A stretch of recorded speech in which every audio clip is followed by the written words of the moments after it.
You damn delivery guy, if my order doesn't arrive in 5 minutes, you are getting a bad review. Sorry, there was some traffic. Buzz. Before Lin Feng could finish his sentence, the call was hung up. Another difficult customer. A few more days of deliveries, and I can save enough to buy Chan a bag. Never mind, gotta get the food delivered.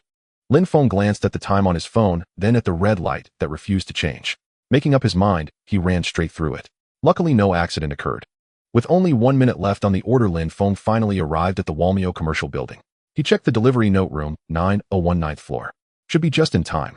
Lin Feng was about to stride into the building when a security guard carrying a baton walked out and said contemptuously, "Stop. Delivery men are not allowed in this building." "Brother security guard, please let me in. This order is about to be late." I said no means no. "Get out of here, don't block the view." The guard impatiently shooed Lin Feng away. Lin Feng sighed helplessly, but then thought about how he would soon save enough money to buy his girlfriend a bag. Resolute, he took advantage of the guard's distraction and dashed inside. "Stop." The guard, having snapped out of his daze, chased after him while shouting loudly.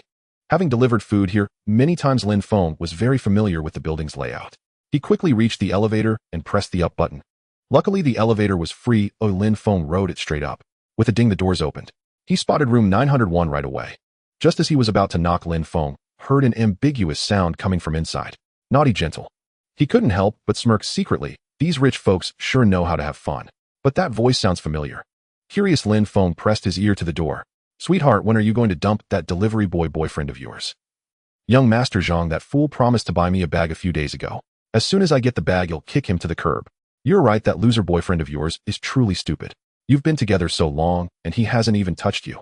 No wonder that voice sounded familiar. It's actually Zhao Qian. Hearing the two of them mocking him inside, Lin Feng's anger could no longer be contained. With a loud bang, he kicked the door of room 901 by slamming it against the wall. Zhao Qian was terrified by the sudden noise. "Damn, who dares ruin my good time?" The rich second-generation Zhang Yang turned around and cursed angrily. "Zhao Qian, you bastard. I've been working hard delivering food to save for a dowry, and you're hooking up with another man behind my back.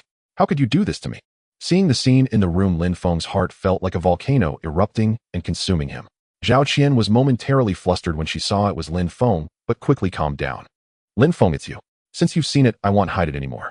I'm young Master Zhang's woman now. Being with you back then was just a momentary whim game. A mere delivery boy like you actually thought I'd be with you for life." "How, just a delivery boy? Did you really think I'd stay with you forever?" Hearing Zhao Qian's piercing words and recalling his past sacrifices, Lin Feng suddenly felt like a ridiculous clown. Lin Feng looked at the hideous Zhao Qian and the mocking Zhang Yang beside her. He knew he needed to vent. "You two bastards, I'll kill you." Just as Lin Feng was about to charge at them, the security guard who had chased him earlier ran in with his men. Seeing his backup, young Master Zhang's spirits lifted. Security grabbed this brat and beat him to death. "Yes, young Master Zhang." Following orders, the guards surrounded Lin Feng and rained kicks and punches on him. After a long while, seeing that Lin Feng had stopped struggling, they finally ceased. "Is this kid dead? He's not moving at all." Zhang Yang, sitting in the office chair, said nervously. The head security guard placed a finger under Lin Feng's nose, then smiled and said, "Young Master Zhang, he's fine, just unconscious." Zhang Yang, hearing that the man wasn't dead, sighed with relief, and a contemptuous look returned to his face. But what no one in the room knew was that a strange scene was unfolding in Lin Feng's mind. Ding.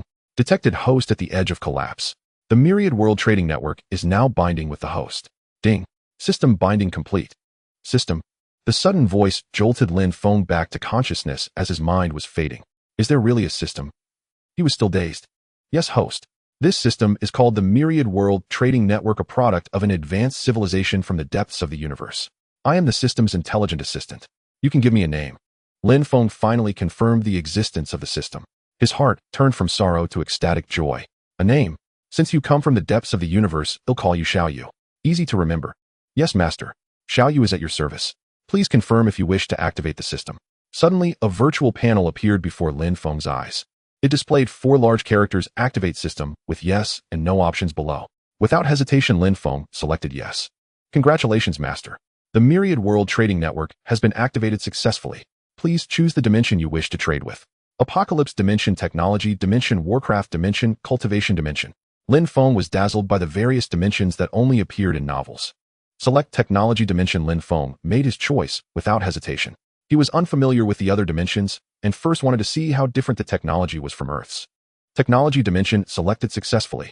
As this is the host's first system binding, the Myriad World Trading Network offers a newbie gift pack, 100 Myriad World coins. The host can trade for items needed in the technology dimension. Suddenly, various items from the technology dimension appeared on the panel. Holographic projection, watch 50 Myriad world coins, hydrogen-powered bicycle, fuel tank converts water into kinetic energy, 500 Myriad world coins, artificial wingsuit, enable solo flight, 800 Myriad world coins, soft armor suit, resists all physical attacks, below heavy weapons, 2,000 Myriad world coins, anti-gravity car, 200 Myriad world coins, small anti-gravity, spaceship, 800 Myriad world coins, planet class cosmic battleship, 600 Myriad world coins, stellar class cosmic battleship, 2000. 000 Myriad world coins. Lin Feng stared at these high-tech products that only appeared in novels. Saliva almost dripped down his chin, but seeing the prices below, he felt speechless. His 100 Myriad world coins couldn't even make a splash in this shop. Suddenly remembering the scene where he was beaten by a group of security guards and the disgusting faces of Zhao Qian and Zhang Yang, Lin Feng decisively chose the strength pill priced at only 20 Myriad world coins. Although its effect only lasted half an hour, it was enough to deal with these people. Lin Feng looked at the small black pill about the size of a fingernail that appeared in his hand and swallowed it in one gulp. The great strength pill melted in his mouth and waves of warmth surged through Lin Feng's entire body. The muscles on his body bulged slightly visibly to the naked eye.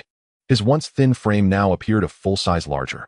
Watching Lin Feng's transformation, the security guards beside him, as well as Zhang Yang and Zhao Qian, who were watching the commotion, all wore astonished expressions. A faint smirk curled at the corner of Lin Feng's mouth.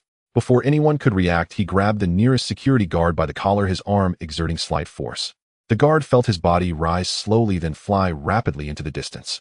With a loud bang under everyone's gaze, the guard slammed into the office wall. Before anyone could move, Lin Feng swiftly weaved through the crowd.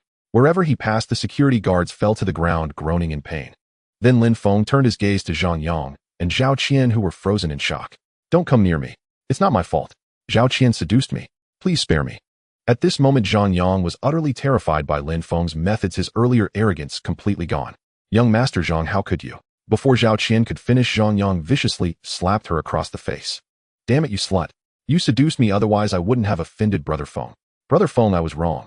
Just let me go like a fart. He'll never compete with you for women again." Zhao Qian stared in disbelief at young Master Zhang, who had unhesitatingly used her as a shield. She then thought of Lin Feng, who would have done anything for her. Anger and remorse surged in her heart. "Lin Feng, I was wrong. I shouldn't have treated you like this. Now I know only you truly cared for me. Can we get back together?" Zhao Qian sobbed and grabbed Lin Feng's hand, begging. Lin Feng looked at the woman he once loved with all his life, but now only felt disgust. "Get lost. How dare you ask to get back together? The moment you betrayed me, we were over. From now on, you go your way, I'll go mine. We are nothing to each other." Lin Feng shook off Zhao Qian, who clung to him, and felt a sudden lightness in his heart. He set his gaze on Zhang Yang, who was kneeling and begging for mercy. With a ruthless intent, he kicked Zhang Yang's knee joint. A crack sounded, and Zhang Yang's lower leg bent backward at a 90-degree angle. The leg was ruined. "Aunt!" A piercing scream echoed through the office, sending chills down everyone's spine. Having done all this, Lin Feng ignored the terrified stares of the security guards and Zhao Qian's desperate pleas and walked straight out of the room. Outside the Huamao shopping center, Lin Feng looked at the distant scenery, feeling the beauty of this city for the first time. A loud roaring engine sound filled the surroundings. Lin Feng instinctively turned to look in the direction of the noise.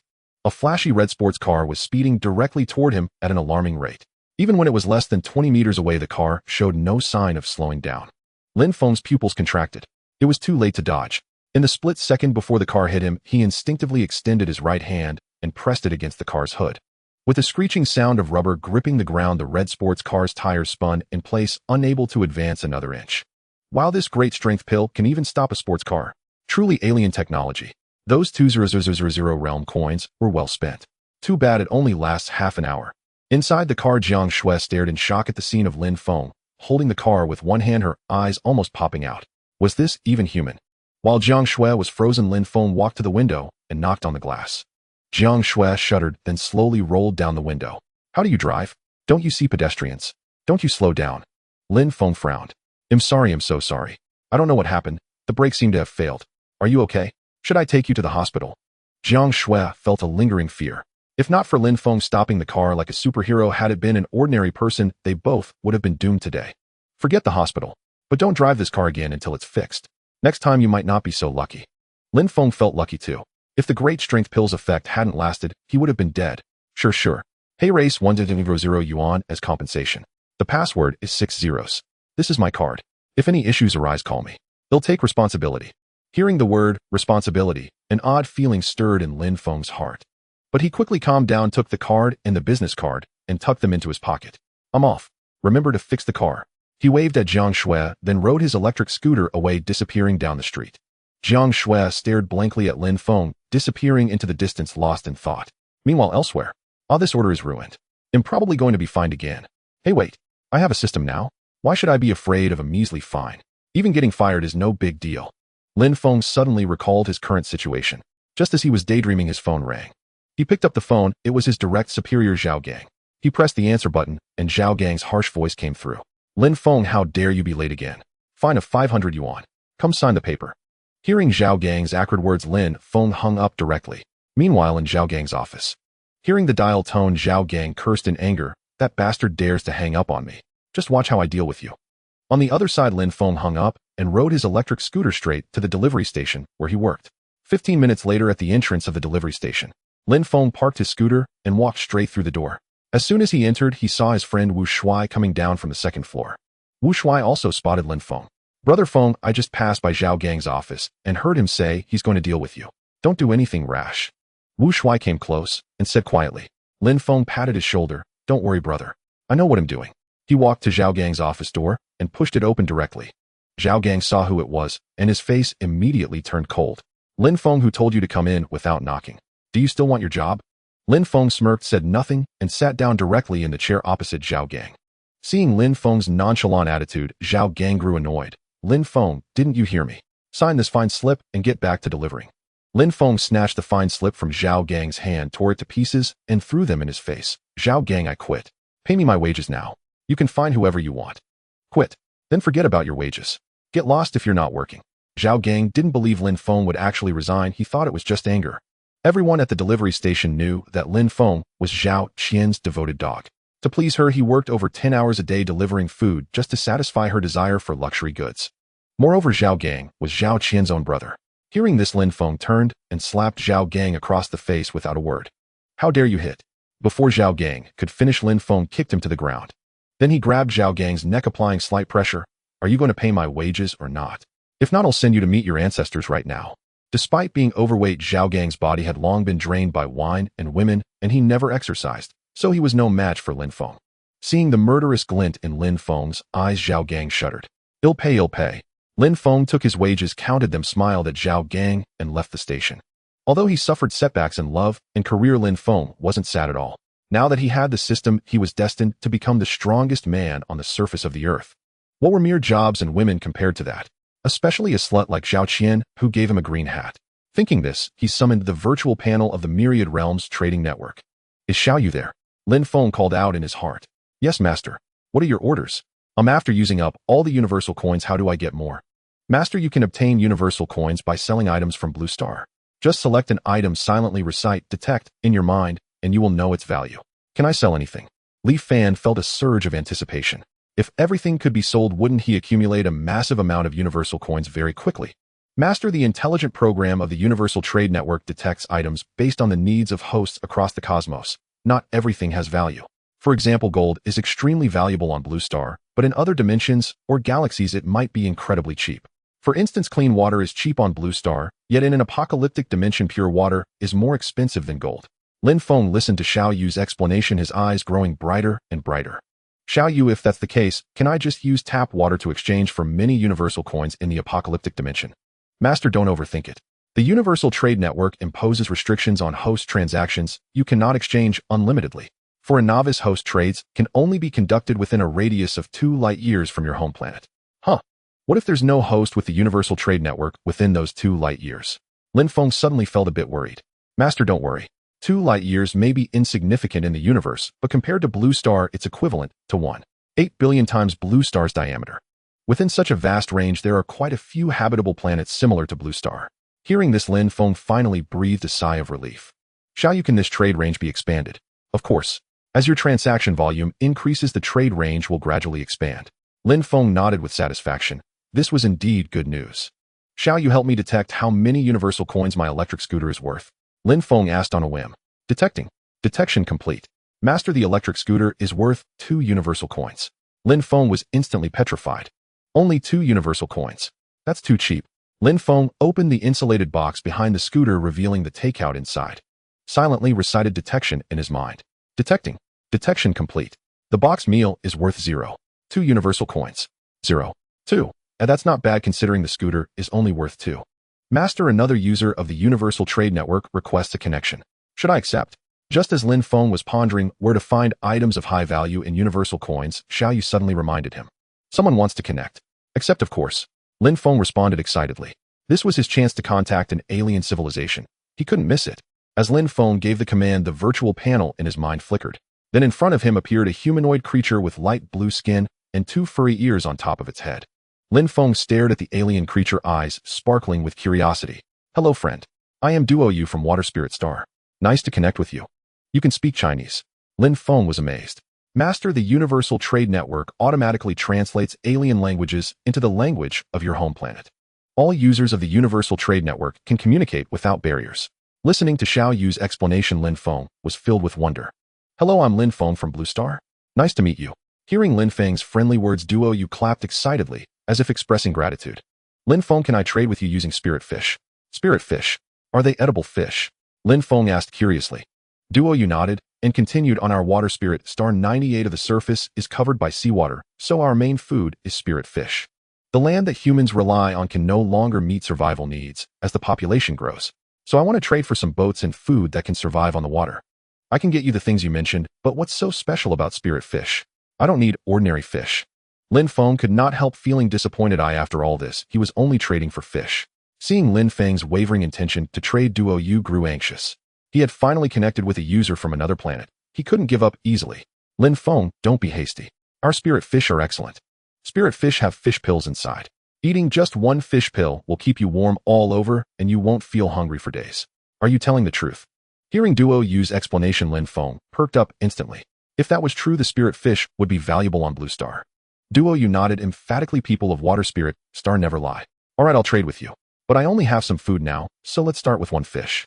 If the spirit fish is really good, we can do large-scale trading. Hearing Lin Feng's words, Duo Yu finally felt relieved. Lin Feng opened the insulated box behind the electric scooter and found 2 orders of takeout inside. Since he had already resigned, he might as well trade these takeouts for a fish. While thinking, Lin Feng focused on the takeout and silently recited trade in his mind. In an instant, the boxed meals in the insulated box vanished into thin air. Next, in the virtual projection, 2 takeout containers appeared in front of Duo Yu. Lin Feng's eyes nearly popped out. This is too incredible. In just a moment, my boxed meal arrived on another planet. On the other side, Duo Yu looked at the box that appeared before him, slowly opened it. In an instant, a rich aroma filled the air. Duo Yu sniffed vigorously, drool nearly dripping to the ground. The next moment, Duo Yu grabbed a piece of eggplant and put it in his mouth. In an instant, a crispy and sweet sensation spread through his mouth. Duo Yu felt as if he had suddenly ascended to heaven. After a long while, Duo Yu came to his senses and carefully repackaged the boxed meal. He clapped his hands even harder than before. Lin Feng, your food is incredibly delicious. I hope we can trade long-term.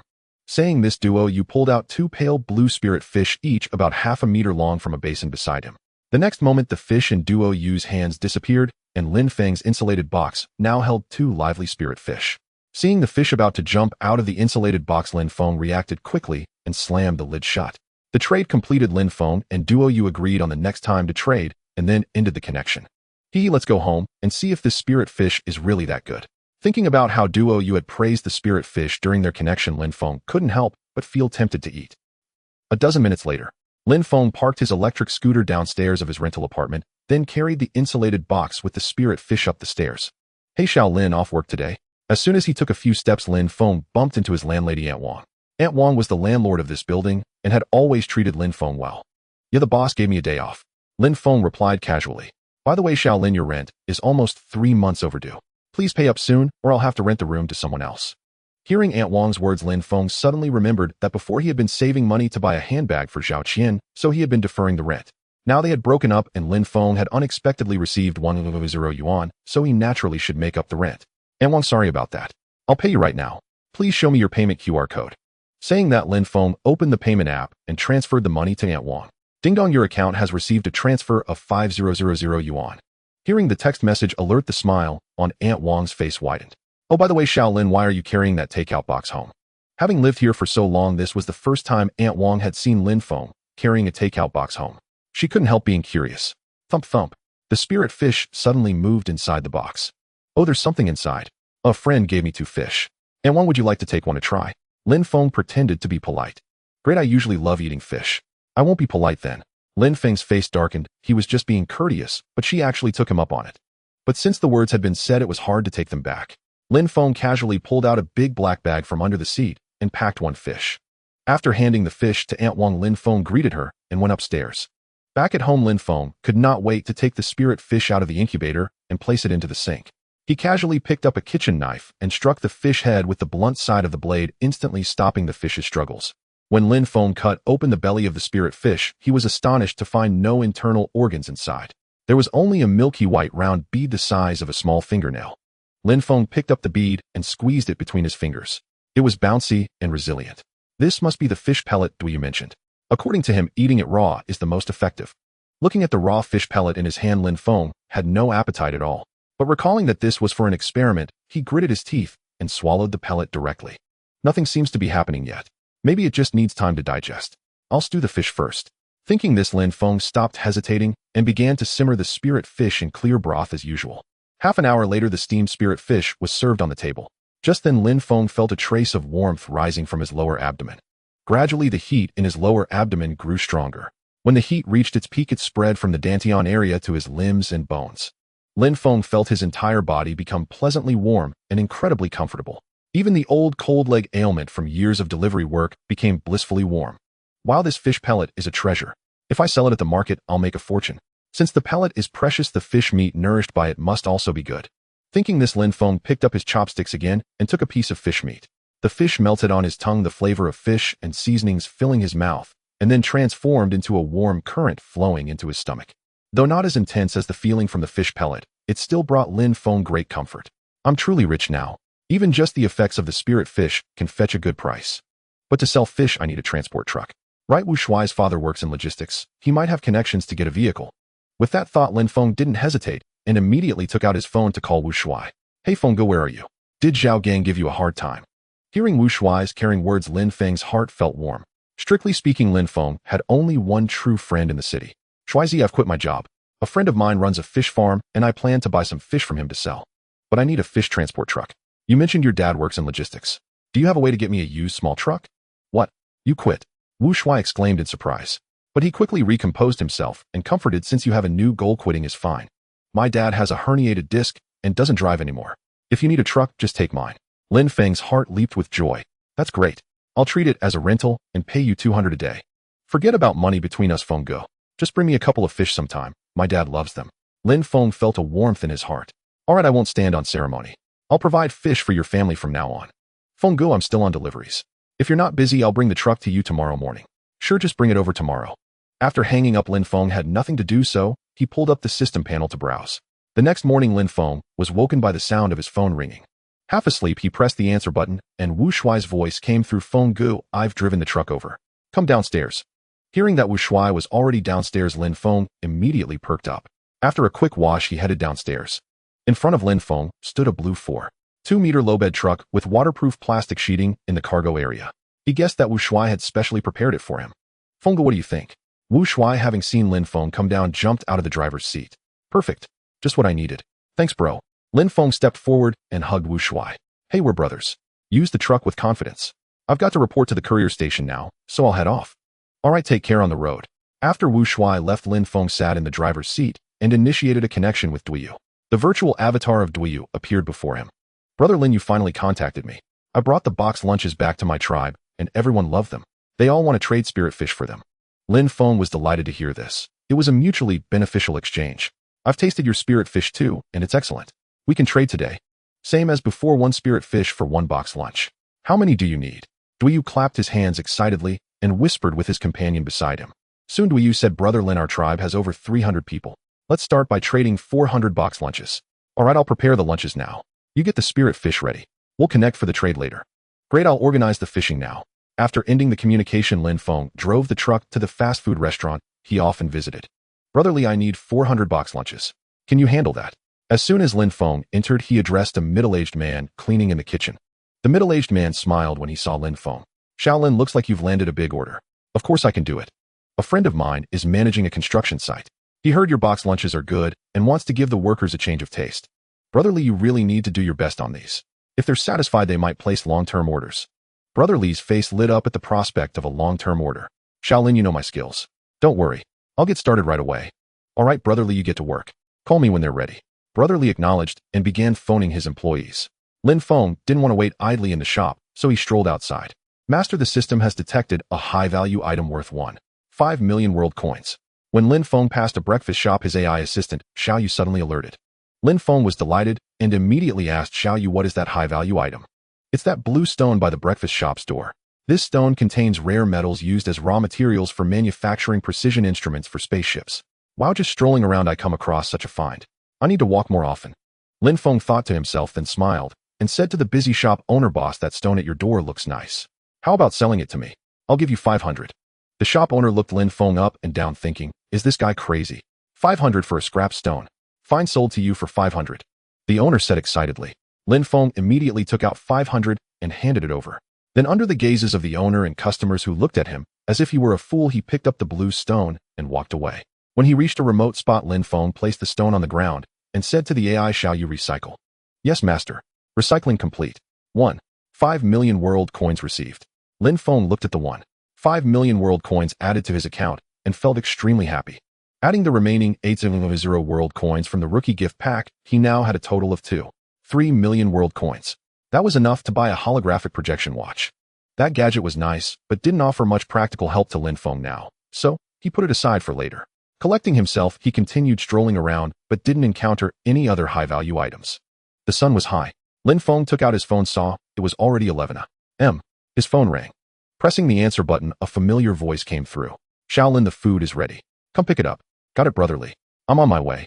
Hanging up, Lin Feng quickened his pace back the way he came and soon returned to the fast food shop.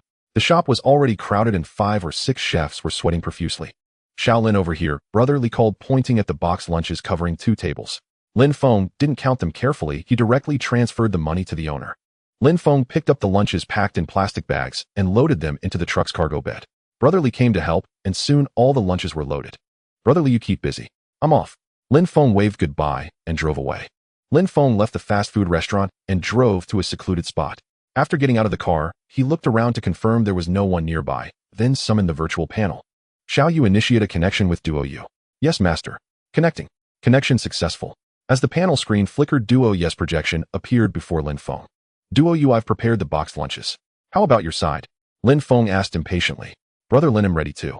Let's begin the trade. Lin Feng nodded, focused his attention on the lunchboxes in the truck bed, and silently chanted, trade. In an instant, the truck bed was completely empty. Seconds later, the truck bed was filled with spirit fish. Lin Feng stared at the dense mass of spirit fish in the truck bed, his heart filled with excitement. By the way, Brother Lin, do you have any other food besides the boxed lunches? Something that can be stored for a long time. After receiving the lunchboxes, Duo Yu thought of what he had just discussed with his clan. Of course, I have many things that can be stored long-term. They'll bring you a few more varieties next time. Hearing Lin Feng's affirmative reply, Duo Yu was overjoyed. After ending the connection, Lin Feng quickly ate a few bites of the boxed lunch and drove to the wholesale market. It was noon, and the market was not crowded. Lin Feng found an empty spot and parked. Whenever someone passed by, he shouted, spirit fish, 500 each. Eat for strength and beauty. First come, first served. Limited quantity. However, upon hearing the price, everyone shook their heads and left none asking. Young man, that's not how business is done. How can you sell a fish for 500? Grandpa, this is no ordinary fish. It's a spirit fish that can strengthen your body and beautify your skin. This price is absolutely reasonable. The old man shook his head repeatedly, not wanting to deal with Lin Feng anymore. Around 4 p.m., the market crowd gradually increased. Lin Feng directly hung a sign on the truck bed, wild spirit fish, 500 each. Men eat for strength, women for beauty. Passers-by stopped to look just to see what a fish costing 500 yuan looked like. The fish is quite big, looks about 5 or 6 gene, but it's not worth 500. Yeah, the young man looks decent, but his heart is so black. With 500 yuan, I can buy many fish elsewhere. This is robbery. The crowd pointed and discussed. Lin Feng just smiled and remained silent. Young man, what you wrote about strengthening the body, is it real or fake? At that moment, an elderly man in a Chinese tunic suit, about 70 years old, supported by a young woman, asked. Of course it's true. I wouldn't dare boast if I hadn't tasted it myself. When you eat it, you'll know. It's far more effective than any tonic. Especially the bead in the fish's belly, you must eat it raw. That's when it works best. Before the old man could say anything, the young woman supporting him angrily scolded, "How can you cheat an old man? Saying it's more effective than medicine. Are you treating us like fools?" Even with his good temper, Lin Feng was a bit angry. "Believe it or not, I'm not forcing you to buy. Missed this chance, and it's your loss." Seeing Lin Feng still stubborn, the woman wanted to say more, but the old man interrupted. He smiled at Lin Feng and said, "Young man, I'll trust you once. Give me one. If it doesn't work after I eat it, it'll come back to find you." Lin Feng smiled confidently and said, "All right, if it has no effect, I'll give you a full refund." Lin Feng pulled down a plastic bag from the car, casually scooped up a fish from the truck bed, and put it in the bag. "Take it, old sir. Come back if you like it." The old man nodded and said to the girl, "Xiaomon pay." Reluctantly, the girl did so. After the two left, the crowd started discussing again. "This kid has some nerve, even daring to trick old Master Song. I bet he wants to see tomorrow's sun." "Which old Master Song? You don't mean the Song family, one of the 4 great families of Modu?" "Of course that Song family. Old Master Song's third son Song Hui controls half of Modus underworld. If Song Hui finds out this kid is finished." Hearing the crowd's gossip, Lin Feng found it somewhat amusing. People are like this, gossiping without knowing the truth. Such people are everywhere in life. After old Master Song bought 1 fish, no one else bought any. As dusk fell, Lin Feng lost hope for today's business. If nothing worked, he would have to sell them cheaply to a hotel tomorrow. Just as Lin Feng was about to pack up, a voluptuous, beautiful young woman in a red cheongsam walked over. "Little brother, give me 2 fish." Lin Feng looked at the young woman with surprise and smiled. "Everyone else thinks my fish are too expensive. Why are you buying 2? "I won't hide it, little brother. I run a hotel specializing in all fish banquets. I often travel to find quality fish sources, aiming to create the finest fish feast in Modu. If your fish are as good as you say, we can have a long-term partnership." Hearing this, Lin Feng perked up. "Sister, for that I'll give you these 2 fish for free. If you like them, come back and buy more." The young woman's eyes flashed with appreciation. This kid had the makings of a big player. "No business is business. I'll add you on WeChat and transfer the money. Please accept." Lin Feng operated his phone and accepted the friend request. He immediately received a transfer of 1,000 yuan. He packed the fish and handed them to the woman. She took the bag, waved goodbye, and walked away. "Alas, that's it for today. Pack up." Lin Feng sighed, packed up, and drove home. Passing by a courier station, Lin Feng left some spirit fish for Wu Shuai. On the other side, the young woman brought the spirit fish back to the hotel and handed them to the chef. Soon a fragrant grilled fish was served on the table.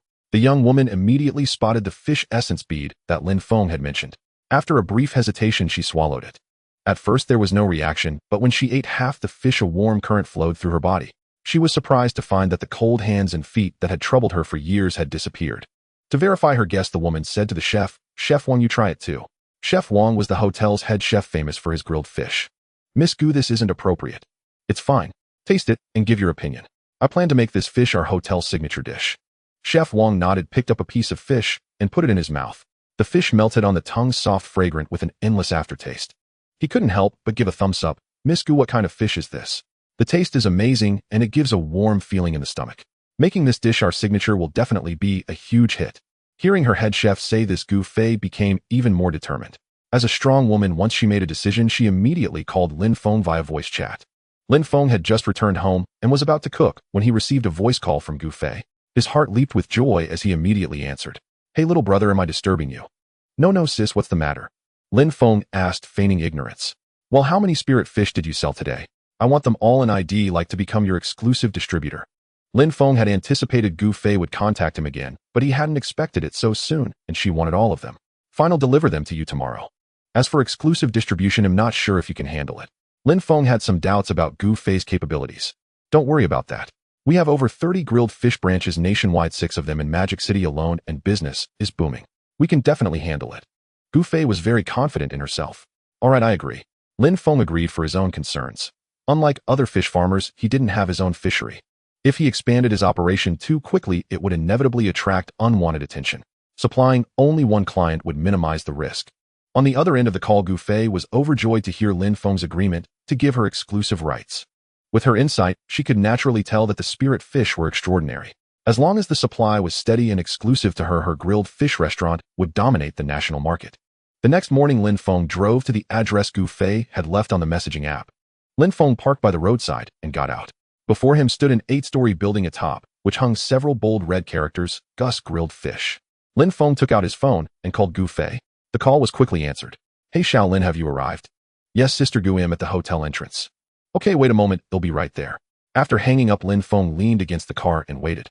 Before long, Gu Fei approached Lin Feng in a red cheongsam, walking with a model's grace. Noticing this, Lin Feng stared intently at her figure, but quickly composed himself. Seeming to sense Lin Feng's passionate gaze, Gu Fei couldn't help but cover her mouth and chuckle. Shaolin, thank you for your trouble. Drive to the warehouse at the back door. There's a dedicated fish pond there. Okay, Sister Gu. Lin Feng agreed, opened the door, and sat in the driver's seat. Before he could say anything, Gu Fei got into the passenger seat without waiting. The two were squeezed in the confined space, the scent of Gu Fei's perfume filling Lin Feng's senses, causing a stirring in his body. As if noticing Lin Feng's unease, Gu Fei said with a smirk, Shaolin, you don't have a girlfriend, do you? Hearing this, Lin Feng couldn't help but feel nervous. I did have one, but we broke up the day before yesterday. After saying this, a wave of disappointment washed over Lin Feng. Gu Fei gently patted his shoulder. There are plenty of good girls out there. Don't be sad. How about I be your girlfriend? Lin Feng's face instantly turned red. Being so close to a beautiful woman, few men could resist the temptation. Moreover, Lin Feng had never been intimate with any woman.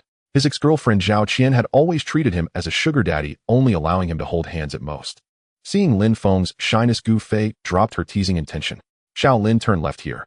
Following her directions, Lin Feng soon arrived at the warehouse entrance. Several workers were already waiting at the warehouse entrance. After they got out, Gu Fei directed the workers to unload the fish from the truck, while Lin Feng lit a cigarette and stood by. After more than 10 minutes, all the fish were placed into the fish pond behind the warehouse. Shaolin, send me your card number, and I'll transfer the money. Gu Fei, from a wealthy family, usually settled such small sums on the spot. Lin Feng sent his card number to her on the messaging app, and within a minute he received a bank notification. Seeing an additional 2,000 yuan in his account, Lin Feng felt immensely reassured. By the way, Shaolin, where did you get these fish? I've never heard of this kind before. Hearing her question, Lin Feng's heart skipped a beat. Indeed, the spirit fish's effects were too extraordinary, far beyond any fish on Earth. Suspicion was inevitable. Now it seemed the decision to grant Gu Fei exclusive rights was the right one. Fortunately, Lin Feng had anticipated this and prepared his words in advance. Sister Gu, this is a new breed developed by a friend of mine. For now, the supply comes only through me. As for specifics, my friend won't allow me to disclose them. Gu Fei naturally didn't believe Lin Feng's answer, but she didn't press further. As long as she could secure her exclusive dealership, that was enough. Alright, next time you restock, send me a message. Just deliver to the warehouse as before. Lin Feng nodded. No problem. Just text me when you need more. Sister Gu, I have things to do, so I'll take off now. Gu Fei smiled and nodded. Leaving Gus grilled fish, Lin Feng drove to a secluded area, parked, and summoned the system interface. See how you help me match a connectable Myriad Realms trading network user. Yes, master. Matching in progress. Match complete. User from Ladostar found. Connect. Without hesitation, Lin Feng chose to connect.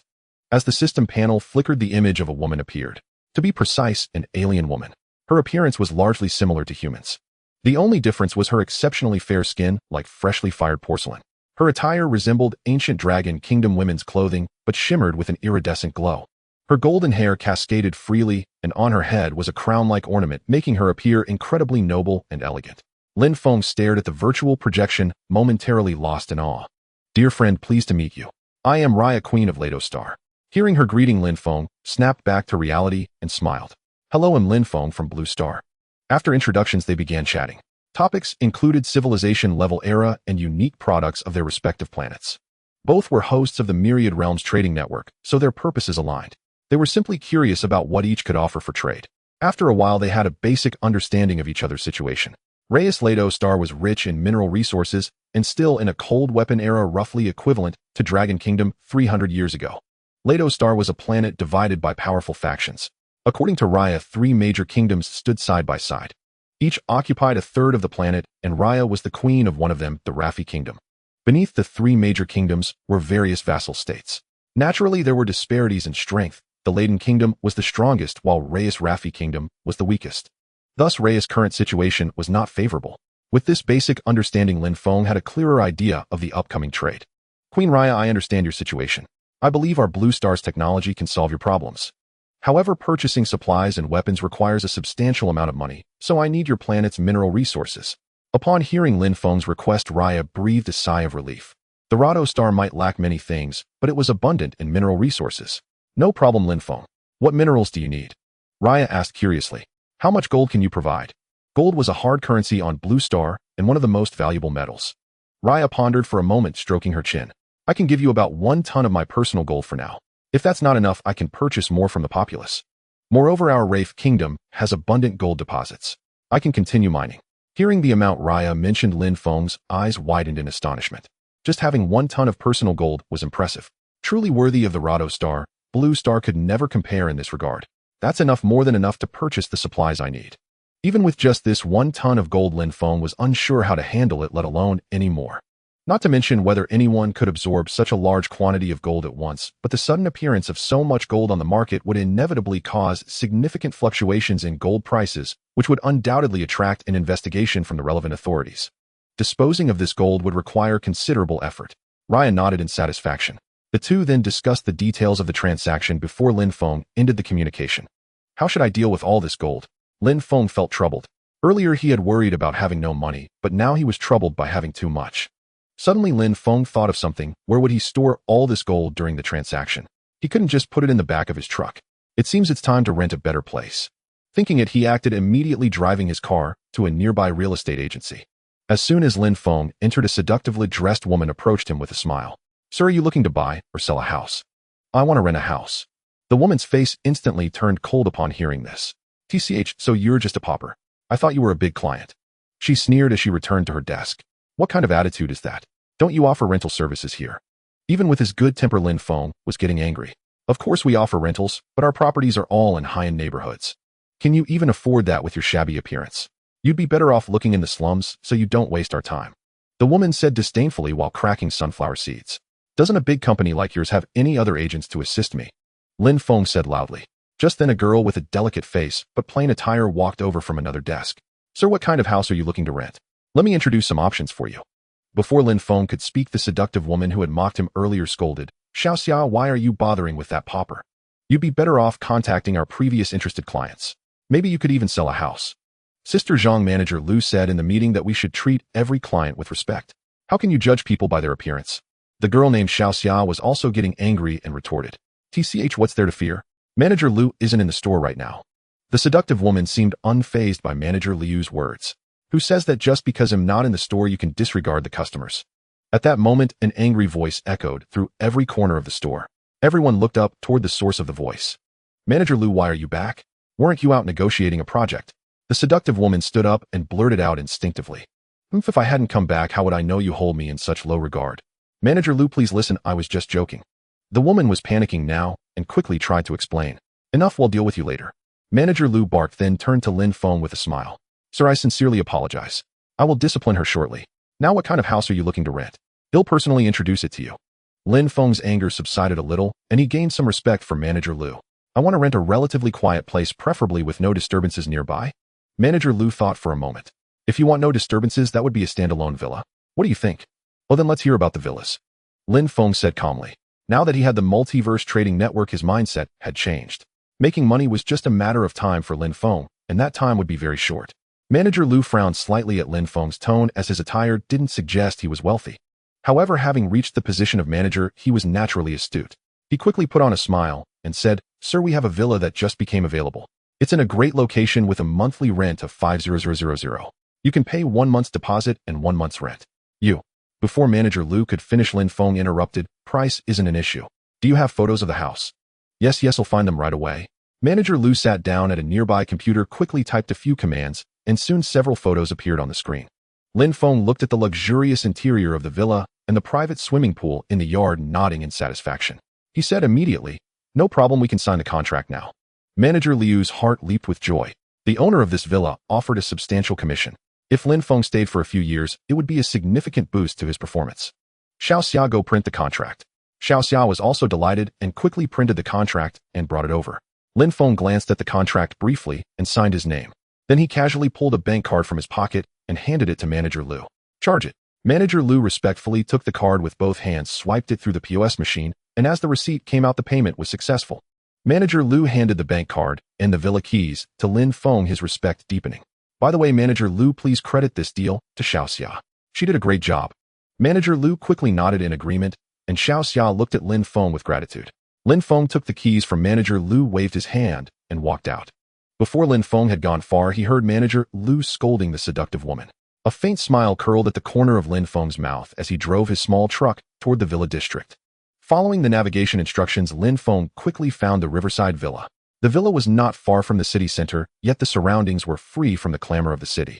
At the main entrance of Riverside Villa, Lin Feng got out of his car and walked toward the guard. The security guard in the booth frowned upon seeing Lin Feng's shabby pickup truck. "Sir, parking is not allowed here. Please leave immediately." Lin Feng quickened his pace to approach the guard, pulling a pack of cigarettes from his coat pocket and offering it to him. "Brother, I'm a tenant in this compound, just arrived today. Could you please open the gate?" The young guard glanced at the brand of cigarettes. It was a cheap 5 yuan pack of Tajian. His face darkened instantly, and he sneered, "I've seen plenty of people like you. You're probably just here to take photos for your social media, pretending to be something you're not." Lin Feng was instantly angered. He pulled out the villa keys from his pocket and waved them in front of the guard. "If you're not blind, you should recognize these keys." The guard stared closely and realized they were indeed the villa keys. His face turned pale as he bowed deeply to Lin Feng. "Sir, I'm sorry. I was short-sighted and judged you wrongly. Please don't hold it against me. He'll open the gate right away." With that, the guard reached for the remote to open the gate. Just then, the roar of a powerful engine echoed, and a dazzling sky-blue sports car pulled up at the villa entrance. The guard put away the remote and scurried to the sports car. The window rolled down, revealing 2 people inside. "Young Master Zhang, you're back." The guard bent over obsequiously. Zhang Yang, Zhao Qian, why is it them?" Lin Feng muttered to himself. As Lin Feng spotted them, Zhang Yang and Zhao Qian also noticed him. A flicker of venom passed through Zhang Yang's eyes, but he quickly masked it and asked the guard with a smile, "What's that guy doing here?" "Young Master Zhang, he's a tenant here, just arrived today." Hearing the guard's reply, Zhang Yang's face twisted with disdain. He raised his voice deliberately. "A tenant. He's nothing but a lousy delivery boy. How could he afford a place in Riverside Villa? Don't let him fool you." The guard grew suspicious after Zhang Yang's words, but still said, "Young Master Zhang, he has the villa keys though." "Are you stupid? Keys prove nothing. Anyone can forge them for a small fee. Have you ever seen a Riverside Villa resident driving a beat-up truck?" Prompted by Zhang Yang, the guard became more convinced. He shouted, "Kid, you almost fooled me. Trying to pass off fake keys. You're not getting in." Seeing this, Zhang Yang burst into laughter. "Lin Feng, a pathetic loser like you doesn't deserve to live in Riverside Villa. Just wait here. I'm going in. Open the gate." The guard, not daring to delay, immediately pressed the remote button. As the gate swung open, Zhao Qian cast a deep, conflicted glance at Lin Feng before stepping on the accelerator, and the sports car drove into the compound. Lin Feng had remained silent throughout, merely watching their antics with amusement. His horizons now spanned the stars and oceans, and such clownish behavior held no interest for him. Once the sports car entered, the guard closed the gate. Lin Feng couldn't be bothered to deal with him further and pulled out his phone to call Manager Liu. The call was quickly answered. "Hello, Mr. Lin, have you arrived at the villa?" "I'm here, but the guard won't let me in, claiming my keys are fake," Lin Feng said calmly. "What? That guard is too audacious. Don't worry, I'll handle it immediately." Within 2 minutes of hanging up, the guard's phone rang. He saw it was the property manager calling. The guard answered without delay, only to hear the property manager's roar. "You idiot, do you want to lose your job? How dare you block a resident from entering?" "Manager, I didn't block any resident." The guard felt wronged. Still talking back. "Mr. Lin Feng is at the gate. He's the resident's tenant. Apologize immediately." The guard glanced at Lin Feng and quickly agreed. After hanging up, he walked over with his head bowed and gave a deep bow. "Mr. Lin, I truly know I was wrong this time. Please forgive me." Lin Feng ignored him, merely saying, "Open the gate. Don't waste my time." The guard dared not make another mistake and pressed the button to open the gate. Lin Feng drove his shabby pickup truck through the villa compound's entrance, appearing starkly out of place against the surroundings. Inside the compound, each villa was spaced about 50 to 60 meters apart, so Lin Feng easily found the one he had rented. Gazing at the imposing villa before him, Lin Feng felt for the first time what it meant to be wealthy. He unlocked the door with the key, revealing an interior decorated in a predominantly warm-toned European-American style. The sofa alone was 7 to 8 meters long and over a meter wide, exuding extreme luxury. Lin Feng reclined on the sofa, and the overwhelming comfort made his eyelids grow heavy. "Master Leia requests a connection. Do you accept?" Just as Lin Feng was about to fall asleep, Xiao Yu's prompt echoed in his mind. Lin Feng jolted awake, instantly alert. "Accept." As he gave the command, Leia's projection appeared before him. "Lin Feng, I've prepared the gold. Are you ready to receive it?" A surge of joy welled up in Lin Feng. "Yes, I'm ready." Lin Feng focused his mind on the storage room on the first floor. In the next moment, a massive pile of gold bars materialized on the floor. The golden glow struck his eyes, and Lin Feng's mind went blank for a brief second. Then an indescribable ecstasy flooded his heart. He couldn't help but reach out with trembling hands to gently caress the gold bars. Ahem. Leia's soft cough snapped Lin Feng back to reality. He scratched his head sheepishly. Seeing so much gold for the first time, Lin Feng found it hard to contain his emotions. He composed himself and said with a smile to Leia, "Queen Leia, I've seen your sincerity. Leave the weapons to me. They'll take care of it as soon as possible. With Lin Feng's assurance, Leia let out a long sigh of relief and smiled. Thank you, my friend. I await your good news. Lin Feng nodded lightly.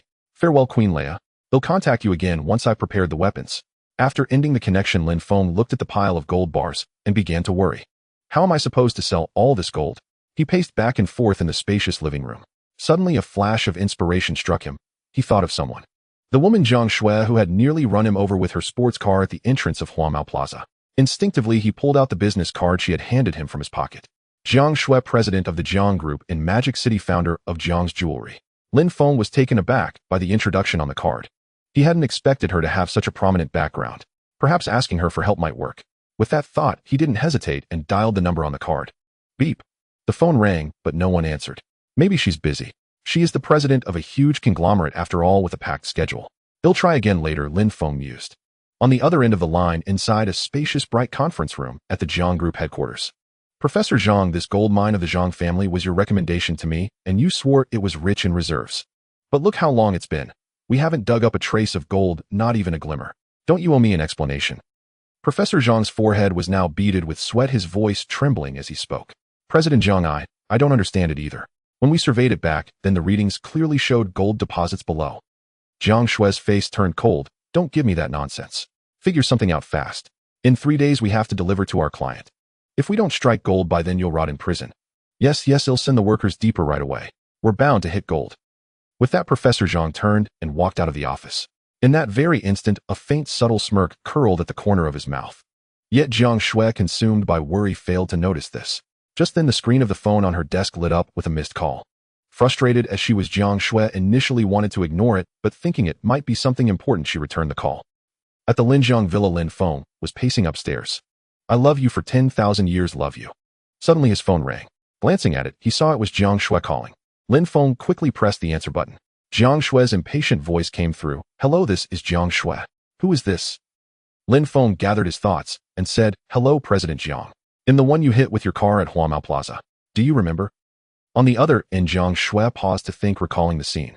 Somewhat embarrassed, she said, Oh, I remember now. I really owe you one back then. Things could have been disastrous. By the way, why are you calling? Are you feeling unwell? On the other end, Lin Feng was speechless. Only one. If I hadn't taken that strength pill, I'd have been dead from your hit. No, I'm fine. I actually have a favor to ask President Jiang. What is it? Go ahead. Despite her foul mood, Zhang Shui couldn't bring herself to be cold to her rescuer. Well, it's like this. I have some gold I want to sell. Do you have any connections? The moment Zhang Shui heard gold, she perked up, but quickly deflated. She figured it was just a few pieces of jewelry, a drop in the bucket for her order. Zhang Shui frowned slightly. You can sell gold at a jewelry store or a bank. Why come to me? Lin Feng spoke a little nervously. Well, my gold is quite a lot. It's not safe to take it to a bank or store. On the other end, Zhang Shui froze. A lot. How much? A kilo or 10? Even 10 kilos wouldn't be enough for her needs. Just tell me how much you have. If I can help, I will. 1 ton. The moment the words left Lin Feng's mouth, Zhang Shui's phone slipped from her hand and clattered to the floor. Snapping back, she quickly picked it up and said urgently, How much did you say? 1 ton, 2,000 pounds of gold. This time Zhang Shui heard him loud and clear. Where are you? I'm coming right now. Zhang Shui said excitedly. True or false, she had to see for herself. It was a glimmer of hope. I'm at No. 8 Linjiang Villa. If you come alone. Don't bring anyone else, or I won't open the door. Lin Feng had his reservations about Zhang Shui coming to his home. They weren't exactly close. No problem. Just me, no one else. After hanging up, Lin Feng sat on the sofa, closing his eyes to wait. Knock, knock, knock. After an unknown stretch of time, a knock roused Lin Feng from his rest. Lin Feng peered through the peephole of the security door. Seeing that Zhang Shui was indeed alone, he turned the handle and opened the door. Zhang Shui strode straight into the living room, surveying the surroundings. As Lin Feng closed the door and returned, she smiled. I underestimated you. Didn't realize you were so well off. I wouldn't have tried to brush you off with 100,000. Lin Feng was baffled. What was she on about? Women's logic was truly incomprehensible. By the way, where's your gold? Can I take a look? Lin Feng nodded and said, Follow me. With that, he led Zhang Shui to the storage room. The moment the light flicked on, a dazzling golden radiance struck Zhang Shui's eyes, making her gasp in shock. Quickly, Lin Feng stepped forward and clamped his hand over her mouth, leaning close to her ear. Keep it down. You want the whole world to know. Jolted by Lin Feng's reminder, Zhang Shui instantly came to her senses and nodded vigorously. Seeing this, Lin Feng released her. Free Jiang Shui straightened her slightly tousled hair. Recalling that intimate moment, a delicate blush crept across her cheeks. Strangely, she didn't resent Lin Feng's rough gesture. Instead, she found herself somewhat captivated by it. But soon Jiang Shui composed herself, her demeanor calm once more. She smiled and said, "Sorry about that. I got a little carried away. It's fine. Anyone seeing this much gold for the first time would react the same way." Jiang Shui nodded in agreement. She picked up a palm-sized gold brick, weighing it in her hand. It was real. Her eyes lit up as she said to Lin Feng, "The goods are fine, but where did all these gold bricks come from?" Lin Feng frowned slightly. "I can't disclose the exact source, but I can assure you this gold is completely clean, no strings attached." Seeing Lin Feng's earnest assurance and mindful of her own predicament, Jiang Shui said, "I can take this gold, but the price will be 10% below the market rate. You'll need to grease some wheels to move it." Lin Feng was secretly delighted. The price was more than acceptable. Without Jiang Shui, he wouldn't have found a buyer, even at a lower rate. But he kept his composure, pretending to ponder for a moment before saying, "All right, deal. They'll give it all to you at your price." Jiang Shui's face lit up with a smile. "Pleasure doing business. Give me your card number, and I'll have my finance department wire the money." Lin Feng pulled his bank card from his wallet and handed it to Jiang Shui. She made a call right in front of him. "Hello, this is Jiang Shui. Transfer 500 million to this card number XXX." With that, she hung up. A ding sounded. Lin Feng's phone buzzed with a text. He glanced at it. "Your card ending in XXX has received a transfer of 500 million yuan." For a moment, Lin Feng's mind went blank. Was he really a billionaire just like that? It felt too surreal. But his composure held, and he quickly snapped out of it. "Lin Feng, the money's in your account. They'll send someone over to pick up the gold now." Lin Feng nodded. Jiang Shui then pulled out her phone and dialed. "Hello, uncle. I bought a ton of gold and need you to escort it back. Little Shui am in the middle of drills. How about I send a few men to help you?" Jiang Shui, knowing her uncle's unit's capability, nodded confidently. "All right, uncle. Send them over." After hanging up, Jiang Shui fell silent. Thinking of the weapons had promised Queen Leia, Lin Feng tentatively asked, "President Jiang, do you happen to have any channels for purchasing arms?" Jiang Shui looked at Lin Feng with a wary expression, feeling as if she had fallen into some sort of scheme. This man before her selling gold one moment and inquiring about firearms the next. Who exactly was he? Seeing Jiang Shui's expression, Lin Feng quickly realized that in modern society, anyone who hears another person asking about firearms would naturally become suspicious. After all, firearms were banned in the Dragon Kingdom, and there was no legitimate way to acquire them. "President Jiang, please don't misunderstand. I'm not a bad person. I intend to buy them for collection. I've been fond of guns and such weapons since childhood, and I won't use them for any wrongdoing." Jiang Shui looked at Lin Feng's earnest expression and couldn't help but believe him somewhat. After all, he had helped her twice already. After a moment of thought, she said, "Forget about buying firearms domestically. Abroad I do have connections, but the transaction can only take place overseas. As for whether you can smuggle them back into the country, that depends on your own abilities." Lin Feng's heart leaped with joy at these words. Having a connection was enough, because he didn't need to bring them back to the country at all. All he had to do was find a secluded spot and use the Myriad World's trading network to transmit the weapons to Queen Raya. Thinking this, Lin Feng immediately said, "No problem, as long as the transaction is possible. I'll handle the rest myself." Jiang Shui looked at Lin Feng in surprise. Could this unremarkable young man truly have the means to smuggle weapons back? But it was none of her concern, as she only needed to make the introduction. With that in mind, Jiang Shui dialed a number. "Hello, President Wang. This is Jiang Shui. A friend of mine wants to purchase a batch of firearms. Can you help arrange a contact?" "Sure, great. I'll have him call you back." Hanging up, Jiang Shui said with a smile, "Lin Feng, I've contacted a friend abroad. He's quite influential there and said he can help you get the weapons. Give him a call and work out the details yourselves." Lin Feng nodded gratefully, pulled out his phone, and dialed the number. "Hello, this is Wang Gang." A steady voice answered as soon as the call connected. "Hello, I was referred by Jiang Shui. I'd like to purchase some firearms through you." After Lin Feng finished speaking, there was silence on the other end for over 10 seconds before Wang Gang's deep voice replied, "I can help you arrange the weapons, but it's quite chaotic over here. You might encounter danger. Are you sure you still want to go through with this?" Hearing the tone, Lin Feng's heart began to pound. But thinking of his deal with Raya, he steeled himself and said, "Of course I'll go. I've always had great confidence in my luck." Lin Feng's words were met with sudden hearty laughter from the other end. "Good, you have courage. I like young people with guts like you." Wang Gang continued, "Fly directly to the country of Bagu in South Africa. Call me when you arrive, and I'll have someone meet you." "All right, thank you for your help, President Wang." As soon as Lin Feng finished speaking, the other party hung up. "How did it go? Did you finalize everything?" Jiang Shui suddenly asked from the side. "It's settled. He told me to call him when I get there." Jiang Shui nodded, and the two fell into silence. About half an hour later, the sound of car engines came from outside the villa. Jiang Shui looked out the window to see a convoy of 3 vehicles stopping at the villa's entrance.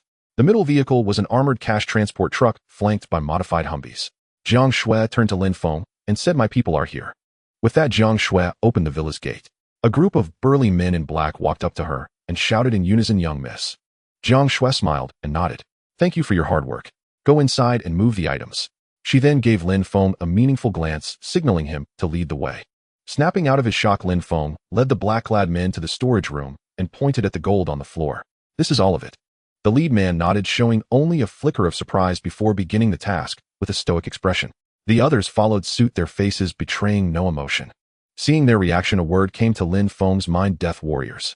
These were bodyguards specifically trained and brainwashed by major families from childhood, their loyalty reaching terrifying levels. The men were immensely strong, loading all the gold onto the vehicle in less than 10 minutes. Jiang Shui whispered a few words into the lead man's ear. He nodded slightly and waved his hand. The black-clad men boarded the vehicles in an orderly fashion and sped away from the villa. "Lin Feng, I have things to attend to. They'll call you later." Jiang Shui got into her sports car, waved goodbye to Lin Feng, and drove off. Lin Feng watched the departing vehicles, feeling a surge of emotion. Yet he was confident that before long his own power would surely surpass Jiang Shui's. Returning inside, Lin Feng sat on the sofa, pondering his plan to go to Begu. According to the man named Wang, Begu was extremely dangerous. If he was going, he needed to prepare thoroughly. With this thought, Lin Feng's mind stirred, and the system panel of the Myriad Worlds trading network materialized before him. "Xiaoyu, what protective gear can I buy with my Myriad Worlds coins? Preferably something that can stop bullets." Master searching. Search complete. You can purchase a simplified protective soft armor for 200 Myriad Worlds coins. It can withstand attacks from cold weapons and light firearms. Even the simplified version should be enough. Xiaoyu, place the order. "Yes, master." Purchasing. Purchase complete. As soon as Xiaoyu finished speaking, a black robe appeared on the sofa. The moment Lin Feng touched it, the robe began to disintegrate and spread along his arm, covering his entire body. This startled Lin Feng. He quickly tried to pull the robe off, but was surprised to find he could only touch his skin. Strangely, the color of his skin matched the black robe perfectly. Master, the protective soft armor is composed of nanomachine matter with exceptional adhesion and transformative capabilities. Once you drop a drop of your blood onto it, the armor will automatically recognize you as its master. You can change the armor's appearance at will according to your mood. Hearing Xiaoyu's explanation, Lin Feng breathed a sigh of relief. Following Xiaoyu's instructions, Lin Feng bit his index finger and let a drop of blood fall onto the armor, which vanished instantly. In his mind, he visualized his favorite Armani casual wear. In the next moment, the black robe enveloping Lin Feng truly transformed into an Armani outfit. While this armor is incredible, those 200 Myriad Worlds coins were well spent. He'll even save on buying clothes from now on. But I bought this mainly for protection. I need to test its defensive capability. With this thought, Lin Feng went to the kitchen, picked up a sharp kitchen knife, and slashed forcefully at his leg. The clothing remained completely intact with no sign of damage. Lin Feng's heart filled with joy. It really worked. Now he could travel abroad with peace of mind. Having resolved the security concerns, Lin Feng went online to browse tickets to Begu. The earliest flight was at 9 o'clock the next morning, and he decisively placed the order. After booking the ticket, Lin Feng, with nothing else to do, lay on the sofa and perused the various items on the Myriad Worlds trading network.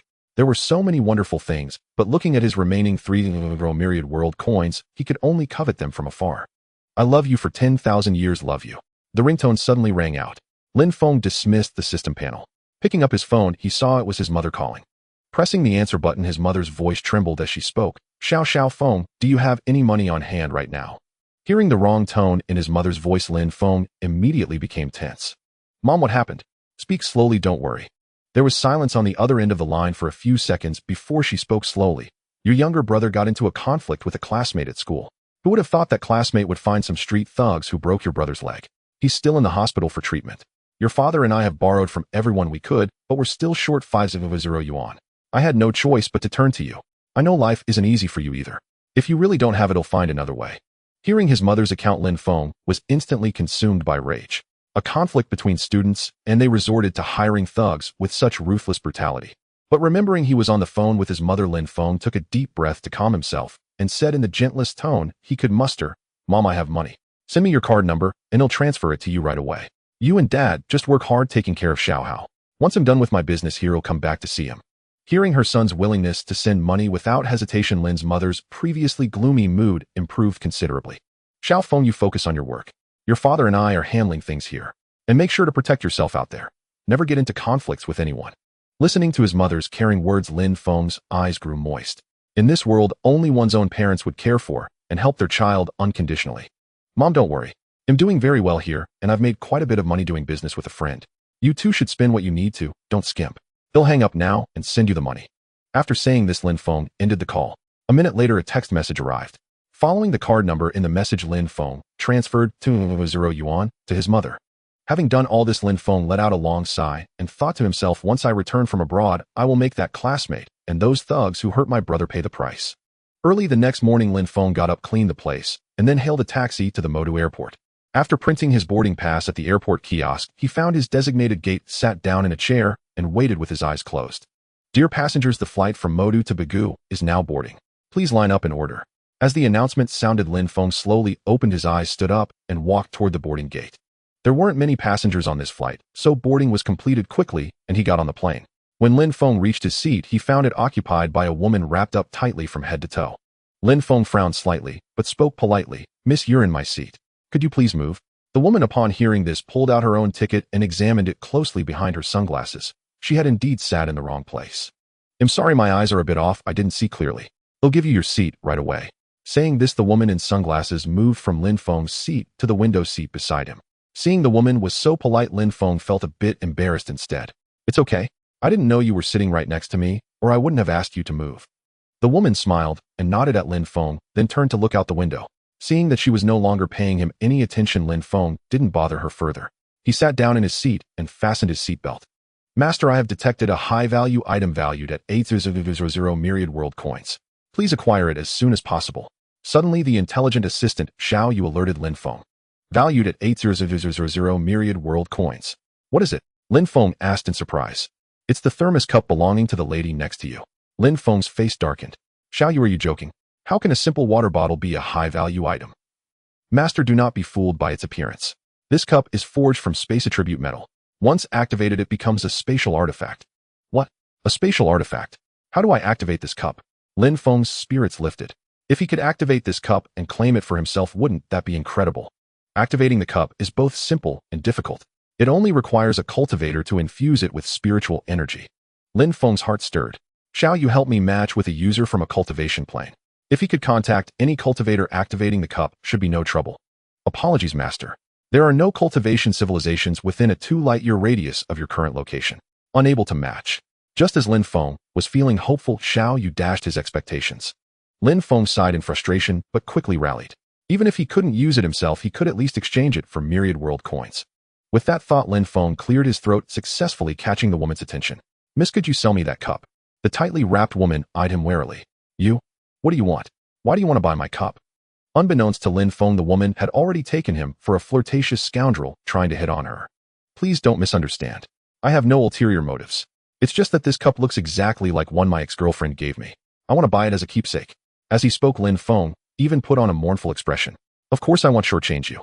He'll pay you 5,000 yuan for it. Hearing this, any trace of sympathy the woman had felt for Lin Feng instantly vanished.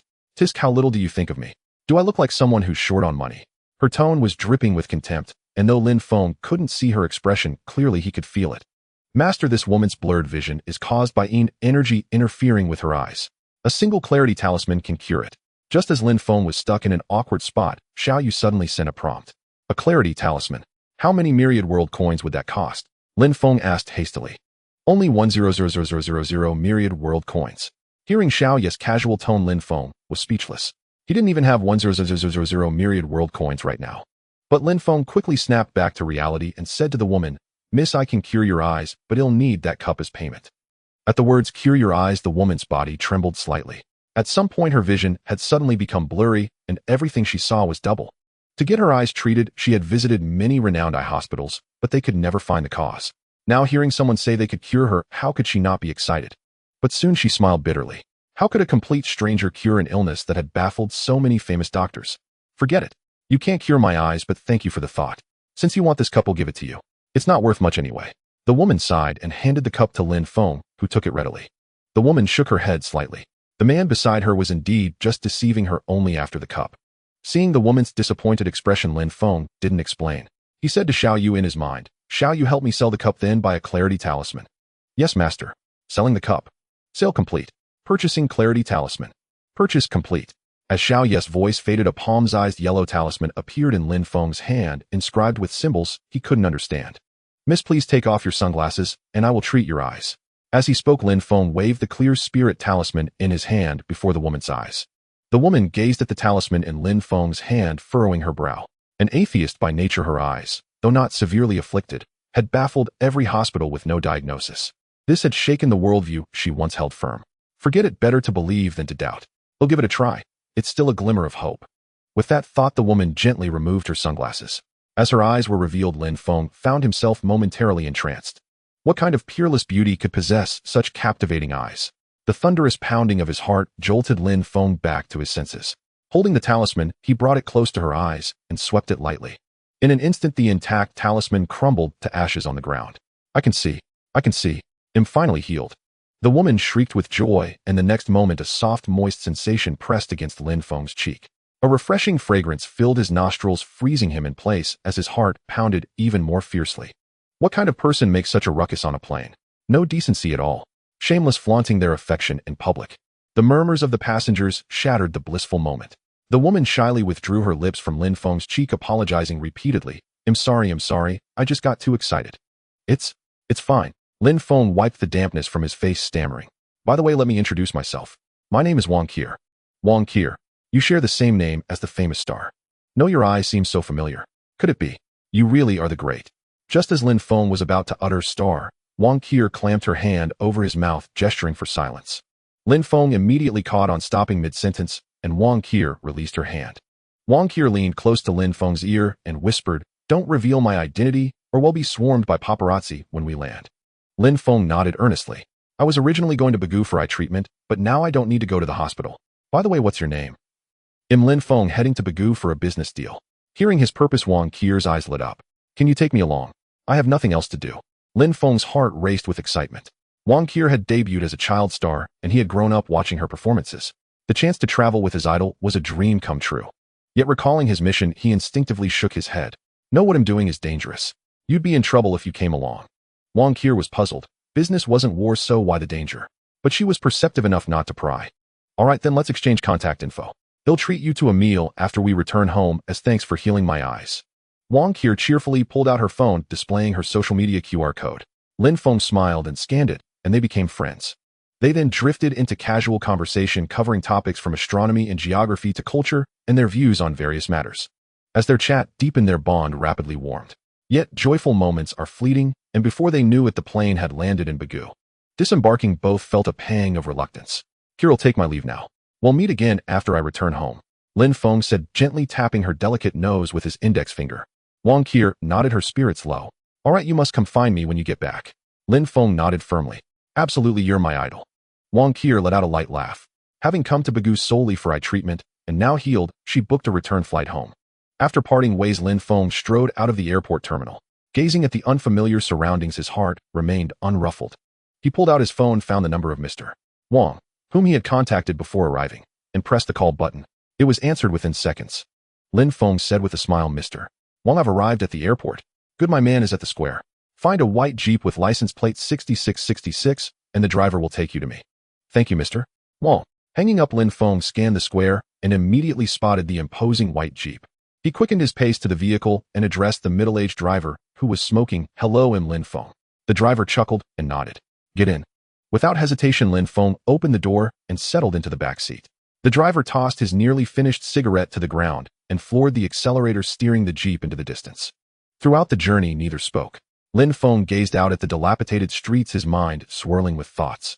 After about an hour, the car slowly came to a halt before a villa. Mr. Lin, we've arrived. Please follow me inside. Lin Feng nodded and trailed the driver through the villa's gate. Inside the hall, he immediately noticed two men locked in a heated argument. Mr. Wang, my offer is already generous. Your coal mine may have decent reserves, but after that incident, no worker dares to enter the pit. Every day of delay costs you hundreds of thousands.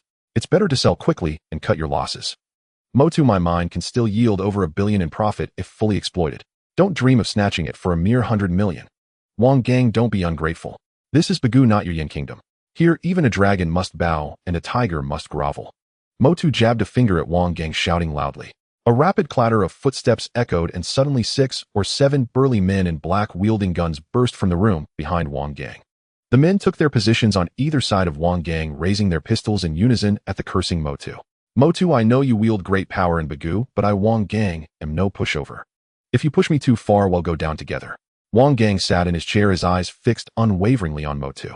Instantly, Motu's tirade ceased. Fine, very well, Wang Gang. We'll see about this. He spat out a threat and turned to leave the villa. Stop. One of Wang Gang's men moved to intercept, but Wang Gang waved him off. Let him go. Motu snorted coldly and strode toward the exit. Just as he was about to step out, he cast a sinister glance at Lin Feng, who had just entered. Without a word, he left the villa. Lin Feng was speechless. He hadn't provoked the man, so why the glare? He followed the driver to Wang Gang. The driver bowed. Sir, Mr. Lin has arrived. Wang Gang glanced at Lin Feng and nodded. You may leave now. The driver nodded and departed. Please have a seat, young friend. Wang Gang gestured to a nearby chair. Lin Feng sat down without ceremony. After a brief pause, he said, Mr. Wang, I overheard your conversation. By the way, Motu mentioned a problem at your coal mine. What exactly happened? Wang Gang sighed. Alas, a few days ago, someone died suddenly in my mine. According to the other workers in the pit, they saw a shadowy mass pounce on the man, and he died on the spot with blood oozing from his 7 orifices. Since then, no worker has dared to go down. Motu somehow caught wind of this and came to offer a lowball price for my mine. You saw the rest. He's not here to buy, he's here to rob. Lin Feng nodded. Is Motu so formidable that he can threaten even you, Mr. Wang? Well, he himself isn't much, but his brother leads a mercenary group in Bagu with considerable power, so people tend to give him face. I'm not afraid of him, but I'd rather not make a mortal enemy. Lin Feng nodded in agreement. Master, based on Wang Gang's description that Black Mist is likely a Yin spirit.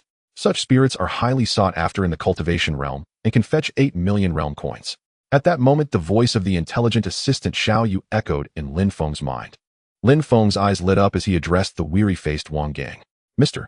Wang, I have some knowledge of esoteric arts. If you don't mind, I could take a look. Hearing Lin Feng's earnest words, Wang Gang couldn't help but hesitate.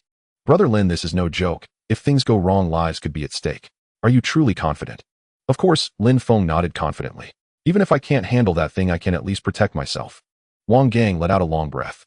Then I'll leave it to you, Brother Lin. But safety comes first. If it's truly impossible, let it go. Naturally, I won't risk my own life either, Lin Feng said with a smile. Then rest up, Brother Lin. We'll go tomorrow. Let's go now? I'm not tired. Lin Feng was still preoccupied with his brother's matter, so he wanted to resolve things as soon as possible. Seeing Lin Feng's insistence, Wang Gang nodded. Haizi, let's head to the coal mine. The nearest black-clad bodyguard nodded in acknowledgement and waved to the others. The group followed Wang Gang out of the villa and into the parking lot. Wang Gang's car was a Rolls-Royce Phantom, while the bodyguards drove identical Jeep off-road vehicles. Haizi was tasked with driving with Wang Gang and Lin Feng seated in the back. At Wang Gang's command, the vehicles set off toward the distance. This was Lin Feng's first time riding in a luxury car like a Rolls-Royce, and he couldn't help but feel a surge of excitement. As a car worth tens of millions, the Rolls-Royce's performance was naturally impeccable. Traveling along the rugged, muddy wilderness roads, Lin Feng barely felt any noticeable bumps. This made Lin Feng secretly decide to buy a Rolls-Royce himself when he returned to the country. The cars moved swiftly, and within less than half an hour the group arrived at Wang Gang's coal mine. Upon getting out, they saw many workers outside the pit, smoking and murmuring among themselves. These miners, some with dark skin and some with yellow, fell silent at the sight of Wang Gang's arrival. At that moment, a bespectacled, scholarly man in a suit approached. Boss, these workers still refuse to go down, even with extra pay. Wang Gang nodded slightly. This young brother is a master I've invited. Perhaps he can solve this problem. He pointed at Lin Feng as he spoke to the suited man. Boss, this. Before the suited man could finish, Wang Gang raised a hand to cut him off. Since we're here, let Brother Lin take a look. Haizi, you and the others go down with Mr. Lin and protect him. The black-clad bodyguards responded in unison. Mr. Wang, I'd rather go down alone. I can protect myself, but if danger arises, I might not be able to look after everyone. Lin Feng's words stunned everyone. The miners whispered among themselves. Who is this guy talking so big? He wants to go down alone. Probably another charlatan here to swindle money. He might live to take the cash, but not to spend it. That thing down there is too eerie. Lucky we ran fast back then, or would have been trapped too. Not just the miners, even Haizi spoke with some indignation. Mr. Lin, you're underestimating us. We've been through battles on the front lines. We don't need your protection. Lin Feng shook his head helplessly. Fine, if you insist on coming, then follow. But don't say I didn't warn you if something goes wrong. Mr. Wang, we're heading down. Lin Feng turned to Wang Gang. At Wang Gang's nod, Lin Feng led the way into the mine, followed closely by the bodyguards. As they ventured deeper, the surrounding light grew dimmer, and a chill seeped into their bodies, causing them to shiver involuntarily. Soon they reached the coal extraction area. Their headlamps gradually dispelled the gloom, and their eyes adjusted to the environment. All around was nothing but black coal and an eerie silence. There's no black mist here. I bet those miners just made up excuses to avoid work, one of the bodyguards remarked. Heisey furrowed his brows, scanning the area warily. Xiao Yu, any findings? Lin Feng communicated telepathically. Master, there's energy around, but I can't pinpoint its location yet. How do we deal with this thing? Lin Feng continued to ask. Purchase a spirit-binding talisman to capture it. It costs 1 million realm coins. All right, purchase. Yes, master. Purchasing. Purchase complete. The next moment, a blue-purple talisman appeared in Lin Feng's hand. Suddenly, a gust of chilling wind swept through, making Lin Feng feel as if he were in the dead of winter. Everyone be careful. Lin Feng shouted, swinging the talisman wildly around. Where the talisman struck, golden light flickered, and a piercing scream rang out.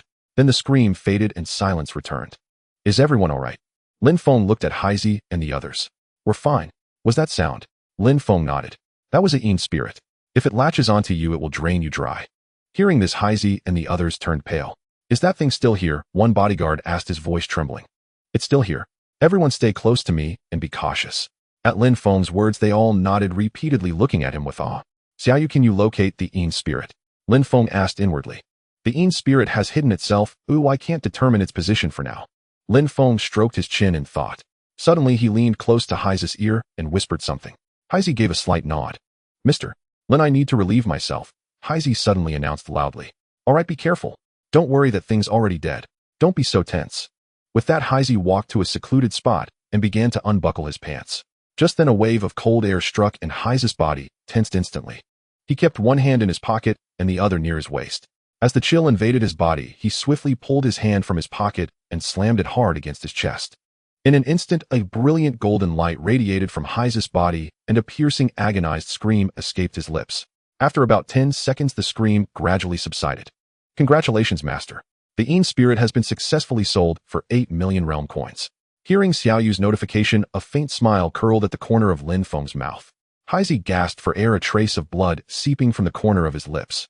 The commotion quickly drew Lin Feng and the others who gathered around. Brother, hey, are you okay? A bodyguard hurried over to support Heisey. I'm fine. All thanks to Mr. Lin. If not for him, we'd all be done for today. Lin Feng waved his hand. All right, the problem's solved. Let's head out. The bodyguards nodded in unison, gazing at Lin Feng with admiration. After about 10 minutes, the group emerged from the mine, taking deep breaths of fresh air. The miners by the pit watched in disbelief as Lin Feng and his team came out safely. Wang Gang and the suited man hurried over. Brother Lin, are you all right? Lin Feng smiled. We're fine. I'm honored to report that the thing is gone. Heisey chimed in, boss, Mr. Lin is truly a master.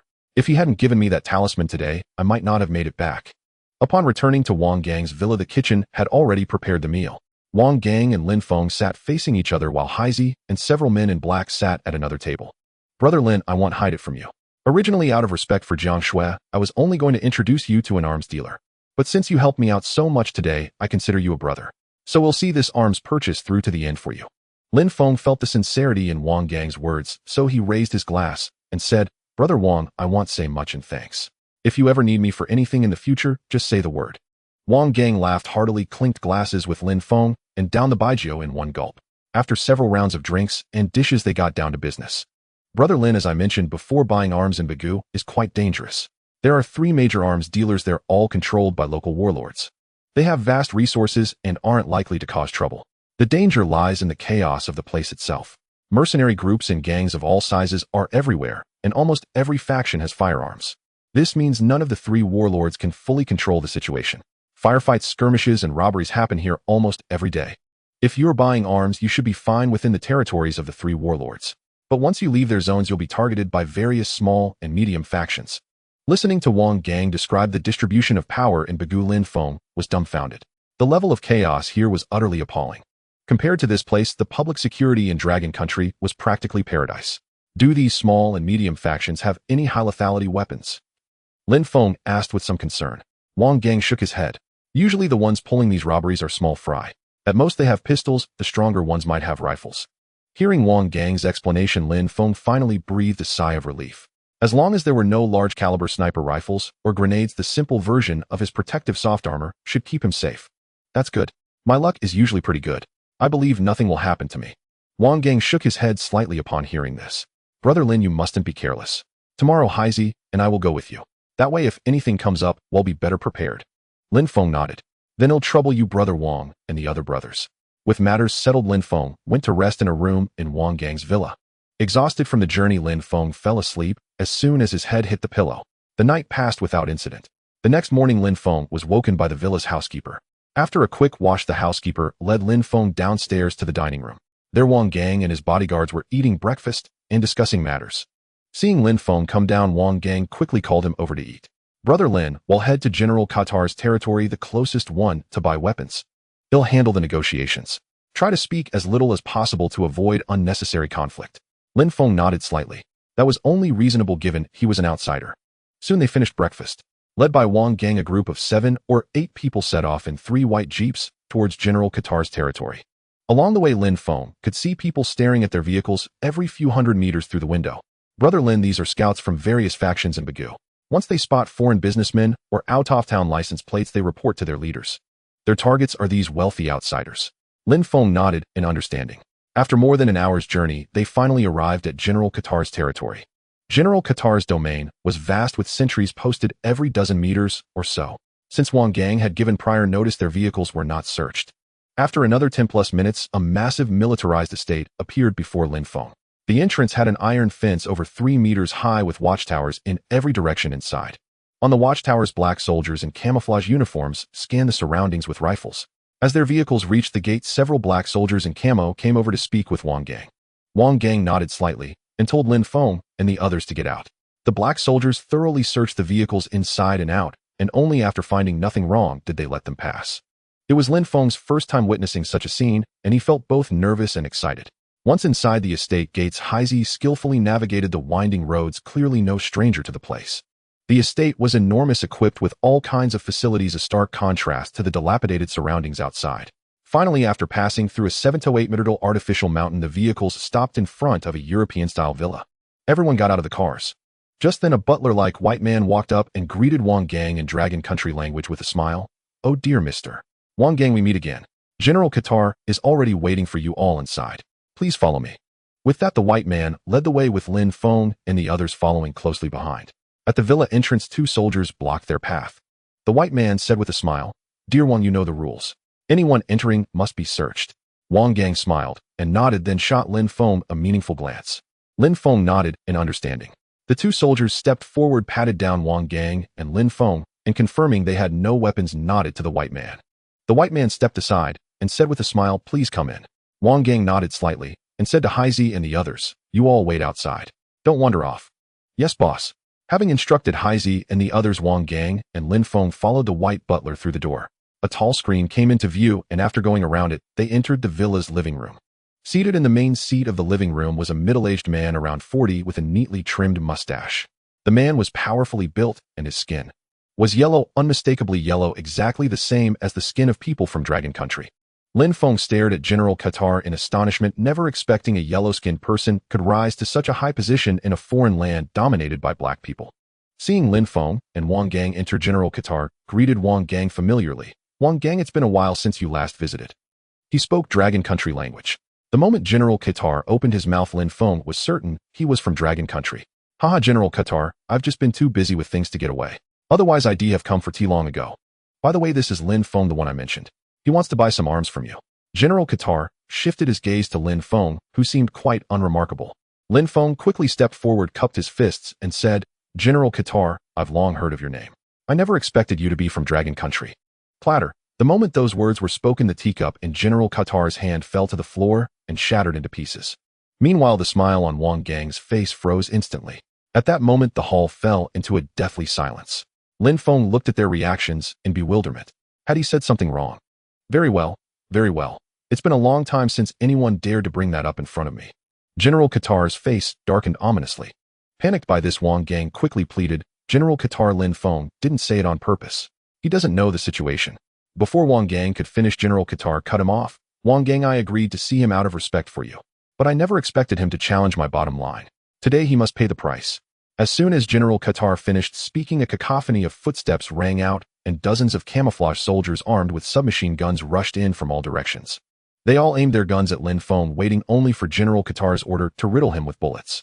Facing the formidable display before him despite his protective soft armor, fine beads of cold sweat still seeped from Lin Feng's brow. Being inexplicably targeted by so many guns, he felt both terror and a surge of seething rage. General Qatar, I am unaware of what offense I have committed to earn such hostility from you. Even if you intend to kill me, you should at least let me die with clarity. Lin Feng forced himself to remain composed and demanded loudly. Qatar snorted coldly. Wang Gang, you tell him why. Wang Gang was also drenched in cold sweat at that moment. Had he known this would happen, he would have warned Lin Feng earlier. Nodding at Lin Feng, he said, General Qatar was originally a colonel in the Western Theater of the Dragon Kingdom's army. During a military exercise, their major general was assassinated by a spy within the ranks. As the saying goes, an army cannot be without a commander for a single day. Thus, the higher-ups decided to select one from among the colonels to assume the rank of major general. In this selection, 2 colonels stood out, and one of them was the current General Qatar.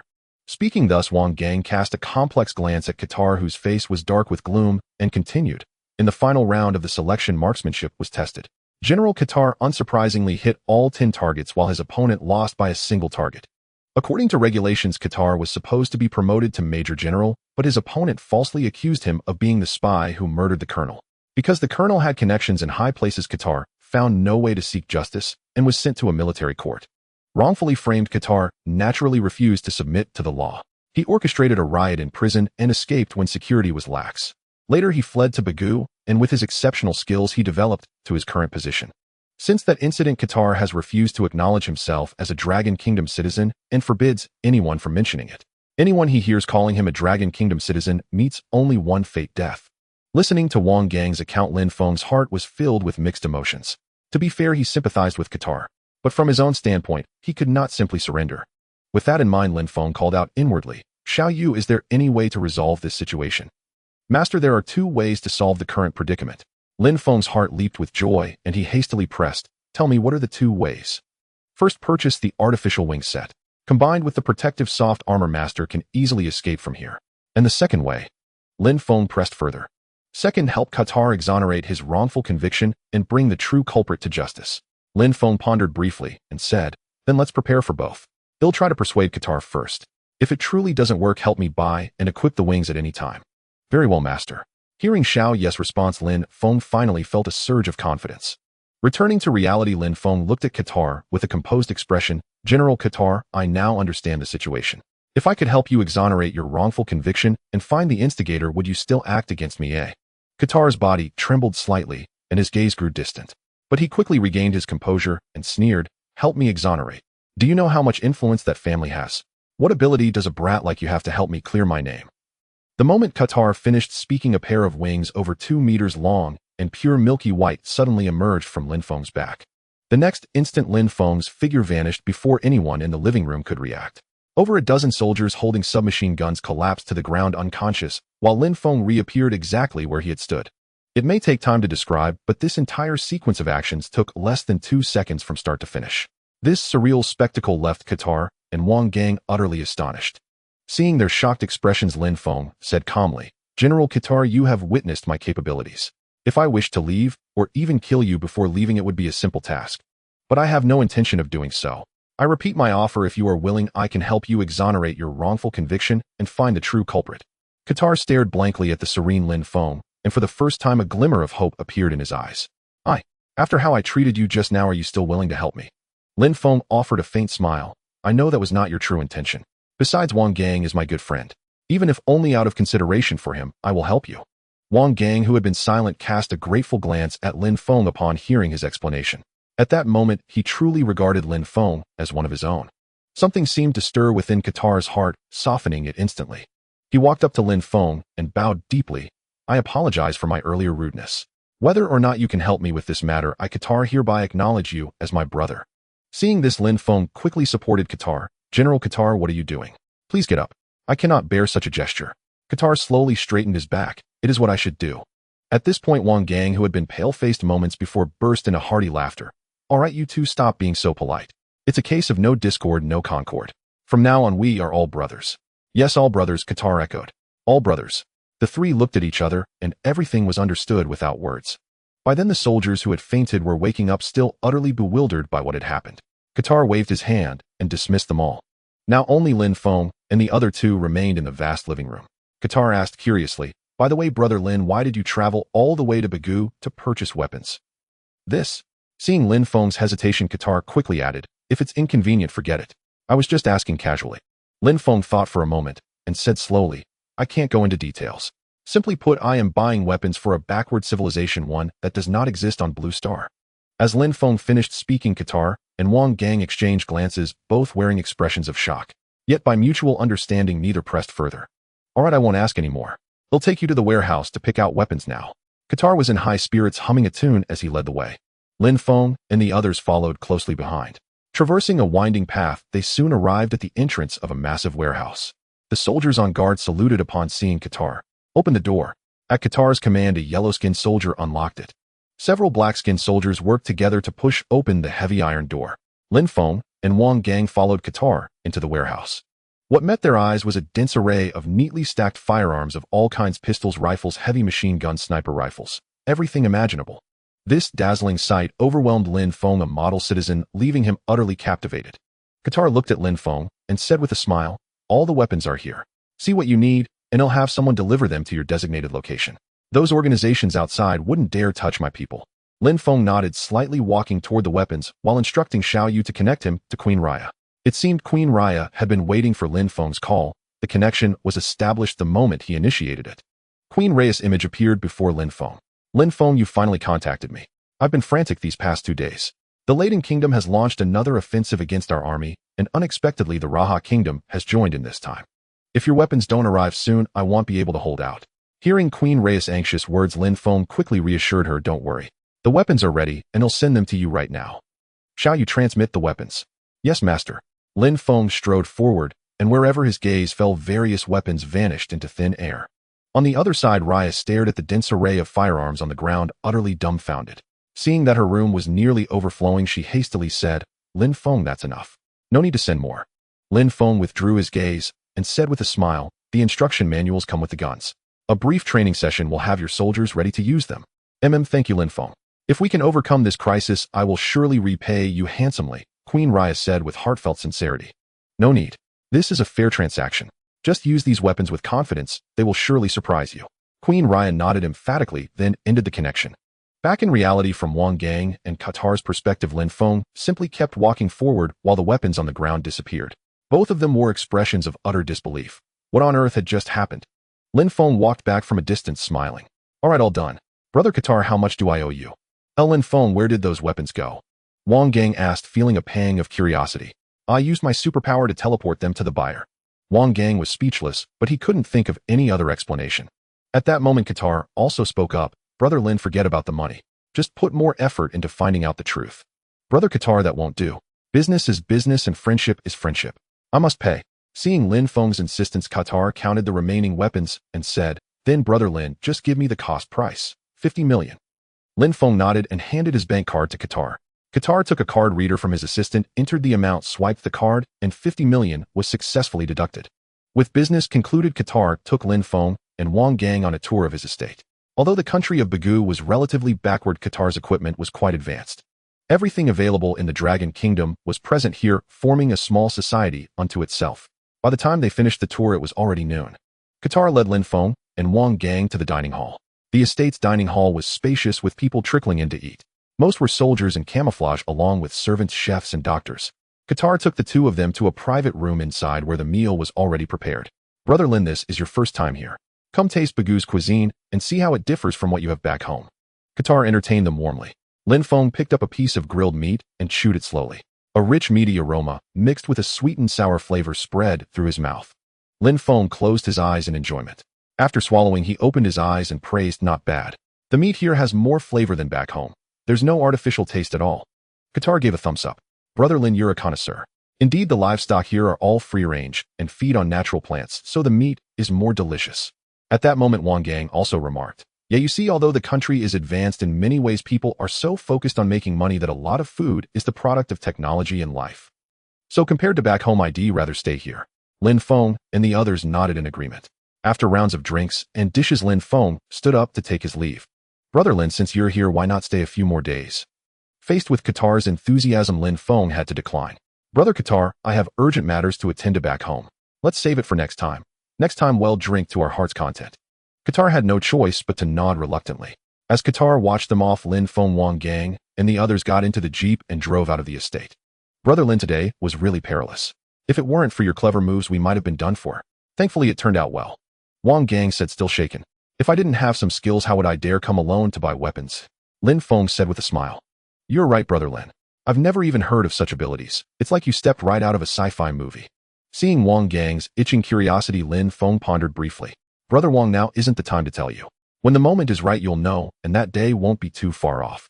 Wang Gang nodded lightly. Having achieved his status, he was emotionally intelligent and wouldn't make unreasonable demands. The car soon left Qatar's territory and sped back along the way they had come. Bang! With a dull thud, a bullet streaked through the air and struck the window beside Lin Feng, causing a loud cracking sound. Lin Feng instinctively ducked his head and shouted, "Get down! Someone's shooting!" But no one answered.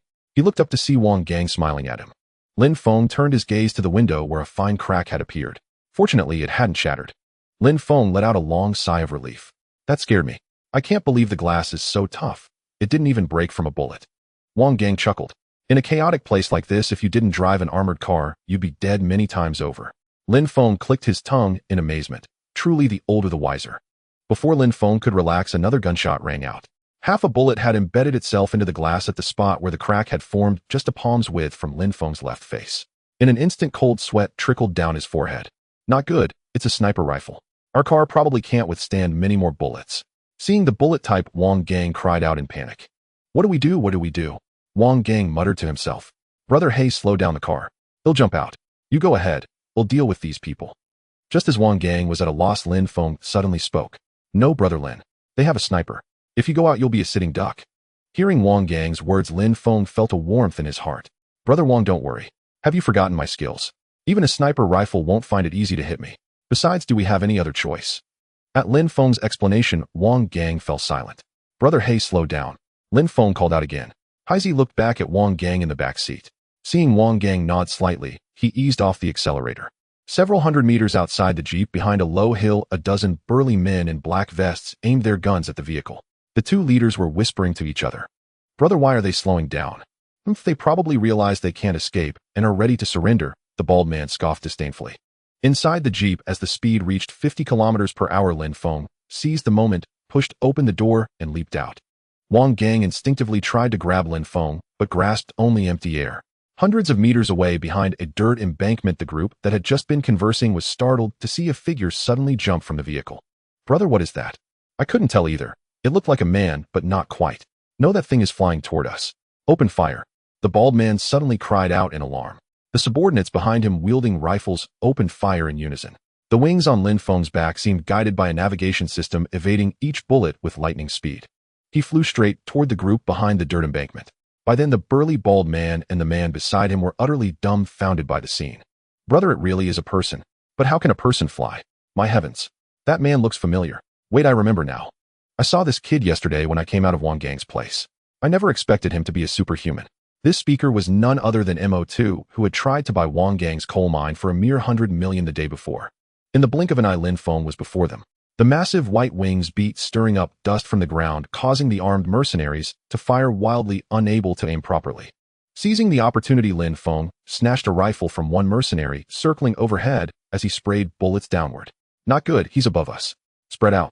The bald man shouted urgently, but it was too late. His subordinates, already panicked, fired blindly, deaf to his orders.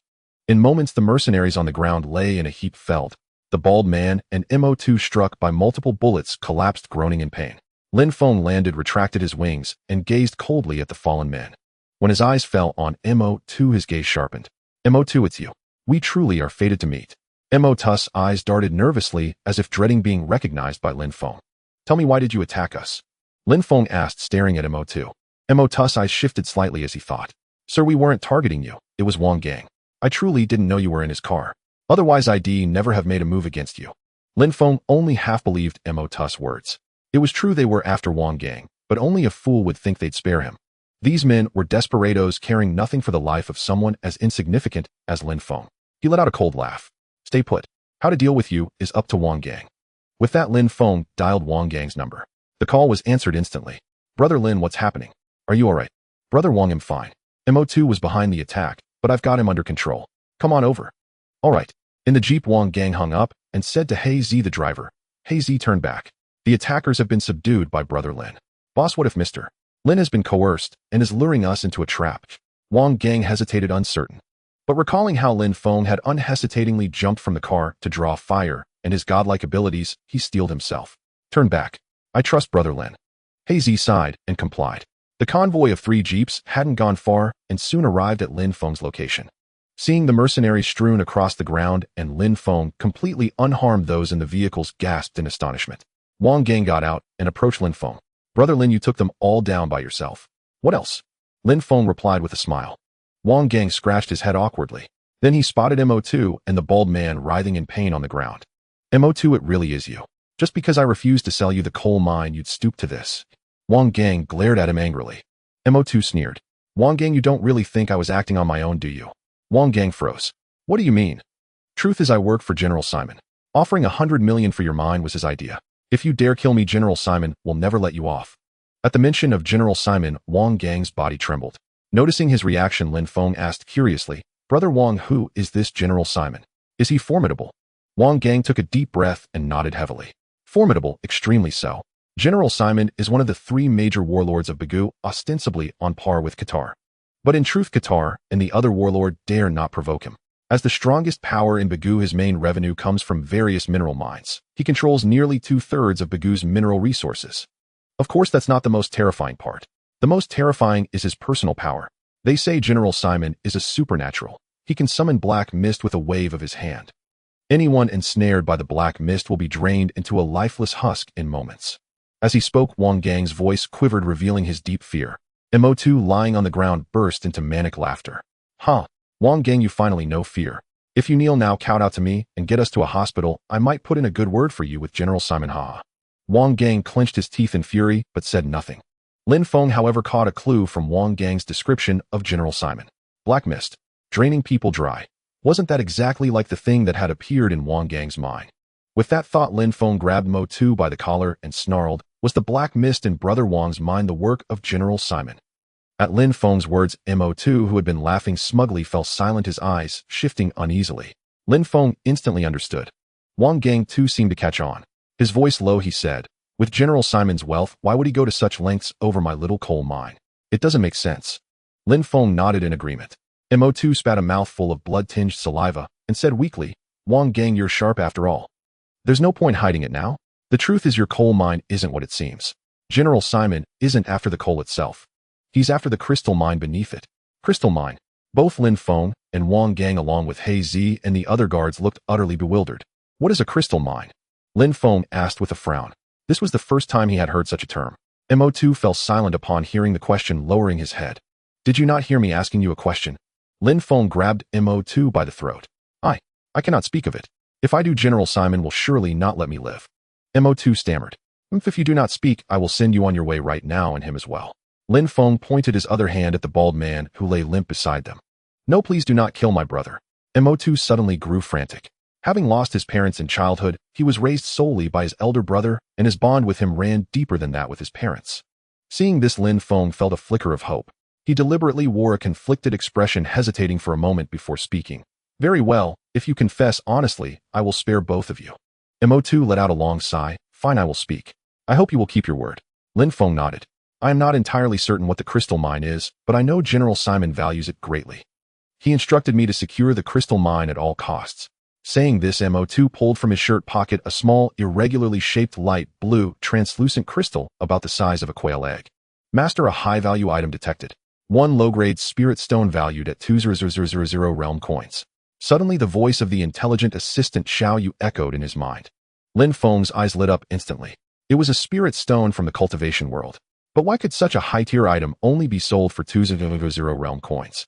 As if sensing Lin Feng's thoughts, Xiao Yu explained, Master, although spirit stones are precious, low-grade ones are merely the most common currency in the cultivation world. What truly holds value are high-grade and supreme-grade spirit stones. Master, do not be disheartened. According to Mo2, beneath Wang Gang's coal mine lies a spirit stone vein. If we can obtain it, it would be an astronomical fortune. Listening to Xiao Yu's explanation, Lin Feng's heart began to pound with excitement. He looked at the ashen-faced Mo2 and continued. You claim there is a spirit stone, no, a crystal mine beneath the coal mine. What evidence do you have? This crystal was unearthed from Wang Gang's mine shaft. Mo2 waved the crystal in his hand as he spoke. Upon hearing this, Wang Gang's expression shifted dramatically. Mo2, what did you say? I had no idea something dug up from my mine had fallen into your hands. Could it be? Could it be? Mo2 let out a light laugh. That is correct. There is a mole in your mine. Your coal mine manager was bribed by General Simon long ago. As soon as the crystal was unearthed, Manager Wu delivered it to General Simon. Wu Chao, you bastard. I have treated you well, and yet you betray me. Wang Gang roared with fury, his heart ablaze with rage. Lin Feng patted Wang Gang on the shoulder and said, Brother Wang, calm down for now. We will settle the score with Wu Chao later. For now, let us get the full story. Wang Gang let out a deep breath and nodded slowly. Lin Feng then asked, how much of this crystal have you unearthed so far? Only this one piece. But General Simon said such crystals usually exist in clusters underground, so there must be more below. To avoid drawing attention, he fabricated the illusion of hidden treasures in the mine shaft and sought to acquire the coal mine to search for the crystals. Hearing this, Lin Feng breathed a sigh of relief, grateful that the crystal vein had yet to be excavated. Mo2 extended a bloodstained hand and grabbed Lin Feng's arm, speaking tremblingly. I have told you everything. Can you take us to the hospital now? Seeing the pleading look in Mo2's eyes, Lin Feng felt a pang of sympathy and was about to agree when Wang Gang pulled him back. Wang Gang shook his head at Lin Feng. Brother Lin, do not be soft-hearted. In Bagu, the law of the jungle prevails. Think about it. If you did not possess such formidable strength, and if our car windows were not bulletproof, would we still be standing here talking? Lin Feng let out a long sigh and nodded gently. Then, Brother Wang, I leave them to your care. Saying this, Lin Feng walked aside, pulled out a cigarette, lit it, and began to smoke. After only a few puffs, he heard the sound of gunfire behind him, followed by Mo2's anguished curses. Lin Feng closed his eyes slowly and took a deep breath. When he opened them again, the hesitation in his gaze was gone. Brother Lin, let us go. Just then Wang Gang and his men had returned. Lin Feng nodded silently and climbed into the back seat of the jeep. Brother Lin, I will take you to the airport now. Take the earliest flight back to your country. My place is no longer safe. Wang Gang sat beside him, smoking, his voice low. Brother Wang, what about you? I plan to gift that mine to Simon. I think he will not be too hard on me. Lin Feng slowly shook his head. Brother Wang, by killing his men, we have slapped him in the face.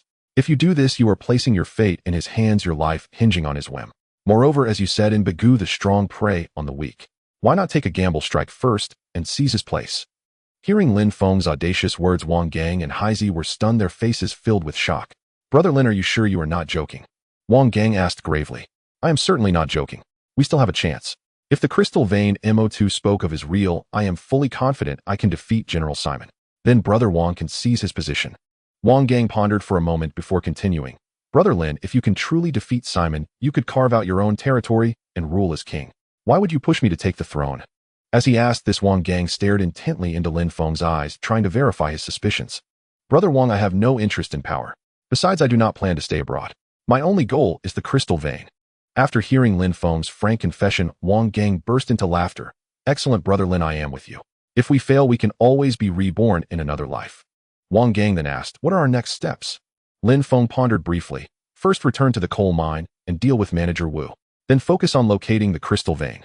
Once we find it, I am confident I can eliminate Simon. Wang Gang nodded and said to Haizi, who was driving, head to the mine. Haizi acknowledged and accelerated toward the coal mine. An hour later, 3 jeeps pulled up at the entrance of the coal mine office. As everyone stepped out, a bespectacled man in a suit approached them. The man was none other than Wu Chao, the mine manager, and the mole Mo2 had mentioned. Boss, what brings you here so suddenly? Had it been any other time, Wang Gang would have greeted Wu Chao with a smile. But now, knowing the truth, he felt only disgust. What is it not allowed for me to visit my own mine without informing you, the manager? Wu Chao's face turned pale, then flushed. He could not fathom why his boss seemed like a completely different person. Wu Chao, do you recognize this? Lin Feng pulled out the spirit stone he had taken from Mo2 and waved it before Wu Chaos' eyes.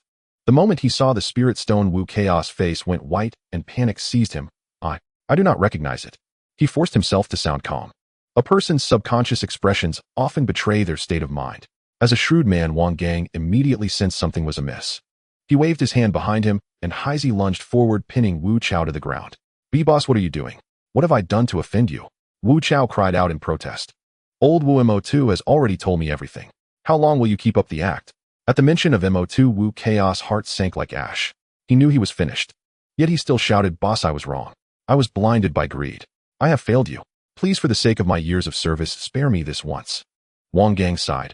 Old Wu, I have treated you well all these years, but you betrayed me for money. How can I forgive you? Go in peace. I will take care of your family. With that, Wang Gang waved his hand, and two bodyguards in black escorted Wu Chao away into the distance. Lin Feng knew that Wu Chao would not survive. Haizi summoned all the squad leaders to the office for a meeting. Yes, boss. Haizi acknowledged and headed towards the depths of the mine. Lin Feng followed Wang Gang into the office and began to wait. Before long, Haizi returned with 7 or 8 yellow-skinned miners wearing blue hard hats leading them into the office. Everyone have a seat. I have an announcement to make. Wang Gang sat at the head of the table and gestured for everyone to sit. The squad leaders took their seats and turned all eyes fixed on Wang Gang, awaiting his next words. Wu Chao manager Wu has been dismissed for suspected corporate espionage. No sooner had Wang Gang spoken than the squad leaders erupted in murmurs. What did Manager Wu do to get fired? I have no idea. Manager Wu was competent at his job, or it must have been a matter of principle. I heard Manager Wu recently bought a luxury car worth $1 million, but he keeps it at home and never drives it. Could he have embezzled company funds? Seeing the heated debate, Wang Gang raised his hand in a calming gesture, and the squad leaders fell silent. Let's set that aside for now. I have a new task for you all. There may be a different substance beneath our mine. From now on, we will halt coal mining and focus entirely on finding this material. With that, Wang Gang took the spirit stone Lin Feng handed him and displayed it to everyone. The squad leaders stared at the blue translucent stone with utter bewilderment, clearly none of them recognizing what it was. Wang Gang continued, if you dig up any of these stones, turn them all in. I will reward you based on the quantity you find. A reward of 100 for each stone, no upper limit, and your monthly wages will still be paid. Hearing this, the squad leaders were brimming with excitement. This was a rare opportunity to get rich. If they hit a vein of these crystals, how much money would they make? Don't worry, boss, we'll do our utmost to find them. Yeah, boss, if nothing else for the money, sake, we'll dig 3 feet deep to unearth this stuff. Seeing their enthusiastic response, Wang Gang and Lin Feng exchanged a knowing smile. After the mobilization meeting, Wang Gang sent the squad leaders to inform the miners to begin operations. Lin Feng meanwhile sat with Wang Gang sipping tea and discussing strategies to deal with General Simon. Time ticked by, and as dusk began to fall, there was still no news of spirit stones from the mine. A sense of anxiety crept into Lin Feng's heart. Brother Lin, don't worry. We still have time. Let the miners work in shifts and keep digging. Wang Gang offered words of comfort. Lin Feng nodded. As time wore on, drowsiness gradually enveloped him, and Lin Feng drifted off to sleep on the sofa. When he opened his eyes again, the sky was already bright. Lin Feng rubbed his bleary eyes. When he took in the scene before him, he was overjoyed. In the conference room, Wang Gang, Haizi, and the others were gathered around the table, pointing and discussing something. And on the table lay the very spirit stones Lin Feng knew so well. Seeing Lin Feng awake, Wang Gang exclaimed excitedly, Brother Lin, come look. We've struck a crystal mine. A smile spread across Lin Feng's face as he walked to the table, picked up a spirit stone, and examined it closely. It was identical to the one from yesterday. Brother Lin, we've already dug up over 600 crystals. According to the messengers, more are still being unearthed non-stop. Lin Feng's face lit up with joy. Good, keep digging until we've got them all. By the way, Brother Wang, stay behind. Let the others leave first. Wang Gang nodded without asking questions and dismissed the others from the room. Once they were alone, Lin Feng summoned Xiao you sell the spirit stones? Yes, master. Selling now. Sale complete. Obtained 12000 universal coins. Remaining balance 12900 universal coins. Gazing at his universal coin balance on the system panel, Lin Feng was ecstatic. Xiao, show me what large-scale lethal weapons I can buy with my balance. Yes, master. Searching now. Search complete. Laser Gatling fires hundreds of particle laser beams per second capable of easily penetrating 12 centimeter thick steel plates. Moderate power. Price 5000 universal coins. War robot, customizable appearance, extreme speed and strength, impervious to blades and bullets, a match for 100 opponents. Price 2000 universal coins. Annihilation grenade, blast radius of 30 meters, creates a vacuum zone upon detonation. Price 600 universal coins. Lin Feng broke out in a cold sweat at the sheer destructive power of these weapons. They were terrifying. After a long deliberation, Lin Feng decided to hold off for now. It would be best to avoid using such weapons if possible to prevent unnecessary bloodshed. Returning to reality, the spirit stones on the conference table had vanished. Though startled, Wang Gang had grown accustomed to such occurrences. Brother Wang, as you've seen, I have supernatural abilities. These crystals can be exchanged for large-scale lethal weapons. Dealing with General Simon will be more than manageable. From now on, have everyone focus on mining the crystals. When the time comes, he'll give you a surprise. Hearing Lin Feng's confident words, what more could Wang Gang say? Suddenly, Lin Feng's phone rang. He picked it up and saw it was Gu Fei, the owner of Gus Grilled Fish. Hello, Sister Gu. What's up? Xiao Lin, I'm almost out of spirit fish here. Can you make a delivery soon? Lin Feng was taken aback. With spirit fish priced so high, were there really that many customers? But that wasn't his concern right now. He couldn't return at the moment. Sorry, sister, I'm out of town and won't be back for a few days. Please hold on a bit longer. All right, Shaolin, but please come back as soon as you can. I can't hold out much longer. Okay, will do. After hanging up, Lin Feng suddenly thought of his younger brother Lin Hao. He wondered how Xiao Hao was doing. With that in mind, he called his mother. The call connected. Mom, how's Xiao Hao's leg? Xiao Feng, are you free today? Your brother's surgery was a success. He just needs to rest and recover, and he'll be fine. Lin Feng could tell from her voice that his mother's mood was much better than last time. That's good to hear. By the way, were the thugs who beat up Xiao Hao arrested? There was a moment of silence on the other end before his mother replied hesitantly. No, they were just summoned to the police station for questioning. Due to insufficient evidence, they've been released. Lin Feng suppressed his anger and comforted his mother. I understand. Take care of Xiao Hao, don't worry about money. They'll handle everything when I get back. After hanging up, Lin Feng let out a long sigh. Brother Lin, what happened? Noticing Lin Feng's grim expression and overhearing the conversation, Wang Gang asked with concern. In need of an outlet for his frustration, Lin Feng told Wang Gang everything about his brother's situation. Wang Gang was also furious and immediately offered to use his connections back home to help Lin Hao. Lin Feng shook his head in refusal. Brother Wang, let me handle it myself. Going through official channels would be too easy on them. I want to teach them a lesson they'll never forget. Lin Feng's gaze turned icy cold. His family was his bottom line. Cross it, and death was the only outcome. Wang Gang shuddered at the look in Lin Feng's eyes and silently mourned for those thugs.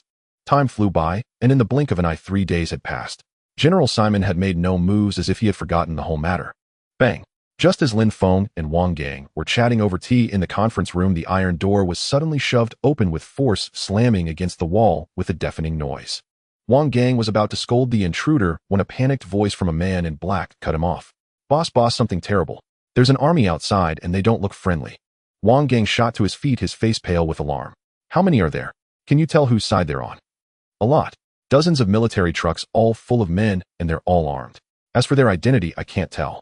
Wang Gang stumbled, nearly losing his balance. Lin Feng quickly steadied him and reassured him.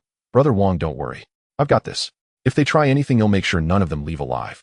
Listening to Lin Feng's confident words and recalling his terrifying combat prowess, Wang Gang finally felt his tense nerves relax. Over the past 3 days, more than 2,000 spirit stones had been excavated from the mine. Lin Feng had exchanged them all for Myriad world coins, adding to his previous balance. He now possessed nearly 60,000 Myriad world coins. To Lin Feng at this moment, these coins represented an immense fortune. Shall you purchase a piece of protective gear? Yes, master. Purchasing. Purchase complete. As Xiao Ye's voice faded, a black cloak materialized on the conference table. Brother Wang, drop a drop of blood on this. Lin Feng pointed at the black cloak. Wang Gang stared in astonishment at the cloak that had appeared out of thin air. Brother Wang, this is a protective soft armor. Once you drop your blood on it, it will bond to you. Wearing it, even a bullet won't cause you any harm. Wang Gang looked at the unremarkable black robe, finding it hard to believe it was as formidable as Lin Feng claimed. Yet recalling Lin Feng's uncanny abilities, he couldn't help but trust him somewhat. He steeled himself. If Brother Lin truly wished him harm, he wouldn't go through such trouble. Resolved, Wang Gang bit his finger and let a drop of blood fall onto the black cloak. In an instant, the cloak dissolved, flowing along his finger and spreading over his entire body. It enveloped him completely. Brother Lin, what's happening? Wang Gang asked, flustered. It's fine. The armor is recognizing you as its master. Now imagine the clothes you'd like to wear. Following Lin Feng's instructions, Wang Gang closed his eyes and concentrated. Moments later, the black faded, replaced by a full-body Ultraman suit. Lin Feng was speechless, not expecting Wang Gang to have such a childish side. Wang Gang, noticing his own appearance, shifted his thoughts again. His outfit transformed back into a suit. Wang Gang touched his clothes with delight like a child with a new toy. Lin Feng coughed, snapping Wang Gang back to reality. He scratched his head awkwardly. Brother Lin, this armor is incredible. I got a little carried away. But can it really stop bullets? It feels just like ordinary clothes. Why not try it with a gun? Lin Feng teased. No. If it fails, ID have no one to blame. Wang Gang looked uneasy. Even the black-suited bodyguard who had just entered was stunned, though he wisely asked nothing. Brother Wang, let's go outside.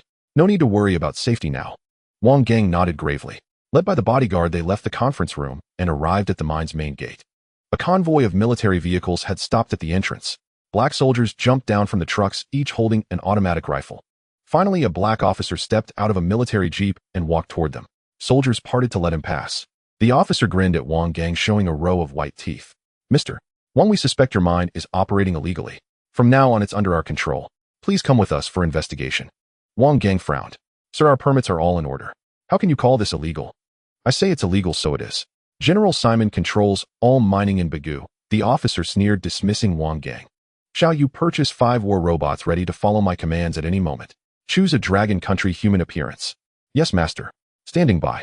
With a single thought from you, they will engage. Having arranged the weapon purchase, Lin Feng's courage swelled. He looked at the officer with a mocking smile. So in Bagu, might makes right. Naturally. The officer caught himself. Who do you think you are speaking to me like that? Hell, show you who I am. Lin Feng silently commanded Xiao Yu to act.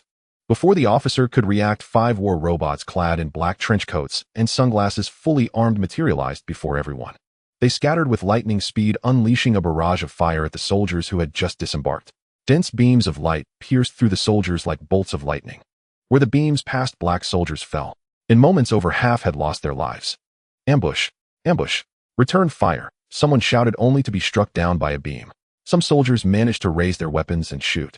But bullets bounced off the war robots like harmless tickles. This shattered the soldiers' morale, and they tried to flee. It was too late. Before they could run far, beams pierced their bodies. Hundreds of Bagu's elite soldiers were reduced to Swiss cheese by the 5 war robots. The only enemy left alive was the officer before Lin Feng and the others. Gone was his earlier arrogance. His eyes reddened, and he became hysterical, laughing and crying, clearly driven mad. After a brief battle, the scene returned to silence. But no one standing there could remain calm. The bodyguards, witnessing the surreal spectacle, stood frozen, eyes wide. Lin. Brother Lin, is it over? Wang Gang stammered, his eyes bulging.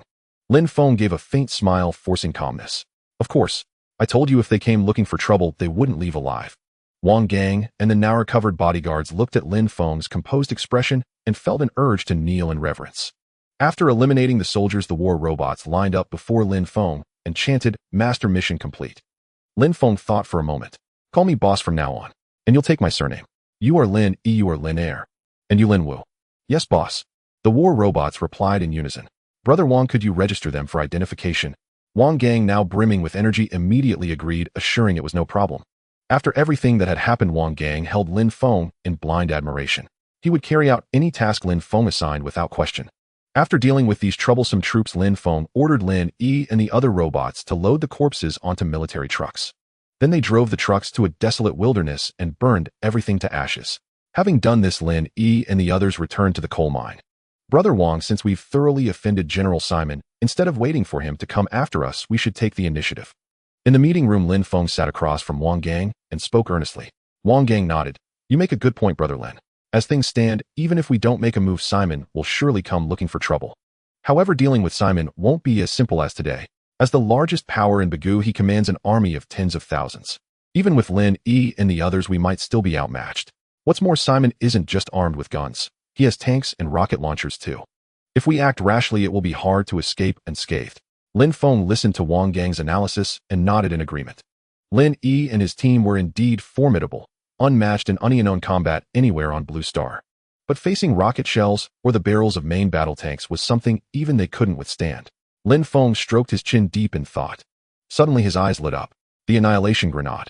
With its devastating power, anything within its blast radius, rocket launchers or main battle tanks alike, would be reduced to ashes in an instant. But the annihilation grenade's blast radius was terrifying, or it might even catch him in the explosion. It seemed he'd need to buy an anti-gravity vehicle. If he could drop it from high altitude, it would be much safer and catch the enemy off guard. With that thought, Lin Feng made up his mind. Brother Wang, I've considered what you said, but I have a plan of my own. Hearing Lin Feng's confident words, Wang Gang grew curious. Did Brother Lin have another trick up his sleeve? What plan, eh? Wang Gang asked excitedly. You'll see when the time comes. There's no time to lose. Let's set off. Lin Feng gave a mysterious smile and spoke. Wang Gang could only nod helplessly. After arranging matters here, Lin Feng, Wang Gang, Haizi, and his black-suited bodyguards along with Lin E and his team drove jeeps toward General Simon's stronghold. At that moment, in a luxurious estate in northwestern Bagu, a black man in a white robe sat on a sofa watching footage playing on a surveillance screen. His face alternated between pale and livid. I never expected that kid from Dragon Country to be so capable, finding 5 such ruthless fighters from who knows where. Ordinary soldiers are like children before them. But no matter how strong you are, crossing me, Simon, in Bagu is a death sentence. The next moment, rolling black mist emanated from the man in white, enveloping him entirely. Meanwhile, on the other side, across an endless Gobi desert, 4 creamy white jeeps sped along. Inside the middle jeep, Brother Lin, just tell me what other tricks you have up your sleeve, so I can rest easy. Brother Wang, you'll find out soon enough. Let me just say this. It's a devastating weapon that will definitely surprise you. I'll find then. The two conversing in the vehicle were none other than Lin Feng and Wang Gang en route to Simon's headquarters. 2 hours later, a massive luxurious estate appeared ahead of the jeeps. Brother Lin, we've arrived, Wang Gang reminded him. This is Simon's headquarters. Lin Feng furrowed his brow. The estate's gates were wide open, yet an eerie silence hung in the air, not a soul in sight. This was hardly befitting the mightiest power in Bagu. Even the weakest of the three major factions, Qatar, had guards posted every few steps. Something was off. Suddenly a realization struck him, and he shouted, "Ambush!" No sooner had the words left his mouth than a squadron of soldiers on motorcycles brandishing submachine guns burst through the gates. A hail of bullets rained down on Lin Feng's group. Two black-suited bodyguards who had just stepped out to investigate were riddled with bullets. Xiao Lu, Haizi screamed hoarsely. Watching his comrades fall, grief consumed him. Lin Yi, take them down. Flustered Lin Feng quickly gave the order. Yes, boss. Lin Yi acknowledged and led the others out of the jeep. They moved like lightning, reaching the soldiers in seconds. With each swing of their alloy blades, a soldier tumbled from their motorcycle lifeless. The soldiers' dense volleys of bullets left only faint marks on their bodies. In less than a minute, dozens of motorcyclists armed with submachine guns had met their end. Silence fell once more. Lin Feng approached Haizi and gently patted his shoulder. I'm sorry.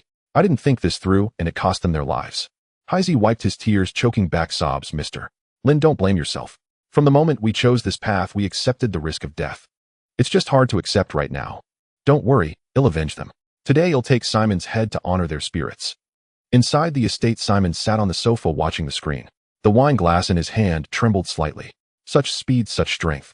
Could they be martial artists? That must be it. For that kid Lin Feng from Dragon Country to have so many experts protecting him, he's likely an heir to some ancient martial arts family. But so what? This is Bagu, not Dragon Country.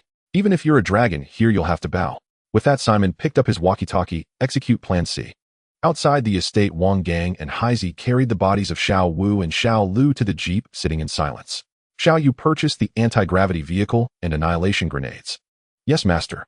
Purchasing. Purchase complete. The instant Xiao Yu's voice faded, a sleek, massive vehicle, about 10 meters long and 4 meters wide, materialized out of thin air behind the jeep. Brother Wang, brother, hey, this was likely just their first wave. Let's fall back and leave this to Lin Yi and the others. Haizi suddenly spoke. I'm not leaving. I want to avenge Xiao Wu and Xiao Lu. Lin Feng patted Haizi's shoulder. I'm not saying we're retreating. I'm preparing to unleash the big move. Haizi's eyes lit up. Really? Lin Feng nodded confidently. He stepped out of the jeep and walked toward the anti-gravity vehicle. Wang Gang and Haizi followed, carrying Xiao Wu and Xiao Lu. When they saw the massive, sleek anti-gravity vehicle before them, their eyes gleamed. This must be the big move Lin Feng was talking about. Stop standing around, get in the car. Lin Feng said, stepping into the anti-gravity vehicle first. Wang Gang and the bodyguards, including Haizi, followed closely behind. As soon as they entered the anti-gravity vehicle, everyone was stunned by the interior. The cabin was over 2 meters high, leaving ample space above Lin Feng's head. Damn, this is luxurious. This isn't a car, it's a 5-star hotel, exclaimed a black-clad bodyguard in awe. Even Wang Gang, accustomed to riding in Rolls-Royces, felt envious of the interior, touching and examining everything. Xiao Yu, how do you operate this anti-gravity vehicle? Lin Feng stared blankly at the densely packed buttons on the console. He admitted, I only know how to drive cars with steering wheels. Is this a spaceship or a car? Master, the buttons on the console are all in interstellar common language. You can choose to learn it. Of course, if you prefer not to learn, Xiao, you can take control of the vehicle. Lin Feng shook his head decisively at the mention of learning. He had never liked studying, and he wasn't about to start now. Xiao Yu, am entrusting full control of the anti-gravity vehicle to you. He'll only give orders. Yes, master. Xiao Yu has taken over the anti-gravity vehicle's intelligence system. Lin Feng nodded in satisfaction at the response. Brother Lin, weren't we supposed to unleash a big move? Why are we hiding in the car? Wang Gang was puzzled by Lin Feng's actions. Despite the vehicle's incredible sophistication, it was still just a car. Hearing Wang Gang's question, the other black-clad bodyguards also looked at Lin Feng, sharing the same doubt. Lin Feng noticed their gazes and curled his lips into a mysterious smile. Bear with me for a moment. You'll find out soon enough. At the entrance of Simon Manor, Lin Air and 3 other war robots stood in a straight line, expressionlessly staring into the estate. Just then a rumbling sound echoed above the manor. Lin Feng and the others peered through the anti-gravity vehicle's massive windows toward the source of the noise. 3 military-armed helicopters slowly emerged from behind the manor, hovering above Lin Yi and the others. Suddenly, steel tubes extended from beneath the helicopters, their muzzles aimed at the robots. The next moment, several wrist-thick shells shot down from the tubes at tremendous speed. Lin E and the other robots built for combat knew no fear. They didn't dodge the incoming shells, but met them head-on with their fists. A thunderous boom rang out as Lin E was sent flying backward by the impact. He skidded over 10 meters before coming to a halt looking battered. Large patches of synthetic skin had peeled away, revealing the mechanical structure beneath. His right arm, which had struck the shell, was completely shattered with faint blue sparks flickering from the break. Lin Air, Lin San, and the others were in similar states. Though their bodies weren't entirely destroyed, their combat effectiveness was severely compromised. Inside a lavish suite within the manor, Simon, clad in a white robe, stared intently at the video feed. Seeing the robot's condition, he first showed surprise, then curled his lips in disdain. I didn't expect them to be robots. When did Dragon Nation develop such technology? But so what? In the face of absolute power, all flashy tricks are useless. He took a sip of wine from his glass and continued watching the surveillance footage. Inside the anti-gravity vehicle, a starkly different scene unfolded. Brother Lin E and the others can't hold out. What exactly is this big move of yours? If this continues, they'll be completely destroyed. Wang Gang's brow was deeply furrowed, his face etched with worry. Wang Gang had grown quite fond of the war robots. He thought that if he could have a few such bodyguards, his safety concerns would be a thing of the past. But he couldn't bring himself to ask Lin Feng for them. Lin Feng, hearing this, frowned slightly. It seemed Lin E and the others' limit was just ordinary bullets. They had little resistance against small shells. Don't worry. Now let me show you my big move. As Lin Feng spoke, he mentally commanded Xiao Yu to attack the helicopters. The next moment, the silent anti-gravity vehicle emitted a faint engine hum. It then shot vertically upward at incredible speed, in an instant reaching the same altitude as the helicopters. Inside the vehicle, Wang Gang and the bodyguards saw the scenery outside suddenly change through the windows. Before they could process it, an unforgettable sight unfolded. The helicopters which they had been looking up at were now just a short distance away. Did the helicopters fall? Wang Gang rubbed his eyes. When he looked forward again, the helicopters were still there. He shifted his gaze and saw nothing but open sky. Damn, Brother Lin, how did we get into the sky? Wang Gang shouted, a mix of fear and excitement in his voice. Though it was Lin Feng's first ride, he remained calm, prepared. Don't rush. The best is yet to come. As Lin Feng's words faded, the anti-gravity vehicle moved again. This time it surged forward instead of upward. Inside the helicopter, the pilot stared dumbfounded at the hovering vehicle. An absurd feeling washed over him. What the hell? A car flying in the sky and hovering in place. Damn, have I traveled to another world? Before he could react, the massive anti-gravity vehicle rammed into them at supersonic speed. In seconds, the hovering helicopters were shattered, crashing to the ground in flames. Witnessing this, everyone in the vehicle was horrified. Damn, is this still a car? It crashed into helicopters without a scratch and destroyed them. Even Heisey, usually taciturn, couldn't help but curse. Inside the manor's suite, Simon smashed his glass to the floor, eyes wide. How is this possible? How can such a large car take off vertically and remain stable after such a violent collision? Is this within Blue Star's technological capabilities? Who is that young man? Simon let out a long sigh, picked up the walkie-talkie, and spoke hoarsely, execute Plan B. Inside the anti-gravity car, Wang Gang was somewhat dazed as he watched everything unfolding before him, feeling as if he were in a dream. It was a long while before he snapped back to reality. Old Lin, Brother Lin, you're truly my blood brother. That ultimate move of yours scared me senseless. What kind of car is this? Its performance is definitely the fighter jet of black technology. Where did this car come from? Are you selling it? Can you get me one too, no matter the cost? Lin Feng looked at the somewhat fervent Wang Gang and couldn't help but feel a pang of emotion. If he hadn't obtained the Myriad realm trading network, if he hadn't received such a great opportunity, he would probably be even more excited than Wang Gang upon witnessing this scene. He patted Wang Gang on the shoulder. Brother Wang, it's not that I don't want to give it to you, but I can only afford this one for now. Once my circumstances improve, I'll definitely give you one. Really? But when exactly will that later be? Wang Gang still felt uneasy. Well, it could be a few months, or maybe a few years. Lin Feng said, rubbing his chin thoughtfully. In truth, with his current Myriad realm coins, Lin Feng could afford another anti-gravity car. But thinking about when the next opportunity to earn so many coins might come, he felt reluctant to spend them. Wang Gang's eyes revealed disappointment, and his expression instantly drooped. Seeing this, Lin Feng felt a bit embarrassed after all the spirit stones used to earn Myriad realm coins were dug from beneath Wang Gang's coal mine. Well, Brother Wang, I can't give you the anti-gravity car, but I can buy you an anti-gravity motorcycle. Hearing that Lin Feng could give him an anti-gravity motorcycle, Wang Gang's dispirited demeanor instantly perked up. He quickly pressed, can that motorcycle also fly in the air like this car? After speaking, Wang Gang looked at Lin Feng with an expectant expression. Exactly. Besides the size and appearance, the functions aren't much different. And you don't need to worry about safety. As long as you don't crash into an airplane, there's basically no danger. Lin Feng said with a smile. Wang Gang was instantly overjoyed upon hearing this. Indeed, the crying child gets the candy. The ancients were not wrong. Quick, Brother Lin, conjure up the motorcycle. I can't wait. Wang Gang rubbed his hands together, eager to try it out. Lin Feng's face darkened. Wasn't this guy being a bit too impatient? Still, he couldn't be bothered to argue. He promptly had Xiaoyu place an order on the Myriad Realm Trading Network, spending 600 Myriad Realm coins, just like that. The next moment, a sleek, black-and-red motorcycle 5 meters long and about a meter wide appeared before everyone. Unlike an ordinary motorcycle, its tires were nearly half a meter wide, allowing it to stand steadily without a kickstand. Damn, that's way too cool. Wang Gang, staring at the suddenly appearing cool motorcycle, couldn't help but walk up and inspect it closely. Suddenly, he accidentally pressed some button.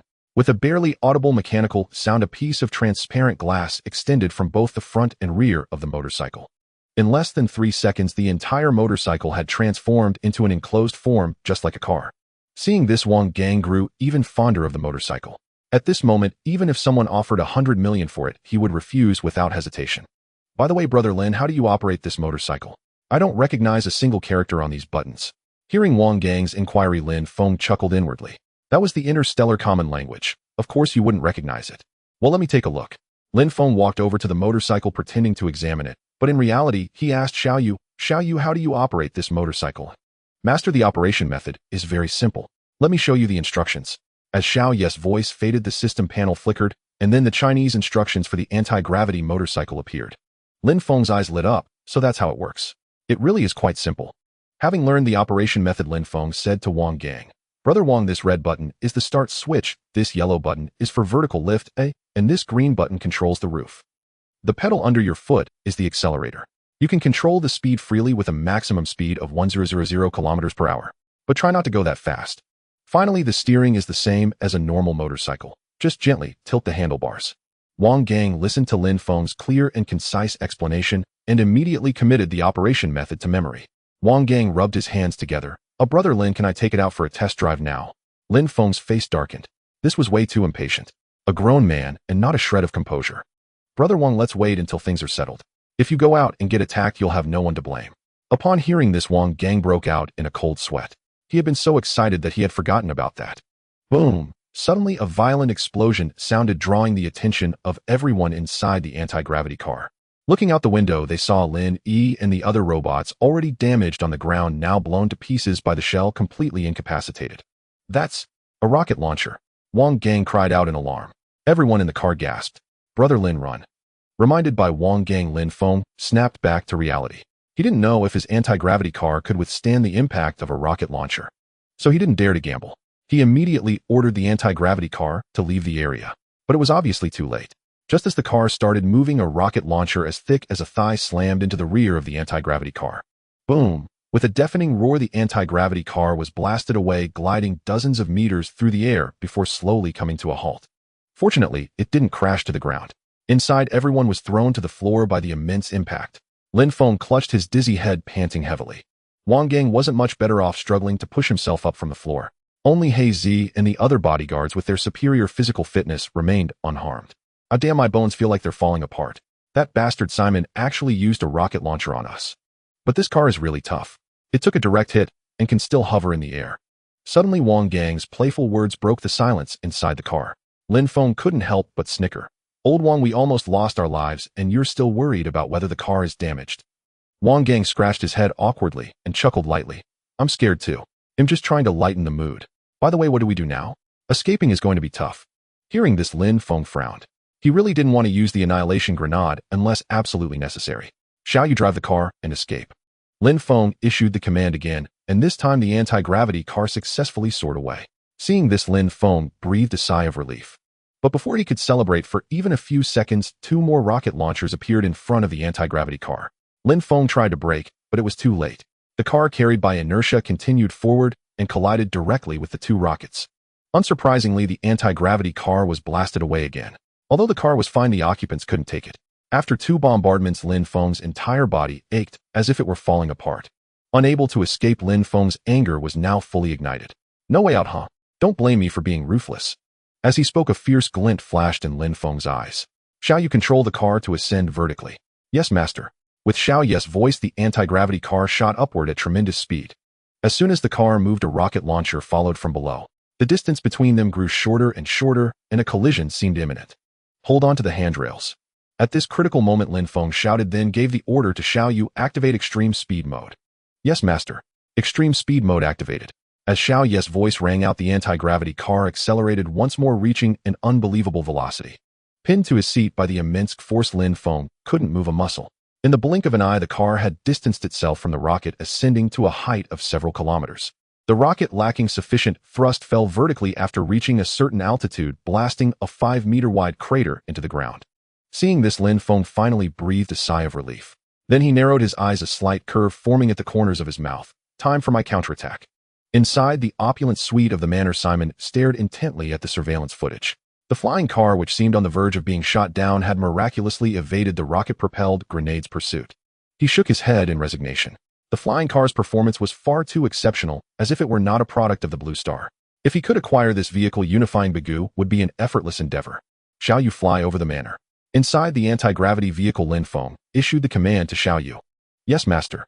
The car descended to an altitude just beyond the reach of the rocket launchers. As it slowly approached the manor, Lin Feng gained a general understanding of the situation within. The manor spanned dozens of acres, equipped with every conceivable amenity: football fields, basketball courts, swimming pools, shooting ranges, forming a self-contained microcosm. On a training ground, soldiers in camouflage short sleeves were engaged in combat drills. Everyone, look up in the sky. What is that? Suddenly someone shouted. Hearing this, the soldiers halted their movements and gazed upward. Holy crap, it looks like a car. Are you still asleep? How can a car fly?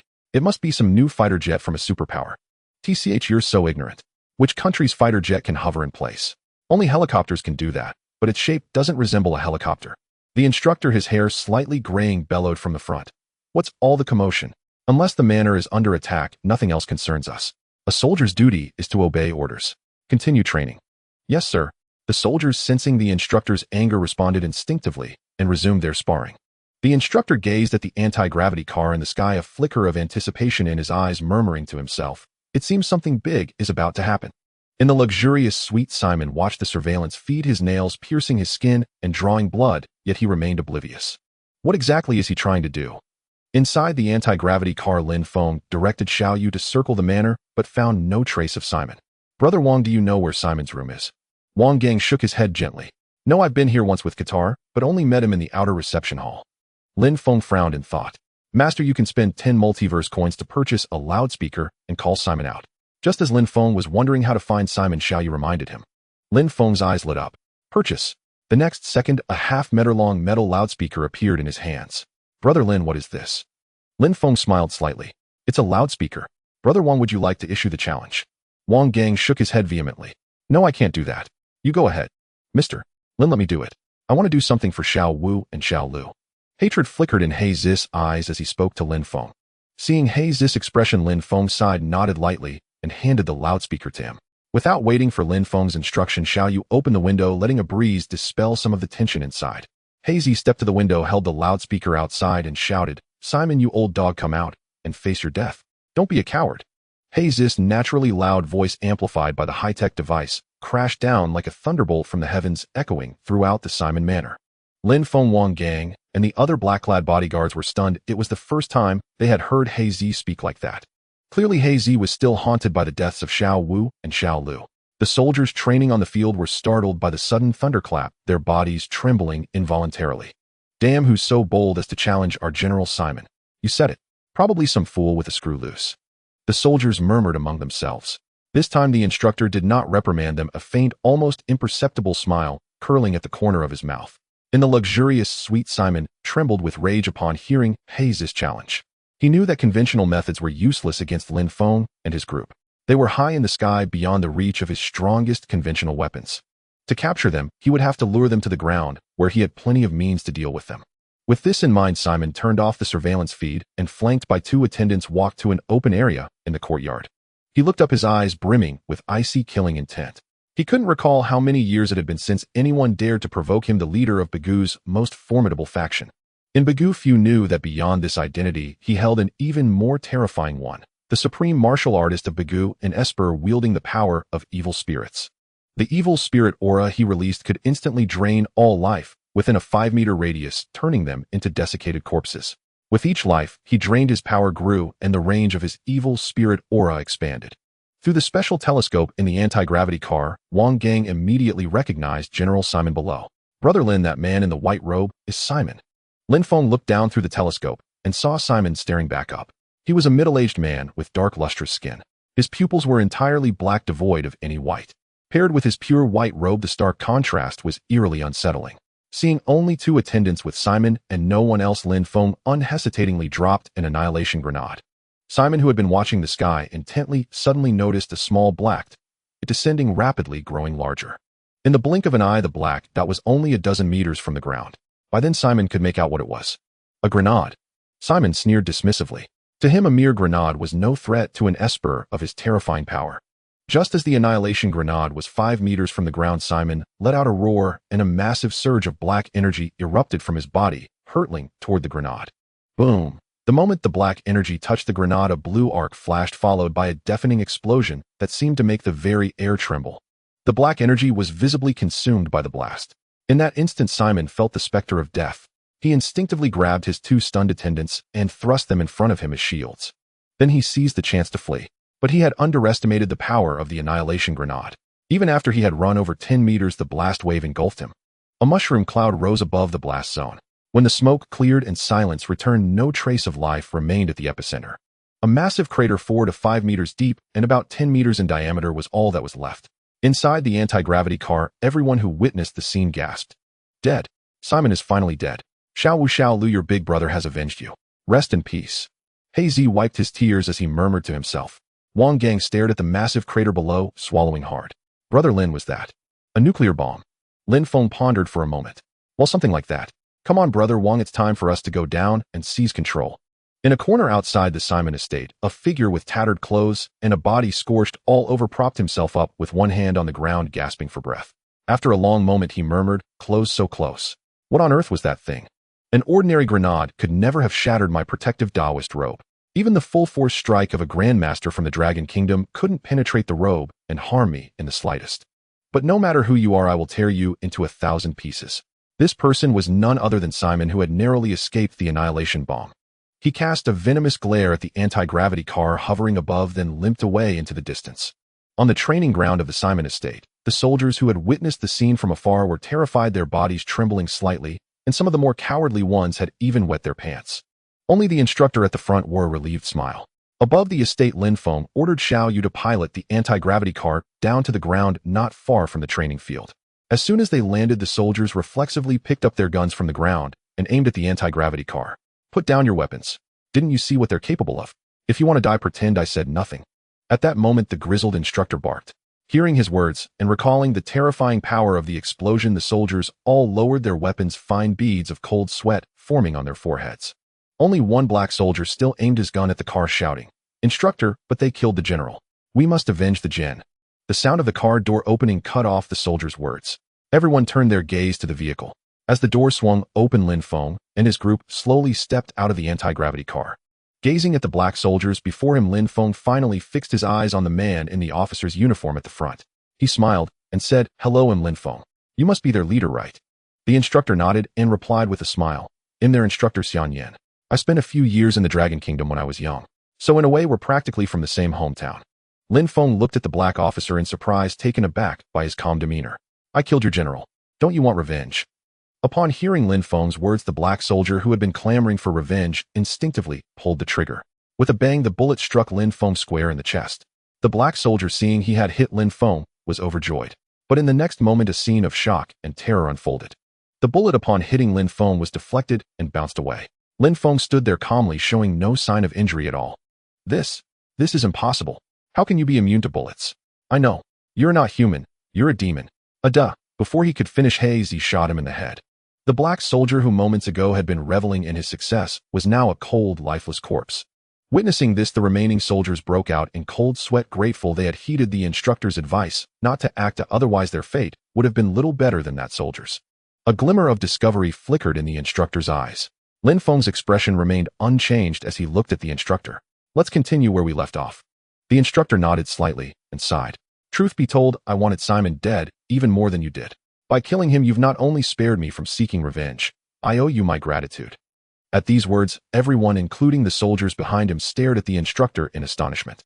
Before Lin Feng could ask further, the instructor continued, 20 years ago, I went to study in the Dragon Kingdom and met my girlfriend Zhongli. We hit it off instantly and fell deeply in love. After graduation, Zhongli gave up everything in the Dragon Kingdom to support my career and came with me to Bagu. Later, as I hoped, I joined Simon's military camp, believing I could finally live a happy life. But fate had other plans. One day, Zhongli came to visit me at the camp and caught Simon's eye. Under the pretext of learning Dragon Kingdom culture, he took her to his residence. I wanted to stop him, but I had no influence and was utterly powerless. That very night, I received the devastating news Zhongli chose death over submission and was killed by Simon's gun. I was crushed and in despair considered suicide. But just then Simon sent his confidant to tell me he felt guilty about Zhongli's death, and as compensation appointed me as the training camp's squad leader. Upon hearing this, I abandoned the thought of suicide. I vowed revenge, to climb to the highest rank, earn Simon's trust, and find the chance to kill him. But even after rising to the position of instructor, I could never get close to Simon or find an opportunity. Yet heaven never seals off all exits. Your arrival gave me hope. At first I thought you could at least annoy Simon. But you shattered my expectations, possessing a bomb of such devastating power and successfully killing him. So I thank you. With that, the grizzled instructor began to bow to Lin Feng.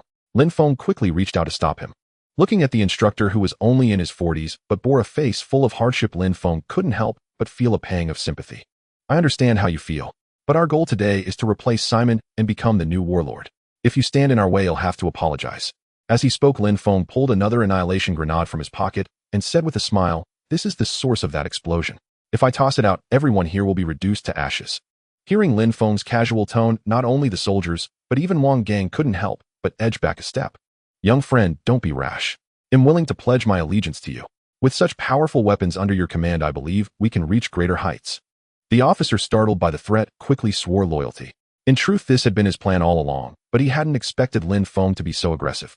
Seeing their instructor surrender, the soldiers realized that holding out would be sheer idiocy. I pledge my loyalty to. Me too, and me. Lin Feng nodded in satisfaction at their reactions. His earlier act had been for the soldiers' sake. He already trusted the instructor. Good. Since you all accept me, we're now family.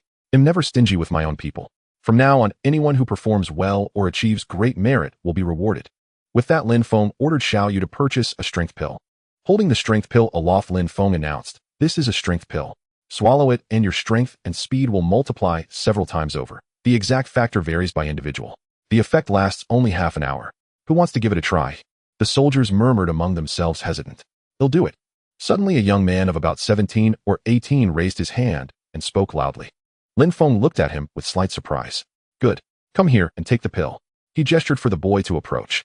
The boy trotted over to Lin Feng, took the strength pill with delight, and swallowed it without hesitation. In the next instant, his slender frame visibly expanded, transforming into a muscular man in the blink of an eye. Oh, that feels amazing, the boy exclaimed involuntarily. Satisfied with the boy's transformation, Lin Feng turned to the other soldiers. Who wants to challenge him? Anyone who wins gets a cash prize of 100. The soldiers' eyes lit up at the prospect. They'll take it on. A burly soldier stepped forward, eager for the fight. All right, begin. At Lin Feng's command, both entered a fighting stance. The burly soldier struck first, throwing a punch like an avalanche at the boy. The boy, feeling a bit nervous, instinctively stepped back twice. Just as the burly soldier's fist was about to land, the boy sidestepped to evade it. Feeling his enhanced speed, the boy gained confidence and launched a counterattack. He lunged forward, closing the distance before the burly soldier could react, and drove a fist into his abdomen. The burly soldier, weighing around 180 pounds, was sent flying backwards, skidding over 3 meters before stopping. He clutched his stomach, groaning in pain, his face pale, and it took a while for him to recover. Challenge failed. Anyone else want to try? Yet as Lin Feng's words fell, a dead silence enveloped the scene. The burly man who had just stepped forward was among the elite of these soldiers, and if even he could be sent flying with a single punch, the others stood no chance. You have all witnessed the efficacy of the strength pill. As long as you perform well and earn merits, everyone will have the opportunity to obtain one. Moreover, this is merely the most basic reward. Subsequently, Lin Feng instructed Xiao Yu to purchase a holographic projection watch for 50 interworld coins. Lin Feng retrieved the watch from his pocket and displayed it before the soldiers. Does anyone know what this is? Hey. A soldier stepped forward, scrutinizing it closely. Isn't this just a watch? I have one at home too. Lin Feng chuckled. You're correct, but not entirely. To be precise, this is a holographic projection watch. With that, Lin Feng activated the watch's projection function. In the next instant, a list of functions materialized in the void above the device. Features such as calling, music, and video were all available. Whoa, this is black technology. Which country made this watch? I've never even heard of it. Listening to the murmurs, Lin Feng smiled faintly and continued, this holographic projection watch is also a reward. Of course, there are even more advanced items. I want to showcase them all now. In short, as long as you perform well, everyone has a chance to earn them. Yes, we will give our utmost and remain absolutely loyal. The soldiers erupted in cheers. Lin Feng pulled Wang Gang close. Let me introduce everyone. This is Wang Gang, my trusted brother. From now on, he will be in charge of all affairs here. You are to obey his commands, and I will distribute rewards through him. Wang Gang was deeply moved by Lin Feng's words. General Wang, General Wang. The soldiers chanted upon hearing the introduction. In short, they would follow any order from Lin Feng without hesitation. At this moment, Lin Feng was revered as a deity in their eyes. Furthermore, your daily training will still be led by your instructor. The instructor stepped forward and bowed deeply to Lin Feng. Rest assured, I will fulfill my duties. Good. I will not treat you unfairly. Lin Feng then had Xiao Yu purchase a protective soft armor. This is a protective soft armor. It can withstand all attacks below heavy weaponry. Just drop a drop of blood onto it. Hearing Lin Feng's explanation and recalling how the bullets had been deflected from Lin Feng's body, instructor Xia's heart pounded wildly. He raised his slightly trembling right hand, bit his index finger, and let the blood drip onto the soft armor. In the next moment, the armor morphed in an uncanny manner, enveloping Xian Yin's entire body. Instructor Xia envisioned the style of clothing you desire. Xian Yin closed his eyes without hesitation and imagined. When he opened them, he was clad in an immaculate military uniform. Xian Yin gazed at his attire, overwhelmed with joy. He looked at Lin Feng with gratitude. Thank you, Lord Lin. Thank you. Lin Feng waved his hand. All right, since matters are settled, I must take my leave.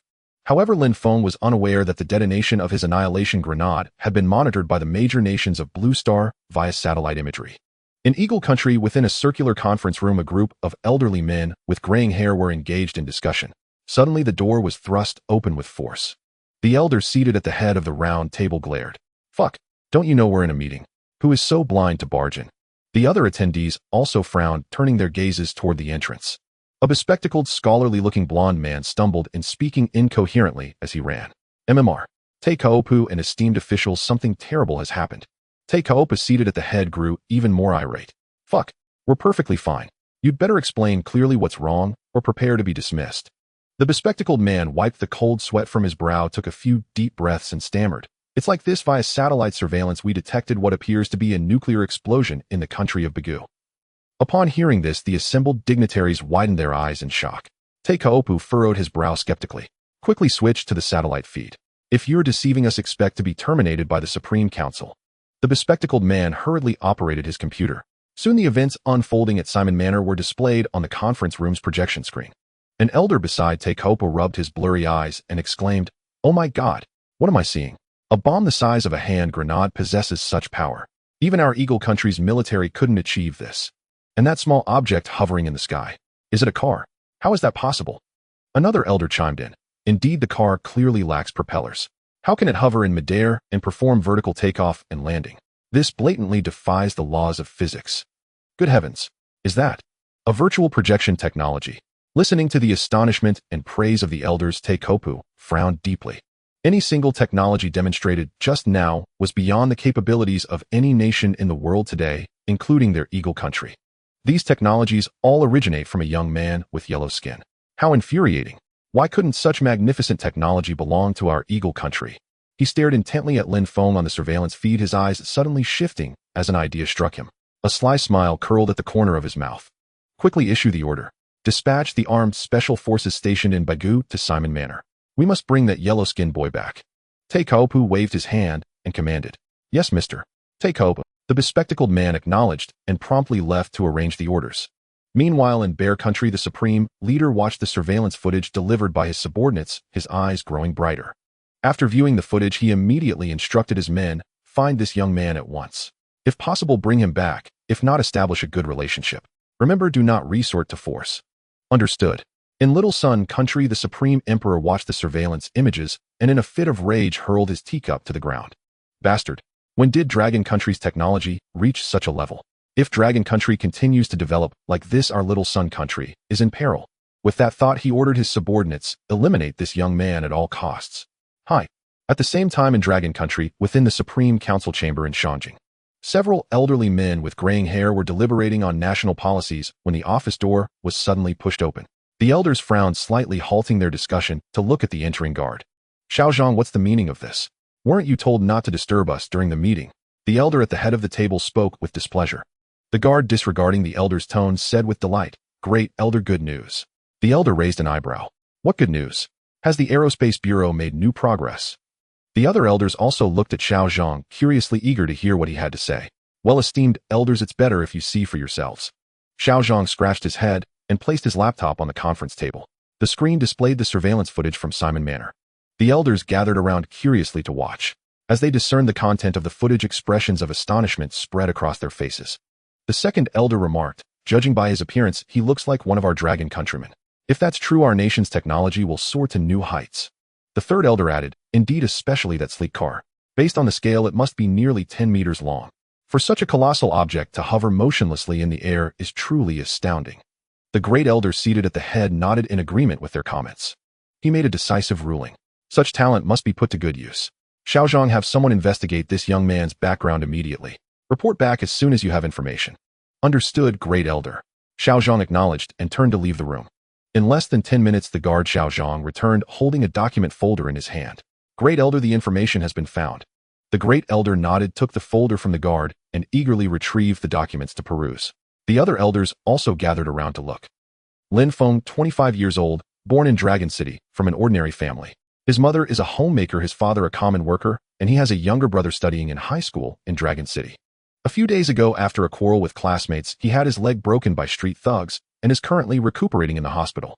During college, Lin Feng dated a girl named Zhao Qian who was extremely vain and lived off his part-time earnings during their school years. After graduation, Lin Feng struggled to find a good job, but took up food delivery to satisfy Zhao Qian's desire for purchases. He did this for 2 years until a few days ago when he discovered Zhao Qian's infidelity, and they suddenly broke up. The elders frowned as they read Lin Feng's profile. The third elder stroked his graying beard and said, From the records, this Lin Feng is just an ordinary young man. Could the video be fake? The second elder shook his head. No, this was captured by satellite. It cannot be fabricated. Let's continue reading. The great elder nodded slightly and took out a second document to read. After Lin Feng broke up with Zhao Qian, his luck turned remarkably favorable. First, he somehow obtained a spiritual fish that enhanced his physique, then his bank account suddenly had 500 million more. Later, he went to Bagu, and what happened afterward remains unknown. As for the suspected nuclear grenades, the hover car, and the virtual projection technology, no one knows how he acquired them. It was as if they appeared out of thin air. The great elder frowned deeply as he read the documents. After a long silence, he exhaled a heavy breath and said firmly, regardless of the opportunities he has seized or where he got these high-tech marvels, he is still a citizen of our dragon kingdom. For that alone, we must protect this child and ensure his safe return. Indeed, if I am not mistaken, the other great powers have likely already taken notice of Lin Feng. We must dispatch a team to Bagu immediately, the second elder echoed. The great elder nodded and said to the guard Xiaozhang, Initiate the highest level escort mission. At these words, not only Xiaozhang, but the other elders widened their eyes in shock. It had been years since such a mission was last activated, highlighting the great elder's immense regard for this young man. Yes, great elder. Xiaozhang, after a moment of astonishment, quickly responded and left the meeting room to arrange the task. At the Simon Manor, Lin Feng finished his instructions and prepared to leave Bagu. Brother Lin, you've just taken over Simon's territory. As the master here, you should stay and explore, Wang Gang said, reluctant to see him go. No, my brother had a conflict with classmates back home, and they hired thugs to break his leg. I need to return and settle the score. Wang Gang frowned upon hearing this, a minor school dispute escalating to hiring thugs. Don't worry, Brother Lin. I have friends in the country, let me make a call. Lin Feng was about to decline, saying he could handle it. But Wang Gang had already dialed. Hey Tiger, a friend's younger brother has been bullied by thugs. Help sort it out, he'll contact you later. The voice on the other end, recognizing Wang Gang's tone, said excitedly, Gang, rest assured, I'll handle it cleanly. After hanging up, Wang Gang made an okay gesture. Brother Lin had settled. Contact this guy Wang, who he has some sway in the underworld of Magic City. With that, he sent Wang Hu's number to Lin Feng's phone. Lin Feng nodded, lightly waved to the group, and boarded his anti-gravity car. The anti-gravity car rose slowly amid envious gazes and soon vanished from sight. Inside the car, Lin Feng sat on the sofa gazing out the window and said softly, Shall you how long to Dragon City? Master, 5 hours under normal mode. Could head straight to Dragon City. Yes, Master. The anti-gravity car streaked across the high sky, heading toward Dragon City in the Dragon Kingdom. 20 minutes later, just as Lin Feng was about to leave Bagu's airspace, 5 military helicopters suddenly blocked his path ahead. The anti-gravity car halted slowly, and Lin Feng frowned. Eagle Kingdom's armed helicopters. What are they doing here? Through the car's glass, Lin Feng clearly saw the national flag emblem on the helicopter tails. As Lin Feng wondered, the Eagle Kingdom soldiers inside the helicopters were equally stunned to see the anti-gravity car hovering steadily in midair. Oh my god, is the target an alien? How can a car do that?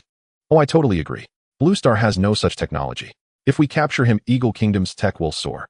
Jack quickly hailed the target. The helicopter pilot said excitedly to Jack in the co-pilot seat. Jack nodded firmly, took a drag of his nearly burnt-out cigar, pressed the intercom on the console, and shouted, "Attention, flying car ahead. This is the Eagle Kingdom Armed Special Forces in Bagu. Land immediately for inspection. Land immediately." Lin Feng heard the voice outside, and his gaze turned icy. Inspection?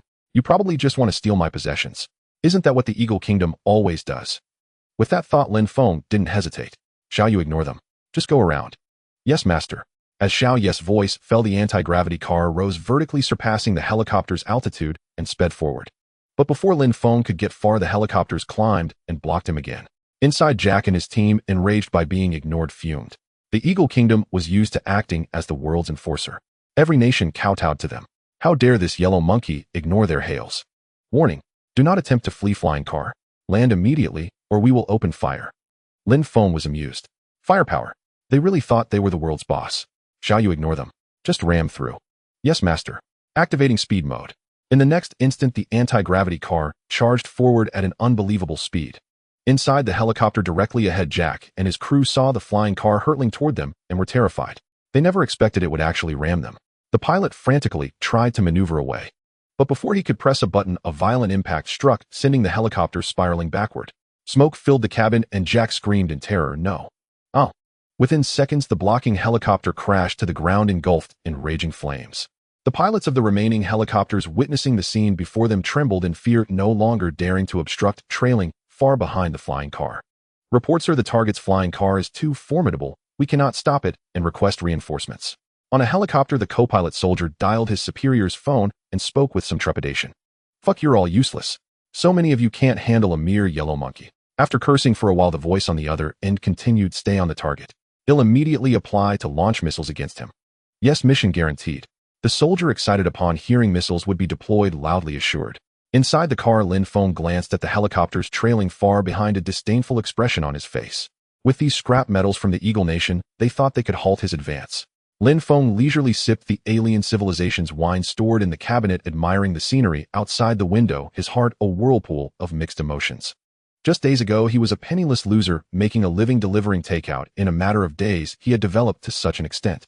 "Master, danger is detected approaching. Do you wish to purchase weapons to counter it?" After an unknown duration, Xiao Yu's calm voice echoed again in Lin Feng's mind. Lin Feng's heart jolted. If even Xiao Yu sensed danger, it was definitely extraordinary. He decisively said, "Purchase." "Very well, master." Purchasing a small laser cannon. Purchase complete, costing 50 million universe coins. It has been mounted on the anti-gravity vehicle. Lin Feng's eyes brightened at the mention of the small laser cannon, but upon hearing the cost of 50 million universe coins, he couldn't help but wince in pain. All because of that damned Eagle Nation military forcing him to waste so many universe coins. The more Lin Feng thought about it, the angrier he grew. He had been saving up to buy a spaceship just to feast his eyes on outer space, and now that plan was delayed again. With this in mind, Lin Feng steeled himself and ordered, "Xiao Yu, hit them hard this time. Show no mercy." "Yes, master." Meanwhile, in the highest council chamber of the Dragon Nation's capital, the Grand Elder and others stared at the surveillance footage transmitted from satellites, their faces alternating between pale and flushed. The third elder slammed the conference table forcefully. "Bastards. Those Eagle Nation fellows are actually using missiles against Lin Feng. It's utterly despicable. The Eagle Nation has always been like this. What use is talking about it now? The priority is to ensure Lin Feng's safety. Our people won't get there for another 5 or 6 hours." The second elder said gravely. The Grand Elder remained silent, his eyes fixed on the surveillance screen, reddening slightly. "Lin Feng, we can't help you now. Whether you can survive this crisis depends on you. I hope you have other cards up your sleeve. Don't let me down, don't let the Dragon Nation down." At the same time, in the Bear Nation, the Supreme Leader watched the surveillance footage on the screen with a slight frown. The Eagle Nation has gone too far. Even if Lin Feng cannot be used by them, he is crucial to the advancement of human technology, and yet they. I hope the young lad can survive this safely. Inside the anti-gravity vehicle, Lin Feng watched the surveillance feed on the console, his heart tense. "Master, the missile is 5 kilometers away. Requesting permission to fire." Lin Feng's spirit rallied. "Good, fire." As Lin Feng's words fell, a cannon barrel about 10 centimeters in diameter slowly extended from the underside of the anti-gravity vehicle. The next moment, a beam of laser shot from the barrel speeding into the distance. Boom! In an instant, a thunderous explosion erupted in the distance, as if it would tear the sky asunder. Lin Feng watched a flash of fire light up the distant sky, a slight smile curling at the corners of his mouth. He never imagined that one day a nobody like him could stand up to a great power. On the ground, pedestrians, hearing the commotion in the sky, stopped to look up. Hey, what's going on? Another war? Probably. There are firefights here every now and then, but this one seems a bit intense. Hey, stop gawking. Get home quick, or you'll get caught in the crossfire. At that moment, inside the Eagle Nation's military base in Bagu, a man dressed as an Eagle Nation officer staring at the surveillance screen frowned deeply. How is this possible? How does he have such a powerful laser weapon? Even our Eagle Nation can't achieve this. That man must harbor a great secret. With that thought, the officer's face lit up with excitement. On my command, continue launching missiles. I want to see how many laser beams he can fire. Following his order, 3 more missiles launched from the base, streaking toward Lin Feng's anti-gravity vehicle. In the Dragon Nation's Capital Council chamber, the Grand Elder and others watched as the anti-gravity vehicle suddenly fired a laser cannon, effortlessly intercepting the missile. They all showed expressions of astonishment. Holy moly, how many tricks does this Lin kid have up his sleeve? That laser weapon is a groundbreaking invention too. The third elder clapped in admiration. Excellent, excellent, excellent. If our Dragon Nation gains this young man's support, we will surely soar to new heights.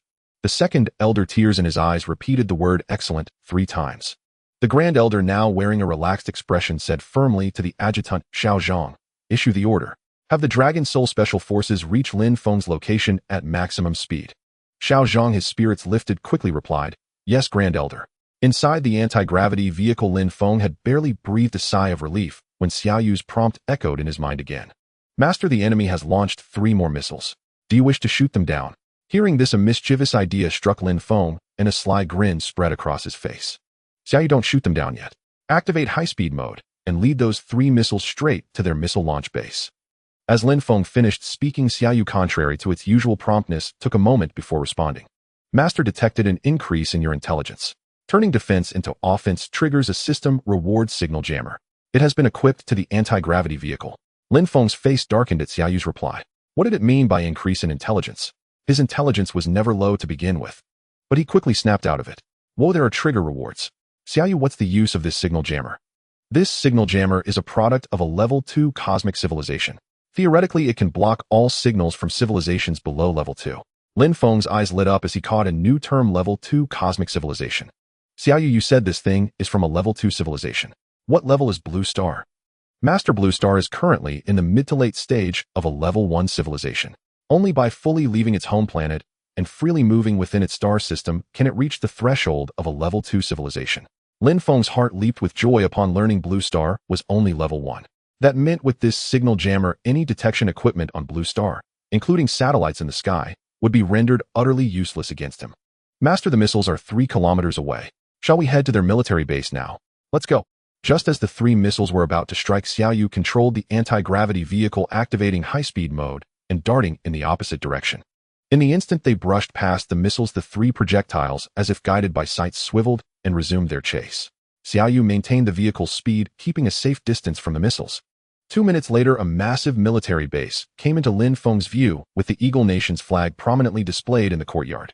Lin Feng sneered. Xiao Yu, lead the missiles into the base, activate the signal jammer, and withdraw immediately. Yes, Master. The moment Xiao Yu finished speaking, the anti-gravity vehicle descended rapidly toward the base courtyard with the 3 missiles close behind. This scene was precisely what the Eagle Nation officer who had been monitoring Lin Feng's movements noticed.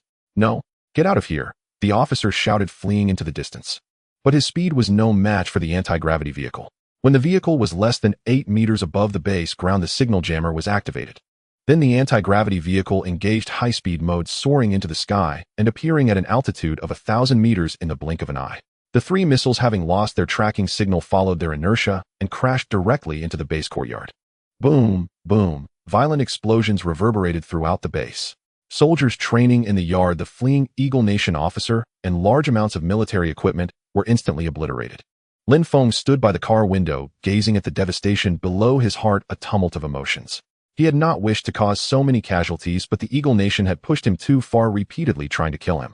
If he did not fight back, they might truly think he was made of clay. The devastation of the Eagle Nation's military base in Bago was not only witnessed by Lin Feng, every major nation with satellites saw the scene within. Inside the Eagle Nation's round table meeting room, Trump, seated at the head, smashed a teacup on the table and roared, fuck, what kind of monster is this? To annihilate our entire military base in Cuba with just a single car. Mr. President, that yellow-skinned monkey must have obtained some extraterrestrial technology. Conventional weapons are truly powerless against him now. A senator spoke in a grave tone. Trump let out a long sigh. Why couldn't a talent like this be born in my Eagle Nation? We have dominated Blue Star for a century. Are we truly about to fall behind the Dragon Nation now? Meanwhile, the Bear Nation's leader leisurely sipped tea in his office while watching the surveillance feed. When he saw Lin Feng single-handedly destroy the Eagle Nation's Bago military base, he spewed a mouthful of tea. How is this possible? Those were the Eagle Nation's heat-seeking missiles. How did that Dragon Nation kid dodge them? And not only that, he detonated the missiles right inside the Eagle base. This is terrifying.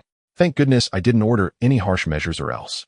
The Bear leader's forehead beaded with cold sweat at the thought. He quickly grabbed an encrypted phone and called his personnel station in Bago. When the call connected, he said urgently, "Listen, under no circumstances are you to provoke the target. You must strive to win his favor, even if you can't never offend him." There was a moment of silence on the other end, followed by a solemn reply, "Rest assured, Your Excellency. I will not let you down." At the Yin Nation Security Bureau headquarters, several high-ranking officials applauded as they watched Lin Feng's astonishing maneuvers on the surveillance screen. "Director, I knew this kid was extraordinary from the start. See, I was right." Hearing the strategist's words, the deputy director bristled. "Humph, as if you were the only one who saw it. I've long said this kid is the hope of our Yin Nation's rise. Now what we dared not do, this kid has done for us. How exhilarating." Only the director remained unsmiling, his brow deeply furrowed, as if in worry. "Director Zheng, what's wrong? You don't seem happy at all." The strategist Sharpie quickly noticed the director's unease. The other elders all looked at the troubled director, bewildered. "Alas, we celebrate too soon. Lin Feng has made a name today, but we all know the Eagle Nation's temper. Especially that old fox Trump. He is vengeful. This matter won't end so simply." Hearing the director's analysis, the others nodded in agreement and fell into silence. Inside the anti-gravity car, Lin Feng withdrew his gaze from the base, his eyes turning utterly calm. "Shall you activate the signal jammer? Full speed back to the country." "Yes, master. Activating speed mode." Speed mode activated. As Xiao Ye's voice faded, the anti-gravity car streaked through the high sky at several times the speed of sound, heading toward Dragon City in the Dragon Nation. However, with Lin Feng's signal jammer active, the satellites of various nations could no longer track his position. The top brass of major powers convened emergency meetings to discuss their next moves. 2 hours later, the anti-gravity car arrived over Dragon City. Lin Feng found a secluded spot to land the vehicle, then instructed Xiao Yu to take control and ascend freely. Lin Feng hailed a taxi on the road and soon arrived at the hospital where his younger brother Lin Hao was staying. Gazing at the familiar streets, Lin Feng was overwhelmed with emotion. He had finally returned. After composing his somewhat chaotic thoughts, Lin Feng stepped into the hospital. He inquired at the front desk about his brother's room number and walked straight toward the ward. "Xiao Hao, listen to me. Let me transfer you to another school. That classmate of yours comes from a powerful family. We can't afford to offend them. Mom Xiao Qiao and I love each other. Zhang Tao is the one forcing things. Why should I transfer? I know it's not your fault, and I know Xiao Qiao is a good girl. But in this society, reason isn't enough. Power decides everything. If you keep this up and something happens to you, how will your father and I survive?" Just as he reached the door to Lin Hao's ward, Lin Feng overheard his mother and brother's conversation. Lin Feng's eyes turned icy cold. He vowed to make this Zhang Tao pay. After steadying his emotions, he knocked on the door and pushed it open directly. The sound of the door opening interrupted the mother-son dialogue. When they saw who had entered, joy lit up their faces. "Xiao Feng, brother." Hearing their voices, a wave of warmth surged through Lin Feng's heart, a feeling only family could bring. "Mom Xiao Hao, I'm back." Lin Feng smiled as he walked to the bedside, embracing them tightly. It was a long while before they slowly parted. "Xiao Feng, why didn't you tell us you were coming back? I would have had your father take leave." "Yeah, bro, if I weren't injured, I'd have a few drinks with you." Lin Feng looked at them contentedly, the weariness of the past few years melting away. "I decided to come back on a whim, so I didn't notify you in advance. By the way, how's Xiao Hao's leg?" Hearing his brother ask about his leg, Lin Hao instinctively hung his head in shame. "Xiao Hao's leg is fine now. He can be discharged in a few days. But that classmate of his has a complicated background. I'm worried he'll cause more trouble after discharge, so I want Xiao Hao to transfer schools. But he absolutely refuses." Lin's mother was at a loss. "Mom, it's the other party's fault. We don't need to be afraid. Leave this to me." Hearing his brother's support, Lin Hao perked up. "Exactly, Mom. Even bro says so. We don't have to be afraid." Lin Feng shot a stern glare at his brother, who was already forgetting his lesson, and Lin Hao quieted down. Xiao Feng, don't be impulsive. We can't afford to provoke them. Lin's mother grabbed Lin Feng's arm, pleading earnestly, terrified he might do something irreversible. Lin Feng gently patted his mother's shoulder. Mom, don't worry. I know what I'm doing. I won't do anything out of line. Let me tell you some good news. I won the lottery jackpot. Once Xiao Hao is discharged, well, by a big house. Bro, really? How much did you win? Lin Hao asked excitedly. Of course it's true. I won this much. Lin Feng held up 5 fingers. 5 million. Lin Hao's eyes gleamed, and even Lin's mother looked at him expectantly, waiting for his nod. But Lin Feng shook his head. Just as his mother's expression dimmed, Lin Feng suddenly said, It's 500 million. At this, both were dumbfounded.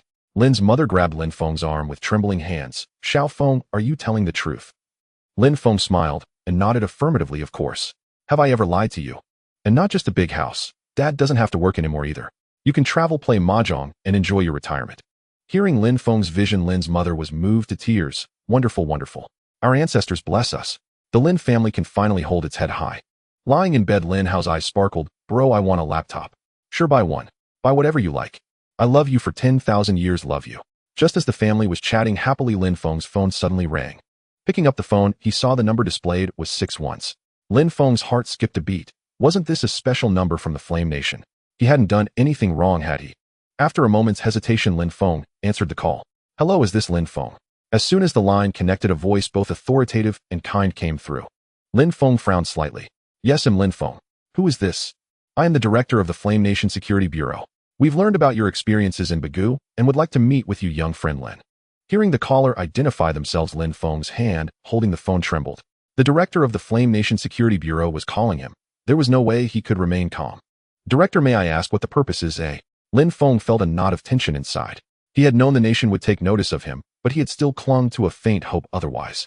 Hearing Lin Feng's question, the director immediately understood his thoughts. He chuckled. Young friend Lin, there's no need to be nervous. We mean you no harm. We simply wish to have a conversation with you, and we will never force you to do anything. Lin Feng let out a long sigh of relief. He trusted the Security Bureau director to a considerable extent. Then, all right, where shall we meet? Stay where you are. They'll send someone to pick you up right now, the director said with evident delight. All right. No sooner had the call ended than his mother came over. Xiao Feng, who were you talking to? I heard you mention a director. Oh, it's about work. A higher-up wants to discuss something with me. Lin Feng quickly made up an excuse. Over an hour later, a loud roar echoed above the hospital. Lin Feng went to the window and looked out. 2 armed helicopters were circling before slowly descending into the hospital courtyard. 7 or 8 large men in black suits and sunglasses disembarked one after another and stood in a neat row. The last to step off was a middle-aged man in a special uniform, his chiseled face adorned with faint stubble, his sharp eyes scanning the surroundings. When his gaze reached the second floor, it suddenly met Lin Feng's, who was watching him. The uniformed man pulled a photo from his pocket and compared it to Lin Feng standing at the second-floor window, an exact match. He gave Lin Feng a slight nod, and Lin Feng nodded back in acknowledgement. Lin Feng knew these people were sent by the director, but he hadn't expected such a grand escort. Turning away, Lin Feng said to his mother, Mom, I'm going out. Call me if anything comes up. All right, go ahead. Be careful. His mother replied reluctantly. Lin Feng didn't hesitate. He said goodbye to Lin Hao and headed outside. On the square in front of the hospital, the uniformed man saw Lin Feng approaching and greeted him with a smile. Mr. Lin, I'm here on the director's orders to pick you up. My name is Pujuan. Lin Feng smiled back. Thank you for coming all this way, sir. Pujuan waved his hand repeatedly. Mr. Lin, just call me Pujuan. You're someone the director values highly. I hope you'll look after me in the future. After exchanging pleasantries, Lin Feng was escorted onto the helicopter. Under the gaze of passing doctors and patients, the helicopter slowly ascended and flew off into the distance. Over an hour later, at the headquarters of the Flame Nation Security Bureau, Lin Feng slowly stepped off the helicopter. He immediately spotted several elderly men in formal attire, their hair slightly graying, standing at the entrance. While Lin Feng sized up the elders, they were appraising him in return. Haha, young friend Lin, I am Zheng Kuo, director of the Flame Nation Security Bureau. These two are the deputy director and the strategist. Welcome to the Security Bureau. Please come inside. The elder at the front spoke first. Hearing the director's warm words, Lin Feng's tense demeanor eased slightly. Despite having the Myriad world's trading network and the ability to exchange for various extraterrestrial high-tech, he still had the blood of the Flame Nation flowing through his veins and held deep reverence for its high-ranking officials. Lin Feng smiled and nodded, following the elders into the meeting room. After they took their seats, he sat down at the lower position. Young friend Lin, let's get straight to the point. We want to know how you obtained those era-defining technologies. Hearing the director's question, Lin Feng was not surprised. As a high-ranking official of the Flame Nation Security Bureau, it was only natural for him to investigate matters beyond their control. He smiled easily. Director Zheng, to put it simply, a few days ago, I encountered a tremendous opportunity. This opportunity can not only change my personal destiny, but also propel the Flame Nation, and even the entire Blue Star, into the era of interstellar civilization at a rapid pace. Lin Feng's calm words sent shockwaves through the hearts of the Security Bureau's top brass.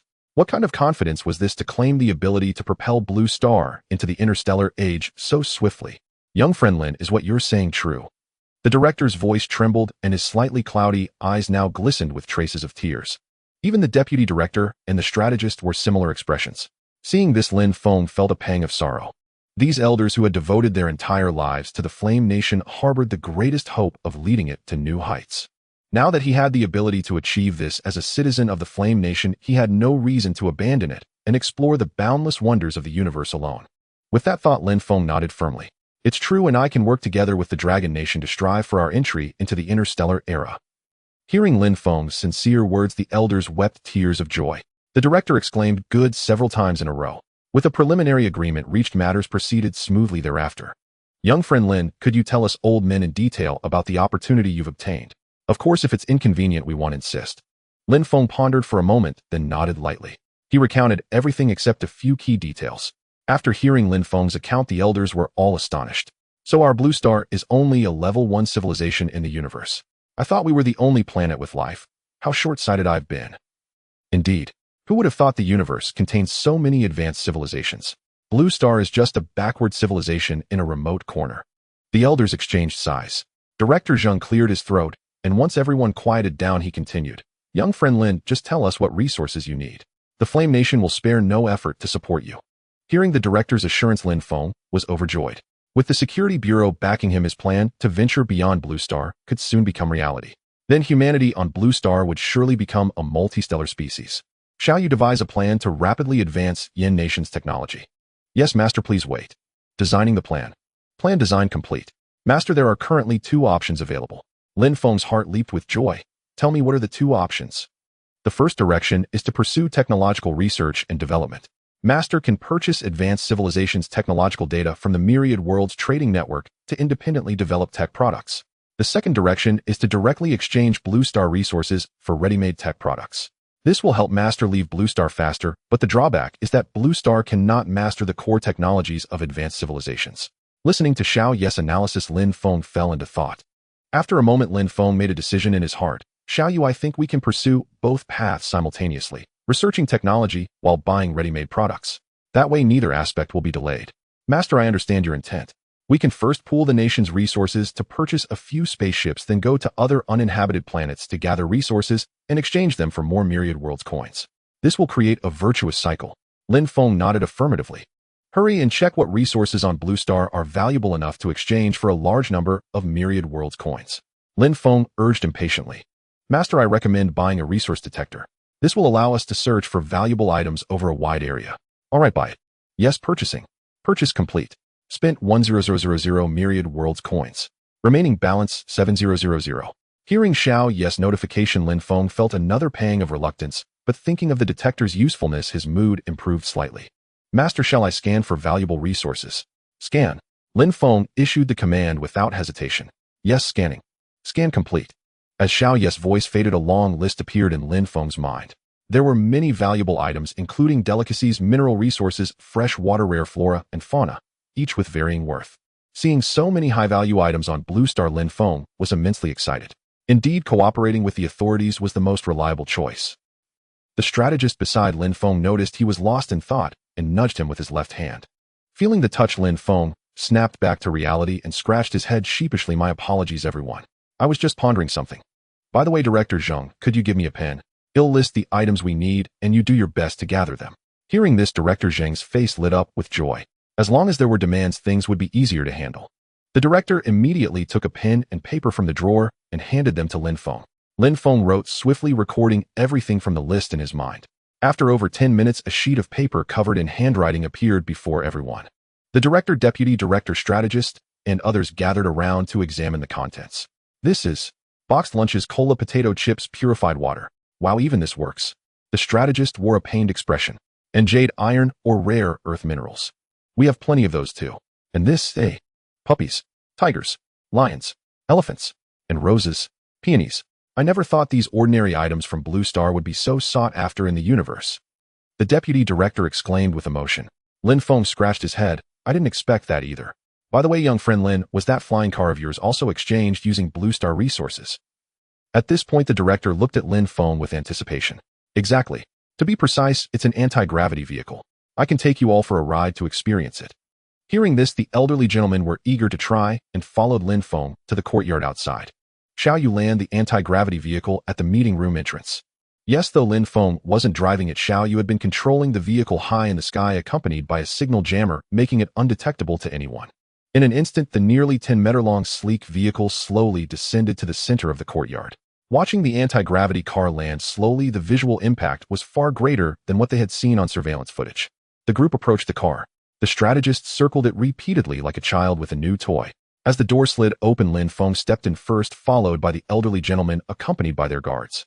They looked around the interior like curious children.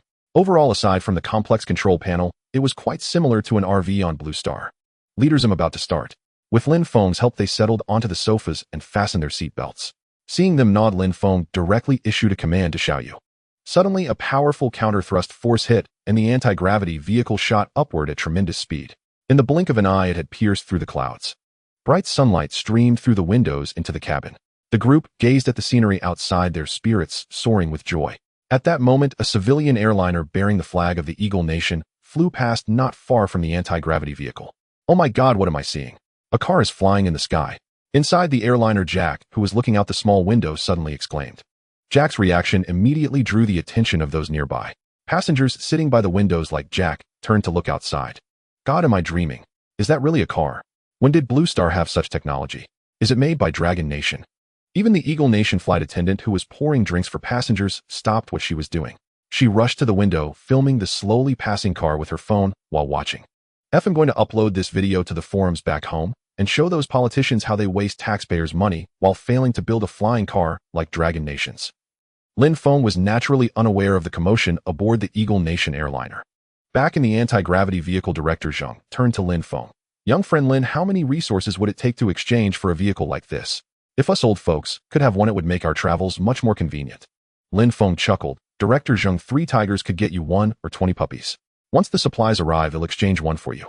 The elderly gentlemen were overjoyed and nodded repeatedly. After circling the capital once, the anti-gravity vehicle under Xiao Ye's control descended again to the center of the Security Bureau's courtyard. Having experienced extraterrestrial technology firsthand, the elderly gentlemen were even more determined to cooperate with Lin Feng. Leaders, I have matters to attend to, so I'll take my leave. Once you've gathered the supplies, give me a call, and I'll be here at once. The directors smiled and nodded in response. After bidding them farewell, Lin Feng returned to the vehicle and flew off toward Dragon City. Over an hour later, Lin Feng disembarked from the anti-gravity vehicle in a secluded spot not far from the hospital, then hailed a taxi to return. Xiao Feng done so quickly, his mother asked hastily as he entered. Nothing major, we finished discussing it, and I came back. Xiao Yu, is there any medicine or method to quickly heal a leg injury? Lin Feng asked silently in his mind. Master, please wait. Searching. Search complete. Soft tissue repair balm, a daily use item from a 3rd-level cosmic civilization. It can mend any sprains or bruises within 1 minute, repairing nerves and muscle tissue. Cost 2 million universe credits. Purchase. Lin Feng's heart leaped with joy, healing any injury in a minute. Incredible. But the instant he consented, a coin-sized glass box materialized in his hand, emitting a faint blue glow. Lin Feng sat by the hospital bed. Xiao, how do your legs feel? Brother, much better. I just can't move them much yet. Probably another 10 days or half a month before I can get out of bed.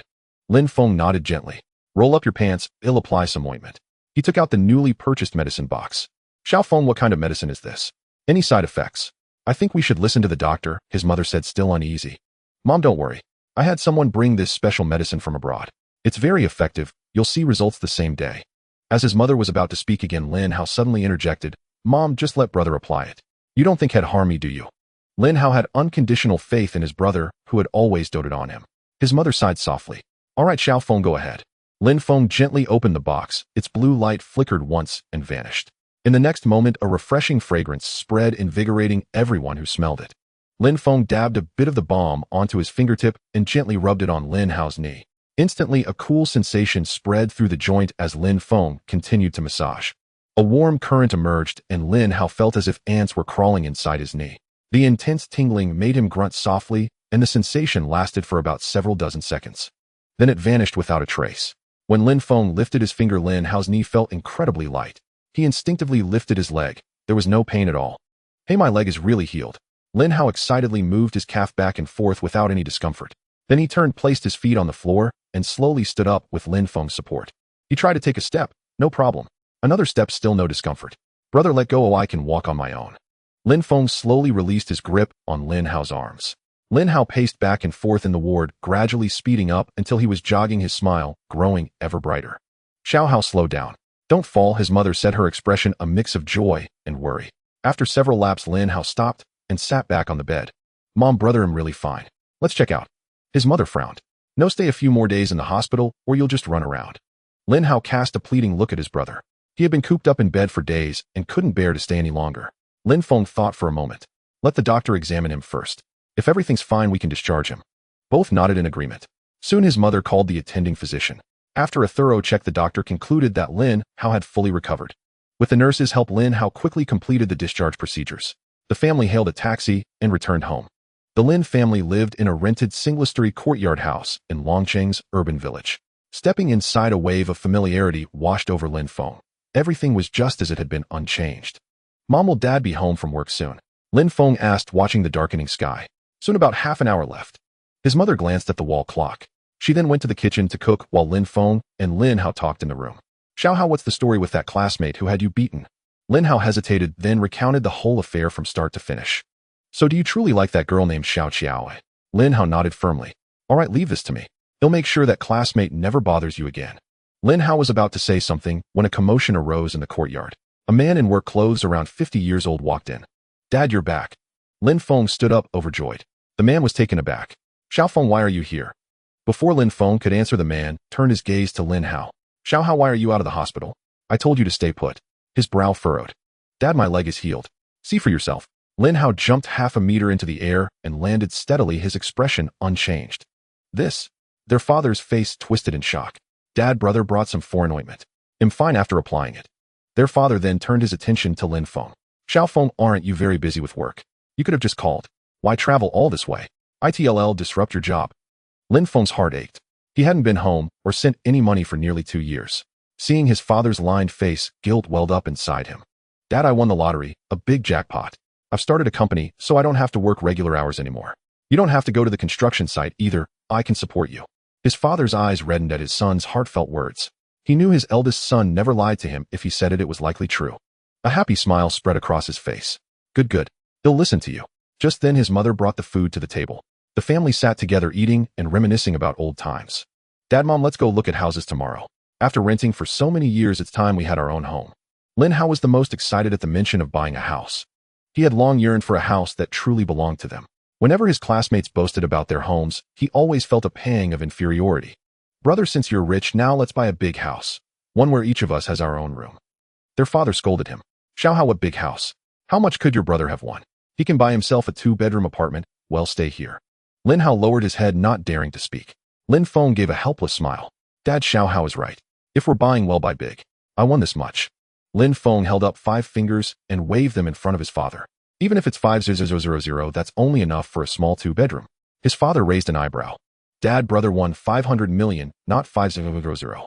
Before Lin Feng could speak, Lin Hao chimed in playfully. "Uft." His father spat out the mouthful of liquor he had just drunk. How much did you say?" Lin Hao repeated himself. His father composed himself and looked to Lin Feng for confirmation, knowing his eldest son wouldn't lie. "Dad, it's true. I did win 500 million. Hearing his son's affirmation, his father burst into hearty laughter. Good. Our Lin family has finally turned things around. Come, let's have a drink, father and son." After several rounds of drinks and dishes, the family talked long into the night about their future plans. Close to midnight, Lin Feng returned to his bedroom and fell into a deep sleep. Lin Feng had not slept so soundly in a long time. It was nearly 10 o'clock the next morning when he finally awoke. He went to the bathroom to freshen up briefly, then walked into the living room. By then, his father, mother, and younger brother had already changed into new clothes and were chatting and laughing together. "Brother, you're awake," Lin Hao exclaimed joyfully. "Let's go?" We're going to see the house. Stepping onto the street, Lin Feng casually hailed a passing taxi. Driver, take us to the Jade Home Sales office, Lin Feng said calmly.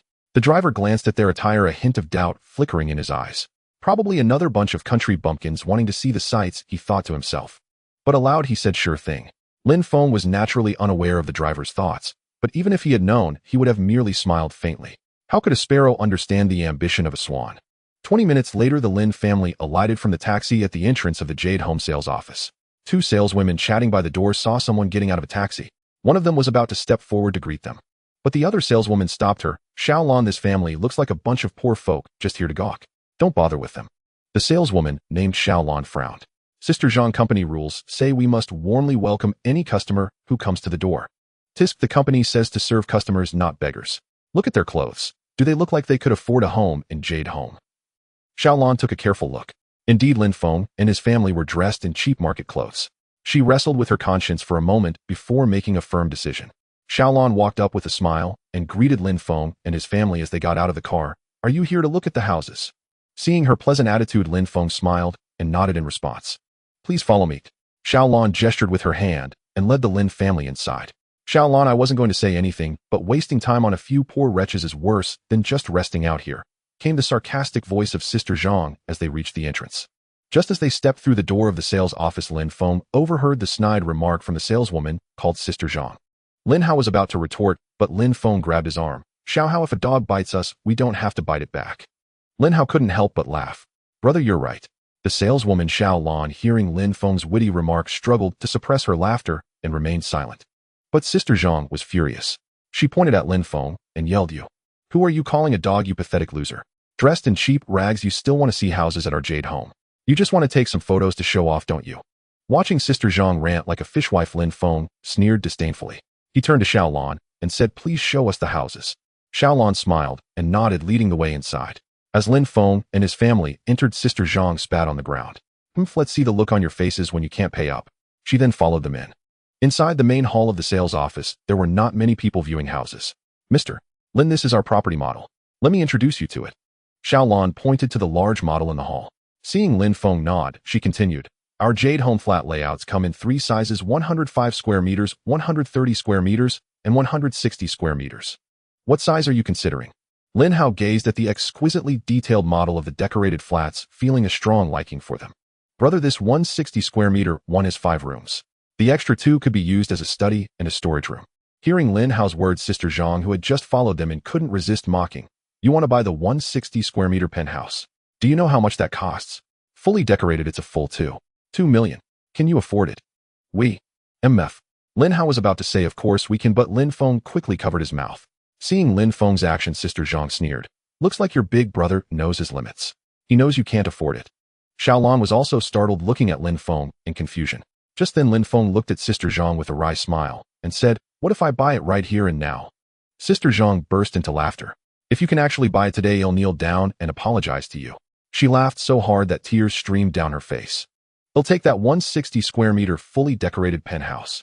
A clear, confident voice rang out. Everyone turned to look at its source. When she saw who it was, Sister Zhang wiped the tears from her eyes and put on a fawning expression as she hurried over. Oh, young Master Wang, you're here. Please come in. The young man, addressed as young Master Wang with a heavily made-up woman clinging to his arm, swaggered over to the property model. I want this penthouse. Set up an installment plan for me. Upon hearing they were buying the penthouse, the woman in Wang's arms excitedly planted a bright red lipstick kiss on his cheek. Honey, you're so amazing. Basking in her praise, young Master Wang preened. Of course, not just anyone can afford a penthouse, you know. As he spoke, he cast a contemptuous glance at Lin Feng and his family. Right away, young Master Wang. They'll get the paperwork started. Sister Zhang, who had been hovering nearby, said obsequiously, her heart leaping with joy. No way. We saw this penthouse first. Why should you sell it to him? Lin Hao shouted angrily. Why? Because young Master Wang is the young master of the Wang family of Dragon City. He can easily afford this penthouse. All you lot can do is boast. Lin Hao was about to lose his temper again, but Lin Feng stopped him. Forget it. Since he can only afford a measly flat on an installment plan, let him have it. Then Lin Feng smiled at Xiaolon. Do you have any larger properties here? Struggling to contain her excitement, Xiaolon nodded eagerly. Yes, the next size up would be the standalone villas. Good, I'll take a villa. How much is the most expensive one in your complex? At Lin Feng's words, not only Xiaolon was stunned, but even young Master Wang and Sister Zhang, who were about to head to the office to process the paperwork, stopped in their tracks. They looked on as if to watch a good show. Xiao Feng, a flat is enough. We don't need a villa, Lin's mother said, quietly stepping closer to him. Mom, it's fine. We should buy a place that's perfect from the start so we don't have to move again later. By now Xiao Lan had recovered her composure. Although she also suspected Lin Feng might be boasting, she answered seriously, Mr. Lin, our most expensive villa is Villa No. 1, located on the lake in the center of the complex. It covers an area of 1,000 square meters, has 4 floors, and over 20 rooms. It also comes with a private garden and a private swimming pool. It is the most luxurious villa in all of Dragon City. The price is 150 million. When Xiao Lan announced the price, everyone present couldn't help but swallow hard. The young Master Wang burst into laughter. Ha ha ha, this is the funniest joke I've heard all year. You actually claim you want to buy the villa worth 500 million yuan. Do you even know how much 5 billion is? Even the villa where my Wang family patriarch lives costs just over 10 million. Sister Zhang also couldn't stop laughing, chiming in, exactly, young Master Wang. I think this kid has lost his mind, ha ha ha. Lin's mother tugged at Lin Feng's sleeve. Yet amidst everyone's doubts, Lin Feng merely smiled faintly, pulled a bank card from his pocket, and handed it to Xiao Lan. I want this villa. Full payment right now. Hearing Lin Feng's calm words, Xiao Lan was dumbfounded. Could he really be buying it? However, adopting an attitude of risking embarrassment rather than missing an opportunity, she tremblingly took the card. She walked into the office and emerged with a card reader. Under everyone's gaze, Xiao Lan slowly swiped Lin Feng's card. With a pleasant ding, the payment succeeded and a receipt printed out. Xiao Lan excitedly rushed to Lin Feng, handing back the card and receipt. Mr. Lin, congratulations on becoming the owner of the Jade Villa's crown jewel. How could she not be thrilled? Selling the 150 million yuan crown jewel villa meant she would receive nearly 1 million yuan in commission. This can't be. How can he be so rich? He's clearly wearing cheap clothes. How could he afford a 150 million yuan villa? Sister Zhang cried out in despair, her heart filled with regret. If only she had been the one to receive Lin Feng, the enormous commission would have been hers. Nothing is impossible. I've told you in meetings time and again not to judge people by appearance, but you wouldn't listen. Now you've hit a wall. Just then a middle-aged man descended from the second floor, his tone sharp. Manager. The sales staff greeted him as he appeared. Ignoring the others, the middle-aged man walked straight to Lin Feng and extended his hand with a smile. Mr. Lin, my surname is he. I'm the manager of Jade Villa. Thank you for your patronage. Lin Feng smiled and shook his hand, for a smiling face is hard to refuse.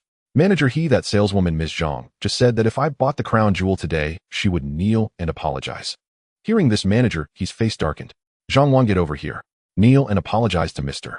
Lin, or pack your things and get out. Manager, Zhang Wan approached, but before she could explain, manager, he slapped her across the face. Apologize. Zhang Wan covered her stinging cheek, tears streaming uncontrollably. Mr. Lin, I am sorry. She wiped her tears and spoke softly. Damn it, speak up. At manager, he's scolding, she raised her voice. I'm sorry, Mr. Lin. Seeing Zhang Wan's pitiful state, Lin Feng's anger subsided. Forget it, it's nothing serious. Manager, he sighed in relief and waved at Zhang Wan. All right, go. Write a 10000 word self-criticism. Don't come back to work until it's done. Yes. With that, Zhang Wan ran out of the sales office, clutching her swollen face. Manager, he am here to buy a house, and you drove away my sales agent. What's the meaning of this? Manager, he frowned at the speaker. Xiao Lan, go handle young Master Wang's paperwork. Wait, I said my agent is Zhang Wan. If she doesn't come back, I'm not buying. Seeing Wang's smug expression, manager, he snorted coldly. Wang Chong, you're just a junior member of the Wang family. They call you young master, but do you really think you're the crown prince? You? Wang trembled with rage. Manager, he had hit a nerve. Outside, Wang Chong strutted like a young master, but at home, he was merely a lackey to the true heir. Buy quickly or leave. The door's that way. At manager, he's taunt. Wang Chong snorted and slunk away with his gaudy companion. With the scene quiet, Lin Feng spoke. Manager, he, Xiao Lan did well. Don't shortchange her commission. Manager, he quickly waved his hands. Mr. Lin, you jest. Our company always follows the rules. She'll get every penny she's due. Xiao Lan looked at Lin Feng with gratitude. She knew the company would have paid her anyway, but his gesture was kind. Manager, he, Mr. Lin's property deed is ready. Just then an employee emerged from the office, handing a red booklet to manager he. Manager, he examined it carefully, confirmed it was correct, and handed it to Lin Feng. Lin Feng casually passed the deed to his parents and said with a smile, Manager, he, since the formalities are done, well, go take a look at the house. Manager, he nodded with a smile, gave some instructions to Xiao Lan, and went back upstairs. Lin Feng and his family followed Xiao Lan toward the newly purchased villa. 10 minutes later, a massive villa, more accurately an estate, appeared before them. It was enormous, with a courtyard spanning hundreds of square meters. Xiaolan pulled a set of keys from her bag and unlocked the courtyard gate. Inside the first sight was a grand screen wall made of glazed tiles. Passing the screen wall, a rockery stood 3 or 4 meters high. A gentle stream trickled down from it into a pond below. The pond's bottom was covered with colorful pebbles above which goldfish swam lazily. Further in lay a flower bed bursting with vibrant blooms. Beyond the flower bed was the heart of the estate, the villa itself. Lin Feng's family wandered about like country folk in a grand palace, curious and excited. Xiaolan wasn't surprised, though. When she first saw the villa, she had been no better off. At the villa's door, Xiaolan entered a code on the keypad lock. With a click, the door swung open. Lin Hao, unable to contain his curiosity, rushed in first. In the grand hall, Lin's parents were dazzled by the luxurious decor. They looked around like children with a new toy. "Mr. Lin, the outdoor pool is in the backyard. Let me show you." Lin Feng smiled and nodded. "Sure, thank you for the trouble." "Not at all, Mr. Lin. Without your favor, I wouldn't have earned such a commission." Following Xiaolan through the villa, they reached the backyard. It was simpler. A luxurious pool over 10 meters long and 5 or 6 wide sat by the back door. Above the pool, a transparent dust cover was installed. Scattered near the back wall were a few towering trees with lush foliage. Taking in the villa's splendor, Lin Feng felt incredibly fortunate. If not for the unexpected acquisition of the Myriad World's trading network, he would still be miserably delivering takeout. "Mr. Lin, here are the keys to the villa. Feel free to contact me anytime if you need anything." Lin Feng took the keys from Xiaolan and nodded with a smile. After explaining a few more details about the villa, Xiaolan took her leave. After Xiaolan left, Lin Feng returned to the villa's living room. His parents and younger brother were upstairs choosing rooms, while Lin Feng lounged on the spacious leather sofa, humming a tune in leisure. Suddenly, Lin Feng's phone rang. He picked it up and saw it was Gu Fei, the owner of the Magic City Grilled Fish Restaurant. As soon as Lin Feng answered, he heard Gu Fei's plaintive voice. "Lin Feng, why aren't you back yet? If you don't deliver the spirit fish, soon my restaurant will be torn apart by the customers."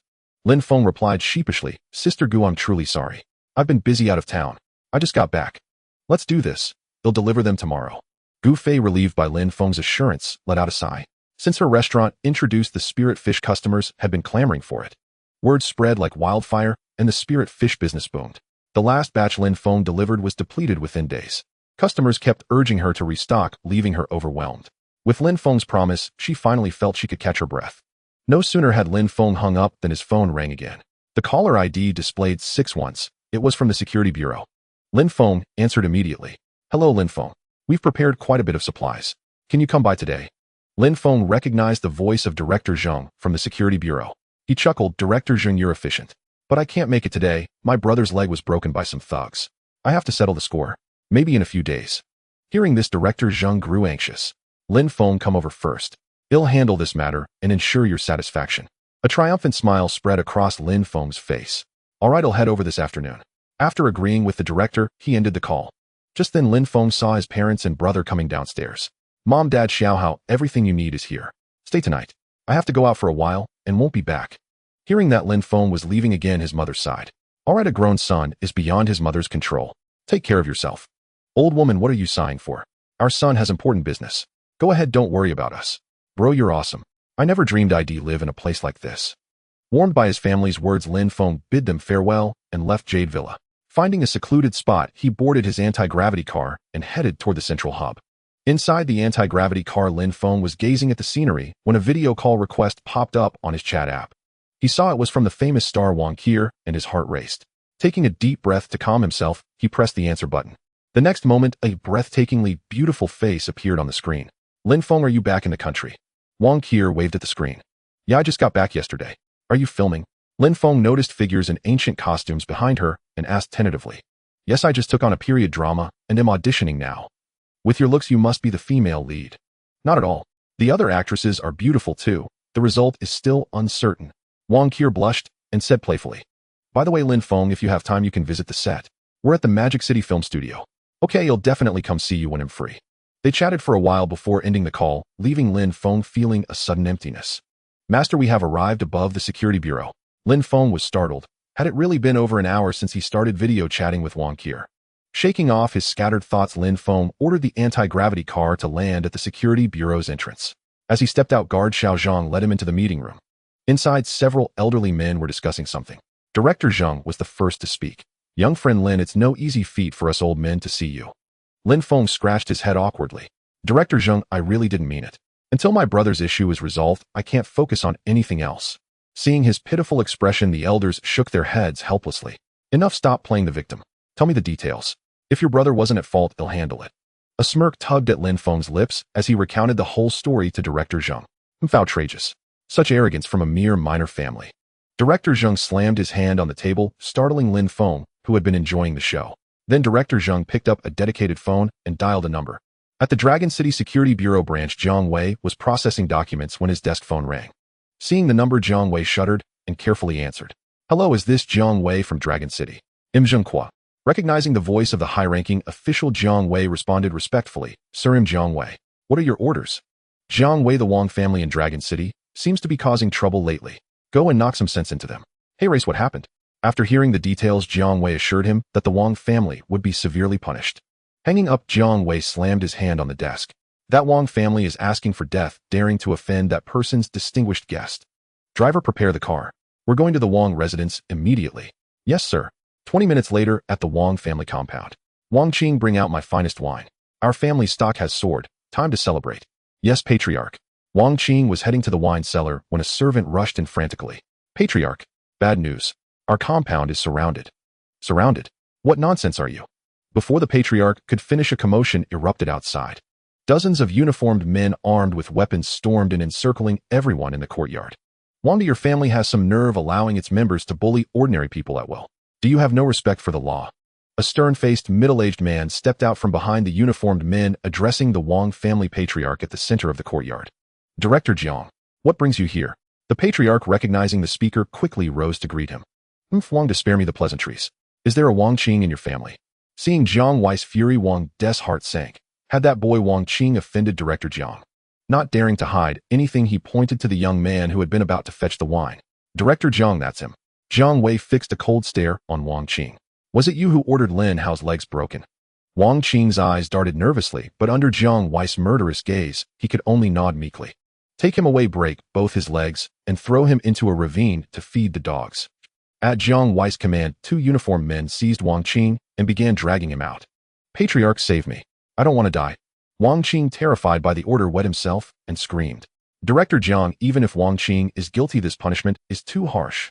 Although Wang Qing was not a direct descendant, allowing him to be taken away without a fight would undermine the Patriarch's authority. Patriarch Wang, your family may hold some sway in Dragon City, but the one who wants him dealt with is a high-ranking official in the capital. Are you sure you want to interfere? Wang De's heart lurched. Anyone Jiang Wei would call a high-ranking official must be one of those in the capital. If they decided to move against the Wang family, a mere word would reduce them to ashes. At this thought, Wang De broke out in a cold sweat.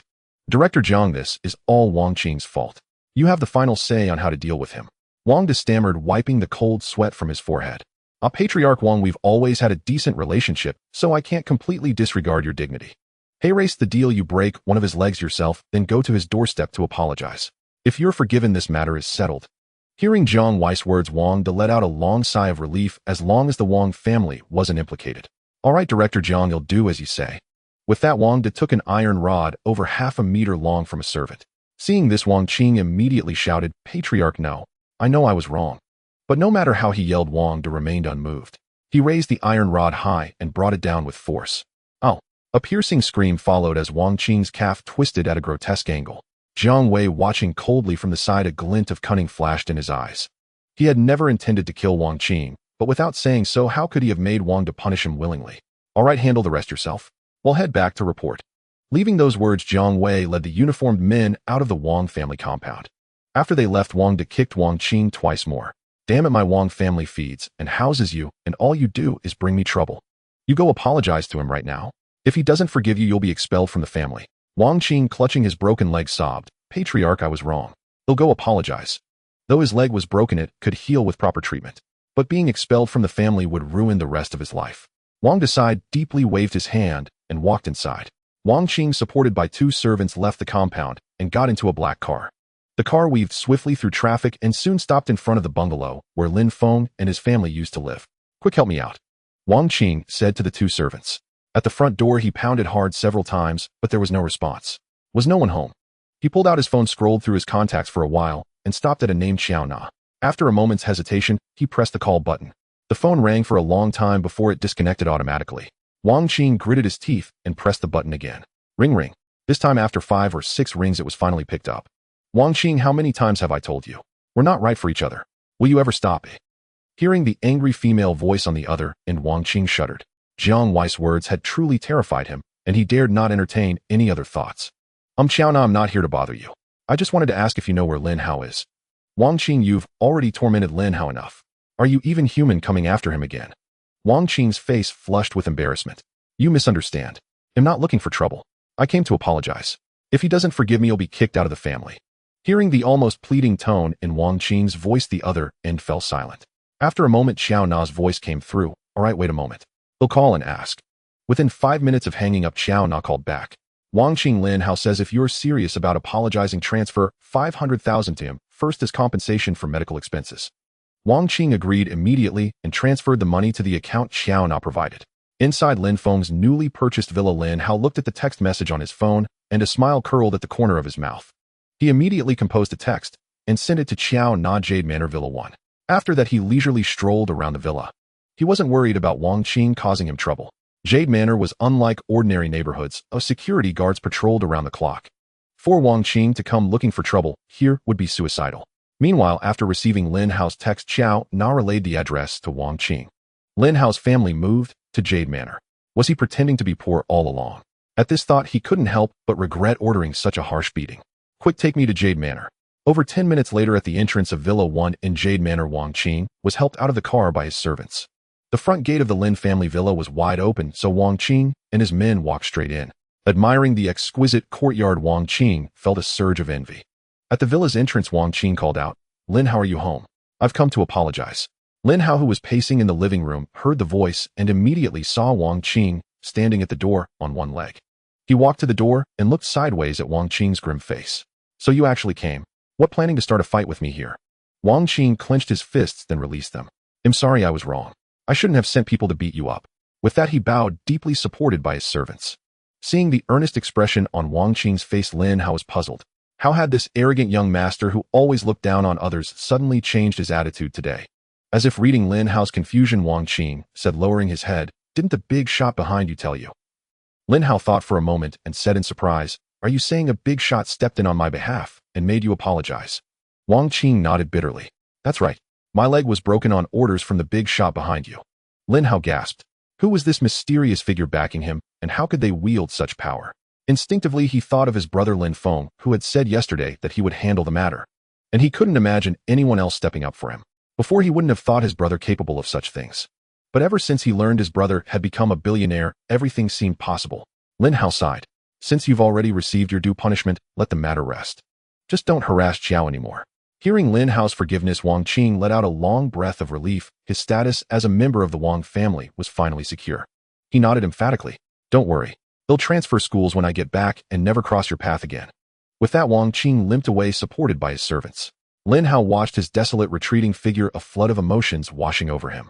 At the same time, his curiosity about his brother deepened even further. In the meeting room of the Shangjing Security Bureau, time had rewound to the moment Director Zheng had just finished his call with the launching precinct. All right, matters concerning your brother have been arranged and will certainly satisfy you. Director Zheng looked at Lin Feng with a smile. Then, many thanks, Director Zheng. By the way, let's go check on the supplies. Lin Feng quickly shifted the topic. Following Director Zheng and his team outside, several armored vehicles were already waiting. Lin Feng boarded the same vehicle as Director Zheng and the others, while the front and rear vehicles were filled with fully armed uniformed men. The convoy proceeded majestically towards the outskirts. After over 40 minutes, a sprawling estate appeared on a desolate stretch of Gobi Desert. The black-clad guards at the gate, upon seeing the license plates on the armored vehicles, opened the gates without a word. The convoy entered the estate, winding through its paths, and finally stopped before a steel-structured building. As soon as they alighted, several individuals in white lab coats emerged from the steel building. Welcome, leaders, for your inspection. Zheng Kuo smiled and nodded at them. Professor Zhang, how is that thing now? Leader, after we injected it with a sedative, it has calmed down. Take us to see it. The group followed Professor Zhang into the steel building, and Lin Feng then realized there was more to it than met the eye. The building, which appeared ordinary from the outside, was brimming with technological flair inside. Everywhere, lab-coated researchers moved back and forth. Passing through the crowd, they arrived at an elevator. As the doors opened, the interior was spacious enough to hold dozens of people simultaneously. Once Lin Feng and the others entered, the elevator began descending.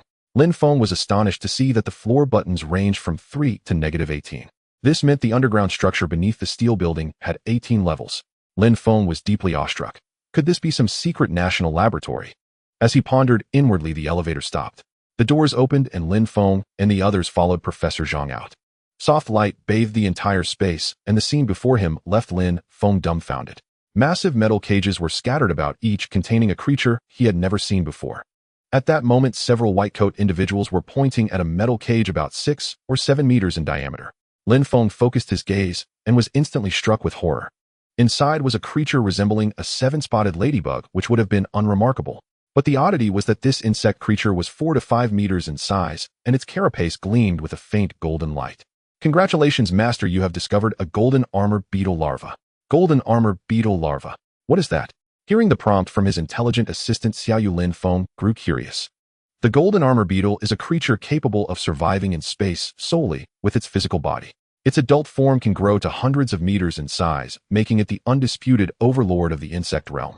While able to grow hundreds of meters and survive in space, unbeatable. But what use is this to me? Master, it is very useful.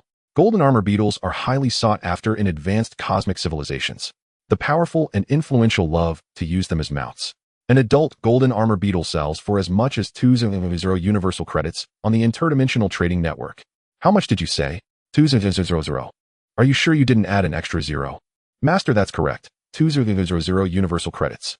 Lin Feng couldn't help but gasp in awe. This was an unexpected windfall. Master, this golden armor beetle is still in its larval stage. Larval beetles are easier to tame and have higher loyalty to their master. Generally, a larval golden armor beetle can sell for 250 universal credits. Would you like to sell it? Lin Feng had thought the larval stage would be cheaper, but it was even more valuable. Suddenly Lin Feng thought of something. By the way, Xiaoyu, if I keep the golden armor beetle myself, can I ride it into space? Master, not yet. Only when the golden armor beetle enters its juvenile stage, growing over 50 meters, can it form protective chi on its body surface. This protective chi ensures that a human on its back is unaffected by the space environment. How long does it take for the beetle to reach the juvenile stage? Lin Feng persisted in his questioning. About 30 years. Oh, and the beetle has a voracious appetite, needing to consume its own body volume and food daily for normal growth. Hearing this, Lin Feng felt overwhelmed, setting aside whether he could wait 30 years. Even if he couldn't afford to feed it. Thinking this over, Lin Feng decisively said, Xiaoyu, sell the golden armor beetle larva. Yes, Master. Selling now. Sale complete. 2500 universal credits have been credited. Staring at the long string of universal credits on the system panel, Lin Feng couldn't help but laugh inwardly. Oh no, the golden armor beetle has disappeared. The white-coat researcher who had been pointing at the iron cage suddenly cried out in alarm. Professor Zhang, who had been conversing with Director Zhang, rushed over upon hearing this. Zhang Kuo was about to follow, but caught a glimpse of the smile in Lin Feng's eyes. Lin Feng, you didn't do this, did you? Lin Feng quickly made a shushing gesture. Zhang Kuo instantly understood what had happened. What's the hurry, kid? Now you've stirred up a big commotion. Lin Feng scratched his head awkwardly. Director Zhang, I'm really sorry. That big bug was too valuable. I got excited and sold it. Valuable? How much? Enough to buy an anti-gravity car. Director Zhang grew curious. Lin Feng twitched his mouth. This guy was still fixated on the anti-gravity car. Of course, and it could buy 10 of them. Upon hearing this, Director Zhang's face lit up with joy, then quickly check if the other creatures are equally valuable. Zhang Kuo looked at Lin Feng expectantly. Xiaoyu, how much are the creatures in the other cages worth in universal credits? Yes, Master. Scanning now. Scan complete. Mutant lizardman worth 2000 universal credits. Three-headed giant python worth 2500 universal credits. This is a member of the Zhiling race. Oh heavens, Master, you're about to hit the jackpot. Lin Feng heard Xiaoyu's tone of surprise for the first time and quickly asked, Xiaoyu, what do you mean by hitting the jackpot? Master, in the innermost cage are 3 members of the Zhiling race. The Zhiling race hails from the Zhiling galaxy, a level 5 cosmic civilization. This race is born with extraordinarily high intelligence, especially in mechanical manufacturing. Thus, since their emergence within a mere few thousand years, they evolved from a primitive civilization to a level 5 cosmic civilization. Their rapid growth is extremely rare across the entire universe, so they soon caught the attention of the universe's sole level 9 civilization. They knew that if the Zhiling race were allowed to develop unchecked in 10,000 years, their position as the universe's dictators would be threatened.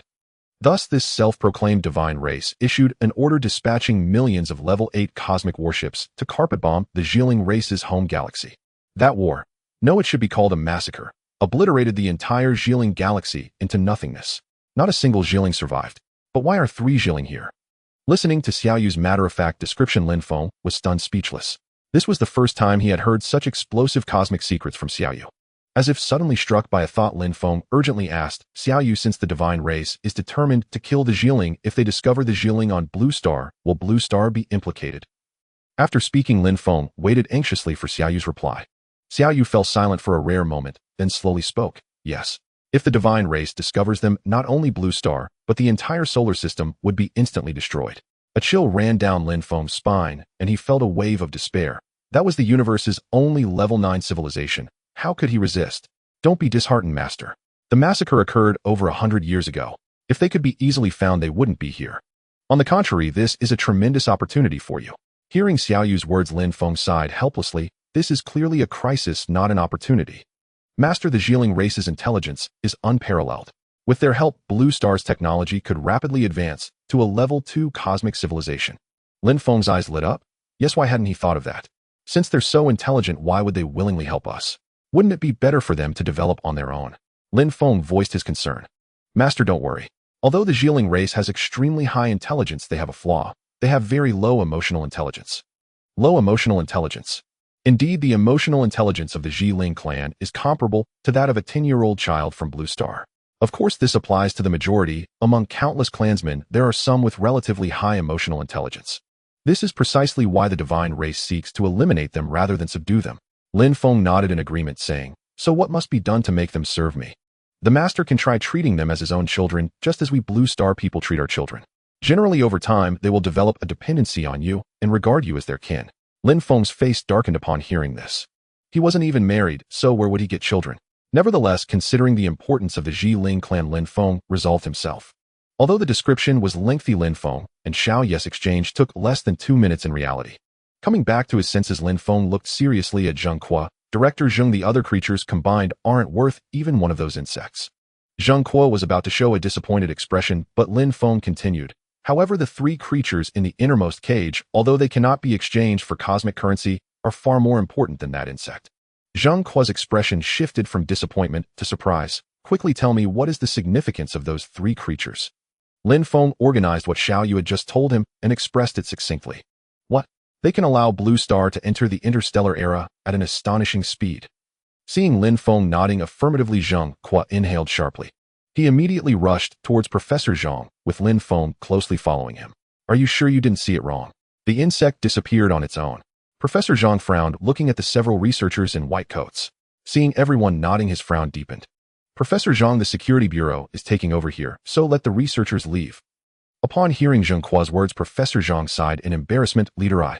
Zheng Kuo patted Professor Zhang's shoulder. This has nothing to do with you, this falls under supernatural events.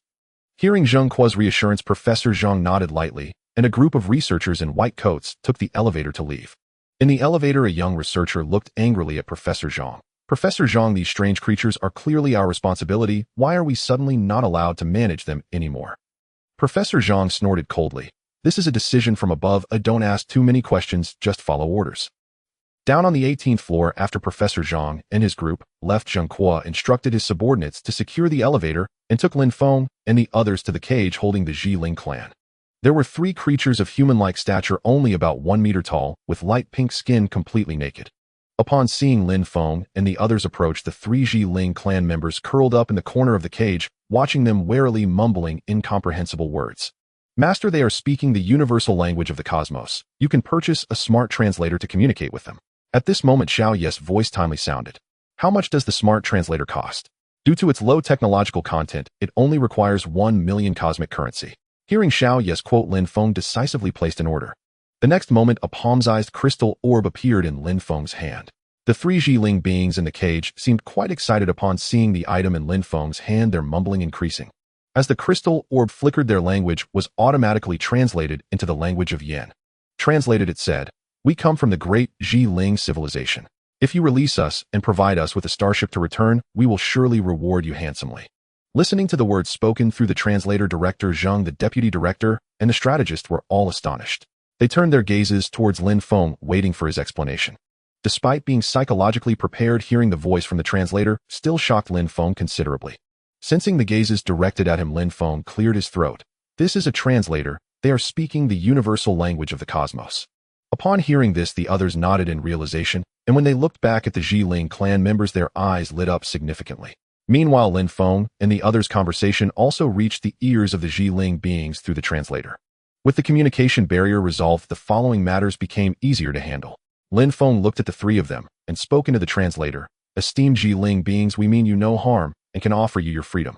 The words reached the three aliens through the translator, and their expressions suddenly became excited, gesturing animatedly. Before they could fully rejoice, Lin Feng continued, however, our technology is too primitive. We currently lack a spacecraft capable of long-distance interstellar travel. Upon hearing Lin Feng's words, the three aliens were first taken aback, then they casually responded, don't worry, all three of us are excellent mechanical engineers. With our help, you will soon enter the interstellar age. Indeed, hearing the confident words of the Zhiling beings, Lin Feng and Zheng Kuo exchanged glances. Recalling what Xiao Yu had mentioned about the Zhiling clan, Lin Feng tentatively asked, dear friends, may I ask how you arrived at our blue star, and when did you leave the Zhiling star system?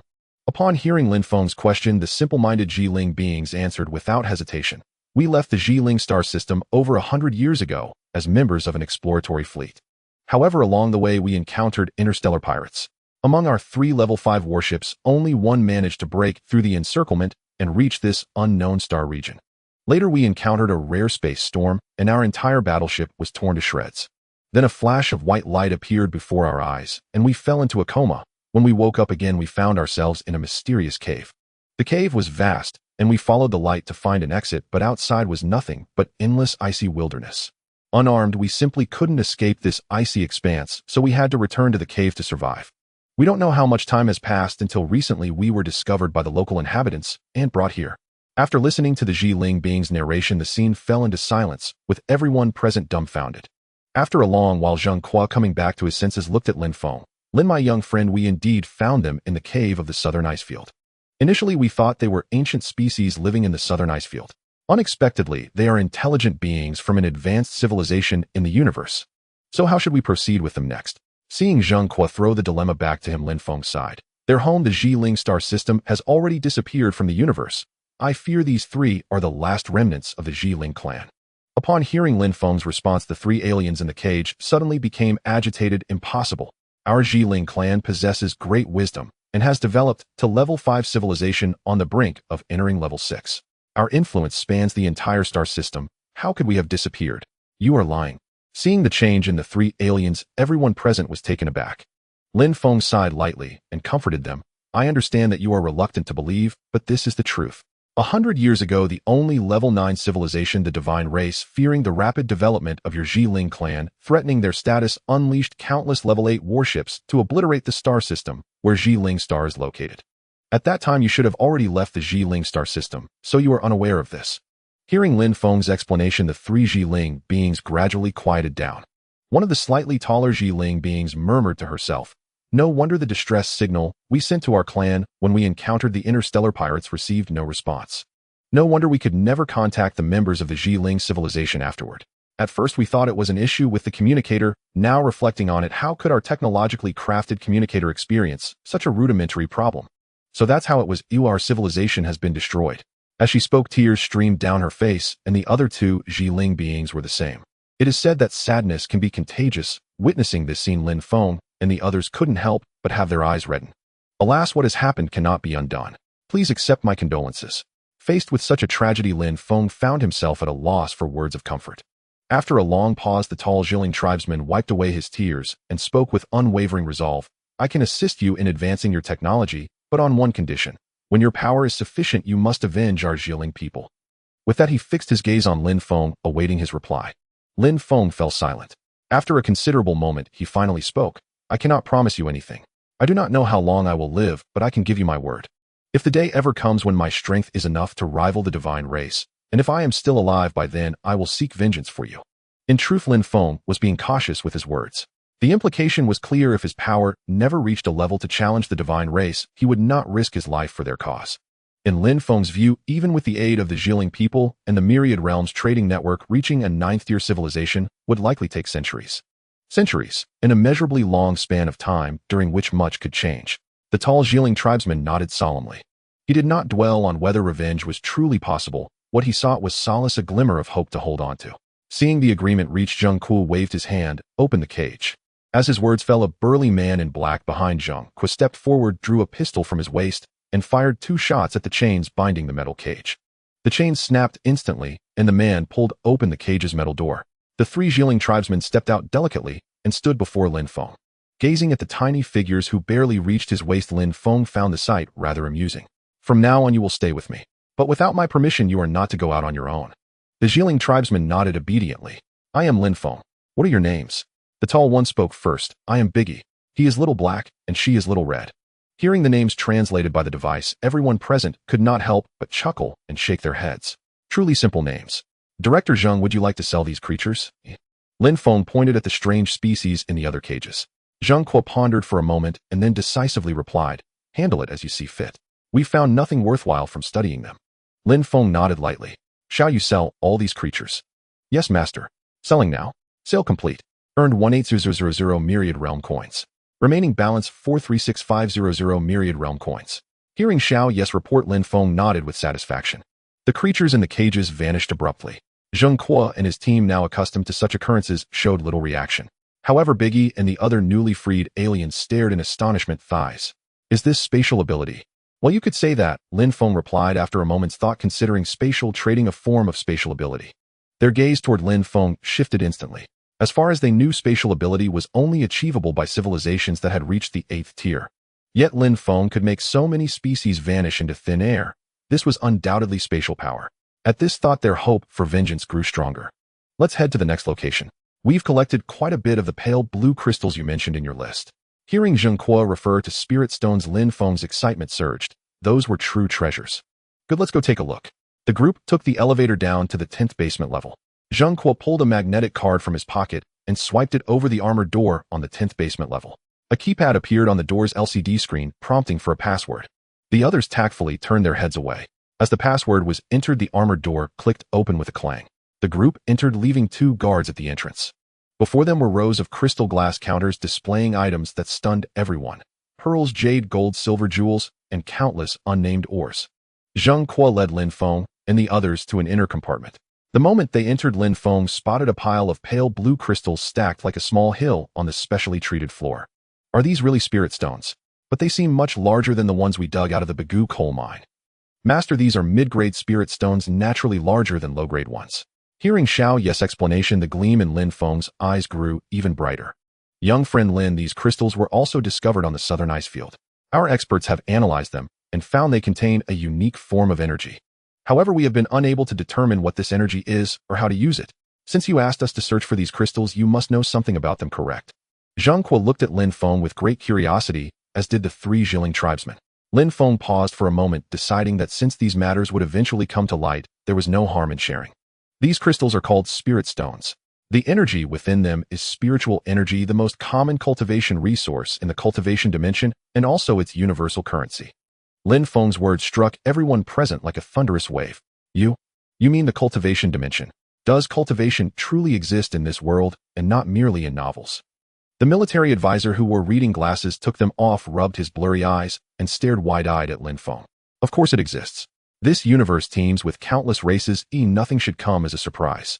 At that moment, Lin Feng felt like a teacher instructing elementary students, a rare sense of superiority shining in his eyes. No wonder our elders told us as children that behind the dark jungle lurked terrifyingly powerful beings. Even with our 5th-tier star battleships, any expedition there would never return. So those were the experts of the cultivation dimension. Hearing the Zhiling tribesman Biggie's mutterings through the translator, Lin Feng's eyes lit up. Biggie, what is this dark jungle? Biggie looked puzzled. How could Lin Feng, who knew of cultivators, not know about the dark jungle? Nevertheless, he continued without overthinking, according to our tribe's elders, the dark jungle is the edge of our universe. It is an endless pitch-black region filled with turbulent void streams. Many advanced civilization fleets have ventured in to explore, but none ever returned. Yet there was an exception. Centuries ago, a 7th-tier cosmic civilization fleet entered the dark jungle on an expedition. Only one ship returned. According to the survivors, they encountered void streams. Their entire fleet was annihilated. Only their vessel was saved when a mysterious man in a Taoist robe appeared amidst the chaos. You mean that man in the Taoist robe could withstand void streams that even 7th-tier warships could not survive? Lin Feng's eyes were wide with shock. The large man nodded gently, Indeed, according to the descriptions of the survivors, the man in the Tao robe was indeed floating in the void. He simply waved his hand lightly at the chaotic flow of the void, and that cataclysmic turbulence was dispersed. They took the opportunity to escape from within, as since then no one has dared to step into that dark jungle again. Consequently, that area has become a forbidden land that the entire cosmic civilization fears to discuss, the very edge of the universe. After hearing the large man's account, the scene fell into a dead silence. Especially the leaders from the security bureau, their mouths agape, frozen in place. What the large man said completely shattered their worldview, leaving them with a surreal feeling. After a long while, Director Zheng regained his senses and let out a long breath. In the past, I always felt that we had reached a peak that everyone looked up to. However, it seems that my previous thoughts were truly naive. It turns out our status in the universe is not even comparable to a speck of dust. Lin Feng gently patted Zheng Kuo's shoulder. Director Zheng, things are different now. We not only have the opportunity to trade with other civilizations in the universe, but we also have 3 exceptionally intelligent members of the Zhiling tribe. I believe that in the near future we too can admire the scenery at great heights in the boundless universe. As he spoke, a longing and confidence gleamed in Lin Feng's eyes. Director Zheng nodded solemnly. All right, the items are here, you can handle them. Shall you retrieve the spirit stones? Yes, master. Retrieval in progress. Retrieval complete. A total of 486500 Wanjia coins obtained, with 9300 Wanjia coins remaining. Lin Feng couldn't help but smile at the number nearing 1 million on the system panel. The light blue crystals in the room vanished into thin air, a sight the group had become accustomed to. All right, let's leave. Today's harvest is sufficient, there's no need to look at other low-value items. Zheng Kuo nodded gently, and suddenly he thought of something. Lin Feng, how should we arrange for the 3 of them? If they go out just like this, they'll definitely attract attention. Lin Feng also found himself in a dilemma. Although their appearances were somewhat similar to humans, they would certainly be regarded as outliers once they went out. Master, you can purchase a space ring to store them when outsiders are present. Hearing Xiao Ye's suggestion, Lin Feng's eyes brightened. Space ring. How many Wanjia coins does it cost? There are 3 tiers in the Wanjia Mall. A 10 square space costs 1 Wanjia coins, a 100 square space costs 1 Wanjia coins, and a 1000 square space costs 2 million Wanjia coins. Lin Feng's lips twitched slightly. 2 million Wanjia coins. I've only gathered less than 1 million in this long time, and that's with official assistance. Lin Feng instinctively wanted to choose the 10 square option, but suddenly remembered that there would be more secrets in the future, and a larger space would be more convenient. He gritted his teeth and said, buy the 100 square one. Yes, master. Purchase in progress. Purchase complete. In the next moment, a bronze ring embedded with a blue gemstone appeared in Lin Feng's hand. Master, you only need to drop a drop of blood on it to control the space ring freely. Upon hearing this, Lin Feng did not hesitate and immediately bit his finger. He dropped a drop of blood onto the ring, and the next moment the blue gem on the ring flashed brightly. Suddenly, Lin Feng's consciousness found itself in a vast wilderness. The scene before him left Lin Feng somewhat dumbfounded. Is this the space within the ring? Lin Feng quickly realized that here he couldn't feel his body. He only felt his consciousness overlooking the space below. Lin Feng focused his thoughts on a stone on the ground. In the next moment, Lin Feng's consciousness returned to his body. He was astonished to discover that the stone that had just been in the space ring had now appeared on the ground where the spirit stones had just been piled. Even more surprised were the others present. Lin Feng, how did this stone just appear out of nowhere? Is this also your doing? Upon hearing Director Zheng's bewildered voice, Lin Feng awkwardly scratched his head. Yes, this is a stone from the space ring. He pointed to the ring on his hand. Seeing the envious expressions on Director Zheng and others, Lin Feng concentrated and said, shall you purchase 3 more 10 square rings? Yes, master. Purchase in progress. Purchase complete. In the next moment, Lin Feng had 3 more space rings in his hand. Director Zheng, these 3 space rings are for you. Oh, Lin, you're too polite. The strategist beside him snatched one of the rings from Lin Feng's hand and began to play with it. I say, strategist, what are you in such a hurry for? Are you afraid that Lin won't give you one? Zheng Kuo glared at the strategist and turned to Lin Feng with a smile. Lin, how do you use this ring? Lin Feng handed the remaining 2 rings to Zheng Kuo and the deputy director, smiling. Leaders, you just need to drop a drop of your blood on the ring to control it. Without any hesitation, Zheng Kuo and the others did as instructed. In the next moment, as the gem on the ring flashed, they all stood there dazed, and after a moment their faces lit up with joy. Director Zheng, let's go back and discuss our next steps. Zheng Kuo smiled and nodded. Eldest brother, you guys stay in the space for a while, come out when there are no people around. The eldest brother wore a silly expression and nodded gently. With their consent, Lin Feng concentrated, and the 3 aliens vanished from sight. Having wrapped up the matters at hand, the group took the elevator out of the steel-structured building. 40 minutes later, they returned to the Security Bureau's conference room. Director Zheng, our current cosmic currency can purchase 7 to 8 spaceships. If we want to buy a planetary-class warship, we can only afford one. We should discuss how to plan this out. As Lin Feng's voice fell, the eyes of Zheng Kuo and the others brightened. Lin, what do you suggest? I think at this stage we don't need a warship. It's more cost-effective to buy a few more spaceships to gather resources in the solar system. At the same time, I suggest forming a research team centered around the three large men to develop projects related to spaceships and other cutting-edge technologies. Director Zheng nodded in agreement. Lin's suggestion is excellent. We must take it step by step. So let's proceed as you advise. Lin Feng concentrated, and the three Ling tribe members appeared in the conference room. The three large men looked around, and after realizing their surroundings, they felt a wave of incredulity. What a magical feeling, bits as if we just teleported. Director Zheng, you can discuss the establishment of the research team with the large men. Zheng Kuo smiled and nodded, then he'll leave it to the three of you. The large man confidently raised his head. Don't worry, we three are professionals in research. As long as the resources are sufficient, we can advance to a second-level cosmic civilization within a year. Hearing this, everyone showed expressions of joy. The Blue Star was about to enter the interstellar era. With the official matters concluded, the time had already passed 4 in the afternoon. The dishes that had been prepared earlier were now being brought to the table one after another. Young Master Lin and our 3 extraterrestrial friends, just a simple home-cooked meal. Please don't be put off by its plainness. Lin Feng, having grown accustomed to hardship, found the humble fare before him quite appetizing. He began to eat with gusto. The 3 brothers hesitated at the sight of the unfamiliar food. The rich aroma assailed their nostrils, and they watched Lin Feng's ravenous eating. Xiaohei couldn't help but swallow his saliva. Glancing around to ensure no one was watching, he picked up a spare rib and took a bite. Immediately his eyes lit up. Wow, it's so fragrant. De Gu and Xiaohong followed suit and began to eat. Half an hour later, only remnants of the feast remained on the table. Director Zheng, I have other matters to attend to, so I'll take my leave. I'll purchase a spaceship for you to study first. We can discuss the rest when I return. Zheng Kuo's eyes lit up at these words. Excellent. Let's go to the training ground at the back. The group followed Zheng Kuo through a series of twists and turns, and a few minutes later, a vast training field appeared before them. In the center of the training ground, 50 or 60 soldiers in combat uniforms were resting on the ground.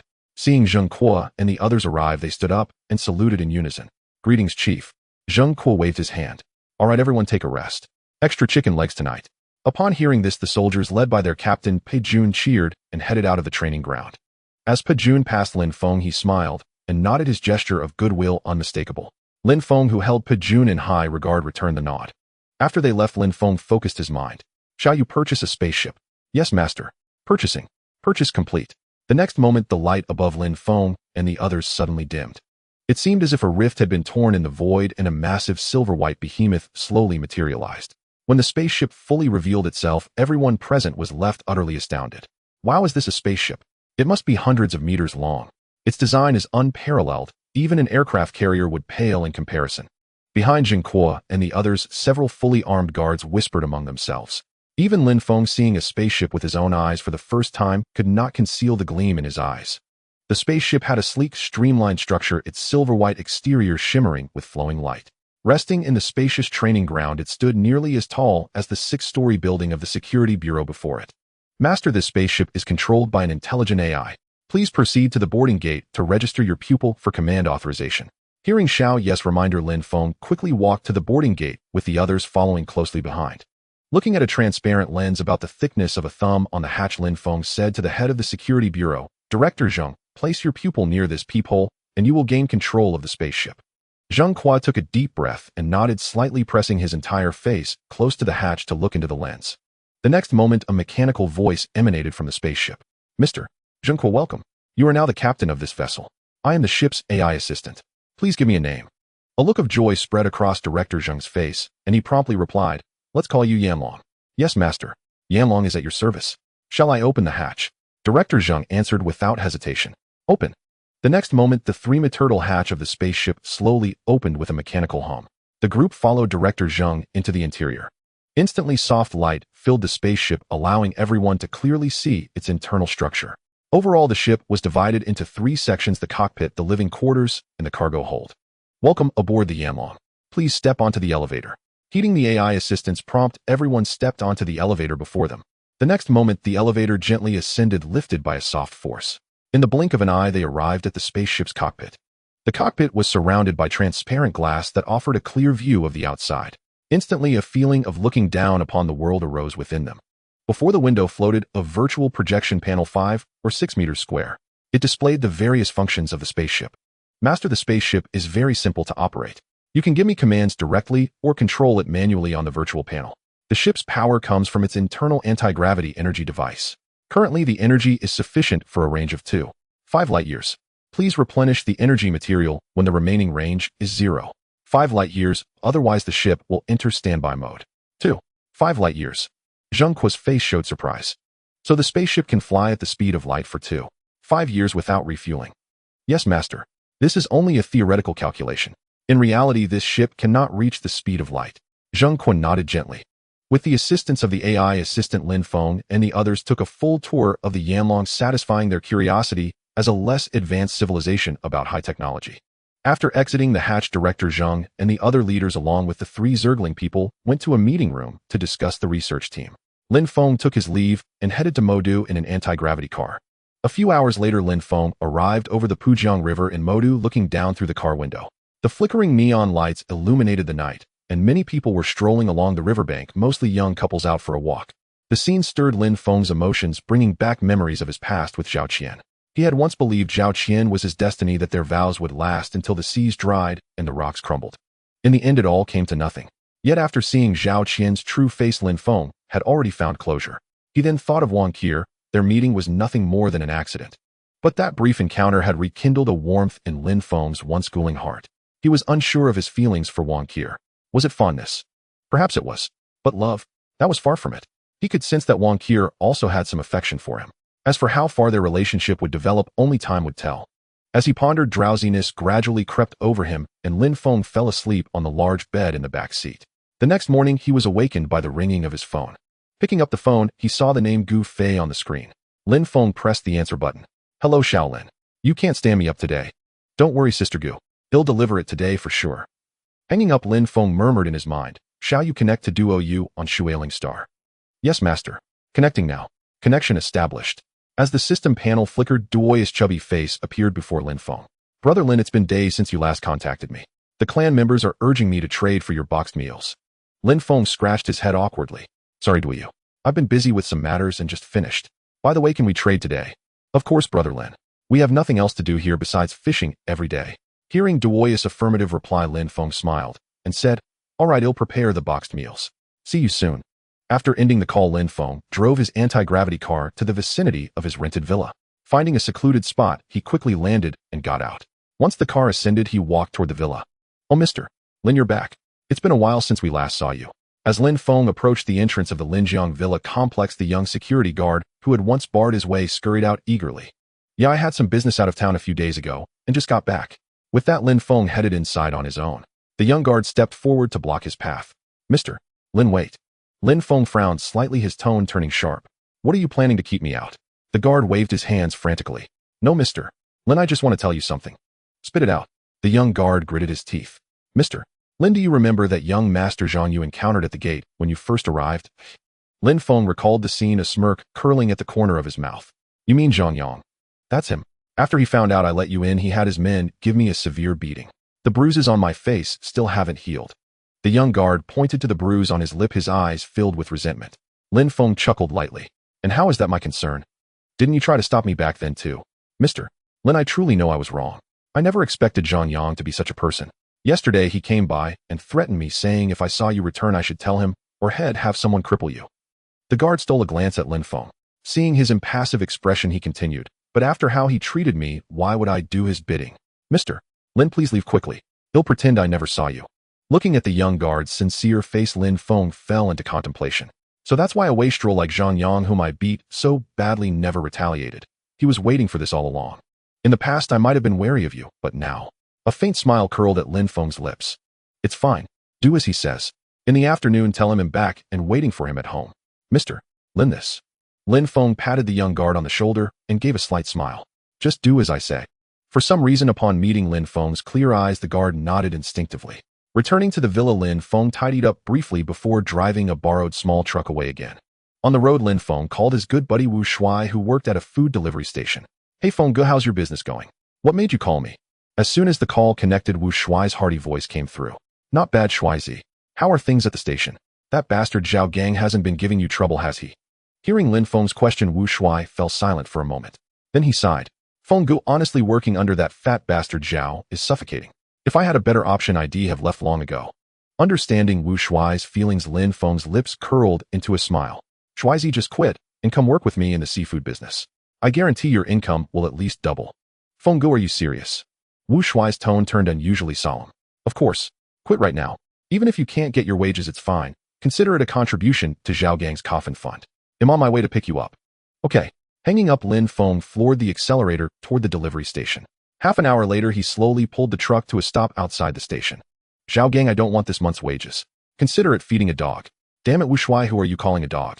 I didn't say I wouldn't pay you, just that it'll be a little later. Give it a rest. Everyone in the company knows you're the blackest-hearted boss around.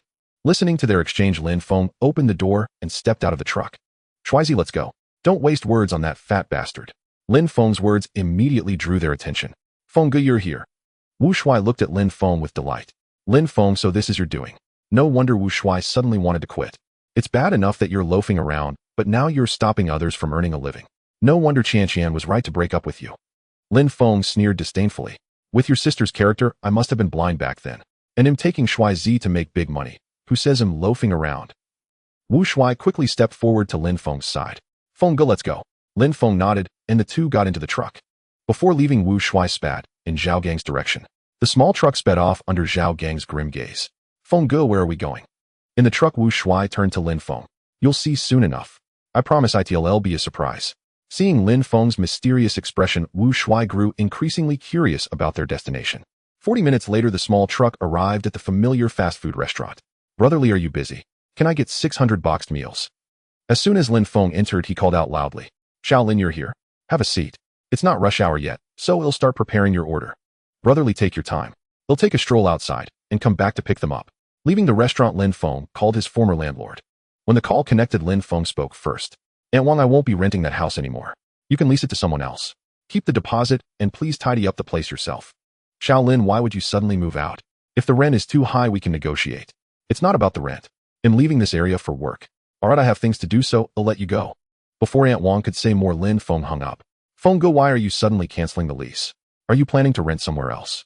Seeing Wu Shuai's puzzled look, Lin Feng just smiled faintly. I've already rented a place in the Linjiang Villa District, and I probably won't be staying in Moto long term. The Linjiang Villa District? No kidding. Feng Gu, you've hit the big time. I'm not lying. I plan to put you in charge of the fish business. I guarantee you'll be living in a big villa soon too. Lin Feng patted Wu Shuai's shoulder. Let's take a walk. The two enjoyed a rare moment of leisure, strolling through the alleys where they once delivered food, this time with a different feeling. Over an hour later, the restaurant owner called to say the boxed meals were ready. Lin Feng and Wu Shuai took a shortcut and quickly returned to the restaurant. With Brotherly's help, they loaded the boxed meals onto the truck bed. Brotherly, I've transferred the money. We're off. Okay, see you tomorrow. Lin Feng drove toward the outskirts, heading to the same place as last time. Suddenly, he slowed down, his eyes gleaming as he spotted a supermarket by the roadside. Right, you mentioned last time that he wanted some preserved food. With that thought, Lin Feng pulled the truck up to the supermarket entrance. Shuaizi, stay here and watch the boxed meals. They'll go in and grab a few things. Sure, Feng Gu. Go ahead. Entering the supermarket, Lin Feng pulled a shopping cart at the entrance. Following his usual preferences, as he passed by the shelves, snacks tumbled into the cart before him. Seeing the cart was overflowing, Lin Feng pushed it to the checkout counter. Miss, could you watch my things? Before the cashier could react, he grabbed another empty cart and dashed back to the merchandise aisles. The young cashier stared dumbfounded at Lin Feng's retreating figure. Good heavens, no customers all morning, and now this one comes to stock up like a wholesaler. After 5 trips back and forth, Lin Feng finally stopped. Miss, I'm done. How much? The cashier girl looked at the mountain of goods before her head spinning. The scanner beeped incessantly as it passed over each item. 20 minutes later, all items were scanned. Handsome, that'll be 1,800. Lin Feng opened his payment code, and with a ding, the payment went through. Handsome, need any help? Lin Feng glanced around the empty supermarket and replied bluntly, yes. The girl's cheeks flushed, as she had only been polite and hadn't expected such a straightforward response. With her assistance, they pushed the carts outside. Wu Shuai, playing on his phone in the car, saw Lin Feng coming out and hurried over to help. Brother Feng, are you planning to open a supermarket? Hearing Wu Shuai's earnest question, the cashier girl couldn't help but chuckle. Only then did Wu Shuai notice her presence. But that one glance left Wu Shuai dumbstruck, staring fixedly at the female cashier. Ahem. Lin Feng coughed dryly, noticing Wu Shuai's infatuated expression. Wu Shuai snapped out of it, his face turning crimson. Don't just stand there, help load up. All right. With many hands making light work, soon all the food from the carts was loaded into the vehicle. Miss, thanks for your hard work. Welcome back to shop here again, Lin Feng said with a smile. Thank you for your patronage, handsome. As she spoke, the girl cast a subtle glance at the silent Wu Shuai. After the cashier returned inside, Lin Feng turned to Wu Shuai. Shuai, what's the matter? Got your eye on her? Wu Shuai stammered for a moment, then nodded slightly. Shuai, stick with me and work hard. I guarantee that in half a year you'll be able to buy this supermarket, and then you won't have to worry about winning her over. With that, Lin Feng got into the driver's seat. Brother Feng, are you serious? Wu Shuai quickly followed into the truck. 5 minutes later, the truck stopped on an empty lot. Shall you connect to Duiyu on Water Spirit Star? Yes, master. Connecting. Connection successful. As the screen flickered, Duoyu's chubby face appeared before them. Brother Lin, are the goods ready? Lin Feng nodded with a smile. Ready, 600 lunchboxes. This time I've also brought you plenty of other food. Duoyu's eyes lit up instantly. The next moment, the contents of the truck bed vanished, appearing in the scene where Duoyu stood. Brother Lin, what's this? That's canned meat. ITLL, keep for 6 months unopened. Brother Lin, what's this? That's bread. You can eat it straight away. Lin Feng patiently explained each food item, and Duoyu's eyes grew brighter and brighter. Thank you so much, Brother Lin. They'll send you the spirit fish now. As Duoyu finished speaking, the truck bed was instantly filled with a load of spirit fish. The weight of the spirit fish made the truck tremble slightly. Wu Shuai finally noticed the change. Brother Feng, what's this? He stared in amazement at the truck bed, which had just been filled with lunchboxes and snacks, but now brimmed with spirit fish. After ending the call, Lin Feng briefly explained the interdimensional trading network to Wu Shuai. Whoa, Brother Feng, you're about to take off. Don't forget your bro when you make it big. What nonsense. How could I forget you? Come on, let's deliver the fish. An hour later, Lin Feng parked the truck at the back entrance of Gus Grilled Fish. Gu Fei was already waiting there. Brother Lin, you're finally here. I've been worried sick these past few days. Lin Feng smiled awkwardly. Sorry, I've been busy lately. By the way, Sister Gu, let me introduce you. This is my good brother Wu Shuai. He'll be handling deliveries from now on. Hello, Xiao Wu. Looking forward to working with you. Seeing the young woman greeting him, Wu Shuai quickly extended his hand for a shake. Sister Gu, you flatter me. I'm the one who needs your support. After the pleasantries, Gu Fei called her staff to start unloading. Brother Lin, where have you been all this time? I've been looking everywhere for you. To be honest, Sister Gu, I've expanded the spirit fish business to the capital. I'm too swamped here, so from now on you can contact Wu Shuai for this side of things. Gu Fei sighed deeply. Brother Lin, you're not avoiding me, are you? I was only joking last time. Lin Feng's face darkened. Not at all. I really am too busy. With Lin Feng's efforts, Wu Shuai and Gu Fei exchanged contact information. After the spirit fish were unloaded, Gu Fei immediately transferred 400,000 yuan to Lin Feng's account. We'll take our leave now, Sister Gu. Feel free to contact us whenever you need more spirit fish. As they drove away, Wu Shuai excitedly turned to Lin Feng. Brother Feng, we just made 400,000 in one go. Lin Feng lifted his chin proudly. So still regret quitting your job? Not a bit. I'm sticking with you, Brother Feng. From now on, it's 8 dishes every meal. Shuai, I'm handing this business over to you. You provide the food to trade for spirit fish, and the proceeds are yours.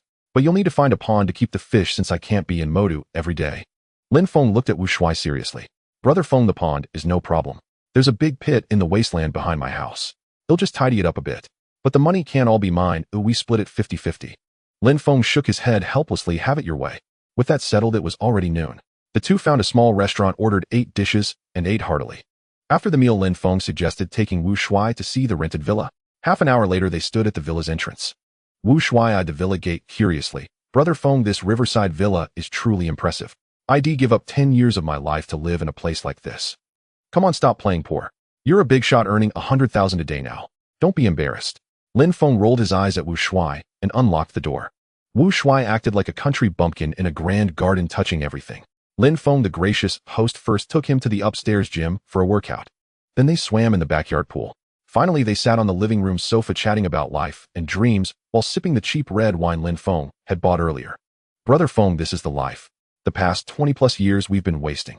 Before Wu Shuai could finish his lament, a harsh crackling sound erupted outside. Wu Shuai was startled by the noise outside, nearly dropping the wine glass from his hand. Who has no civic sense setting off firecrackers at someone else's doorstep? As Wu Shuai was about to get up and check, Lin Feng grabbed him firmly. Shuai, it's probably trouble coming our way. Let's just sit back and watch the show. Lin Feng's lips curled into an enigmatic smile.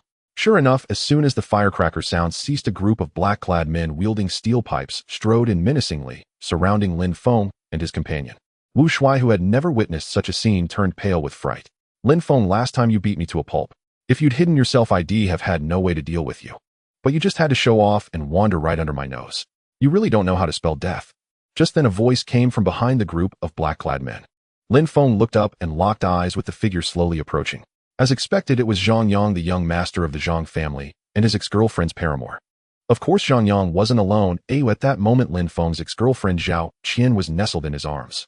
Zhao Qian's gaze toward Lin Feng was uneasy, evasive, and silent. When Zhang Yang and Zhao Qian drew near, the black-clad men automatically made way for them. Zhang Yang, you really don't learn from your mistakes. It's only been a few days since I taught you a lesson, and here you are rushing to offer yourself up again. I wonder if you're overconfident or just plain foolish. Zhang Yang was about to erupt in anger, but forcibly restrained himself. He tightened his arm around Zhao Qian's willowy waist and sneered. So Lin Feng, seeing the woman you dated for 4 years, but never touched, now in my arms, aren't you heartbroken? Ha ha. Zhao Qian's expression soured as she tried to struggle, but was held even tighter. Lin Feng watched Zhang Yang's antics and couldn't help but shake his head with a wry smile. Zhang Yang, you treasure a garment I've already worn. Your taste is truly unique. Lin Feng, you bastard. Before Zhang Yang could speak, Zhao Qian glared at Lin Feng, angrily, tears of grievance streaming down her face. She had thought that by dumping Lin Feng and latching onto the young master of the Zhang family, she would enjoy a life of luxury. But she later realized Zhang Yang was nothing but a philandering playboy. He had been with countless women, if not 100 then at least 80. In his eyes, she was merely a fleeting toy. In contrast, Lin Feng had once treated her with utmost devotion, but she had failed to cherish it. Seeing Lin Feng's current disdain for her, Zhao Qian's heart ached as if pricked by needles. Hearing Lin Feng's sarcastic words, Zhang Yang instinctively loosened his grip on Zhao Qian. His face alternated between pale and red. Lin Feng, all you can do now is bark impotently. Once I have you beaten to a pulp, let's see how you act so arrogantly. With that, Zhang Yang waved his hand and ordered the black-clad men, beat him up, don't hold back. He'll take responsibility if he's crippled or killed. Yes, young Master Zhang. Several burly men nodded in unison. The next moment, 7 or 8 steel pipes were raised high, poised to strike. Wu Shuai's legs were trembling. He clung tightly to Lin Feng's shoulder, bracing for the end. No. Zhao Qian let out a piercing scream. Seeing this, Zhang Yang kicked her to the ground. Damn bitch. But just as the steel pipes were about to crash down on Lin Feng's head, a white light flashed on Lin Feng's left ring finger, and in the next instant the 7 or 8 black-clad men along with their steel pipes vanished into thin air. This sight left Zhang Yang, who was watching from the sidelines, staggering, as if about to fall. Where are they? Where did they go? Am I seeing ghosts in broad daylight? He stared in terror at Lin Feng's calm face. Lin Feng Did you do this? Are you human or a ghost? As he spoke, he backed toward the door. Zhao Qian, who had been kicked to the ground by Zhang Yang, also noticed what had just happened, her face a mix of shock and delight. Wu Shuai, who had been clinging to Lin Feng, realized the steel pipes never fell. Hearing Zhang Yang's words, he slowly lifted himself off Lin Feng and looked at the retreating Zhang Yang. Hey Feng, where are the men? Oh, they must have run off. Lin Feng replied awkwardly, then turned his gaze to Zhang Yang. Zhang Yang, you hit me before, and I hit you back. We were even. But today you came looking for trouble again, so don't blame me. As he spoke, Lin Feng advanced step by step toward Zhang Yang. Remembering the scene just now, Zhang Yang's legs gave way, and he knelt directly. Lin Feng, I was wrong. Please let me go. I swear I'll never bother you again. Really, I won't compete for Zhao Qian anymore. She's still your woman. Hearing Zhang Yang's heartless words, Zhao Qian's anger flared up. She pushed herself off the ground and charged at Zhang Yang. When she reached him, she raised her hand and slapped him hard across the face. Zhang Yang, you bastard. They'll fight you to the death. She slapped him again and again. Watching this, Lin Feng couldn't help but smirk. A true spectacle of dogs fighting dogs. When Zhao Qian tired herself out, she finally stopped. Zhang Yang's face was now swollen like a pig's head. Clap, clap, clap. Lin Feng couldn't help but applaud. Lin Feng, Zhang Yang is a complete jerk. I was blind to trust such a scoundrel. Let's make up. He'll treat you well from now on. Zhao Qian's eyes darted as she grabbed Lin Feng's sleeve pitifully. Lin Feng snorted coldly and shook her off. From the moment you betrayed me, we were done. Take care of yourself. Then Lin Feng turned to Zhang Yang. Young Master Zhang, every mistake has consequences. If apologies were enough, what would be the point of the enforcement team? Hearing this, Zhang Yang's eyes lit up. Lin Feng, I admit my fault. Send me to the enforcement team. In his mind, the Zhang family had power and influence in Modu. Even if he entered the enforcement office, it would just be a formality. He'd be out by the next day at the latest. Lin Feng saw through Zhang Yang's thoughts at a glance. However, he had no intention of killing Zhang Yang. Killing him would be easy, but it would inevitably provoke the full wrath of the Zhang family. He wasn't afraid of their revenge, but he worried it would implicate his good brother Wu Shuai, whose family lived in Modu. Still, while he didn't plan to kill Zhang Yang, he could certainly extract some benefits from him. With that in mind, he smiled at Zhang Yang. Young Master Zhang, an ordinary person, might never get out of the enforcement office, but you're the heir of the Zhang family. You'd probably be personally escorted out by the enforcement team leader the moment you entered. Why would I bother with that? Then what do you want? If you kill me, the Zhang family won't let you off. Lin Feng smiled faintly. Of course I know that. So I've come up with a compromise. What compromise? Zhang Yang pressed eagerly. You pay 1 billion to buy your life. Seeing Lin Feng's cheerful expression, Zhang Yang felt a chill run down his spine. He stammered, Lin Feng, can we negotiate? I don't have that much money. If you can't come up with it, can't the Zhang family? You're their heir. I'm sure you can get that 1 billion. They'll give you 2 choices. First, I send you to your grave right now. Second, I give you 10 days to deliver 1 billion to my villa no matter how you get it. Of course, you could choose not to pay, but you know what I'm capable of. Lin Feng's lips curled into a faint smile as he watched the anxious Zhang Yang. After agonizing for a long time, seeing Lin Feng's growing impatience, Zhang Yang quickly said, I choose the second option. He'll pay. Lin Feng nodded in satisfaction. Good. Now get lost. Hearing that Lin Feng was letting him go, Zhang Yang breathed a huge sigh of relief and scrambled out of the villa. After Zhang Yang left, Lin Feng turned to look at Zhao Qian, who was staring at him in a daze. Seeing Zhao Qian's current appearance, the last trace of resentment in Lin Feng's heart dissipated. Zhao Qian, you may leave. From now on we go our separate ways. Take care of yourself. Zhao Qian wanted to say something, but seeing Lin Feng's cold expression, she swallowed the words stuck in her throat. She nodded gently and walked out. After Zhao Qian left, Wu Shui looked at Lin Feng and couldn't help but give him a thumbs up. Brother Feng, you're incredible. I can't believe even that young Master Zhang is just a nobody before you. But seriously, where did those black-clad men go? Seeing Wu Shu's curious expression, Lin Feng felt a playful impulse. Shuizi, if you really want to know where they are, I can let you go see for yourself. Sure, Wu Shui replied instinctively. However, before he could react, Lin Feng moved his mind, and Wu Shui vanished from the spot. Inside the spatial ring, Wu Shui only felt a flash of white light, and the scene before him turned into a desolate wilderness. Where is this? Wu Shui looked around in astonishment. He found this place very peculiar. There was a clear blue sky, yet no sun. The ground was covered only with some weeds and a few stones. The visible range was only about 10 meters with walls of impenetrable darkness on all sides. Suppressing his inner panic, Wu Shui reached his hand toward the surrounding darkness. But something blocked him, preventing him from moving forward. Damn it, what kind of hellish place is this? Suddenly recalling what Lin Feng had said, he shouted, Brother Feng, where is this? Let me out. Just then 7 or 8 burly men in black emerged from behind a huge boulder. Third brother, isn't this the kid from the villa earlier? How did he end up here? What the hell is this place? One of the black-clad men said to the leader. You? It's really you. At this moment, Wu Shui, who had received no response, looked fearfully at the several black-clad men before him. The black-clad man called third brother rubbed his chin and said to Wu Shui, Kid, how did you get in? I don't know. I just felt a flash of white light, and then I was here. Wu Shui replied timidly. I get it. This should be what they call an alternate space in novels. As third brother's words fell, the black-clad men all showed expressions of shock. Quick, grab that kid. He's our only hope of getting out. As third brother finished speaking, the others snapped out of it and rushed toward Wu Shui. Help! Just as they were about to grab Wu Shui, he vanished into thin air with a scream of terror. No! Third brother cried out in despair. In the villa's living room, the ring on Lin Feng's hand flashed white, and Wu Shu's figure instantly reappeared. Seeing the familiar surroundings, Wu Shui gasped for air. Brother Feng, you scared me to death. I almost didn't make it back. How did you do that? Wu Shui looked at Lin Feng, both surprised and delighted, wanting to know the answer. All of this seemed too fantastical to him. Lin Feng didn't hide it and explained the function of the spatial ring to Wu Shui in detail. Haha, Brother Feng, you're so wicked. Those guys are probably terrified by now. You're not really planning to keep them locked in there forever, are you? Lin Feng pondered for a moment.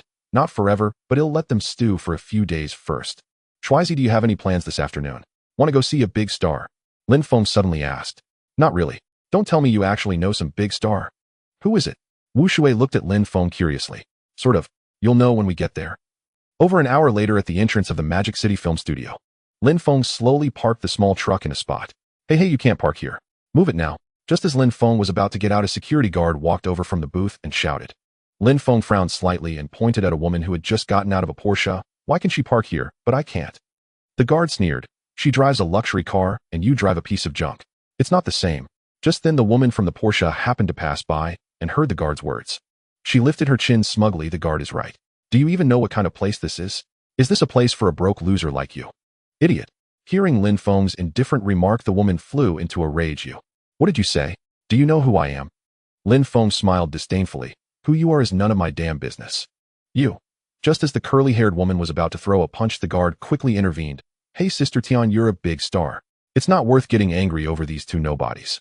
The guard wasn't concerned for Lin Feng's sake, but was afraid the situation would escalate and had be held responsible. Indeed, flattery works wonders.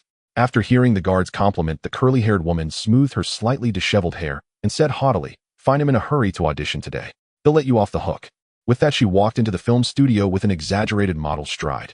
As soon as the woman left, the guard immediately put on a stern face. "Get your crappy car out of here now." Being cursed at by a mere security guard, Lin Feng's face darkened. "Wang Qier invited me here. Are you sure you want to do this?" Hearing Lin Feng mention Wang Qier, the guard was taken aback, then burst into laughter. "Haha, that's hilarious. You're saying Wang Qier invited you? Are you still dreaming? What, you don't believe me?" The guard laughed even louder. "Believe you? Believe your lies. Do you even know who Wang Qier is? She's a top celebrity and the young miss of the Wang family in Magic City. You're telling me she'd look for you? The Wang family's young miss?" Lin Feng was stunned. He always knew Wang Qier was a big star, but never expected she was also the Wang family's heiress. Lin Feng curled his lips, pulled out his phone, and initiated a video call to Wang Qier. The call was quickly answered, and Wang Qier's stunning face appeared on the screen. "Qier, how did the audition go? Did you pass?" Wang Qier flashed a sweet smile. "I passed. I'm trying out for the second female lead this afternoon. I'm not busy right now." "Lin Feng, are you free today? Why did you suddenly call me?"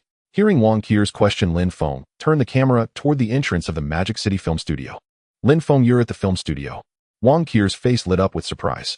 Lin Feng nodded with a smile. "Yeah, I just arrived at the gate, but the guard won't let me park. I was about to find another spot." "What? The parking lot at the entrance is public. What right does he have to stop you?" "Point the camera at the guard. Let me talk to him." Wang Qier was instantly furious. Lin Feng did as she said. By then, the guard had also seen Wang Qier's beautiful face on the phone and turned pale. "Cool. Qier, I didn't know he was your friend earlier. Don't worry, he can park here as long as he wants."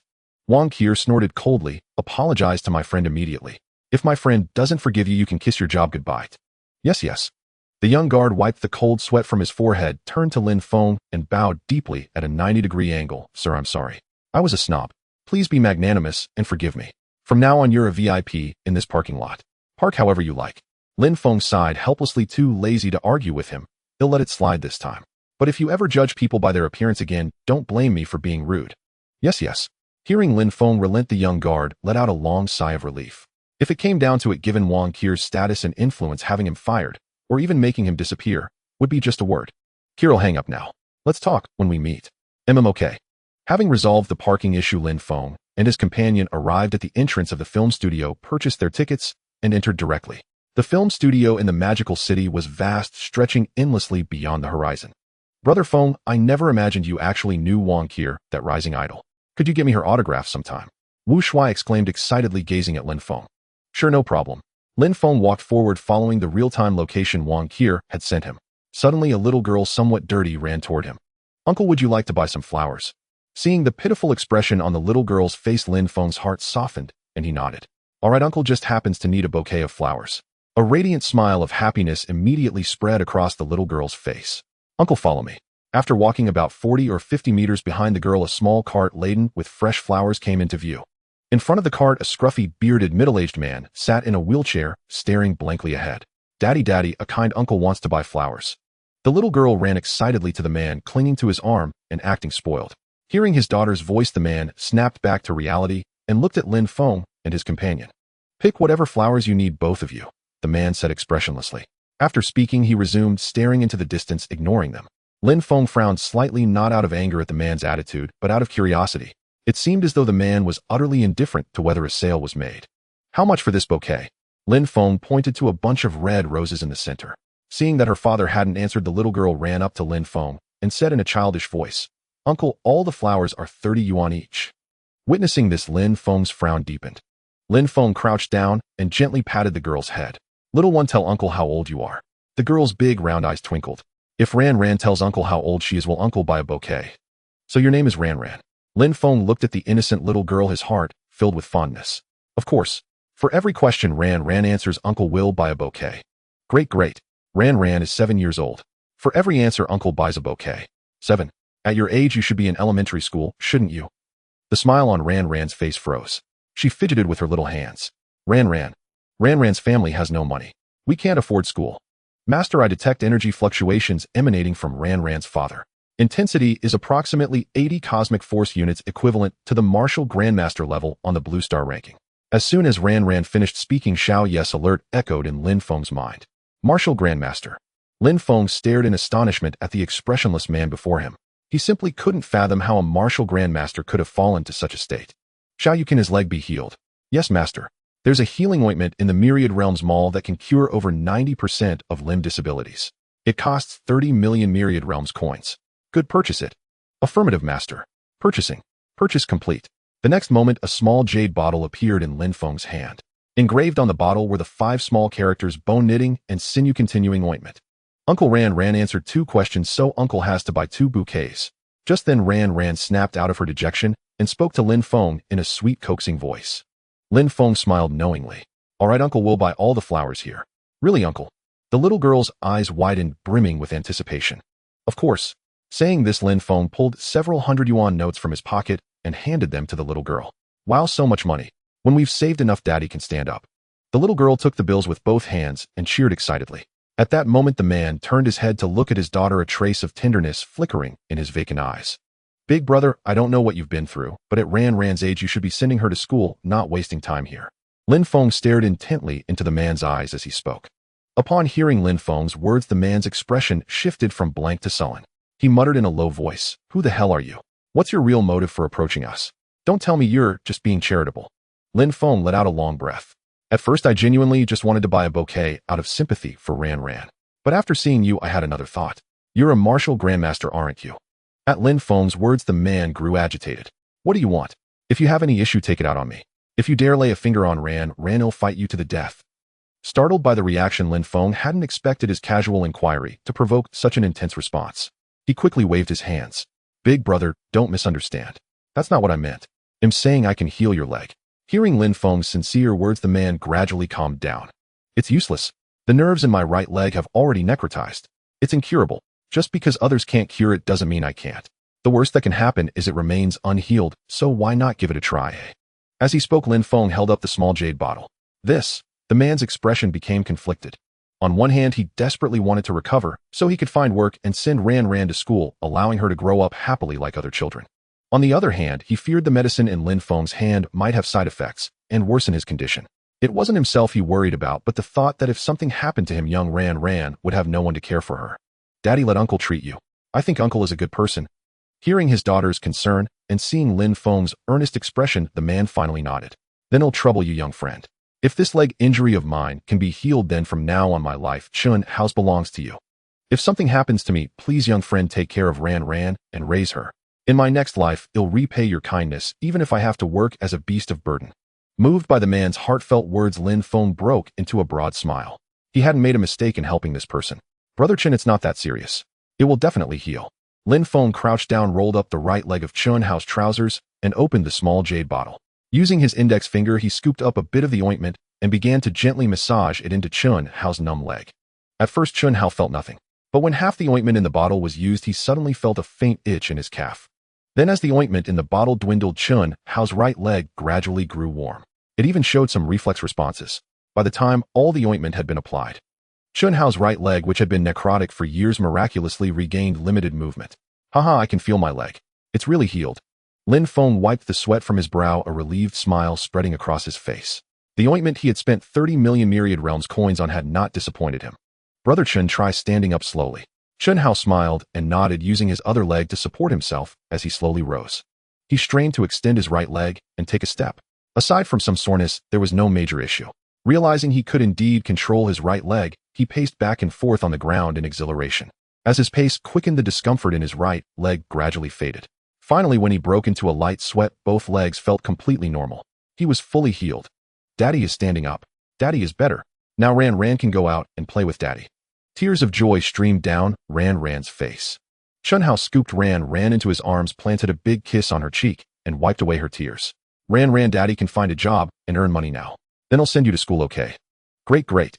Ran can go to school. Witnessing the heartwarming scene between father and daughter, Lin Feng's eyes also grew moist. Brother Feng, I never realized you had such compassion. But speaking of which, that ointment was truly miraculous. If we could sell it. Lin Feng gave Wu Shuai a sharp slap on the head. Don't get any bright ideas. Do you think this stuff grows on trees? At that moment, Lin Feng's phone buzzed with a video call request. He picked it up and saw it was from Wang Qier. Pressing the answer button, Wang Qier's delicate face appeared on the screen. Lin Feng, why aren't you here yet? Did you get lost? Should I come find you? No, we'll be there soon. I just stopped to buy something on the way. Lin Feng quickly declined. He planned to give her flowers, and if she came, the surprise would be ruined. All right, then I'll just touch up my makeup. Ending the call, Lin Feng turned to Chun Hao and his daughter. Brother Chen Ranran, I have to go now. Chun Hao set Ranran down, walked over to Lin Feng, and bowed deeply. Young friend, you healed my leg. You've given me a second chance at life. From now on, my life is yours. Whatever you command, I will obey without question. Hearing Chun Hao's declaration, Lin Feng beamed with delight. Brother Chen, you flatter me. What are your plans for the future? Well, I'm not sure yet. First, I'll find a job to support my family and send Ranran to school. I don't ask for much else. Chun Hao pondered for a moment before speaking calmly. If you're willing, Brother Chen, you could work for me. I'll give you a base salary of 20,000 a month plus bonuses. Hearing 20,000 a month, Chun Hao's eyes lit up, but then he hesitated. Brother Chun, is something bothering you? Lin Feng asked with a smile. Chun Hao scratched his head awkwardly. It's just that aside from being decent in a fight, I don't know how to do anything else. What kind of work do you do, young friend? Lin Feng breathed a sigh of relief. It's nothing much. You'll drive for me and run some errands from time to time. Consider it a personal assistant role. Hearing this, Chun Hao's face lit up with joy. All right then. He'll be in your care from now on, young. No boss. Brother Chen, just call me Lin Feng. Hey, race my card. When you've settled things at home, come find me at Linjiang Villa. With that, Lin Feng pulled a business card from his pocket and handed it to Chun Hao. After bidding Chun Hao farewell, Lin Feng picked a bunch of red roses he thought looked nice from the card and headed with Wu Shuai toward the film set where Wang Qier was working. 10 minutes later, a film crew for a project titled Journey to the Cosmos appeared before Lin Feng. Sister Tian, your expression is a bit stiff. Smile a little more. Sister Tian, that's too much. Be more subtle. Director Feng, why are you so picky with this audition? I've done perfectly well, but you're just nitpicking. As he approached the set, Lin Feng saw the female Porsche owner who had mocked him in the parking lot arguing heatedly with a bespectacled middle-aged man. Sister Tian, how can you call that nitpicking? This film is a massive production with a budget of 200 million. If there's a flaw due to the actors, the loss would be enormous. Director Feng, of course I know how important this film is, but I've tried my best. What more do you want from me? My father invested 50 million in this project. The female lead's role is mine no matter what. You? Seeing Xia Tian's shameless attitude, Director Feng could only sigh helplessly. After all, her father was one of the film's investors. Excuse me, is Wang Qier here? Lin Feng looked around, but didn't see her, so he walked up to Director Feng and asked. You are? Director Feng looked at Lin Feng with confusion, certain he had never seen this man before. Oh, I'm a friend of Wang Qier's. So it's you. A broke loser driving a beat-up truck dares to claim you know Sister Qier. I think you're just some obsessed fan. Even the rich young masters can't get a second glance from Sister Qier. Why don't you go back where you came from? Before Director Feng could respond, Xia Tian pointed at Lin Feng and launched a barrage of insults. Lin Feng was furious. He hadn't done anything to provoke this. Refusing to let it slide, he fired back. With that attitude, how can you call yourself an actress? If I were the investor of this film, you wouldn't even get the fourth female lead, let alone the second. You? Xia Tian pointed at Lin Feng, speechless with rage. What you? Filmmaking requires talent. Do you have any? If you ask me, you'd better give up the second female lead to someone else. Your crying doesn't look like crying, and your laughing doesn't look like laughing. If you take the role, will the movie even make money? Lin Feng's words made even Director Feng and the other auditioning actors cover their mouths to stifle their laughter. You? All of you just wait and see. If you laugh at me, none of you will act. Xia Tian pointed at the crowd, looking as if she had lost her mind. Seeing Xia Tian pull out her phone to make a call, Director Feng quickly stepped forward to soothe her. Sister Tian, calm down. We've already prepared everything. If you withdraw the investment now, how can we proceed? How about this? We'll skip the audition. The second female lead is yours. What do you say? But Xia Tian was too furious to listen and insisted on making the call. Dad, I'm being bullied on set. They all laugh at me for not being able to act. Pull the investment. I want them all to fail. What? Someone dares to bully my precious daughter on a set I invested in. Let me talk to Director Feng. On the other end of the line, Xia Tian's father's face darkened upon hearing his daughter's complaints. My dad wants to talk to you. Director Feng took the phone, his expression grim. Mr. Xia, this is Feng.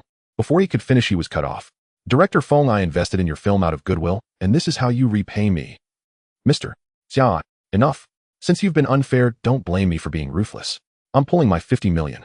Take care of yourself. Xia. Beep. Beep. Director Feng tried to say more, but the line went dead.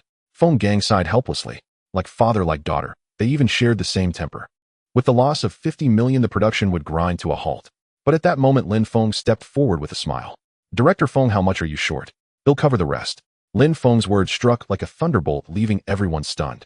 Who is this young man? How can he be so bold claiming he wants to invest in our film? I don't know. He said he knows Sister Kier. Who knows if it's true? The surrounding staff began to murmur among themselves.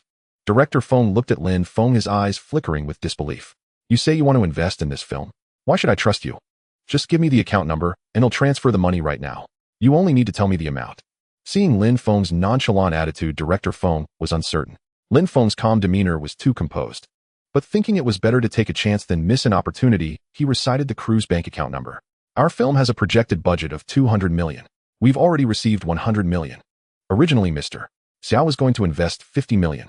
I thought we could save some costs during filming and manage with 150 million. If you're serious, transfer 50 million. Without another word, Lin Feng tapped on his phone. 3 minutes later, Director Feng's phone buzzed with a notification. It was a bank transfer alert. He stared at the string of zeros, carefully counting them. It was a full 100 million. Feng Gang stared in astonishment at the young man before him, his excitement rendering him almost incoherent. Brother, what exactly do? You actually have 100 million yuan. Feng Gang's words struck like a thunderbolt, leaving everyone present dumbfounded. They had thought Lin Feng was just some loser seeking attention, never expecting him to be a low-key tycoon. Looking at his attire, clearly cheap street market goods worth a few dozen yuan, yet he casually tossed out 100 million. Before Lin Feng could finish, Xia Tian, her face twisted with resentment, interjected with sarcasm. You too can stop acting. You might fool others, but not me. Feng Gang frowned. Xia Tian, what do you mean? What do I mean? I mean this broke loser can't possibly have 100 million. I just saw him at the film studio entrance earlier. Have you ever seen or heard of a billionaire driving a beat-up little truck? Xia Tian's face twisted into a sneer. What?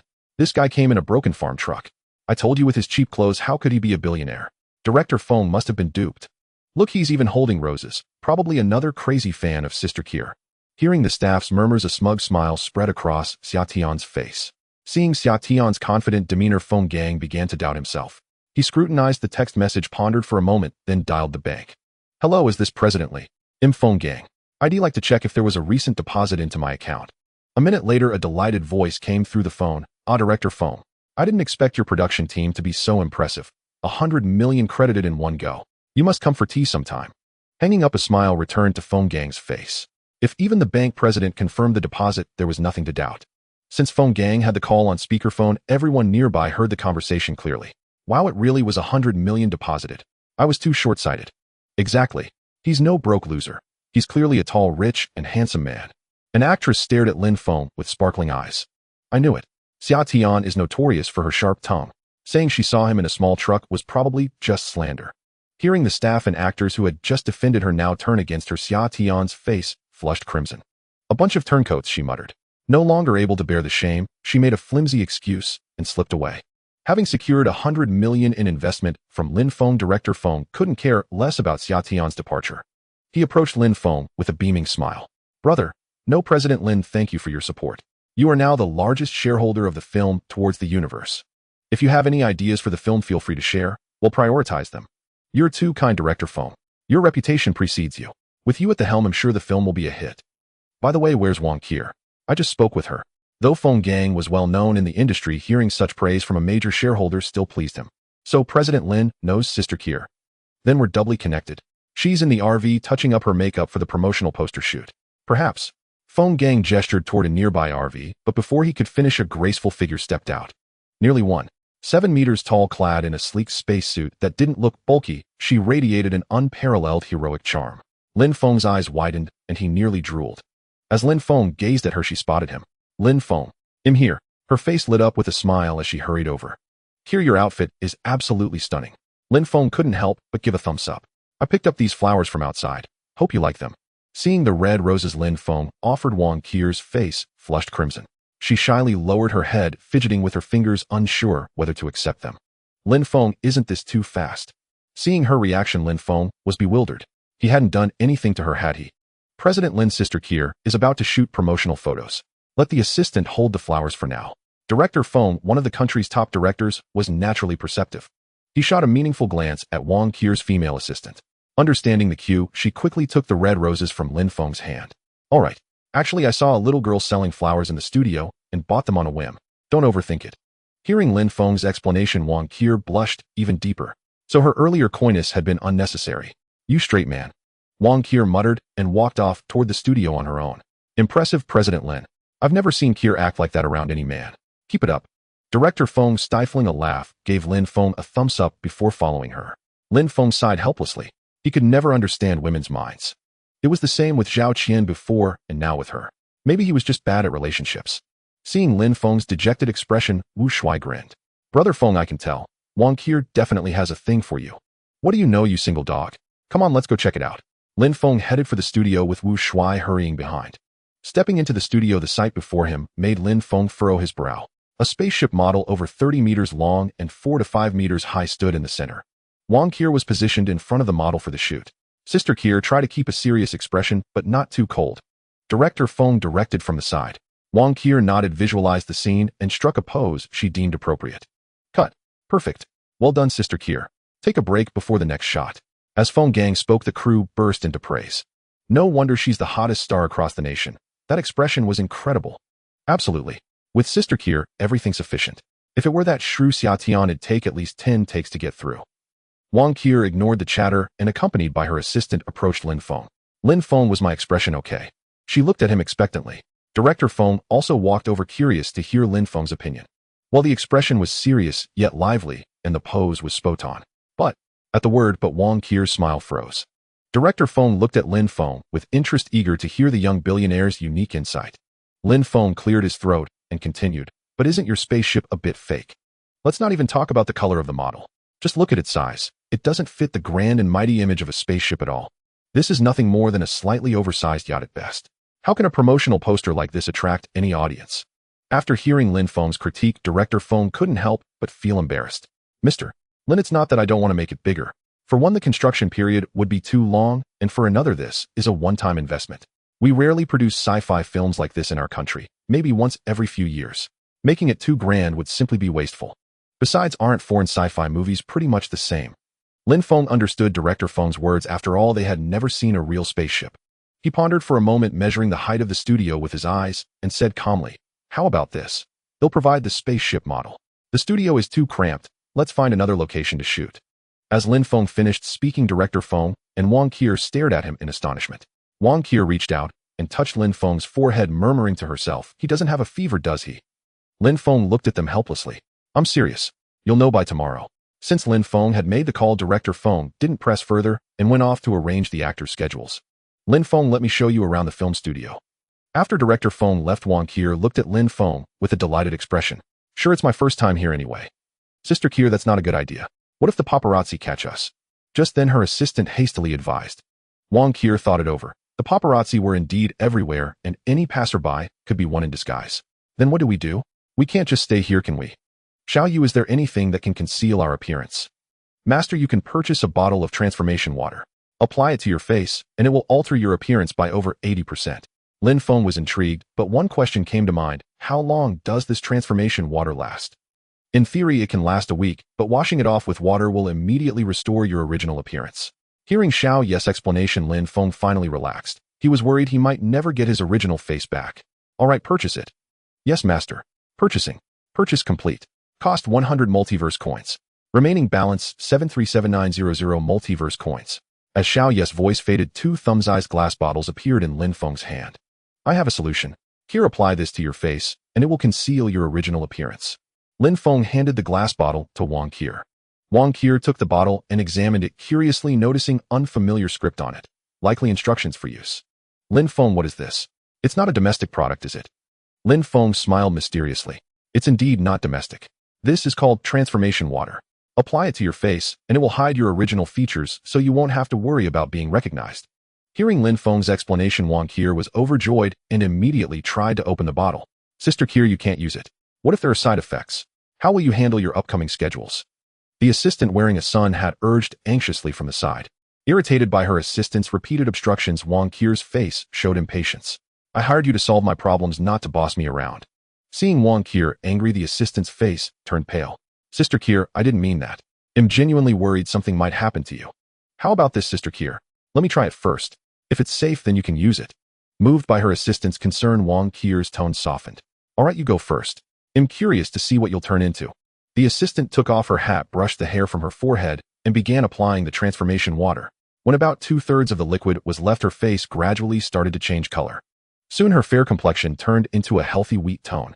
Even her facial features underwent subtle changes. If Lin Feng hadn't been standing right next to her, he might have mistaken the former assistant for someone else entirely. Wang Qier gently scraped her assistant's face and found no traces of powder coming off. Wow, that's incredible. Give it to me, I want to apply it too. Wang Qier snatched the glass bottle from her assistant's hand and began smearing it on her own face. A minute later, when the liquid in the bottle was nearly gone, Wang Qier had completely transformed. Her once exquisite features now looked merely passable, and her flawless fair skin had become slightly rough, dotted with a few freckles. Sister Qier, the assistant covered her mouth in shock at the sight of Wang Qier's changed appearance. Even Lin Feng couldn't help but shudder. What's wrong? Did I become ugly? Sister Qier, see for yourself. Struggling to suppress a laugh, the assistant pulled a small mirror from her bag and handed it over. Ugh. Wang Qier took the mirror with a puzzled expression. When she saw her reflection, she couldn't help but gag. It took her a long moment to accept the reality. Why is there such a huge difference between Xiao Xia and me using the same stuff? She looked at Lin Feng in confusion. Well, transformation water works differently for everyone. It automatically matches different appearances based on facial features and skin type. Generally, the more beautiful you are originally, the uglier you become after using it. At Lin Feng's explanation, Wang Qier finally broke into a smile. But that smile seemed a bit, well, let's not go there. Let's go then. No need to worry about being recognized by the paparazzi now. All right. Lin Feng agreed, then turned to Wu Shuai and said, Shuai, go explore on your own. Don't be a third wheel. Brother Feng, you can't prioritize romance over friendship. Wu Shuai looked at Lin Feng with feigned grievance, but he knew full well the two were heading out for a date. Tagging along would be utterly clueless. What do you mean by that? If I were prioritizing romance, would I have brought you along? When we get back here, we'll give you her autograph. All right, fine. Seeing Wu Shuai wasn't coming, Wang Qier turned to her assistant, but before she could speak, her assistant beat her to it. Sister Qier, don't worry. I won't be a third wheel either. At her assistant's teasing, Wang Qier's face flushed bright red. You little rascal, Xiao Xia. Your skin is itching for a beating, isn't it? Spare the rod, spoil the child. Lin Feng shook his head helplessly at the scene. Lin Feng and Wang Qier slipped away from the set unnoticed without drawing any attention. Lin Feng, why did Director Feng call you President Lin? Do you two know each other? Walking along the street of the film studio, Wang Qier looked at Lin Feng with curiosity, her eyes shimmering with light. Of course, it's because I just invested 100 million in your crew. As for knowing each other, that's not entirely false. I knew him before, but he didn't know me. Wang Qier rolled her eyes, then looked Lin Feng up and down with astonishment. I really can't tell. Dressed in rags, you're actually a hidden billionaire. Don't tease me. My little wealth is nothing compared to you, the esteemed young lady of the Wang family in the magic capital. The two walked forward, chatting and laughing, when suddenly a galloping carriage rushed toward them. Get out of the way, get out of the way. A young man in a long robe and straw hat shouted anxiously from the front of the carriage. Passers-by quickly dodged to the sides of the street. Is the horse startled? Lin Feng watched as the carriage suddenly veered toward a ditch on the verge of falling in. Shall you purchase a strength pill? Yes, master. Purchasing. Purchase complete. In the next moment, a pitch-black pill appeared in Lin Feng's hand. Without any hesitation, he swallowed it in one gulp. The pill dissolved instantly upon entering his mouth, transforming into a warm current that merged into his dantian. The next second, an explosive surge of power coursed through Lin Feng's entire body. Just as the carriage was about to fall into the ditch, Lin Feng flashed in front of it. He grabbed the reins on the horse's back and pulled them forward with force. Under Lin Feng's immense strength, the horse was forcibly redirected, charging back onto the road. Lin Feng held the reins tightly, dragged for over 10 meters before he stomped his back foot hard on the ground, forcing the carriage to a halt. The driver seized the chance to jump off the carriage, approached the horse, and stroked its head. Only then did the horse's violent temper gradually calm. Brother, are you all right? Seeing the horse was fine, the ancient costumed man asked Lin Feng. Oh, I'm fine. I've been practicing martial arts since childhood, otherwise I wouldn't have dared to do this. Lin Feng fabricated a reason without a blush or a racing heart. That's good. Thank you so much today. If not for you, I might have been in grave danger. By the way, my name is Song Qing. May I ask your name, brother? Song Qing. That name sounds familiar, Lin Feng thought to himself, but he didn't dwell on it, and replied with a smile, Lin Feng. Brother Lin, your skills are incredible. Can you teach me? I want to be as strong as you. Hearing Song Qing's abrupt question, Lin Feng was momentarily at a loss for words.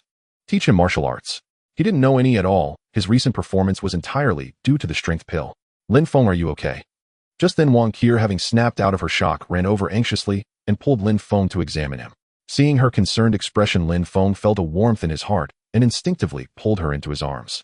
With the fragrant soft body in his embrace, Lin Feng couldn't help but feel distracted. Wang Qi instinctively tried to break free, but found Lin Feng's strength astonishing.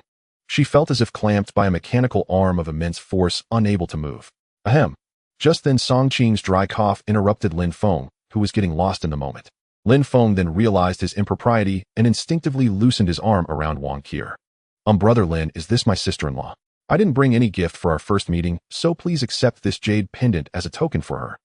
Song Qing pulled a milky white jade pendant the size of a silver coin from his robe and handed it to Lin Feng. Master, high-value item detected, space spirit jade worth 3 million universe coins. Xiao Ye's voice suddenly echoed in his mind. Lin Feng was startled, looking at the pendant in Song Qing's hand with surprise. This little thing is worth 3 million universe coins. Xiao Yu, are you sure you're not joking? Master Xiao Yu is the intelligent assistant of the universe trading network bound by strict programming. I cannot lie. Hearing Xiao Ye's explanation, Lin Feng let out a long sigh of relief, followed by overwhelming joy. 3 million universe coins was an astronomical sum for Lin Feng at this moment. Enough to buy 5 planetary-class warships. That is level 2 warships. With these few level 2 warships, he could probably sweep across the entire solar system. At this thought, Lin Feng's heart pounded with excitement he could barely contain. Brother Lin, what's wrong? Seeing Lin Feng staring blankly without taking the pendant, Song Qing waved it in front of his eyes. Lin Feng snapped back from his elation, scratching his head awkwardly. Sorry, Brother Song, I just got lost and thought about something. Song Qing sighed in relief, a smile returning to his face. I see. I thought you looked down on this little trinket. Should I give it another day? With that, Song Qing prepared to put the pendant back into his robe. Alarmed, Lin Feng snatched the pendant from Song Qing's hand and said with a grin, how could I disdain Brother Song's kind gesture? He'll accept it on Kier's behalf. This, Song Qing stared at Lin Feng in shock. What a move, snatching it right from his hand. Wang Qi also covered her blushing face, utterly embarrassed. Lin Feng held the pendant and said to Wang Qi, Kier, since Brother Song gave it to you, just take it. If I don't want it, keep it for yourself if you like. Hearing this, Lin Feng rejoiced inwardly. He had been worrying about how to get the pendant from Wang Qi later, but now the problem was solved. All right, then I'll keep it for you, my dear. You can have it whenever you want. At Lin Feng's sappy words, Wang Qi pinched his waist hard with her jade-like hand and spat. Lin Feng, do you want to die? Song Qing covered his face, declaring he wanted none of this dog food. You are my little fruit. Just then a phone ring interrupted their antics. Song Qing pulled out his phone and pressed the answer button. Song Qing, come back quickly. Your grandfather is on his last breath and wants to see you one final time. Hearing his father's choked voice, Song Qing panicked. Dad, don't scare me. Grandfather has always been healthy and practiced martial arts. How could he suddenly? He couldn't finish the sentence. Alas, people came from the mountain. Their young master took a liking to your sister and wants her as his concubine. Your grandfather refused outright, so they beat him severely and threatened to wipe out our entire family if we don't deliver your sister to their sect within 3 days. After hearing his father's account, the usually cheerful Song Qing clenched his fists tightly, grinding his teeth, tears streaming uncontrollably down his face. Dad, I'm coming back right now. They can't take my sister away. Hanging up, Song Qing turned to Lin Feng, sobbing. Brother Lin, something's happened at home. I need to rush back. We'll catch up another time. Having just taken the strength pill, Lin Feng's hearing was exceptionally sharp. He had overheard every word of Song Qing's conversation with his father. Lin Feng was a stubborn man. He never bothered with those he disliked, but he treated those he liked with genuine care. He already had a good impression of the young man Song Qing, and with such a generous gift just given, he couldn't stand idly by. With this in mind, Lin Feng looked at Song Qing seriously and said, Brother Song, I'll go back with you. Maybe I can lend a hand. This, Song Qing hesitated for a few seconds, but recalling Lin Feng's earlier display of skill, a glimmer of hope lit up his eyes. Then he'll trouble you, Brother Lin. Having made his decision, Lin Feng turned to Wang Qi. Qi, I'm sorry, but I have to go with Song Qing for this. Today. Before he could finish, Wang Qi smiled gently and said softly, it's fine. Business comes first. We'll have plenty of time. Take care of yourself, and I'll be waiting for you to return. Hearing Wang Qi's caring words, Lin Feng felt a warmth in his heart. After bidding her farewell, Lin Feng followed Song Qing to the parking lot, got into a brand new black car, and sped off into the distance. At the mid-mountain of Lianhua Mountain in the West City district of Modu, a black car sped along the broad mountain road at 80 kilometers per hour with no other vehicles or pedestrians in sight. A few minutes later, a massive estate came into Lin Feng's view. The black sedan drove into the estate without any obstruction. As soon as he stepped out of the car, a man in his 50s dressed like a butler approached and gave a slight bow to Song Qing. Young master, you're back. The old master is in the West Courtyard Villa. Please go there immediately. Song Qing, his face slightly pale, nodded gently and headed towards the West Courtyard. Lin Feng and the butler followed closely behind. At the entrance of the west courtyard villa, just as Lin Feng was about to follow inside, the butler stopped him. Young man, only members of the Song family may enter the villa. I hope you understand. Lin Feng frowned slightly. He had come to help the Song family resolve their issues. If he couldn't enter, his journey would be in vain. Uncle Xiang, he is my friend, and he saved my life today. Let him in, Song Qing said calmly. This? Very well. Entering the villa's living room, it was crowded with members of the Song family. Seeing Song Qing arrive, they all greeted him. Song Qing, you're finally back. Your grandfather is waiting for you inside. Xiao Qing, please talk to your sister. Let her go with young Master Xia, or our Song family will be doomed. Cousin sister Song Man will have to marry someone eventually. Besides, young Master Xia is of noble status. It would bring honor to our family if she married him. Hearing the cold remarks from his clansman, Song Qing remained silent and walked straight towards the inner room with Lin Feng close behind. Stop. Who are you? Who allowed you to enter? At that moment, a man in his 40s dressed in military uniform with a stern expression blocked Lin Feng's path. Second uncle, this is my friend. He wants to see grandfather. Hearing his nephew's words, the man in uniform scrutinized Lin Feng. Dressed in cheap clothes, he had a decent appearance, but aside from that he saw nothing special. He snorted coldly. No? Your grandfather is critically ill and Dr. Hua is treating him. If an outsider goes in and disrupts the treatment, can he bear the responsibility? Other clansmen, seeing Second Master Song's objection, chimed in to support him. Yes, Xiao Qing, this is a critical moment in the treatment. It must not be disturbed. Young master, please listen to Second Master. Go in alone to see the old master. Seeing everyone opposed to Lin Feng, entering, Song Qing began to hesitate. As long as there's still a breath left, I can pull old Master Song back from the jaws of death. If you trust me, I will go in and treat him. If not, I won't interfere. Hearing Lin Feng's words, everyone in the living room looked at him as if he were a fool, including Song Qing. Brother Lin, are you serious?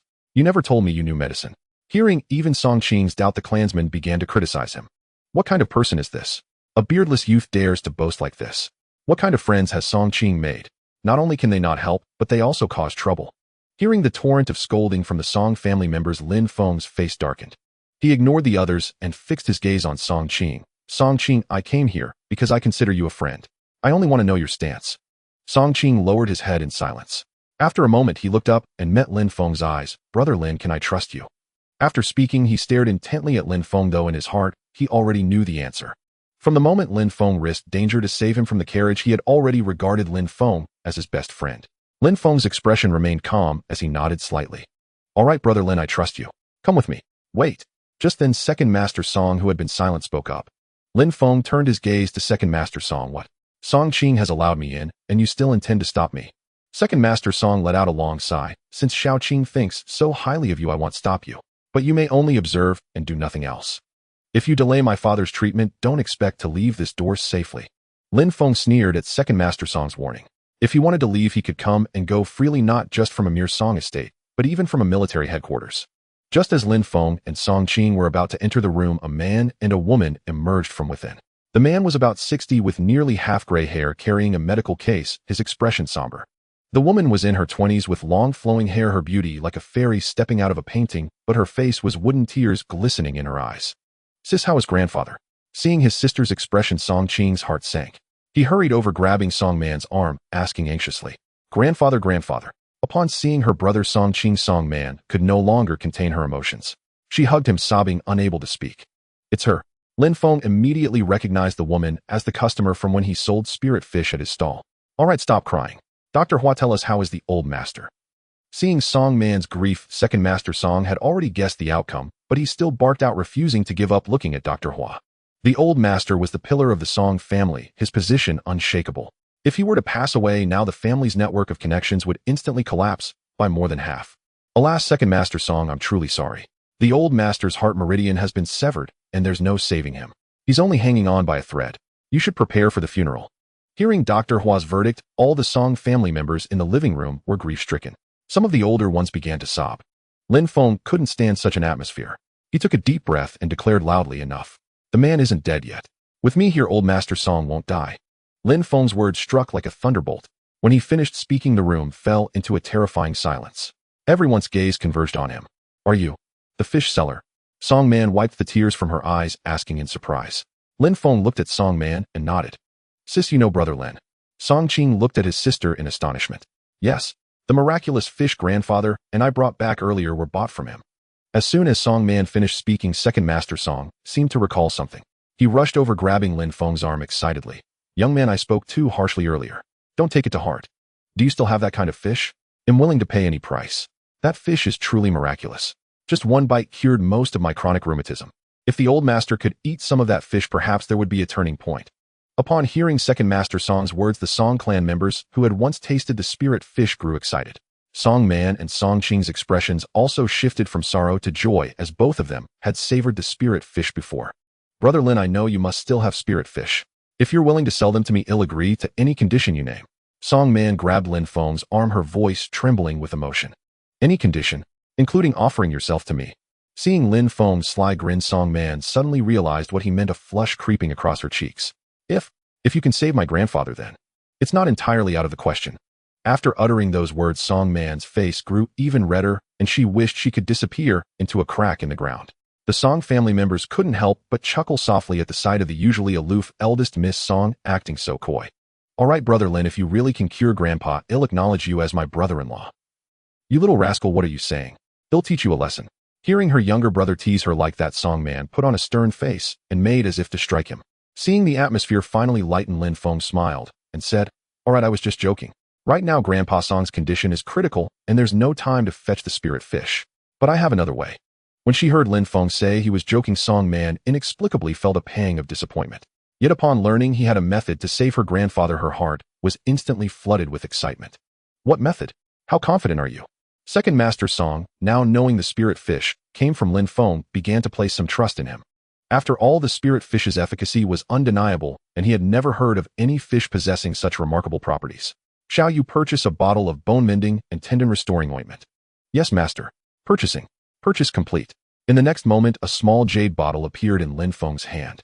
This is my exclusive formula, bone-mending and tendon-restoring ointment. As long as one isn't already dead, it can bring them back. Gazing at the unremarkable medicine bottle in Lin Feng's hand, the Song family members exchanged skeptical glances. Old Master Song's bodily functions are nearly depleted. How could some unknown ointment possibly cure him?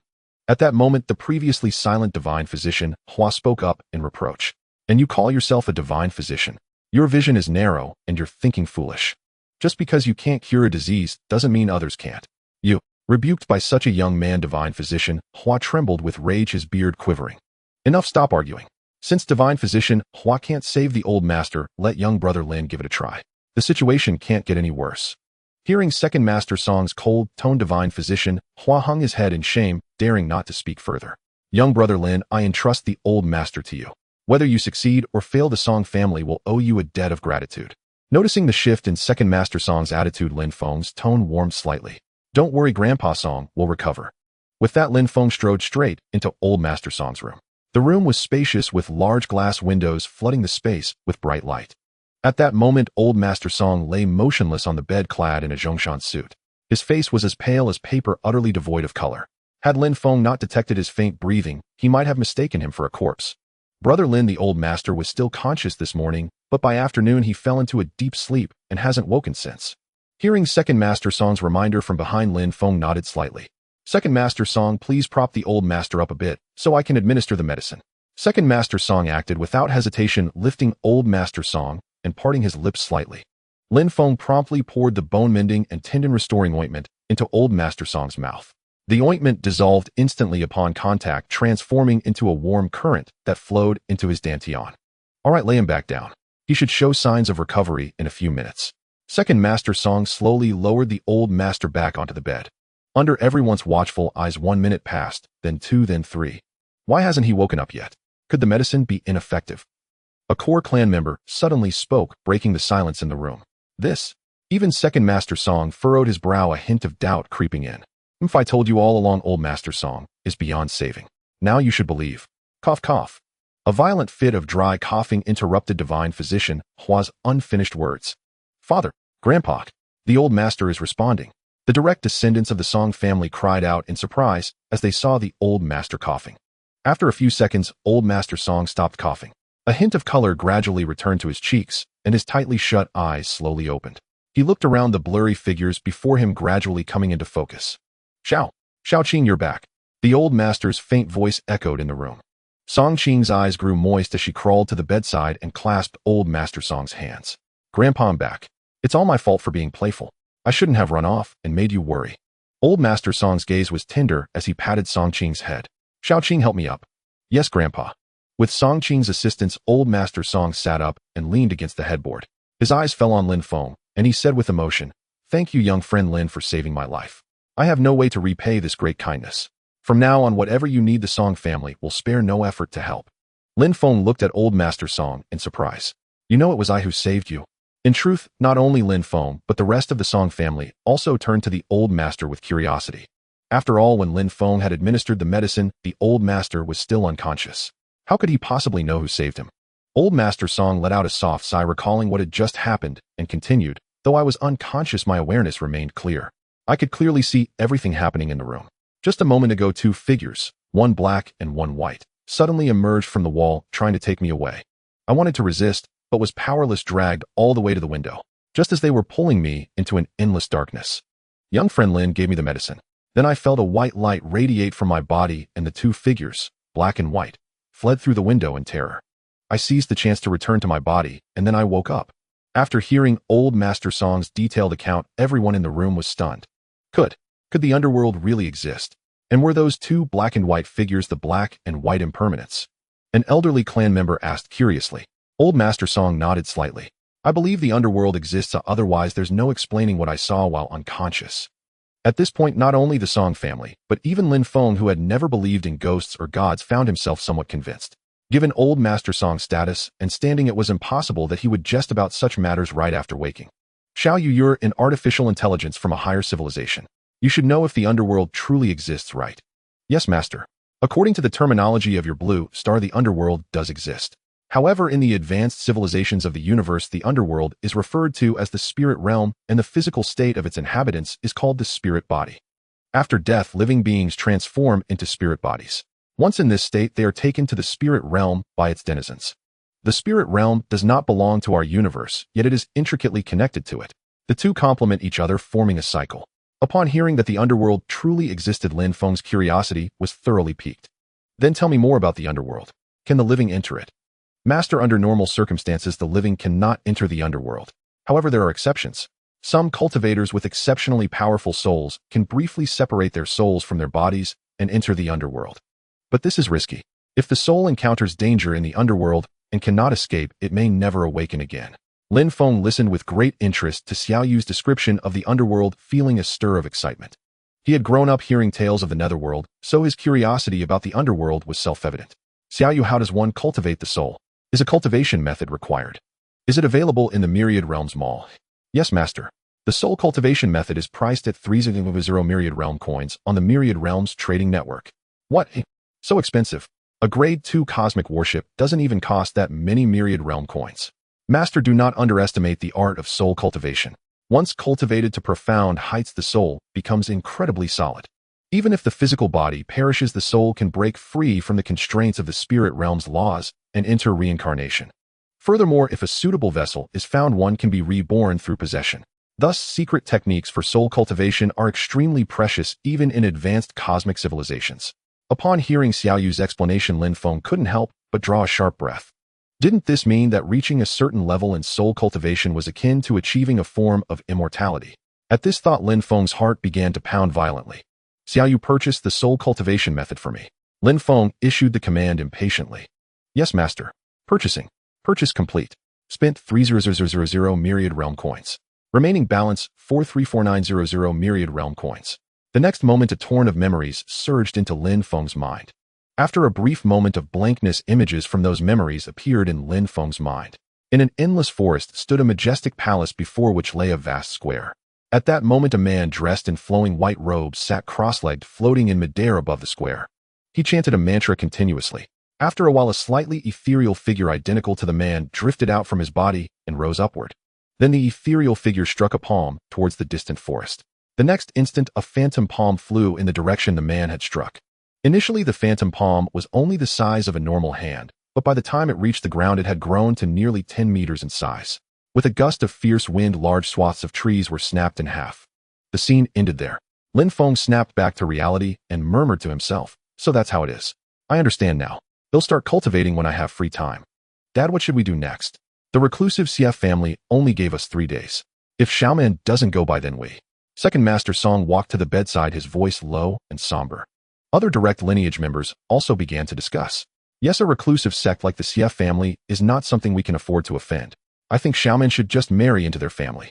Exactly. Forming a connection with the CF family is a blessing for our Song family.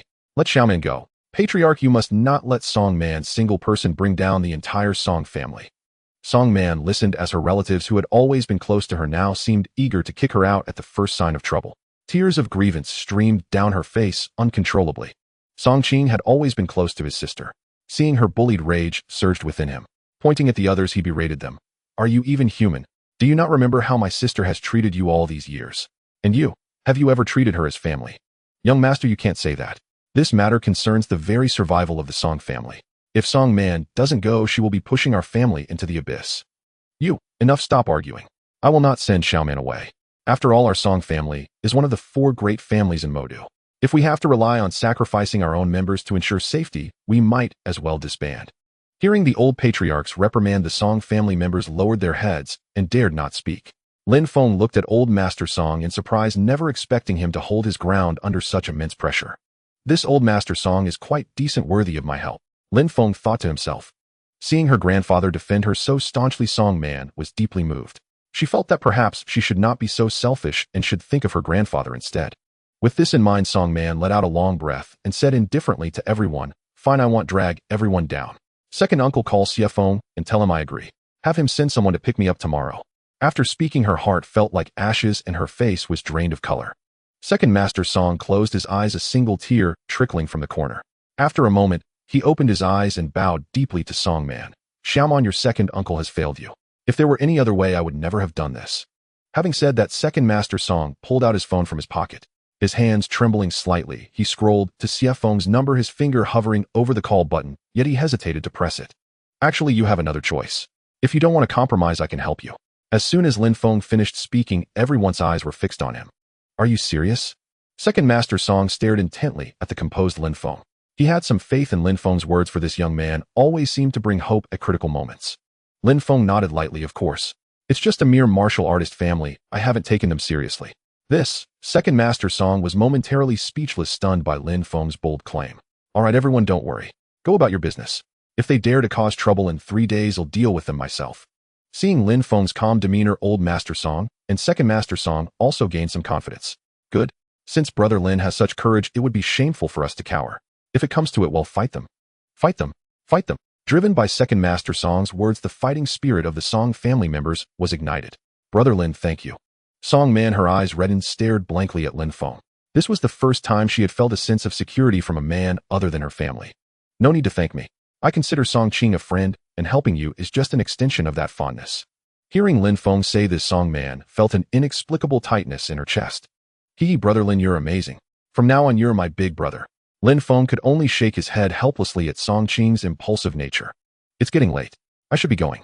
They'll come back in 3 days to back you up. If anything unusual comes up, let me know in advance. Lin Feng pulled out his phone to check the time. Young friend Lin has traveled such a distance. You must let this old man fulfill his duties as a host. Seeing that Lin Feng was about to leave, old Master Song quickly interjected. Lin Feng gave a faint smile. No, I still have matters to attend to. They'll be back on time in 3 days. Very well. Xiao Qing, see young friend Lin off. All right, grandfather. Song Qing agreed and was about to go get the car. No need. I have my own transportation. With that, Lin Feng walked outside, and the Song family, led by Second Master Song, saw him off. Once they reached the courtyard, Lin Feng concentrated. Xiaoyu, land the anti-gravity vehicle. Yes, master. The moment Xiaoyu's voice fell, a black dot appeared high above the Song family estate. Then the black dot grew larger and larger. In less than 2 minutes, the anti-gravity vehicle landed in the Song family courtyard. The Song family members were all stunned by the sight. Brother Lin, what kind of black technology is this? I've never seen anything like it.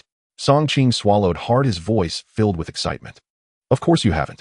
This isn't something Blue Star technology could produce. Lin Feng gave a faint smile, offered no further explanation, and walked straight into the vehicle. The next moment, the anti-gravity vehicle soared into the sky, disappearing from everyone's sight. After Lin Feng left, Second Master Song withdrew his gaze from the distance and said excitedly, Brother Lin is truly a divine being. It seems this calamity has been averted. Xiao Qing, you must build a good relationship with Brother Lin in the future. With his support, perhaps our Song family can rise even higher. Song Qing grinned. Don't worry, second uncle. I know what to do. Inside the anti-gravity car, Lin Feng sat cross-legged on the sofa. Recalling the images he had glimpsed while purchasing the soul cultivation technique, he murmured to himself, "Focus the mind and gather the qi, sink the qi into the dantian. Let the qi flow through the limbs, nourish the spirit. Refine essence to transform into qi, refine qi to transform into spirit. Refine spirit to return to emptiness, refine emptiness to merge with the Tao. The Tao follows nature, the soul returns to heaven and earth." As he recited the incantations, Lin Feng felt his mind become lighter, as if he had experienced a deep sleep in an instant. The next moment he opened his eyes and his vision became crystal clear. A sense of unprecedented joy surged within him. Lin Feng exhaled a long breath of turbid air, an irrepressible smile spreading across his face. "I never expected this soul cultivation method to be so miraculous. No wonder it was so expensive. If a single cycle of cultivation yields such results, how powerful will my soul become if I continue to practice?" Just as he was lost in thought, the intelligent assistant Xiao Ye's voice rang out in his mind, tinged with emotion. "Oh my master, you are a ancient century genius for soul cultivation. You grasped the essence of the technique after just one cycle." Lin Feng's heart stirred. "Xiao Ye, what makes you say I'm a genius?" Of course, normally a beginner would need at least a few months to comprehend the mysteries of a soul cultivation technique. Even talented individuals require several days. But you master did it in a single cycle. If that's not genius, what is? Hearing Xiao Ye's explanation, Lin Feng's confidence soared. Without wasting time, he resumed his cross-legged cultivation. Several hours later, Lin Feng slowly opened his eyes and exhaled another long breath of turbid air. A flash of sharp light flickered in his gaze, and his entire demeanor seemed rejuvenated by 4 or 5 years. Turning his head to look out the window, he saw that the sky had darkened. Checking his phone, he noted it was past 8 in the evening. An unread message appeared on the screen, sent by Wang Kier. "Lin Feng, are you done with your business?" Director Feng asked when the spaceship model will be ready, so he can arrange the schedule. Seeing the message, Lin Feng chuckled and quickly typed a reply. "Everything's handled. Tell Director Feng it'll be ready tomorrow morning. Get some rest, see you tomorrow." Within 2 minutes a reply came back. "Good night, see you tomorrow." Lin Feng smiled to himself and put away his phone. "Xiao Yu, I'm going to continue cultivating. Remind me at 4 in the morning." "Yes, master." Hearing Xiao Ye's response, Lin Feng closed his eyes and resumed his cultivation. The night passed without incident, time flying by. "Master, it's 4 in the morning." The prompt from Xiao Yu echoed in his mind, and Lin Feng slowly opened his eyes. Having not slept all night, he felt not the slightest trace of fatigue, but rather more energetic than ever. "Xiao Yu, land at the film studio." "Yes, master." As Xiao Ye's voice faded, the anti-gravity car began its slow descent. In less than 3 minutes, it landed on the set of the Journey to the Cosmos crew. The night was quiet, the surroundings empty. "Xiao Yu, purchase a spaceship." "Yes, master." "Purchasing." Purchase complete. In the next instant, a rift tore open in the void before him. A colossal silver object slowly emerged from the rift. As the crack widened, the full form of the spaceship was revealed, hovering silently half a meter above the ground. Though he had seen it once before at the Security Bureau's training ground, the sight still filled him with awe. Familiar with the process, he walked to the spaceship's hatch and leaned his eye close to the iris scanner. A mechanical voice devoid of emotion sounded in his ear. "Mr. Lin Feng, congratulations on becoming the captain of this vessel. I am the ship's intelligent assistant. Please give me a name." "All right, call me Fengshen." "Yes, master." "Fengshen is at your service. Shall I open the hatch?" "Open." As the words left his mouth, the hatch of the Fengshen opened with a barely audible mechanical hum. Without hesitation, Lin Feng stepped inside. The morning sun bathed the land. At the Shanghai film studio on the set of Journey to the Cosmos, a crowd of staff had gathered around a colossal object, buzzing with discussion. "What the hell is this? There was nothing here yesterday, and now it's appeared overnight. I heard from Director Feng that the major investor is providing a huge spaceship model for the shoot. This must be it." "That makes sense, but is this really a model? Look at the size, the presence. What model company could produce something like this? And more importantly, haven't you noticed it's floating without any support?" A prop master, prompted by a colleague, finally noticed this detail. "Damn, it really has no support. Am I still dreaming?" "Pinch me," the prop master said, bewildered, to his colleague. "All right, brace yourself." The colleague pinched the soft flesh on the prop master's waist. "Ow, ow. Let go. It's not a dream. Aliens have landed on Earth." As time passed, the crowd around the spaceship grew larger. Word had spread, and not only the Journey to the Cosmos crew, but also staff from other productions at the studio came to witness the spectacle.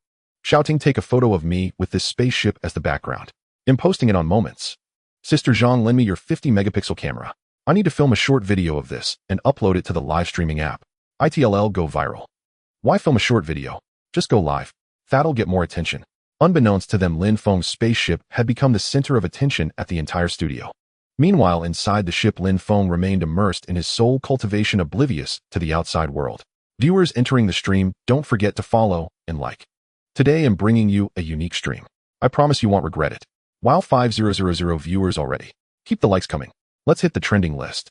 Oh my god, 10000, 20000, 50000, 100000, Emma 100000 streamer. Don't leave yet, I'm sending out a red envelope. Then we'll check out the spaceship. More and more netizens were drawn into the stream by the thumbnail, flooding the broadcast. Streamer, stop stalling, we want to see the spaceship. Get on with it, buddy. If you turn the camera, I'll send 10 rockets. Me too. I'll send 5,000 troops. The outdoor streamer, named Li Chun, watched his live chat scroll endlessly, his heart pounding uncontrollably. This obscure little streamer had instantly become one with over 100,000 viewers just by riding on the spaceship hype. Alright, my dear viewers, I'll show you now.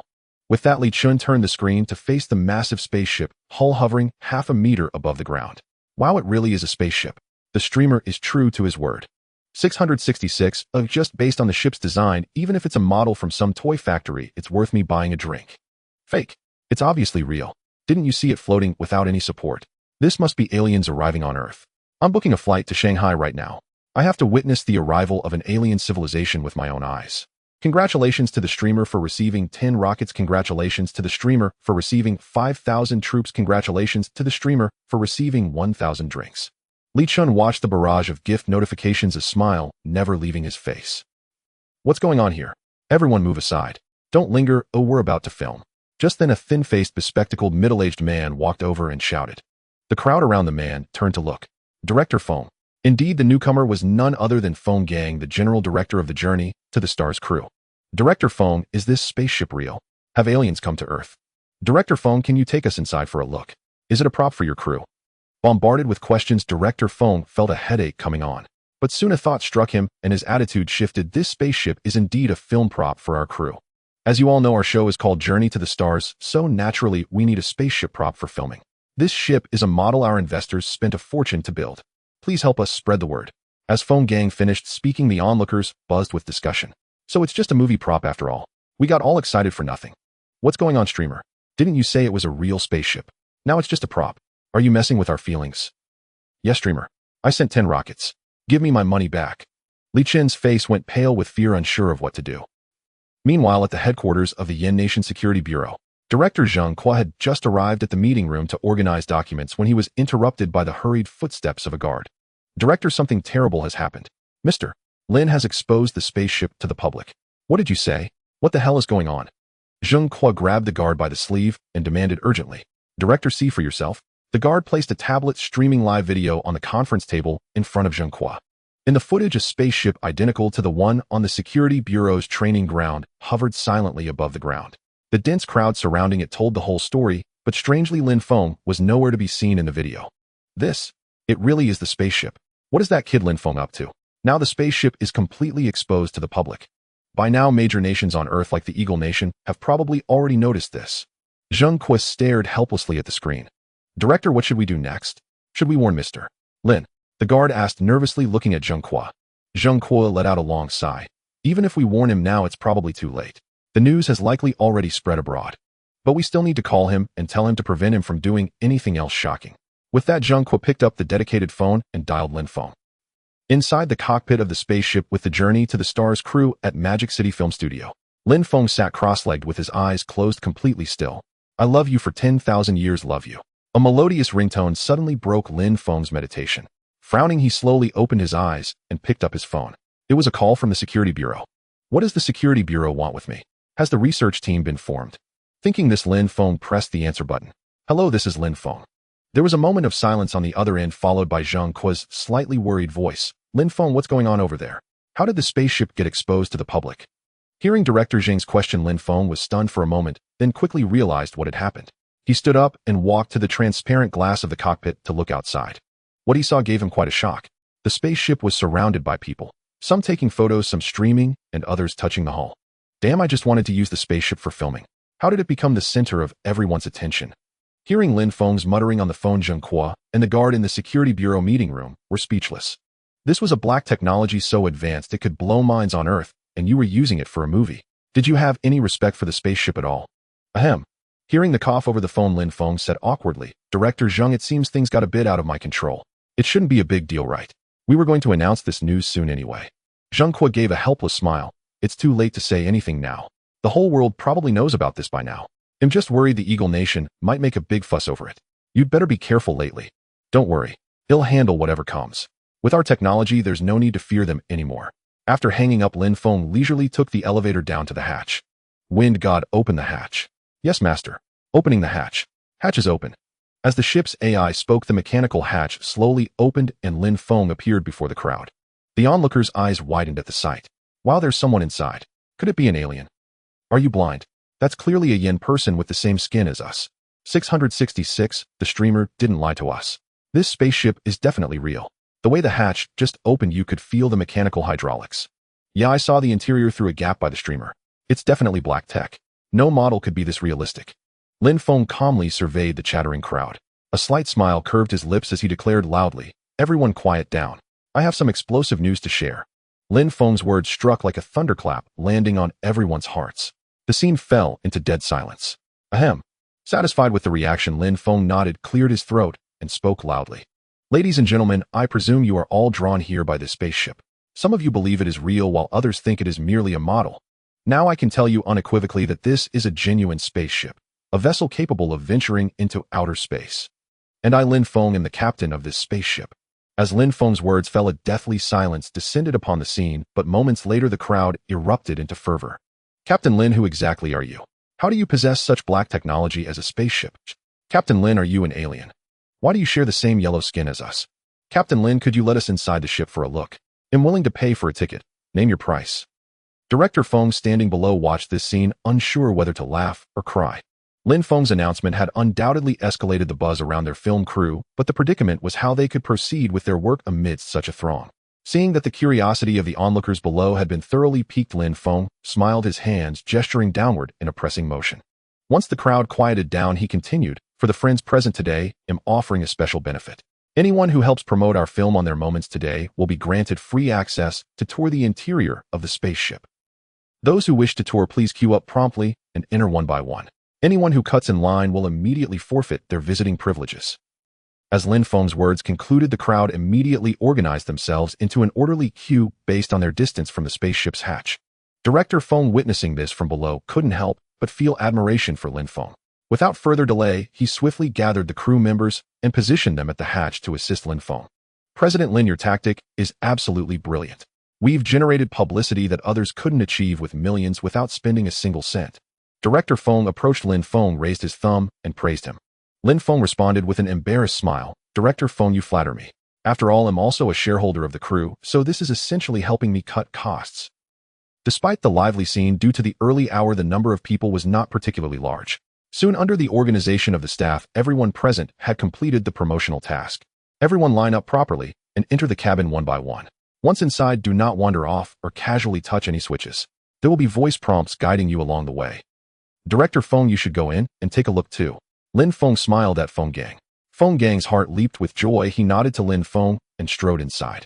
The rest followed Feng Gang, entering one after another.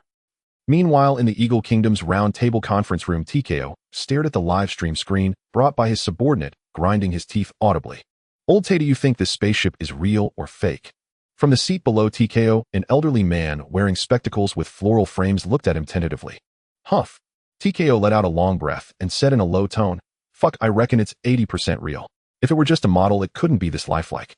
Besides, haven't you noticed that this spaceship isn't flush with the ground?"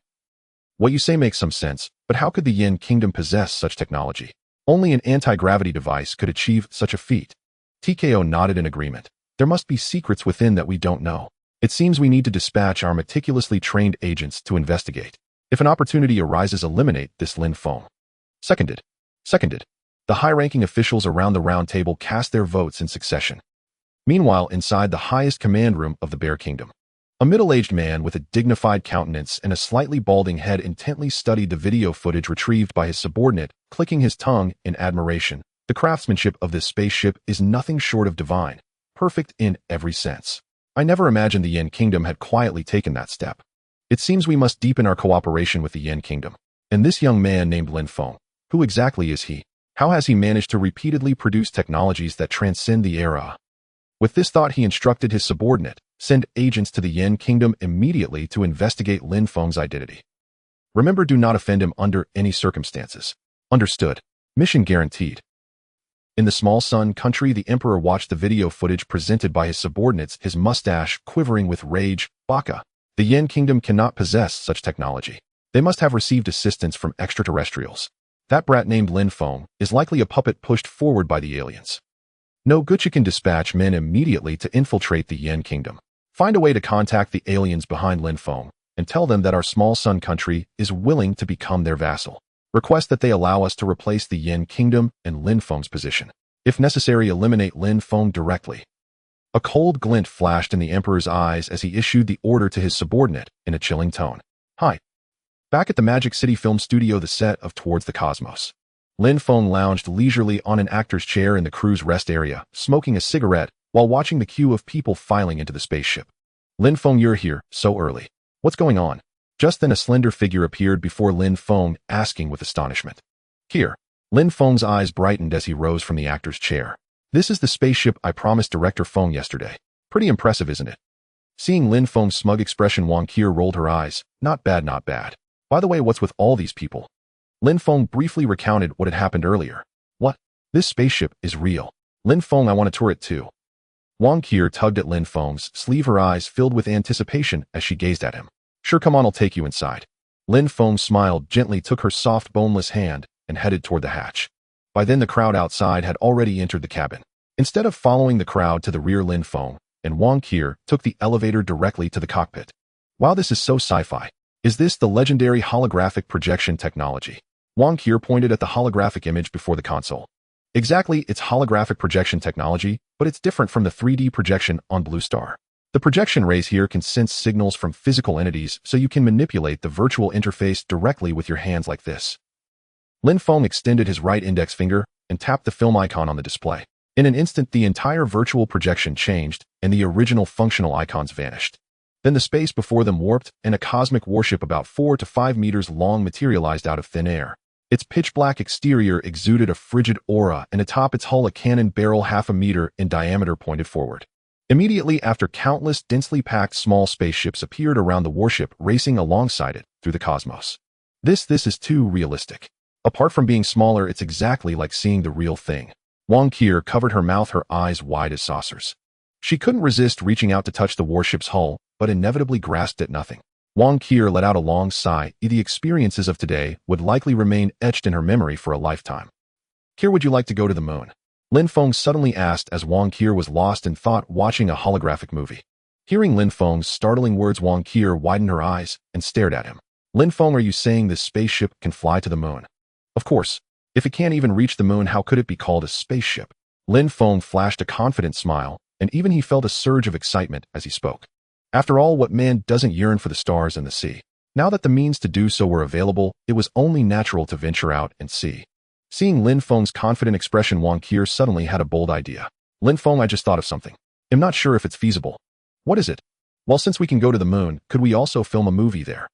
After hearing Wang Qier's idea, even Lin Feng couldn't help but give a thumbs up. Nice one, Qier. To think of that, I think it's got potential. Let me think it over. With an idea in mind, action was needed immediately. Lin Feng focused his thoughts and said to Xiao Yu, any suggestions on filming a movie on the moon? Master, a great idea. Filming a movie on the moon might be a fantasy for others, but for you it's a piece of cake. Lin Feng's eyes lit up. Tell me more. Master, the film industry isn't exclusive to Blue Star. In the vast universe, the entertainment industry has been evolving for hundreds of thousands of years. For advanced cosmic civilizations, people have long overcome material scarcity and spend more time pursuing spiritual fulfillment. Thus, in the higher cosmic realms, filmmakers have their own unique style. Some major film companies even go as far as blowing up an asteroid as a shooting scene. Hearing Xiao Yu's description, Lin Feng couldn't help but widen his eyes. Using asteroids like fireworks was something only those super civilizations could do. Master, you can also consider such operations. Of course, you don't need to destroy planets. Just blowing up space debris and wandering meteorites would suffice. As for filming on the lunar surface, you can buy portable spacesuits for the actors, so there's no need to worry about oxygen. Lin Feng's eyes sparkled. The suggestions from Xiao Yu were indeed worth considering. He believed the film would be a massive hit. Not to mention the authenticity of the shoot alone was something no film company on Blue Star could replicate. With that in mind, Lin Feng turned to Wang Kier. Kier, let's do it your way. We'll shoot on the moon. On the other side of the cabin, a group of dozens of people followed the voice prompts of the ship's intelligent assistant, making their way inward. The middle section of the cabin was divided into 4 levels, with the lowest level being a sports and fitness area. The outermost part of the first floor featured a 4-color running track, and at the center were various fitness devices never seen before. At that moment, the group of dozens was scattered in small clusters, tinkering with the equipment. Feng Shun, what's this little room for? A burly young man asked, pointing at the incomprehensible text above. As soon as he spoke, the overhead communication device relayed Feng Shun's explanation. This is a gravity chamber. You can adjust the gravity from 1 to 30 times for physical training. Hearing this, the fitness enthusiast's eyes gleamed. Can I go in and give it a try? No, your group only has visitation rights, not usage rights. The young man's face fell as he lowered his head. For a fitness enthusiast like him, seeing such excellent equipment, but being unable to use it was truly frustrating. Meanwhile, Director Feng stood by the window on the first floor, gazing outside, lost in thought. I've lived this long, but today I've truly seen wonders. I wonder what kind of extraordinary figure this cheap boss of mine really is. To actually get a real spaceship. If we can use it for filming, the effect will be absolutely spectacular. They'll have to discuss this with President Lin later. With that thought, Director Feng's eyes gleamed with excitement. Dear visitors, please take the elevator to the 2nd floor for further exploration. Feng Shun's voice echoed through the 1st floor. Immediately, a spacious platform about 30 square meters slowly descended from an open area on the side. The group of dozens boarded in 2 batches and soon arrived at the 2nd level deck. The 2nd floor of the passenger cabin was a leisure and entertainment area. Its most notable feature was an absurdly large screening room. Visitors, you may proceed to the screening room on the left. You have 15 minutes of viewing time. Most of the people present were film industry professionals, and at the mention of watching a movie, especially a cosmic level one, they were all delighted. Of course, a few like the fitness enthusiast weren't particularly interested, but they followed the crowd into the theater. The theater was spacious, but unlike cinemas on Blue Star, it wasn't packed with rows of seats. Instead, it featured single or multi-person viewing pods, each equipped with specially designed space loungers. Please choose your preferred seat and fasten your seatbelt. The film will begin shortly. The intelligent assistant Feng Shun's voice echoed through the room. Director Feng chose a single-person pod near the front. He followed Feng Shun's instructions, sat in the space chair, and fastened his seatbelt. The next moment, the chair rose a few inches into the air with no support beneath it. Instantly, a sensation of floating in midair arose. A slight sway of his body caused the chair to bob rhythmically up and down. Wow, this chair is amazing. I'll have to ask the boss if I can buy one. Director Feng swayed his body joyfully, savoring the rare feeling of weightlessness. Dear visitors, get ready. The film is about to start. Countdown 3, 2, 1, begin.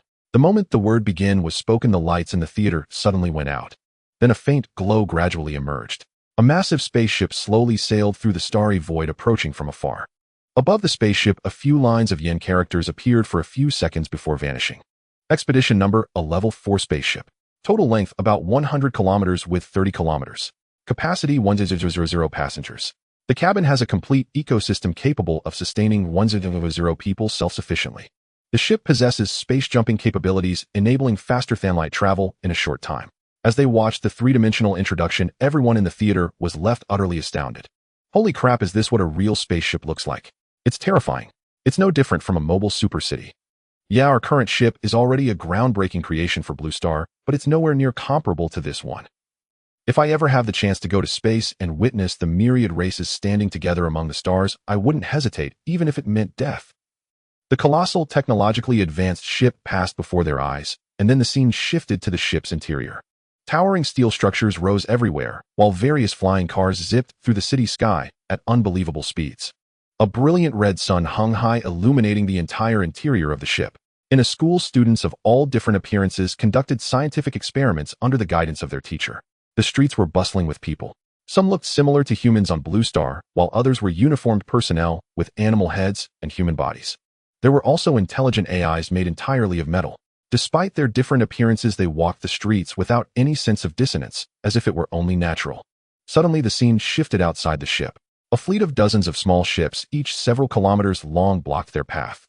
Without a moment's hesitation, the giant spaceship rammed straight into them. In the blink of an eye, the dozens of ships were reduced to debris floating in space. Not a single creature aboard survived, while the Level 4 spaceship continued its journey through space unimpeded. 15 minutes later, the holographic image faded and the theater lights came back on. Figures with vacant hollow eyes filed out of the theater. Gone was the excitement they had upon entering, replaced by an endless emptiness and disorientation. Having witnessed the vastness of the cosmos and the law of the jungle, they could no longer find any interest in the trivialities of Blue Star. Dear visitors, we will now proceed to the 3rd floor. Please make your way to the elevator. The cold, mechanical voice of Wind God sounded at the right moment. Wind God, I want to leave. I don't wish to continue the tour. Me too. If I keep watching, I fear my spirit will shatter. I need to go down and recover. Oh, indeed. The universe is far too vast and cruel. It's better for us to stay on Blue Star and eke out our existence. Hearing the once excited crowd now eager to escape, Wind God's voice remained icy and devoid of emotion. Detecting that the majority wish to exit, the tour is terminated. Please take the elevator to disembark. Hearing Wind God's consent, the group's expressions relaxed. One by one, they silently boarded the elevator and soon arrived at the hatch. Stepping out, they breathed in the fresh air of Blue Star, their spirits lifting once more. Now they had lost all interest in the spaceship and hurried away in a flurry. Only the crew of Towards the Cosmos remained on site. Feng Gang stared blankly into the distance, lost in thought. Inside the cockpit, Lin Feng and Wang Qi were chatting idly. Suddenly, Wind God's mechanical voice chimed in. Master, all other visitors have left the ship.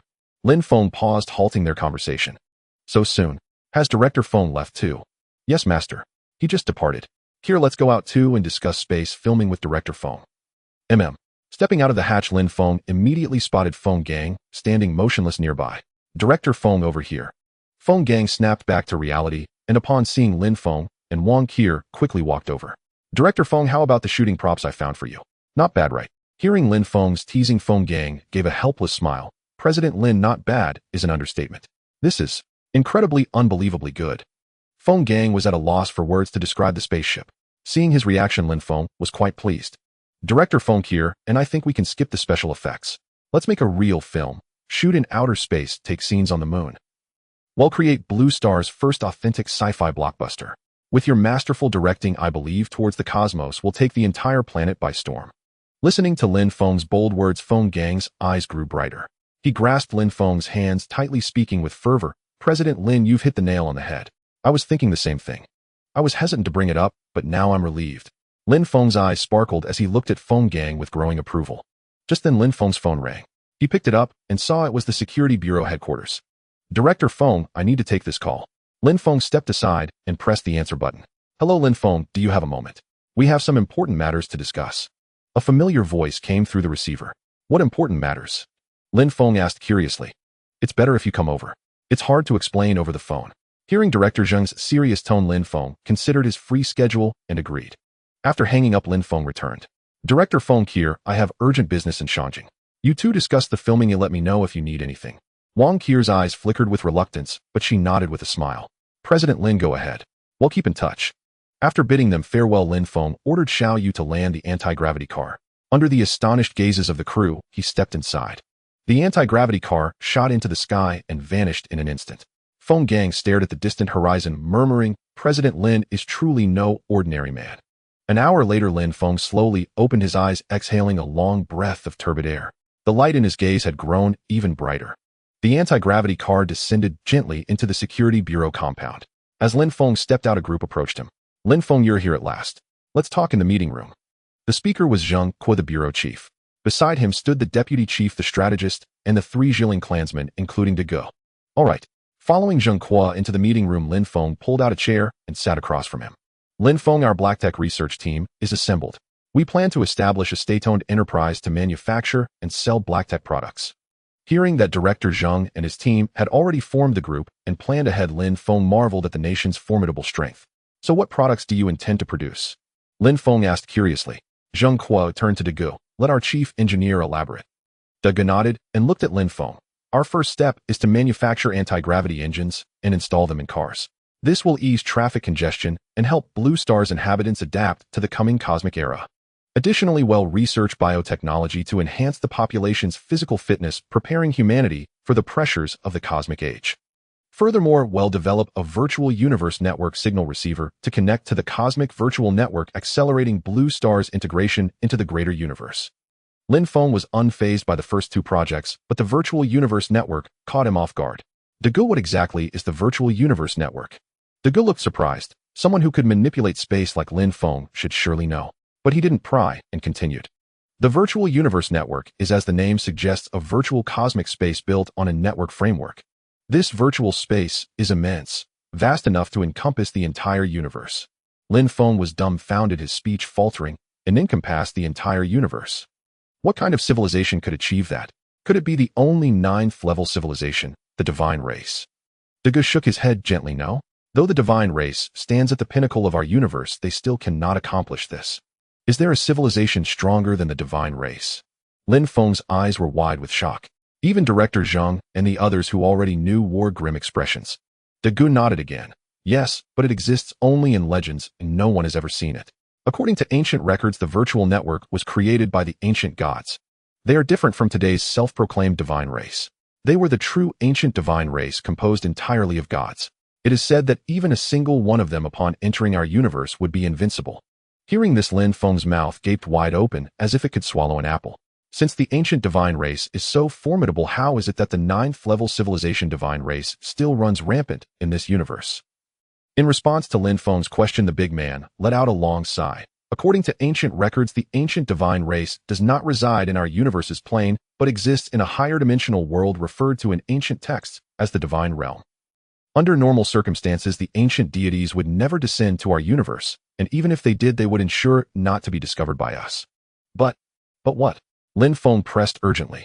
The big man cleared his throat and continued, but once every 100,000 years the ancient deities descend upon our universe to select beings with strong cosmic energy talent and bring them back to the divine realm. And the next 100,000-year cycle is only a century away. Upon hearing this, Lin Feng frowned. What do the ancient divine race intend to do with those gifted with cosmic energy? The big man shook his head. I don't know. The ancient texts record nothing on this matter, for none of those taken have ever returned. Lin Feng took a deep breath.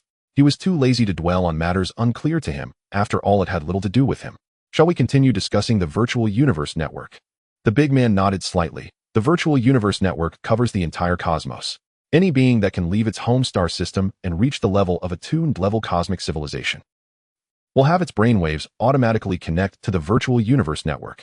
At that point, with just a thought, one can freely enter and exit the virtual universe space. Lin Feng nodded lightly. I see. However, at the speed of a tuned level spaceship, it would take at least a dozen years just to leave the star system where Blue Star resides. Far too long. Indeed. That's why we need to develop our own virtual universe network signal receiver. With it, humans on Blue Star can enter the virtual universe simply by using a consciousness link device equipped with such a receiver. After hearing the big man's plan and vision, Lin Feng couldn't help but praise repeatedly. As expected of a scientific engineer on the verge of a 6th-level civilization, your plans are indeed highly logical. Hearing Lin Feng's compliment, the big man and his companions beamed with joy. Then Lin Feng turned his gaze to Director Zhang. Director Zhang, you didn't call me here just to tell me this, did you? Huh. Young friend Lin, you are indeed sharp. We do have a favor to ask. Director Zhang's face flushed, a rare sight. It's like this: to develop and manufacture these devices, we need a special material called star core crystal and a dark matter furnace. I wonder if you, young friend Lin, can procure them. After stating his request, Director Zhang's face grew even redder, as if he had just downed 2 caddies of liquor. Lin Feng found the director's expression rather amusing. Setting aside the fact that he was a child of the Yin nation, even considering the vast resources in cross-dimensional coins the nation had provided him, he would do his utmost to help them. Director Zhang, wait a moment. Let me take a look first. Zheng Qua and the others nodded in unison. They knew exactly what Lin Feng meant by taking a look and refrained from disturbing him. Lin Feng focused his mind and spoke to his intelligent assistant. Shall you check the cross-dimensional trading network for sellers of star core crystal and dark matter furnace? Yes, master. Searching. Search complete. Star core crystal 2000 cross-dimensional coins per kilogram. Dark matter furnace 3000 cross-dimensional coins. Lin Feng felt indifferent upon hearing the price of the star core crystal, but when he heard the dark matter furnace cost 3000 coins, a pang of pain shot through him. He looked at the big man with a troubled expression. Big guy, how much star core crystal do we need? The more the better, of course. We need sustainable development. As the big man finished speaking, not only Lin Feng, but even Director Zhang and the others turned pale. Ahem. Director Zhang cleared his throat twice and said gently, Big guy, based on the development speed you've planned, how much star core crystal do you think we need to reach attuned level civilization? The big man stroked his chin, pondered for a moment, and gave his answer. To fully enter attuned level civilization, at least 10 kilograms.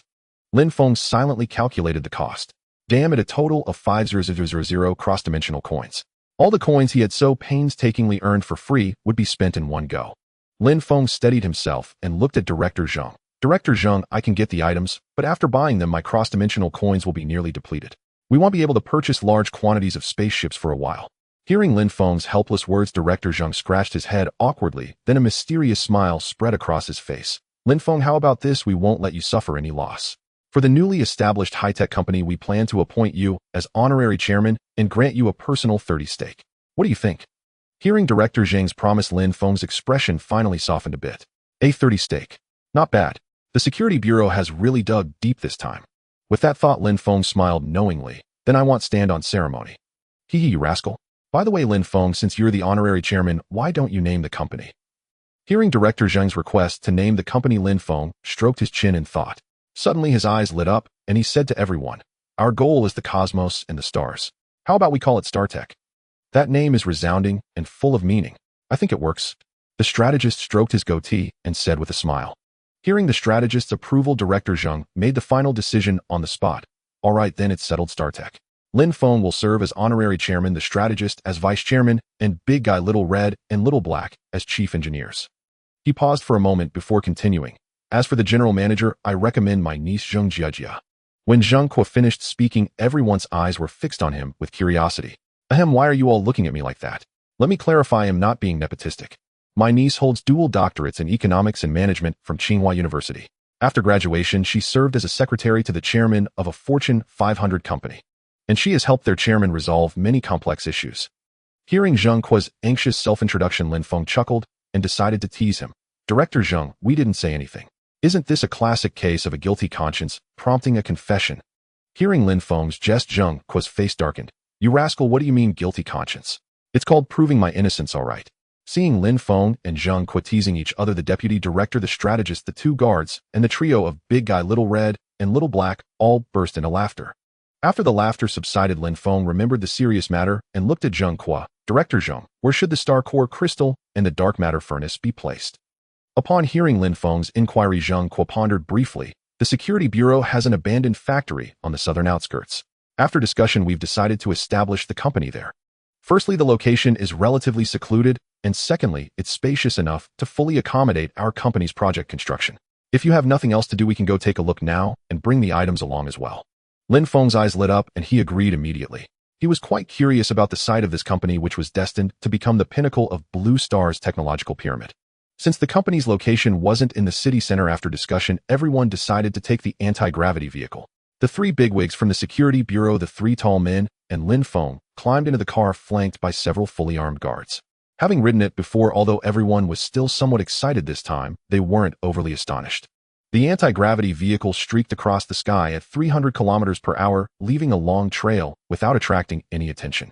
20 minutes later, an abandoned factory with a vast expanse of color steel buildings appeared on the ground. Lin Feng, this is it. Let's go down. Hearing the deputy director's reminder, Lin Feng issued a command in his mind. The anti-gravity vehicle gradually slowed down and soon landed at the entrance of the abandoned factory. The door opened and a group of people stepped out. Wow, this abandoned factory must be hundreds of acres in size. Lin Feng looked around and exclaimed in surprise. Exactly. It covers over 500 acres. It used to be a private steel mill, but the owner went bankrupt due to poor management, so the Security Bureau acquired it at a low price. The original equipment inside the plant area is still there. With a few modifications, we can start production. Zheng Kuo revealed a smug smile. Come on, let's go in and take a look. Led by Zheng Kuo, the group walked inside. As soon as they entered, two soldiers approached. Greetings, Chief. Zheng Kuo nodded with a smile. Good work. After walking a few more minutes, some busy figures came into view. Everyone work hard. Let's aim to finish early and I'll apply for bonuses for you all. Don't worry, Boss Zheng. Our entire team is here. Within 3 days, we guarantee all the factory's machines will be operational. Jieji, are you getting used to working here? Walking closer, Zheng Kuo smiled at the woman who had just been talking to the foreman. The woman turned around at the sound of his voice, a delighted expression on her face. Uncle, what brings you here? Lin Feng then got a clear look at her features: willow leaf eyebrows, a standard oval face, and a pair of black-rimmed glasses. Though not as breathtakingly beautiful as Wang Qier, she was still a striking beauty. Jieji, let me introduce you.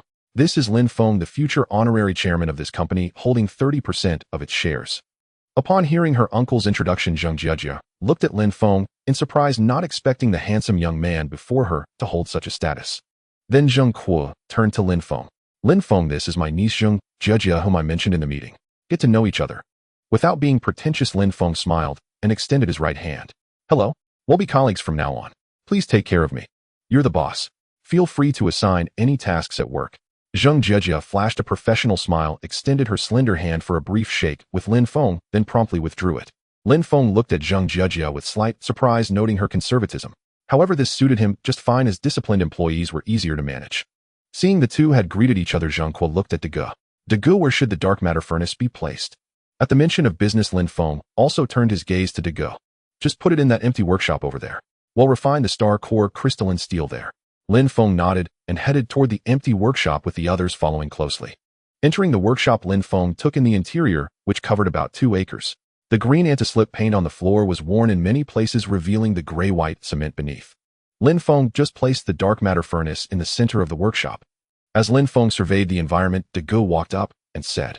Lin Feng acknowledged, measured the floor's length with his eyes, found the approximate spot, and began communicating with Xiaoyu.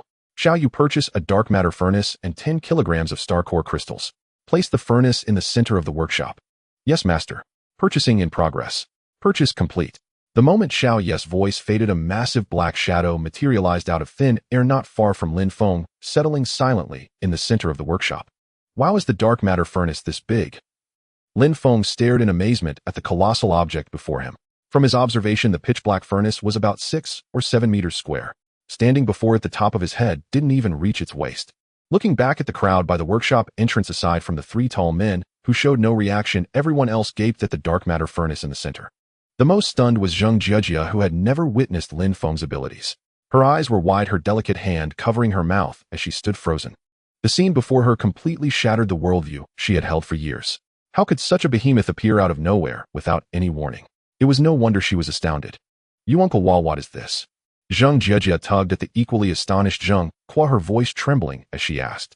Ahem, well, this is precisely why I made Lin Feng the honorary chairman and gave him 30% of the shares. Seeing his niece's shocked expression, Zheng Kuo cleared his throat and spoke with feigned profundity. Does Lin Feng have some kind of superpower? Well, something like that. Just know that with Lin Feng, our Yin kingdom will grow stronger day by day. In the near future, we might even venture beyond Blue Star into the great cosmic era. Hearing her uncle's high regard for Lin Feng, Zheng Jejia couldn't help but reassess him. She hadn't thought much of him earlier, but now, knowing his capabilities from her uncle, she suddenly found Lin Feng quite handsome. At this thought, a blush crept onto Zheng Jejia's face. Catching his niece's girlish demeanor from the corner of his eye, Zheng Kuo felt a stir in his heart. He looked at Zheng Jejia and asked tentatively, Jejia, what do you think of Lin Feng as a young man? Well, I don't know him well, but uncle's judgment is always sharp. With his ability to create things out of thin air among the younger generation, there's probably no one more outstanding than him. Zheng Jejia paused briefly before giving her opinion. Aside from that, any other thoughts? Like his appearance, personality, or whether he has a girlfriend? Zheng Kuo pressed on relentlessly. Oh, uncle, what are you saying? At her uncle's teasing, Zheng Jejia's face, which had just calmed, flushed crimson again. What's there to be shy about? Men should marry and women should wed. Besides, you're not getting any younger. It's time to think about your own matters. Your parents passed away early, and I have no children of my own. I've long regarded you as my own. Seeing you find a good match would fulfill one of my greatest wishes. Seeing her usually stern uncle now, with red-rimmed eyes, Zheng Jejia felt a pang in her nose, struggling to hold back the tears that threatened to spill. Uncle will listen to you. I was too willful before. I'm sorry. Zheng Kuo let out a long sigh. Enough children have their own blessings. If you're unwilling, I won't force you. Uncle, actually, I think Lin Feng is quite decent. It's not impossible to consider. Hearing his niece relent, Zheng Kuo's face lit up with a smile. Good, but I still say this. I won't force you. Follow your heart. As long as you're happy, you'll support you. Thank you, uncle. As they spoke quietly, Lin Feng approached, carrying a crystal box. This is 10 kilograms of star core crystals. Keep them safe and don't lose them. The big man took the crystal box from Lin Feng, placed it on the ground, and opened it. His eyes lit up instantly as he saw pieces of dark purple stones, each the size of a fingernail, emitting faint purple glimmers, quite beautiful. These are genuine star core crystals. I haven't seen them in ages. The purity of these star core crystals is so high. With these, it's enough for Blue Star to advance into the mid-stage of a level 2 cosmic civilization. At this moment, Xiao Hong and Xiao He also came forward to share their thoughts. The strategist stroked his goatee, but his brow furrowed slightly. Is this small amount of star core crystals really sufficient? Hearing the strategist's question, Zheng Kuo, Zheng Jejia, and the deputy director all perked up their ears. It was the same doubt lingering in their minds. The big man looked up and said confidently, it's enough to push Blue Star into a level 2 civilization. Since we have time, let me share some basic tech knowledge. For a planetary civilization to ascend to a galactic civilization, it must leave its home planet and expand outward. Thus, building spaceships becomes inevitable. Spaceship manufacturing demands extremely stringent materials. Ordinary alloys like those on Blue Star cannot withstand the immense pressure of a spaceship's rapid acceleration. So we need to produce a metal for the spaceship hull called star core crystalline steel. Star core crystalline steel. Isn't it just another composite steel? Is it really that much stronger than Blue Star's steel? At this point, the strategist questioned with a hint of defiance. The big man's face showed a trace of disdain, of course. Your Blue Star's titanium alloy may seem ideal in terms of strength and toughness, but compared to star core crystalline steel, it's as fragile as a thin sheet of paper. The difference in performance is tens of thousands of times. They're not even on the same level. Hearing the big man's description, everyone present wore expressions of utter shock. It was imaginable that without Lin Feng, without the help of the big man and his two companions, Blue Star would need generations, or even dozens of generations, of effort to have even a faint hope of entering the great cosmic era. But now, simply because they knew Lin Feng, everything had become so simple. At that moment, Zheng Jiejia's gaze toward Lin Feng shifted from mere admiration to feelings of reverence and adoration. So star core crystals are the raw material for making star core crystalline steel. Zheng Jiejia pressed on the light in her eyes, growing brighter. The big man nodded lightly. You're partially right. To be precise, star core crystals are just a catalyst. Simply put ordinary steel into a dark matter furnace, add a tiny bit of star core crystals, and you can forge indestructible star core crystalline steel. So that's how it is. No wonder star core crystals are so expensive. Truly, you get what you pay for. The ancients weren't wrong. Lin Feng muttered to himself. A ringing phone shattered the atmosphere. Zheng Kuo pulled out his phone and pressed the answer button. Director Zheng Wei found an opening in a cave in the southern ice field. According to detection instruments, the depth exceeds 1,000 kilometers. It might be. Might be what?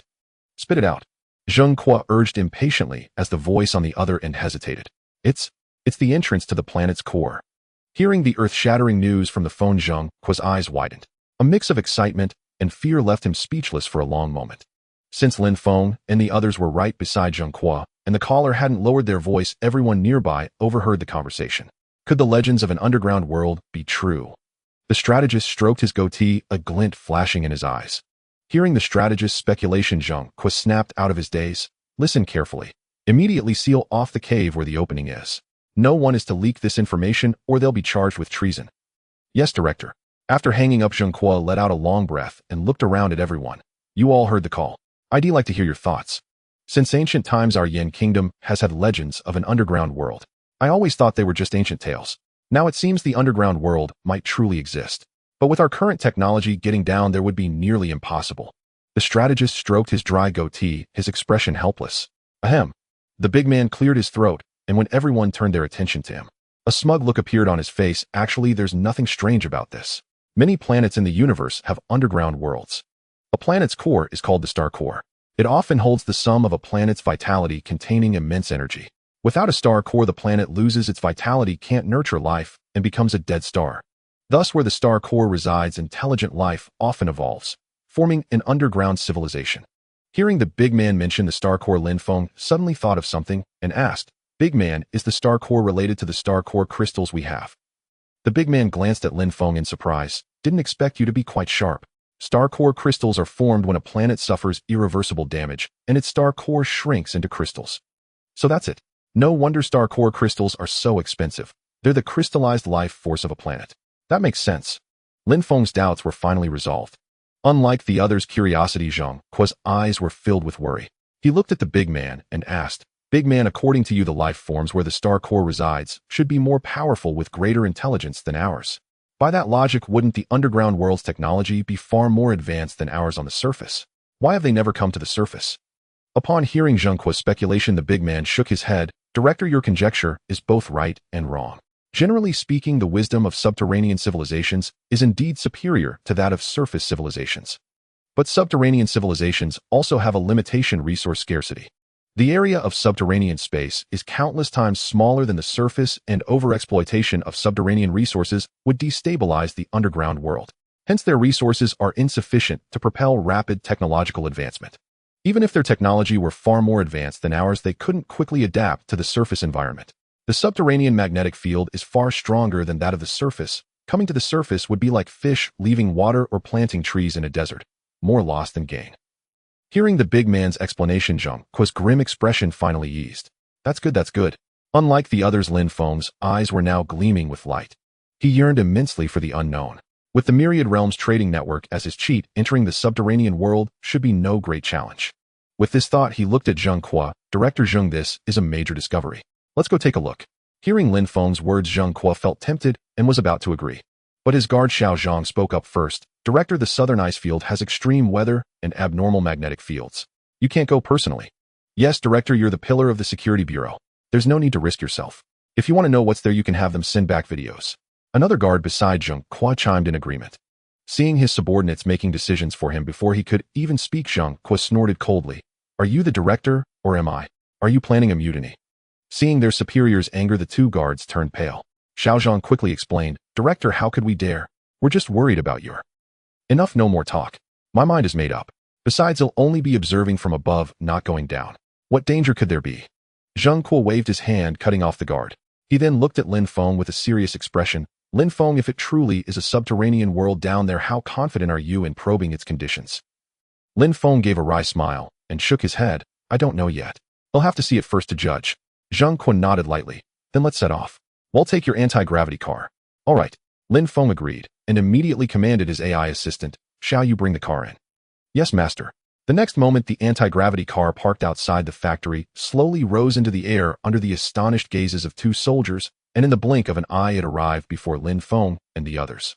Zhang Jia blinked her bright eyes, her gaze filled with admiration. Uncle, I want to go too. Zhang Kuo's face hardened. No, it's too dangerous there. You stay here and supervise the work. They'll record a video for you later. Oh, uncle, please let me go. You said yourself it's just looking from above, no danger. Zhang Jia grabbed her uncle's arm and began to coax him. Director Zhang, if your niece wants to go, let her. With me here, nothing will happen. At this moment, Lin Feng also felt overwhelmed, so he spoke up to persuade. Zhang Jiajia's face flushed at his words, and she continued to pester. Uncle, even Lin Feng says it's fine.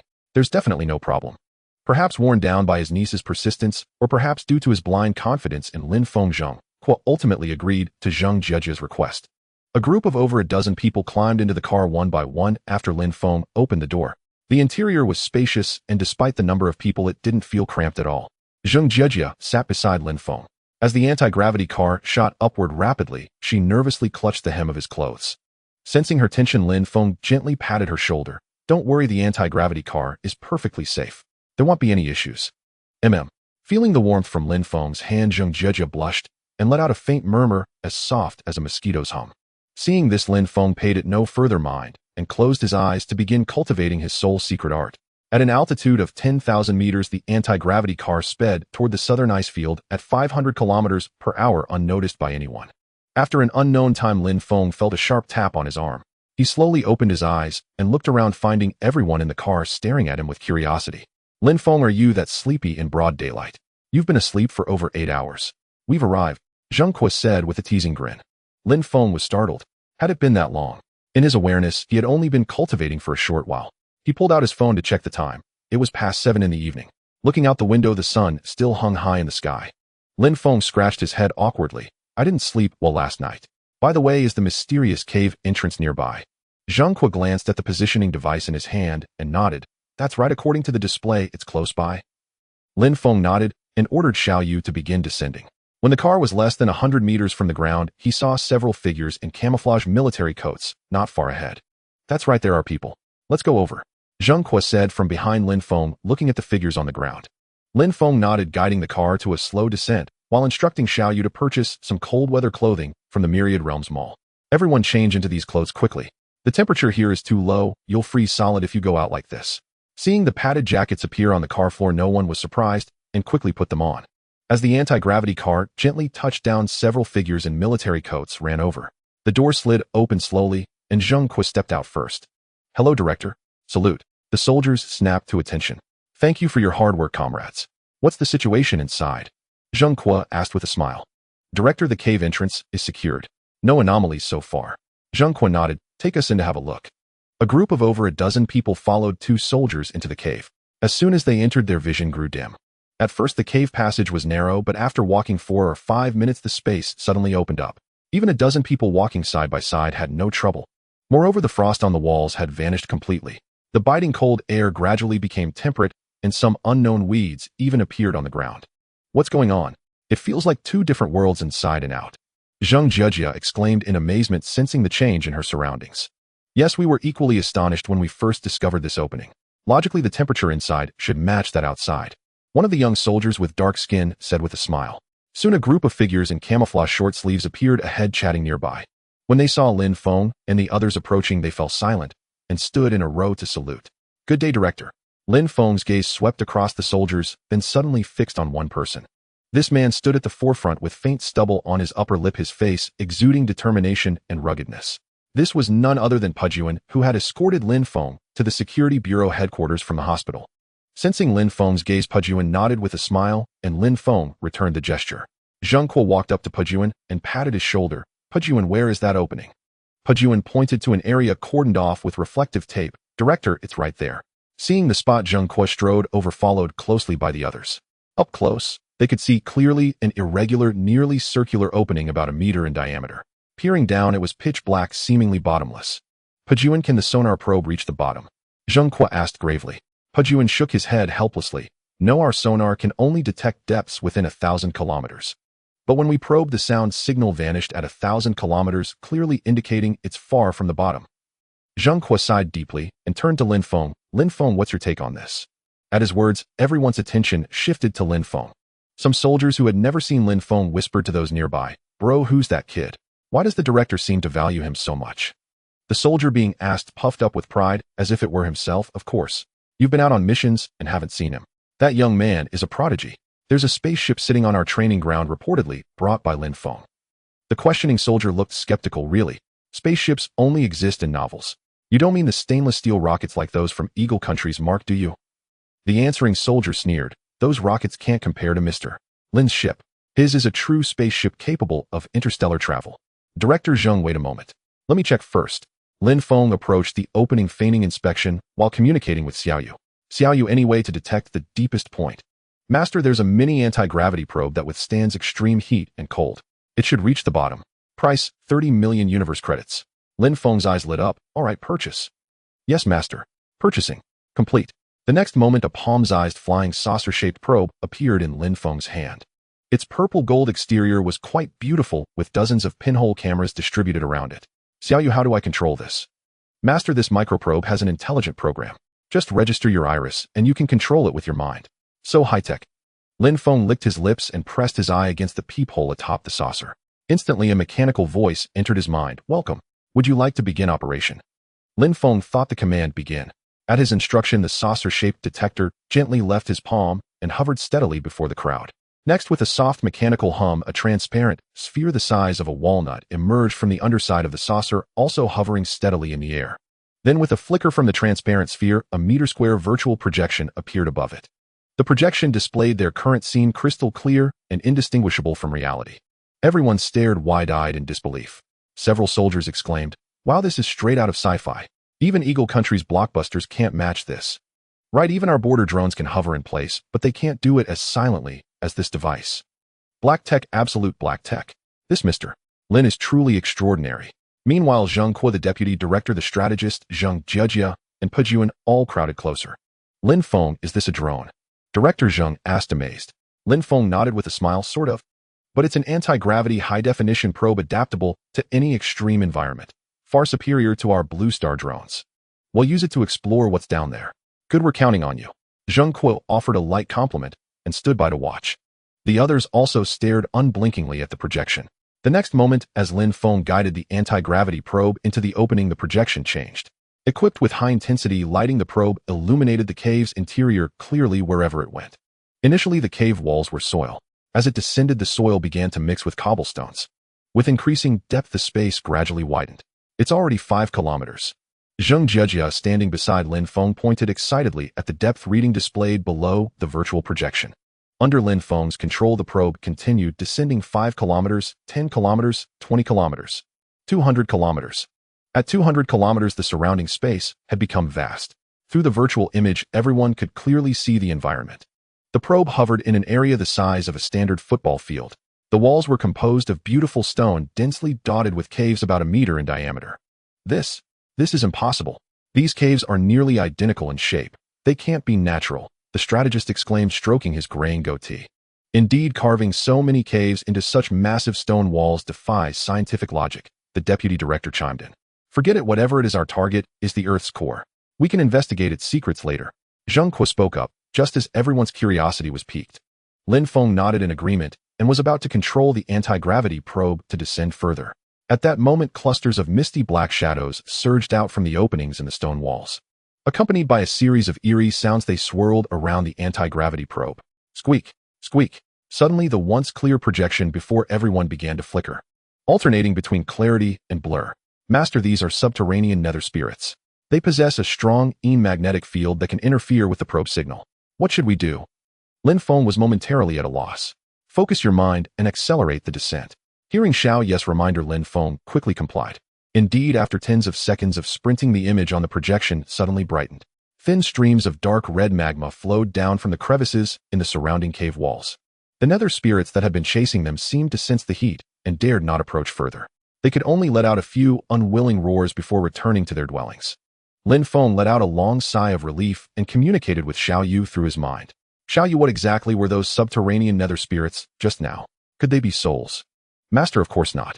They are entirely different from souls. These nether spirits are the natural product of subterranean energy that has accumulated over a long time without dispersing. They are like newborn infants possessing simple intelligence, but incapable of deep thought. I see. Do these nether spirits have any value on the Myriad Worlds trading network? Suddenly struck by an idea, Lin Feng asked Xiao Yu with a mental command. Master, these nether spirits are indeed valuable, and quite significantly so. For cultivators practicing based techniques, they are a great tonic. Thus, they are considered extremely rare treasures. Based on their size, these nether spirits must have existed for at least tens of thousands of years. According to the market on the Myriad Worlds trading network, each one can be sold for about 300 Myriad Worlds coins. Upon hearing the price, Lin Feng's eyes lit up. At 300 coins each, the nether spirits that had just appeared around the probe alone numbered no less than several dozen. And who knew how many more were hidden in those caves? At this thought, Lin Feng's heart surged with excitement.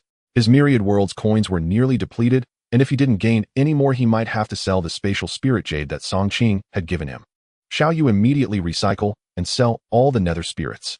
Lin Feng commanded Xiao Yu impatiently. Master, due to the great distance, recycling is currently impossible. You need to reach the vicinity of the target to complete the recycling. What? No way. It's too dangerous down there. How can I go down? Lin Feng's joy at discovering the treasure instantly turned to frustration. The feeling of being unable to obtain what lay before him was even more agonizing than not finding the treasure at all. Master, don't be discouraged. You are a fortunate one possessing the universe's supreme cheating system. How could a mere underground world stump you?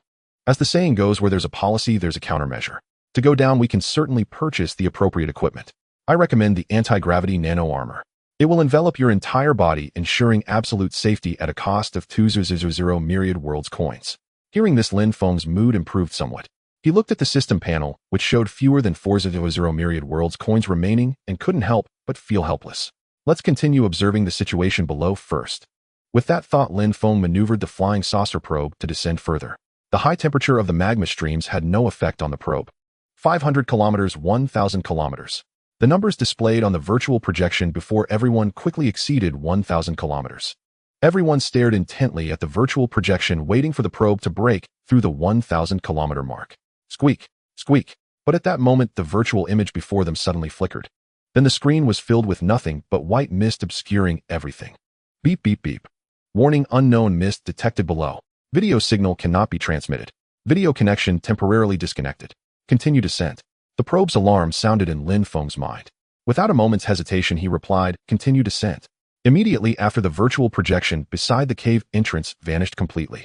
But the probe continued its descent through the mist. Lin Feng, what's happening? Can't even your equipment detect the deepest parts? Zheng Kuo frowned, asking with some trepidation. The flying saucer probe encountered a mysterious mist after breaking through 1,000 kilometers. The video signal can't be transmitted, but the probe hasn't lost contact. Let's wait patiently. Hearing Lin Feng's explanation, everyone was left with no choice but to stay put and wait. With nothing else to do, Lin Feng walked over to a large rock, sat cross-legged, closed his eyes, and continued cultivating his soul technique. Gather qi and focus the mind, sink qi into the dantian. Let qi flow through the limbs, nourish the soul. As Lin Feng silently recited the mantra, the image of the mysterious man etched in his mind surfaced once again.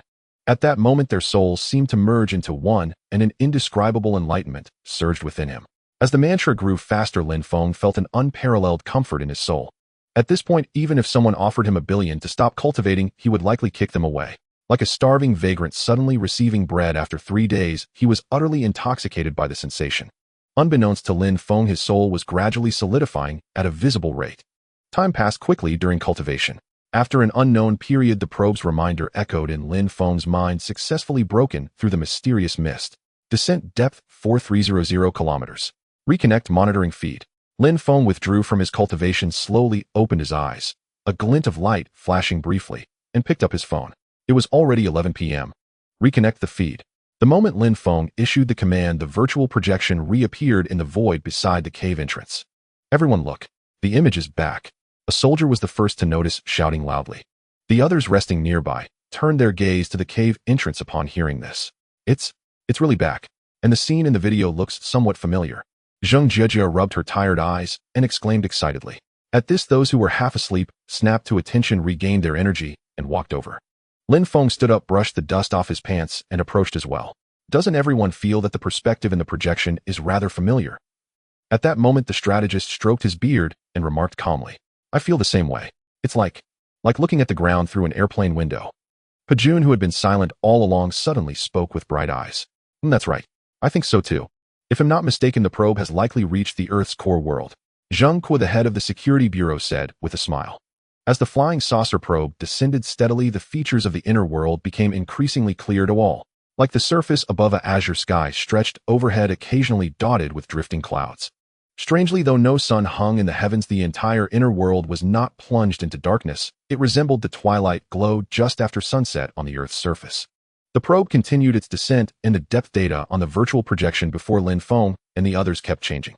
At 4500 kilometers, then 4800, then 5000. When the detector reached beyond 5000 kilometers, Lin Feng and his team could vaguely discern the ground through the virtual projection. According to data relayed by the flying saucer probe, this was a continent spanning approximately 600 square kilometers. Judging by the colors transmitted in the virtual image, the continent was predominantly green, crisscrossed by countless rivers and lakes. This is utterly incredible. Who would have thought the inner world teemed with such vitality? Truly a masterpiece of nature. The strategist stroked his goatee, exclaiming in admiration. Lin Feng, do you think intelligent life exists on the ground? Zheng Jiejia approached him, tugging at his sleeve with eager anticipation.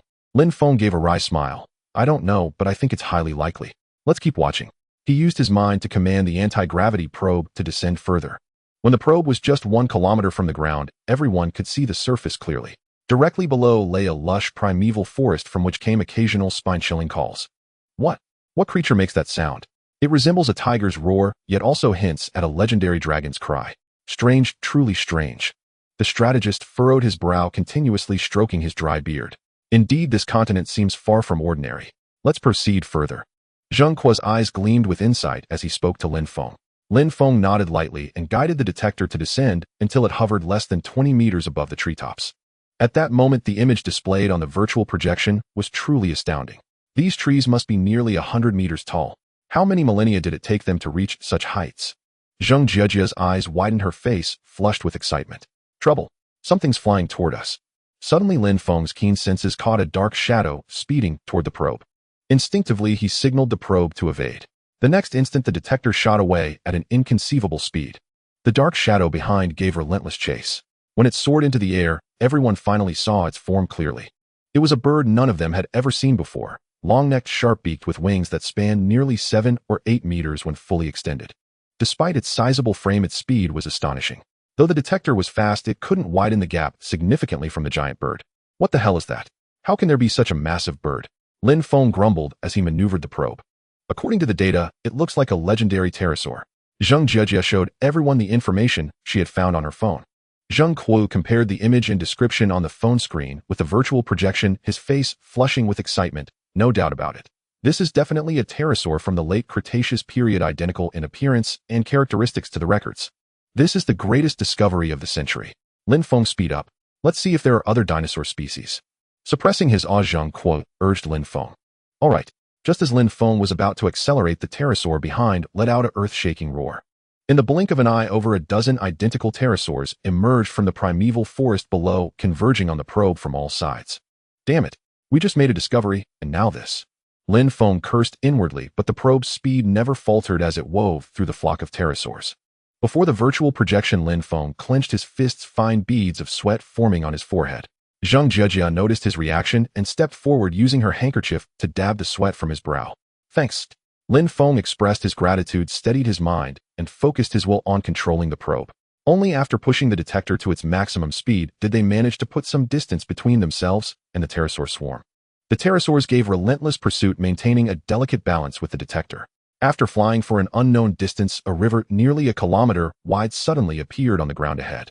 Without hesitation, Lin Feng directed the probe toward the opposite bank. But then something unexpected happened. The pursuing pterosaurs all stopped at the river's edge, abandoning the chase. They let out reluctant roars before turning back. Why did they suddenly stop? Could there be something on the other side that frightens them? Pajun keenly identified the key point. Sure enough, the moment his words faded, the once calm river surface began to churn violently. The next second, a massive black column, several meters thick, burst forth from the water, shooting upward. Before Lin Feng could react, it opened a gaping maw and swallowed the probe whole. Instantly, the virtual projection before Lin Feng and the others flickered and went dark. Alas, what a pity. The probe was devoured by that thing, and there's still so much we haven't seen. The strategist stroked his beard and shook his head with a sigh. Strategist, don't be disheartened. Our gains this time are still considerable. At least we now have a general idea of the inner world. The deputy director patted the strategist's shoulder in consolation. Exactly. According to the projection, the creatures in the inner world are enormous, and there are pterosaurs from the Cretaceous period. That suggests the environment and climate here may have remained unchanged for tens of millions of years. The giant serpent that swallowed the probe is likely a prehistoric beast. Listening to Director Zheng's analysis, everyone nodded in agreement. Zheng Kuo turned his gaze to Lin Feng, his tone tinged with anticipation. Lin Feng, can we still buy another flying probe? Not knowing what comes next is making me restless. Zheng Kuo rubbed his hands together with a hint of reluctance, yet eagerness. Well, before Lin Feng could reply, Zheng Kuo spoke again. Don't worry, whatever resources you need, just say the word. The nation is your solid backing. Seeing Zheng Kuo so generous, Lin Feng felt a bit embarrassed. Director Zheng, the resources are readily available. Do you remember those black things in the cave? Yes, I remember. What about them? Are you saying those things count as resources? Zheng Kuo's eyes were full of surprise. Exactly. Those things are called spirits, and they have high recycling value. So I need to go down there myself. Before Zheng Kuo could object, Zhang Jejia shouted, no. Even if you could go down, the cave is full of dangers. One wrong move and you'll die. If you die in there, how will we continue exploring what's below? Zhang Jejia had originally wanted to say, if you die, how can I be your girlfriend? But she stopped mid-sentence and changed her words. A fleeting blush crossed her face, but it was caught by the sharpie Zheng Kuo. Zheng Kuo laughed heartily. Yes, Lin Feng, see how much Jejia cares for you. You mustn't let her kindness go to waste. As for the conditions below, we can explore them gradually in the future. At her uncle's insinuation, Zhang Jejia's face flushed crimson like a ripe apple, so delicate it seemed it might burst at a touch. Uncle, don't talk nonsense. I just think there's no need to take risks. Lin Feng could only shrug helplessly at Zheng Kuo's teasing. I've still decided to go down. But rest assured, even if you hadn't said anything, I wouldn't take risks without being certain. With that, Lin Feng ignored the others and began communicating with Xiaoyu. Xiaoyu purchased the anti-gravity nano armor. Yes, master. Purchasing. Purchase complete. The next moment, a rectangular metal box the size of a shoebox materialized on the ground at Lin Feng's feet. Simultaneously, the method of using the armor surfaced in Lin Feng's mind. So that's how it works. Quite convenient. Knowing how to use it, Lin Feng placed his palm into the concave surface of the metal box under everyone's gaze. Immediately, with a faint, almost imperceptible mechanical hum, the metal box began to deform. Like a clinging parasite, it crawled over Lin Feng's entire body. This bizarre spectacle startled the people around him. Lin Feng! Zhang Jejia shouted loudly, but Lin Feng paid no attention. At that moment, his entire focus was on the armor covering him. In just a few moments, Lin Feng's whole body, including his head, was encased in a gleaming metallic shell. Yet to his astonishment, despite being so tightly wrapped, Lin Feng felt no sense of suffocation. Welcome to this product. Would you like to initiate consciousness connection? Connect. Lin Feng responded without a moment's hesitation. The next instant, a sensation of seamless fusion emerged. Lin Feng felt as though the armor was his own body. He gently swung his arm, experiencing no discomfort whatsoever. Lin Feng scanned his surroundings and found that the metal armor not only didn't obstruct his vision, but allowed him to see more clearly than before. Lin Feng, is this the legendary Iron Man? Zheng Kuo stroked the armor on Lin Feng, his eyes filled with astonishment. Sort of. It's similar to Iron Man's capabilities. Wait here a moment, he'll be back shortly. With that, before anyone could respond, Lin Feng willed himself to rise slowly into the air. Then, under the stunned gazes of the onlookers, he flew toward the cave entrance. This is utterly incredible. If our entire team were equipped with such armor, we could probably sweep across the entire blue planet. Pujuan stared at Lin Feng's vanishing figure, his eyes brimming with envy. Meanwhile, Lin Feng, with the path already scouted by the probe, earlier navigated through the cave with ease. After nearly an hour of travel, Lin Feng once again arrived at the earlier scene. In a space the size of a standard football field, countless holes densely dotted the walls. The moment Lin Feng appeared, a series of sharp howls echoed through the air. Accompanying the sounds were countless black shadows rushing out from the holes, each of a different shape. Some were round, some gourd-shaped, and some vaguely humanoid. Regardless of their form, they all surged toward Lin Feng, circling around him like cats drawn to the scent of fish. However, Lin Feng felt nothing beyond a faint ripple against his body with no other effects. Delighted, he thought, this nano-armor is truly formidable. He cast a mischievous glance at the surrounding specters, and with a thought said to shall you recycle them all? Yes, master. Recycling in progress. Recycling complete. A total of 108 specters. Sale price, 324,000 world coins. Remaining world coins, 3,251,900. Seeing his account suddenly swell, with so many world coins, Lin Feng's heart raced.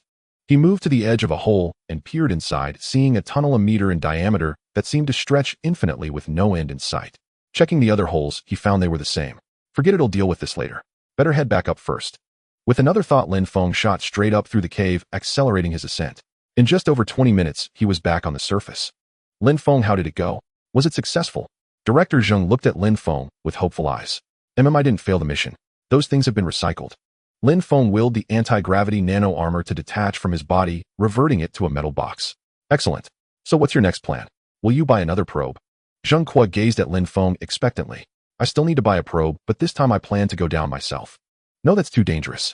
From what the probe showed us, without large-scale destructive weapons, it's impossible for you to handle it alone. Lin Feng, you are now the hope of Yin Nation, even the entire blue planet. If anything happens to you, the hope of Yin Nation's rise will be lost. Hearing Lin Feng's plan, Zheng Kuo's face stiffened and his tone grew somber. Seeing the usually gentle head of the security bureau wearing such an expression, Lin Feng was genuinely moved regardless of the man's motives. He let out a long sigh. Director Zheng, rest assured it'll be fine. You know what I'm capable of. Even if I gain nothing, I can at least protect myself. Seeing Lin Feng's determination, Zheng Kuo sighed helplessly. Since you've made up your mind, I won't say more. How about this? Get a few more sets of armor and have Pujuan and the others go with you. That's my final condition. Lin Feng breathed a long sigh of relief. He had feared Director Zheng might continue to stop him. Though they couldn't have prevented him, he felt a deep sense of belonging to Yin Nation and didn't want any rift with Zheng Kuo. All right, but not too many people. My budget is limited. Including Pujuan, at most 5. Hearing Lin Feng's concession, Zheng Kuo's expression finally eased. Pujuan, pick your men. Yes, Director. Pujuan replied, unable to hide the gleam in his eyes. He had long coveted Lin Feng's anti-gravity armor, but had restrained himself from any improper thoughts. Now with the chance to obtain the armor legitimately, how could he not be overjoyed? As for safety, Pujuan, an instructor of the Security Bureau's Special Forces, had been tempered through countless bloody battles. He had long cast aside any fear of death and wouldn't be daunted by such minor scenes. Sanwa de Kingzi Xiaopong, you 4 come with me. Anyone who doesn't want to go, take a step back. But after Pujuan's words, not a single one of them retreated. Good men. You 4 step forward. Yes, instructor. The 4 stepped up in front of Pujuan and answered in unison. Seeing this, Lin Feng couldn't help but admire these men. Facing unknown dangers, they showed no hesitation. Shall you purchase 5 sets of anti-gravity nano armor and 1 mini anti-gravity probe? Yes, master. Purchasing. Purchase complete. Total cost 103,000 world coins. Remaining world coins 3,148,900. The moment Xiao Yu finished speaking, 5 dark metal boxes and a flying saucer-shaped probe appeared before the group. Pujuan, place your palms into the depressions of the iron chest to complete the armor assembly. A voice prompt will follow shortly. Simply respond with connect. Hearing Lin Feng's reminder, Pujuan and the others did not hesitate for a moment and immediately complied. The next instant, with a faint, almost imperceptible mechanical hum, they were enveloped in metallic armor within the blink of an eye. Welcome to use this product. Initiating consciousness connection. Almost simultaneously, all 5 heard the prompt from the armor's intelligence system. Connect. Connect. Thanks to Lin Feng's earlier reminder, the 5 chose to connect without any hesitation. Soon they too experienced the sensation Lin Feng had felt earlier. Haha, this feeling is incredible. I feel like I could punch through a tank with one blow, exclaimed Xiaopong, reveling in the power coursing through his body. Director Zheng, please take control of this anti-gravity detection device. Lin Feng taught Zheng Kuo the operating method step by step. Soon the detector was running again. Director Zheng, we're setting off. If we haven't returned by dawn, you should leave without us. With this detector, you can monitor our situation no matter where you are. Zheng Kuo took a deep breath upon hearing this and nodded gently. Stay safe. If anything feels off, come back immediately. Don't be reckless. Pajuan, you must protect Lin Feng at all costs. His importance to the Yin nation is irreplaceable. Hearing the leader's instruction, Pajuan's spirits lifted, his eyes filled with solemnity. Understood. I will complete the mission. As long as I draw breath, nothing will happen to Mr. Lin. After a few more exchanges, Lin Feng and his team flew down toward the cave entrance under the worried gazes of the others. Led by Lin Feng, Pajuan and the others descended in an orderly line without pause. After what felt like an eternity, they finally reached the area shrouded in thick fog 1,000 kilometers down. Everyone be careful. Form a circle and hold hands. Don't get separated. At that moment, Lin Feng issued a timely warning. Understood. Everyone come here. Pajuan was the first to reach Lin Feng's side, gripping his hand tightly. The others who followed quickly did the same, forming a circle above the thick fog. All right, let's descend. Don't let go. When I count to 3, we all descend together. 1, 2, 3. Lin Feng gave his final instructions, and the moment the word 3 left his lips, the 6 of them plunged into the thick fog simultaneously. Above the cave entrance, Zheng Jiajia clenched her fists nervously, her face etched with worry as she looked at Zheng Kuo. Uncle, will they be all right? Don't worry. That boy Lin Feng has many secrets. He'll be fine. Zheng Kuo patted his niece's shoulder, but the concern in his eyes was impossible to hide. Inside the thick fog, time seemed to stretch endlessly. Just as the group began to grow impatient, the view before them gradually cleared. Damn, we're finally out.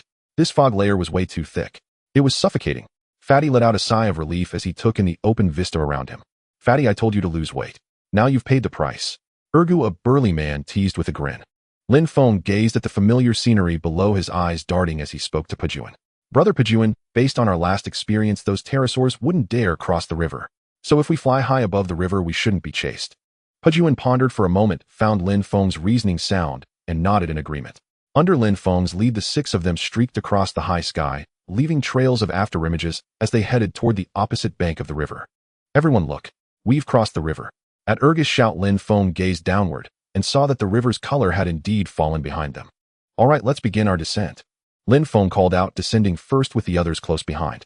Through his senses, Lin Feng soon detected a vast expanse of woodland below.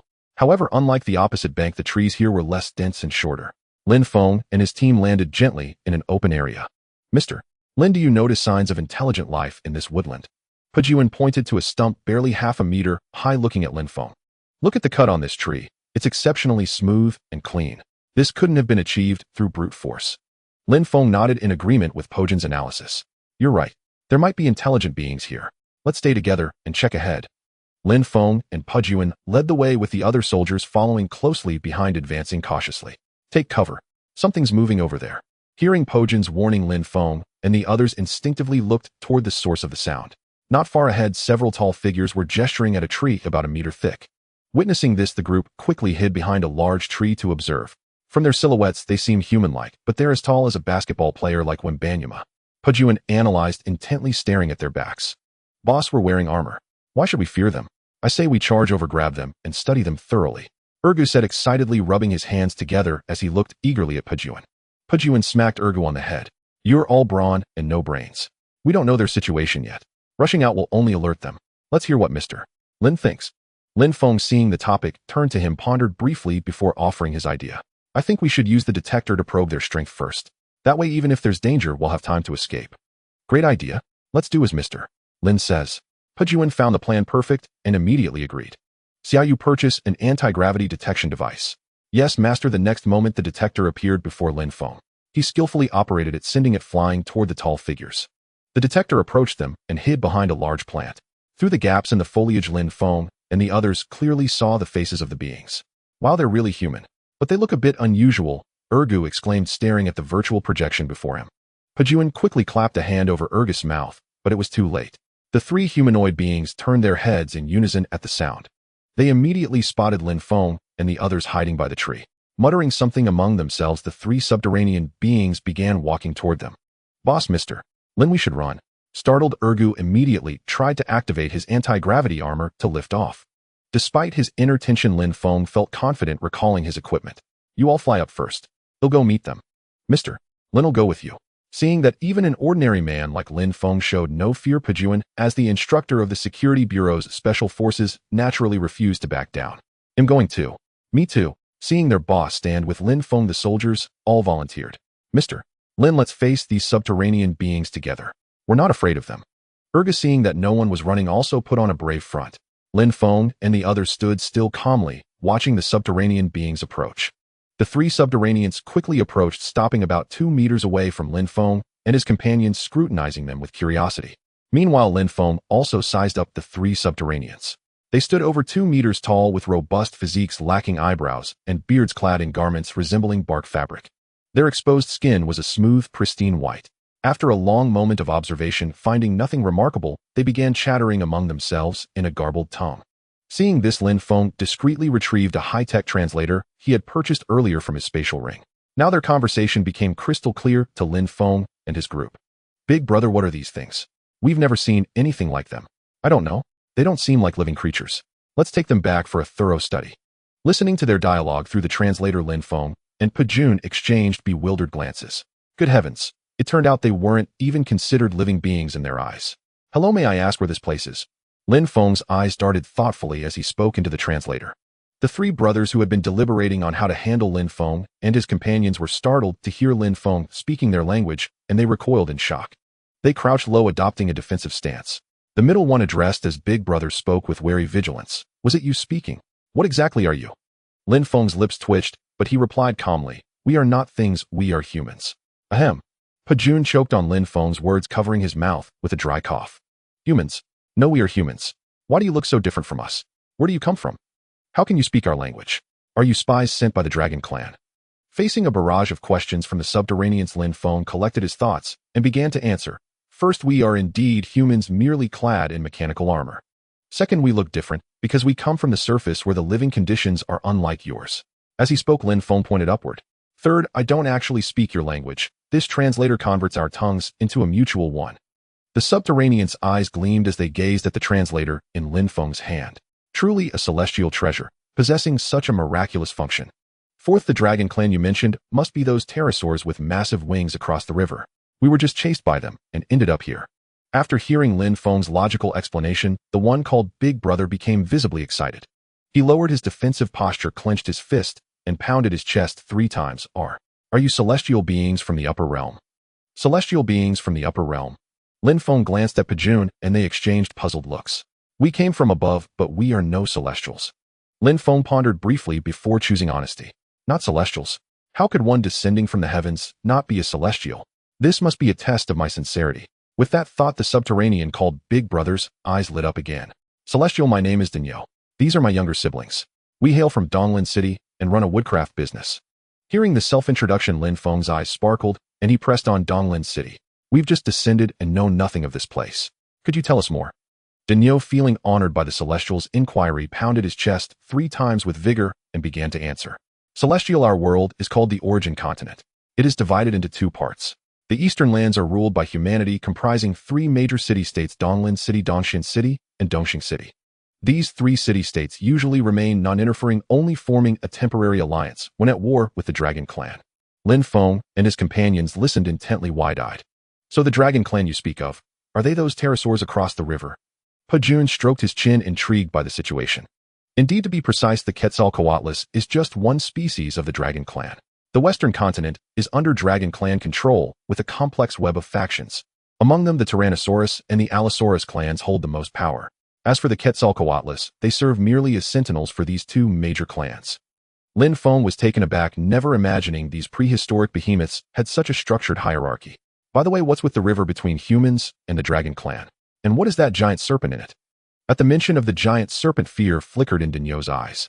Celestial, that river is called the Origin River. It's said to have existed since the continent's birth. The river's waters are incredibly miraculous, possessing potent healing properties. Whether injured or ill, a single sip can bring swift recovery. However, the Origin Continent has a decree: neither humans nor the Dragon Clan may approach the Origin River freely nor draw water from it, lest they incur the river god's wrath. The river god? Is that black giant serpent the river god you speak of? Lin Feng stared at Daniel in astonishment, seeking confirmation. Daniel let out a long sigh yes. But no one on the origin continent dares call the river god a serpent. They say it is a flood dragon on the verge of transforming into a true dragon. Ahem. Pajun coughed dryly again. No matter its size, it's still just a giant serpent. How could it be likened to a flood dragon? Why not claim it's a true dragon outright? Of course Pajun kept these thoughts to himself. Lin Feng furrowed his brow deeply. Even if it were a flood dragon, wouldn't the combined forces of humans and the dragon clan be enough to fear it? Daniel sighed heavily. Celestial, you may not know this. Legend has it that many years ago a Tyrannosaurus chieftain sought to dominate the Origin River and led his forces into a great battle with the river god. And then, what happened? Ergo, who was listening intently, urged him on. In the end, all the dragons involved in the battle, including the Tyrannosaurus chieftain, perished on the spot, while the river god showed no sign of injury. Once Daniel revealed the outcome, everyone present drew a sharp breath of cold air.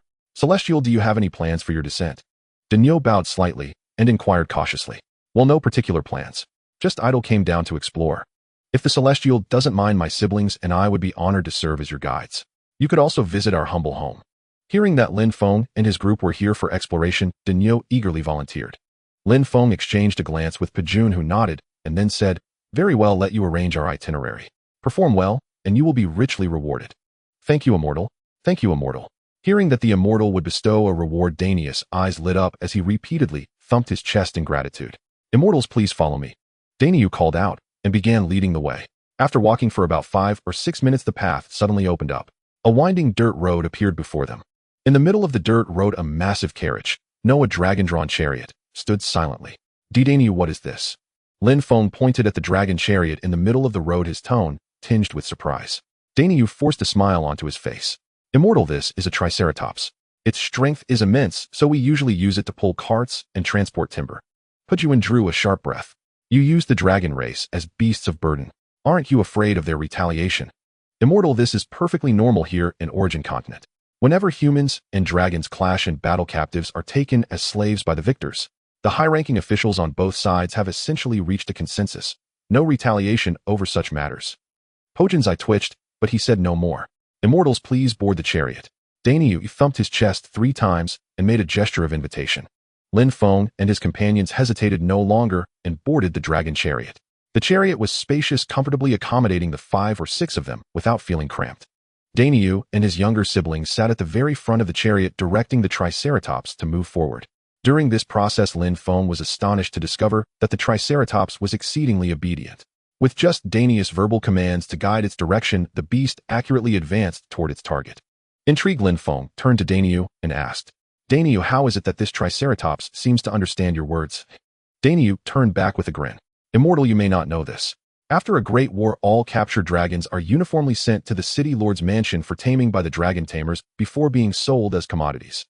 Once tamed, a dragon will virtually never harbor thoughts of betrayal for the rest of its life. A flicker of light danced in Lin Feng's eyes. His curiosity about this world grew ever stronger. What kind of taming method could achieve such a feat? The dragon chariot moved at a fair pace, and with the relatively flat terrain, they soon entered the bustling city of Donglin. To avoid drawing undue attention, Lin Feng, based on the physical traits of the core dwellers, had ordered a batch of high simulation skin from the Myriad World Trading Network while still on the road. Now, aside from being slightly shorter in stature, they were virtually indistinguishable to the naked eye. Immortals, we've entered the city now. How about I take you to get something to eat first? At the mention of food, the ever-gluttonous Ergu nodded eagerly. Great, let's go eat. I'm dying to taste what the food of Origin Continent is like. Pajun slapped Ergu on the head and scolded. You little glutton reborn from a starving ghost. All you know is eating. Witnessing this, Lin Feng shook his head helplessly. All right, since we're in Donglin City, let's follow the local customs and do as Daniu arranges. Seeing that Lin Feng agreed to eat, Pajun raised no further objection. Daniu, who had been sitting nervously at the front of the chariot, beamed with joy upon hearing Lin Feng's words. He had come to realize that even among these immortals there was a hierarchy, and it was clear that Lin Feng was the leader. After disembarking, the group followed Daniu and his siblings without drawing any attention from passersby. Overall, the environment of Donglin City resembled that of ancient Yin Kingdom. On the main road, the ground was paved with large bluish-gray stone slabs, and the dragon chariot creaked and groaned as its wheels rolled over them. Soon the dragon chariot stopped in front of a lavishly decorated restaurant. Greetings, patrons. How many are you? The moment the chariot halted, a core dweller in a felt hat and dressed as a waiter hurried over. 8 of us. Give us a private room. Right away, sir. Please come inside. Give us a private room, too. Just as the waiter was about to lead Lin Feng's group, inside a gruff voice called out from behind. Everyone turned around to see a group of 7 or 8 burly core dwellers in identical armor uniforms approaching. Officers, you've arrived. I'm terribly sorry, but there's only one private room left, and it's already been reserved. Perhaps you could wait in the main hall for a bit. As soon as a room becomes available, I'll clear it for you immediately. Seeing the uniformed men, the waiter hurried over with an apologetic smile to explain. Slap. Unexpectedly, the burly man who had spoken didn't say a word. He delivered a resounding slap to the waiter's face, sending him stumbling to the ground. Damn it, do you want to keep this little restaurant open or not? Don't you know who we are? As he spoke, the uniformed man puffed out his chest where an emblem of a Tyrannosaurus Rex split in half gleamed brightly. Unable to bear the sight, Danyu crouched down and helped the fallen waiter to his feet. Waiter, are you all right? I am fine. The waiter rubbed his dazed head and stammered a reply. However, Danius' actions were seen as a provocation by the uniformed man. Kid, be smart and give up the private room. Get lost now, or I won't hesitate to chop you up and feed you to the dragons. Danyu clenched his fists, the veins on his face trembled with rage, but he dared not utter a word. He knew that as an ordinary commoner he couldn't afford to offend these people. Suddenly his gaze fell upon Lin Feng. He saw Lin Feng and the others standing calmly, merely observing the burly men with curiosity. A thought struck Danyu. Right, how could I forget? I've got the backing of immortals now. Why the hell should I be afraid? Besides, if I just back down like this, the immortals will think I'm useless and might not need me as a guide anymore. With that thought, Danyu mustered his courage, fixed his eyes on the armored man, and declared in a stern voice. Don't go too far. We booked the private room first. Even if you're members of the Dragon Slayer Corps, you can't just ignore reason. Exactly. You soldiers are supposed to protect the people, not bully us. Is there no law left? Pa, Dragon Slayer Corps, my foot. I bet you'd wet yourselves before even fighting a dragon. You only know how to throw your weight around in front of us. Danius' younger siblings were no cowards either. Seeing their elder brother take the lead, they naturally refused to back down. Hearing the 3 brats mock them, the armored men's faces darkened. Good, very good. It's been a long time since anyone dared to speak to me like that aside from the higher-ups. Today none of you scum are leaving here alive. Men attack. No mercy. Yes, brother dragon. The underlings behind him, upon hearing their captain's command, revealed sinister smiles, cracking their knuckles as they charged at Danyu and the others. Danyu and his siblings tensed up, stepping backward repeatedly. Lin Feng frowned slightly. He hadn't expected the core world to be like this too. A place of survival of the fittest, rife with inequality. Though he was new here and wanted to avoid trouble now that Danyu and the others were in conflict with the enemy, he couldn't simply stand by and do nothing. A cold glint flashed in Lin Feng's eyes as he said to Pujuan and the others beside him, "Prepare to fight." "Yes, mister. Lin, let me see what this subterranean is made of." A faint smirk curled at the corner of Pujuan's mouth. As an instructor for the Security Bureau's Special Forces, his strength was naturally not to be underestimated. "Let's take them down. We surface dwellers aren't about to be outdone by these underground rats." Ergo raised his middle finger, his face twisted in a sneer of contempt. The next moment, just as the onslaught from the group of uniformed brutes was about to land on Danyu and the other 2, who were pale with terror, Lin Feng, Pujuan, and Ergo all sprang into action. Their anti-gravity armor activated in an instant. Lin Feng and his companions shot forward at an inconceivable speed, colliding head-on with the attacks of the uniformed men. With a series of heavy thuds, 6 or 7 burly men, each over 2 meters tall, were sent flying backward, much to the shock of the onlooking crowd. They crashed heavily onto the ground, skidding for 4 or 5 meters before coming to a halt. In contrast, Lin Feng and his group merely took a few steps back, holding their ground. Yet unbeknownst to others, Lin Feng's expression was grim. His internal organs felt as though they had taken a heavy blow, causing him immense discomfort. "What? Who are you people to possess such strength?" The lead brute, the only one who hadn't joined the fray, twitched his cheek, his face a mask of disbelief. Although these subordinates of his were only first-tier dragon slayers, they were by no means opponents that ordinary people could handle so easily. Judging by their power just now, even he, a second-tier dragon slayer, might not find it easy to gain any advantage against them. "Who we are is none of your damn business." Lin Feng's words were translated by the device into a language the other party could understand. "You." Long Gu was choked speechless by Lin Feng's retort. You what? I'll give you 2 choices now. First, apologize to them." Lin Feng pointed at Danyu and Xiao Air, who had snapped out of their shock and were staring in amazement. "Second, I'll knock you down just like them. I'll give you a split second to decide." Hearing such humiliation from Lin Feng, the notoriously lawless Long Gu couldn't help but laugh in anger. "Haha, fine, very well. It seems my reputation as Long Gu isn't fearsome enough. Any stray cat or dog dares to shit on my head. Today I'll show you the true power of a second-tier dragon slayer." With that, Long Gu walked towards Lin Feng, a sinister smile on his face. "Long Gu, kill him. Avenge us. Go Long Gu." Long Gu is invincible. The fallen underlings, their faces flushed, seemed utterly convinced that Long Gu's intervention would spell Lin Feng's doom. By now the commotion had drawn a crowd of onlookers. Those who recognized Long Gu and his men shook their heads, silently breaking out in a cold sweat for Lin Feng and his companions. Alas, these young lads are too impulsive. Black Dragon's strength ranks among the top, even amongst second-tier dragon slayers. How could they possibly be a match for him? Exactly. I've heard Black Dragon is not only a squad leader in the Dragon Slayer Brigade, but also has connections with the captain of the 3rd Brigade. By provoking Black Dragon, these kids are finished. Listening to the one-sided praise from his men and the crowd, Black Dragon couldn't help but puff out his chest, his smugness evident. Denyo and the others, however, watched Lin Feng and his group with fervent eyes. In their minds, Lin Feng was an all-powerful immortal. A mere second-tier dragon slayer was no match for him. Mr. Lin, these subterraneans are no simple foes. Allow me. Just as Lin Feng was about to confront Black Dragon, Pajun suddenly spoke up. Lin Feng pondered for a moment, recalling his own painful sensation, and nodded lightly. Be careful. If anything feels off, retreat immediately. Don't be a hero. We have plenty of ways to deal with him. All right. Pajun stepped forward, planting himself in front of Black Dragon, and said expressionlessly, Your opponent is me. You're not worthy of Mr. Lin's personal attention. These words enraged Black Dragon completely. You're asking for death. He let out a sharp roar, and in a flash closed in on Pajun's side. Then his massive fist shot towards Pajun's ribs with lightning speed. Boss, watch out. Ergo yelled anxiously. But Pajun was a seasoned warrior. He reacted swiftly, activating his anti-gravity armor to dodge Black Dragon's attack in an instant. A flicker of surprise crossed Black Dragon's eyes at his opponent's incredible agility. Are you only capable of running? If you've got the guts, face me, Hedon. Pajun sneered dismissively. Fine. Since you're so eager to die, I'll grant your wish. Pajun stepped forward, raised his right hand, and threw a punch. His inherent strength, amplified by the anti-gravity armor, caused a sonic boom to echo through the air. Black Dragon's eyes darted, a thought of dodging crossing his mind. But catching the adoring gazes of the crowd, he hardened his resolve and threw a punch with all his might. In the blink of an eye, their fists collided under the tense watch of the onlookers. A dull thud rang out. A figure was sent flying, hurtling 4 or 5 meters before crashing to the ground.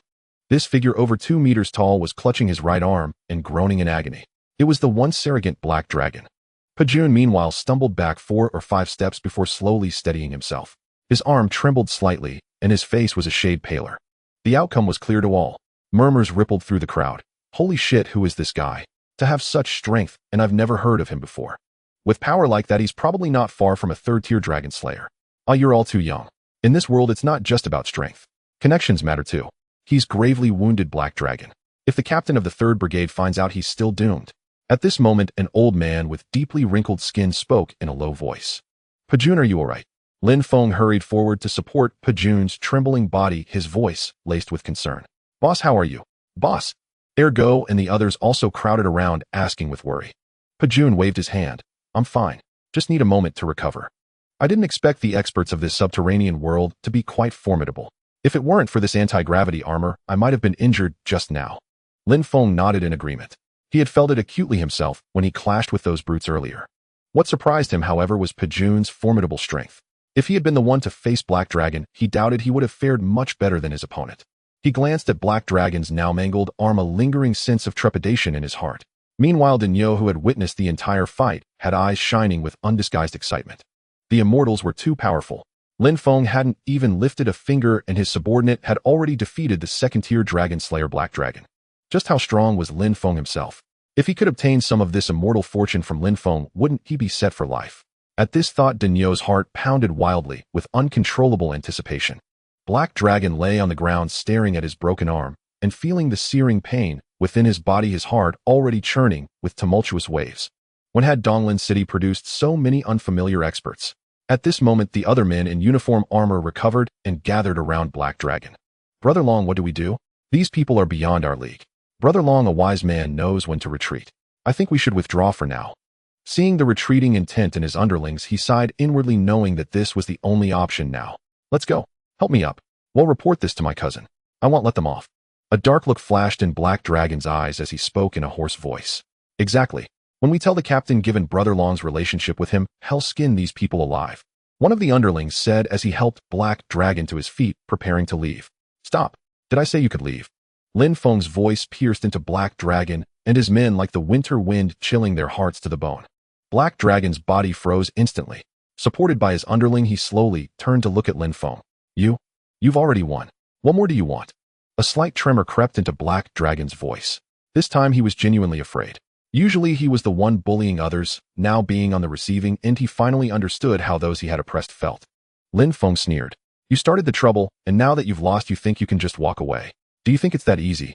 A faint smile curled at the corners of his mouth as he strode toward Black Dragon and his men. I was wrong. He'll pay compensation. He'll pay okay. Please let me go. I won't dare again. Overwhelmed by the pressure from Lin Feng, Black Dragon's legs gave way, and he fell to his knees begging pitifully. The onlookers witnessing this shifted their allegiance to Lin Feng. This kid actually made Black Dragon kneel. That's a rare sight. Young man, I support you. Black Dragon has always bullied the innocent. You've avenged us common folks. Seeing the townspeople who had been on his side moments ago now turning against him, Black Dragon was so enraged he nearly spat blood. You wretched commoners. You're nothing but weather vanes. Black Dragon pointed furiously at the onlookers, cursing loudly. Enough. Don't be so indignant.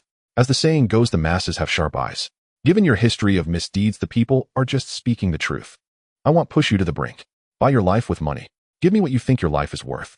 Don't try to play tricks with me, or else. As he spoke, a cold, killing intent flickered in Lin Feng's eyes. This made Black Dragon, still on his knees, shiver and nod frantically. All right. He'll pay. He let out a long sigh of relief. Money could be earned again, but life was irreplaceable. Black Dragon's uninjured hand tremblingly pulled a bulging cloth pouch from his chest and handed it to Lin Feng.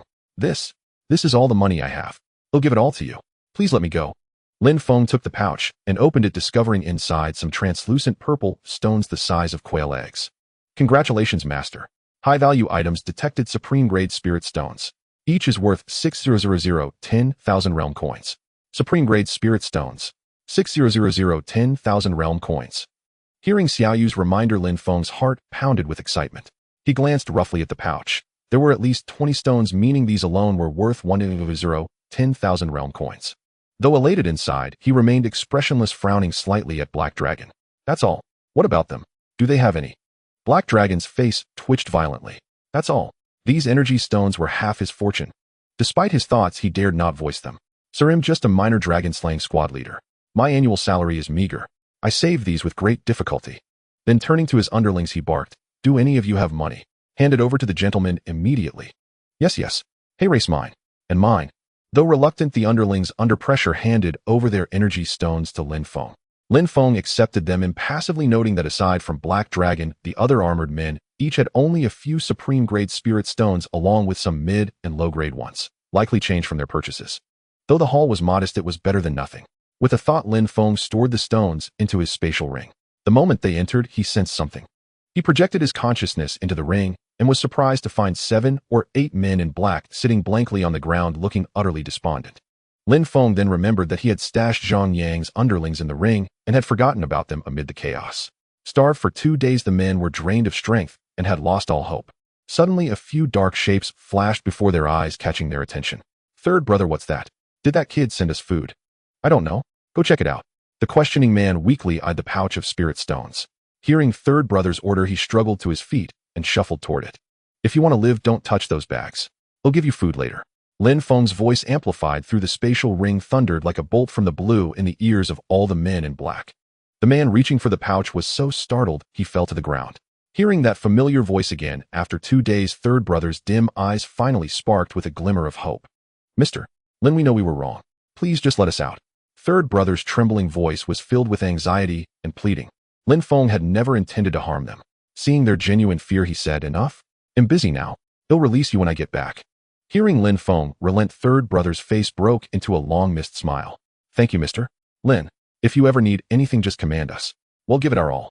Lin Feng's eyes lit up at Third brother's words, and an idea struck him. Since you say that, I do have something I need your help with. Are you willing? Third brother hesitated, unsure what Lin Feng had in mind. If you're not willing, forget it. Lin Feng had merely asked casually. Their help mattered little to him.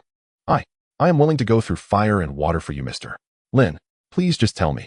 Afraid Lin Feng might have misunderstood, Third brother quickly declared his loyalty. I'm willing too. Me too. The others echoed Third brother's sentiment. Lin Feng was very satisfied with the performance of these individuals. All right, let me brief you on the current situation. I am now in the underworld realm, a civilization similar to the surface world. I need you to disguise yourselves as underworld inhabitants and help me collect transparent stones like the ones in the bag on the ground. The more the better. I will reward you based on your performance. Inside the spatial ring, third brother and the others listened to Lin Feng's fantastical words, utterly bewildered. What underworld realm? What underworld civilization? And what transparent stones? Third brother felt as if he were still trapped in a dream, unable to comprehend a single word. He pinched the back of his hand hard, and the sharp pain confirmed he was not dreaming. Though third brother found it incredible, he recalled being teleported into this cramped space out of nowhere. If such a feat was possible, then the existence of an underworld realm could not be dismissed. At this thought, a flicker of anticipation rose in third brother's heart. He had spent his entire life struggling to make ends meet, even sacrificing his conscience. Now Lin Feng was offering him a chance to start anew, even an opportunity to witness a world beyond imagination. How could he not be thrilled? With that, third brother suddenly dropped to one knee. Mr. Lin, from this day forward I, Ma Saner, will follow your lead. Please accept me. The black-clad men behind him, who always obeyed Ma San, followed suit upon seeing his display of loyalty. We pledge allegiance to Mr. Lin. Lin Feng narrowed his eyes. Having capable subordinates was not necessarily a bad thing, but he feared their duplicity. Weren't you Zhang Yang's men? Now you swear loyalty to me. Do you think I can trust you? Hearing Lin Feng's doubt, Ma San showed no panic, as if he had anticipated the question. Mr. Lin, you may not know this, but we are all veterans. After retiring, we had nothing to do, so we applied for bodyguard positions with the Zhang family on a whim. Initially, we were tasked with protecting the core members of the Zhang family, but later we discovered the family's many illicit dealings. Once the family head ordered us to eliminate several key competitors. Of course we refused. We were bodyguards, not assassins. But the ruthless family had somehow learned about our families and threatened to harm them if we didn't comply. Helpless, we eliminated those rivals overnight, and our crime became a weapon in his hands. Since then, we've been puppets of the Zhang family, forced to handle their dirty work. They never treated us as humans, especially Zhang Yang, who would beat and curse us whenever he was displeased. We've long wanted to leave, but the Zhang family's power is overwhelming. To protect our families, we had no choice but to obey. But now, Mr. Lin, you've given us hope and a new way to live. We will never betray you. We know you possess extraordinary abilities beyond mortal ken. We beg you to help free our families from the Zhang family's control. From now on, our lives are yours. We would brave any danger for you.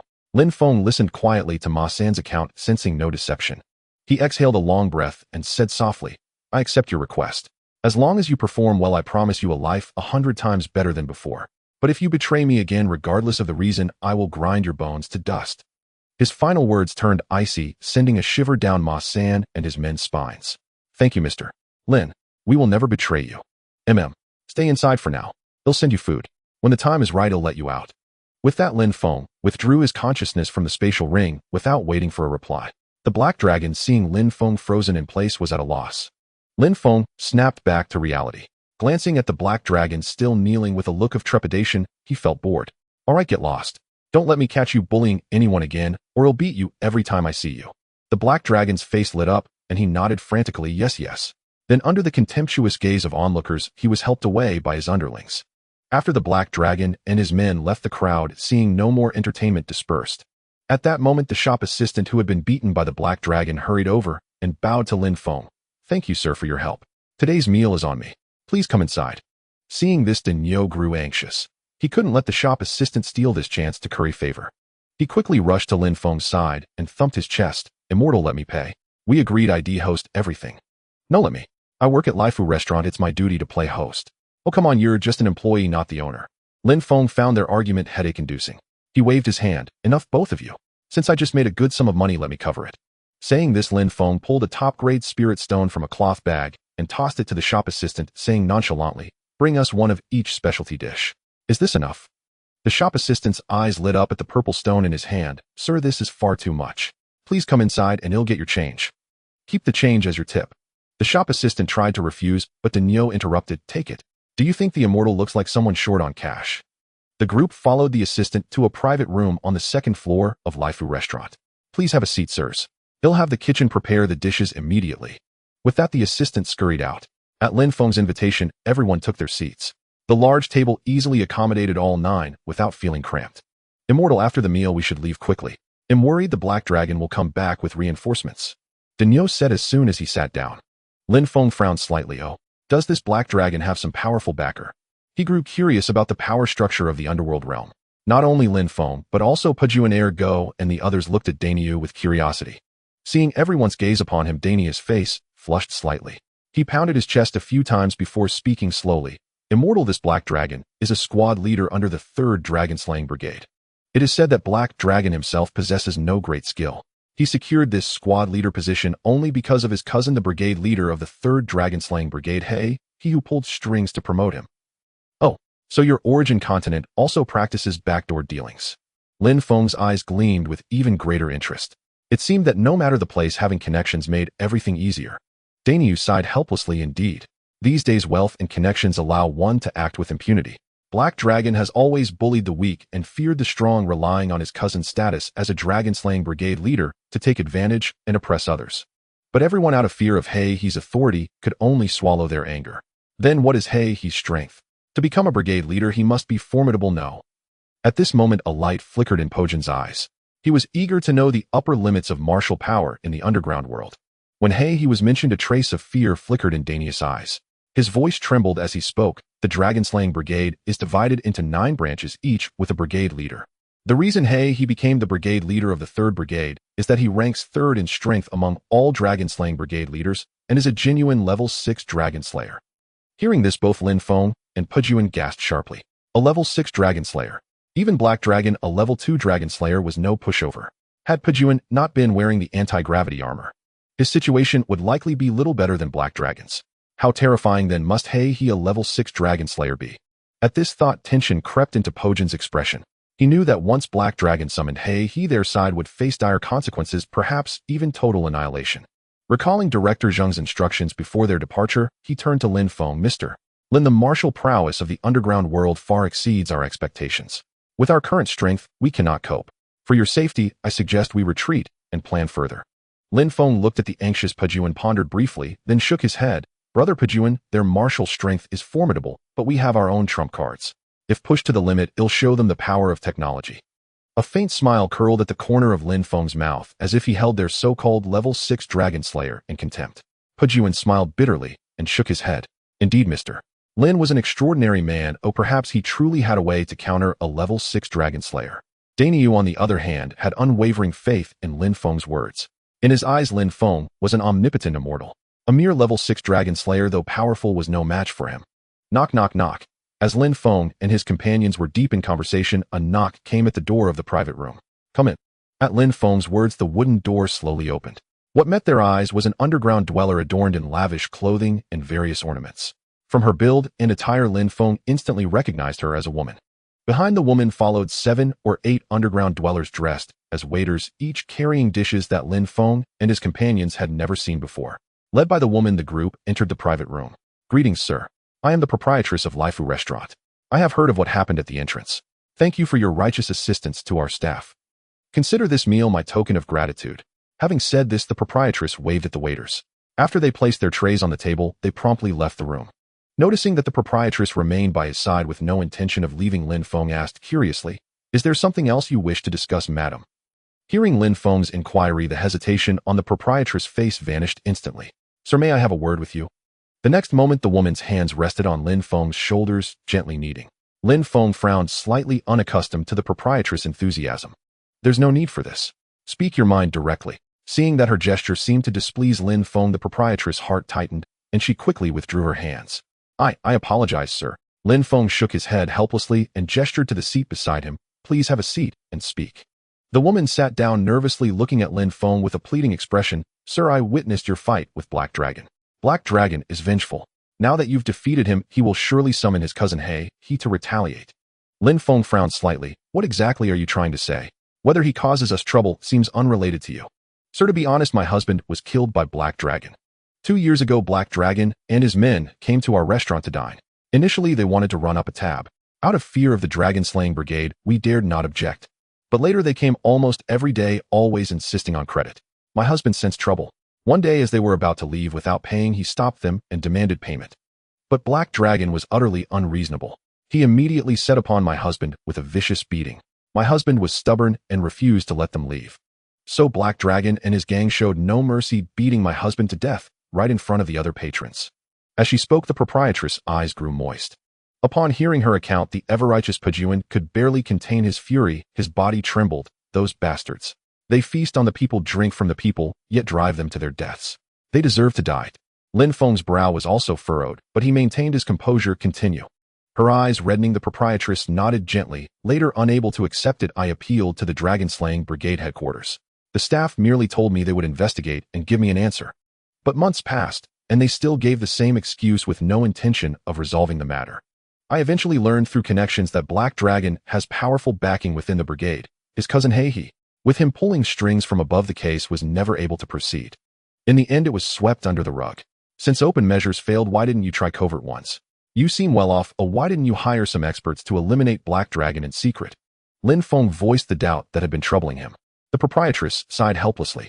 I've tried what you suggested, my lord, but Black River holds great sway in Donglan City. When those assassins learned they were to kill Black River's younger brother, not one dared to take the job. As time passed, even I nearly forgot about it.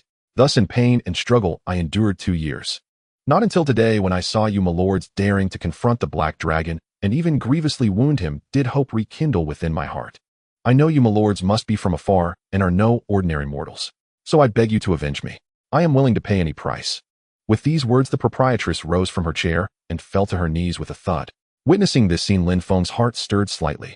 If Zhao Qian had felt even a tenth of the proprietress' devotion to her husband toward him, he would have laughed in his dreams. He smiled bitterly, and helped the proprietress to her feet. Rise first and speak. We are indeed not locals. In fact, we are not even from the origin continent. Lin Feng's words left the proprietress momentarily stunned. Then her eyes widened, and her voice trembled as she said, not from the origin continent. Could it be that you are immortals from the upper realm? Seeing Lin Feng nod, the proprietress' heart churned with tumultuous waves. Under her astonished gaze, Lin Feng shed his bionic skin, revealing the anti-gravity armor beneath. The proprietress stared dumbfounded at the scene, unable to utter a word for a long time. Just then Daniel grinned and sidled over. Proprietress, the immortal is formidable. If he's willing to act, a mere Black Dragon is nothing. Even Black River himself would meet his doom here. Is that true? The proprietress snapped back to reality at Daniel's reminder and looked at him with excitement. Of course, the immortal descends from the upper realm, naturally far beyond the natives of the origin continent. Seeing Daniel's exaggerations grow wilder, Lin Feng shot him a stern glare. Daniel, shut your mouth. Then he turned to the proprietress. We indeed came from above, but we are no immortals. As for revenge, if the Black Dragon dares trouble us again, well, deal with him. If he's wise enough to stay away, I won't offend the Dragon Slayer squad for your sake. As for your offer of any price, let's talk after the Black Dragon is dead. Having said his piece, Lin Feng returned to his seat and resumed eating the core delicacies. A glimmer of light flickered in the proprietress' eyes. Though Lin Feng hadn't explicitly promised revenge, knowing the Black Dragon's nature, he would never let the matter rest. Thus vengeance would come naturally. Thank you, immortal. Thank you. She expressed her gratitude repeatedly before tactfully withdrawing from the private room. Mr. Lin, do you truly intend to help her? Pajun asked with some concern. Let nature take its course. It all depends on the Black Dragon's attitude. Lin Feng chuckled lightly and continued eating. Though the core's food was inferior to the surface, it was far from unpalatable. After a whirlwind meal, half the food remained on the plates. It wasn't that their appetites were lacking, but the plates themselves were enormous. With a thought, Lin Feng teleported the leftovers into his spatial ring. Daniel, let's go. Take us for a stroll through the streets. Certainly, immortal. Let's visit the handicraft market. There are plenty of unique trinkets there. The group exited the private room and descended the stairs. They saw the proprietress sitting at the ground floor bar watching upstairs. As they came down, she hurried over with a smile. My lords, where are you headed? We plan to take the immortal to the handicraft market. Daniel spoke up before Lin Feng could respond. I know that place well. Let me accompany you. My lords, pick whatever catches your fancy. Today it's on me. Seizing the chance to curry favor, the proprietress beamed. Lin Feng didn't refuse and nodded lightly. Very well. The more the merrier. Let's all go together. This time they didn't take Daniel's Triceratops cart, but instead used the tavern's Tyrannosaurus Rex cart. The Tyrannosaurus Rex cart was far larger and more luxurious than Daniel's. As the Trex cart rolled through the wide streets, it drew the attention of children who rarely saw such colossal creatures. Soon the cart arrived at the handicraft market. The proprietress handed it over to the market attendant, paying a low-grade spirit stone as parking fee. The group entered the market. Take a look. Fine dragon bone shares only 100 low-grade crystals. As they stepped inside, Lin Feng heard the vendor's calls. Dear customers, have a seat and try it out. No pressure to buy. Browsing is welcome. Curious, Lin Feng approached the chair the seller pointed to and sat down. The chair's design was ergonomic, its lines conforming to the human skeletal structure, making it exceedingly comfortable. Boss, what kind of dragon bone is this made from? Sir, this is crafted from a Ceratosaurus skull. Chairs made from such a fine specimen are rare. Would you like one? Lin Feng smiled and shook his head. No thanks. I prefer wooden chairs. Though he could afford the low-grade crystals, he had no desire to rest on a dinosaur skull. It felt rather unsettling. Brother, they're over there. Just as Lin Feng and his companions planned to explore further, a familiar voice rang out. Lin Feng turned instinctively and froze at the sight before him. Black Dragon. He had anticipated retaliation, but not so soon. The proprietress' words about his vengeful nature seemed well-founded. This time not only was the Black Dragon present whose arm had been broken earlier, but beside him stood a burly man with a hideous scar across his face towering at about 2.5 meters, eyeing them with amusement. Behind him were 7 or 8 similarly fierce-looking men, clearly no pushovers. Milord, the man beside Black Dragon, is his cousin Black River. What do we do? The proprietress looked at Lin Feng nervously, her eyes filled with fear and a glimmer of hope. No matter. Since he seeks death, he'll grant his wish today. A faint smile curled at the corners of Lin Feng's mouth, his gaze devoid of any panic. So you're the little bastards who injured my brother outside the Fortunate Fortune restaurant. The scar-faced man sized up Lin Feng and his companions with curiosity, noting their unfamiliar faces. That's right, and the one who hurt him. What do you intend to do about it? Pajun stepped forward, shielding Lin Feng, his gaze fixed warily on the speaker. Perhaps because they were both martial artists, Pajun could sense an inexplicable pressure emanating from He. You've got some nerve admitting it outright. It'll be fair, since you broke my brother's arm, break both of yours. Also return double the money you swindled, and we'll call it even. Pajun narrowed his eyes fixed on He's sneering face. Suddenly a faint smirk curled at the corner of his mouth. If you want my arms, you'll have to earn them. And the money we've taken. Dream on. With that, Pajun turned to Lin Feng and said urgently, Mr. Lin, this he is no ordinary foe. They'll hold him off. You all get out of here now. Lin Feng froze for a moment, gazing at Pajun in mild astonishment. Earlier, Pajun had urged them to return to the surface, yet now he proved remarkably reliable in a crisis. Lin Feng smiled faintly. It's fine. He is nothing we can't handle. Mr. Lin, please listen to me. I can feel He's power. Even with our anti-gravity armor, we're no match for him. Seeing Lin Feng refuse to leave, Pajun grew increasingly anxious. Boss, we'll stand with you against He. Yes, together we're stronger. We'll do our best to hold him off. Mr. Lin, you must go. Go, and the others chimed in. Lin Feng felt a surge of emotion. Their courage and loyalty in this critical moment earned his deep respect. These were the guardians of his homeland, the unyielding steel fortress the people of Yin trusted. Kid, after that little speech, none of you will leave here alive. He's eyes blazed with murderous intent. Pajun's words had ignited his fury. Xiao Chong, take care of that brat. Hold nothing back. Yes, Captain. At He's command, the man named Xiao Chong stepped forward, a sinister grin spreading across his face as he approached Pajun. Pajun assessed the aura radiating from his opponent. Formidable, yet far from the oppressive weight of He. Instantly, the combat instinct within Pajun surged. He yearned to test his strength against this foe. As the man drew near, Pajun's voice dropped low and cold. Your grandfather never slays nameless men. I am Pajun. May I ask your name? Xiao Chong was taken aback by Pajun's words. What kind of tactic was this? It felt bizarre. Yet he dismissed it, puffing out his chest with arrogance. I'm Xiao Chong, squad leader of the dragon-slaying 3rd Battalion, a 3rd-rank dragon slayer. Scared, are you? A smug look adorned Xiao Chong's face as he eyed Pajun sideways, expecting to see shock. But that reaction never came. Instead, Pajun raised his middle finger and pointed downward. Xiao Chong blinked in confusion, unsure of its meaning. In that split second of distraction, Pajun moved. Activating his anti-gravity armor, he closed the distance in an instant. Take this punch. Before Xiao Chong could react, Pajun's fist slammed into his chest with brutal force. A dull thud echoed as Xiao Chong's body flew backward, tumbling over 7 or 8 meters before crashing to the ground, kicking up a cloud of dust. In contrast, Pajun merely staggered back 2 steps before regaining his balance. Xiao Chong lay on the ground, clutching his chest in agony, whimpering. You cheated. If not for the sneak attack, how could you possibly beat me? Pajun let out a cold laugh. All's fair in war. Who told you to be so careless? With that kind of vigilance, you'd be dead on the battlefield without knowing how. You. Xiao Chong tried to retort, but he cut him off, his face darkening further. Useless waste. Reflect on why you lost. Then he waved his hand. Xiao Lei, your turn. Don't embarrass me again. Don't worry, Captain. I won't let you down. Unlike Xiao Chong, the dragon-slaying member called Xiao Lei gave Pajun no chance for a surprise attack. Without a word, he lunged forward. Sensing the opponent's aura, Pajun dared not be careless. It was clear that this subterranean man Xiao Lei was far stronger. Pajun channeled all his inner energy into his right fist, augmented by the anti-gravity armor. He threw a punch that carried a formidable momentum. A resounding crash echoed as their fists collided. Both figures staggered backward.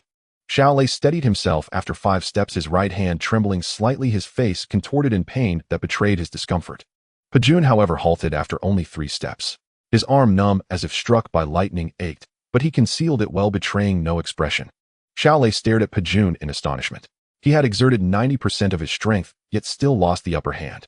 Judging by Pajun's demeanor, even going all out might not secure victory. But the arrow had left the bow. Just as he prepared to strike again, he interrupted. Enough? Step back. You're no match for him. I'll deal with this myself. Shame flooded Xiaolei's face. He lowered his head and retreated. Kid, you've got some skill, I'll give you that. But it ends here. The farce is over. As He's words faded, his figure vanished. After images flickered through the air, and before Pajun could react, a fist struck him squarely. Pajun hurtled backward at tremendous speed, crashing into a stall over 20 meters away, shattering the crafts displayed there into fragments. Blood trickled from the corner of Pajun's mouth. His body lay limp on the ground, one arm reached upward in a futile attempt to rise, but he found himself utterly powerless. Boss! Pajun, Lin Feng, and the others rushed to his side in panic.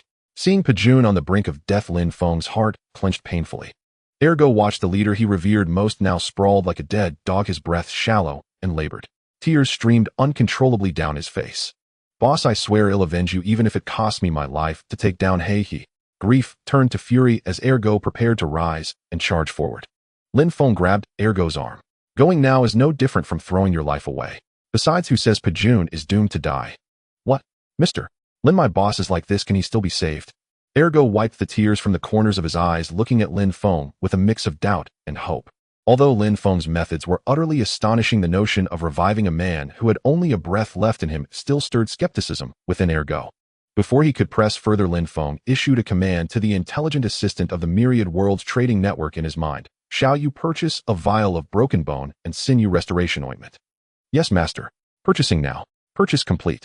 The next moment, a small jade bottle materialized in Lin Feng's hand. He removed the stopper, gently pried open Pajun's mouth, and let the liquid inside slowly flow down his throat. Don't bother with futile efforts. That punch carried nearly half my strength. He can't survive. You'd better start thinking about how you want to die, because you'll be joining him soon enough. Listening to He's arrogant taunts, a cold gleam flashed in Lin Feng's eyes, but he remained silent. Captain is mighty. Captain is invincible. They dare to bully our captain's brother. They've got a death wish. Not only the dragon-slaying squad members, but even the tourists and stall owners in the craft market were pointing fingers, their conversations revolving around how foolish Lin Feng and his group were to offend someone as formidable as He. Hearing the flattery and reverence from the crowd, the smile on He's face grew even wider. After about a dozen seconds, Pajun's pale complexion gradually regained a rosy hue. His tightly shut eyes slowly opened. Though he still couldn't move, he had finally escaped the critical danger zone. Mr. Lin, you saved me. Pajun's voice was barely a whisper, but everyone nearby could hear it clearly. Lin Feng gave Pajun a gentle smile and nodded slightly. Brother Pajun, don't speak. Rest here quietly for a while. Leave the rest to me. After saying this, Lin Feng stood up and walked toward He. Pajun wanted to stop him, but was powerless, watching helplessly as Lin Feng strode forward.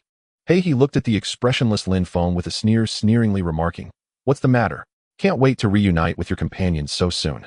Ignoring He's mockery, Lin Feng communicated with Xiao Yu in his mind. Xiao Yu, how strong is He? Is there a way to deal with him? Master, based on the energy fluctuations he's releasing, his power is around 90 cosmic units. Converted to the power hierarchy of the surface martial world, that's the Martial King level. 90 cosmic units. Martial King. Is that the pinnacle of power on Blue Star? Lin Feng had previously heard Xiao Yu mention 90 cosmic units when treating Chuanhao's leg, along with the fact that Chuanhao was a grandmaster, but he hadn't paid much attention then. Now hearing Xiao Yu mention a new martial rank, curiosity surged within him. Master, although a Martial King is formidable, they are by no means the strongest on Blue Star. In the martial world of Yin country, above the Martial King is the Martial Emperor, and above the Martial Emperor is the Martial Saint. As for dealing with He, it might be an extremely difficult or even impossible task for others, but for you, Master, it's as easy as turning over your hand. I just wonder if you prefer to act discreetly or to make a stunning debut. Hearing Xiao Yu's slightly teasing tone, Lin Feng was momentarily stunned. What do you mean by acting discreetly? And what about making a stunning debut? To act discreetly means to purchase a combat robot stronger than a Martial King. As for making a stunning debut, that would involve buying a cosmic warship. However, doing so might expose your identity. Lin Feng pondered for a moment before making a swift decision. Purchase the cosmic warship. To acquire the resources from the Earth's core in the shortest possible time, he had to make a stunning debut. After all, with the Myriad Worlds trading network, even if the strongest being in the Earth's core intervened, they wouldn't stand a chance against him. Yes, master. Purchasing now. Purchase complete. The next moment Lin Feng stopped walking and looked upward. Scared already. Hey, he was about to mock Lin Feng further when he suddenly felt the sky above him darken. His unfinished words died in his throat as he looked up at the sky. There against the azure expanse, a massive pitch-black object seemed to tear through space, slowly materializing. What? What is that? Hey, he stared in shock at the colossal entity above his heart, pounding uncontrollably. As the saying goes, humans have an innate fear of the unknown. Faced with something he had never seen or even heard of appearing so suddenly, he had no idea what it signified. Suddenly his gaze shifted to Lin Feng. He noticed that Lin Feng's eyes as he looked upward held both anticipation and delight. Hey, his heart skipped a beat. Could this be that kid's doing? In fact, it wasn't just Lin Feng and He. The entire craft market, whether merchants or customers, had witnessed this bizarre spectacle.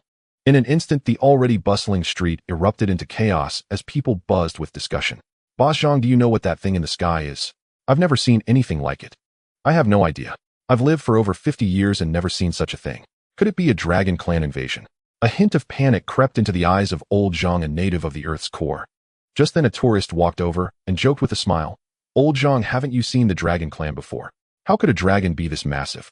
If a dragon clan of this size existed, humanity would have been wiped out long ago. Over by Pajun's side, he gazed at the cosmic warship in the sky, unable to hide the sparkle in his eyes. This was a real cosmic warship, far more awe-inspiring than the spaceship in the backyard of the security bureau. Is Mr. Lin even human? This is terrifying. Even the sci-fi blockbusters from Eagle Country wouldn't dare to script something like this. Ergo sniffled, his expression dazed. Daniel glanced at the steel behemoth in the sky, then at the delighted Lin Feng, and couldn't help but shout excitedly, "Go, immortal. Use your celestial artifact to kill He." Hearing Daniel's shout from afar, He's eyelids twitched violently. The proprietress of Laifu Tavern stared blankly at the cosmic warship above, murmuring to herself, "So this is the immortal's artifact. Truly extraordinary. My husband, we are about to avenge our great wrong. You can rest in peace in the underworld." Tears glistened in her eyes.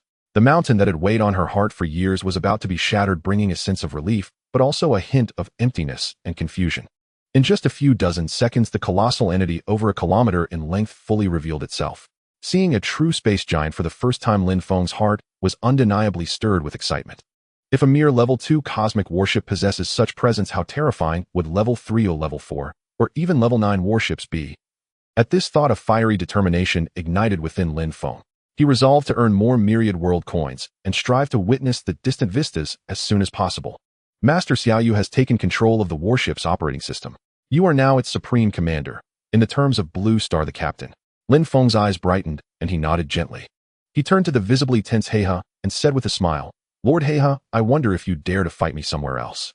I'm afraid my weapons are too powerful and might accidentally destroy the entire market." "You, what in the world is that thing? I've never seen anything like it. Who are you really?" To be honest, Heha was not without fear, but his curiosity about the origin of this object was even greater. "If you want to know who I am and what my weapon is, then let's find an open space. He'll tell you everything." Without looking back, Lin Feng strode toward where Pajun was stationed. Heha narrowed his eyes. He wasn't sure if he could defeat that thing above, but in his eyes Lin Feng was nothing. He didn't believe that after defeating Lin Feng the object would still help him. "Fine, I accept. The black go be 5 kilometers away. 2 hours from now we settle this once and for all. Let's see what you're capable of." Heha tossed out those words and led his men away into the distance. Then we'll wait and see. Lin Feng approached Pajun and found that he could already stand up. "Mr. Lin, you're not planning to use the cosmic warship against Heha, are you?" Pojun's eyes widened, but the anticipation in them was impossible to hide. Lin Feng nodded affirmatively. There were other ways to deal with Heha, but I'm doing this to thoroughly intimidate the entire underground world. It'll save a lot of trouble when collecting resources later. Pajun nodded in agreement. Indeed. The combat power of the underground people is formidable, but against a cosmic warship, I'm afraid they won't stand a chance. By the way, Pajun, how are your injuries? Lin Feng looked at him with curiosity, wondering if the bone-mending and tendon-restoring paste could fully heal such severe wounds. Reminded by Lin Feng, Pajun made a military boxing gesture. A faint tearing sensation still lingered in his body, but it was far better than before. Much better. I think he'll be fully recovered in a few hours. Confidence returned to Pojun's face. Good. Let's board the warship. We'll go meet this Heha. As Lin Feng spoke, the cosmic warship in midair began to descend slowly, soon stopping at a height of 5 or 6 meters above the ground. Xiaoyu opened the warship hatch. "Yes, master." The moment Xiao Yu's voice faded, a mechanical sound rang out, and a wide staircase extended from beneath the warship, reaching all the way to the ground. Everyone stared at the scene in stunned silence, their eyes filled with shock. Come on, let's go up. Daniel, boss lady, you come too. With that, Lin Feng walked toward the metal steps without looking back. Sir, are you an immortal? Can you take me to the Black Gobi too? The Heha brothers have always bullied the market. My father was a member of the dragon-slaying squad, but because he didn't bribe Heha, they found an excuse to send him on patrol in the mountains. He ended up dying in the jaws of a beast. I want to witness the immortals destroy them. Lin Feng had only taken a few steps when he heard a voice behind him. He frowned slightly and turned around.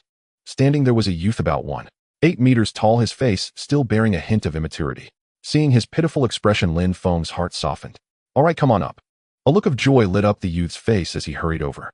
However, the underground people, like the people of Yin country, loved to join in on excitement, and they were intensely curious about the unfamiliar cosmic worship.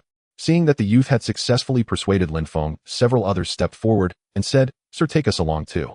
We also find those Heha and Heilung brothers insufferable. Yes, sir, take us too. As more people came forward, the crowd watching from a distance also rushed over, eager to join in. We're going too. We're going too.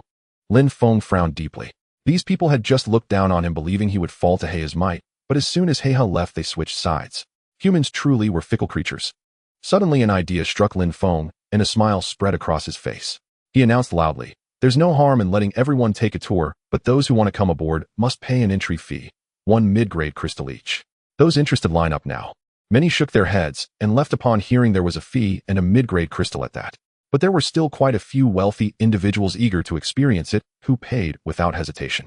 As for those who didn't board, they were equally curious about the upcoming battle and formed groups to take dragon carriages to the Black Gobi.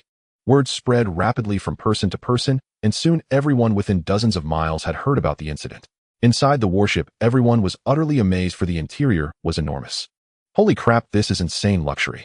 That mid-grade crystal was totally worth it. Exactly. Look at these facilities, look at these towering structures. This is from a completely different era than ours. If I could live in a place like this, I'd give up my entire fortune without hesitation. To be fair, we really should thank the Heha and Heilung brothers. If they hadn't come looking for trouble, we'd never have had the chance to witness this miraculous place. Lin Feng and his group arrived at the cockpit. Through the monitoring screens before them, they could clearly see everything happening inside the warship. With a thought, he connected through Xiao Yu to the warship's audio system and broadcast his message. Dear friends, we are about to set off. During this time, you are free to explore and experience every part of the warship. However, damaging any equipment or causing fights will result in immediate expulsion. On the warship's deck, most people heeded Lin Feng's words. But there were a few troublemakers who insisted on going against the rules, believing that since they were inside, no one could tell them what to do. A typical example was a burly man who took a liking to the entertainment equipment and tried to dismantle it for himself. Lin Feng warned him repeatedly, but the man acted as if he hadn't heard and continued his actions. In the end, Xiao Yu dispatched a robot warship guard who, in full view of everyone, grabbed the man by the scruff of his neck and tossed him out the hatch. After that, everyone fell into line, no longer daring to act recklessly inside the warship. They excitedly ran around everywhere, curious about everything they saw. Xiao Yu, begin startup. Target Black Gobi. Yes, master. As Xiao Yu's voice faded, the cosmic warship trembled slightly, then began to ascend steadily. Inside the warship, the crowd could clearly feel the vessel ascending through the enormous transparent glass. The sensation of floating in the air filled their hearts with extraordinary excitement. Some even danced local folk dances by the windows, while others shouted loudly to vent their emotions. In the cockpit, Lin Feng and his group curiously examined various electronic devices and mechanical mechanisms. Pajun and his companions, who were already skilled in piloting military equipment like helicopters, were especially intrigued by the spaceship. Pajun, what do you think of this warship? Lin Feng asked, knowing the answer well. Pajun paused for a moment, then a barely concealed gleam flashed in his eyes. Mr.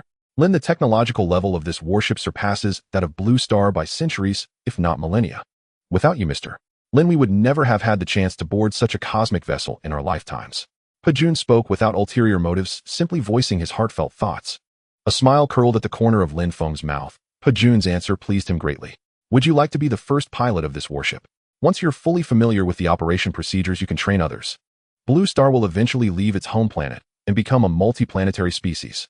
Training a group of interstellar astronauts in advance will lay the foundation for future space voyages. Lin Feng's words stirred Pajun's heart deeply. It would be a lie to say he wasn't tempted. What man doesn't dream of the stars and the sea? But then something occurred to him, and his tone grew hesitant. Mr. Lin, to be honest, your offer is truly enticing. However, I am currently the instructor of the Security Bureau's Special Action Team, so I'm afraid. Lin Feng raised a hand to interrupt him. Don't worry about that. They'll speak with Director Zhong when we return. Besides, becoming a captain doesn't mean leaving the organization. It's just a change of post. Nominally, you'll still belong to the Security Bureau. Hearing Lin Feng's explanation, Pejun let out a long sigh of relief, his heart pounding uncontrollably. Mr. Lin, if that's the case, I'm 100% willing. As long as it doesn't violate national interests, I will carry out any task you assign without hesitation. Lin Feng smiled and patted Pejun on the shoulder, thoroughly satisfied with his response. Mr. Lin, what about us? Let us follow the instructor too. Yes. One person can't operate a warship alone. Let us assist the instructor. Ergo and Xiao Peng, seeing that Lin Feng hadn't mentioned them, quickly volunteered. What's the rush, you rascals? Mr. Lin has his own plans. Pejun rolled his eyes at them in exasperation. Lin Feng found the scene amusing. He had already made arrangements for them. Without keeping them in suspense any longer, he said, Ergo Peng Zisan Wada Chengzi, you four will temporarily serve as Pejun's deputies. When the time is right, you'll be promoted to full captains. At these words, the four of them cheered with excitement. It seemed they hadn't been left out after all. Immortal, could you give us a chance to follow you? We will prove ourselves. Denyo's expression was somewhat simple. He thumped his chest 3 times as a sign of respect. Lin Feng looked at Denyo's eager face, recalling how they had diligently served as his guides, and made up his mind. It's not impossible for you to follow me, but then you won't be able to return often. Would your parents agree? At the mention of their parents, disappointment clouded the faces of Denyo and his siblings. Immortal, our parents passed away when we were very young. Now it's just the 3 of us. I see. Very well, from now on you'll stay by my side. Upon receiving Lin Feng's approval, Denyo and his siblings immediately knelt and bowed 3 times, the highest gesture of loyalty in their land. It meant that once this rite was performed, they would never betray him. Sir, may I also follow you? Lin Feng was surprised to see the innkeeper of Laifu restaurant also wanting to join him. Boss, your restaurant is doing well. Why would you want to come with me? For the past 2 years, my only obsession has been avenging my husband. After today, that revenge will be fulfilled, and he'll have no attachments here. For the rest of my life, I wish to see a different world. Please grant my request, sir. As she spoke, the innkeeper began to kneel. Lin Feng quickly reached out to support her. Please get up. There's no need for that.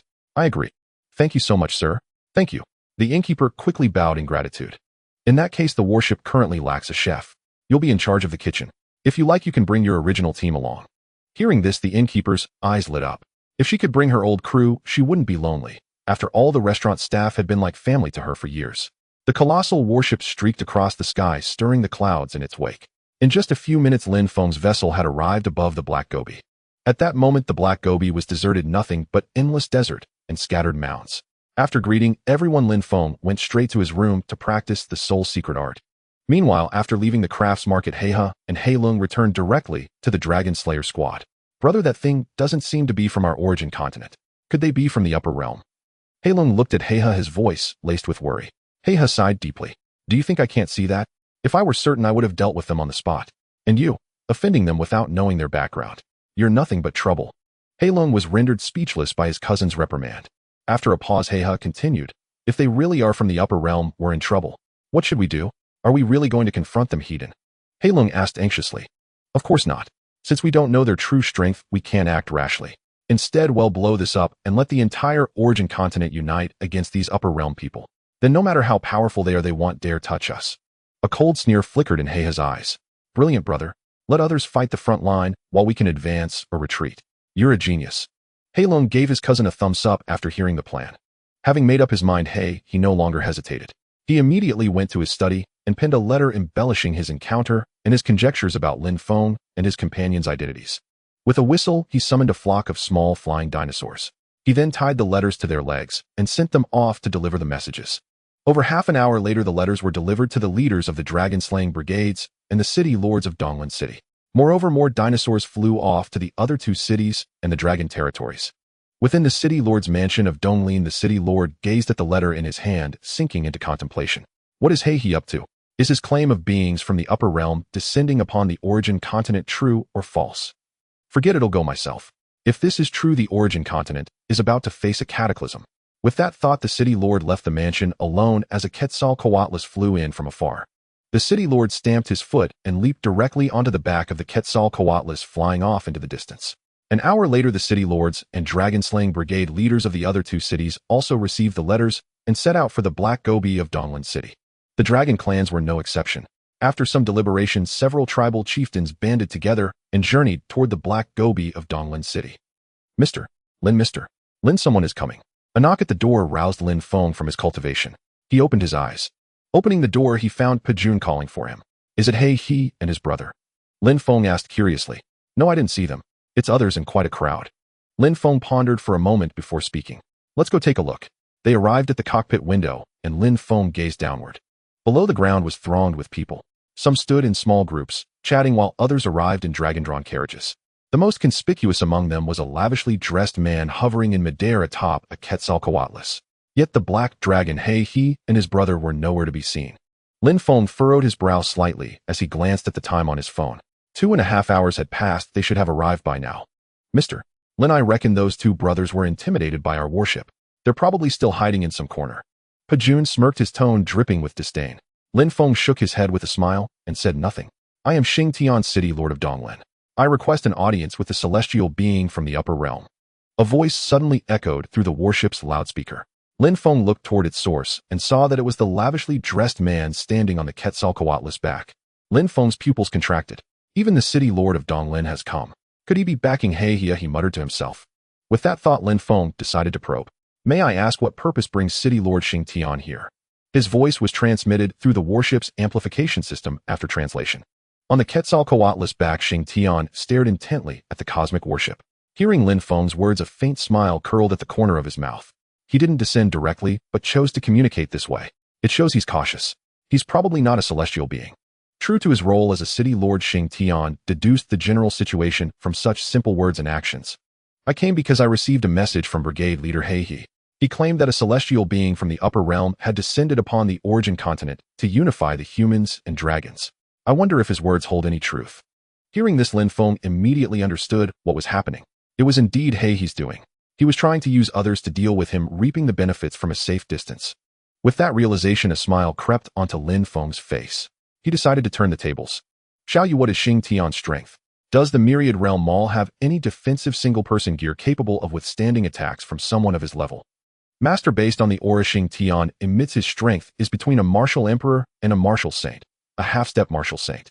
Though his power is terrifying on Blue Star in the vast cosmos, he is merely a novice. The Myriad Realm Trading Network offers many items that can withstand his attacks.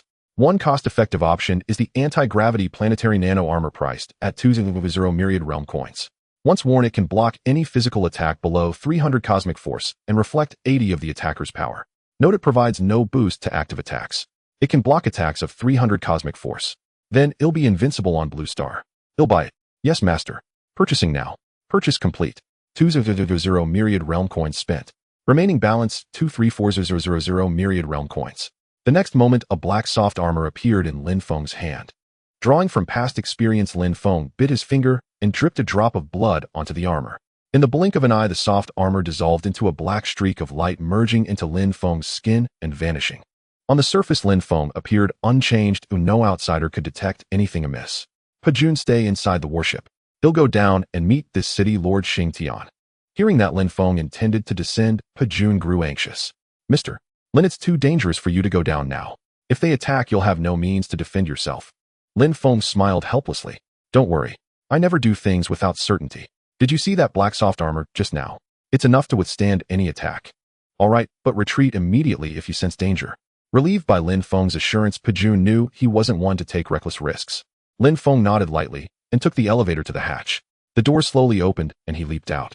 Falling freely from a height of several hundred meters, he rapidly approached the ground. The next moment, the planetary armor activated its anti-gravity mode and Lin Feng landed steadily on the earth. Witnessing this, everyone present widened their eyes in astonishment, including Xingtian on the Quetzalcoatlus back. Xingtian stared intently at Lin Feng. Jumping from such a height unscathed was something he could achieve, but only by releasing inner force to slow his descent, and even then not for long. Unlike Lin Feng, who had plummeted freely and reached the ground in an instant, Xingtian knew he could not replicate such a feat. His gaze toward Lin Feng shifted. Lin Feng, no longer disguised as a denizen of the core earth, revealed his true appearance. He strode step by step toward Xingtian, a faint smile perpetually gracing his lips. Xingtian, however, grew somewhat uneasy, uncertain how to approach Lin Feng. City Lord Xingtian, didn't you wish to speak with me? Please come down and talk. Lin Feng approached, his gaze fixed unblinkingly on Xingtian. After a long pause, Xing Tian sighed softly and leaped down from the back of the wind spirit wyvern.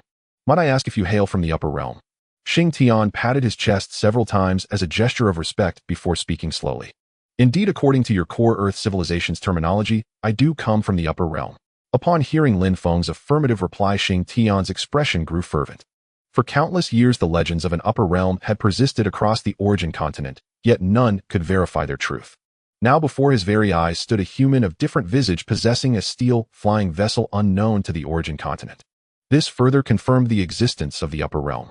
In Xing Tian's eyes, though the origin continent was fine, its inhabitants were like birds trapped in a cage devoid of freedom. Now the arrival of Lin Feng and his companions offered a glimmer of hope to escape that cage. How could he not be stirred? Celestial, what is the upper realm truly like? Could you take me to see it? Xing Tian's eyes brimmed with anticipation. Lin Feng regarded him with surprise, never expecting that the exalted city lord of the origin continent harbored such a profound yearning for the outside world. Yet recalling how Blue Star's humans were equally fixated on leaving their world, he found it understandable. Lin Feng pondered briefly before speaking calmly. City Lord Xing Tian, the upper realm is not as idyllic as you imagine. Its air is less fresh than the origin continents, and the dragons there went extinct tens of millions of years ago. Humanity is the sole ruler of that world. The upper realm has no dragons, and humans are the sole rulers. Does that mean humanity grew so powerful that they annihilated the dragons? Xing Feng's face registered shock as he looked at Lin Feng, seeking confirmation of his conjecture. Lin Feng shook his head gently, not at all. In truth, in the upper realm, when dragons dominated the world, it remains unknown whether humanity had even emerged. Humanity's recorded history spans merely 10,000 years. Xing Tian found Lin Feng's account utterly astonishing. You mean that in the upper realm humans and dragons never coexisted in the same era? Lin Feng nodded slightly. Observing Xing Tian's furrowed brow, he suddenly said, "Let me first give you a primer on the current worldview, and then you will understand everything." "Very well, please enlighten me, immortal." Xing Tian hastily clasped his hands in respect, for what Lin Feng was about to say would completely overturn all his prior knowledge. Lin Feng cleared his throat and continued, "Both your origin continent and our upper realm belong to the same planet called Blue Star. Blue Star is a sphere roughly 1200 kilometers in diameter, and what you call the upper realm is its surface. Your origin continent is the planet's core. Thus, fundamentally, we all hail from the same place. We are not celestial beings from an upper realm. We are merely humans living on the surface. As for your origin continent, we only discovered it not long ago." After hearing Lin Feng's words, Xing Tian breathed a sigh of relief, though a hint of disappointment flickered in his eyes. So they were not lowly denizens of a lower realm, and the so-called upper realm merely housed ordinary people like themselves, not the celestial paradise he had envisioned. Lin Feng, undeterred by Xing Tian's thoughts, continued unabated, "Do you think Blue Star is vast?" Xing Tian nodded. "But Blue Star's place in the universe is like a grain of sand on the origin continent, utterly insignificant. And those you consider upper realm beings have for millennia failed to leave Blue Star." Boom! Xing Tian's mind felt as if struck by a heavy blow, leaving him momentarily unable to react. The sheer magnitude of information in Lin Feng's words made him feel that his current status and the entire origin continent were nothing but a joke. After a long while, Xing Tian finally came to his senses and let out a long sigh. "So knowing all this, do you still wish to venture out and see?" Lin Feng looked at Xing Tian with a hint of mockery, curious about his thoughts. Xing Tian remained silent, head bowed. After some time, he lifted his gaze, his eyes once again gleaming with brilliance. "I want to go up and see. Having lived so long without witnessing the true world, what meaning does any achievement hold? Please grant my wish." Xing Tian bowed deeply to Lin Feng. This scene, witnessed by the onlooking crowd, instantly erupted into chaos. How can City Lord Xing Tian bow to someone? That's unbelievable. Indeed, look at his appearance, and he descended from that steel beast. Could he be a legendary immortal? Heavens, I was right to come today. I've witnessed this historic moment with my own eyes. Lin Feng paid no heed to the others, simply gazing calmly at Xing Tian and speaking evenly. "Taking you out is not impossible, but I have a few conditions." Xing Tian's heart stirred as he looked at Lin Feng with trepidation. "What conditions?" Lin Feng raised two fingers. "First, execute the brothers Heihe and Heilong. Second, collect purple crystals for me. As many as possible." Xing Tian frowned slightly. "I can have Heilong eliminated, but Heihe is the captain of the dragon-slaying brigade. That's difficult. May I ask how he offended you? Perhaps I can mediate and have him apologize." Lin Feng shook his head gently. "There's no great enmity between him and me, but I promised someone to kill his brother Heilong. Moreover, he has agreed to a duel to the death with me. There's no backing out. If you find it too difficult, forget it. I'll deal with him myself. Just fulfill the second condition, and my promise still stands." Xing Tian sighed. Very well, I agree. I can collect the purple crystals within Donglan City, but am powerless regarding the other two cities and the dragon clans. Lin Feng nodded understandingly. If I'm not mistaken, Heiha has also notified them. When the time comes, present my conditions to them. If they are willing, I can take them up as well. Xing Tian, you old fellow, you're here quite early. Is what Heihe said true? As Lin Feng's voice faded, another voice rang out. The crowd looked up to see another black-robed man flying over on a wind god-winged dragon. As he approached Lin Feng and the others, he leaped down and landed steadily on the ground. Lei Shan, you're not slow either. You came from Dongxian City in less than 2 hours. It seems your inner strength has improved again. Xing Tian smiled and greeted the newcomer. Their relationship was evidently close. All right, let's skip the flattery. Tell me what's going on. Why isn't Heihe here? At the mention of Xing Tian's expression turned cold. Heihe didn't come. I'm afraid we've all been used as pawns by that scoundrel. Then Xing Tian recounted everything Lin Feng had told him in detail. After hearing this, Lei Shan was also furious. That Heihe is truly despicable. Too cowardly to show himself, he exaggerated in his letter, using us to deal with someone from the upper realm. If I catch him, I'll tear him to pieces. Lei Shan calmed his anger slightly before turning to Lin Feng. Greetings. You must be from the upper realm. I am Lei Shan, the city lord of Dongxian City. Seeing that the other party was polite, Lin Feng smiled and returned the greeting. I am Lin Feng. Xing Tian has already told you everything. Whether you want to go to the upper realm is entirely up to you. Lei Shan pondered for a moment, then looked at Lin Feng. I can accept your terms, but I want to bring my family to the upper realm. No problem. I'll exchange your purple crystals for the currency of the upper realm. The more you gather, the more you'll get. Lin Feng agreed readily. Bringing a few more people made no difference to him. Unbeknownst to them, the Black Dragon brothers he and Hei Long were hiding behind a nearby mound, secretly watching. Brother, what's going on with City Lord Xing Tian and City Lord Lei Shan? They don't look like they're about to attack that kid. Hearing his brother's words, his gaze turned dark and gloomy. Why aren't these two old fools making a move? Could they have taken some bribe and decided not to deal with him? Then what do we do? He sighed. Let's wait a bit longer. The City Lord of Dongxing City hasn't arrived yet, and I've also notified the Dragon Clan. When they all get here, the real show will begin. A deep, sinister smile curled at the corner of Heihe's mouth. Roar. After an unknown amount of time, a resounding cry rang out, drawing everyone's attention. It's that old eagle Yin Yan. Lei Shan stared intently at the wind god-winged dragon flying in from a distance. Lin Feng observed the newcomer, an old man in a yellow cloak and a straw hat holding a black-clad man in each hand. Upon arrival, the old man tossed the two black-clad figures to the ground and jumped down himself. Hei Long. Xing Tian narrowed his eyes. It was indeed those two. You know how sharp my eyes are. I spotted that rascal he hiding behind the mound from far away, so I grabbed them. Yin Yan's sinister voice echoed in everyone's ears. Lei Shan grinned and gave Yin Yan a thumbs up. Well done, Yin Yan. You've finally done something right. That kid has a wicked mind. He sent us all messages claiming that immortals from the upper realm were invading our origin continent, but it was all his exaggeration. A flicker of murderous intent flashed through Yin Yan's eyes as he turned his gaze to Lin Feng, scrutinizing this oddly dressed human. So this is the immortal from the upper realm that he mentioned. Yin Yan pointed at Lin Feng and looked at Lei Shan, his tone uncertain. He sensed no inner energy fluctuations from Lin Feng. The man seemed as ordinary as could be. Lei Shan nodded slightly. That's right, Mr. Lin is from the upper realm, but he's not an immortal. Then Lei Shan recounted the earlier explanation to Yin Yan. Yin Yan's gaze sharpened as he fixed his eyes on Lin Feng. Kid, is the upper realm really just the surface of a planet, as you say, with countless other planets in the universe? Do you know the consequences of deceiving us? After speaking, Yin Yan's eyes were filled with murderous intent. Seeing the tension, Xing Tian stepped forward to mediate, but Yin Yan cut him off. Lin Feng sneered at the threat. Not only am I not deceiving you, but even if I were, so what? Do you really think you have me cornered? He lying on the ground had already resigned himself to despair. They had been hiding behind the mound only to be dragged out by Yin Yan. Now seeing the conflict between Yin Yan and Lin Feng, his eyes lit up. He quickly crawled to Yin Yan's feet. Lord Yin Yan, this brat is far too arrogant. In the origin continent, he dares to be so insolent. Please seize him immediately, and we can interrogate him slowly. Without even glancing at Yin Yan kicked him away with a single motion. He tumbled to the side, coughing up blood, his eyes filled with resentment. Seeing that Lin Feng showed no fear, Yin Yan began to have doubts. Could this kid really have some formidable trick up his sleeve? Ahem. He cleared his throat to ease the awkwardness and spoke calmly. How about this? If you can withstand 3 of my strikes without losing, I'll give you all the purple crystals from Dongxing City. But if you lose, you'll unconditionally teach us the method to freely travel to and from the upper realm. What do you say? Do you dare to accept? Lin Feng was momentarily taken aback. He had expected Yin Yan to resort to force, but instead the man proposed this. It seemed the city lord wasn't a mindless brute. Xing Tian and Lei Shun were also stunned, admiring Ying Yan's ingenuity. Why hadn't they thought of this approach? A smirk tugged at Lin Feng's lips. Fine, I accept. I'll ask City Lord Xing Tian and City Lord Lei Shun to bear witness. Don't go back on your word later. Do you take me for a liar?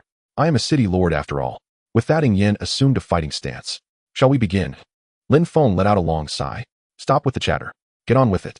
You're wasting time. Seeing Lin Feng standing there with his hands in his pockets, utterly dismissive, Ying Yan's anger flared. In a flash, he struck out with his palm. Though nervous inside, Lin Feng remained outwardly calm. He extended a palm to meet the blow. Boom. In the next instant, their palms collided. To the shock of the onlookers, Lin Feng stood unmoved. Ying Yan, on the other hand, seemed to have been struck by a tremendous force.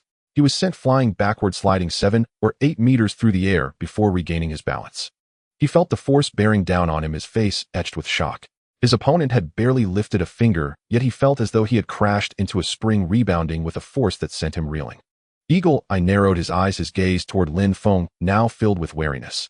I used only half my strength just now, and you managed to withstand it. Now I'll unleash 80% of my power. Don't let your guard down. As he spoke, Eagle Eye channeled all his inner energy into his palm and thrust it forward with a thunderous strike. Lin Feng remained rooted in place, extending a single hand, his expression as calm as a placid lake.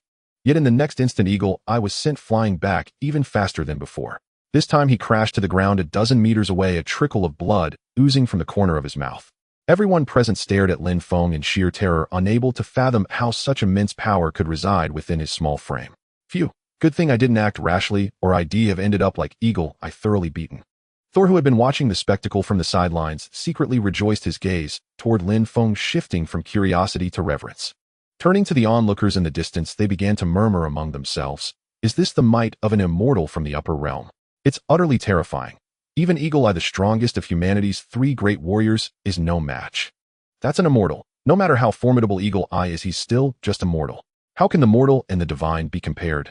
Did you see that steel beast in the sky, eh? That must be an immortal artifact from the upper realm. They say that riding it can pierce the mist and reach the upper realm.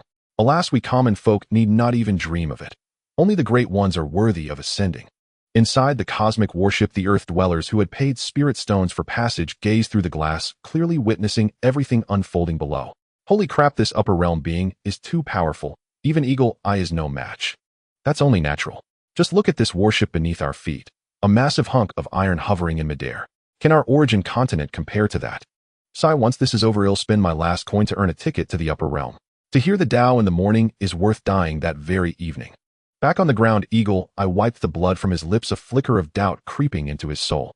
He had struck with full 80% force, yet he couldn't even make his opponent take a single step back. Was this man even human? Well, do you want one more palm strike? Lin Feng looked at the dazed Eagle Eye, a playful smirk deepening on his face. Eagle Eye exhaled a long, turbid breath, gritted his teeth, and this time he gathered every ounce of his inner energy into a single fist. In an instant, a sonic boom tore through the air.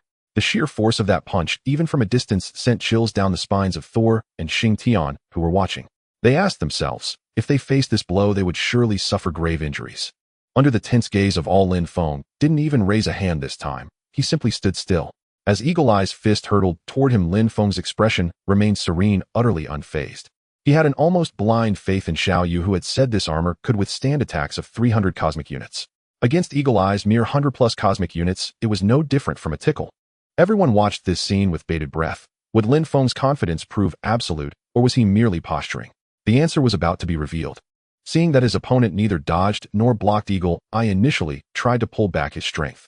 But catching the disdain in Lin Feng's eyes, a surge of rage ignited within him, and he drove his fist directly into Lin Feng's body. Yet what happened next was beyond anything he could have imagined.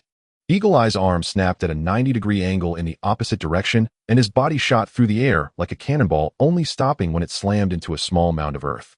Silence, an eerie, deathly silence. After a long moment, murmurs erupted all around. My God, Eagle Eye's arm is broken, and that man withstood his full force strike with nothing but his body.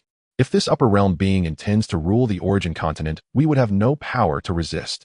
Panic began to seep into the hearts of the onlookers. Thor and Xing Tian were also drenched in cold sweat. They dared not imagine how terrifying Lin Feng truly was, and he hadn't even deployed the steel beast above. Otherwise, at that thought, they both dropped to their knees in unison. Lord Lin, from this day forth, Donglin City pledges its allegiance to you.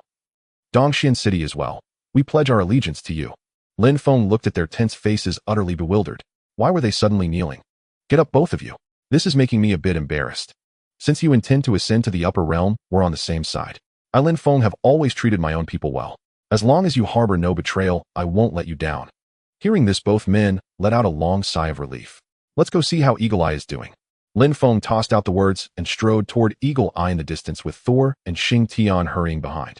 As they drew near, they could finally see the situation clearly. Eagle Eye lay sprawled on the ground, one arm twisted behind him, groaning in agony. You two help him up. Yes, my lord. Eagle Eye, supported by the two men, reclined half-conscious against the mound. Shall you purchase a bottle of bone-knitting tendon-mending ointment? Yes, master. Purchasing. Purchase complete. In the next moment, a small jade bottle materialized in Lin Feng's hand.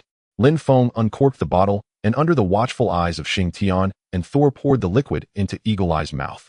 After about a minute, Eagle Eye's eyes slowly fluttered open, and his arm gradually returned to its normal angle from its grotesque bend. It was you. You saved me. Lin Feng's face was impassive as he gave a slight nod. Eagle Eye's gaze held no resentment now, only gratitude. Lin Feng had not only overlooked his provocation, but had also used a divine medicine to heal him after his injury. This stirred deep emotion within Eagle Eye's heart. Eagle Eye struggled to his feet, and then dropped to his knees. Lord Lin, I can never repay your life-saving grace. From now on, whatever you command, I will obey without fail. And I will gather the purple crystals I promised you as soon as possible. Lin Feng nodded lightly. All right, get up. We have no deep-seated enmity, no need for this. Lord Lin, what shall we do with the brothers Black Dragon and Black River? Xing Tian suddenly spoke up. Those two have committed countless atrocities, bullying the markets and extorting others. Besides, I've promised someone I would kill Black Dragon. They must die. Very well, I'll eliminate them now. This time Xing Tian did not hesitate. He was already furious at Black River for deceiving him.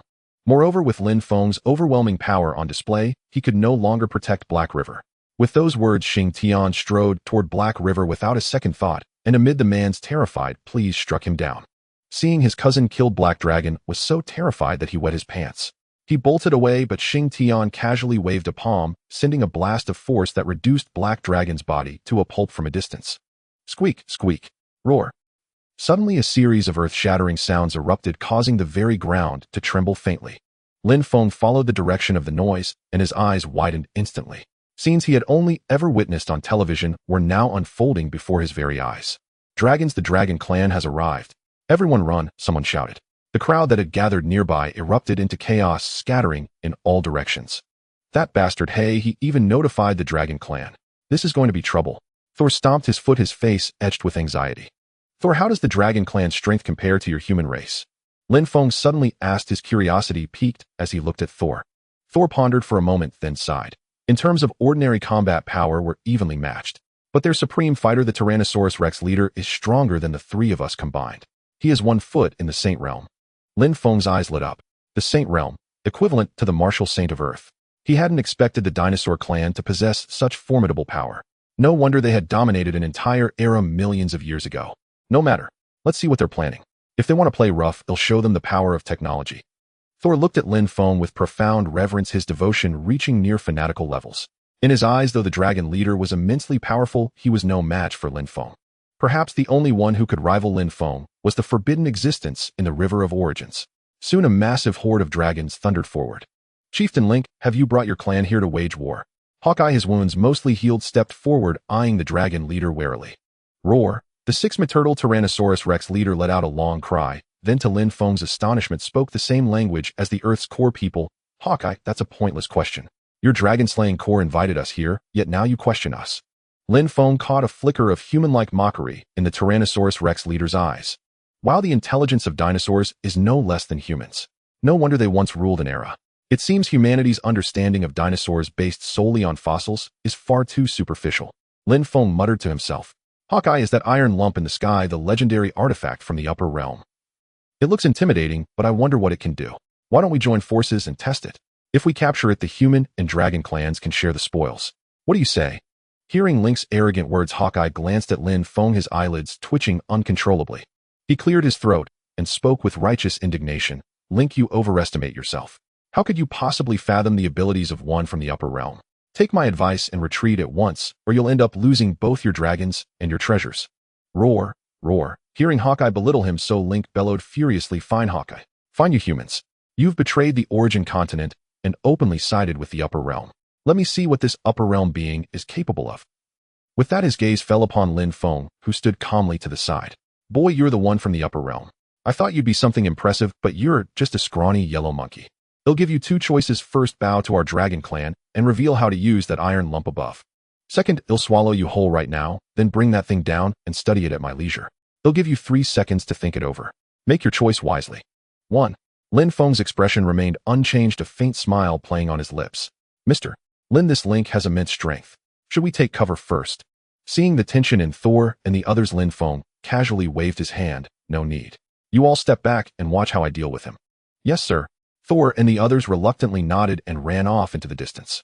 The Tyrannosaurus Rex leader watched them scornfully, a bunch of cowards scared off that easily. Then he turned his attention back to Lin Feng. 2. Boy, have you decided? If you don't act now, you'll lose your chance. Huh. Lin Feng suddenly burst into laughter, just a beast daring to bark here.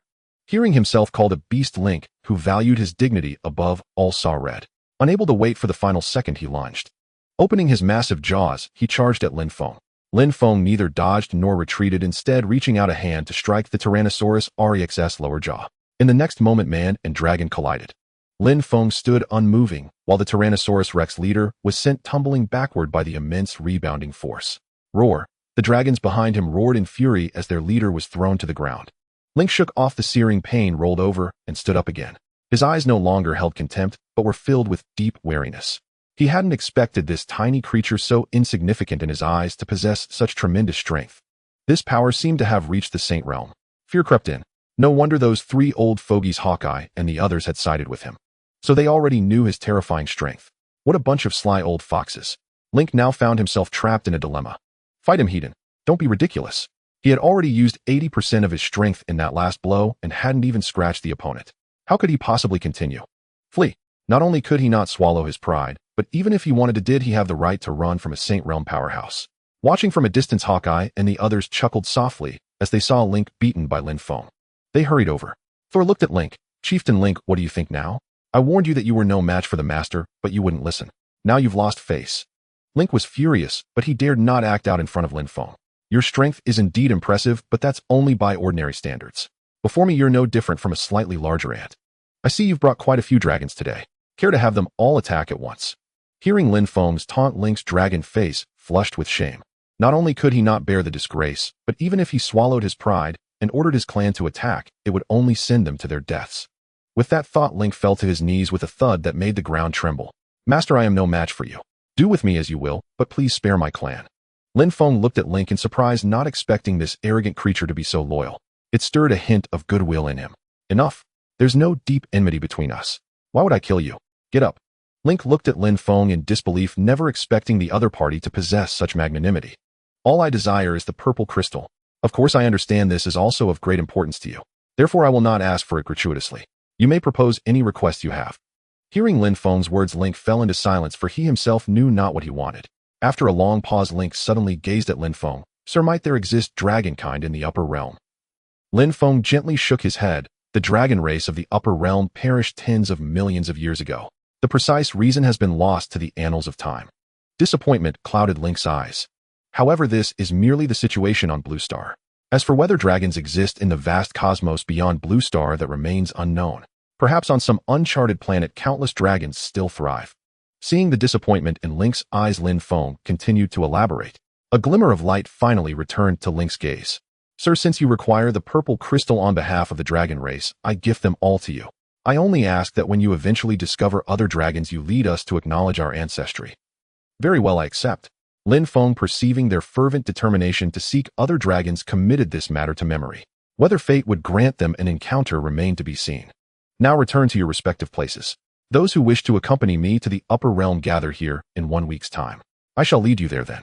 With these words, Lin Feng hesitated no more. Leaping into the air, he soared toward the cosmic warship in the sky. Behind him, a host of dignitaries bowed, deeply watching until he disappeared through the hatch. Mr. Lin, you've returned. Upon seeing Lin Feng, Pajun rose and called out. Lin Feng nodded gently. Am prepare to head back. In a week, I will bring some people up. Sir, what about us? Should we return with you? At this moment, the proprietress of Laifu Tavern stepped forward to inquire. Lin Feng pondered briefly. I will escort you back first. Settle your affairs, and likewise convene here in a week. I will take you to the upper realm. Having arranged everything, Lin Feng ordered Xiao Yu to pilot the warship toward Donglan City. Soon the vessel returned to the crafts market. Xiao Yu opened the hatch. Yes, master. The hatch is now open.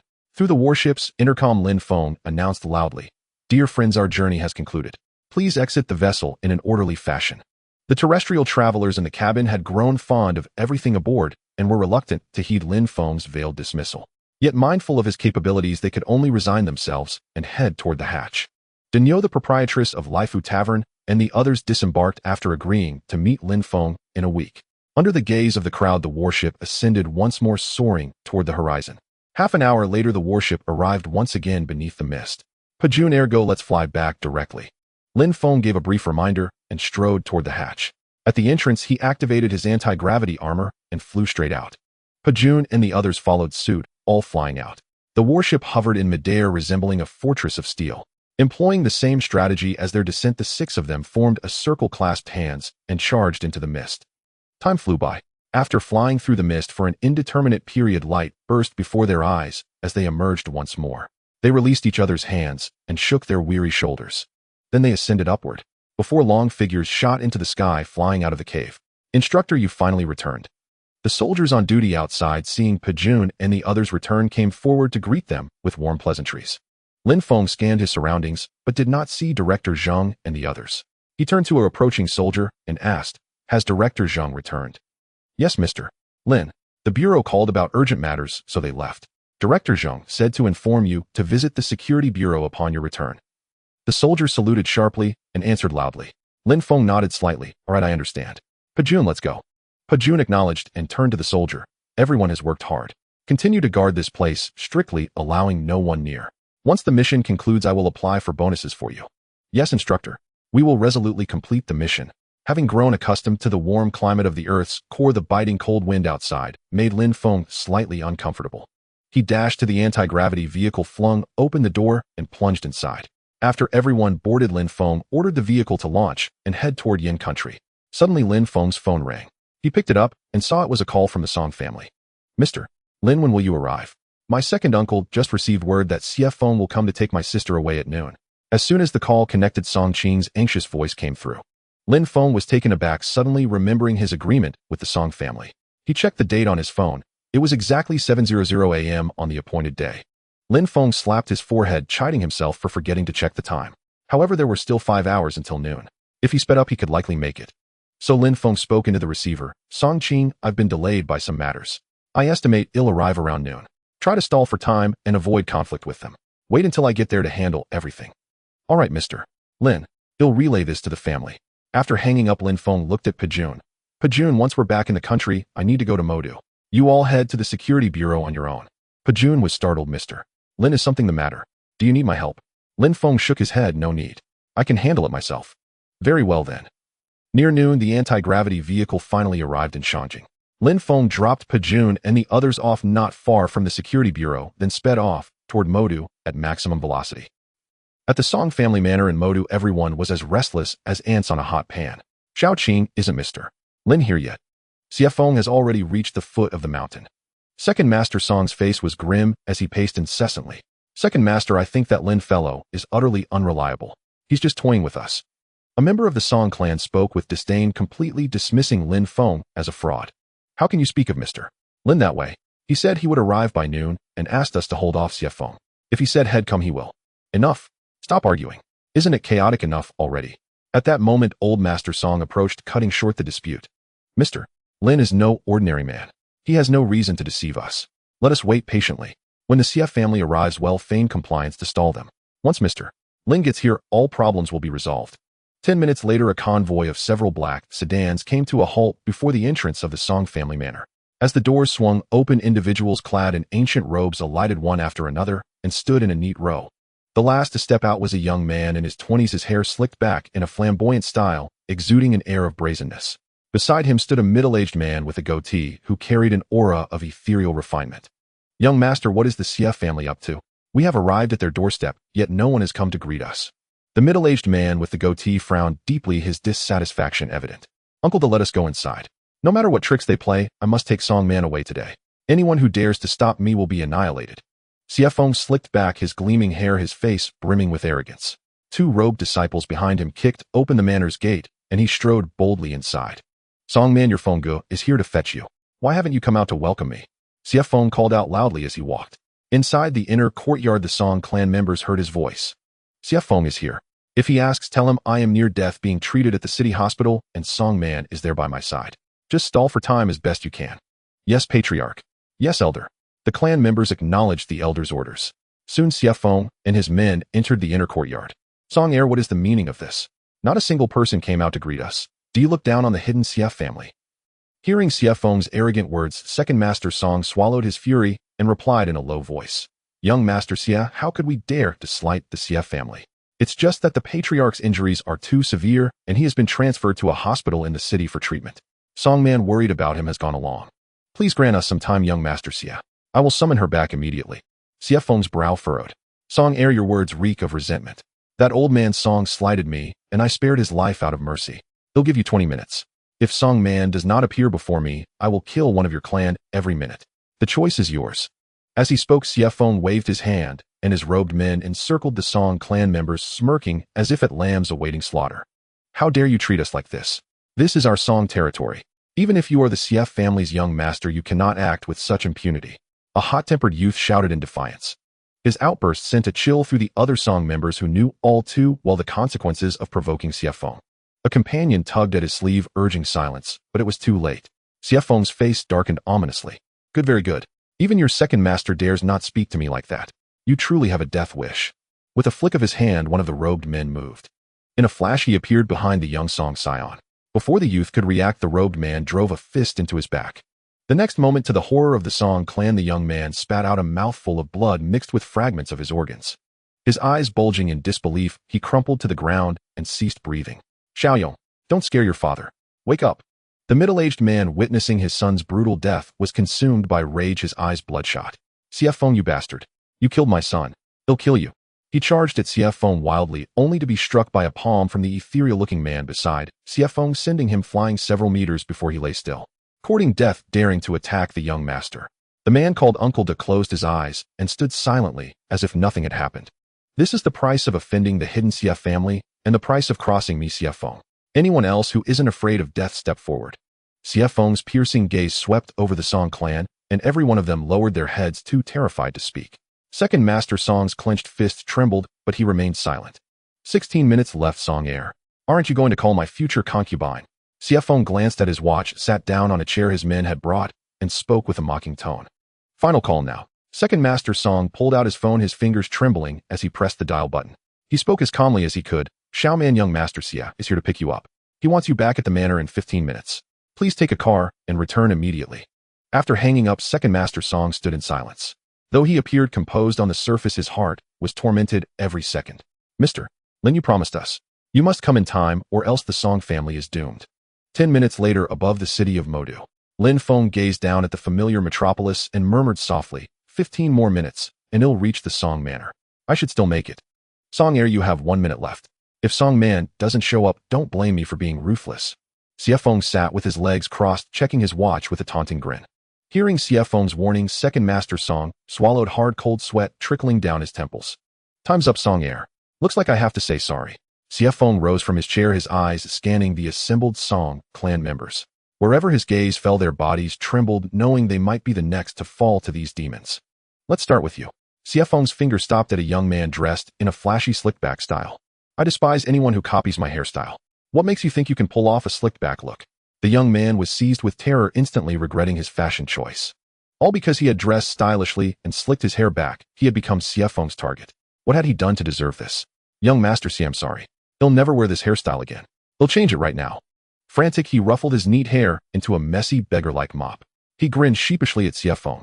See, young Master Xie, it's not slicked back anymore. Can you let me go now? Ha ha ha. That's hilarious, man. If only you'd done this earlier. But it's too late. I'm already annoyed. Go reflect on your mistakes in the afterlife. With that, Xie Feng gestured to his men. Make your move. The robed man who had just slain a member of the Xie family wore a sinister smirk as he swiftly approached the designated youth ready to act. The young man trembled violently, even wetting his pants in sheer terror. Useless wretch. Second Master Song cursed under his breath, preparing to intervene. Bang! At that moment, a crisp gunshot rang out from beyond the door. Startled, the robed man about to strike hastily retracted his hand and peered toward the entrance. Under the gaze of the inner courtyard's occupants, 100 burly men in black suits and wielding machetes stormed in with a menacing air. The one who fired the shot was a middle-aged man in a white trench coat with a crew-cut, a deep bone-exposing scar etched across his face. Who dares to act so brazenly in my Song family's domain? Upon hearing this familiar voice, the Song family members in the courtyard stirred with excitement. Excellent, the third master has returned. We are saved. Indeed, third uncle holds a pivotal position in the underworld of Modu. Surely the CF family will show some respect. Yet second master Song's heart sank. Damn, why did third brother have to come back? Though he controls nearly half of Modus underworld, he's still no match for a reclusive clan. The youth who had just wed himself, emboldened by the sight of third master Song returning with so many men, suddenly found his courage. He glared at the robed man who had been about to strike. See that? My third uncle is the underworld king of Modu. Touch a single hair on my head, and you won't leave here alive. A cur relying on its master's power, courting death. Unexpectedly, the robed man paid no heed to third master Song, swinging his fist straight at the youth's chest. Terror filled the young man's eyes as he realized his uncle's reputation had failed to intimidate his foe. He closed his eyes, bracing for death's judgment. Bang! Yet in the next instant, a gunshot echoed around them. The attacking robed man shrieked, retreating while clutching his bloodied arm. Humph, daring to lay hands on a Song family member in my presence. You've clearly underestimated Song the Underworld King. Song the Underworld King was the moniker of Song Hui, the third master of the Song family in Modus Underworld. Haha, third uncle is formidable. See if you dare to act now. This is what it means to hold the truth and conquer the world. The youth who had shut his eyes in fear snapped them open upon hearing the gunshot. Witnessing the robed man wounded by Song Hu's shot, he shouted in exhilaration. Song Hui, are you truly set on clashing with the reclusive CF family? Do you believe that holding a gun makes you a match for us? CF Feng's gaze turned icy, tinged with contempt as he looked at Song Hui. I may not be your CF family's equal, but this is the mortal world. If things escalate, won't your CF family have trouble explaining to the security bureau? Song Hu's eyes remained calm, fixed intently on CF Feng. CF Feng's gaze flickered with hesitation as he turned to the silent middle-aged man beside him. Uncle Da, is what he says true? The robed middle-aged man called Uncle Da pondered briefly before whispering into CF Feng's ear. Young master, in the past we would have had to tread carefully around the security bureau. But now that the old patriarch is on the verge of breaking through to the martial emperor realm, even if you slaughter the entire Song family today, I doubt the security bureau would sever ties with our CF family over a mere clan like the Songs. Hearing Uncle Da's analysis, CF Feng's face once again radiated arrogance. Song Hui, you overestimate your Song family. My grandfather is about to become a martial emperor. Even the security bureau will tread lightly. Do you think the security bureau would move against our CF family soon to boast a martial emperor for the sake of a mortal clan already annihilated? CF Feng's words sent a stir through the Song family courtyard. What? A martial emperor? That's a pinnacle existence in the ancient martial world. To think the CF family has such a powerhouse. I say we let Song man marry CF Feng. Not only would our family survive, but would also forge ties with the CF family. Perhaps even leap to the top of Modus' 4 great clans. Hearing his clansmen scheming about Song man again, Song Hu's temper flared. He raised his pistol and fired 2 shots into the air. Silence finally fell over the courtyard. Enough. I don't care if your CF family has a martial emperor or not. They'll make this clear to take Song man, or harm my Song kin, you'll have to walk over my corpse. And us, we swear to live or die with Master Hui. Swear to live or die with Master Hui. Their voices thundered across the Song estate, stirring even the ever-arrogant CF Feng. No matter how many ants, they're still ants. Before anyone could react, Uncle Da moved with incredible speed, appearing behind Song Hui and snatching the pistol from his grasp. Then, under the stunned gaze of the crowd, he crushed the pistol into a ball of scrap metal with his bare hands. Haha, well done, Uncle Da. So Song Hui still planning to resist? Song Hu's eyes reddened as a wave of helplessness washed over him. Though he was the unrivaled underworld king of Modu in the eyes of martial artists, he was as fragile as paper. CF Feng, I agree to go with you. Please don't harm the rest of my family. Just as the Song family was at a loss, Song man walked in from outside.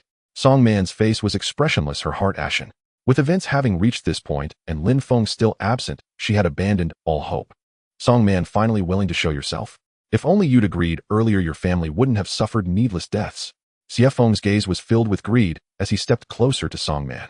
Song man closed her eyes, tears streaming down her cheeks. She surrendered to fate, deciding to trade her own happiness for the future of the Song family.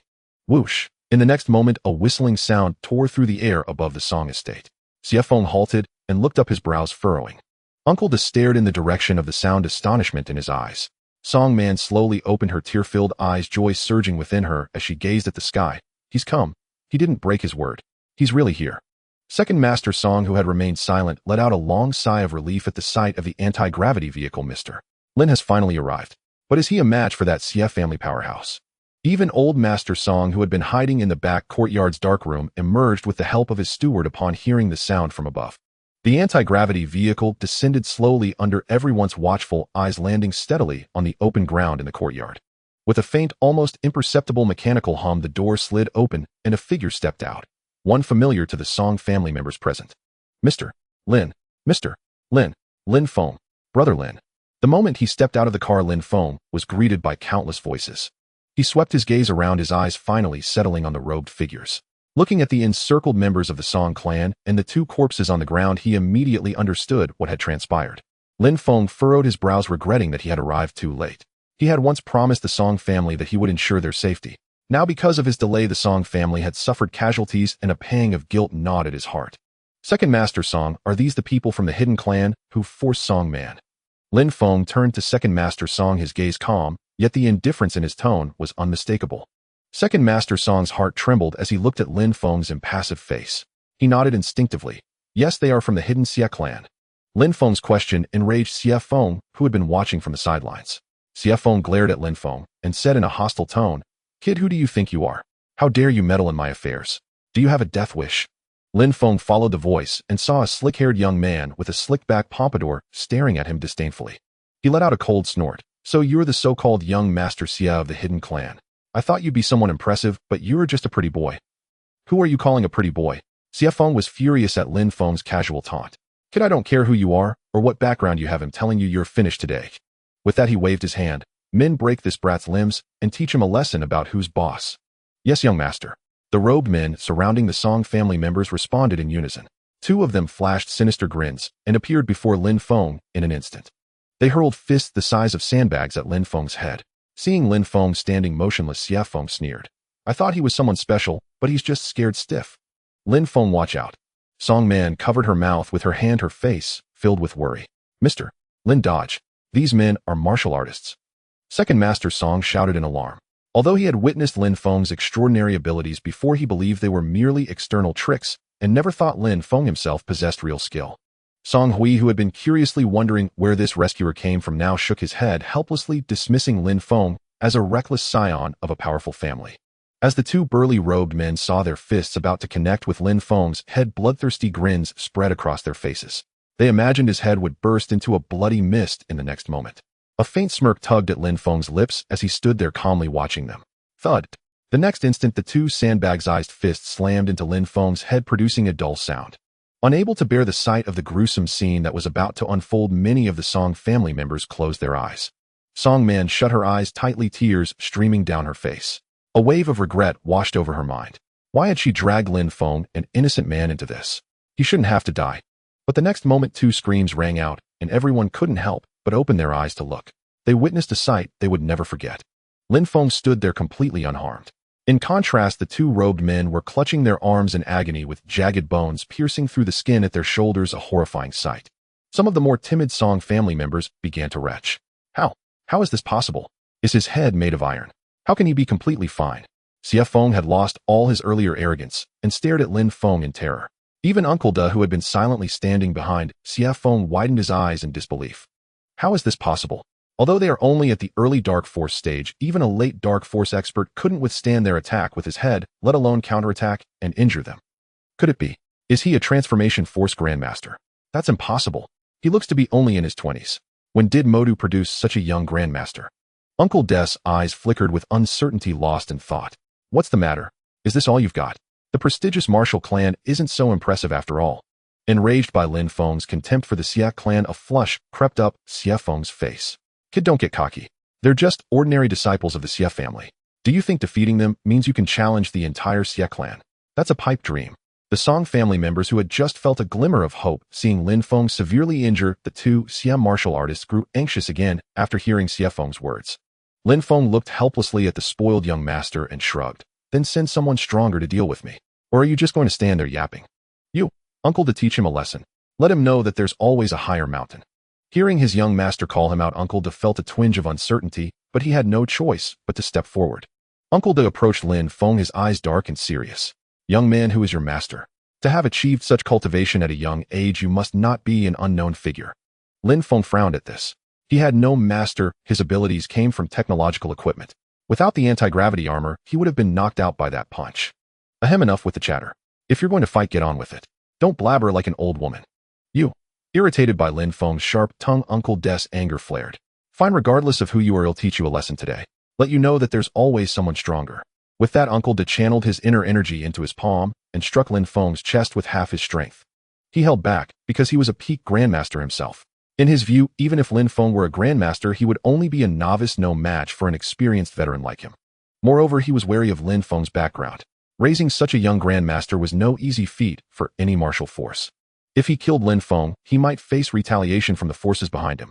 Sensing that the aura emanating from Uncle De was far weaker than that of Xing Tian and others from the underground world, Lin Feng sneered disdainfully. Just as Uncle De's palm was about to land, Lin Feng lightly struck out with his own palm, meeting the attack. Thud. A dull sound followed. To everyone's astonishment, Lin Feng remained motionless, his expression unchanged. In contrast, Uncle De, who had initiated the attack, staggered back 5 or 6 steps before regaining his balance. His eyes flickered with shock. Although he had only used half his strength, an ordinary grandmaster would have been injured. There was no way they could remain unharmed and even repel him like Lin Feng had. Could he be not a novice grandmaster, but a mid-stage grandmaster? Not only Uncle De, but Xie Feng was the most shocked among those present. He was all too familiar with Uncle De's formidable strength. Logically, Uncle De's power should have been the pinnacle in the mundane world, yet he had been defeated here by an unknown young man. It was utterly baffling. Uncle De, what happened? How could you lose to this brat? Xie Feng's brow was deeply furrowed, his face full of confusion. Young master, this young man is no ordinary opponent. I just used 50% of my strength, enough to make even a typical grandmaster feel uncomfortable. Yet he remained completely unfazed. I suspect he might be a mid-stage grandmaster, or even a later-stage one. After hearing Uncle De's analysis, Xie Feng let out a long breath. Uncle De, you are a peak grandmaster. No matter how strong he is, could his cultivation base really surpass yours? He has only been training for a few years. Don't hold back this time and strive to defeat him in one blow. Yes, young master. With his master's permission, Uncle De no longer held back. He instantly mobilized all his internal energy, gathering it in his palm. Kid, you do have some skill, but that's all it amounts to. In this mundane world, you are the first to force me to use my full strength. Even if you die by my hand, you can be proud of yourself. Take this. With those words, Uncle De's figure transformed into a bolt of lightning. Even with Lin Feng's powerful soul energy, he could only catch a fleeting afterimage of his opponent. However, that didn't matter. No matter how flashy the technique, it was nothing but wasted effort in the face of absolute power. In the instant before Lin Feng could react, a dull thud echoed. Uncle De's attack landed on Lin Feng's back, yet Lin Feng only felt a light tap on his spine, showing no reaction whatsoever. The next moment, Uncle De's figure appeared before the crowd. He flew backward as if struck by a heavy truck, crashing straight into the wall behind him before slowly sliding to the ground. At that moment, Uncle De had lost all his former composure and arrogance. He lay sprawled on the ground like a dead dog, his body still twitching faintly, but with more breath leaving him than entering. Silence. A deathly silence fell over the scene. Song Hui was the first to snap out of it, his eyes gleaming as he looked at Lin Feng. No one knew better than him how formidable Uncle De truly was. When Uncle De had snatched the gun from his hand earlier, he had almost no time to react. Uncle De's speed had reached an extremely terrifying level, yet even so, he was utterly powerless before this young man. Young friend, are you also a martial artist? What is your relationship with our song man? Are you two a couple? Don't worry, as man's third uncle, I fully support you two being together. Song Hui scurried over to Lin Feng, trying to ingratiate himself. The man had clearly come to help the Song family resolve their troubles, and since Lin Feng had mentioned Song Man right after getting out of the car, Song Hui instinctively assumed he had a close bond with her. Song Hui's sudden enthusiasm caught Lin Feng off guard, leaving him momentarily unsure how to respond. Third uncle, what are you saying? Lin Feng is a friend of Song Qing. He came to help us out of consideration for Song Qing. Song Man quickly ran over, shooting her third uncle a displeased glare, which also helped Lin Feng out of an awkward spot. Third brother, I think you're right. Mr. Lin and our man are both unattached. This matter is truly worth considering. At that moment, seeing the crisis for the Song family averted, second Master Song also chimed in, a smile playing on his lips as he teased. Old Master Song, supported by Song Qing, walked out from the inner room and looked at Lin Feng with a smile. Young friend Lin, I am immensely grateful to you today. If it weren't for you, the Song family would have faced dire straits.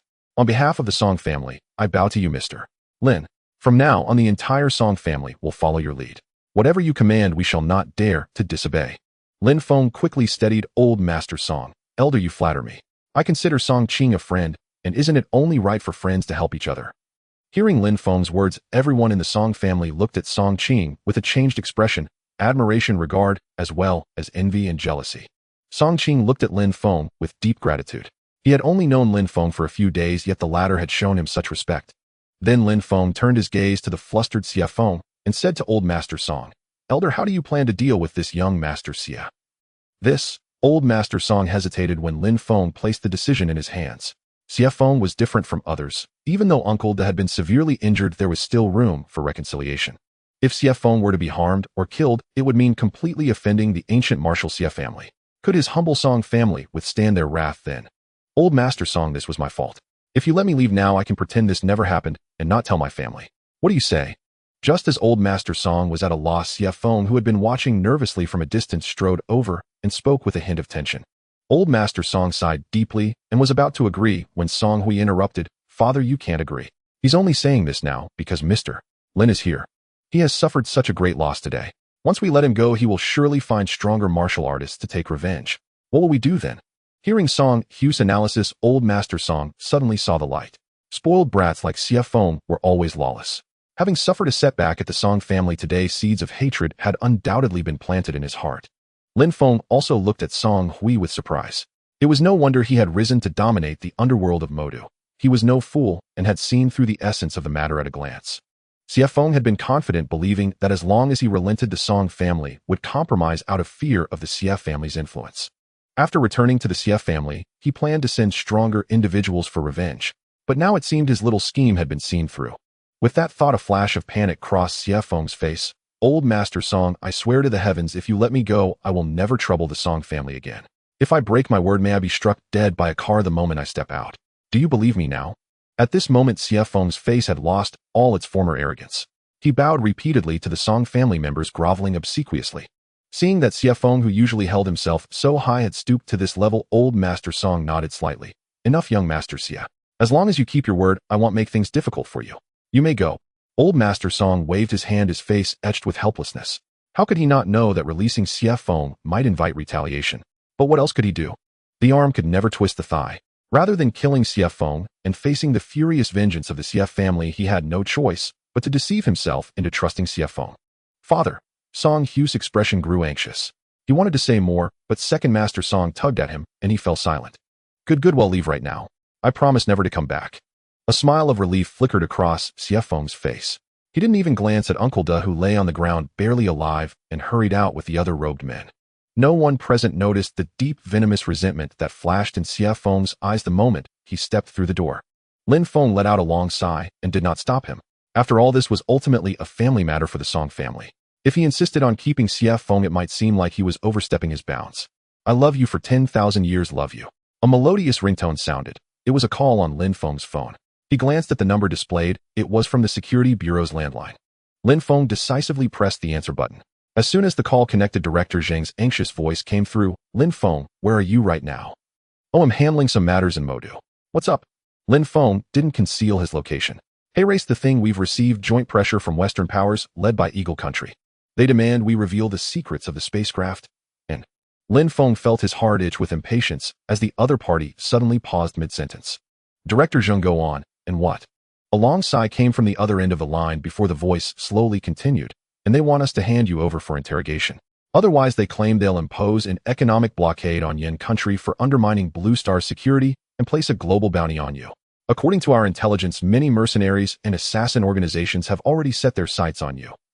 After hearing Director Zhang's words, Lin Feng was taken aback. So what's the bounty on me? He couldn't help but feel curious about how much he was worth in the eyes of the Western nations. Well, it's 100 million blade coins. They really think highly of me. A cold smirk curled at the corner of Lin Feng's mouth. 100 million blade coins converted to yen currency amounted to 700 million yen coins. So did you agree to their demands? As he said this, Lin Feng's tone turned icy. If they truly did that, he would sever ties with them. What are you thinking? How could we possibly hand you over? We think it's safer for you to stay at the Security Bureau for now. Even if those foreign assassins are bold, they wouldn't dare to reach here. Hearing the answer, he had anticipated. A smile tugged at Lin Feng's lips. As long as his homeland didn't abandon him, he couldn't care less about other countries. As for those assassin organizations and mercenaries in Lin Feng's eyes now, they were no different from ants on the ground. With that thought, Lin Feng immediately replied, no need. If they dare come looking for trouble, he'll make sure they stay in Yin country forever. Director Zheng Kuo on the other end seemed to have expected Lin Feng's response and let out a helpless sigh. All right, take care of yourself. Call me anytime if you need any help. They exchanged a few more casual words before hanging up. However, the moment Lin Feng ended the call, another number came through. Lin Feng glanced at the caller ID. It was Director Feng from the Toward the Cosmos film crew. He answered again, hello Director Feng, what's the matter? Is the funding not enough? Hearing Lin Feng's teasing, Feng Gang paused for a moment before chuckling. Mr. Lin, stop joking. You've already provided the spacecraft itself. Our existing funds are more than enough for the rest of the expenses. I wanted to ask, the actors for this film are all set. When do you think we can start shooting? Hearing that Feng Gang was ready to begin filming, Lin Feng couldn't help but feel surprised. He hadn't expected that for such a large-scale production, Feng Gang had completed all the preparations in such a short time. Truly a top-tier director in the country. Is that so? Wait for me, I'll head over soon. We'll talk when we meet. After hanging up, Lin Feng turned his gaze to Old Master Song. Sir, I have some matters to attend to, so I'll take my leave now. If the CF family comes looking for trouble again, feel free to call me anytime. Old Master Song's heart tightened at Lin Feng's departure. Mr. Lin, you've helped us so much. You must at least stay for a meal before you go. Lin Feng waved his hand. No need to be so polite. You should take care of matters in the courtyard first. As for the meal, let's leave it for another time. Seeing Lin Feng's insistence on leaving, Old Master Song didn't press further and simply nodded gently. But then, as if remembering something, he glanced at Song Man before speaking to Lin Feng. Mr. Lin, I'm worried that CF Feng won't give up on taking Xiao Man away. So I'd like to ask you to keep Xiao Man by your side for a while. That would put my mind at ease. Hearing her grandfather's plan to place her beside Lin Feng, Song Man's heart couldn't help but race. A flush of crimson spread across her cheeks as she turned her gaze to Lin Feng, eager to know his thoughts. Lin Feng frowned slightly at Old Master Song's request. Song Man, who had been closely watching Lin Feng's expression, felt a pang of disappointment when she saw his frown. It seemed she held no place in his eyes after all. Mr. Lin, rest assured, Xiao Man won't cause you any trouble. She's very talented in business matters. If you have any trivial tasks, you can leave them to Xiao Man to handle. Watching Old Master Song eagerly promote his granddaughter Lin Feng felt a strange sensation. Still, a senior pleading with him repeatedly like this. If he refused again, it would seem rather heartless. Moreover, it suddenly struck him that he was no longer a solitary man, but a big boss with several enterprises. Having a personal secretary to handle various chores by his side didn't seem like a bad idea. With that thought, Lin Feng finally nodded. All right, I could use a personal assistant. If Song Man is willing, she can stay with me. Old Master Song's face lit up with joy at Lin Feng's agreement. He turned to Song Man. Xiao Man, hurry up and thank Mr. Lin. But Song Man's expression turned stern. Grandfather, are you that eager to push me out of the Song family? Lin Feng agreed reluctantly. I'm not going. Lin Feng gave a helpless smile. If you're unwilling, then forget it. Besides, I have quite a few businesses. Your granddaughter might not be up to the task. He'll just hire a professional. Song Man bristled at Lin Feng's words. Who says I can't handle it? I've managed the entire Song Corporation smoothly. I refuse to believe I can't manage your small enterprises. I'm definitely taking this personal assistant position. Watching the demure lady transform into a fiery-tempered female tycoon in an instant, Lin Feng was utterly stunned. Old Master Song, observing the two of them, couldn't hide the glint of joy in his eyes. As the saying goes, fighting is affection and scolding is love. Their relationship seemed to be progressing in a favorable direction. All right, since you've made up your mind, let's go. By the way, do you have anything to pack? Lin Feng asked casually. Song Man hesitated briefly before shaking her head. Let's go. If I need anything, I can buy it on the way. Lin Feng nodded lightly, said goodbye to Old Master Song and the others, and led Song Man into the anti-gravity car. Under the envious gaze of the Song family, the anti-gravity car slowly ascended and then swiftly flew off into the distance. Inside the anti-gravity vehicle, Song Man looked out the window with a delighted expression. Through the wide glass of the car window, Song Man could clearly see the clouds drifting past from time to time, as well as the matchbox-sized skyscrapers and ant-sized streams of people on the ground. This sensation was incomparable to the scenes viewed through the narrow windows of an airplane.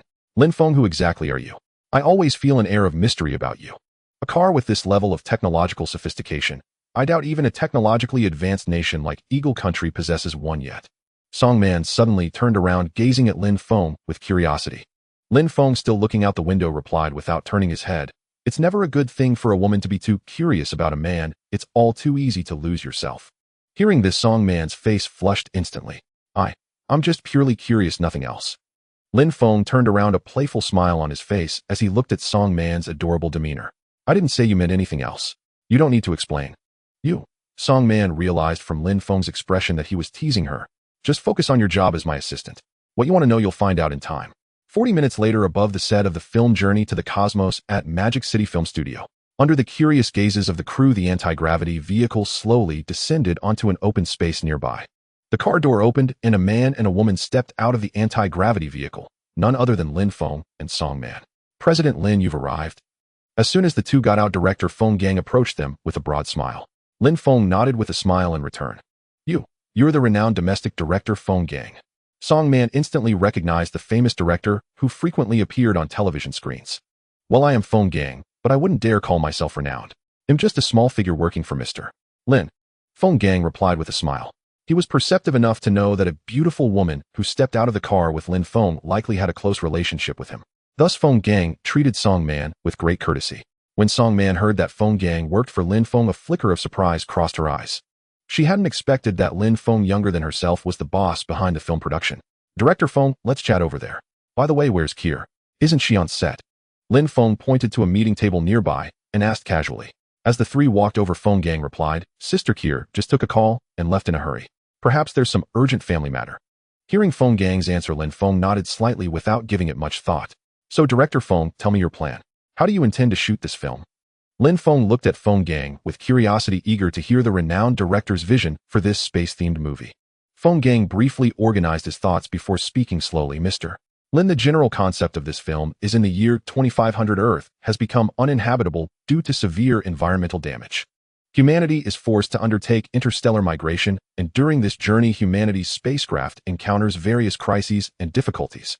In the end, relying on their indomitable will and brilliant intelligence, humanity successfully reaches the new habitable planet Kepler-22b. Humanity then begins construction and development on this entirely new livable world. Listening to Director Feng narrate the core selling points in the most concise manner, both Lin Feng and Song Man felt their blood stir with excitement. Lin Feng couldn't help but applaud. Excellent. This storyline is truly remarkable. Director Feng's imagination is indeed incomparable to that of ordinary directors. I think it's entirely feasible. Song Man chimed in. Director Feng's story kills two birds with one stone. It points to the future direction of humanity while also serving as a warning about the importance of environmental protection. The work fulfills both educational and scientific fantasy aspects. Once released, it's bound to make a stunning impact. Hearing Song Man's analysis, both Lin Feng and Director Feng were taken aback. President Lin, could this young lady be a screenwriter? Her logical analysis is truly remarkable. Hearing Feng Gang inquire about Song Man, Lin Feng cleared his throat. Director Feng, I forgot to introduce you. This is Song Man, my newly appointed personal assistant. If you need anything, you can discuss it with her. Feng Gang's eyes lit up after the introduction. So you're President Lin's personal assistant. No wonder you're so talented. Though inwardly pleased by Feng Gang's flattery, Song Man remained composed on the surface. You flatter me, Director Feng. Compared to you, I'm just a novice. I hope you'll guide me in the future. Not at all, not at all. We're all working for President Lin. Let's exchange ideas freely. As the two exchanged compliments, a bold idea began to take shape in Lin Feng's mind. Ahem. Seeing them getting more and more engrossed in conversation, Lin Feng coughed dryly twice. Once both of their attention was on him, Lin Feng spoke slowly. Director Feng, I think for this film, we should shoot it for real. For the scenes of Earth's migration, well, actually take a spacecraft into space to film. As for the difficulties and setbacks encountered along the way, we can create meteorite storms and pirate raids. For reaching the habitable planet, well, treat it as an interstellar journey and genuinely seek out such a world. After hearing Lin Feng's idea, Director Feng's eyes sparkled. President Lin, if that's possible, it would be perfect. But can it really be done? Of course. Since I've said it, I can make it happen. Go make arrangements now. Staff willing to join will have their salaries doubled. Send me the list of personnel later. We'll set off in a week. All right, I'll get on it. Feng Gang exchanged a few words with Lin Feng and left. Song Man looked at Lin Feng with astonishment. You're not really going into space, are you? Sometimes I feel like I'm dreaming. You're not an alien in disguise, are you? Hearing Song Man's speculation, Lin Feng rolled his eyes. What are you thinking? I'm a pure earthling. As for how I can do all this, you can think of it as me having inherited the legacy of an incredibly advanced alien civilization. Song Man let out a long sigh of relief. This explanation was reasonable enough. Compared to Lin Feng being an alien in disguise, she much preferred the idea of him receiving an alien civilization's inheritance. Lin Feng, can you take me along? I really want to see what the starry sky above us looks like. Looking into Song Man's clear eyes, Lin Feng felt a momentary distraction. He suddenly thought of Zhao Qian. When they first got together, her eyes had been just as pure and clear. But later she had changed. As if sensing Lin Feng's unusual gaze, Song Man blushed and lowered her head. Lin Feng snapped back to reality and quickly explained, "Sorry, I was just thinking about something. If you want to come, you're certainly welcome. After all, you're my assistant, and I'll need you to help me with things." Song Man could not help but puff out her ample chest upon hearing this. "Now you realize how important I am. Rest assured, leave all business matters to me. I guarantee they will be handled with absolute clarity. Master, due to your transaction volume reaching new heights, your trading range has expanded once again. You can now initiate transaction connections with any user of the Myriad Worlds Trading Network within the Milky Way. Ding, Master, a new user of the Myriad Worlds Trading Network is requesting a connection. Do you wish to accept?" Just as Lin Feng and Song Man were chatting casually, Xiao Yu's prompt echoed in Lin Feng's mind. Lin Feng was momentarily taken aback, then a look of delight spread across his face. He turned to Song Man and said with a smile, "Feel free to look around on your own. I'm feeling a bit tired, so I'll go take a nap." With those words, before Song Man could react, Lin Feng returned to the anti-gravity vehicle on his own and locked the door. Without the slightest hesitation, he chose to accept the connection. As the virtual panel before him flickered, a holographic figure appeared before Lin Feng, a being covered in tattered rags, his face a mess of grime and dried blood. This startled Lin Feng, who was utterly unprepared. "Hello, my name is Daika from the Dream Star in the Milky Way. It's a pleasure to meet you." As soon as the connection was established, this disheveled alien forced a smile and greeted Lin Feng. Lin Feng from the Milky Way. Despite finding the other's appearance somewhat off-putting, Lin Feng briefly introduced himself out of politeness. Then curiosity piqued, he looked at the other and voiced his confusion. "By the way, Daika, what happened to you? How did you end up like this?" Upon hearing Lin Feng's question, Daika showed signs of hesitation. After a long pause, seeing Lin Feng's growing impatience, he gritted his teeth and spoke with a lack of confidence. "I'm not afraid to be laughed at by Brother Lin. It's already a miracle that I'm still alive. Our planet was invaded by zombies, and now more than half of it is under their control. I barely managed to escape the siege and hide." Upon hearing the word zombies, Lin Feng's eyes lit up. Zombies, a species that only existed in novels, had unexpectedly appeared on another planet within the same Milky Way. This filled Lin Feng with intense curiosity, and he immediately pressed for more details. "Daika, what exactly happened? Have there always been zombies on your dream star?" Daika shook his head with a bitter smile. "Brother Lin is joking. How could there have always been zombies? It's a long story. Our dream star was once a beautiful habitable planet. People lived carefree and happy lives, but all that bliss was shattered 3 years ago. One day, a meteorite about 100 meters in diameter crashed onto Dream Star. The meteorite's impact alone would have been nothing remarkable, but no one anticipated that it carried a terrifying mutated virus. The first people to come into contact with the meteorite showed no immediate symptoms, so everyone dismissed it as trivial. It wasn't until half a month later, when the zombie virus erupted, that people were shocked to discover that half the city's population had been infected. As the zombie virus broke out, the infected began to develop rotting skin and gradually lost their sanity. By then, it was already too late for the planet's high-ranking officials to intervene. The virus was everywhere. One moment a person might appear normal, and the next they would turn into a mindless zombie, attacking and biting those around them. Thus it spread from 1 to 10, 10 to 100, 100 to 1,000, and 1,000 to 10,000. In desperation, the planet's leaders decided to impose a city lockdown, completely isolating the city where the virus originated. Looking at the city sealed off by composite materials, everyone thought they could finally breathe a sigh of relief. But unexpectedly, cases of the zombie virus began to appear in other cities, as well, spreading at an exponential rate. At this point, the planetary decision-makers completely gave up on controlling the virus, fleeing the hardest-hit areas with their close ones. The zombie virus began to spread wildly. City after city fell, and social order completely collapsed. To obtain resources for survival, murder and robbery ran rampant. In just 3 years, what was once a beautiful planet had turned into a doomsday scene overrun by zombies. After listening to Daika's account, Lin Feng's brow furrowed deeply. He had never imagined that a zombie virus could destroy an entire planet in such a manner. Where had the meteorite carrying the virus come from?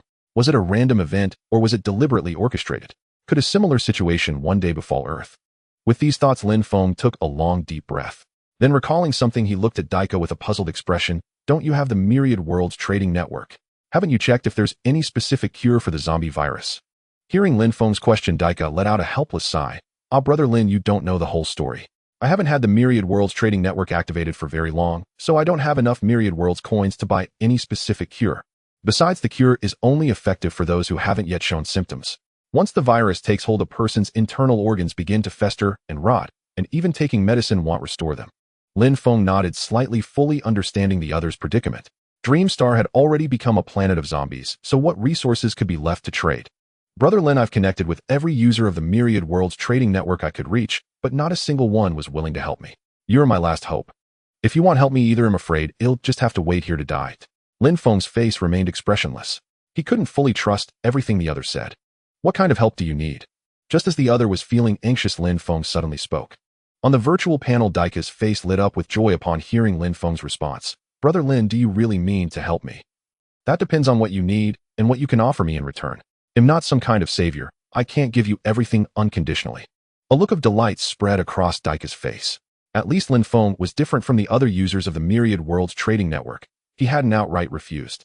I need clean food and water, weapons for self-defense, and if possible medicine to resist the zombie virus. I'm still within the zombie-infested zone, and I have to find a way to escape from here. As for what I can give you, more than half of Dreamstar has already turned into a zombie planet, and less than 1 in 10 humans remain uninfected. If you can help me survive this crisis and provide me with some financial and weapons support, I am confident that I can bring the entire Dreamstar under my control. When that happens, we'll split all of Dreamstar's resources 50-50, including land. What do you think? Hearing Daika's promise, Lin Feng felt his heart stir with temptation. The ownership of half a habitable planet was an incalculable fortune for anyone. However, Lin Feng remained vigilant, knowing that this was merely a verbal promise. There was a high probability that he would be cast aside once the other party rose to power. At this thought, Lin Feng frowned, but soon his brow smoothed. An idea struck him. Lin Feng looked at Daika with a faint, knowing smile. Daika, the conditions you offer are indeed tempting, and I have the ability to help you obtain everything you desire. But I have a small request. If you agree, I will do my utmost to assist you. Daika's spirits lifted instantly. Brother Lin, name your request, and I will agree to it. Good. I need you to swear by your soul never to betray your promise or face obliteration by heavenly thunder and utter annihilation. This, Daika frowned at Lin Feng's demand, but his brow quickly relaxed. To him, such an oath was merely self-comfort with no real effect. With that thought, Daika hesitated no longer and agreed. Good. Now do as I say. Focus your mind, repeat your promise exactly as I instruct, and affirm it in your heart. Daika complied without delay. As he finished swearing, a strange sensation stirred deep within Lin Feng's soul. Lin Feng knew this was Daika's oath. Should Daika ever break it, Lin Feng could obliterate his soul with a single thought. This was another function of the soul's secret art. Lin Feng had acquired, forging a soul contract. Of course, the contract only worked on those with weaker souls than his own. Not only Lin Feng felt it, a Daika on another planet also sensed the strangeness in his spirit. Intuition told him that breaking the oath would mean instant death. Terrified, he stared at Lin Feng as if at a demon. Brother Lin, does this oath truly take effect? He locked his gaze on Lin Feng's eyes, seeking an answer. Lin Feng smiled faintly and nodded. Naturally. We have formed a soul contract. If you break your vow, I need only a thought to scatter your soul. Of course, if you abide by the oath, not even I can do you harm. After hearing Lin Feng's confirmation, Daika fell silent for a long moment. Finally, he let out a deep breath and smiled again. Brother Lin, rest assured. I, Daika, mean what I say. Lin Feng nodded. Daika turned the virtual panel's camera around. Let me see your surroundings so I can arrange supplies for you. Daika immediately complied. Soon the virtual panel before Lin Feng displayed the environment. The ground was littered with rubble from concrete buildings. In the distance, zombies staggered aimlessly through the streets in 2s and 3s. The enormous glass windows of a shopping mall were covered in cracks and dried bloodstains.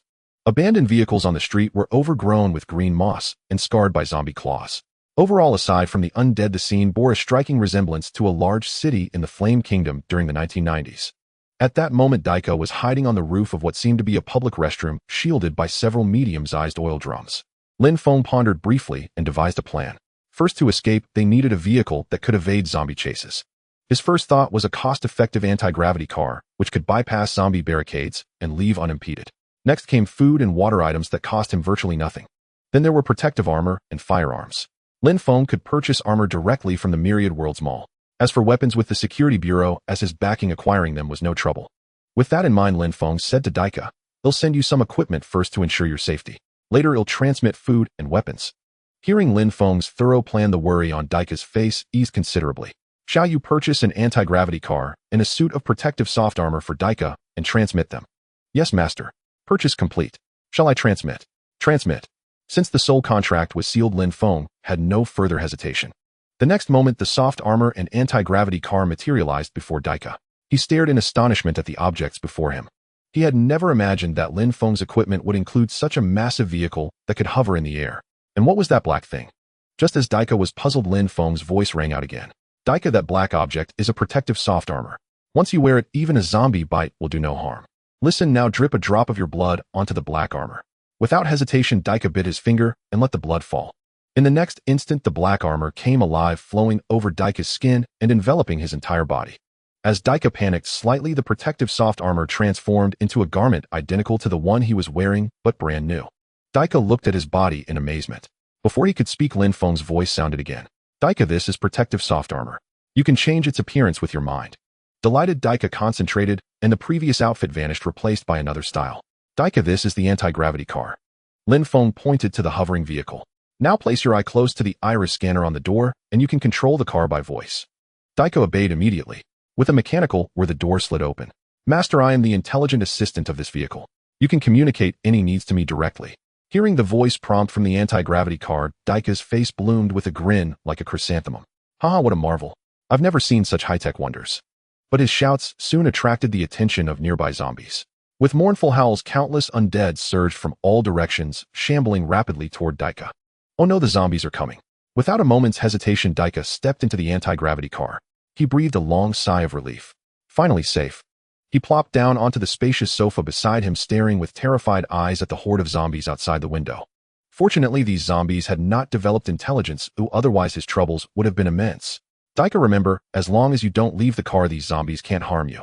Find a hidden spot first, and wait for me to prepare supplies before I contact you. After briefing Daika on the necessary precautions, Lin Feng ended the call. The anti-gravity car doors slowly opened, and Lin Feng stepped out. He immediately spotted Song Man still sitting in the same place, a flicker of surprise crossing his eyes. Lin Feng, you're done resting already. Song Man was puzzled to see him emerge so soon after entering. Was he really sleeping in there? Well, it's fine. I just took a quick nap and feel mostly rested now. Let's go, we'll take you somewhere. Song Man looked at him curiously. Where? You'll know when we get there. Without further ado, the two set off again in the anti-gravity car. Lin Feng first returned to the supermarket he had visited before for another round of shopping. Then, under the astonished gaze of the female clerk and passers-by, the anti-gravity car rapidly ascended and flew off into the distance. However, Lin Feng was unaware that someone had recorded the entire process, from the car's landing to its departure, and posted it online. Soon a new wave of frenzy swept across the internet. On a live-streaming platform, a clip quickly trended. In the video, Lin Feng's anti-gravity car slowly descended from the sky to the supermarket entrance. Lin Feng and Song Man got out and entered the supermarket. Then the video switched to a close-up showcasing the car's entire exterior in crystal-clear detail. The perspective then returned to a wide-angle shot. Under the combined efforts of Lin Feng, Song Man, and the female clerk, massive piles of food were loaded into the car. Finally, the anti-gravity car lifted off vertically and flew into the distance, marking the end of the clip. The comment section beneath the clip exploded. Whoa, isn't that an anti-gravity car? I see stuff like this in novels all the time. That car definitely uses anti-gravity technology. Another netizen question, do you think this video is AI generated? With AI being so advanced these days, lots of videos look real. However, a netizen with an IP address from the Magic City provided a reasonable explanation. AI generated my foot. This is absolutely real. I live nearby and I know both that supermarket and that clerk. A user named Otaku Hacker chimed in. I'm a seasoned hacker and I can assure you this video contains no AI elements. It's a genuine recording. If you have doubts, check out my work. You fool up there, stop thinking everything is fake. Didn't you see the live stream from an outdoor streamer named Lichin a few days ago? He even live streamed a spaceship. So an anti-gravity car appearing is hardly surprising. Let me tell you a secret I heard from a source that our Yen nation has acquired extraterrestrial high-tech. The country has already mastered anti-gravity technology. Soon our great Yen nation will enter the interstellar age. Then every household will have anti-gravity cars, and we'll never have to worry about traffic jams again. Hearing this revelation, the comment section erupted once more, and the clip quickly shot to the top of the trending list. More and more people learned about this and joined the discussion. Really, does that mean we might get to explore the mysterious cosmos in our lifetime? How could it be fake? The spaceship incident was already on the news and the authorities didn't deny it. It must be true. Plus, a relative of mine works on the crew of Journey to the Cosmos. He said they'll actually shoot the movie in space using the spaceship. When it comes out, everyone should support it. Oh, absolutely. Even if they film it like garbage, I'd still buy a ticket to see a movie shot in space. Come on, if it's true, you think you'd even get a ticket? The servers would probably crash from the demand. Thus, without spending a cent on promotion, the Yetobafilm journey to the cosmos had already become a nationwide sensation across Yen Nation. Of course, it wasn't just online. The phones at numerous domestic car manufacturers were also ringing off the hook. When staff answered with a polite greeting, they were immediately stunned by the customer's demands. "Hello, do you have anti-gravity cars in stock? Price isn't an issue." The clerk, baffled, could only awkwardly reply, "Sorry, sir, we don't have any anti-gravity cars." Then, amid the customer's dissatisfaction, they hung up. This was just a small glimpse. Similar scenes were playing out at countless 4S dealerships across the nation. Meanwhile, the anti-gravity car sped through the air, reaching the vicinity of the Security Bureau in less than 2 hours. Xiao Yu land in the Security Bureau's courtyard. "Yes, master." As Xiao Yu finished speaking, the anti-gravity car began its vertical descent, coming to a smooth stop on the open ground of the Bureau's compound. As Lin Feng and Song Man stepped out, 2 guards approached. "Mr. Lin, you're here. The director is in a meeting and said you should go straight in." Lin Feng smiled and nodded lightly. "Thank you for your hard work. This is my personal assistant. May she come in with me?" The 2 guards glanced briefly at Song Man and agreed, "Of course." The director said that anything involving Mr. Lin has free passage. Lin Feng was somewhat surprised that Zheng Kuo trusted him so much. Yet a warmth welled up in his heart, strengthening his resolve to deepen cooperation with the nation. But Song Man was even more astonished, though she didn't know exactly what this place was. The solemn environment and the uniforms of the 2 guards gave her a clear hint that this was an official agency with immense authority. She never expected Lin Feng to bring her to such a place. While inwardly marveling at his background, a blush crept onto her face involuntarily. In her eyes, this was Lin Feng's recognition of her and a sign of his favor. Soon they arrived at the meeting room door. Without hesitation, Lin Feng pushed the door open and walked in. "Lin Feng, you're done with your business so soon. And who is this beside you?" Seeing Zheng Kuo pointing at Song Man, Lin Feng said as he walked forward, "Oh, her name is Song Man. She's my newly hired personal assistant." "Personal assistant?" Zheng Kuo was taken aback for a moment, then a knowing smile spread across his face. "Oh, I see. Have a seat. I need to discuss something with you. By the way, I have some matters to discuss with you as well." "Director Zheng, please go ahead." Lin Feng pulled out a chair at the conference table, sat down with Song Man, and looked at Zheng Kuo. "Director Zheng." Song Man stared at the vaguely familiar elderly man before her, and now hearing Lin Feng's address, she suddenly realized the truth. She couldn't help but exclaim in surprise, You are the director of the National Security Bureau, Zheng Kuo." Seeing Zheng Kuo nod with a light smile, Song Man's gaze toward Lin Feng shifted instantly. She hadn't expected Lin Feng to possess such a formidable background. It seemed she had underestimated him before. Then Zheng Kuo turned his attention to Lin Feng. "Hey, race, the situation, public discourse about the spacecraft is escalating, and Western powers led by Eagle Country are simultaneously pressuring us to disclose the relevant technology. After discussions among us oldtimers, we've decided to announce the existence of the spacecraft and the arrival of the interstellar era. This will not only alleviate social instability caused by public pressure, but also boost national confidence. Since these achievements are ultimately your creation, we'd like to hear your thoughts." As Zheng Kuo finished speaking, Lin Feng remained largely unruffled, as if he had anticipated this outcome. However, Song Man beside him was utterly stunned. She hadn't imagined that Lin Feng's claim of inheriting an alien civilization's legacy was true. Moreover, he had even collaborated with the authorities. Lin Feng was practically heaven's favored child, blessed with extraordinary luck. "Director Zheng, I fully agree with your approach. Besides, the interstellar era is imminent, and we should prepare the public mentally in advance. Furthermore, I believe that for new technological achievements, we should collaborate with domestic enterprises to jointly develop products. Take anti-gravity vehicles, for instance. If we only produce and sell them ourselves, the pace would be slow, and it would severely impact traditional automakers' sales. Once traditional automakers face a sharp decline in sales, they will inevitably resort to mass layoffs, leading to a wave of unemployment and social instability." Zheng Kuo, the deputy director, the strategist, and even Song Man all looked at Lin Feng in astonishment. None of them had expected that Lin Feng, neither an official nor a businessman, could see these issues so far ahead. "Lin Feng, you make a good point. In your view, how should we collaborate with them?" Zheng Kuo's eyes gleamed with anticipation, eager to hear Lin Feng's novel ideas. "Ahem, I think our star technology should only produce the core technological components and sell them to those enterprises. As for the remaining assembly line processes, we can leave them to the companies. This way we won't disrupt the normal market order, but will promote orderly social development. For example, with anti-gravity vehicles with Big G and the other two around, the technology is no issue. Star Technology only needs to manufacture the anti-gravity propulsion units, while the rest of the vehicle assembly can be handled by those automakers. As for virtual universe network consciousness connection devices, we'll similarly produce only the core chip components, leaving the finished products to other similar electromechanical manufacturers. Once Lin Feng finished articulating his ideas, the conference room erupted in applause. Excellent, brilliantly said. Lin Feng, if you ever ventured into business, your competitors would surely have a headache. Zheng Kuo teased with a smile. The strategist stroked his wrinkled goatee and chimed in, indeed, if Lin Feng entered politics, he would be a qualified politician, no an outstanding one. Beside Lin Feng, Song Man gazed at him with an infatuated expression. Song Man had always held a favorable impression of Lin Feng, and now discovering that he was not only handsome and backed by powerful connections, but also exceptionally talented, she couldn't help but feel her heart race. Amid the chorus of praise and flattery, Lin Feng remained composed, his face neither flushed nor his pulse quickened. Over these days he had grown accustomed to such scenes and developed an immunity. Sensing the atmosphere was right, Zheng Kuo looked at Lin Feng and asked curiously, by the way, Lin Feng, you mentioned earlier that you had something to tell us. What is it? The deputy director and the strategist also fixed their eyes on Lin Feng, eager to hear the news. Well, I've made contact with a human from a planet called Dreamstar in the Milky Way who possesses the same ability as I do.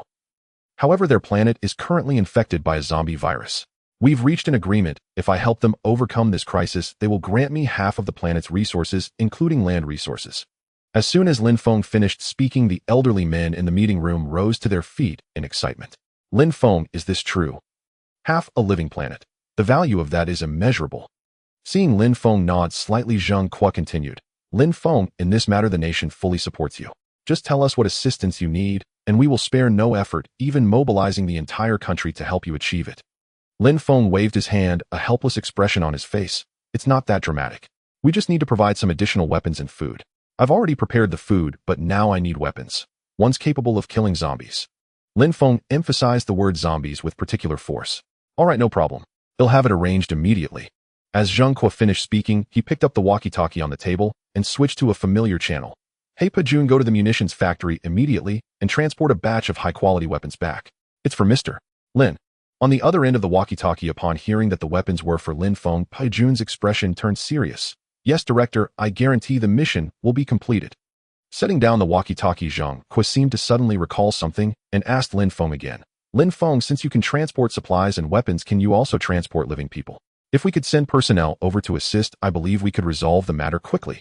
Lin Feng was momentarily taken aback, then his eyes lit up. Why hadn't he thought of that? The spiritual fish he had transported before and the strange creatures in the secret lab. Weren't they all living beings? Since those could be transported, sending living people over seemed entirely reasonable. With that in mind, Lin Feng immediately communicated with his intelligent assistant Xiaoyu. Xiaoyu, can living people be transported through the Myriad realm trading network? The moment Lin Feng finished speaking, Xiaoyu responded, Master, living people can be transported, but both parties in the transaction must cooperate. Once a living person is sent over, if the other party refuses to cooperate with a return transport, that person will never be able to come back. Unless, of course, they can find their own way back to Blue Star and possess the ability to return. Hearing the first part, Lin Feng's face lit up with joy, but upon hearing the second part, his brow furrowed involuntarily. If that were the case, wouldn't the lives of those sent over be entirely in the other party's hands? If they used this leverage to force him into doing something excessive, how should he respond? With this thought, Lin Feng couldn't help but press further. Is there no other way then? Master, of course there is a way. You can purchase a cloning pod. It not only clones a human body, but also automatically generates a biochip to control the clone. Simply attach the biochip to the original person's head, and they can remotely operate the clone. Hearing this, Lin Feng's eyes lit up. That's a great idea. How many Myriad realm coins does a cloning pod cost? Master, there are 3 tiers. The lowest tier cloning pod costs 6800 Myriad realm coins and can be used 6000 times. The mid-tier costs 12800 Myriad realm coins with 3000 uses. The highest tier costs 28800 Myriad realm coins with 99999 uses. Lin Feng, who had been excited, felt his head spin upon hearing this astronomical figure. Indeed, you get what you pay for such a remarkable device was never going to be cheap. Fortunately, Lin Feng still had a considerable amount of Myriad realm coins at the moment, enough to purchase the first 2 tiers without issue. With that in mind, Lin Feng withdrew his thoughts and turned to Zheng Kuo. Director Zheng, it is possible to teleport living people, but it comes with great risk. If the other party harbors ill intentions, the person sent over will never be able to return. Just as Zheng Kuo and the others were beginning to show disappointment, Lin Feng's voice rang out again. However, there is another way. Hearing that there was another method, Zheng Kuo's suspended heart finally settled. He said with exasperation, can't you just say it all at once? All this startlement is going to give an old man like me a heart attack. Lin Feng scratched his head awkwardly. I was just organizing my thoughts. After offering this explanation, Lin Feng continued, but I do have another piece of black technology, clones. Simply place a living person into a cloning pod, and it will produce a new type material clone identical to the original. Then we can teleport the clones over for remote operation. However, we must find reliable people who otherwise if they disobey orders it could cause chaos.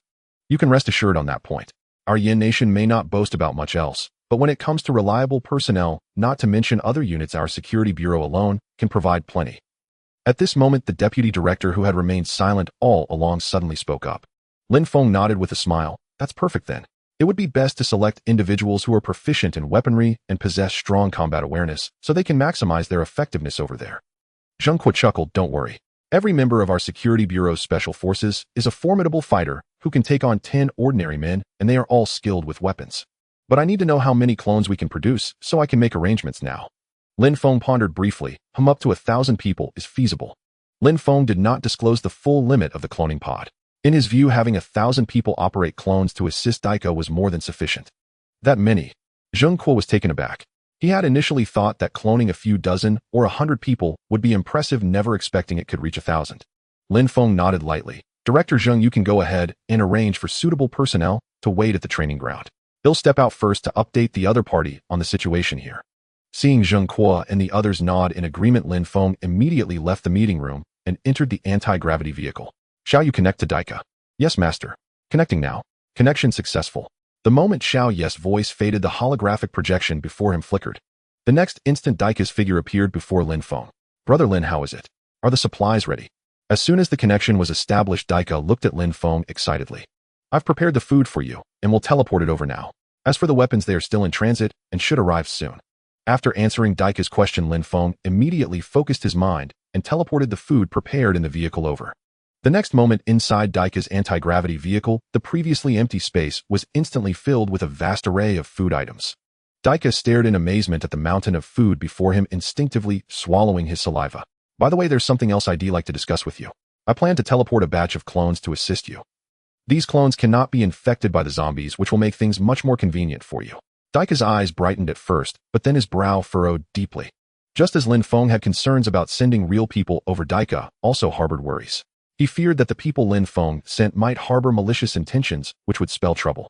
As if reading Daika's thoughts, Lin Feng quickly said, Daika, your concerns are unnecessary.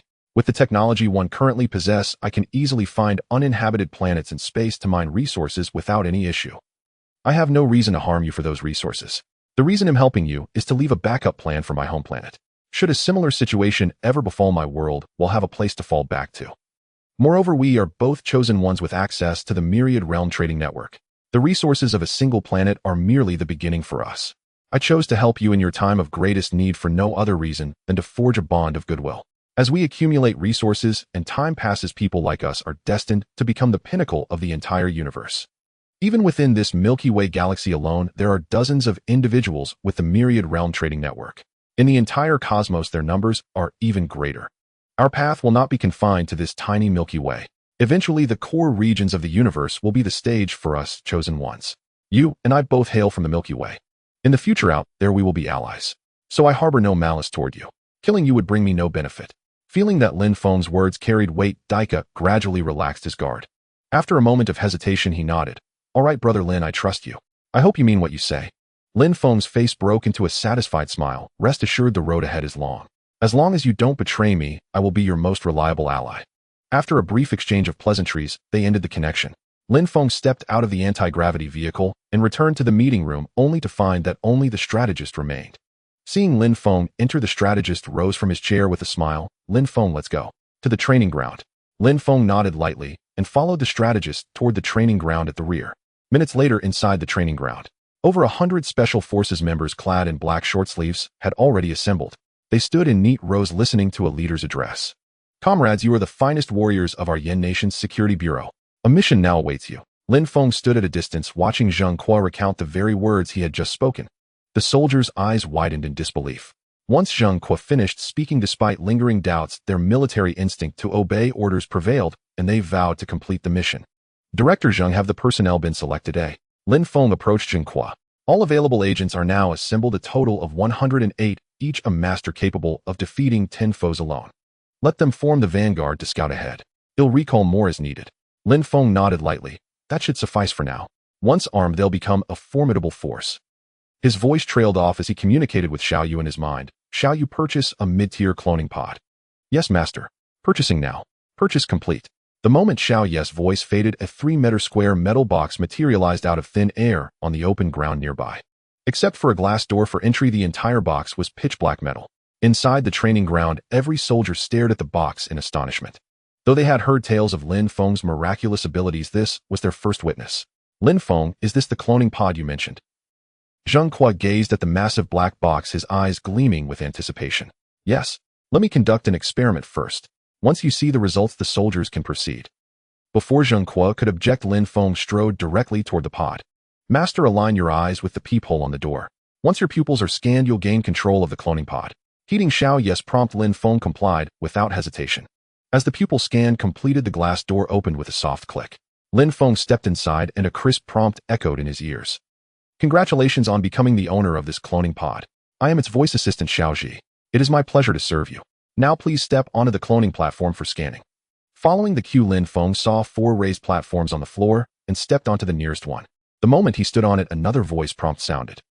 Please stand upright, look straight ahead, and prepare for scanning.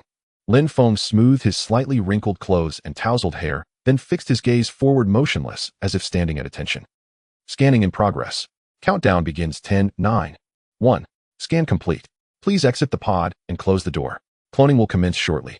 Without a second thought, Lin Feng stepped out and pulled the door shut. Then the pod's external speaker announced. Cloning in progress. Please be patient. The process will take 30 seconds. Countdown. 30, 29, 28. 3, 2, 1. Cloning complete. As the final word faded, the door opened again automatically. Curious, Lin Feng peered inside. On the platform where he had stood, there was now a familiar silhouette. Judging by the height and attire, it could only be his clone. Filled with anticipation, Lin Feng entered and stood directly opposite the clone. But in the next instant, his eyes widened in sheer disbelief. Wow, it's absolutely identical. Even the hairstyle and skin condition match. He reached out to touch the clone's skin. It was supple and springy, much like real skin with hard bones beneath. Master, remove the chip from the clone's forehead and press it against your own to enable remote control. Lin Feng looked at the clone's forehead, where a transparent crystal the size of a fingernail was attached. He touched it and found it wasn't hard, but rather rubbery, akin to rubber from Blue Star, with a certain elasticity. With a gentle press, the transparent chip came off, revealing a faint red glow flickering within. Following the instructions, Lin Feng placed the chip on his forehead. In an instant, a slight pulling sensation occurred, and the chip adhered firmly. No matter how he shook his head, the chip showed no sign of falling off. The moment it attached, a peculiar sensation surged through Lin Feng's mind. He instinctively closed his eyes, yet in that darkness his vision lit up again. He found himself standing on the cloning platform. Opposite him, his original self stood still with eyes shut. Is this the clone? It's incredible. He attempted to move the clone's arm. It responded fluidly, without any lag, almost indistinguishable from controlling his own body. Having experienced this, Lin Feng's original opened his eyes. In that moment, his consciousness returned to his original body, and the clone became motionless again. So that's how it works. To control the clone, the original must close its eyes, or rather the original's vision must be shrouded in darkness. With a basic understanding of the clone, Lin Feng's original closed its eyes once more. He began to guide the clone outward. Initially, there was slight discomfort, but after a few steps, a seamless, harmonious feeling arose. At that moment, it felt like his own body. Lin Feng, is it ready? Zheng Kuo approached, his face alight with eager expectation. The assembled soldiers, along with the deputy director strategist and Song Man, all watched Lin Feng with curiosity. A stiff smile crept onto Lin Feng's face as he spoke calmly. It's done. Here I am right before you. Hearing Lin Feng's voice, Zheng Kuo was momentarily startled, then looked at the clone in disbelief. Though the clone's tone matched Lin Feng's, it lacked a certain human warmth. This is your clone. Zheng Kuo reached out and pinched the skin on the clone's arm. It was warm and elastic, virtually indistinguishable from a real person. Yes, this is the clone. Not bad, is it? Hearing Lin Feng's affirmation, Zheng Kuo burst into laughter. Haha, not bad at all. It's lifelike, breathtakingly so. If I hadn't spent so much time with you and known you entered the pod, I'd never guessed this was a clone. Zheng Kuo's high praise brought Lin Feng a long sigh of relief. The next moment, Lin Feng's original opened its eyes and stepped out of the cloning pod. 2 identical Lin Fengs stood before the crowd. Had they not known in advance which one was genuine, they truly could not distinguish the real Lin Feng. Director Zheng, we can let everyone proceed with cloning. For at a time, and it only takes a few dozen seconds to complete. The specific operation method will be guided by voice prompts in the cloning pods. Once everyone is done, we will commence the teleportation. Zheng Kuo nodded lightly and instructed the soldiers to enter the cloning pods in formation. A minute later, as the pod doors opened, the first batch of 4 clone soldiers emerged and stood in perfect alignment before Zheng Kuo. "Greetings, Director." They saluted in unison, their faces expressionless, their voices loud. Zheng Kuo nodded with satisfaction, a smile spreading across his face. Second batch enter the cloning pods. With a wave of Zheng Kuo's hand, the next group of soldiers stepped inside. In less than a minute, they emerged again and took their places behind the first 4. In nearly half an hour, all 108 soldiers of the Security Bureau had been cloned. Gazing at the 2 teams that were identical in appearance and demeanor, a chilling sensation crept over everyone. "Lin Feng, can I also clone a duplicate?" At that moment, Song Man approached, her eyes filled with hope as she looked at Lin Feng. Lin Feng's eyes widened in surprise. "Are you also planning to go to the zombie world?" Song Man shook her head. "Not exactly. I want to send a duplicate back to the Song family. If that Xie Feng comes looking for trouble again, I'll simply marry off the duplicate to him and give him a huge surprise." With that, Song Man couldn't help but cover her mouth and chuckle. Watching her eerie smile, Lin Feng felt a shiver run down his spine. Women truly were the most terrifying creatures. "All right, go on in then." Lin Feng forced a smile that looked worse than a grimace and said softly. Song Man's face lit up with excitement, and she scurried into the cloning pod. A minute later, 2 identical Song Mans stood before Lin Feng. "Lin Feng, do you think my clone would be discovered as abnormal if she returns to the Song family?" Meeting Song Man's expectant gaze, Lin Feng stroked his chin and studied her carefully before replying, "Probably not in the short term. They'll just think you're less lively than before." Hearing Lin Feng's affirmative answer, Song Man's expression brightened. Before Lin Feng could react, she commanded her clone to plant a firm kiss on his cheek, then withdrew. Lin Feng stood frozen, staring at the clone of Song Man before him. His expression turned to stone. This woman was far too crude. Had he just been taken advantage of by a clone without any warning? Song Man's original body opened her eyes and looked at Lin Feng with amusement. "Lin Feng, don't be so dramatic. It's just a clone, and besides, you're not losing anything. Why that face?" Lin Feng felt as if a herd of alpacas were silently trampling through his mind. Rumble, rumble, rumble. The heavy doors of the training ground slowly slid open to the roar of engines. Under everyone's gaze, 3 military trucks drove in and came to a steady halt not far away. The door of the leading truck opened and a tall, upright figure jumped out. Lin Feng recognized the newcomer at once. It was Pajun, who had returned with him from the Earth's core world. Pajun was about to salute Zheng Kuo, but the sight of the 2 identical teams of soldiers on the training ground left him frozen in place. What is this?" Pajun stammered, his voice trembling with shock as he looked at Zheng Kuo. Zheng Kuo, having anticipated his reaction, explained the whole story to Pajun in detail. A flicker of excitement shone in Pajun's eyes. Fighting was his greatest passion, and entering the zombie world without risking his real body made it even better. With that thought, Pajun turned to Lin Feng, who stood nearby. "Mr. Lin, may I go with them?" Lin Feng smiled and nodded. "Of course. Among us, you are the strongest in combat. With your help, we can clear out the zombies much faster. Go ahead and clone yourself in the pod." Pajun nodded firmly, then looked at Zheng Kuo, who also smiled and nodded in agreement. Without hesitation, he strode toward the cloning pod. A minute later, 2 identical Pajuns stood before everyone. "This feeling is incredible. I sense that this clone's strength is hardly inferior to my original body." Pajun stared at the clone that mirrored him perfectly, his excitement palpable. "All right, since everyone has their duplicates, let's find a comfortable position and begin controlling them." Hearing that Lin Feng was ready to start, Zheng Kuo immediately instructed the soldiers, "From now on, find your own spot, be it in the dormitory or here on the training ground. Comfort is key. Begin controlling your clones. I have only one requirement: all actions must follow the orders of Mr. Lin and Pajun. No one is to act on their own." "Understood. Understood." The soldiers replied in unison, their faces stern. 10 minutes later, everyone was ready, and they began to control their clones. Under Pajun's command, the cloned soldiers each selected suitable weapons, spare ammunition, and grenades from the trucks. Lin Feng looked at the fully armed soldiers and nodded lightly. Then he communicated with Xiaoyu. "Xiaoyu, connect to Daika." "Yes, master." "Connecting." Connection established.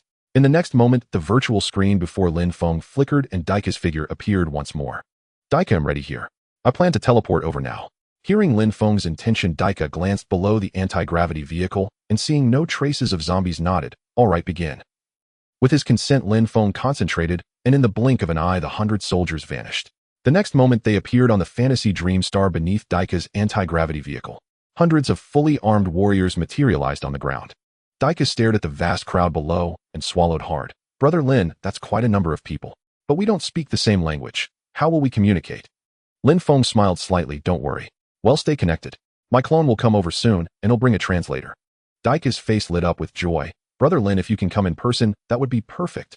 Returning to the present, Lin Feng looked at Zheng Kuo and the others. Director Zheng, would you like to come along and see? It's not our real bodies, so there's no real danger. Zheng Kuo's eyes sparkled. He was indeed tempted. He turned to the deputy director and the strategist. What do you two think? The strategist stroked his goatee. I think it's worth a visit. We might as well learn about this planet's development history. The deputy director shook his head gently. You'll pass. I'd better stay and handle the work at the bureau. Having made their decision, Zheng Kuo and the strategist promptly proceeded to the cloning pods to replicate their avatars. At Zheng Kuo's suggestion, Lin Feng and the others directly entered the starship within the training ground. They then each found a comfortable position on the sofas in the resting area. Shall you teleport our clones over? Yes, master. Teleportation in progress. Teleportation complete. The next moment, the clones of Lin Feng, Zheng Kuo, and the strategist materialized on the planet Huanming Star, where Daika was located. Director Strategist Mr. Lin, you've arrived. As Lin Feng and the others appeared, Pajun excitedly stepped forward to greet them. Indeed, although we may be old, we wish to witness this alien world ourselves. Zheng Kuo surveyed the surroundings, his tone also betraying a hint of excitement. Suddenly, his gaze fixed upon the ground not far away. Are these zombies? He pointed at several decaying corpses on the ground, looking at Pajun. Pajun nodded slightly.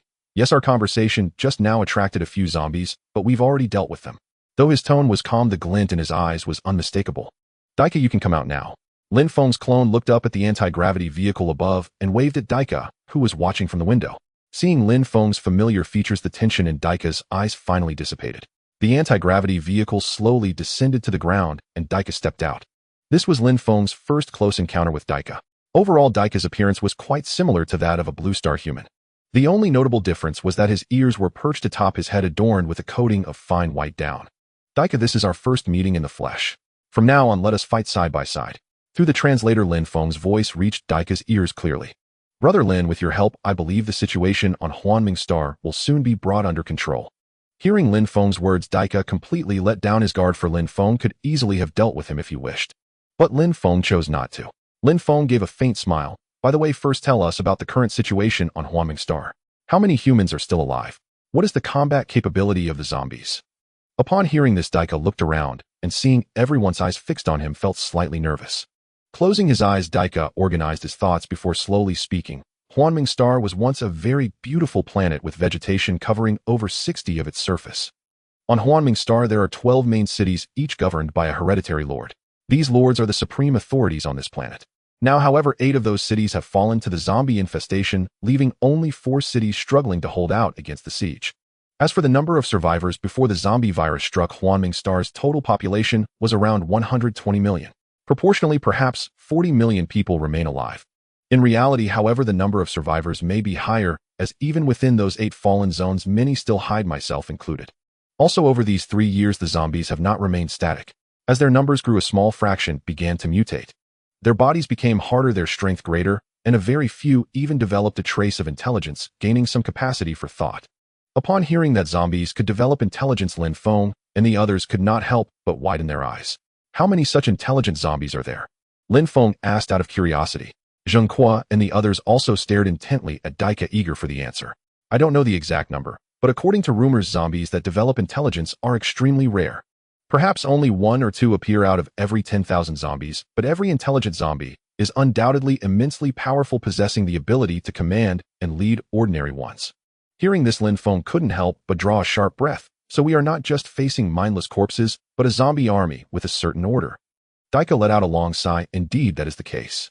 What about the lords of those 8 main cities? Did they become zombies too? Just then, the strategist, who had remained silent, spoke up curiously. Daika's expression turned angry. How could they become zombies? Those so-called rulers are far too cunning. They only hide behind the people to protect themselves. Soon after the city gates were breached by the zombies, the lords fled with their trusted followers and supplies to other unconquered cities under the pretext of seeking reinforcements. They left the innocent soldiers to resist the zombies alone, buying time for their escape. Upon hearing Daika's hostility towards the rulers, Lin Feng showed little reaction. However, Zheng Kuo and the strategist, who were leaders of nations themselves, blushed slightly, feeling as if Daika's words were aimed at them. Roar, roar. Just as Lin Feng and the others were gathering information from Daika, a series of howls suddenly erupted. Oh no, we've been spotted by the zombies. What do we do now? Daika suddenly cried out in alarm, panicking as he saw zombie hordes surging from all directions. Lin Feng frowned slightly. With a casual glance, he estimated the zombie wave numbered several dozen. Daika, get back into the vehicle and hide. Leave this to us. Lin Feng patted Daika on the shoulder, speaking calmly. Why don't we all go inside? The vehicle can still seat some people. Daika urged Lin Feng, anxiously, not wanting him to be killed by zombies right after teleporting in. Lin Feng remained composed, showing no signs of panic. It's fine. We're just clones. We won't really die, and we're immune to the zombie virus. Let's see how formidable these zombies really are. Yes, mister. Daika, leave these zombies to us. Let us show you we are not to be underestimated. Even the usually stern Pajun chimed in with a smile. Seeing their firm resolve, Daika stopped dissuading them. He quickly slipped into the anti-gravity vehicle and piloted it into the air. Everyone get ready. Open fire when the zombies are within 10 meters. Pajun bellowed, issuing orders to the soldiers. Yes, instructor. The soldiers responded in unison. Daika, standing before the glass of the anti-gravity vehicle, nervously watched the scene unfolding below. Whether Lin Feng's men and their weapons could handle these zombies remained uncertain. Yet judging by their demeanor, they appeared utterly unperturbed. The zombies drew closer, their guttural growls sending chills down one's spine. 12 meters, 11 meters, 10 meters. Just as the zombies were 10 meters away, Pajun bellowed a command, open fire. As Pojun's words faded, the soldiers pulled their triggers in unison. The soldiers wielded an array of firearms: lightweight M14s, AK-47s, heavy Gatling guns, and formidable anti-material rifles. Bullets poured forth like dense rain, precisely striking the foremost zombies, their bodies and heads. The leading zombies, hit by the hail of bullets, instantly turned into gory, shredded masses. Some zombies struck in the head by anti-material rounds had their skulls blasted to fragments, collapsing stiffly to the ground. Those hit in the body, though slowed, continued their advance. Seeing several zombies nearly upon them, Pojun's eyes flashed with sharp insight. He had discerned their weakness. Brothers, the zombies' weak spot is their heads. Pierce the skull, and they die for good. As he spoke, his sniper rifle boomed, and a zombie crashed to the ground. Understood, instructor. The soldiers, already sensing the truth, trained their muzzles on the zombies' heads after Pojun's reminder. As zombie after zombie had their skulls shattered, the horde fell, like harvested wheat, batch after batch collapsing. Gradually, the zombies' roars dwindled, then ceased entirely. No zombie remained standing on the ground. Inside the anti-gravity vehicle, Daika stood transfixed at the window, his heart a turmoil of awe, fear, and exhilaration. If such valiant soldiers and powerful weapons could serve him, supplanting the 12 main city lords would become effortless. Yet he worried. If Lin Feng's forces proved so formidable, should Lin Feng decide to seize power, Daika would have no means to resist. Daika exhaled a long, turbid breath, suppressing his chaotic thoughts. He lowered the anti-gravity vehicle to the ground and stepped out. Lin Feng, I never imagined your weapons were so devastating. These zombies had no chance against you. If the city lords had possessed such arms back, then the zombie virus might not have spread so swiftly, nor would the 8 main cities have fallen so soon. Daika spoke from the heart. Had those lords truly been capable of resisting the zombies and not abandoned their people to flee, perhaps Daika would never have conceived of usurping them. After all, who doesn't yearn for a stable home? Lin Feng stepped forward and gently patted Daika's shoulder. This is nothing. The zombies on Dreamstar are countless. We can't afford to be complacent. By the way, these zombies only lose combat effectiveness when their heads are completely destroyed. Is there something peculiar about that? Hearing this, Daika pondered briefly and shook his head. I'm not sure. On Dreamstar we lack such powerful weapons, so few have ever shattered a zombie's skull. As he spoke, a rare flush of embarrassment crept across Daika's face, as if the matter deeply unsettled him. Sensing this, Lin Feng quickly changed the subject. All right, Pajun, let's examine a zombie's head to uncover its secrets. Pajun nodded lightly and walked alongside Lin Feng toward a zombie with only half a skull remaining. Zheng Kuo, the strategist, and Daika all gathered around. Upon reaching it, Pajun crouched, drew a dagger from his belt, and plunged it into the zombie's remaining half skull. Soon he discovered something unusual. Look, normal human brains are pink, but this zombie's brain is green and extremely hard. Pajun held up a fragment of the green brain matter on his dagger for all to see. As clones, Lin Feng and his men reacted calmly, but Daika, a real human, was overcome with nausea and vomited profusely. Zheng Kuo frowned at the green brain on Pojun's blade. They'll summon the biology doctor from the bureau to examine this and find out its secrets. With that, Zheng Kuo sat down on the ground, returning his consciousness to his original body. In the spaceship's rest pod, he opened his eyes and walked out. Near the clone pods, Zheng Kuo pulled out a walkie-talkie and tuned to a special channel. Dr. Lee, bring your testing equipment to the training ground immediately. Ending the call, Zheng Kuo waited. Soon a man in his 50s accompanied by 2 young assistants arrived. The assistants carried a meter-high experimental instrument. Dr. Lee, enter the clone pods quickly, then come with me. I need you to study something urgent. Hearing Zheng Kuo's urgent tone, Dr. Lee asked no questions. Already aware of the situation, he led his assistants into the clone pods without surprise. A minute later, the three emerged as clones carrying the instrument into the spaceship's rest area. Dr. Lee, your original body should come here too and find a comfortable place to rest. Mr. Lin will teleport your clones shortly. Having given his instructions, Zheng Kuo lay back in the rest pod and closed his eyes. His consciousness returned to his clone, and he looked at Lin Feng. Lin Feng, Dr. Lee and his team have prepared their clones. Teleport them over. Lin Feng nodded lightly, closed his eyes, and returned his consciousness to his original body. Sitting up, he saw the experimental instruments on the floor and the three motionless clones understanding the situation. Mr. Lin were here. At that moment, Dr. Lee and his two assistants, their original bodies, approached smiling at Lin Feng. The assistants' gazes were filled with admiration. Lin Feng smiled. You must be Dr. Lee. I've long heard of your reputation. Please lie down on the rest chairs and I'll teleport your clones. Dr. Lee and his assistants complied without hesitation. With a thought, Lin Feng made the three clones and the experimental instrument vanish instantly. Having done this, Lin Feng lay back in his seat and closed his eyes. Consciousness returned to the clone body. Li Doctor briefly greeted Zheng Kuo and the others before approaching the zombie. He retrieved a tray and a pair of tweezers, carefully extracting a small fragment of the zombie's brain from the tip of the broadsword and placing it onto the experimental apparatus. Through the microscope, Dr. Li was astonished to observe an unknown highly active virus pulsing and drifting across the zombie's cerebral tissue. A flash of exhilaration crossed Dr. Li's face. Without delay, he gathered various experimental reagents and began isolating and testing the virus. After an intense bout of experimentation, profound shock settled upon his features. He exhaled deeply, then declared, Director, our analysis confirms this is an extremely contagious mutant virus, remarkably resilient and capable of evolutionary adaptation as viral load accumulates. Upon hearing this assessment, the group exchanged stunned glances. If the virus could evolve, then the sentient zombie leader described by Daika must indeed be its advanced mutational manifestation. Is there any means to suppress, or even eradicate, this virus? Zheng Kuo cut straight to the crux. All eyes turned in unison toward Dr. Lee. Dr. Lee paused thoughtfully before addressing the group. Based on current experimental data, complete eradication remains unattainable. Just as disappointment flickered across their faces, Dr. Lee continued, however, we can significantly reduce the virus's biological activity. Reduce viral activity. Zheng Kuo looked at Dr. Lee with puzzled curiosity, uncertain what practical effect such suppression might yield. Reduced activity means that once administered, our newly developed antiviral inhibitor will dramatically prolong the virus's latency period. In other words, even if bitten by a zombie now, the pathogen would fail to spread rapidly through the bloodstream. Instead, the antiviral agent would contain it at the wound site, preventing systemic infiltration. Given sufficient time and continued access to zombie specimens for intensified research, we will eventually synthesize a definitive curative agent. Infected individuals who have received the inhibitor may yet fully recover. Hearing Dr.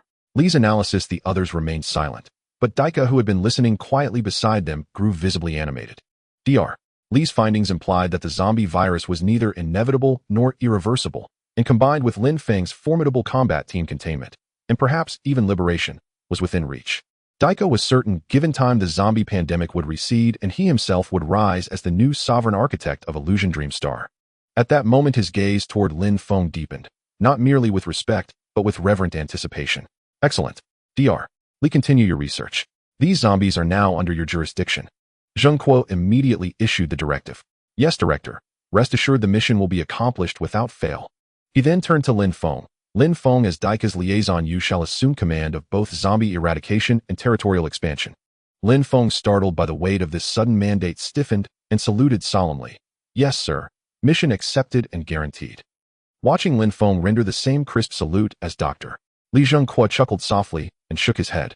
Lin Feng, I entrust this operation entirely to you. I must return to process official documents. Contact me anytime you require support. After Lin Feng nodded, Zheng Kuo and his strategist closed their eyes, retracting consciousness back into their original bodies. Lin Feng then turned to Daika. Daika, the local zombie threat has been neutralized. Shall we establish this location as our base and begin expanding outward? What say you?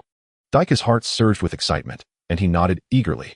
Clearly, Lin Feng bore no intention of discarding him once his utility waned. Who's there? At that instant, Broadsword bellowed a warning cry. Soldiers instantly raised their rifles, aiming towards several figures descending from a nearby bus. Hold your fire. We're human. One middle-aged man, evidently their leader, raised both hands high and shouted urgently.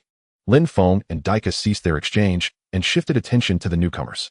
Daika's eyes lit up as he turned to Lin Feng. Brother Lin, survivors. We can absorb them immediately to bolster our strength. Lin Feng gave a slight nod. Very well, you handle negotiations. You know precisely how to ensure their compliance.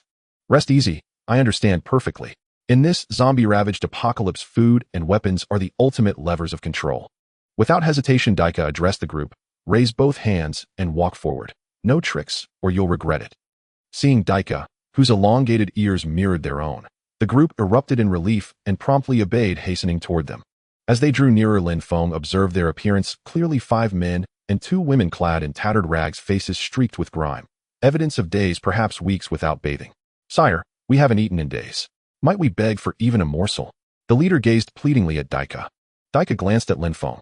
Lin Feng knew the claim was truthful. Their gaunt frames and unsteady gait betrayed prolonged starvation. Lin Feng gave a subtle nod. With approval secured, Daika replied coolly, wait here. I'll retrieve provisions. He strode decisively toward a nearby anti-gravity vehicle. Moments later, Daika returned carrying several loaves of bread and extended them. Here, divide them among yourselves. The leader beamed with gratitude and bowed deeply. Thank you, sire. Thank you. He accepted the bread and distributed it swiftly. The group devoured it ravenously, a whirlwind of desperate hunger, and within moments every crumb had vanished. Sire, is there more? My stomach still growls. A young man rubbed his hollow belly and looked hopefully at Daika. Daika's brow furrowed, his expression hardened instantly. The leader hastily tugged the youth's sleeve, silencing him with a sharp glance.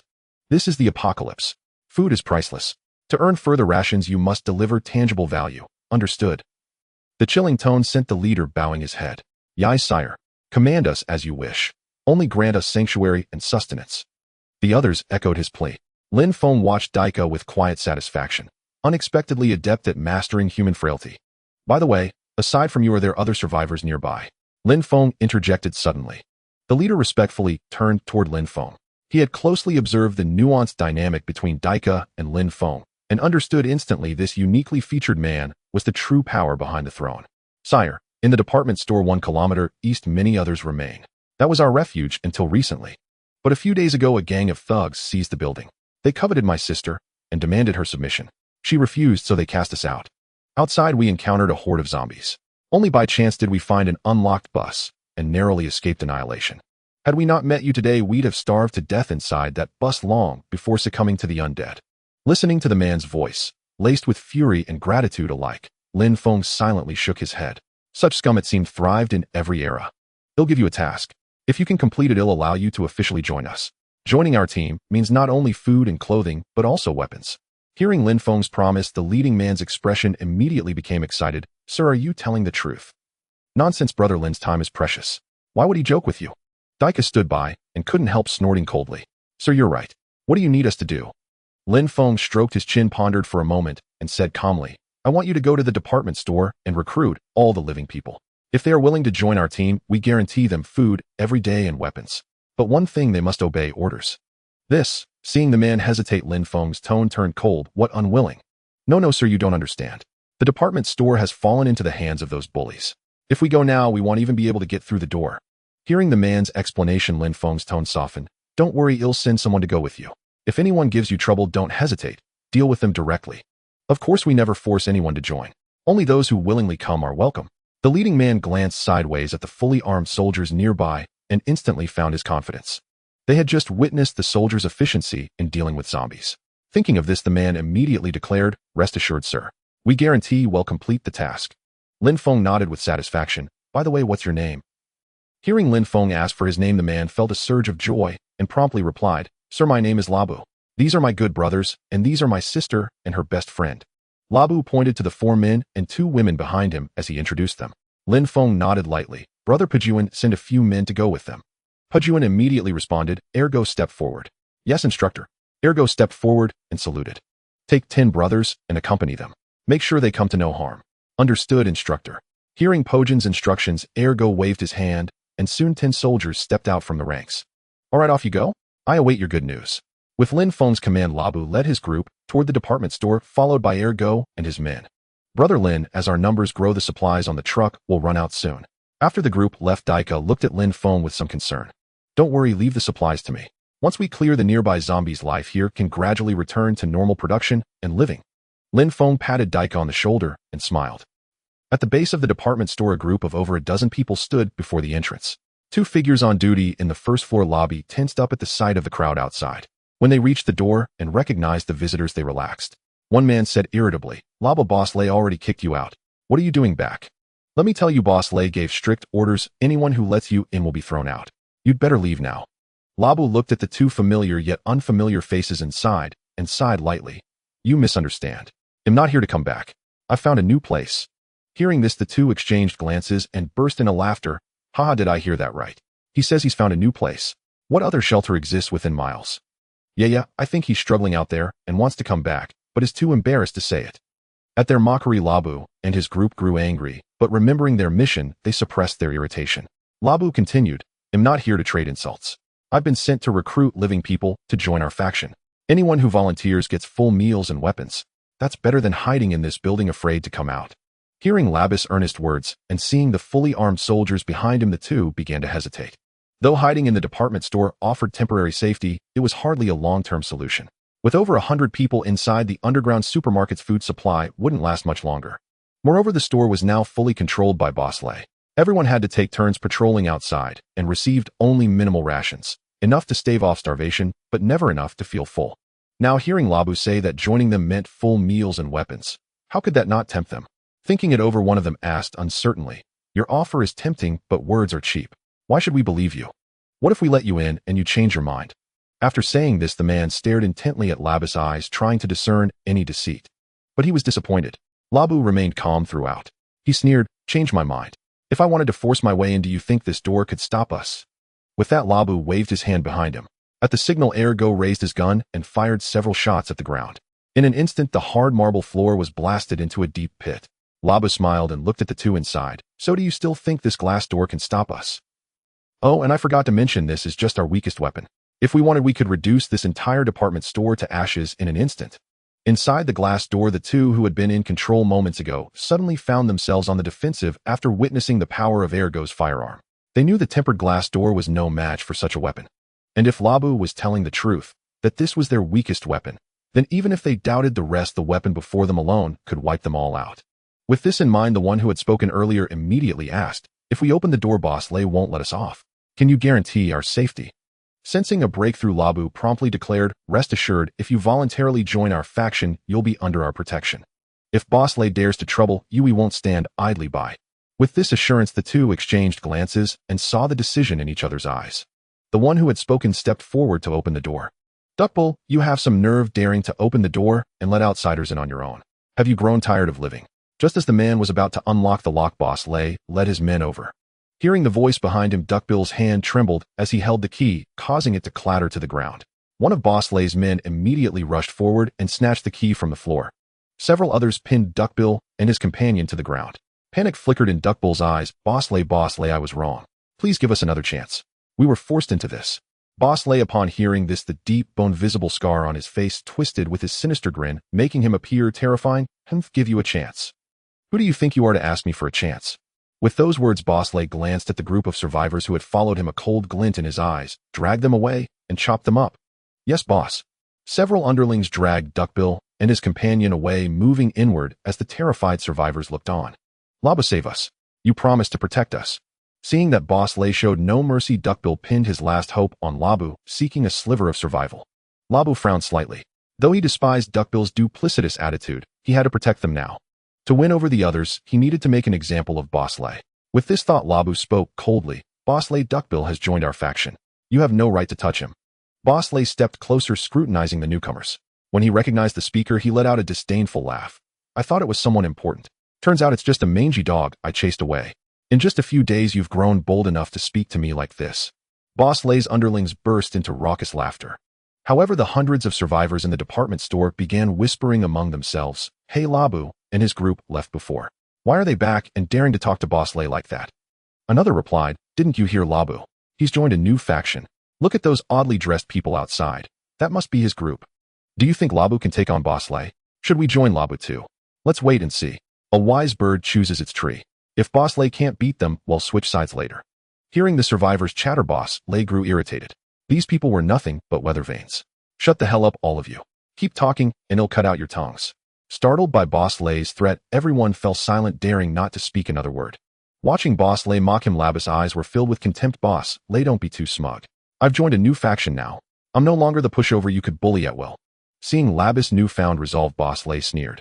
You can't even get through the door, and you're blustering at me. If you've got the guts, come on in. Though wary of the people behind Labu, Boss Lay felt confident the tempered glass of the department store was sturdy enough to keep them out. A smirk curled at the corner of Labus' mouth. Is that so?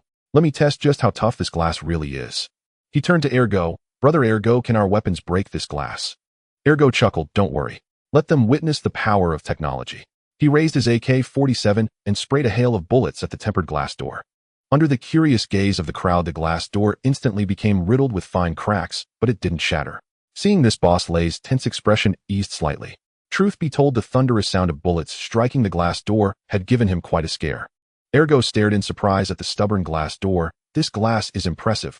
No worse than what they make in the Yen Kingdom.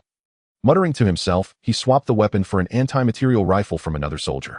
Without even using the scope, he raised the gun and fired. The massive recoil forced the sturdy Ergo back a step. With a loud bang, the already cracked tempered glass shattered into pieces, scattering across the floor. Inside the mall, everyone stood frozen. They never imagined the tempered glass door, which had withstood hordes of zombies, could be so easily broken. Boss Lay's legs gave way, and he collapsed to the ground in terror, his eyes wide as he muttered, "How is this possible? A weapon this powerful? It defies science." Not just him, but his underlings trembled in fear, genuinely terrified. Surrounded by Ergo and the other soldiers, Labu and his group strode into the department store. Standing before Boss Lay, Labu looked down at him from a height. "So do you still think I was bluffing?" Boss Lay looked up at the smiling Labu, feeling as though he were facing a demon from the deepest abyss, far more terrifying than any zombie. Seeing this, Duckbill and his companion, who had been held by Boss Lay's men, broke free with joy and rushed to Labu. "Labu, the faction behind you is incredible. We've decided to join you." Labu looked at the excited Duckbill with a calm expression and nodded slightly. Stand behind me." Duckbill and his companion dared not say more and stood behind Labu, casting gloating glances at the onlookers behind Boss Lay. Seeing that Boss Lay's power was broken, the crowd of onlookers rushed over. "Sir, we wish to join your side too." Yes. Boss Lay is nothing but a tyrant. We've wanted to leave him for ages. Labu, we've always had a good relationship. You have to take us in." Watching the people who had once looked down on and even bullied him, Labu remained expressionless. "I'm here on orders to recruit. Those who wish to join are welcome. 3 meals a day and weapons will be provided." Hearing that Labu was there to recruit, their faces lit up with joy. "However, our organization doesn't support idlers. Those who join must obey orders absolutely and follow commands. Otherwise, we will expel you immediately." Hearing Labus' latter words, some began to hesitate. Though they were starving here, they faced no danger. If they joined Labu, they might be sent to do something risky. Seeing this, Labus' tone was indifferent. "Our organization respects everyone's choice and never forces anyone. Now those willing to join stand to the left, those who don't stand to the right." The group exchanged glances, then, with the exception of a few who were close to Boss Lay and moved to the right, the rest unanimously stepped to the left. Labu smiled with satisfaction. "Boss Lay, you'll soon be a commander with no troops. And now that the tempered glass door, the only thing keeping the zombies at bay, is gone, what do you plan to do?" At Labus' taunt, Boss Lay couldn't help but feel dejected. The sanctuary he had painstakingly found with food and drink could no longer hold back the zombies outside. "Boss, why don't we join them too? At least we'd have some safety. Yele, we've lost our only advantage. If we don't join them, where else can we go?" Watching his subordinates all urging him to join the other side, Boss Lay, though reluctant, had no other choice. So gritting his teeth, he forced out, "Labu, he'll join too." Seeing Boss Lay's pained expression, Labu burst into laughter, the gloom of being kicked out by him earlier completely vanishing. "Labu, I choose to join too. Yeah, I didn't think it through before. He'll stand on the left now." The few who had chosen the right side, seeing Boss Lay compromise, quickly changed their minds. Labu sneered, "Didn't you choose the right side? How quickly you change your tune. We don't want fickle people like you. Who knows when you might betray us." Ergo, standing behind, watched Labu in surprise, not expecting this unremarkable man to have such sharp insight. Seeing that Labu wouldn't take them in, the few turned their gazes to Boss Lay. "Boss Lay, we stood on the right for you. You can't abandon us." Another pleaded bitterly, "Yeah, Boss Lay, we've been loyal to you. You can't give up on us. Besides, we have the underground supermarket. If we fix the door outside, we can still survive." Boss Lay looked at them with disgust and snapped, "Fix it? With what? Do you even see what time it is? Do you think it's still before the zombie virus outbreak? And don't say you chose the right side for me. You just didn't know about Labus Group. If you knew how good their conditions were, would you have stayed?" Exposed by Boss Lay's blunt words, the few flushed red and didn't know what to say. Labu ignored them and addressed the rest. Since you've chosen to join us, I'll lay down the rules. Our leader has only one requirement: obedience. Follow orders, and you'll have what you want. But if anyone pays lip service or stirs trouble behind our backs, don't blame us for being harsh. Don't worry, Labu. Since we're joining, well, follow orders. Yeah, as long as we get a meal, well, even fight zombies to the death. Labu was pleased with their attitude. All right, except for them, everyone follow me. He pointed at the few who had chosen the right side and prepared to lead the way. Wait, Labu. There's still a lot of food in the underground supermarket. Shouldn't we take it? Boss Lei spoke up. No need. Our organization doesn't lack food. Leave it for them. We're not cutting off their lifeline. The dejected few, hearing that the supermarket's goods were theirs, lit up with joy and rushed back inside. A procession of over 100 people led by Labu and his men left the department store in a grand march and soon returned to where Lin Feng and his group were. The crowd was astonished to see over 100 fully armed figures clearing out nearby shops with zombie corpses strewn haphazardly across the ground. Boss Lei stared blankly at the mutilated zombie bodies on the ground, breathing a sigh of relief. He was glad he hadn't opposed Labu, otherwise his fate would have been no better than these zombies. At that moment, Lin Feng and Daika stepped out of the anti-gravity car and immediately spotted the new crowd not far away. They exchanged glances, both seeing the delight in each other's eyes. As they approached, Labu's eyes lit up at the sight of Daika and Lin Feng. Sir, aside from 7 or 8 who refused, everyone else is here. Daika patted Labu on the shoulder and smiled. Labu, you've done well. From now on, you're a core member of our organization. Thank you, sir. Thank you, sir. Labu beamed and bowed in gratitude. Then turning to Boss Lei and the others, Labu's tone turned cold. This is Sir Lin Feng, and this is Sir Daika. They are the leaders of our organization. Greet them. The 100 survivors' eyes lit up, and they chimed in, greetings, Sir Lin. Greetings, Sir Daika. Only Boss Lei and his men, with strange expressions, reluctantly squeezed out, hello. Daika frowned slightly at Boss Lei. Labu, what's with these people? Are they unwilling to join? Labu panicked and quickly explained, Sir Daika, this is Boss Lei, the former controller of the department store. Daika paused, then broke into a smile. So you're Boss Lei? My apologies. What brings you to our place? Boss Lei, who had been defiant, turned red-faced at Daika's question, not knowing what to say. All right, since you've chosen to join, you're one of us. Our organization is very tolerant of its own. As long as no one commits betrayal, nothing else matters. I'm sure you don't know what kind of organization this is. Let me introduce it. Our organization was founded with one goal: to eliminate the zombies and restore a new dream, star, to everyone. Daika's words didn't spark the expected enthusiasm. The refugees from the department store looked at each other, finding it hard to believe. Do you think we've fallen into a den of thieves? Eliminating the zombies is impossible. Yeah, how can a handful of us fight the zombies? Hearing the murmurs, Daika frowned slightly. Everyone quiet down and listen. I know you think this is impossible, but let me tell you that's true for others. But for us, this task isn't difficult at all. Not difficult. Lei the Elder and his men looked at Daika with disbelief, waiting for him to produce evidence. Daika paused for a moment before continuing.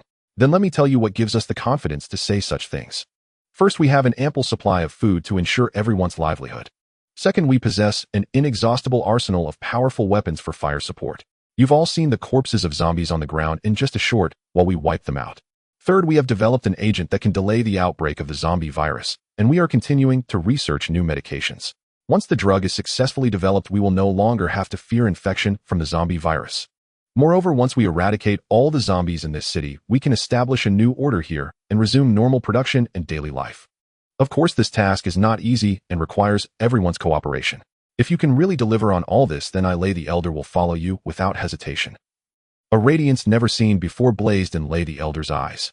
If this city could truly be restored to its former state, why would he need to stoop to bullying others in this apocalypse? Seeing that even Lei the Elder was swayed by their bold vision, the crowd couldn't help but yearn for that day to come. In unison, they responded, we're willing to. We're willing to. As the crowd's spirits soared, Daika and Lin Feng exchanged a glance, both catching the gleam of joy in each other's eyes. Roar, roar. Before their joy could linger, piercing zombie roars echoed from afar. Damn, we've been spotted by the zombies. We need to run. Lei the Elder's face twisted in terror as he looked at Daika, his voice urgent. What's the panic? It's not like you've never seen zombies before. We'll deal with them as they come. Let me show you the power of our weapons. With that, Daika turned to Lin Feng. Brother Lin, judging by the density of the sounds, there might be quite a few zombies this time. Can we handle them? Lin Feng smiled, slightly a confident expression on his face. Don't worry. Even if we can't take them all on, remember who we are. Just one weapon from the Myriad Realms Mall would be more than enough to give these zombies a run for their money. With Lin Feng's assurance, Daika finally regained his confidence. Jun reacted swiftly. The moment he heard the zombie roars, he began issuing orders. Brothers, the zombies are coming. Get ready. Let's make this a big one. Yes, instructor. Over 100 soldiers spontaneously formed a circle, enclosing the others within. Lei the Elder and his men watched the soldiers' synchronized movements with awe. This was true armed force. Soon hordes of zombies poured out from alleys in every direction. Like cats drawn to the scent of fish, they charged straight toward Lin Feng's group. Though their movements were stiff, their speed far exceeded that of a normal walking person. It's over. There must be hundreds of them. I shouldn't have come here. Now I'm about to die before even joining the organization, and I haven't even found a wife. At a time like this, you're still thinking about a wife. I had one, but she was devoured alive by zombies. The survivors trapped in the center had never seen so many zombies at once. Their faces turned pale as if death was imminent. Though Lei the Elder was also tense, he forced himself to stay calm, staring intently at the approaching zombies. In his heart, he prayed that these people could hold them off. Brothers, grenades ready. Just as the zombies were about 20 meters from the outermost perimeter, Pajun suddenly gave the order. Without a trace of fear, each soldier pulled the pin on their prepared grenades and hurled them with all their might toward the zombies. Boom, boom. Explosions roared one after another, reverberating through the air. Amidst the crackling gunfire, bullets like fiery serpents tore through the smoke. After a while, as the smoke cleared, the scene came into view. Dozens of meters away, the ground was littered with mangled zombie remains. Some intact zombies still writhed on the ground, struggling to rise. But a fresh volley of bullets from the outer soldiers shattered their skulls, ending them for good. Silence fell, an absolute stillness broken only by the faint whimpers of the few zombies not yet fully dead. The survivors who had moments ago believed themselves doomed stared blankly at the scene, feeling as if their entire worldview had shattered. Was this the true strength of the group they were about to join? It was utterly terrifying. If the City Lord's armies had possessed such weapons, would the cities have fallen so quickly? At that thought, every survivor, including Lei the Elder and his men, gazed at Lin Feng and Daiko with a fervent, almost worshipful admiration. Lei the Elder's eyes burned with desire as he stared at the soldiers' weapons. Sigh. If only I had such weapons too. Then I could fight the zombies openly instead of scurrying around like a rat. Wait, Lord Daika just said that anyone who joins will be issued weapons. Does that mean I could get one too? At this thought, excitement surged again in Lei the Elder's eyes. Look, there's another zombie over there. Someone shouted, and soon everyone spotted a zombie fleeing from behind a car into the distance. Lin Feng was taken aback. Was that really a zombie? Shouldn't zombies charge straight at the living to tear them apart? Since when did they know how to run? Damn, that's a zombie leader that has gained intelligence. These zombies were likely all commanded by it. We can't let it escape, or it will bring even more. As Lin Feng stood stunned, Daika suddenly shouted. What? A zombie leader? Lin Feng's eyes widened in surprise, and he quickly said to Pajun. Brother Pajun, open fire. Don't let it get away. Yes, Mr. Lin. Brothers, after it. Capture that zombie leader. Don't let it escape. At Pajun's command, the soldiers raised their weapons and charged forward, firing as they pursued. But when they reached a narrow alley, they were stunned to find the zombie had vanished. There was no trace of it anywhere.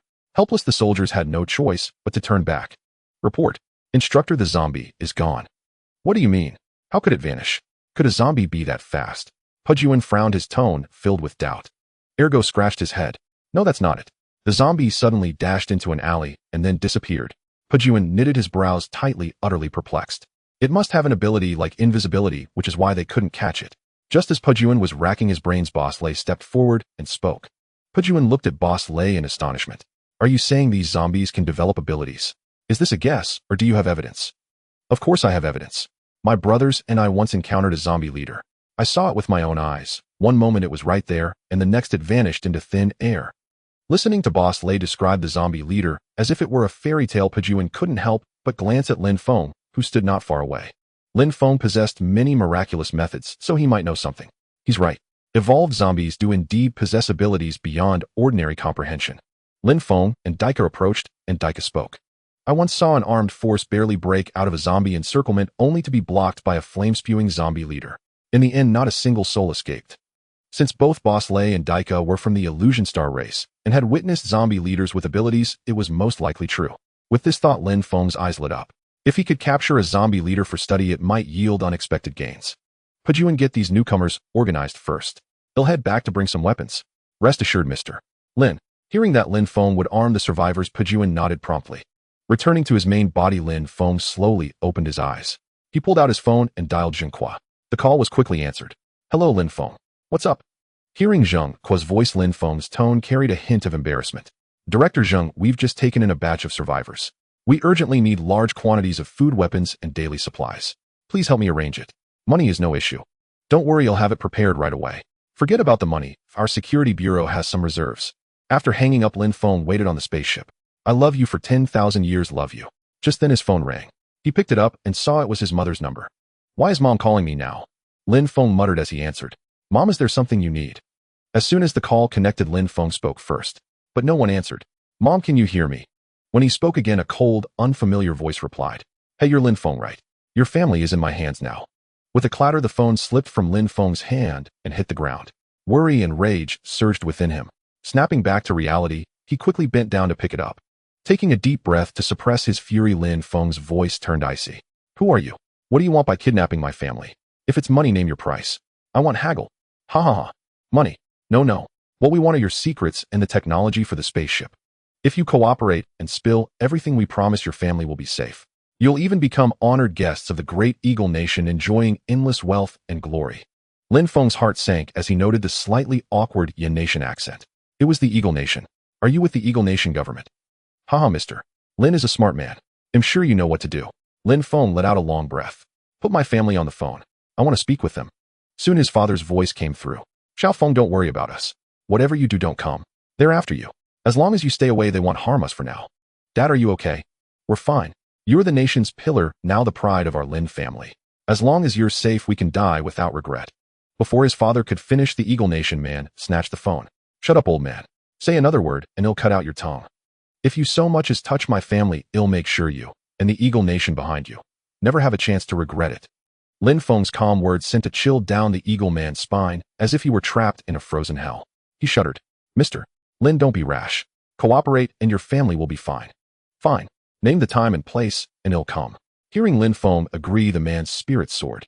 Completing this mission meant a hefty bonus from his superiors. Mr. Lin is indeed straightforward. Tomorrow noon on the high seas. Come alone. He'll send you the coordinates. With that, he hung up. Lin Feng's face darkened ominously. Though he had many boundaries, his family was the one line that could never be crossed. In the past, he would have had to resign himself to fate. But not anymore. He was the sole chosen one on Blue Star, wielding the Myriad Worlds trading network. Anyone, individual or nation, who crossed that line would pay a devastating price. After the call ended, Lin Feng immediately dialed Zheng Kuo again. Director Zheng traced the IP of this phone number. My parents have been kidnapped. What a... The moment Lin Feng spoke, Zheng Kuo shot up from his seat, his voice agitated. I've already assigned guards to your parents. Ordinary kidnappers couldn't possibly have done this. Who are they? Hearing this, Lin Feng's anger eased somewhat. At least the nation valued him. They claim to be from the Eagle Nation and want the secrets behind my alien technology. If they're telling the truth, they're likely sent by the Eagle government. Upon learning it was the Eagle government, Zheng Kuo slammed his palm on the conference table in rage. Damn Eagle Nation. Bullying a hero of Yin Nation. We were too lenient with them. Director Zheng, you just need to help me find their location. I can handle the rest myself. Lin Feng suddenly interrupted Zheng Kuo before he could continue. Well, alright. With your strength, as long as they don't deploy weapons of mass destruction, there shouldn't be any issues. They'll keep an eye on your movements and be ready to provide support at any time. After hanging up, Lin Feng stood still and waited. Before long, Zheng Kuo called again. Lin Feng, your mother's phone has gone offline. It's likely they destroyed the SIM card, making it impossible to track. Lin Feng frowned upon hearing this. It seems I'll have to wait for them to contact me tomorrow. Director Zheng, please prepare the food and weapons first. Let's settle the matter of Dreamstar. Oh, and I plan to teleport the spaceship over as well to facilitate our operations. On the other end of the line, Zheng Kuo hesitated for a moment before agreeing. After hanging up, Lin Feng lay back in the space chair, gazing out the window, his mind swirling with thoughts. A few hours later, a convoy of military trucks drove into the Security Bureau training ground. Lin Feng got up, left the spaceship, and walked over to the trucks. Two soldiers got out of the lead truck and saluted Lin Feng. Mr. Lin, the supplies you requested have arrived. Lin Feng nodded gently. Thank you for your hard work. You can go about your business now. They'll take care of things here. The soldiers saluted once more and left the training ground. Lin Feng looked at the dozen or so trucks laden with goods. With a flicker of thought, the supplies vanished into thin air and reappeared in his spatial ring. Lin Feng returned to the spaceship and woke Dr. Li and his apprentice, who had been resting with their eyes closed. Dr. Li, we were in the middle of an experiment. Is there something urgent that you've awakened us for? Seeing Dr. Li's puzzled expression, Lin Feng explained. Dr. Li, I plan to teleport the spaceship as well, so I need you to find another place to rest. I see. All right, well, go back to our rooms and rest then. After Dr. Li and his assistant left, Lin Feng went straight to the cargo hold of the spaceship. With a thought, the vast supplies from his spatial ring instantly appeared in the ship's storage room. Having done all this, Lin Feng left the spaceship. Shall you teleport the spaceship to Dreamstar? Yes, master. Teleporting. Teleportation complete. The next moment, the spaceship appeared in the sky above Dreamstar under the astonished gaze of all its inhabitants. Lin Feng sat down cross-legged, closed his eyes, and his consciousness returned to his clone.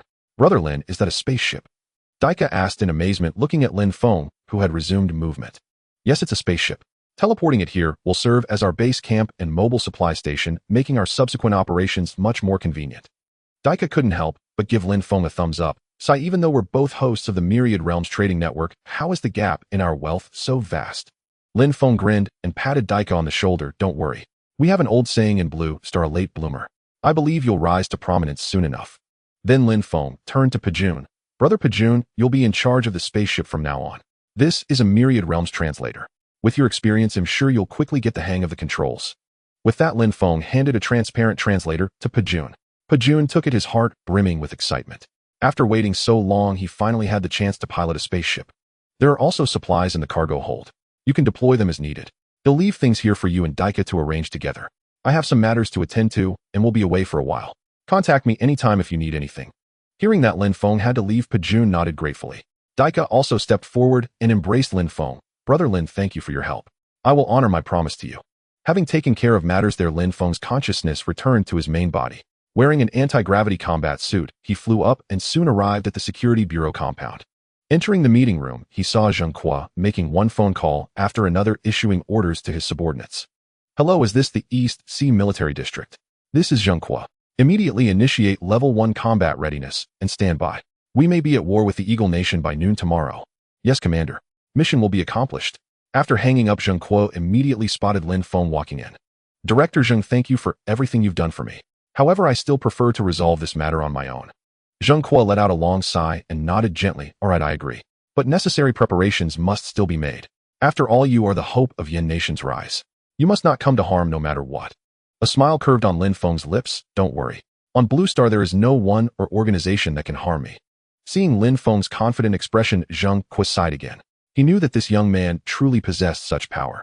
If he wished, he could even unify Blue Star itself. After bidding farewell to Zheng Kuo, Lin Feng boarded the anti-gravity vehicle outside and flew towards the open sea. By the time he reached international waters, the sky was gradually darkening. He checked the time on his phone. It was 9 p.m., with 15 hours remaining until noon the next day. Lin Feng sat cross-legged on the floor of the vehicle and began cultivating his soul's secret art. The night passed without incident. Time flew by during cultivation, and in the blink of an eye, it was already 11 a.m. the next day. Lin Feng slowly opened his eyes and looked out the window. The weather was exceptionally fine, the sea surface calm and placid. He hadn't noticed it the previous night due to the late hour, but now he saw that not far from him, a small island several kilometers in diameter was floating on the sea surface. I love you for 10,000 years, love you. Just as Lin Feng focused his attention on the island, his phone suddenly rang. He picked it up and saw it was an unfamiliar number. Without hesitation, Lin Feng answered the call. The same cold, sinister voice from yesterday came through the phone. Dear Mr. Lin, I've sent you the location. Your parents are rigged with explosives. If you dare notify the Yin Nation authorities, they'll detonate them immediately. Hearing that his parents were bound with explosives, Lin Feng's heart lurched. This made the rescue operation significantly more difficult. If the other party pressed the detonator, even for a moment, no matter how powerful he was, he wouldn't be able to save his parents. What do you want? As long as you don't harm my parents, I'll agree to any demand you make. Good, very good. I've sent you the coordinates, and I trust you'll find a way to get here. With those words, the other party hung up the phone directly. Lin Feng let out a long breath and checked the coordinates sent to his phone. They were merely 2 kilometers away, with the direction locked onto a small island not far off. Without hesitation, Lin Feng drove his anti-gravity car over to the island. As it hovered above, the vehicle slowly descended to less than 50 centimeters from the ground, and Lin Feng jumped out. But the moment he landed, dozens of fully armed foreign faces surged from all directions, encircling him. Mr. Lin, we finally meet. From behind the armed Western figures stepped a blond man in a suit. Recognizing his voice, Lin Feng immediately knew this was the person who had called him. Where are my parents? I came alone as you requested. Now you should keep your promise. Hey, Mr. Lin, don't be so hasty. We're well aware of your capabilities. What if you attack us the moment we release your parents? First put this on, and then, well, let them go. As he spoke, the man in the suit pulled out a pair of alloy handcuffs as thick as a child's wrist and looked at Lin Feng. What is this? Seeing Lin Feng's puzzled expression, the man explained with a smile. These handcuffs are made of a super alloy developed by our great Eagle Nation through immense effort. Once locked on, even a martial arts grandmaster from your Yen kingdom cannot break free. As long as you cooperate and put them on, well, release your parents. Lin Feng's face showed hesitation, but inwardly he sneered. No matter what alloy it was before his absolute power, it was nothing but a paper tiger. After a long pause, Lin Feng gritted his teeth. Fine, I agree. But if you go back on your word after I put these on, even if it means death, I won't cooperate with you in anything. With that, Lin Feng extended his hands. The man in the suit, overjoyed, quickly locked the handcuffs onto Lin Feng's wrists. Then he waved his hand. Bring Mr. Lin's family here. Soon 2 armed soldiers brought Lin Feng's parents and his younger brother Lin Hao. Seeing Lin Feng handcuffed, his mother grew agitated. Xiao Feng, let my son go. Brother, you shouldn't have come. Lin Hao's face was filled with despair. If his brother hadn't come with his abilities, he could have avenged them. Now that the whole family was captured, there seemed no hope of escape. Dad, Mom, Xiao Hao, don't worry. I'm useful to them. They won't harm me. Then he turned to the man in the suit. Now that you have me, you can let my family go. Let them return in my car. The man glanced at the remarkable anti-gravity car and shook his head with a light laugh. Mr. Lin, that won't do. We need to take this flying car back, otherwise we can't explain to our superiors. But rest assured, I'll ensure your family's safe return. He then looked at his subordinates. You two fly Mr. Lin's family back by helicopter. Treat them well, or you won't need to come back. The 2 subordinates paled and immediately replied, Yes, boss. We'll get it done. Xiao Feng. Brother. Under Lin Feng's watchful gaze, his family was led to a nearby helicopter which flew off toward the mainland. Mr. Lin, shall we go now? We're heading back to Eagle Country, Mr. Tepu is waiting for you at the Black Palace. Lin Feng shook his head slightly. No rush. My anti-gravity car can reach Eagle Country quickly. Let's wait until my family arrives home safely before we leave. The man in the suit frowned, thinking to himself, this Lin Feng is indeed cautious. He's afraid we'll secretly harm his parents. Well, since he's under our control to avoid any incidents, I'll agree. With that thought, the man smiled. Very well, as you wish. By the way, Mr. Lin, would you mind giving me a tour of your car? The man licked his lips, greed gleaming in his eyes. A faint smile curled at the corner of Lin Feng's mouth. Of course, we'll be traveling back in this very car. Excellent. Lin Feng and the man boarded the anti-gravity car, flanked by several armed guards. Seeing the interior for the first time, they were all stunned by its luxurious and futuristic design. Mr. Lin, this is incredible. Is this technology even possible on Blue Star? What do you think? How about a trade? If you let me go, I'll give you this car. Hearing this, the man's heart began to race uncontrollably. He almost agreed, but then thought better of it. He was working for the Eagle government now. Oh, if the people at the Black Palace found out, he'd be dead. Shaking off the unrealistic thought, the man regained his composure. Mr. Lin, let's forget it. Even if I had it, I wouldn't live to use it. Lin Feng merely smiled faintly and said nothing more. Before long, his phone rang. He saw it was his father's number. Hello, Xiao Feng. How are you? Hearing his father's voice, Lin Feng breathed a sigh of relief and replied with a smile, Dad, don't worry. I'm fine. Are Mom and Xiao Hao okay? We're all fine. Those 2 dropped us off and left. Relieved, Lin Feng chatted with his father for a while before hanging up. Before coming here, Lin Feng had instructed Zheng Kuo to arrange protection for his family, so he no longer worried about them being kidnapped again. Let's go. Lin Feng looked at the man in the suit, who was watching him intently. Fine, but I hope you won't try anything. Cooperate, and we won't make things difficult for you. As his cultivation of the soul's secret art deepened, Lin Feng's memory and reflexes had improved dramatically. Having gained a preliminary grasp of interstellar language, Lin Feng chose to pilot the anti-gravity car himself instead of relying on Xiaoyu. Pressing the takeoff button, the car began to ascend slowly. The man in the suit gazed out the window, his admiration for the scenery evident. In the sky, a massive anti-gravity car followed by several armed helicopters flew toward Eagle Country. On the other side, after Lin's parents and the others were sent home, they were quickly protected by the special forces dispatched by Zheng Kuo. Inside the meeting room of the Yin Nation Security Bureau, Zheng Kuo stared at the surveillance screen before him, lost in thought. Lin Feng didn't want us to intervene, yet he willingly followed them to the Eagle Nation. What exactly is he planning? Logically speaking, with Lin Feng's strength, breaking free from those people's restraints should be a trivial matter. Zheng Kuo shook his head. Since he couldn't figure it out, he decided to stop dwelling on it. After all, he had great faith in Lin Feng's abilities. Unless the Eagle Nation deployed nuclear weapons, they couldn't possibly harm Lin Feng. Hours later, the anti-gravity vehicle came to a halt at the entrance of the Black Palace. Hundreds of fully armed Western faces surrounded the car, their gun barrels aimed directly at Lin Feng and the others. As the car door slowly opened, Lin Feng was escorted out by 2 soldiers who had been following him. Surrounded by numerous soldiers, he followed the suited man into the Black Palace. Inside the Black Palace meeting room, a group of elderly men, led by TKO, were discussing matters. Suddenly, the meeting room door was opened from the outside, revealing Lin Feng, whom they had seen in surveillance footage earlier.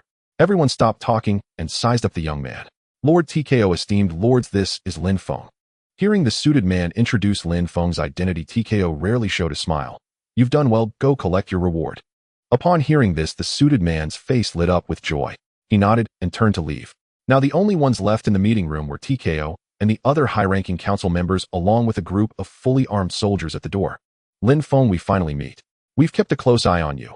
Every piece of advanced technology you've unveiled is centuries ahead of Blue Star's capabilities. We're very curious. What kind of opportunity did you stumble upon? A cold smirk curled at the corner of Lin Feng's mouth. He found the Eagle Nation's unscrupulous methods for self-development utterly repulsive. What, just because you want to know I have to tell you? You think too highly of yourselves. In others' eyes, you're the lofty big shots of the Black Palace, but in my eyes, you're no different from the thugs on the streets. Enraged by Lin Feng's sharp words, TKO fumed. You're nothing but a prisoner now, and you still dare to speak arrogantly. I advise you to cooperate obediently, or you'll never leave this place. Lin Feng let out a cold laugh. Oh really? You don't actually think this crappy handcuff can hold me, do you? TKO's eyes widened. You're right. This handcuff is made from a special alloy refined from meteorites. Even with your greatest abilities, you won't break free. So just cooperate, or it'll make you wish you were dead. As he spoke, TKO waved his hand. From a hidden door behind them emerged several men in white coats holding syringes as thick as an adult man's arm and vials of various colored reagents. Lin Feng squinted slightly, observing the items in their hands with curiosity. Soon the white-coat men approached Lin Feng. One of them with graying hair smiled and said, Sir, this is our newly developed truth serum. Once injected into your body, no matter how strong your willpower, you'll answer every question. At that moment, following the white-coat man's signal, two soldiers nearby walked over and pinned Lin Feng's arms firmly on either side. Lin Feng remained calm, offering no immediate resistance. Instead, he bent down as they directed. Under the smug gazes of TKO and the other high-ranking officials, the elderly white-coat man drew the reagent from the glass container into the oversized syringe. Then he aimed for Lin Feng's arm and thrust the needle downward. His eyes gleamed with anticipation, as if in the next moment Lin Feng would become a compliant lab rat answering every question. However, the next moment, an unbelievable scene unfolded. The massive alloy needle tip, upon striking Lin Feng's skin, failed to penetrate. Instead, the very tip of the needle bent against Lin Feng's skin. This is impossible. Even if this needle were jabbed into an ox, it would pierce the skin instantly. TKO's face darkened. Professor Jack, what are you playing at? This is a specially made needle. How can it not pierce skin? Push harder. Yes, Lord TKO. Professor Jack's face twisted with determination. He refused to believe he couldn't penetrate it this time. Jack raised the syringe high and drove it down fiercely toward Lin Feng's arm. If this were an ordinary person, the needle would have pierced straight through the other side of the arm. He clearly had no regard for Lin Feng's humanity. Lin Feng did not resist. He simply watched coldly as the needle descended. Clad in a planetary-grade battle armor with a cosmic force of 300, Lin Feng was utterly confident. Even a drill, let alone a needle, could do him no harm. The next moment, the needle struck Lin Feng's forearm with full force. Yet instead of breaking his skin, the entire needle tip snapped off from the recoil force of Lin Feng's armor. This is impossible. You're not human. Professor Jack trembled and stumbled backward as if confronting a monstrous beast.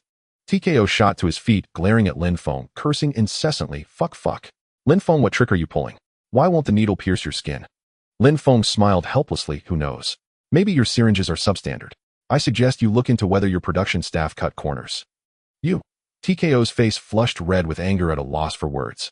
Lord TKO, if soft tactics won't work, let's try hard ones. Even if the syringe can't pierce his skin, surely a dagger can. Another elderly man beside TKO with a sinister look offered a suggestion. TKO's eyes lit up. Fine, let's do as you say. TKO barked at the nearby soldiers. Use a dagger to stab his arm. I refuse to believe a dagger can't pierce it. Yes.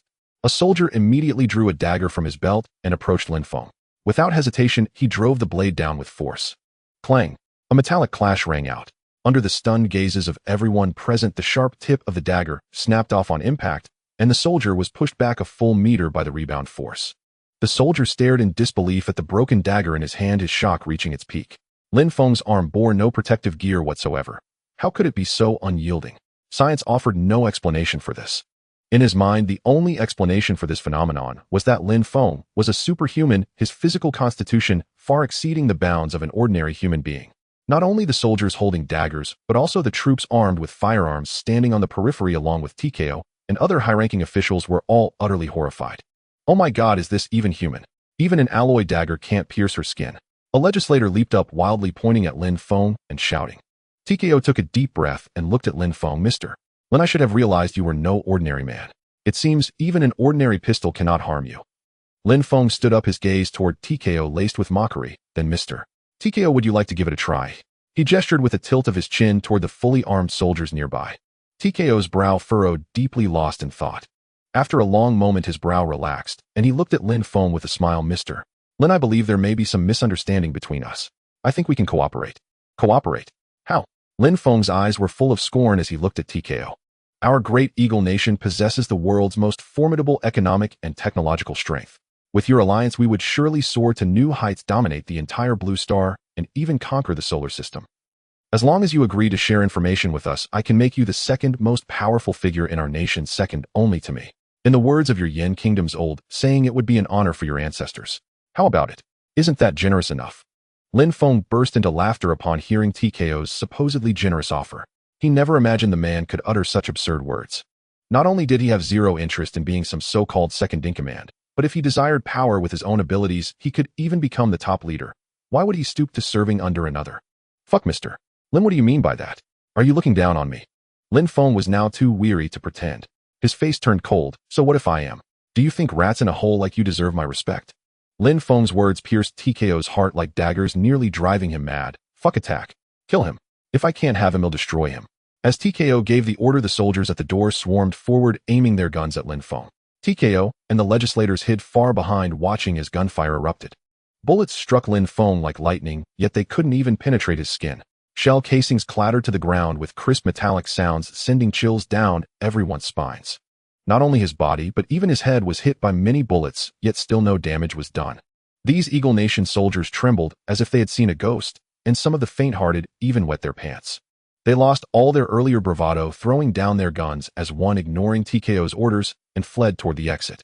However, Lin Feng had no intention of letting those who tried to kill him off so easily. He instantly activated his battle armor, moving like lightning to the conference room, doors slamming the heavy iron door shut and sealing off their escape. The soldiers were terrified out of their wits. Fear of the unknown was the most dreadful. On a battlefield they might have been tense, but not to this degree. The agony of knowing death was imminent, but not yet arrived, was more than some could bear. Where do you think you're going? Didn't you enjoy firing those shots? Lin Feng approached them step by step with a smile, while the soldiers retreated, bent over. Thud thud. Finally, someone crumpled under the pressure, their legs giving way as they fell to their knees. More and more soldiers followed suit, kneeling. Watching from afar, TKO staggered, nearly falling, but was steadied by a nearby legislator. Your Excellency, TKO, have you forgotten? We still have the secret weapon. At the mention of the secret weapon, TKO's eyes lit up. Right, our secret weapon. With that thought, TKO immediately pulled out a walkie-talkie, adjusted the frequency, and spoke into it. Activate the secret weapon. After issuing the command, TKO felt much more at ease. Meanwhile, Lin Feng looked at the soldiers not with hatred, but with resignation. They had tried to kill him only under orders, but even so, wrongdoings must be paid for. He'll give you a chance now. Use your daggers to sever one of your hands, and he'll spare your lives. Otherwise, don't blame me for being ruthless. Hearing that Lin Feng wouldn't kill them, most soldiers didn't hesitate long. They drew their daggers and cut off one of their own arms. Clutching their wounds in pain, they looked at Lin Feng. When he waved his hand, they hastily grabbed their severed hands and fled the conference room. Only 4 or 5 soldiers still hesitated, witnessing the bloody scene of their comrades severing their hands only heightened their fear. Lin Feng shook his head helplessly. Let me help you then. He took a dagger from one soldier and without hesitation sliced off the man's arm. The remaining few, terrified out of their wits, scrambled to their feet and ran for the door. Lin Feng didn't pursue them. He picked up several daggers from the floor and with the strength of his planetary-level battle armor, hurled them with precision, each dagger striking the soldiers' hearts. They fell dead before they could even cry out. Those who had chosen to cut off their own hands secretly rejoiced.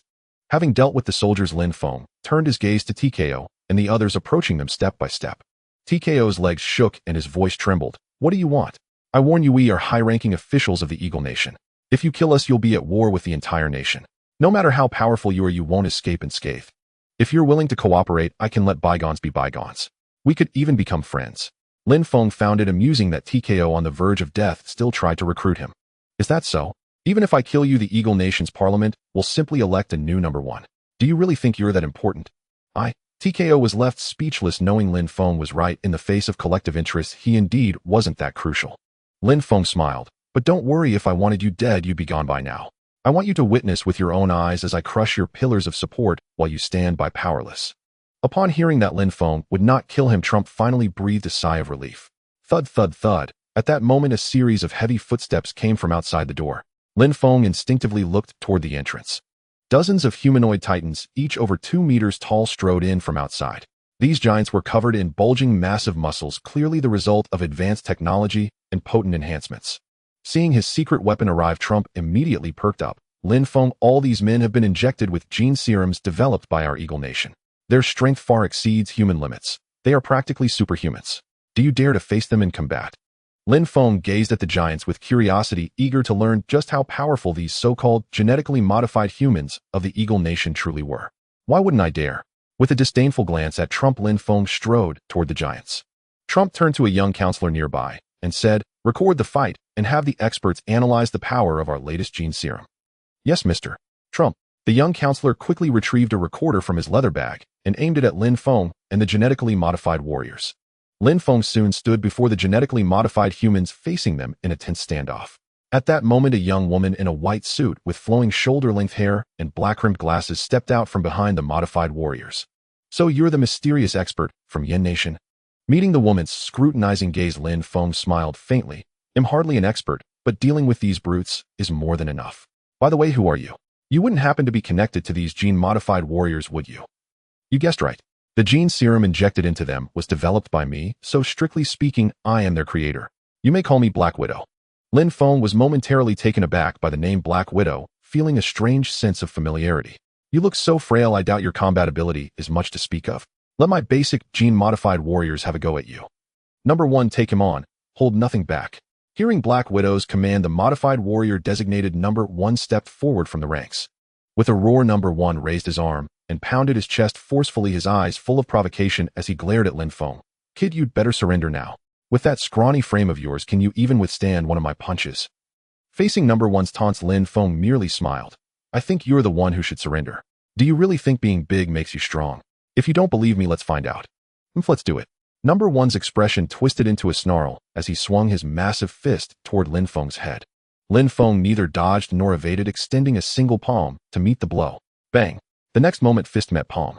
As expected, Lin Feng stood unmoved while Number 1 was sent staggering back several meters by the recoil. His arm, now bent at an odd 90-degree angle, clearly broken.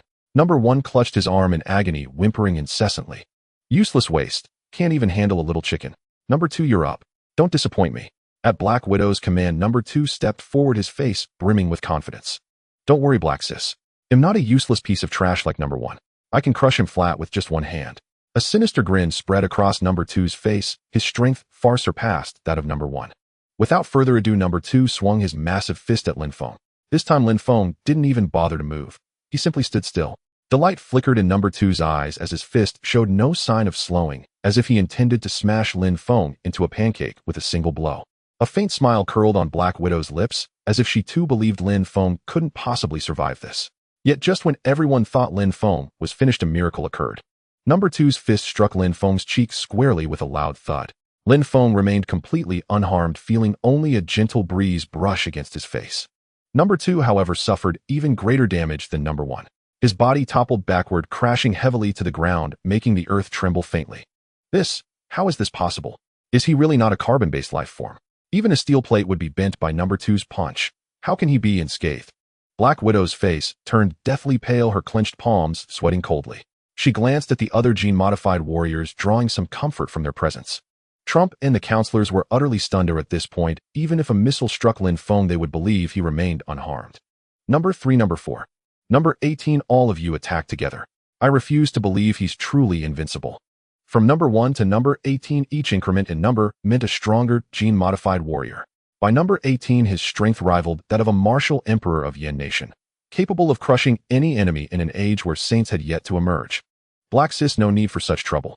Though this Lin Feng is formidable, I, Number 18, am more than enough to handle him alone. He'll show him what true power really is. Even the martial arts grandmasters that Yen Nation prides itself on, and the peerless martial kings, can only kneel and beg for mercy before me. Black Widow pondered this and agreed. She realized she had been intimidated by Lin Feng earlier, underestimating Number 18's true capabilities. Black Widow sighed. Very well, Number 18. You are my proudest creation in all these years and the strongest under my command. Do not let me down. Number 18 curled his lips into a confident smile. Rest assured, Black Sis. You know full well how potent the serum you injected into me is. Black Widow nodded, slightly agreeing with number 18's words. Listening to their exchange, Lin Feng was no less astonished than Black Widow. He hadn't expected that this strikingly beautiful young woman could, through gene serums alone, artificially create a warrior on par with a martial emperor. In Lin Feng's eyes, such methods already hinted at capabilities beyond a first-tier civilization. At that moment, his gaze toward Black Widow shifted from disdain and hostility to admiration and respect. Given Black Widow's talent in biogenetics, if he could lend her a helping hand, she would surely make tremendous progress in genetic engineering. Moreover, if he could win Black Widow over from the Eagle Nation's camp, Yin Nation's progress toward becoming a full-fledged second-tier civilization would accelerate by leaps and bounds. At this thought, Lin Feng's heart began to race with excitement. When No. 18 stepped out, Lin Feng could clearly sense that his aura was incomparable to that of No. 1 and No. 2. With the keenness of his soul, Lin Feng immediately felt that No. 18's presence was not much weaker than that of Thor and others from the Earth's core world. Kid, you do have some skill to easily defeat No. 1 and No. 2, but that's all. In the face of absolute power, any flashy moves are utterly vulnerable. I suppose you don't yet know my strength. According to the martial arts classification of your Yin Kingdom, I should be at the martial emperor realm. So are you scared? If so, surrender obediently and cooperate with our great Eagle Nation's plan, lest you suffer physical pain. Lin Feng picked his ear upon hearing this, a disdainful expression on his face. Why so much nonsense? Just a martial emperor. How many martial emperors have I dealt with already? You're asking for death. No. 18's face flushed with rage at Lin Feng's words. He stomped the ground fiercely, and the marble floor instantly cracked into a deep pit several meters in diameter. Leveraging the rebound force, No. 18's massive form turned into a lightning bolt as he attacked Lin Feng. Lin Feng neither dodged nor evaded receiving No. 18's punch heat. Lin Feng felt only a slight tremor in his body, and then nothing more. As for No. 18, it was as if he had collided with a spring. He returned as swiftly as he came. He slammed violently into the metal door of the meeting room, sending the heavy door flying. It landed over 10 meters away, and he lay there motionless. Black Widow stared blankly at the scene, momentarily speechless. Meanwhile, the bigwigs, including Trump, huddled in a corner, not daring to breathe. Even their strongest genetic modifier from the Eagle Nation was no match for Lin Feng. What else could they do? Use a nuclear bomb to destroy Lin Feng? Don't be ridiculous. Not only was Lin Feng still inside the White House, but even if he were in the city center of the Eagle Nation, they wouldn't dare launch a nuke. Because the consequences were beyond what they could bear. A smug smile curved at the corner of Lin Feng's mouth. Black Widow, do you have any stronger genetic modifiers? Hearing Lin Feng's teasing, Black Widow's face flushed slightly, and her voice wavered. No more. No. 18 is my strongest creation. Seeing her dejected tone, Lin Feng couldn't help but console her. You've done remarkably well. Using technology alone to create beings comparable to martial emperors. No one else in the world could achieve that. At his sincere praise, a flicker of joy appeared on her downcast face, but it quickly faded. Alas, what use is my skill? I still lost to you. It seems I can only go this far. Do as you will. With that, Black Widow closed her eyes, awaiting death. Yet after a long moment, she felt no attack. She slowly opened her eyes to find Lin Feng curiously examining her. You want kill me? Black Widow looked at him, nervously waiting for his reply. Lin Feng smiled helplessly. When did I ever say I would kill you? Seeing her dazed expression, Lin Feng found her rather endearing. He wondered how she came to be called Black Widow. Could she be a widow with dark skin? Whether she was a widow he didn't know, but her skin was anything but dark. Unable to figure it out, Lin Feng stopped pondering. He looked at Black Widow and continued, I don't intend to kill you, but you did harbor murderous intent toward me, so I won't let you off easily. Black Widow smiled bitterly. Indeed, she had wanted to kill him, so how could he simply forgive her? Then what do you want? I want you to become my woman. At such a blunt demand, Black Widow's face flushed with anger. I didn't expect you to be like other filthy men. A lecher. Lin Feng chuckled. I'm no lecher. I mean, I want you to become my subordinate and work for me. Did your mind wander elsewhere? You. Black Widow's fair face alternated between red and white at a loss for words. After a long pause, she frowned deeply. No, I am from the Eagle Nation. I won't betray my country. Just kill me. Hearing her refusal, even at the cost of her life, Lin Feng was not angry, but instead grew more appreciative of her. He thought for a moment, and then spoke. Don't be foolish. Your loyalty is one-sided. If I offered to spare those people up there in exchange for your life, they would abandon you without hesitation. Do you believe that? Black Widow's body trembled slightly, her gaze turning dark. No, I've contributed so much to the Eagle Nation. Mr. Trump won't abandon me. Lin Feng sneered. How about we make a bet? What kind of bet? Black Widow furrowed her brows, staring intently into Lin Feng's eyes. Let's bet on my guess just now. If Trump is willing to sacrifice himself and those senators for you, he'll let all of you go. But if he abandons you to save himself and the senators, you'll agree to become my subordinate. How about it? And I can promise you that if you work for me, it'll help you develop genetic serums at the Marshal Saint level or even beyond. Hearing the first part, Black Widow's heart began to waver. But when she heard the last part, her psychological defenses completely crumbled. She had been researching genetic modification since her teens, her lifelong wish being to create a serum that could transcend human limits. When she later learned of the existence of immensely powerful martial artists and psychics in this world, her goal shifted to creating genetic modifiers that could rival or even surpass the pinnacle of martial arts. Yet after so many years, now nearly 40, she had achieved great success, creating a serum comparable to the Martial Emperor level. But the Martial Saint level serum remained an insurmountable chasm for her, always eluding her grasp. Now hearing this young man from the Yin Kingdom promise to help her realize that dream and even achieve greater heights, how could she not be tempted? Are you telling the truth? You're not just spinning me a fantasy. Lin Feng was inwardly pleased. There was hope. But his expression remained calm. Do you think I need to deceive you? You've seen my strength. I can tell you clearly that I am not a martial artist who I've never trained. My power comes entirely from technology. Any more doubts? At his words, Black Widow's eyes blazed with unprecedented light. Fine, I'll take the bet. Hearing the other party finally agree, a faint smile curled at the corner of Lin Feng's lips. Lin Feng cast his gaze toward Tekapu and his companions who were huddled in the corner and said coolly, Mr. Tekapu, since you've resorted to such unscrupulous means to deal with me, you should have an inkling of what I intend to do next, shouldn't you? A flicker of murderous intent gleamed in Lin Feng's eyes as he slowly advanced toward them. Tekapu, trembling with fear, found his legs giving way. As one of the highest authorities in the Eagle Nation, he had always been the one to decree life or death with a single word. Now that his own life was under threat, he finally understood the utter despair of those he had killed before.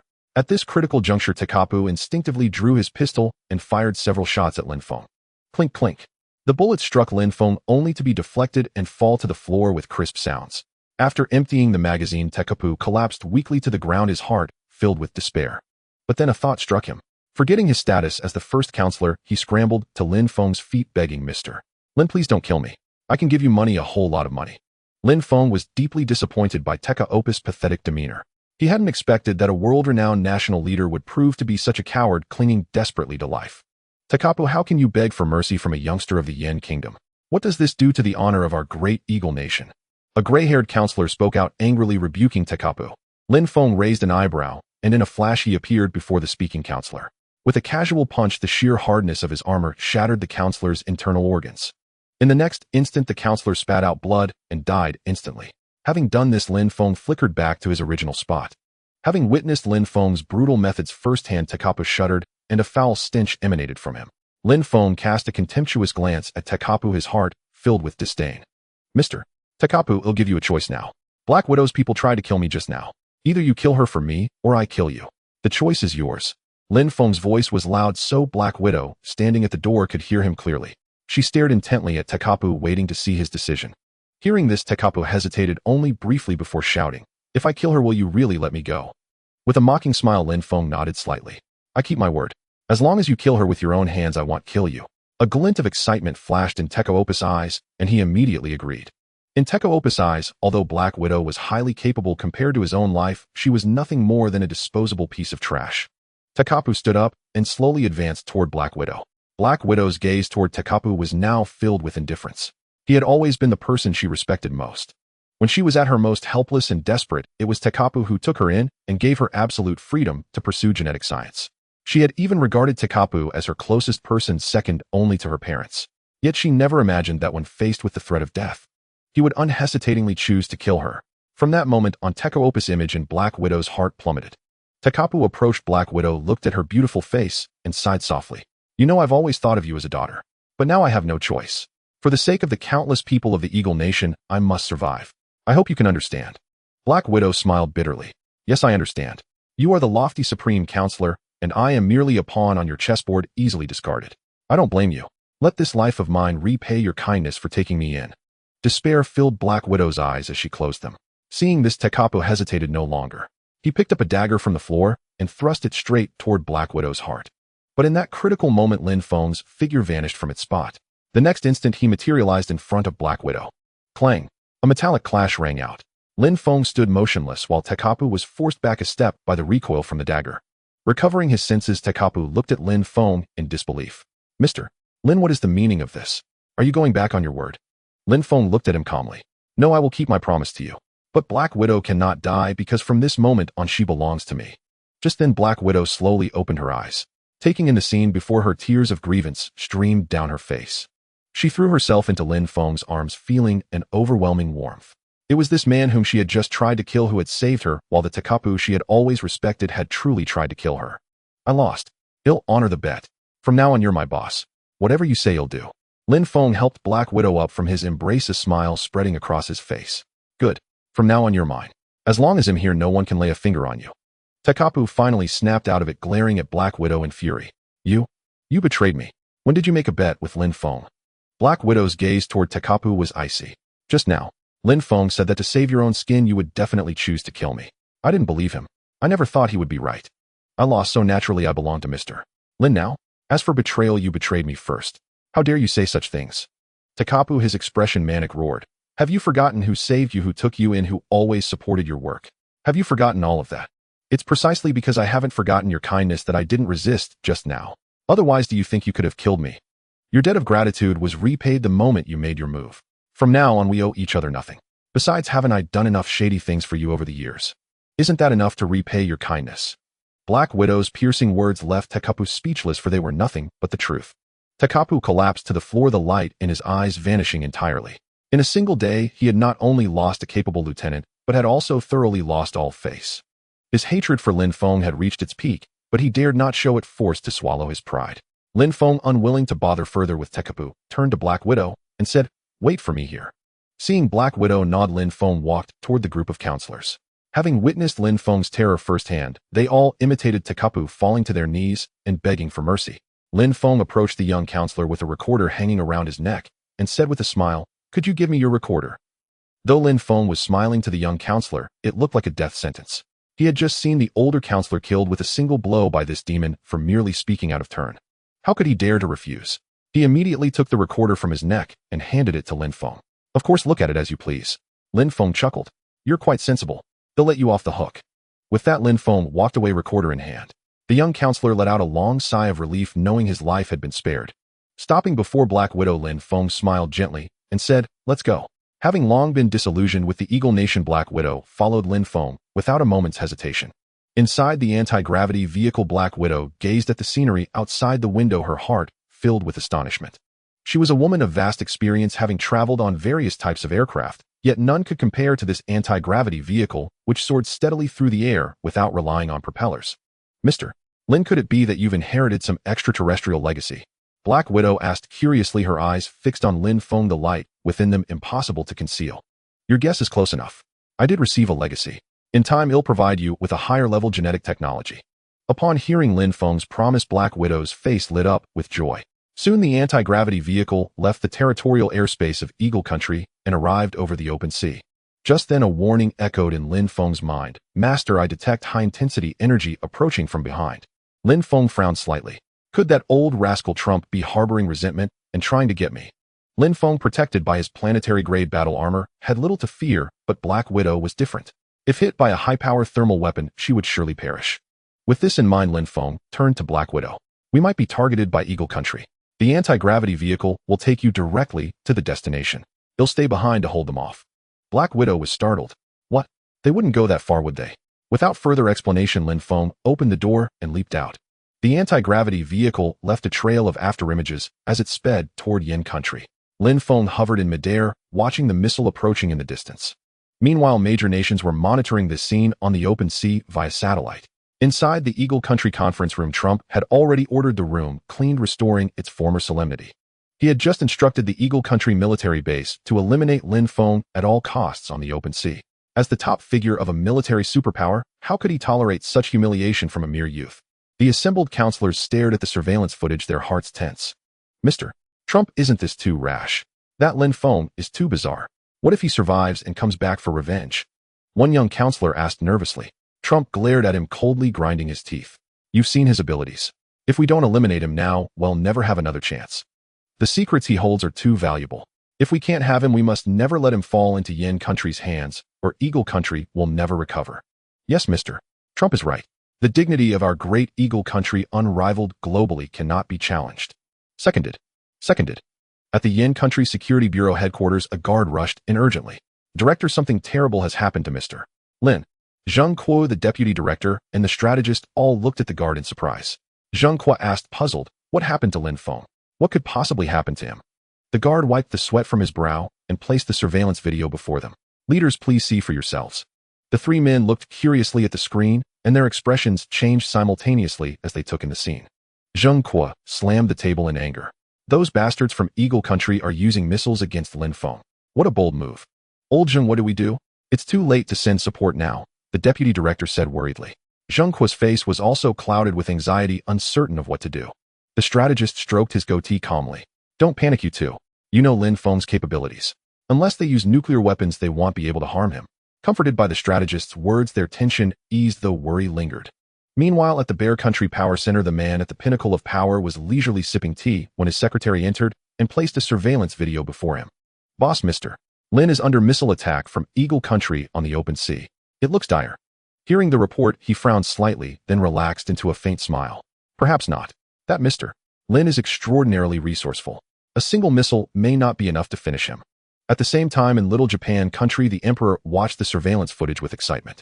Yash, this Lin Feng is finally going to die. Without him, Yin country will no longer be a threat. Inside the anti-gravity vehicle, Black Widow saw the incoming missile through the window. Her heart was a turmoil of emotions. The Trump she so respected had twice tried to kill her. In contrast, Lin Feng, a stranger she had once wanted dead, was again risking himself to shield her from danger. You must survive. You are the only person I can trust in this world. Tears slid down her cheeks as she averted her gaze. Lin Feng, however, showed no panic as the missile bore down on him. He trusted that his planetary-grade battle armor could withstand the impact without a scratch. But confidence didn't mean he would stand still and wait for the blast. The moment the missile was about to strike, Lin Feng activated his armor and teleported away. The missile missed its target, gliding forward for over 100 meters before turning around to pursue Lin Feng again. What the? A homing missile? A gleam lit up Lin Feng's eyes. Let's see how long you can chase me. As the missile nearly struck him again, he teleported once more, this time speeding far into the distance, widening the gap. Lin Feng and the missile maintained a relative balance, flying one after another over the open sea. Unbeknownst to him, this spectacle terrified the personnel at the Eagle Country military base. Sir, is the person we're attacking some kind of Superman? He can dodge missiles, and his speed is incredible. Even the missile can't catch up. The commander's expression was even more stunned than his subordinates. After a long pause, he exhaled deeply. You're right. He must be a Superman. Nothing else explains this. What do we do? The missile will likely run out of fuel and fall into the sea soon. After a brief internal struggle, the commander made a decisive call. Launch 3 more missiles.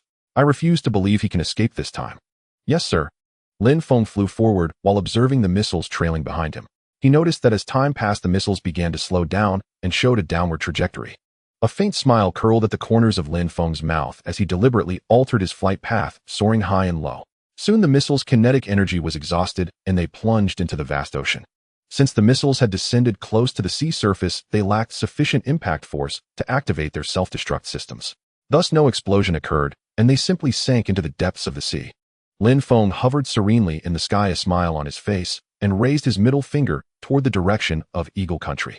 Meanwhile, in the distant Black Palace, Te Kaopu and the assemblyman wore expressions alternating between pallor and livid fury. Fuck, that bastard actually dodged the missile. But I refuse to believe he can evade multiple missiles at once. Lin Feng's time is running out. Meanwhile, at the Security Bureau headquarters across the ocean, Zheng Kuo clapped his hands in excitement and exclaimed, Excellent. Lin Feng is truly the hope of our Yin country. I can only imagine how priceless Te Kaopu's expression must be right now. But on second thought, what exactly is Lin Feng wearing? I can't make it out at all. When he returns this time, I must ask him if this technology can be mass-produced. If we could equip our military with it, we'd be invincible. Indeed, old Zheng is right. The hope of Yin country's rise rests on Lin Feng. The strategist narrowed his eyes and chimed in agreement. Above the high seas, before Lin Feng could prepare to leave, a series of booming sounds erupted once more from the distant sky. Lin Feng gazed intently and soon discerned the source of the noise: 3 missiles identical to the ones before. This time, Lin Feng decided not to toy with the tracking missiles as he had previously. He wanted to test whether his planetary-grade armor would sustain damage under a missile attack. Lin Feng hovered motionless in the air, awaiting the missile's arrival. In an instant, the 3 missiles reached him, and he offered no resistance, allowing them to strike his body directly. 3 consecutive explosions thundered across the high seas. A colossal cloud of smoke billowed outward, shrouding the sky and blotting out the sun. In the Black Palace conference room, Takeopa leaped from his chair in excitement, cheering loudly. Haha, well done. Lin Feng is finally dead. The Blue Star's sovereign remains our great eagle country. Issue the order, a 3-day feast at the Black Palace open to all free of charge. At the Yin Country Security Bureau meeting room, Zheng Kui stared blankly at Lin Feng vanishing amidst the smoke and flames, his expression frozen. Lin Feng. Is he really dead? He could have dodged, so why did he just stand there? The strategist sighed. Alas, Lin Feng is still too young, too prone to impulsive decisions. This time I fear the odds are stacked against him. Every major nation capable of accessing satellite surveillance was now fixated on the situation above the high seas. None believed anyone could survive the impact of 3 missiles unscathed, as it defied all scientific logic. Yet within the thick smoke, Lin Feng came to a halt after being pushed back over 10 meters by the missile blast hovering silently in the air. He assessed his physical condition and found no abnormalities. He then examined his planetary-grade battle armor, now exposed by the explosion.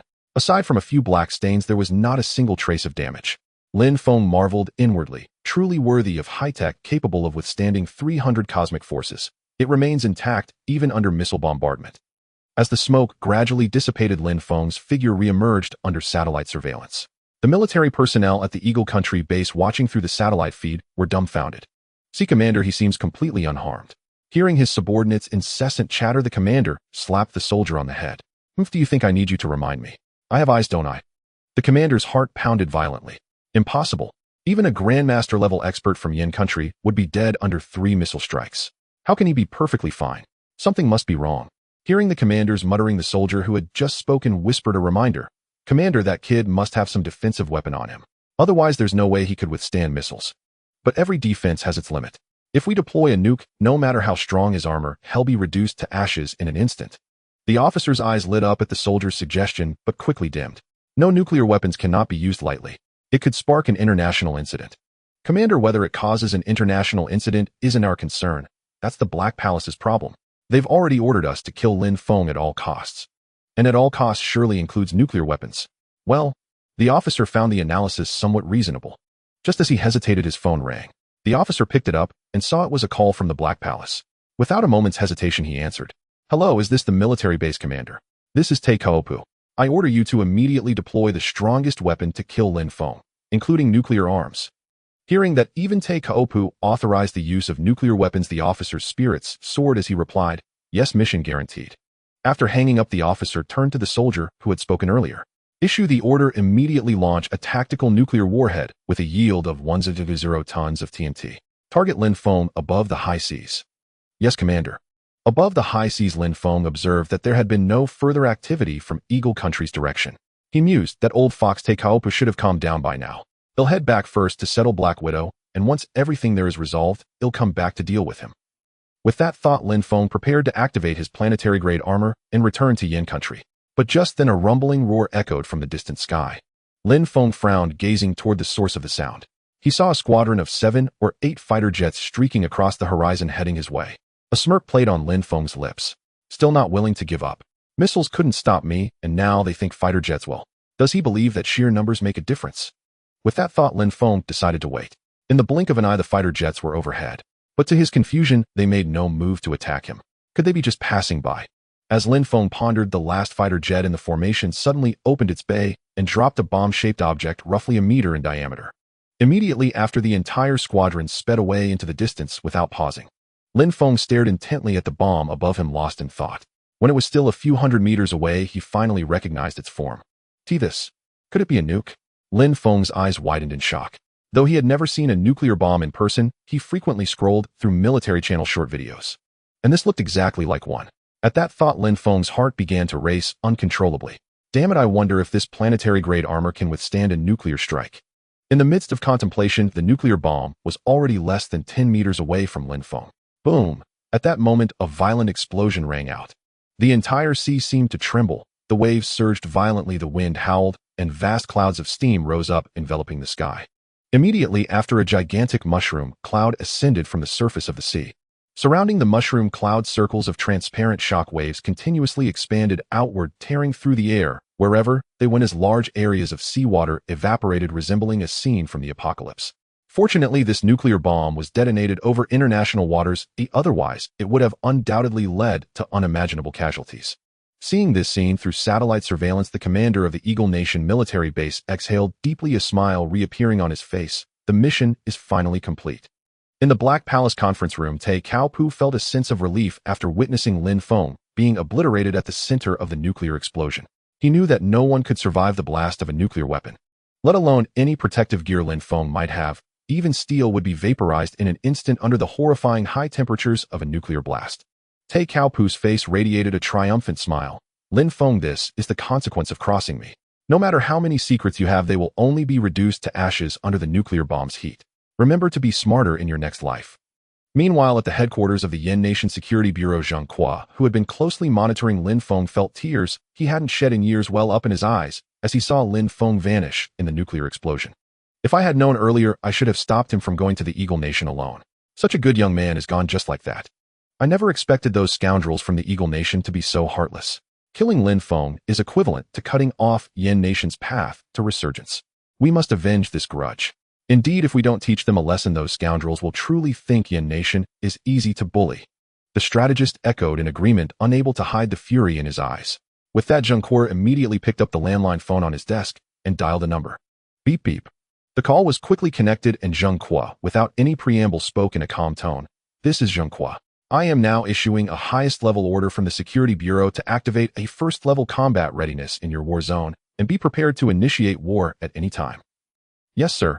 The voice on the other end of the line wasted no words and decisively carried out the order.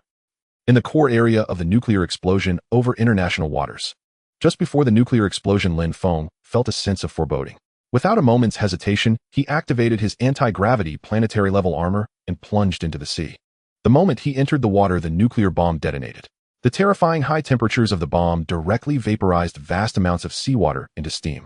Lin Feng, having already submerged, did not suffer the immediate impact. The next moment, he felt an irresistible force pressing his body down. Unsure of how deep he had descended, Lin Feng finally came to a stop. He tried to move his body and found that there were only minor damages to the metal surface of his armor, but nothing serious. Lin Feng let out a long sigh of relief. It seemed his planetary-level armor could withstand the power of the nuclear bomb, but it still faced considerable pressure. Had he not reacted in time, he might have genuinely been injured. Thinking of this, Lin Feng felt a surge of anger. He had spared Tai Cao's life, yet the other party retaliated against him with even more ferocity. It appeared that unless he gave them a lesson they would never forget, they would not learn to fear. However, Tai Cao must think I am dead, so I can't reveal myself just yet. It seems I can only swim back to shore. With that thought in mind, Lin Feng immediately activated his planetary-level armor and swam towards the direction of the Eagle Nation. In no time, he reached the shore and walked inland along the river. On the bustling street, as Lin Feng passed by, he suddenly noticed a crowd gathered around a public bus stop. Out of curiosity, he quickened his pace to see what was happening. What caught his eye was a huge bounty notice stuck to the bus stop's LCD screen. He recognized his own face on the announcement at a glance. Looking further down, the content of the notice read, "This is to announce that the extremely dangerous individual Lin Feng has recently entered our country. Anyone who discovers and reports him will be rewarded with 5,000. Anyone who captures him will receive a reward of 5 million. This is an official notice." After reading the notice, Lin Feng's eyelid twitched. Damn it, Tai Cao actually spent so much money to put a bounty on me. Just as Lin Feng was about to turn and leave, someone suddenly shouted, You are Lin Feng." His shout attracted the attention of everyone around who was looking at the bounty notice. They all turned to look, catching sight of Lin Feng's familiar face. Oh my god, it's really Lin Feng. I need to call the Black Palace quickly. That 5,000 is mine. Another onlooker scoffed. Are you stupid? If we work together to capture him, that's 5 million. We could split it, and it would be 5 million each. Good idea, let's go. Two burly men from the Eagle Nation approached Lin Feng with sinister smiles. Yen Nation kid, come with us. One of the big men lunged at Lin Feng. With quick reflexes, Lin Feng dodged to the side, but the other big man came forward to grab him as well. Lin Feng furrowed his brow and kicked out, leveraging the hard material of his planetary-level armor. He knocked the man down to the ground. This Lin Feng knows Yen Nation martial arts. Let's all go together and capture him, then we can share the bounty. The crowd of onlookers grew larger as the news spread. Those with greedy hearts rushed to join the team to capture Lin Feng, while some timid individuals hid behind and started making phone calls. Others opened their phones to record Lin Feng. Realizing the situation was not favorable, Lin Feng quickly activated his armor and flew into the sky. The surrounding crowd stared in shock at this unbelievable scene. Heavens, the bounty hunter Lin Feng is actually Superman. Is the Black Palace playing us for fools?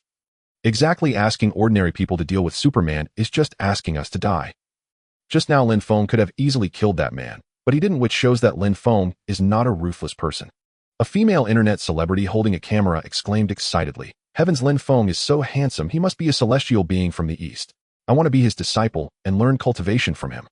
As Lin Feng swiftly flew over the city towards the Black Palace, he was unaware that his name would soon resonate throughout the entire Eagle Nation, becoming a figure admired by all its people. The events on the streets of Eagle Country quickly reached the Black Palace. In the Black Palace's meeting room, Trump stared at the report from his men, his fury leaving him breathless for a long while. What kind of monster is this Lin Feng? He was clearly obliterated by a nuclear bomb, so why has he suddenly appeared in the bustling city center? Hearing Trump's mutterings, a young counselor voiced the crucial question, "Your Excellency Trump, could it be that Lin Feng has returned to seek vengeance against us?" Trump's vision darkened and he nearly fainted. Vengeance? Yes, vengeance. Lin Feng must be here for retribution. Wiping the cold sweat from his brow, he dialed the military base. "Hello, Your Excellency Trump, what are your orders?" The moment the call connected, the military base commander answered with utmost respect. Lin Feng is alive. He's heading for the Black Palace now. Use every means necessary to stop him." On the other end, the base commander's heart leaped. You say Lin Feng is alive? That's impossible. Trump in his urgency had no time for idle talk. See for yourself. News of Lin Feng is everywhere online. I'm hanging up. Execute the order immediately. If you fail to stop him, your position is forfeit. The base commander, chilled by the threat, quickly assured him, "Yes, sir. I guarantee the mission will be accomplished." After hanging up, the commander immediately pulled out his phone to check the online news. He quickly understood the situation. His face darkened as he grabbed a military walkie-talkie and began issuing orders. "Attention, all units. Air and ground forces are to assemble immediately and proceed to the Black Palace's approach routes to intercept the target Lin Feng." Air Force, roger. Ground forces, roger. Upon receiving the commander's orders, both branches sprang into action. In the ground forces staging area, a vast array of military equipment rolled out towards the Black Palace's approach. In the Air Force's staging area, squadrons of new fighter jets roared down the runways and into the sky. Lin Feng's figure soon left the bustling district, leaving him less than 10 kilometers from the Black Palace. However, at that moment his path was blocked. Military helicopters and fighter jets circled overhead. On the ground, the front line consisted of rows of camouflage tanks backed by dozens of military armored vehicles bristling with rocket launchers over 10 meters long, their muzzles aimed directly at Lin Feng. "You in the air, halt immediately, or we will unleash a full-scale assault." Hearing the shouted warning from the opposite side, Lin Feng furrowed his brow slightly. He truly couldn't fathom why Trump would send these people to stop him.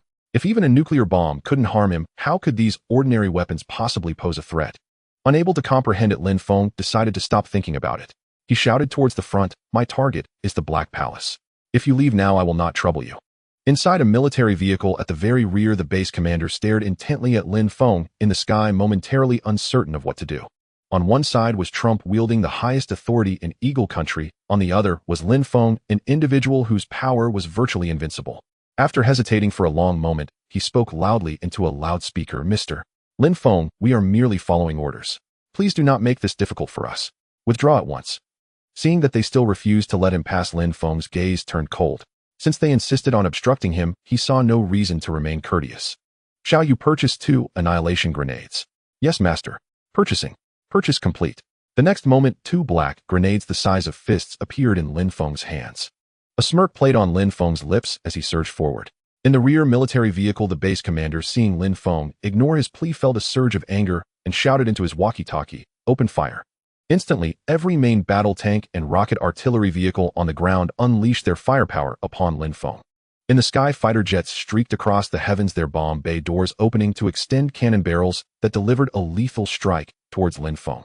Lin Feng paid no heed to the attacks, charging straight through them. The lead fighter jet had no time to dodge before Lin Feng slammed into it, sending it spiraling downwards. The remaining fighters scattered to the side, unwilling to confront him directly. The next moment, a barrage of shells struck Lin Feng, merely slowing him slightly, without inflicting any real damage. Once Lin Feng had breached the defensive line, he tossed one of the annihilation grenades behind him. The base commander, who had been watching Lin Feng closely, saw the grenade leave his hand and immediately veered his vehicle to the side. The next instant, the annihilation grenade landed precisely beside an armored vehicle.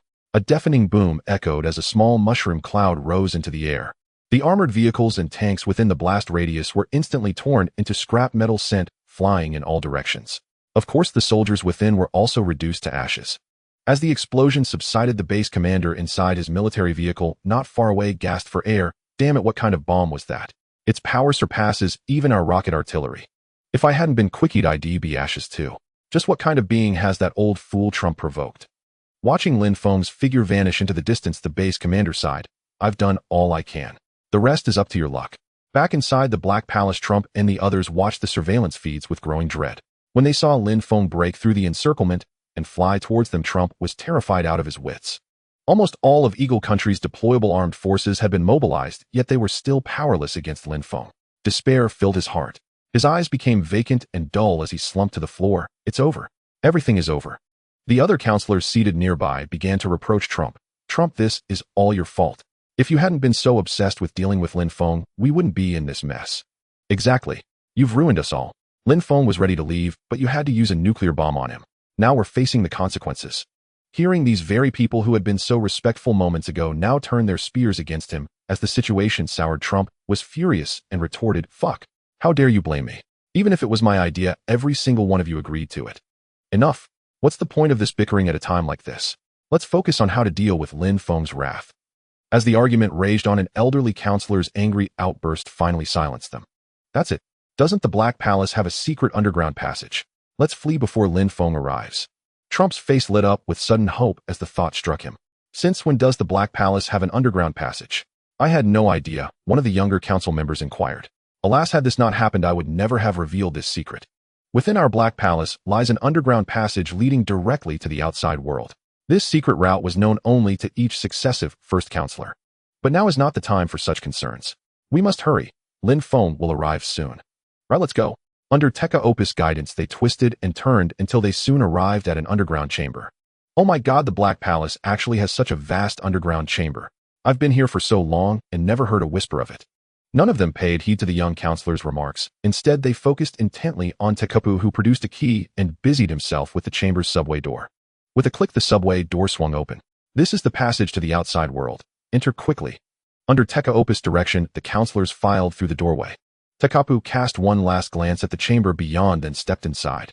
Not long after they entered, Lin Feng once again hovered above the Black Palace. Gazing at the magnificent edifice, his eyes were cold and indifferent.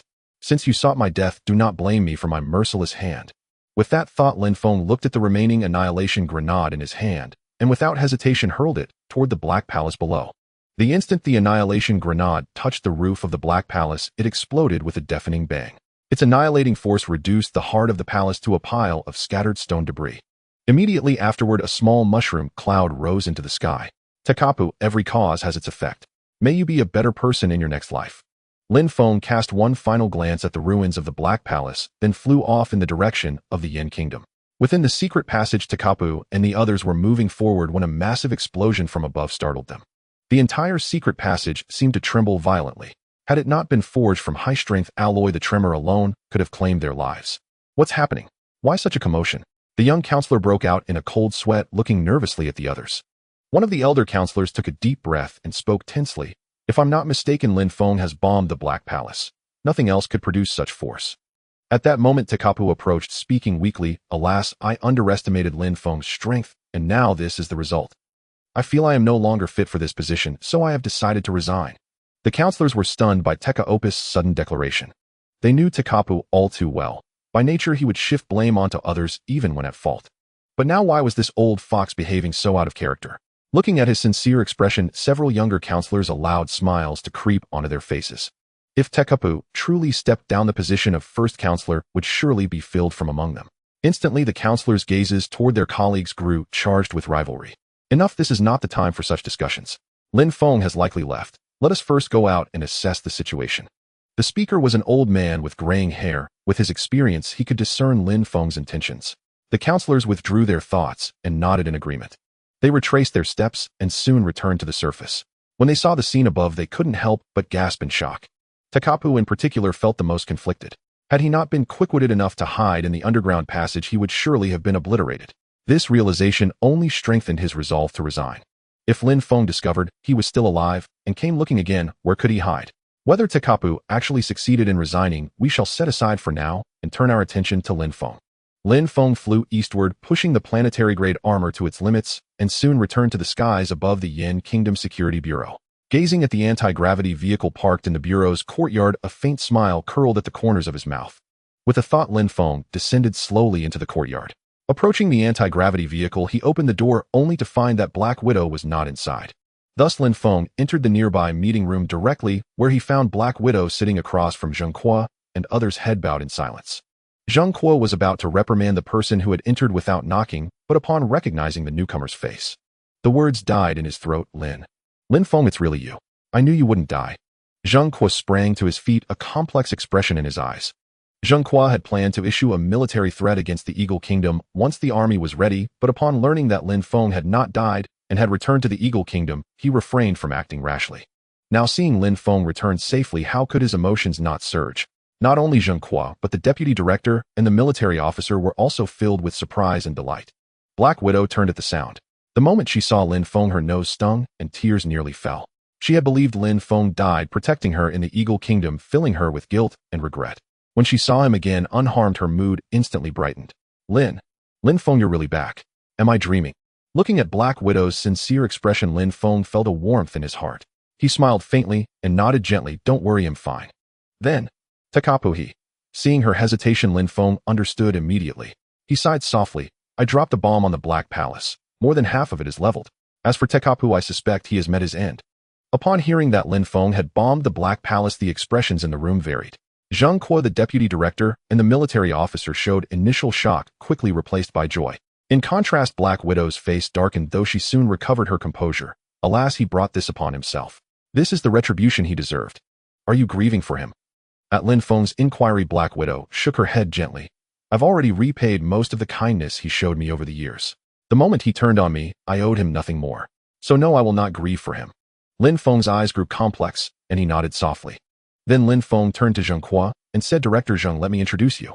This is Black Widow, a former genetic expert from Eagle Country.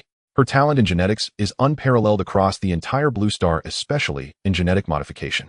Subsequently, Lin Feng recounted in detail his actions in Eagle Country, how he had come to know Black Widow, and the reasons behind her arrival in Yin Country. After hearing Lin Feng's words, Zheng Kuo and the others had a brilliant light shining in their eyes. According to Lin Feng, by administering genetic potions to ordinary people, they could be transformed into genetically modified individuals comparable to powerful martial artists.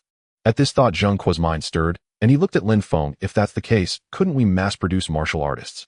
Before Lin Feng could respond, Black Widow spoke up. It's not that simple. The conditions for creating powerful genetically modified individuals are also stringent. Otherwise, Eagle Country wouldn't have fewer than 20 such individuals after all these years. Zheng Kuo frowned slightly. Is there some underlying principle here?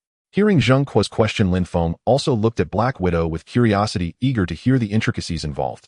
Black Widow nodded gently. Indeed, the genetic optimization potions I currently possess have many drawbacks. To become a genetically modified individual, the basic requirement is that one's cultivation must reach the entry level of a martial artist, which corresponds to the Mingjin level in your Yin Country. Secondly, after injecting the genetic potion, the recipient's body will experience swelling, a manifestation of cellular rejection.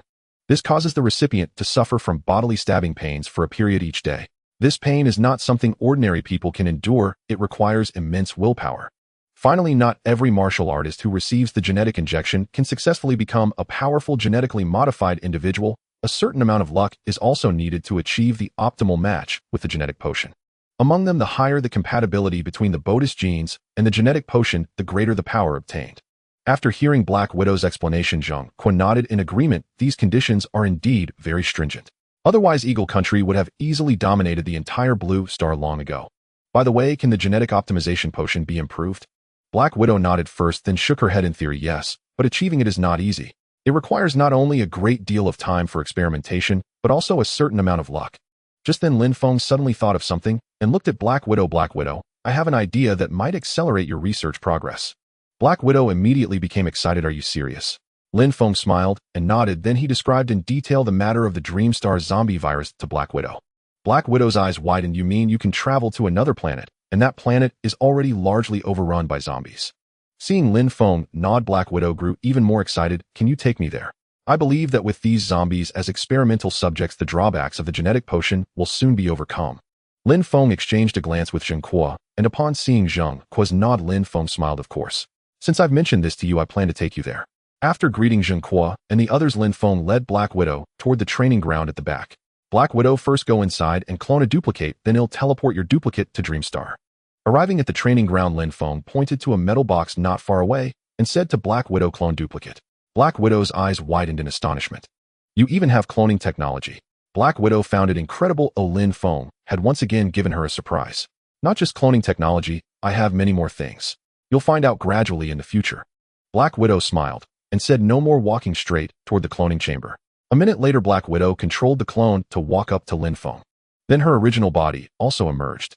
All right, find a place to sit down. He'll teleport your duplicate over. Black Widow immediately complied, sitting cross-legged on the ground and closing her eyes. Lin Feng locked his mind onto Black Widow's duplicate, and the next moment it vanished from the training ground. Lin Feng's main body also sat down on the ground, shifting his consciousness to Dreamstar. On Dreamstar at their base camp, Lin Feng's clone opened its eyes. By now the ground littered with zombie corpses had been mostly cleared. Seeing Lin Feng open his eyes, Pajun, who was not far away, immediately approached. Mr. Lin, you're finally back. I've distributed weapons to the natives and sent them to find the zombie leader. Lin Feng nodded lightly. By the way, Pajun, let me introduce you. This is Black Widow, a genetic expert I brought along. Take her to Dr. Li. Yes, Mr. Lin. Madam Black, please follow me. Black Widow glanced at Lin Feng, and upon seeing his smiling nod, she followed Pajun toward a nearby building. Lin Feng was about to go find Daika for a chat when he turned around and saw Daika approaching with a smile. Brother Lin, you're finally back. Come on, let's talk in the car. Lin Feng was pulled by Daika to the location of the anti-gravity vehicle. Daika opened the door, and they both got in. So Daika, what are your thoughts on the future of Dreamstar? Hearing Lin Feng suddenly ask him, Daika pondered for a moment, and then said with a smile, Brother Lin, to be honest, without you, I might not even be alive now, let alone have a future. Lin Feng immediately waved his hand to interrupt Daika's sentimental talk. Since we're friends, let's not be so formal. Let's get straight to the point. Daika scratched his head somewhat awkwardly. All right, Brother Lin. The place we're in now is Mai City, the last city to fall to the zombies. East of Mai City are the few cities that haven't been overrun by zombies, the last refuge of humanity. My idea is that we first clear all the zombies from Mai City, then formally establish our own power. I think it's best to directly found a nation. This way we can legitimately attract survivors from the eastern cities to join us and continuously strengthen ourselves. I believe that with the strength we've demonstrated, we will be far more appealing than the rulers of the other cities. By then we can quickly claim nearly half the planet's territory as our own. With land and a population base, we can begin to restore normal production and living order. At that point, we can easily solve the problem of food shortages, laying a solid foundation for the subsequent cleanup of zombies. Coupled with our powerful military force, I believe it won't take long before we completely eliminate the zombies and bring Dreamstar firmly under our control. After hearing Daika's description and analysis, Lin Feng's eyes grew brighter and brighter. He hadn't expected Daika to have thought out the future plan so clearly in such a short time. As the two were engrossed in conversation, a knock came from the window of the anti-gravity vehicle. Daika rose and opened the car door, revealing two figures standing at the entrance. One of them spoke in a flustered tone, Sir, something terrible has happened. A massive horde of zombies is heading our way. What did you say? How far away is the zombie horde? And roughly how many are there? Sir, they're about 1 kilometer away. As for the number, it's countless. I estimate at least 1,000. Upon hearing this, Daika drew in a sharp breath of cold air. He turned his gaze to Lin Feng, hoping to see if he had any strategy to counter this threat. Lin Feng furrowed his brows slightly. This was his first encounter with such a large-scale zombie tide. Yet he remained calm. After a moment's deliberation, he asked, Where is Pajun? Have you seen him? Sir, Commander Pajun has already assembled his men and set up an ambush 500 meters ahead, ready to face the zombie tide. Lin Feng nodded lightly. I see. Go back and tell Pajun not to worry. He'll provide support from the rear as needed. Yes, sir. After the two left, Lin Feng looked at Daika. Judging by this situation, there's likely a zombie leader controlling this horde from behind the scenes. Otherwise, why would so many zombies suddenly appear out of nowhere? Exactly. It might be that zombie that escaped last time. Brother Lin, there are far too many zombies this time. With only our people can we handle this. Lin Feng smiled with confidence. Relax. Don't forget who we are, the hosts of the Myriad Worlds Trading Network. These are just ordinary zombies. Well, drive over there directly. All right. Hearing Lin Feng's words, Daika finally relaxed. Soon he drove the vehicle to the location of the zombie horde. From their aerial vantage point, Lin Feng and Daika could clearly see the full scale of the zombie horde. Good heavens, with this density, there must be several thousand zombies. Daika gasped, digging his nails into his palm to ease his inner tension. Even Lin Feng couldn't help but frown. The number of zombies far exceeded what the two scouts had reported. Lin Feng's gaze swept across the zombie crowd, yet he couldn't locate the zombie leader anywhere. After a moment, he let out a soft sigh and stopped searching. As if receiving a command, the zombies moved in unison toward Lin Feng's base camp, drawing dangerously close to Pajun's troops. On the ground, as the zombies entered optimal firing range, Pajun immediately gave the order, "Brothers, open fire." Nearly 200 rifles along with various grenades and rocket launchers fired simultaneously. The front wave of zombies fell like harvested wheat, layer upon layer. In an instant, the roar of gunfire and the cries of agony echoed across the sky. Wave after wave of zombies fell, only to be replaced by more. After an unknown duration, the soldiers' ammunition was nearly depleted, yet nearly half of the zombie horde had been annihilated. As the zombies were about to charge forward, some of the soldiers, survivor-stern fighters, began to retreat in secret. "Brother Lin, our men are running out of bullets. What do we do?" Daika looked at Lin Feng anxiously. Lin Feng gave him a reassuring glance. "Shall you purchase 10 annihilation grenades?" "Yes, master. Purchasing now." Purchase successful. In the next moment, the 10 grenades appeared at Lin Feng's feet. "These are grenades." A flicker of delight crossed Daika's face. Grenades purchased from the Myriad World's trading network were surely extraordinary. Lin Feng nodded with a smile. "These are annihilation grenades. Each one packs a punch comparable to an ordinary missile.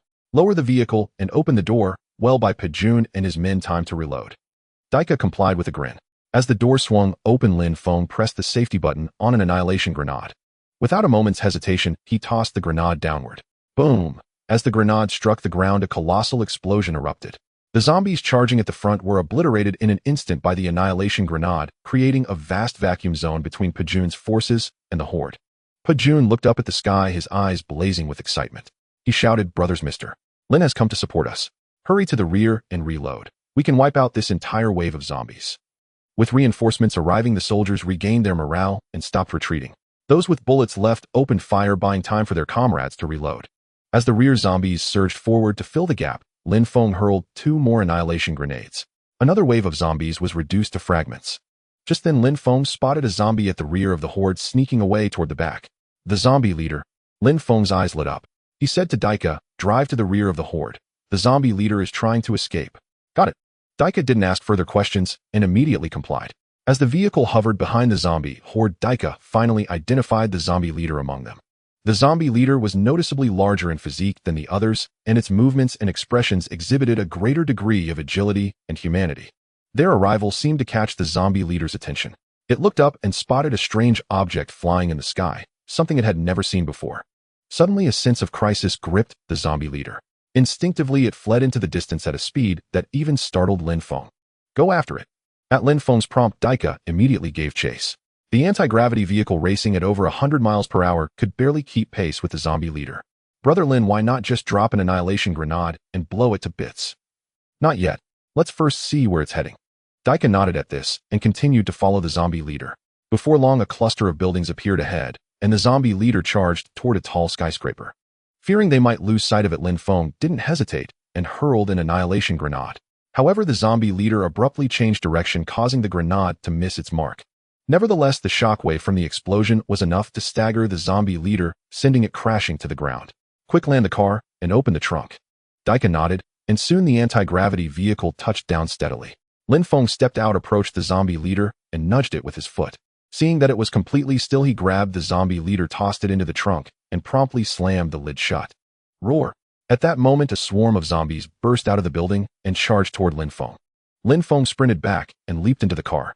The moment the door closed, the zombies reached the vehicle and began clawing at it frantically. "Let's head back." Daika nodded and immediately lifted the car into the air. To Lin Feng's astonishment, 2 zombies had latched onto the vehicle's exterior protrusions and were lifted along with it. As the anti-gravity vehicle accelerated, the zombies clinging to the outside could no longer withstand the force and were flung off into the distance. Lin Feng and his companion quickly returned to the battlefield where Pajun and the others were. At this moment, Lin Feng noticed that there were very few zombies left.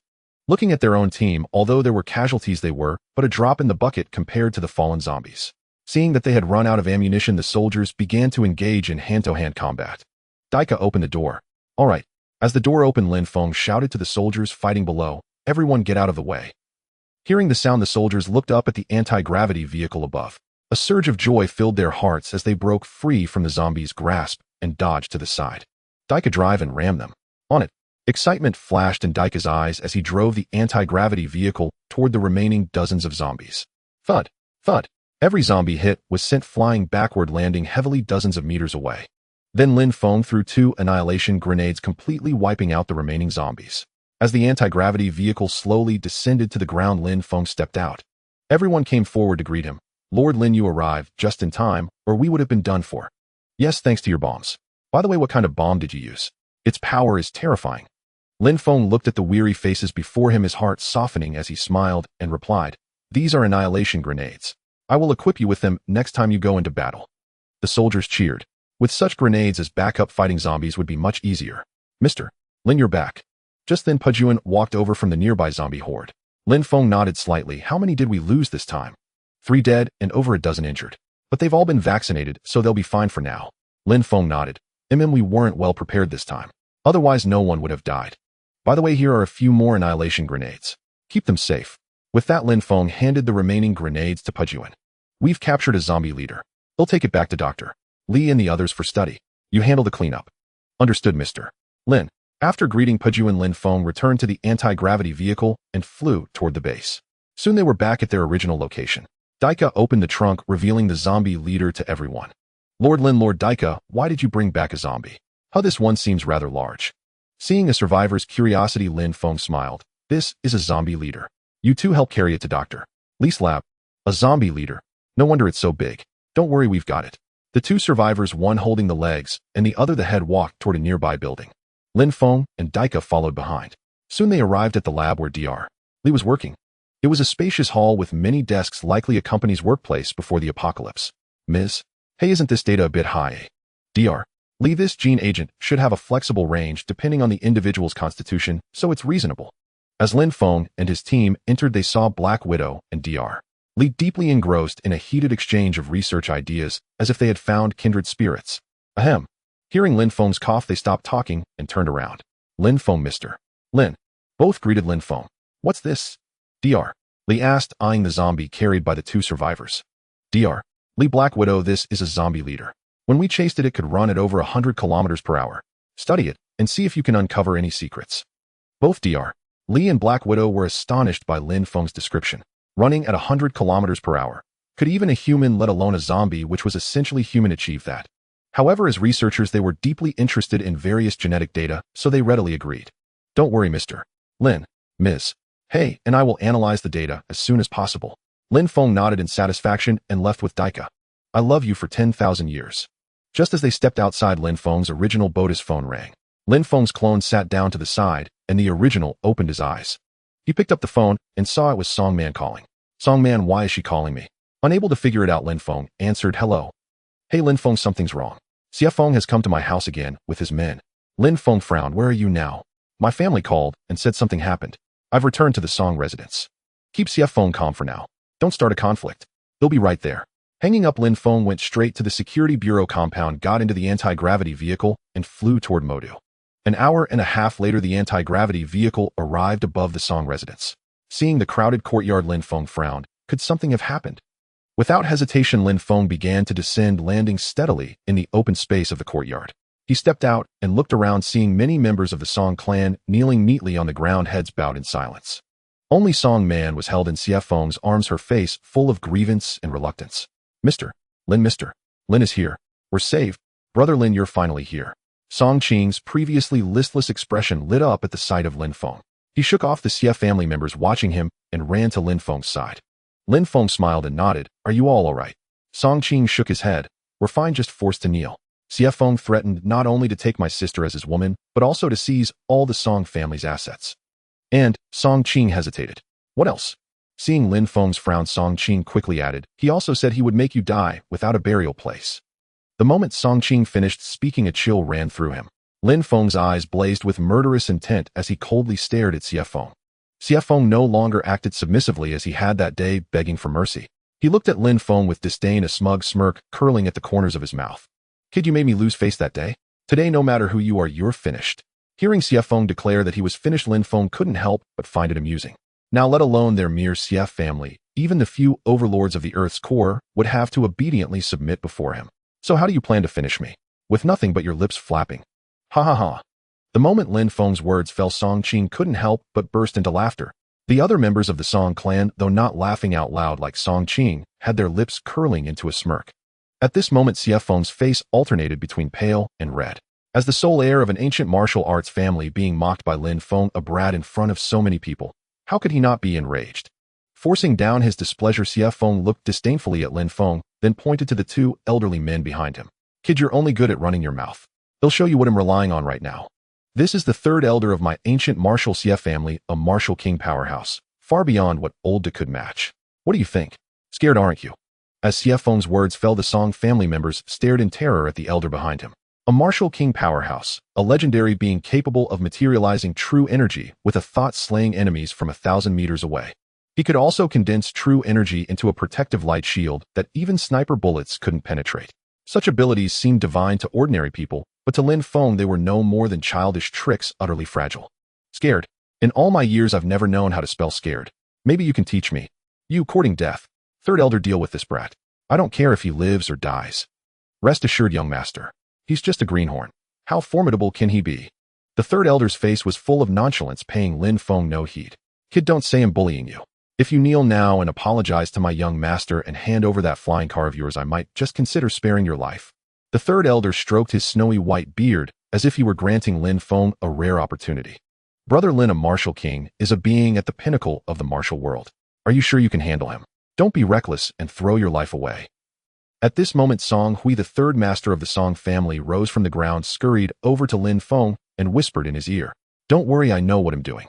Lin Feng gave a faint smile and patted Song Hui on the shoulder.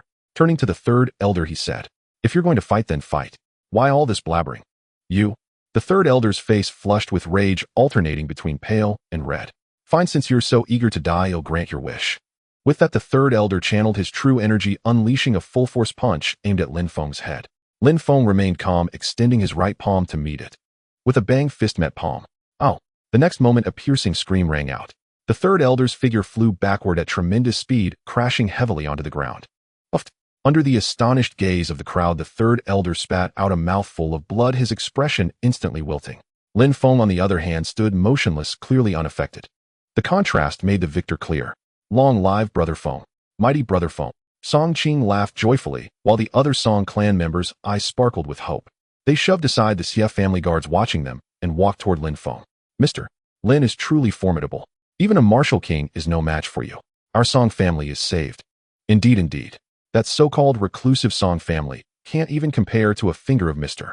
Lin. Hearing these very Song clan members who had just knelt begging for mercy, Xie Feng's fury reached its peak.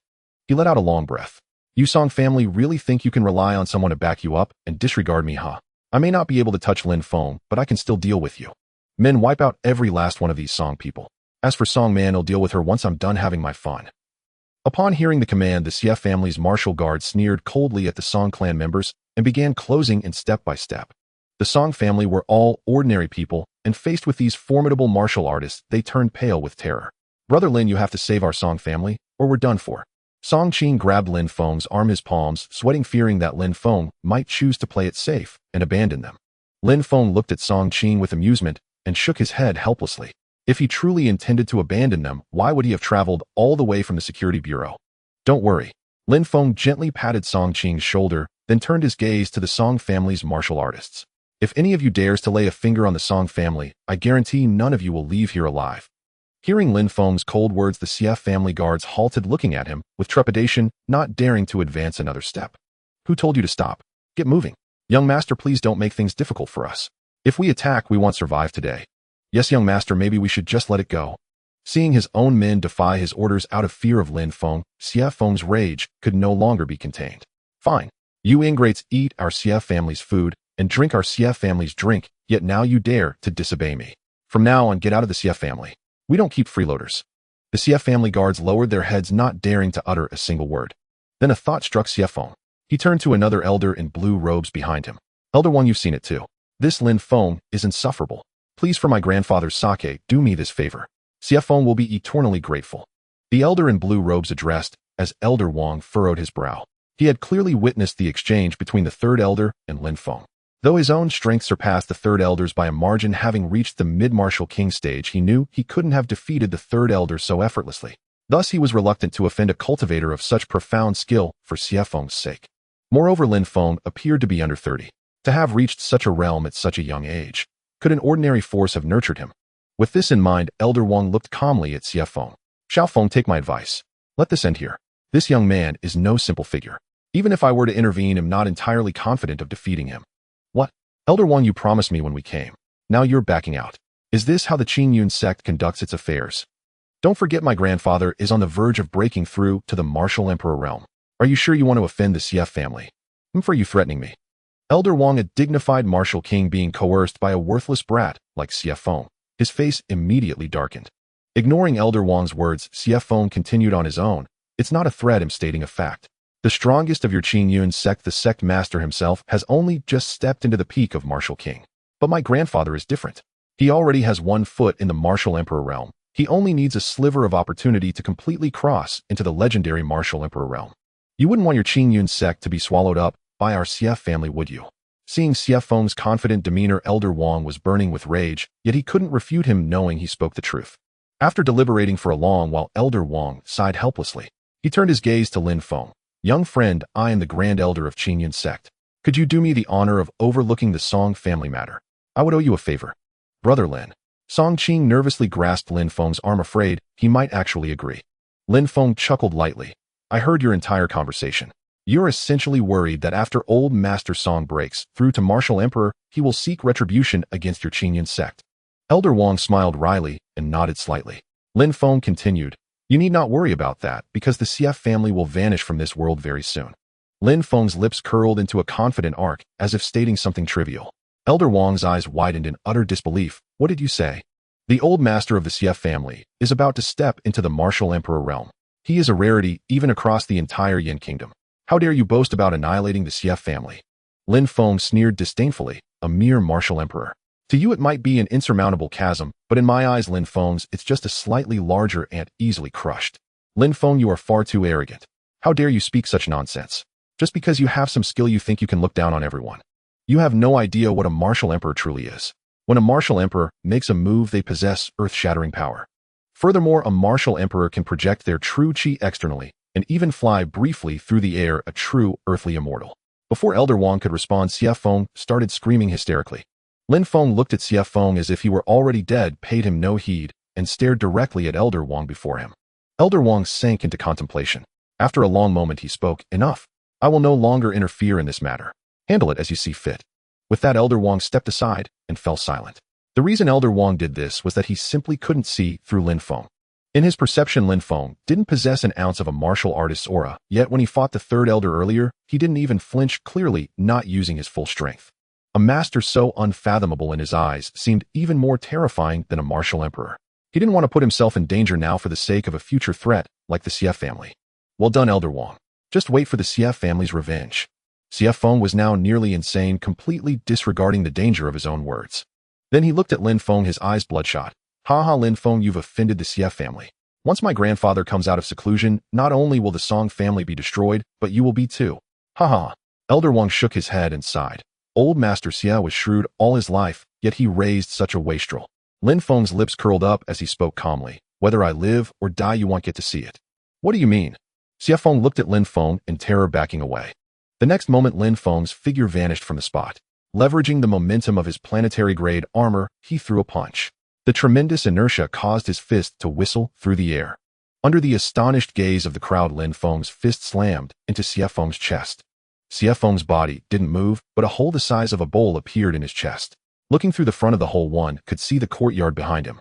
Xie Feng looked down at his now hollow chest, his eyes gradually losing focus before collapsing to the ground motionless. Elder Wang gasped. In the instant of Lin Feng's teleportation, even he had felt a power that made his heart shudder. He breathed a long sigh of relief, inwardly grateful for his earlier decision. Seeing that Xie Feng was dead, the Xie family's guards scrambled to flee. Lin Feng did not stop them. To him, these underlings were merely Xie Feng's tools. Since Xie Feng was dead, these small fry posed no further threat to the Song family, so he saw no need for more bloodshed. Mr. Lin Xie Feng was the sole heir of the Xie family. Killing him will surely not sit well with old Master Xie. You must prepare yourself. Hearing Elder Wang's warning, Lin Feng cupped his hands and smiled. Thank you for the reminder, Elder Wang. However, one must pull the weeds and dig up the roots. Since I've killed CF Feng, I naturally won't spare the rest of the CF family. Please, Elder Wang, lead the way. Once I kill the key members of the CF family, all their resources will be yours. This? Elder Wang frowned slightly, pondered for a moment, and then nodded gently. Very well, I agree. CF Feng's words just now clearly reflected the CF family's intentions. Since they covet our Qingyun sect, don't blame me for showing no mercy. Mr. Lin, wouldn't it be dangerous for you to confront the CF family alone? Perhaps you should forget it. Just then, old Master Song walked over, looking at Lin Feng with some concern. Yes, Lin Feng. If you're worried about retaliation, we could just leave the Song family and develop in the capital. Song Man also chimed in to persuade him.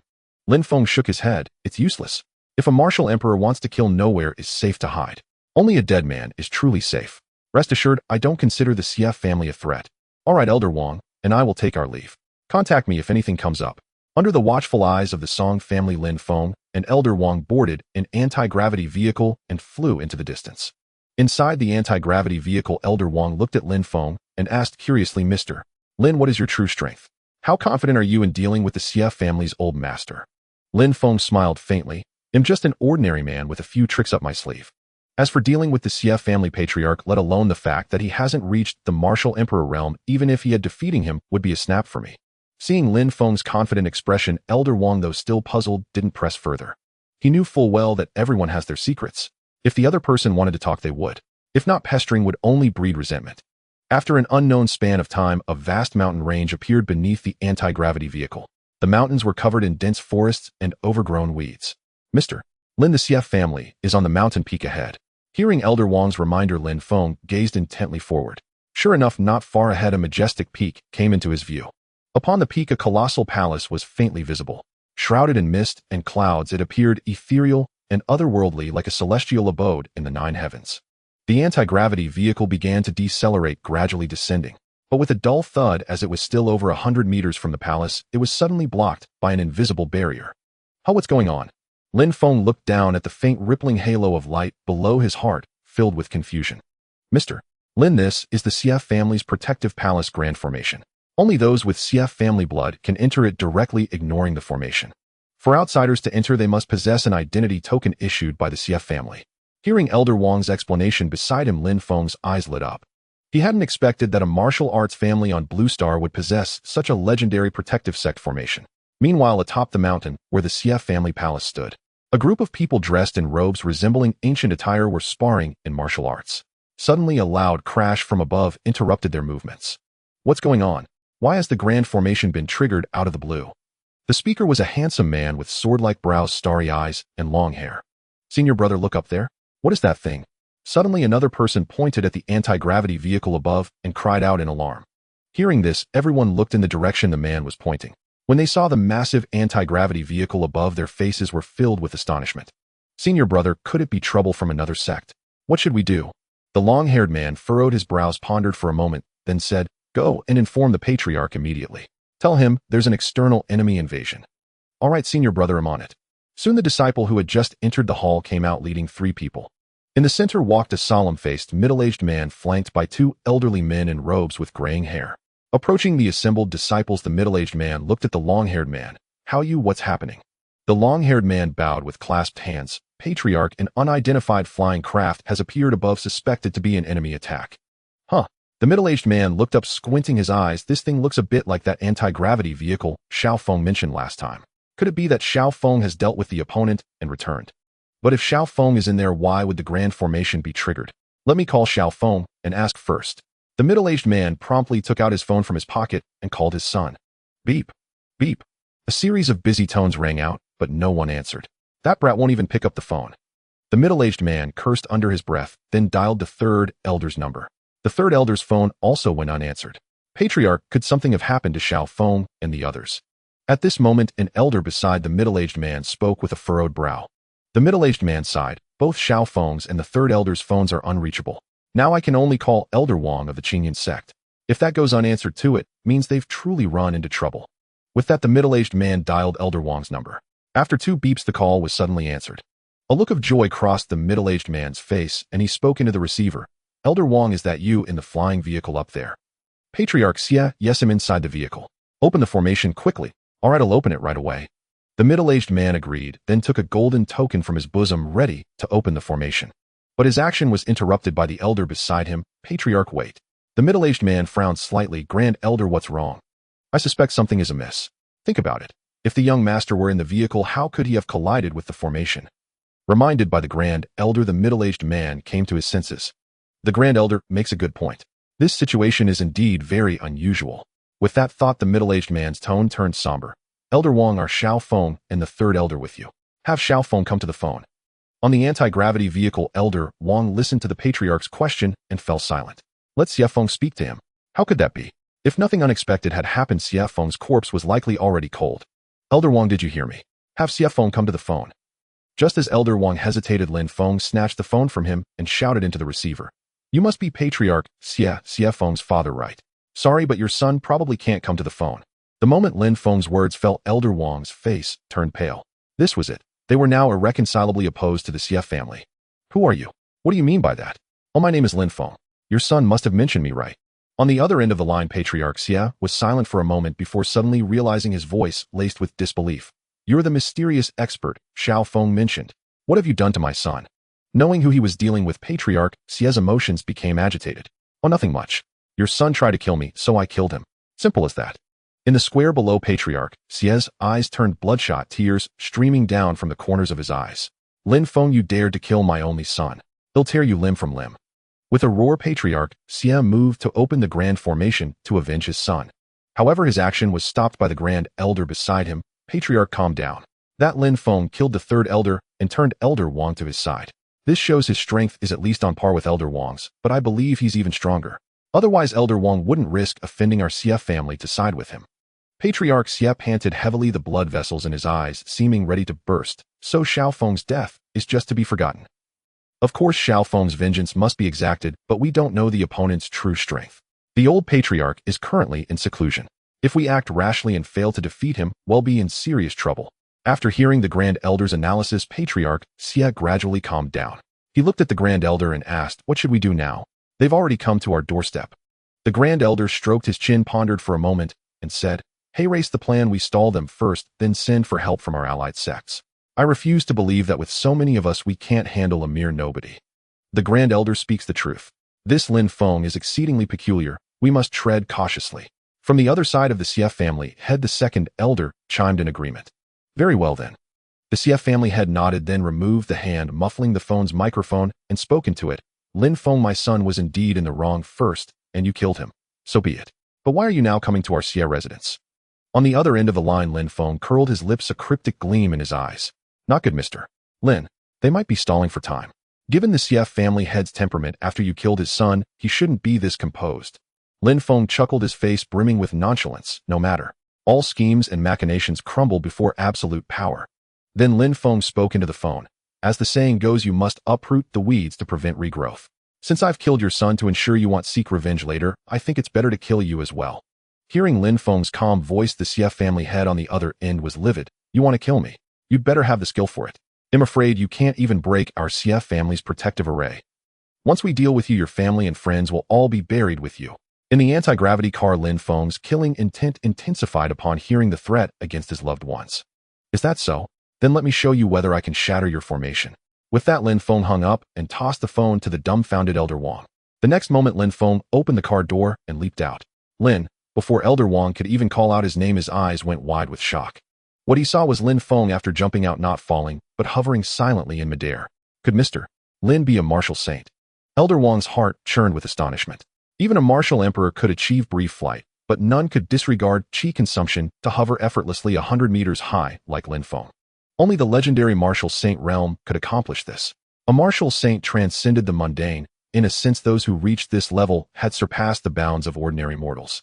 They could soar through the skies and burrow into the earth, resisting any conventional weapon below nuclear arms, appearing no different from the immortals of legend. And now a living, breathing immortal like Lin Feng stood before him, having journeyed alongside him. How could Elder Wang's heart not race with excitement? On the ground below, the Xie family head and his clan wore the same expression as Elder Wang. F family head, could Lin Feng really be a martial saint? The Grand Elder wiped the cold sweat from his brow and looked nervously at the Xie family head. The CF family head, equally pale, quickly regained his composure and exhaled deeply. Rest assured, Grand Elder. Even if he is a martial saint, he cannot breach our grand formation. This formation was set up by our CF family ancestor gathering several peak martial saints. None below that level can break it. Even a peak martial saint would need at least 10 days or half a month to destroy it. Besides, how could a young man like Lin Feng possibly be a peak martial saint? The Grand Elder let out a long sigh of relief. That's good. But should we still notify the other sects to send people? Even if they come, they might not be a match for Lin Feng. Yes, of course. As long as Lin Feng attacks them, he'll offend all the sects. Then no matter how powerful he is, facing a united assault, he will fall here. A manic light shone in the CF family head's eyes as he planned to drag all the sects into opposing Lin Feng. Very well, we'll contact them now. The Grand Elder promptly pulled out his phone and began contacting the leaders of allied sects. In the sky, Lin Feng's figure began to rise slowly, stopping at a height of 1,000 meters above the palace. On the ground, the Xia clan members watched in confusion, wondering what he was doing. Lin Feng squinted downward, activating his planetary-grade battle armor. The next instant, a tremendous thrust erupted from the armor, propelling him downward like a cannonball. In mere moments, Lin Feng returned to the light barrier of the Xia family's grand formation. The impact of his body shattered the barrier like broken glass, scattering into specks of starlight that faded into the air. The Xia clan members in the palace square stared in horror, unable to believe their eyes as they looked up at Lin Feng. Fear instantly gripped their hearts. Some cowardly disciples trembled, their faces pale. The Xia family head stood dazed, his nails digging into his clenched fists without him even noticing. The Grand Elder and Second Elder's lips twitched. Though they maintained a facade of calm, the slight quiver of their eyelids betrayed their inner terror. How is this possible? Our Xia family's centuries-old formation shattered so easily. The Xia family head muttered to himself, his expression bewildered. After breaking the Xia family's grand formation, Lin Feng appeared directly before the assembled clan. The Xia family head stared at Lin Feng's incredibly youthful face, his brows furrowed in silence. Lin Feng smiled faintly. Family head Xia, your formation isn't much to speak of. I barely used 1/10 of my strength to break it so easily. What? 1/10 of your strength? The Xia family head's eyes bulged, his jaw dropping. He nearly collapsed in shock, but the Grand Elder steadied him. Yes, and that's a conservative estimate. If I unleashed my true power, even that wouldn't count as 1/10. By the way, weren't you going to kill me to avenge your son? Why don't you make a move? Faced with Lin Feng's relentless pressure, the Xia family head's earlier bravado evaporated. He forced a smile. MMR. Lin Tu was just joking earlier. How dare I lay a hand on you? Lin Feng sneered at the old man's shameless words. Yet unwilling to strike a smiling face, he found it hard to act against the Xia family head's submissive attitude. He frowned slightly. So you want to avenge your son? No, I won't. The Xia family head shook his head, frantically terrified that Lin Feng might annihilate him on a whim. Xia Feng was blind to offend Mr. Lin. He deserved to die. It's not Mr. Lin's fault. Lin Feng looked at the Xia family head's strained, bitter smile and couldn't help but shake his head with a laugh. He saw through the man's act, merely humoring him to survive. The Xia family head's true desire was undoubtedly to see Lin Feng dead as soon as possible. However, Lin Feng did not mind. His sole purpose for coming this time was to kill Xia Feng's father and grandfather. As for the other collateral branches of the Xia family, if they knew their place, he would spare their lives. However, before killing the Xia family head, he needed to provoke the patriarch into making the first move, otherwise killing him outright would invite criticism. With this thought, Lin Feng smiled at the Xia family head and said, since you have no intention of avenging your son, let us call our grievances settled. Farewell. Lin Feng cupped his hands and made as if to leave. However, the Xia family head interrupted him. Mr. Lin, please wait. Since you have come all this way, why not stay a few days at the Xia residence? Let me make amends for that wretched son of mine. Lin Feng looked at the man's seemingly earnest expression. If he hadn't killed his son, he might have truly believed the patriarch was being hospitable. But this played right into Lin Feng's hands. The man's insistence on his staying undoubtedly meant he was planning to kill him. With that in mind, Lin Feng smiled faintly. Very well, since you are so insistent, I would be remiss to refuse. I shall trouble you then.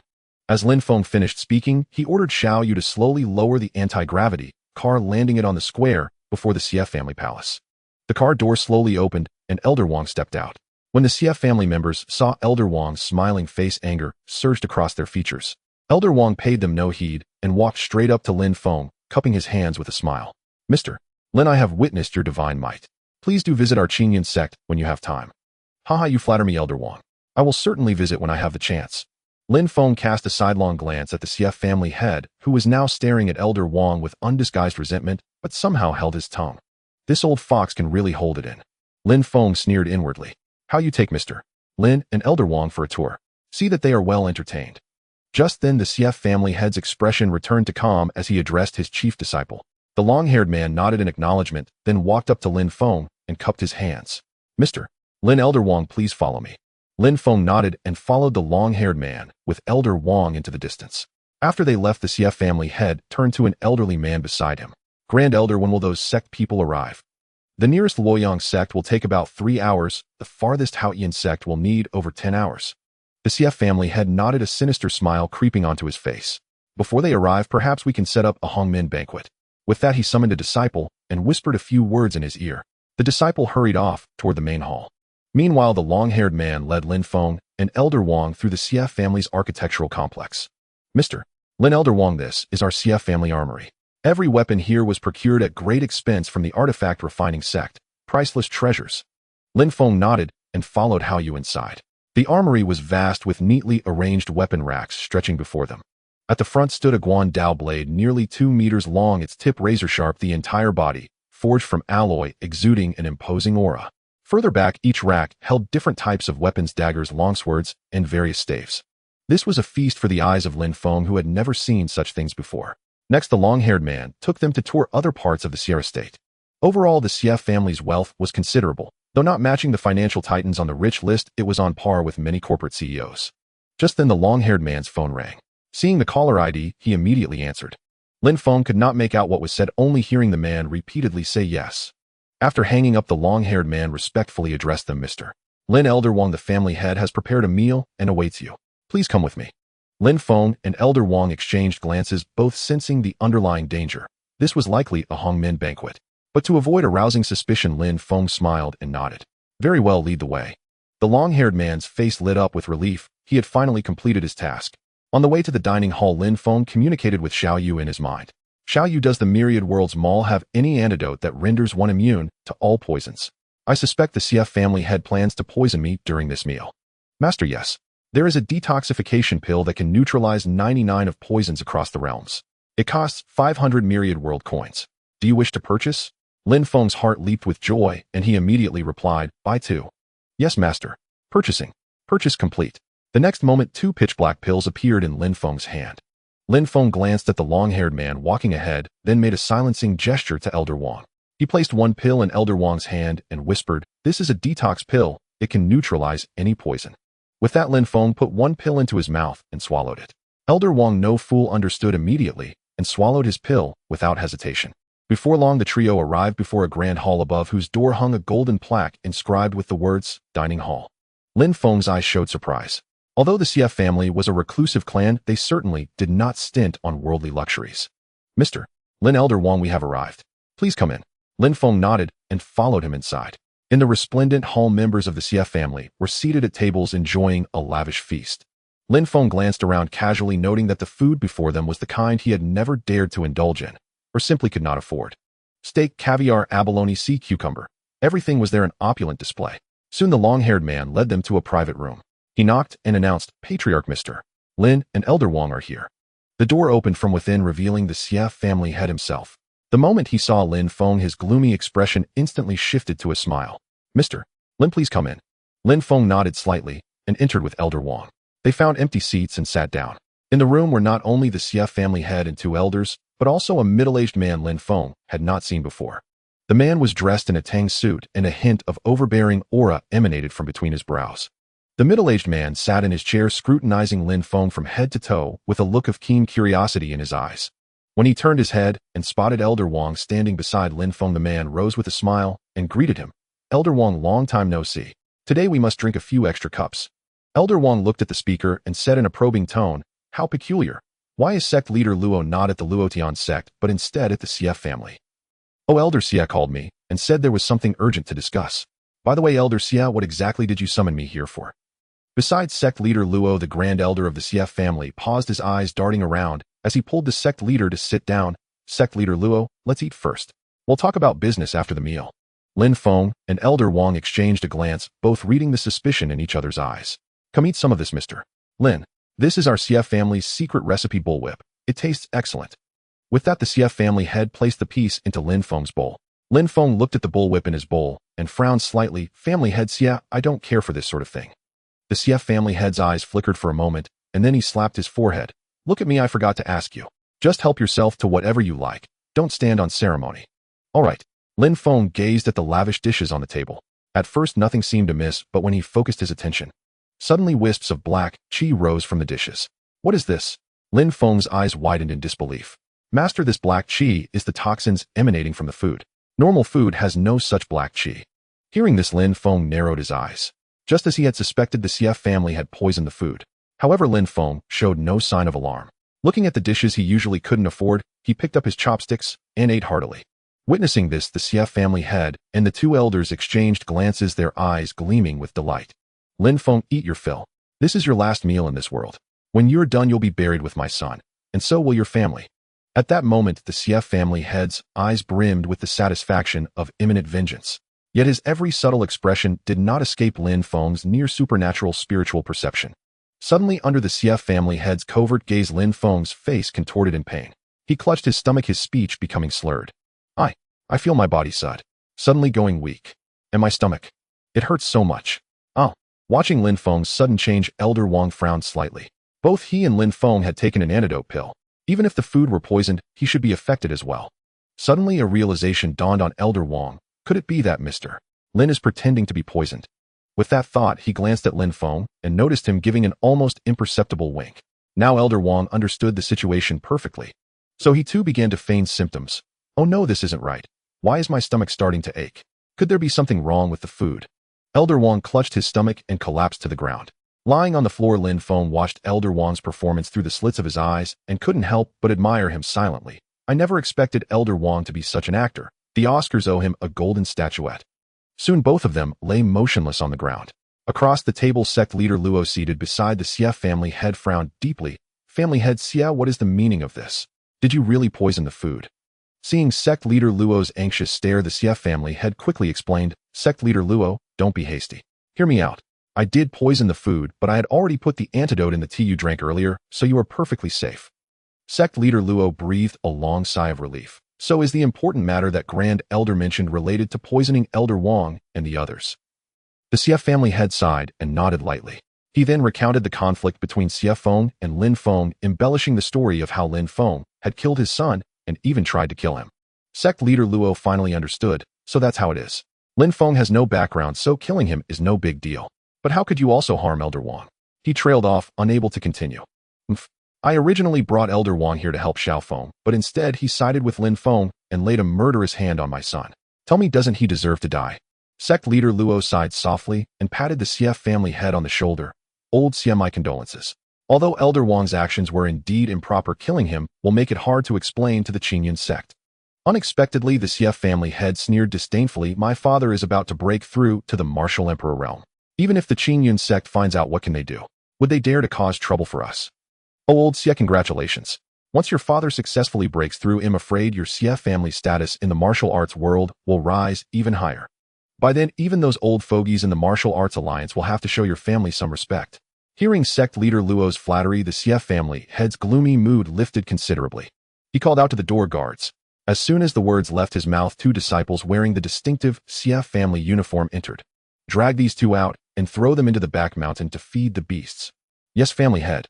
The disciples nodded in acknowledgement and dragged Lin Feng and Elder Wang away. Arriving at the edge of the Xie family manor, the two disciples looked down at the bottomless cliff below and prepared to toss them over. But in the next moment, Elder Wang suddenly opened his eyes and leaped to his feet. Before the two disciples could react, Elder Wang struck them with a palm, sending them tumbling over the cliff. Lin Feng sighed and slowly opened his eyes. Elder Wang watched Lin Feng rise to his feet and gave a wry smile. Mr. Lin, you sure have patience. Even at a time like this, you still didn't wake up. Lin Feng smiled faintly. I was hoping those two disciples would go back and report. I didn't expect you to be so impatient. With our strength, even if we were thrown down, nothing would happen to us. But even if they don't return, they probably won't suspect anything. Elder Wang gave another wry smile. So what do we do next? We're not just going to leave, are we? That old bastard Xian tried to kill us. We can't let him off. Of course, the real show is just beginning. Since he likes to play dirty, they'll let him cling to hope first, and then plunge him into despair. A chilling glint flashed in Lin Feng's eyes, making even Elder Wang shiver. Within the dining chamber of the Xie family palace, the patriarch of the Xie family, along with two elders, and the Luo sect master were clinking glasses in a lively gathering.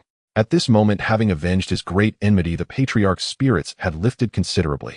Although Lin Feng was his only son, he was not yet 50, and with his profound inner energy, continuing his lineage was hardly a concern. After several rounds of wine and a sumptuous feast, the four of them made their way to the square before the hall. Their eyes fell upon the anti-gravity vehicle parked not far away, piquing their interest. Old Xia, where on earth did this thing come from? I haven't heard of any nation capable of producing flying cars with such technological sophistication. Luo's sect master gazed at the anti-gravity vehicle with undisguised envy. The patriarch's face was now ruddy and beaming, the pain of losing his son seemingly forgotten. Who knows? Maybe that kid Lin Feng stumbled upon some fortune. Let's first see how this thing operates. With that, the patriarch strode quickly to the anti-gravity vehicle, the others following close behind. The patriarch scrutinized the door, noting it lacked the conventional handle, but featured a round indentation. He instinctively inserted his thumb, and the next moment a series of beeps sounded. Simultaneously, Lin Feng, hiding in the woods with Elder Wang, heard Xiao Yes alert in his mind. Master, the anti-gravity vehicle is being touched. Lin Feng paused, a smile curling at the corner of his mouth. So that old scoundrel Xian has his eyes on the anti-gravity vehicle. Let's have some fun with him. With that thought, Lin Feng mentally communicated with Xiao Yu. Xiao Yu, take control of the vehicle and make him think he successfully gained command. Let him enjoy his fleeting triumph. Understood, Master. Mission guaranteed. Xiao Yu's tone carried an unusual hint of emotion. Beside the anti-gravity vehicle, Xian eyed the persistent beeping with confusion. What's this? Still won't open. Yet the moment he withdrew his finger from the indentation, a soft click heralded the door's opening. Excellent. The doors finally open.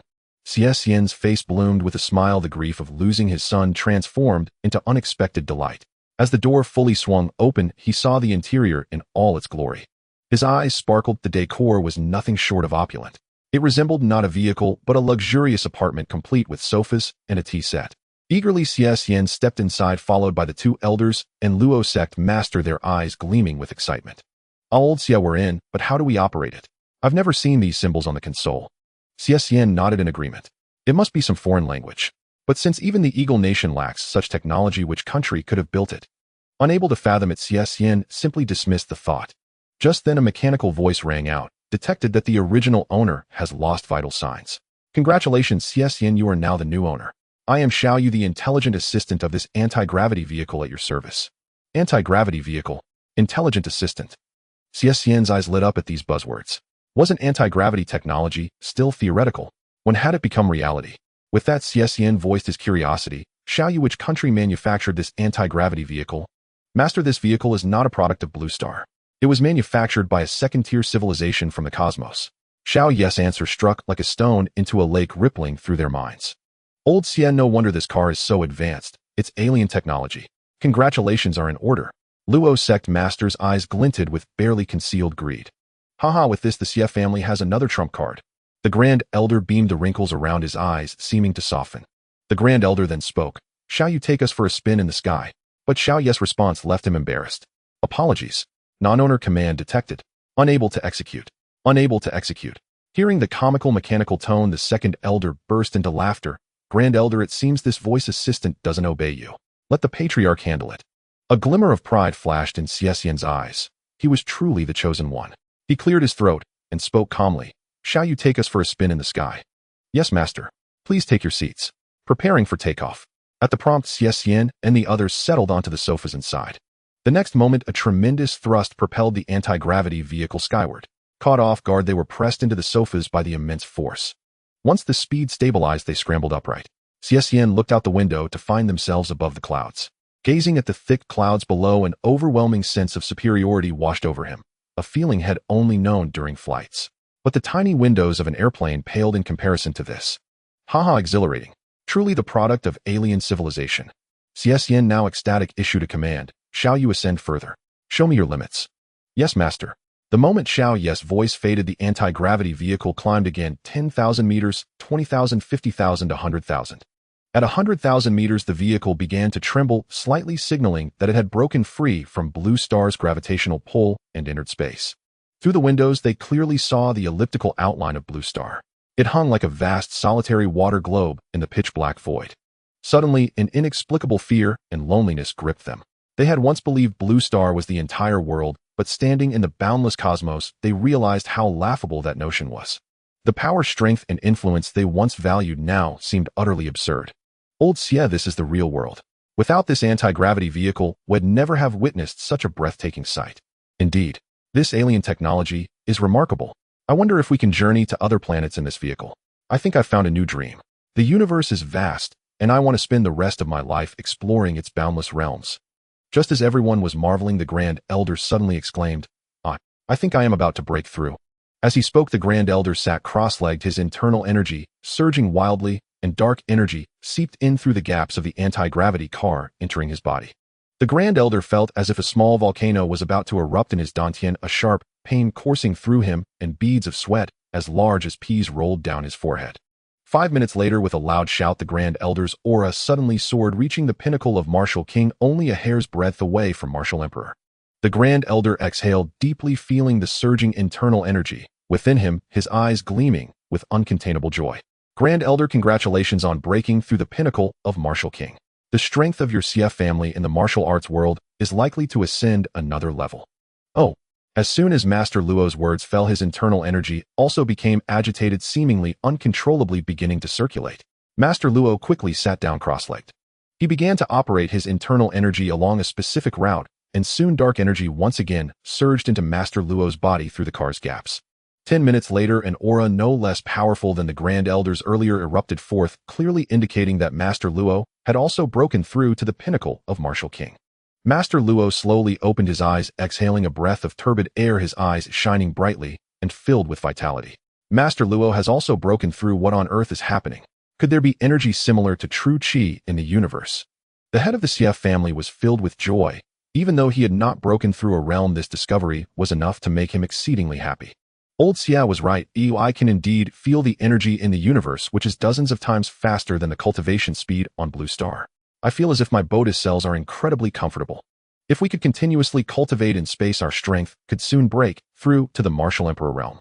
Moreover, even the legendary Martial Saint realm could be attempted. Once one breaks through to the Martial Saint realm, they can transcend the ordinary, able to contend against thousands, and even nations would not dare to offend them lightly. Master Luo's description made the three present feel a stir in their hearts, but the most excited was Xie Xian. He was the only one capable of controlling the anti-gravity car, meaning he could cultivate in space anytime and anywhere. Moreover, his father originally needed nearly a month to break through to the Martial Emperor realm. If he entered space, he could probably break through immediately. Thinking of this, Xie Xian's excitement grew even more, and even the pain of losing his son was cast aside. Warning, warning, the oxygen inside the car is about to run out. Please return immediately. Suddenly Xiao Yes' alert tone sounded. They realized their breathing was indeed becoming difficult, a sign of oxygen deficiency.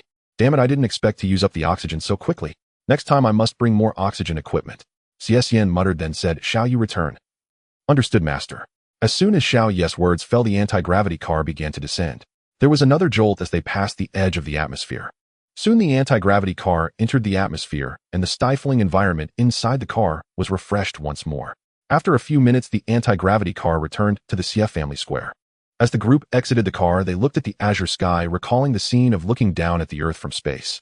A similar feeling spread through their hearts, knowing that their pursuits were quietly changing. Meanwhile, everything that happened in space was already known to Lin Feng through Xiaoyu. At this moment in the mountains and forests, Lin Feng stroked his chin, lost in thought. I didn't expect dark matter in space to have such remarkable effects. This is good news, but I wonder if this dark matter has any effect on my soul power cultivation. Forget it, or anyway, I will soon be heading to space, and I will naturally find out then. As time passed, helicopters began to land one after another at the large square at the entrance of the CF family. Among those disembarking from the aircraft were elderly individuals with white hair exuding an ethereal aura, as well as imposing middle-aged individuals of extraordinary demeanor, and some young disciples in their 20s or 30s following their elders to gain experience. Soon dozens of people gathered in front of the CF family hall. Head of the CF family, Master Luo, it has been a while. Head of the CF family, why did you call us here? Is there something urgent? Oh, why has the protective formation of the CF family vanished? Greetings filled the air while Xie Xian and the two elders responded in turn. Seeing that most of the guests had arrived, Xie Xian spoke up. Thank you all for coming to support the CF family. Originally, I intended to ask everyone for help in eliminating the villain who killed my son. But now we have already dealt with the matter ourselves. However, I still have some good news regarding cultivation to share with everyone. As Xie Xian explained the reason for gathering everyone, at first the guests appeared displeased. But upon hearing that the issue had already been resolved, and that there was additional good news. Curious smiles returned to their faces. Head of the CF family, don't keep us in suspense. Quickly tell us what the good news is. Yes, old Xie, we didn't come all this way just to hear your small talk. Ahem. Seeing the curiosity of the crowd piqued, Xie cleared his throat and said, everyone please don't rush. Take a look at this cool car behind me. As soon as they heard this, everyone turned their attention to the nearly 10-meter-long anti-gravity car behind Xie. They were astonished to find that the car was indeed so large, yet its shape resembled that of a sports car. While they had seen sports cars before, they had never seen one that was so large and flashy. Some young disciples from various families or sects could not help but step forward to take a closer look, their admiration evident. One particularly handsome young man from a sect looked excitedly at Xie. Uncle Xie, where did you buy this car? It's so cool. Can you introduce me to the seller? No matter the price, I want it. Xie chuckled and shook his head saying, nephew, it's not that Uncle Xie doesn't want to tell you, but this car is the only one of its kind in the world. Ooh, I got it by chance. Oh, what a pity. The young man sighed, disappointment written all over his face. I say, Xie, you mustn't have shown us this car just to show off. At that moment, a middle-aged man of impressive stature joked with a smile. Of course, this car is not an ordinary vehicle. It is an anti-gravity car. Once we board, we can easily fly out of the blue star atmosphere and reach outer space. Xie's words struck like a bolt from the blue, resonating in the hearts of every martial artist present. What? Reaching outer space? Are you joking? Exactly. Currently, only a few major nations' official bodies can barely accomplish this. How could an individual possibly fly out of blue star? Hearing the waves of skepticism, Xie remained unflustered, his face betraying no emotion. Well, I understand that none of you would believe it. To be honest, if we hadn't just been up there ourselves, I wouldn't have believed it either. Just moments ago, I, along with sect leader Luo and 2 elders, returned from space. Moreover, we discovered a secret cultivation in space is dozens of times faster than on blue star. For martial artists stuck at a bottleneck, unable to break through for ages, it's nothing short of miraculous. Take a look at the Grand Elder and sect leader Luo. Have they changed? Prompted by Xie's reminder, some senior experts familiar with the two were astonished to realize that their cultivation realms had indeed advanced. A sect master who had close dealings with sect leader Luo exclaimed in shock. Old Luo, I remember you were still at the latest stage Martial King last week. To think you've broken through in such a short time. Don't tell me you really broke through in outer space. Facing his old friend's astonishment, sect leader Luo nodded with a smile. Sect leader Ji, given our relationship, would I deceive you? At this, everyone's gaze toward the anti-gravity vehicle behind Xie turned fervent. Some looked on with greed, others with envy, and a few still maintained skepticism. Patriarch Xie, since you've revealed such a treasure to us, I doubt it's merely for show. Speak. What must we do to get a chance to experience it ourselves? Seeing someone raise the topic for him, Xie felt a surge of joy and immediately cupped his hands toward the crowd. Everyone, though I would gladly take you all for free, you must understand that each trip to space consumes a tremendous amount of energy. Therefore, those who wish to go to outer space for cultivation will need to contribute certain resources. Far from causing resentment, Xie's words made the proposition seem more credible. In their minds, anything free was bound to be flawed. Patriarch Xie, just tell us how many resources you need. Yes, name your price. As long as it's reasonable, we'll agree. A flicker of delight crossed Xie's face. After exchanging a few hushed words with the 2 elders beside him, he addressed the crowd. Today all present are friendly clans and sects. We naturally won't be exorbitant. As you all know, my father is on the verge of breaking through to the Martial Emperor realm. If you will nominate him as the next leader of the Martial Alliance at the meeting 1 month from now, then today, everyone may go to outer space for breakthroughs free of charge. As Xie's words fell, a buzz of discussion arose. The old Patriarch Xie was already a peak Martial King a decade ago. Stuck at this stage for so long, his foundation is far deeper than any ordinary peak Martial King. Once he breaks through, he will surely be an outstanding Martial Emperor. Nominating him as Alliance leader is entirely reasonable. Indeed, why not nominate someone who also brings benefits? It's a win-win. After some discussion, the crowd turned to Xie. Patriarch Xie, I agree to your terms. At the Alliance meeting, I will certainly cast my vote for the Xie clan. Me too. He'll vote for Old Master Xie. Xie looked at the scene with satisfaction, a faint smile curling at the corner of his mouth. Excellent. Since everyone agrees, well, board the vehicle in order of arrival. To ensure everyone has the best chance at a breakthrough, we'll take 10 people per trip. With Xie's words, the first few groups arrived, their faces alight with excitement, and lined up behind him. Xie then summoned several disciples to prepare oxygen equipment. Soon 2 burly disciples carried over an oxygen generator, and following Xie's instructions, loaded it onto the anti-gravity vehicle. Everything ready, Xie turned to the 10 people behind him. Please, everyone board. Without hesitation, the 10 filed into the vehicle and found seats. After giving further instructions to the others, Xian also boarded the vehicle. Seated in the cockpit, he began issuing commands to Xiaoyu. Xiaoyu, head to space. Prepare for departure. Yes, master. The next moment, the anti-gravity vehicle started again, rising vertically at tremendous speed. Everyone on board watched in amazement. Wow, high-tech. Voice control. And this speed must be at least Mach 1. Oh my god, my heart can't take this. Old Xie slowed down. Back on the ground, the martial artists waiting in line stared wide-eyed. Despite being mentally prepared, the sight of the anti-gravity vehicle's terrifying speed still made them gasp. In the dense forest outside the Xie clan palace, Elder Wang looked at Lin Feng with growing impatience. Mr. Lin, how much longer must we wait? I say we just charge in and cancel Xian's account. Lin Feng shook his head with a wry smile. No rush. There are still many sect members outside. They're all eager to ride the anti-gravity vehicle to space.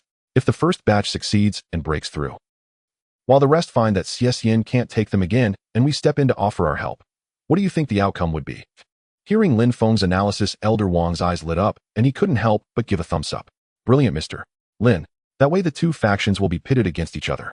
Without us lifting a finger, those sect members will take care of Xian for us. Inside the anti-gravity vehicle, the martial artists were like children with a new toy, pressing against the windows to gaze at the scenery, their hearts pounding several times faster than usual.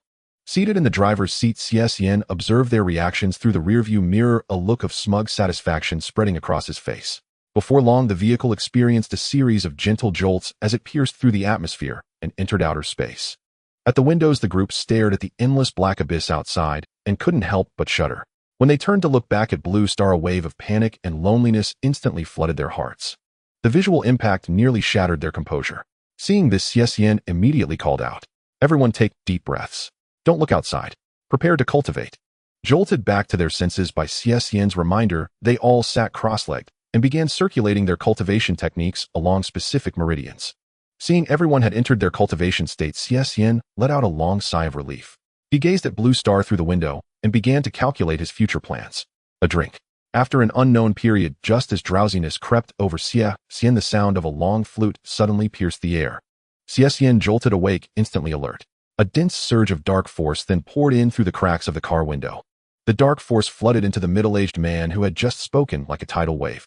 After a long moment, the man slowly exhaled a turbid breath and opened his eyes. In an instant, an aura belonging to the mid-stage martial king radiated outward. Xian quickly clasped his hands and smiled. Congratulations, Sect Master Zhao, on your successful breakthrough. Haha, I owe this to the blessings of Patriarch Xie. Without you, breaking through would have been impossible for at least a year or two. Break. As the two exchanged pleasantries, another loud cry rang out. This time it was a young man around 20 years old. Soon the young man also opened his eyes, his face brimming with joy. Wonderful. I've finally broken through to Dark Force. As time passed, several other martial artists achieved breakthroughs one after another. Though the rest hadn't advanced in realm, the true chi within them had grown denser and more solid. Seeing everyone stop cultivating, Xian checked the time on his phone and found nearly 2 hours had passed. Thanks to the oxygen equipment prepared in advance, there was no issue with hypoxia this time. He looked at the crowd and spoke slowly. Everyone, it's time for us to head back. But the young man who had just broken through to Dark Force suddenly spoke up. Uncle Xie, since we've come all this way, could you take us to see the distance? Hearing the suggestion, the others also showed keen interest. Well, just as Xian was about to agree, Xiaoyu's prompt voice suddenly echoed in the car. Master, this vehicle is a planetary-level anti-gravity car. It is not suitable for long-distance flight in space, as this will shorten its lifespan and increase energy consumption. Xian frowned slightly at this, then relaxed. Indeed, while the car seemed massive on Blue Star, it was no more than a speck of dust in the vastness of space. The starships capable of interstellar travel in sci-fi films were all tens of thousands of meters long at the very least. Xian shook his head with a wry smile. You all heard it too. The anti-gravity car isn't meant for space travel. Please take your seats, and we'll head back immediately. Soon the anti-gravity car returned to the Xie family's square. Those who had been idly waiting in the square hurried over as they saw Xian and the others return. As figures emerged from the car one by one, the onlookers studied them curiously. Then a startled cry rang out. Old Zhao, have you broken through? The Zhao sect master, who had just stepped down, wore a smug grin, but spoke modestly. Pure luck, ha. Xiao Wang, did you break through too? After a round of greetings, the second group of 10 people grew impatient, urging him on. Patriarch Xie, it's our turn. I've been stuck at the peak of Grandmaster for 2 years, waiting for this chance in space to break through. Yes, me too. Let's go now. Faced with their urgings, Xian longed for a rest, but having already promised them, he reluctantly got back into the car. Irritation flickered across his face, and his tone grew casual. Xiaoyu, prepare for departure. But this time Xiaoyu gave no response. Xiaoyu, prepare for departure. Still no answer. Xiao's brow furrowed as he wondered, could it be out of energy? Hey Sec Master Xia, what's going on? Has the car broken down? Yeah, we've been waiting forever. What's the problem? Fix it quickly. Under their pressure, sweat beaded on Xiao's forehead. Everyone calm down. Let me check. Xiaoyu, can you hear me? What's wrong with you? Xiaoyu, answer me. Damn it, what a piece of junk. Barely used, and already broken. Frustrated by the silence, Xian pounded the dashboard with his fist. But the special alloy of the dashboard sent a numbing shock through his hand. Ha ha ha. Deep in the forest, Lin Feng burst into laughter upon receiving news from Xiaoyu. Elder Wang looked at Lin Feng in confusion. Mr. Lin, what's the matter? Lin Feng waved his hand. Nothing. It's time for us to make an appearance. A sly smirk curled at the corner of Lin Feng's mouth. The two soon followed the path back to the square. Some martial artists familiar with Elder Wang greeted them as they approached. Oh, if it isn't Elder Wang. Where were you just now? Elder Wang, you're late. You'll have to wait your turn. In response, Elder Wang merely smiled faintly. I'm not here to queue. I've come to settle accounts with that old fox, Xian. Elder Wang's words immediately sparked discontent among the martial artists. Elder Wang, though you're a senior, you can't cause trouble here. Patriarch Xia gave us a great opportunity to break through in space. How dare you speak like that? Yes, Elder Wang, we've all benefited from the Xia family. If you want to make trouble for them, we won't stand for it. Elder Wang cast a cold glance at the group, just back from space, his tone disdainful. Going to space, and you're already so grateful. Xian is nothing but a thief. Do you really think that car belongs to him? Elder Wang, what do you mean? Yes, explain yourself. How is Patriarch Xia a thief? Facing the crowd's doubts, Elder Wang recounted everything that had happened earlier. Only then did everyone learn of the hidden truth. Damn it. That old bastard Xian tried to use us, and I was defending him. A hot-tempered strong man burst into curses. But another martial artist rolled his eyes. Don't jump to conclusions. How do you know Elder Wang is telling the truth? As the debate raged, Lin Feng stepped forward at the right moment. Everyone hear me out. This anti-gravity car is indeed mine. See how it hasn't moved? That's because only I can control it. Xian has lost command. You've all been deceived by him. With a thought, Lin Feng instructed Xiaoyu to open the car door. Those inside, already resentful of Xian, streamed out the moment the door opened, cursing under their breath. Damn it. We finally got our turn, and that old fool Xian says the car's broken. Yet we've been waiting for nothing. This is infuriating. Hearing the complaints from those who had just alighted, the martial artists in the square, who had been skeptical, finally believed Lin Feng's words. Then those who hadn't yet boarded the car turned their furious gazes towards Xian as he stepped out last, as if they wanted to devour him. The moment Xian stepped out of the car, his eyes locked onto Lin Feng and Elder Wang, who were staring right back at him. Xian's face instantly drained of color, and he staggered backward. Pointing at Lin Feng and Elder Wang, his voice trembled as he spoke. You were poisoned with a deadly toxin I administered. How could you possibly still be alive? As soon as the words left his mouth, Xian realized he had slipped up, but it was too late. The nearly 100 martial arts experts present had heard him clearly, and his words only confirmed what Elder Wang had previously stated. Lin Feng smiled faintly. Patriarch Xia, you've played your hand quite skillfully. You poisoned our food to kill us, then planned to claim my anti-gravity vehicle as your own.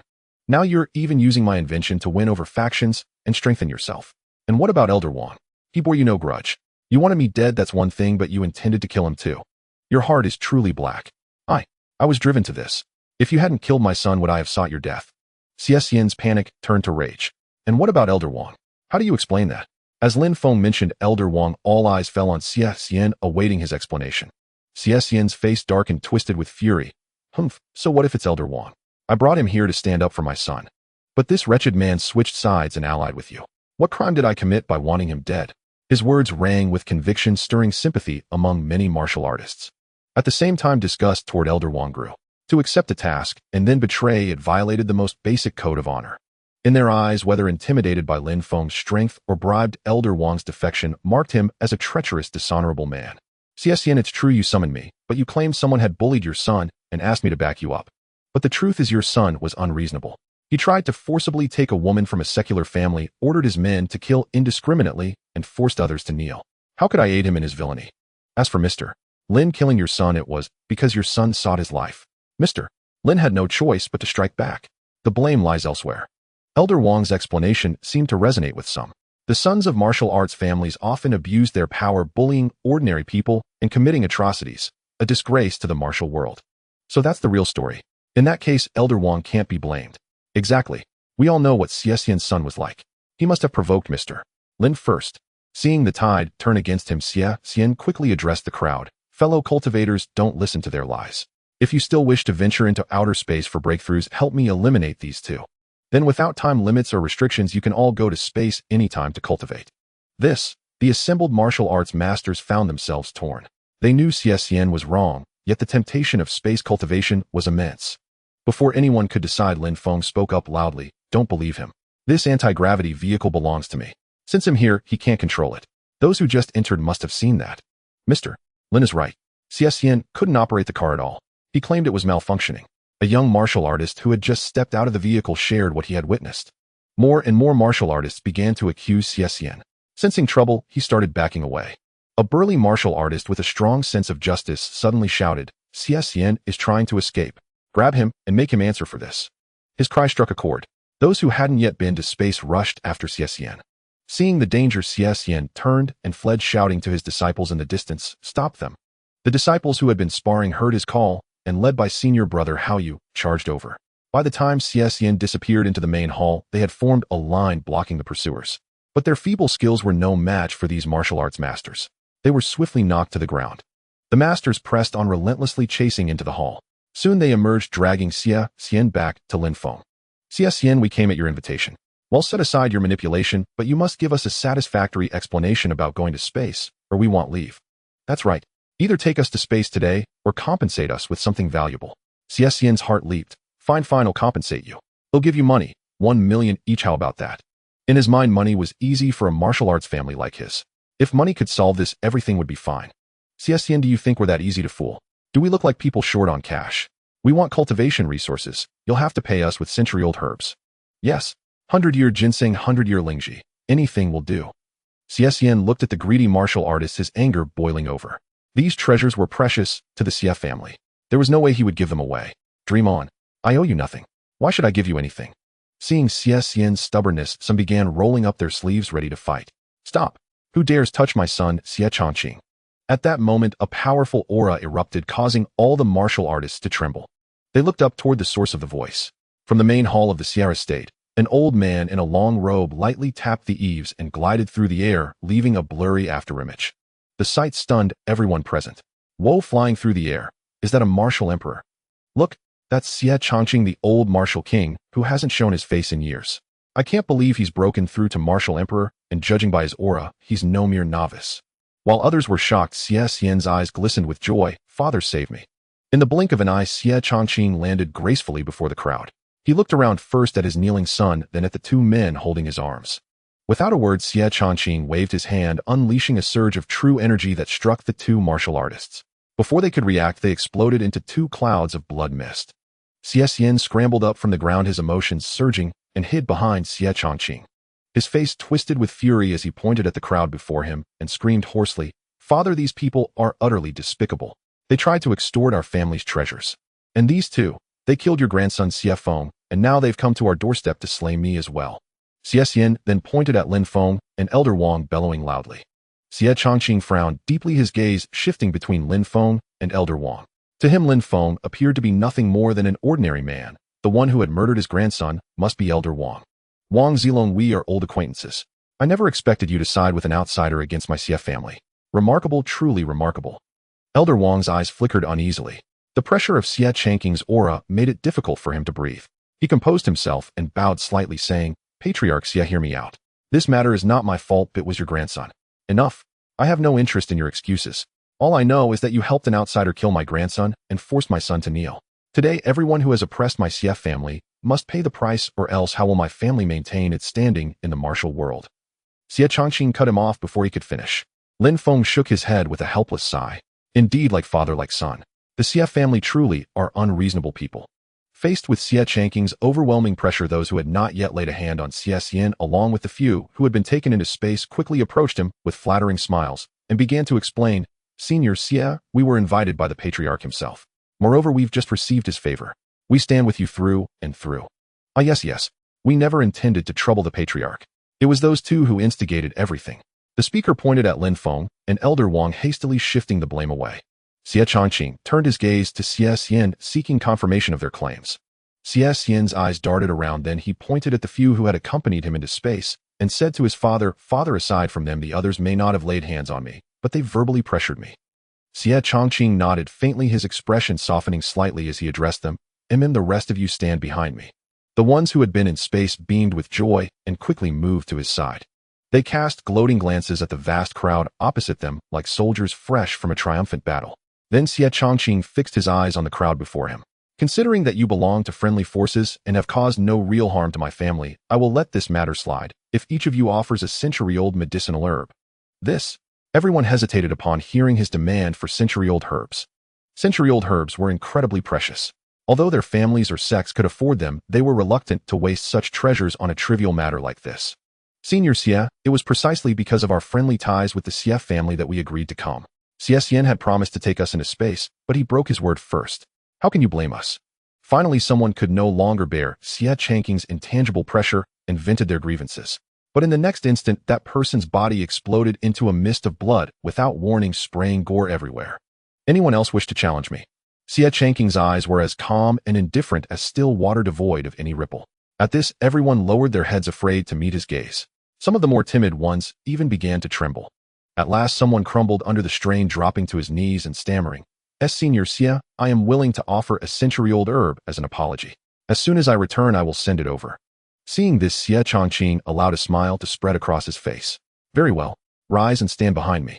Remember your word. Xie Xian, make a note of those who choose to apologize." A gleam of excitement flashed in Xie Xian's eyes, and he promptly acknowledged the order. With a precedent set, several others soon began to agree to the reparation. One after another, nearly half of the people chose to pay the Xie family a century-old herb. Yet over 40 martial artists remained rooted to the spot, neither resisting nor yielding. Their eyes held only determination and unyielding spirit. Then Xie Chongqing abruptly withdrew his oppressive aura, and everyone felt the weight lift from around them. Xie Changqing's cold voice rang out word by word, "Since you choose to resist, I have no choice but to send you on your way. Xie Chongqing, we each represent the martial forces behind us. Powerful as you may be, if we unite against you, even if you have broken through to martial emperor, you will still fall here. Have you thought this through? Are you certain you want to make enemies of all our families?" Xie Chongqing threw his head back and laughed heartily. "I have just broken through to the mid-stage of martial emperor, and I feel I will soon advance to the late stage. And you think the forces behind you can make me fall here? You overestimate yourselves." With that, Xie Chongqing waved his hand, and a stream of true energy shot forth, heading straight for the speaker. A sharp light flickered in Lin Feng's eyes as he activated his planetary-grade battle armor, instantly placing himself before the speaker. In the next moment, Xie Changqing's attack struck Lin Feng. Everyone stared in stunned silence, including the person Lin Feng now shielded. In their eyes, Lin Feng was about to be reduced to a mist of blood, without a doubt. Yet after a long moment, Lin Feng remained standing. Not only did he not explode into blood, but there wasn't even a scratch on him. Xie Chongqing looked at Lin Feng in disbelief. His strike had used only 30% of his power, but even an ordinary martial king would not have been able to withstand it so easily. Behind Lin Feng, the middle-aged man who had just cursed Xie Chongqing looked at him with profound gratitude. Had Lin Feng not blocked that blow, he would have been nothing but a bloody mist by now. Xie Chongqing eyed Lin Feng with a hint of curiosity. "What is your cultivation level? Why can't I sense any martial aura from you?" Lin Feng gave a faint smile. "I am merely an ordinary man, which is why you cannot sense my aura." "An ordinary man?" Xie Chongqing shook his head. Seeing that Lin Feng would not tell the truth, he decided not to waste any more words. "I don't care what your level is. Since you have repeatedly crossed my Xie family, you will stay here today." With that, Xie Chongqing channeled all his true energy into his palm and struck out at Lin Feng from a distance. A cold smirk curled at the corner of Xie Changqing's mouth. This strike carried 90% of his internal energy. Even an early-stage martial emperor would be severely wounded by it. He refused to believe Lin Feng could block it. Everyone present watched Lin Feng with curiosity, eager to see if he could withstand this strike. Behind Xie Chongqing, the martial artist who had yielded to the Xie family sneered, "This brat truly has a death wish, daring to provoke Xie Chongqing, who has already broken through to the martial emperor realm. Indeed, he will soon pay the price for his choice. Fortunately, we did not pick the wrong side. Exactly, losing a century-old herb is far better than losing one's life. Herbs can be gathered again, but a life lost is gone forever." Those behind Lin Feng, however, were filled with tension. Lin Feng was like their last straw of hope. If he could block Xie Changqing's attack, they would live, otherwise they feared they would not see tomorrow. Under the crowd's complex gaze, Xie Changqing's strike finally landed on Lin Feng. With a thunderous boom, the fist of true qi struck Lin Feng's chest.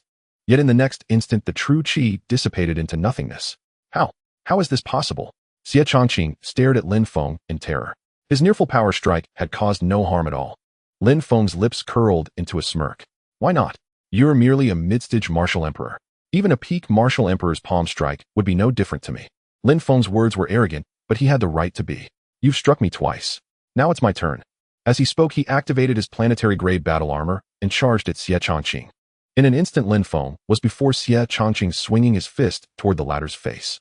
Xie Chongqing reacted swiftly, crossing his arms to block the attack. Under the shocked gaze of the crowd, their bodies clashed.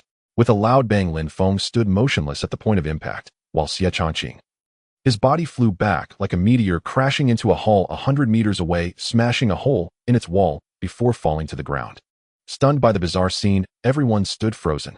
Xie Xian in particular had felt his heart settle when his father emerged from seclusion. But before his father could display his might, he was extinguished by Lin Feng.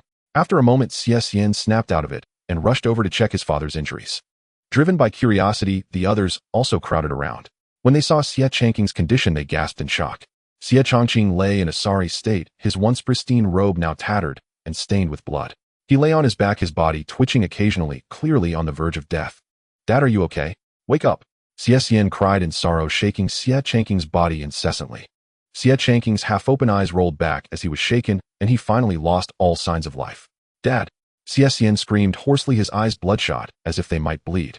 After a long moment, he raised his head to look at Lin Feng in the distance, speaking each word deliberately. Lin Feng, you killed my son, and now my father. They'll fight you to the death. With that, Xie Xian channeled all his inner energy. His jet black hair stood on end as if he had become a demon. The next moment, a surging aura erupted. He's broken through, someone shouted, and the crowd exchanged bewildered glances. Who would have thought that old Xie Xian would break through at such a critical moment? So what if he did?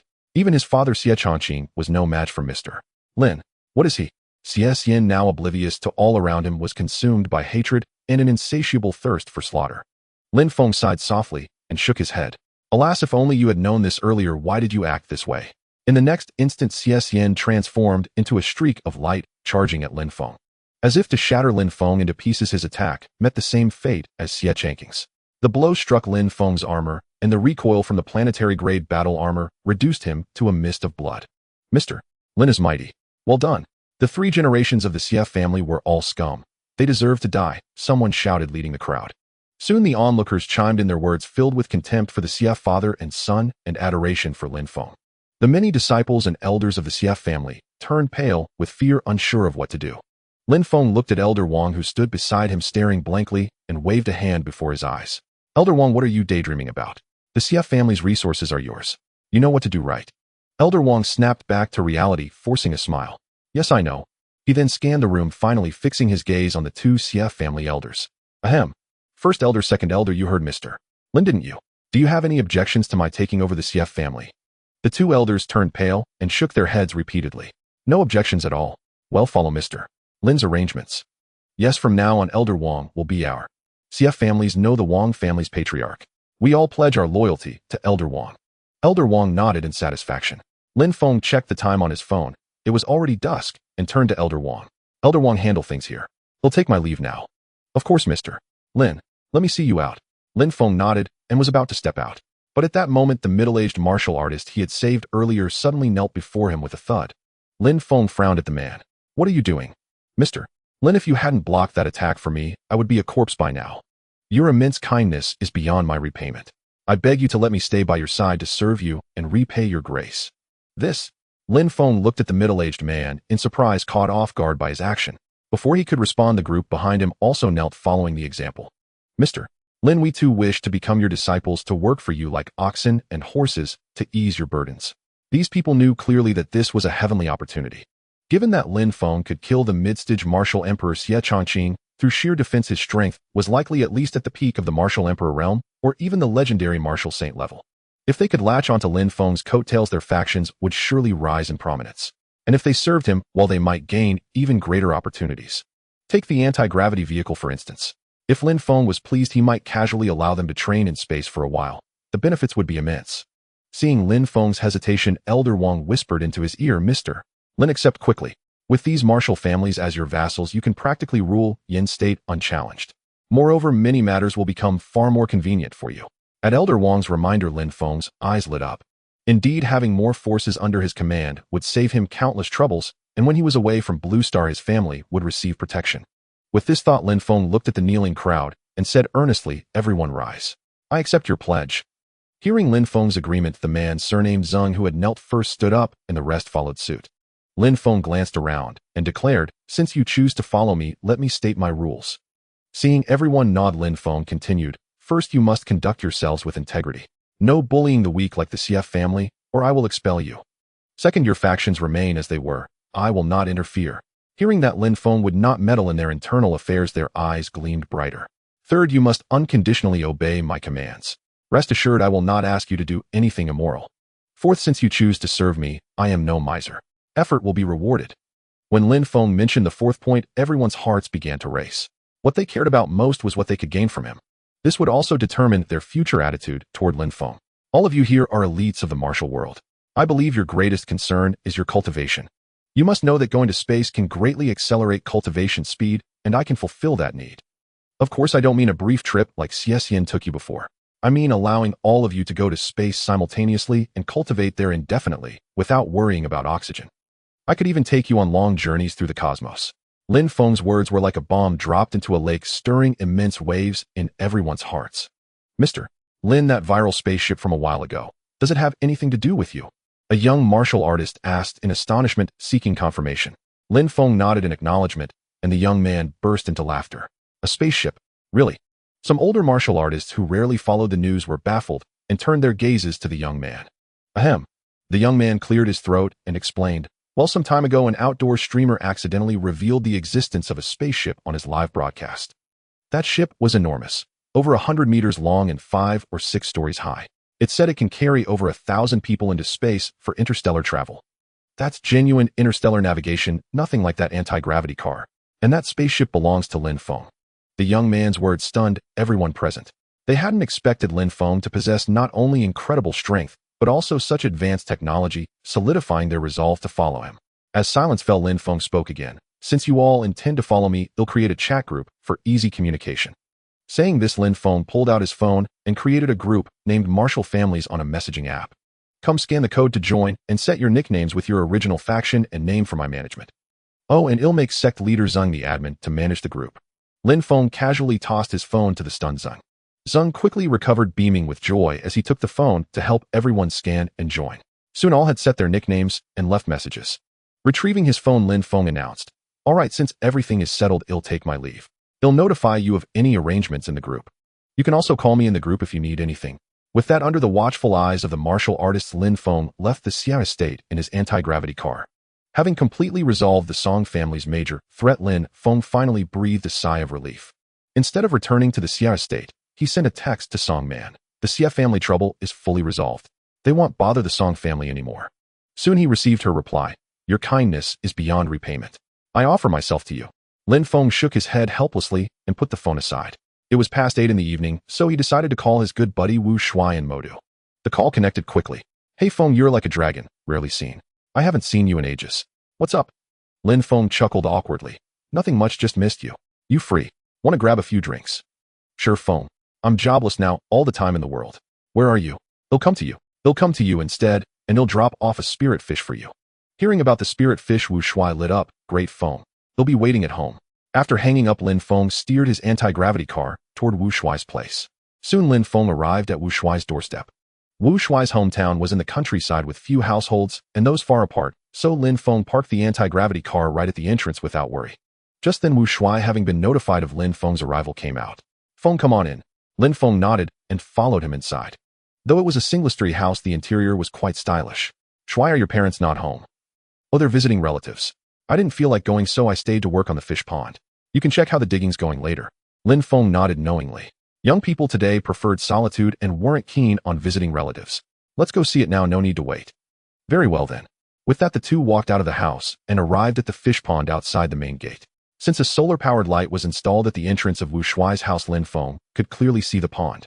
Although the fish pond was not very large, roughly 400 to 500 square meters, it was more than sufficient for storing the spirit fish. "Shuaizi, you've been quite efficient, haven't you? They'll get you the stock right now." With that, Lin Feng immediately communicated with Xiao Yu in his mind. "Xiao Yu, help me connect to Duo Yu of the Water Spirit Star." "Yes, Master, connecting now." Connection successful. As the virtual panel before him flickered, Duo Yes round head appeared in front of Lin Feng. Brother Lin, I haven't seen you for a while. The people in the tribe have been urging me to trade food with you, but since you didn't contact me, I thought you didn't want to trade anymore. Hearing Duo Yes' somewhat simple words, Lin Feng couldn't help but let out a bitter laugh. It was his fault. Now that he wasn't short on money, he had completely forgotten about Duo Yu. Sorry, Duo Yu. I've been busy lately and didn't get in touch. It's just that I'm free now, so I contacted you. By the way, Duo Yu, do you have any spirit fish in stock right now? Duo Yu chuckled. Brother Lin, you timed your call perfectly. The villagers just returned from fishing, and the fish are all fresh and lively. How many do you need? They'll send them over to you right away. I need quite a lot this time. They'll take however many you have. Hearing Lin Feng's large demand, Duo Yu beamed with joy. Great. The villagers will be thrilled to hear this news. Wait a moment, Brother Lin. They'll go gather the fish from the villagers. After about 10 minutes, Duo Yes' figure appeared before Lin Feng once again. Brother Lin, there are roughly over 3,000 fish. Do you want all of them? Yes, all of them. Delighted, Duo Yu immediately initiated the teleportation of the spirit fish. The next moment, over 3,000 spirit fish appeared in Wu Shuai's pond. Gazing at the pond teeming with spirit fish, Wu Shuai's face crinkled like a withered chrysanthemum. Duo Yu will send you the supplies tomorrow. When I find suitable boats, he'll teleport them to you together. Hearing this, Duo Yes' smile grew even wider. No problem, Brother Lin. Handle it as you see fit. Just let me know whenever you need more spirit fish. I will, Duo Yu. After ending the call, Lin Feng turned to Wu Shuai. Shuai, these spirit fish should last you a while. By the way, how about we go to the bar for a drink? Wu Shuai was in high spirits today and nodded with a smile. Sure, Brother Feng. You've helped me so much today, it's on me. Lin Feng shook his head helplessly. All right, you're a big shot now, so I won't argue with you. Wu Shuai locked the main gate and followed Lin Feng into the anti-gravity car. Shall you set off? Head to the nearest bar. Yes, master. With the command given, the anti-gravity car swiftly ascended and flew toward the city. A dozen minutes later, a bustling street appeared beneath the anti-gravity car. Master, we have arrived at Kara Bar. Shall I enter the parking lot? Yes, enter the parking lot. The moment Lin Feng's words fell, the car began to descend vertically and soon reached the ground of the parking lot. However, only one parking space remained, and Lin Feng's anti-gravity car was too large to fit into it. Left with no choice, Lin Feng had to park the car on the driveway. Beep beep. Just as Lin Feng and his companion stepped out of the car, a red sports car drove into the parking lot, stopped in front of Lin Feng's vehicle, and honked incessantly. Lin Feng frowned slightly and looked at the sports car. In the driver's seat of the convertible sat a heavily made-up woman. At that moment, the woman was staring at them with impatience. Move at him in a hurry. But before she could finish, she suddenly froze. You, are you Lin Feng? A flicker of surprise passed through Lin Feng's eyes. She actually knew his name. You know me. Realizing she hadn't mistaken him, the woman stepped out of the sports car, walked over to Lin Feng, and familiarly placed her hand on his shoulder. Deskmate, let me copy your homework. Hearing those words, Lin Feng was taken aback at first, but quickly recovered. He looked incredulously at the beautiful woman before him and asked uncertainly, Are you Yin Li? No wonder Lin Feng had thought she looked familiar earlier. Adding that phrase, Deskmate, let me copy your homework, he was almost certain she was his college deskmate Yin Li. But her transformation was so dramatic that he hadn't recognized her at first. Lin Feng, you finally remembered me. I thought you'd forgotten your old classmate. Lin Feng gave an awkward smile. It's just that you've changed so much. Back in college, you were a tomboy who never wore makeup. So am I prettier or uglier now? Yin Li stared intently into Lin Feng's eyes, trying to discern something from his gaze. Haha, prettier, of course. You're much more feminine now. Hearing his compliment, Yin Li's expression remained composed, but a wave of sweetness surged within her heart. By the way, Lin Feng, how are things with Zhao Qian? Are you married yet? Yin Li asked casually. No, we broke up not long ago. A flicker of joy passed through Yin Li's heart, but she didn't show it. You two were the model couple in our class back in college. How could that happen? Seeing Lin Feng's expression sour, Yin Li quickly changed the subject. Forget it, it's over. With your looks, deskmate, you can find any woman you want. If not, I might just reluctantly be your girlfriend. As the words left her mouth, a blush crept onto Yin Li's fair cheeks. Lin Feng shook his head helplessly. His deskmate had always liked joking with him like this during their school days. Whenever he had a falling out with Zhao Qian, Yin Li would always say this comforting line, Deskmate, if Zhao Qian dumps you, I might reluctantly be your girlfriend. He hadn't expected that after all these years his old classmate would still be the same. All right, stop trying to comfort me. I'm fine. Zhao Qian was with another man behind my back. I've already moved on. Lin Feng's words were like the sweetest melody to Yin Li, filling her heart with joy. Since they had broken up, didn't that mean she had a chance now? What Lin Feng didn't know was that Yin Li had secretly harbored feelings for him since the very start of college. But back then she was just a tomboy, so Lin Feng only saw her as a buddy. Watching the one she loved flirt with another woman every day before her eyes, Yin Li could only smile and wish them well. By the way, tell me about yourself. You must be married by now, right? Lin Feng gazed at the stunning woman before him, surmising that her husband must be a man of great success, though otherwise Yin Li wouldn't be driving such a luxurious car. Yet Yin Li's words caught Lin Feng off guard. Sai, you really know how to pick the wrong topic. I'm still single. Alright, my mistake. So are you here for fun? Lin Feng quickly shifted the subject. Sort of. Do you still remember Li Linlin from our class? Lin Feng shook his head. He racked his brains, but couldn't recall who Li Linlin was. Yin Li shook her head helplessly. During your college years, all you did was study and work part-time. It's no surprise you don't know Li Linlin. Today is Li Linlin's birthday party. She invited us classmates to celebrate. Why don't you come along? Lin Feng shook his head in response. Better not. She didn't invite me. It wouldn't be right to just show up. It's fine. We're all classmates. Li Linlin would be thrilled to see you. I love you for 10,000 years, love you. Just as Lin Feng was about to decline again, a melodious ringtone sounded. Lin Feng and Yin Li both pulled out their phones simultaneously. Lin Feng glanced at his screen and realized the sound wasn't coming from his phone. He looked awkwardly at Yin Li, who was also staring at him, and gestured for her to answer the call. Yin Li checked the caller ID and immediately picked up. Lin him in the parking lot already. And guess who I ran into? Our old classmate Lin Feng. You want him to come too? Alright, we'll be there soon. Hanging up, Yin Li flashed a mischievous grin at Lin Feng. Deskmate Li Linlin said you should come along.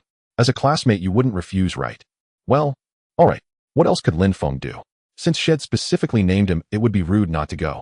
Yin Li, let me introduce you. This is my friend Wu Shuai.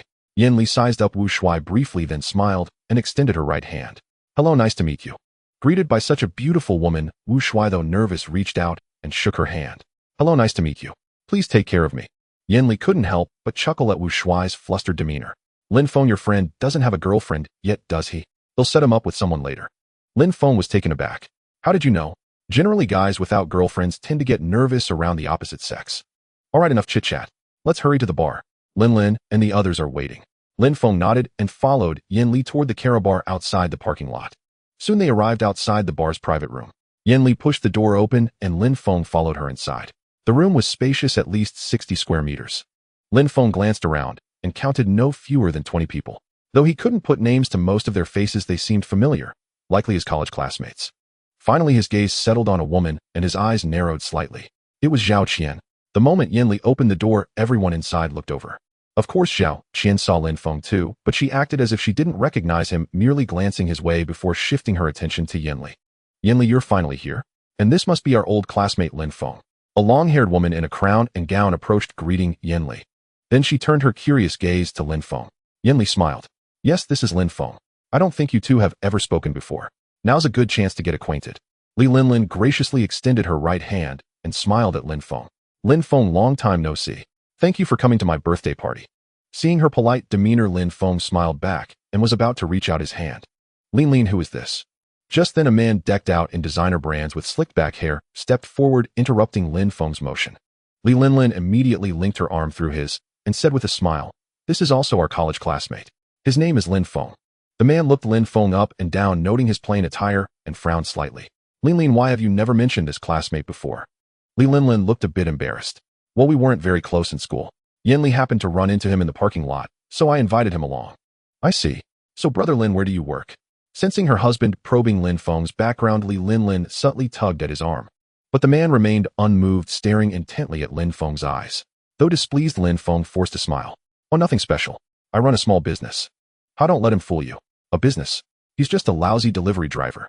Everyone in our class knows that this guy kept pestering our class beauty, Zhao Qian, back in school. Just recently, Zhao Qian saw he had no ambition and finally broke up with him. He's nothing but a penniless loser. At that moment, a sharp-tongued woman dragged Zhao Qian over, trampling on Lin Feng's dignity without a shred of restraint. What? He's a delivery driver. Li Linlin's husband's face instantly turned cold.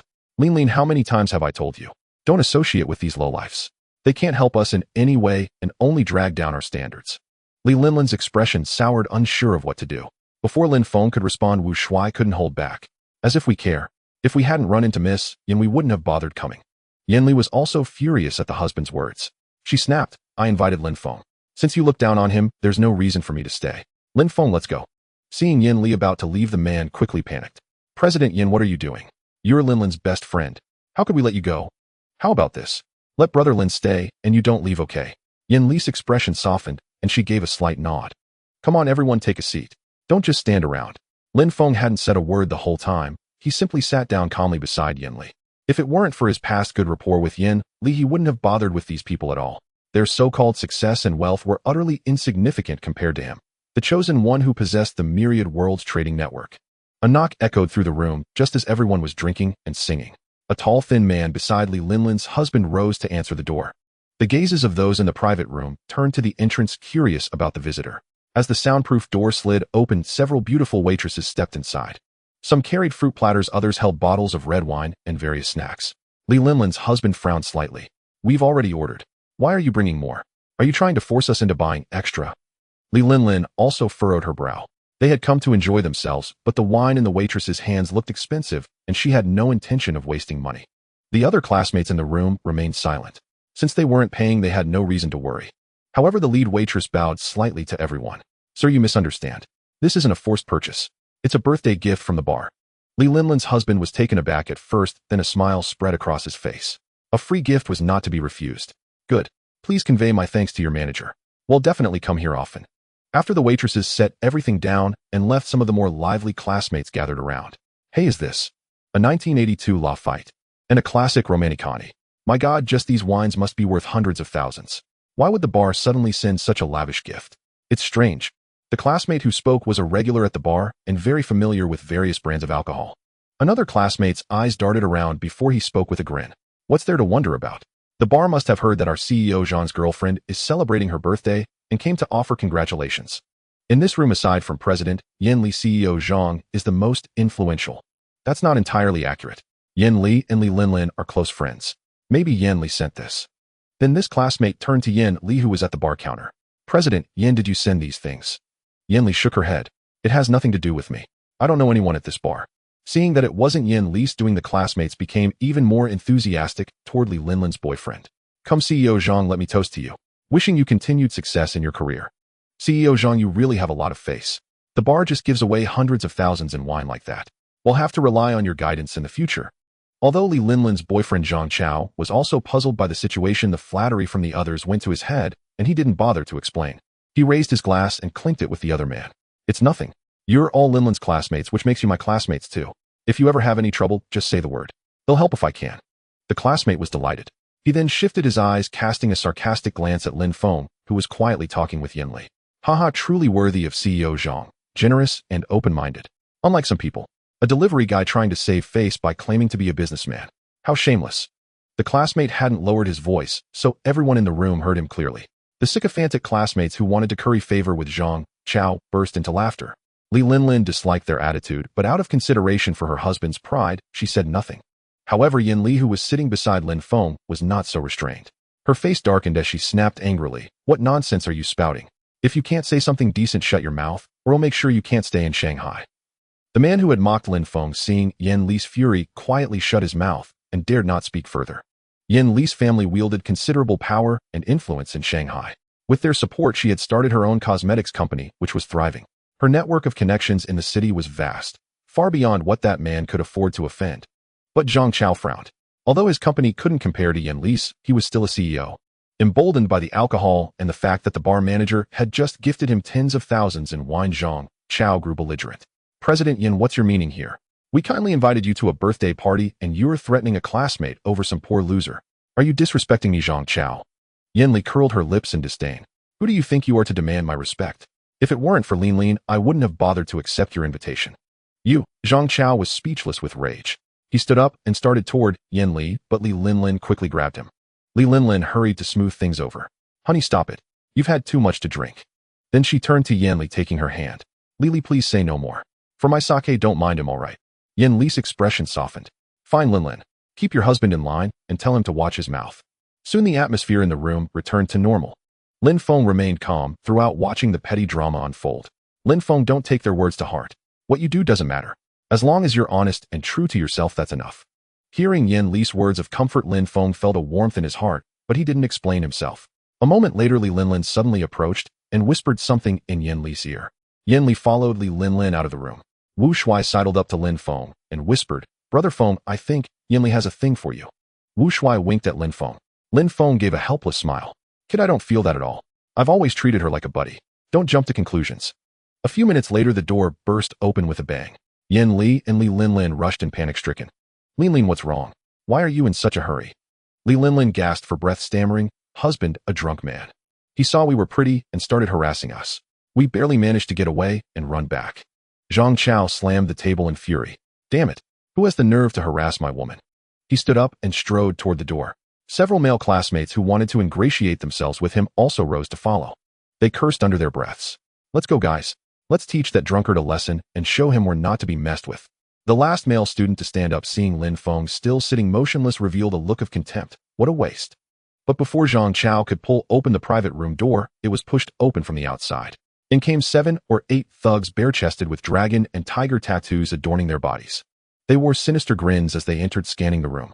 Soon the leading burly man fixed his gaze on Li Linlin and Yin Li, who stood beside Zhang Chao. Two little chicks, where do you think you're going? Come play with us, big brothers. We'll show you a damn good time. With that, the man reached for the nearest girl, Li Linlin, while Zhang Chao and the others were instinctively ignored. Damn it, touch my woman and you're asking for death. Emboldened by alcohol, Zhang Chao grew bold and slapped away the man's reaching hand. The burly man frowned, finally shifting his gaze to Zhang Chao. She's your woman. That's right, she's my woman. Try touching her, and he'll make sure you regret it. Zhang Chao puffed out his chest, looking arrogant, thinking the man would back down upon learning Li Linlin was his. But instead the man delivered a slap that sent Zhang Chao sprawling to the ground. Damn it, so what if she's your woman? You dare talk to me like that? He'll screw your woman right in front of you, and what can you do about it? With that, the burly man grabbed Li Linlin's arm, pulling her toward him.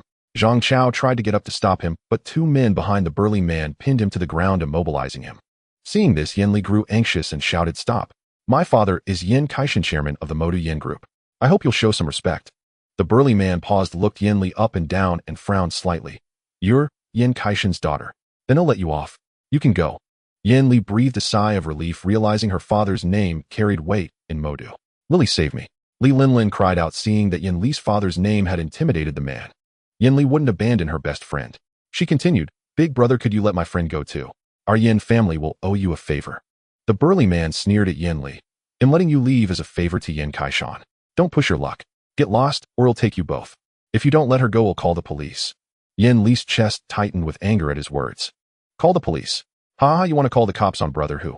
That's hilarious." A man stepped out from behind the burly man and snatched Yin Li's phone away. "Brother who? Could it be one of the 4 guardians of Third Master Song Hui?" The man who took the phone chuckled. "Finally someone who knows what's up." Hearing the identity confirmed, the male student who had spoken earlier gasped, his legs trembling slightly. Seeing his reputation had such an effect, Brother Hu's face lit up with pride. He tightened his grip on Li Linlin's arm. "Old Xiao, who exactly is this Brother who?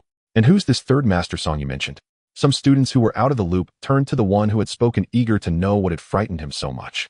The man called Old Xiao took a deep breath. Third Master Song is the 3rd son of the Song family, one of Modus' 4 great families. He's also the supreme ruler of Modus underworld.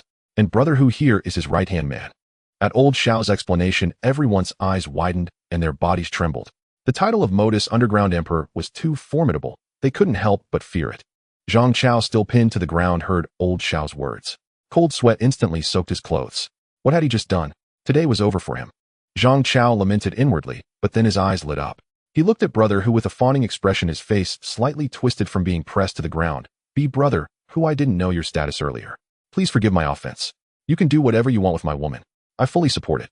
Brother Hu was taken aback at first, then burst into laughter. "You're a smart one. Let him go." The 2 men holding Zhang Chao immediately released him.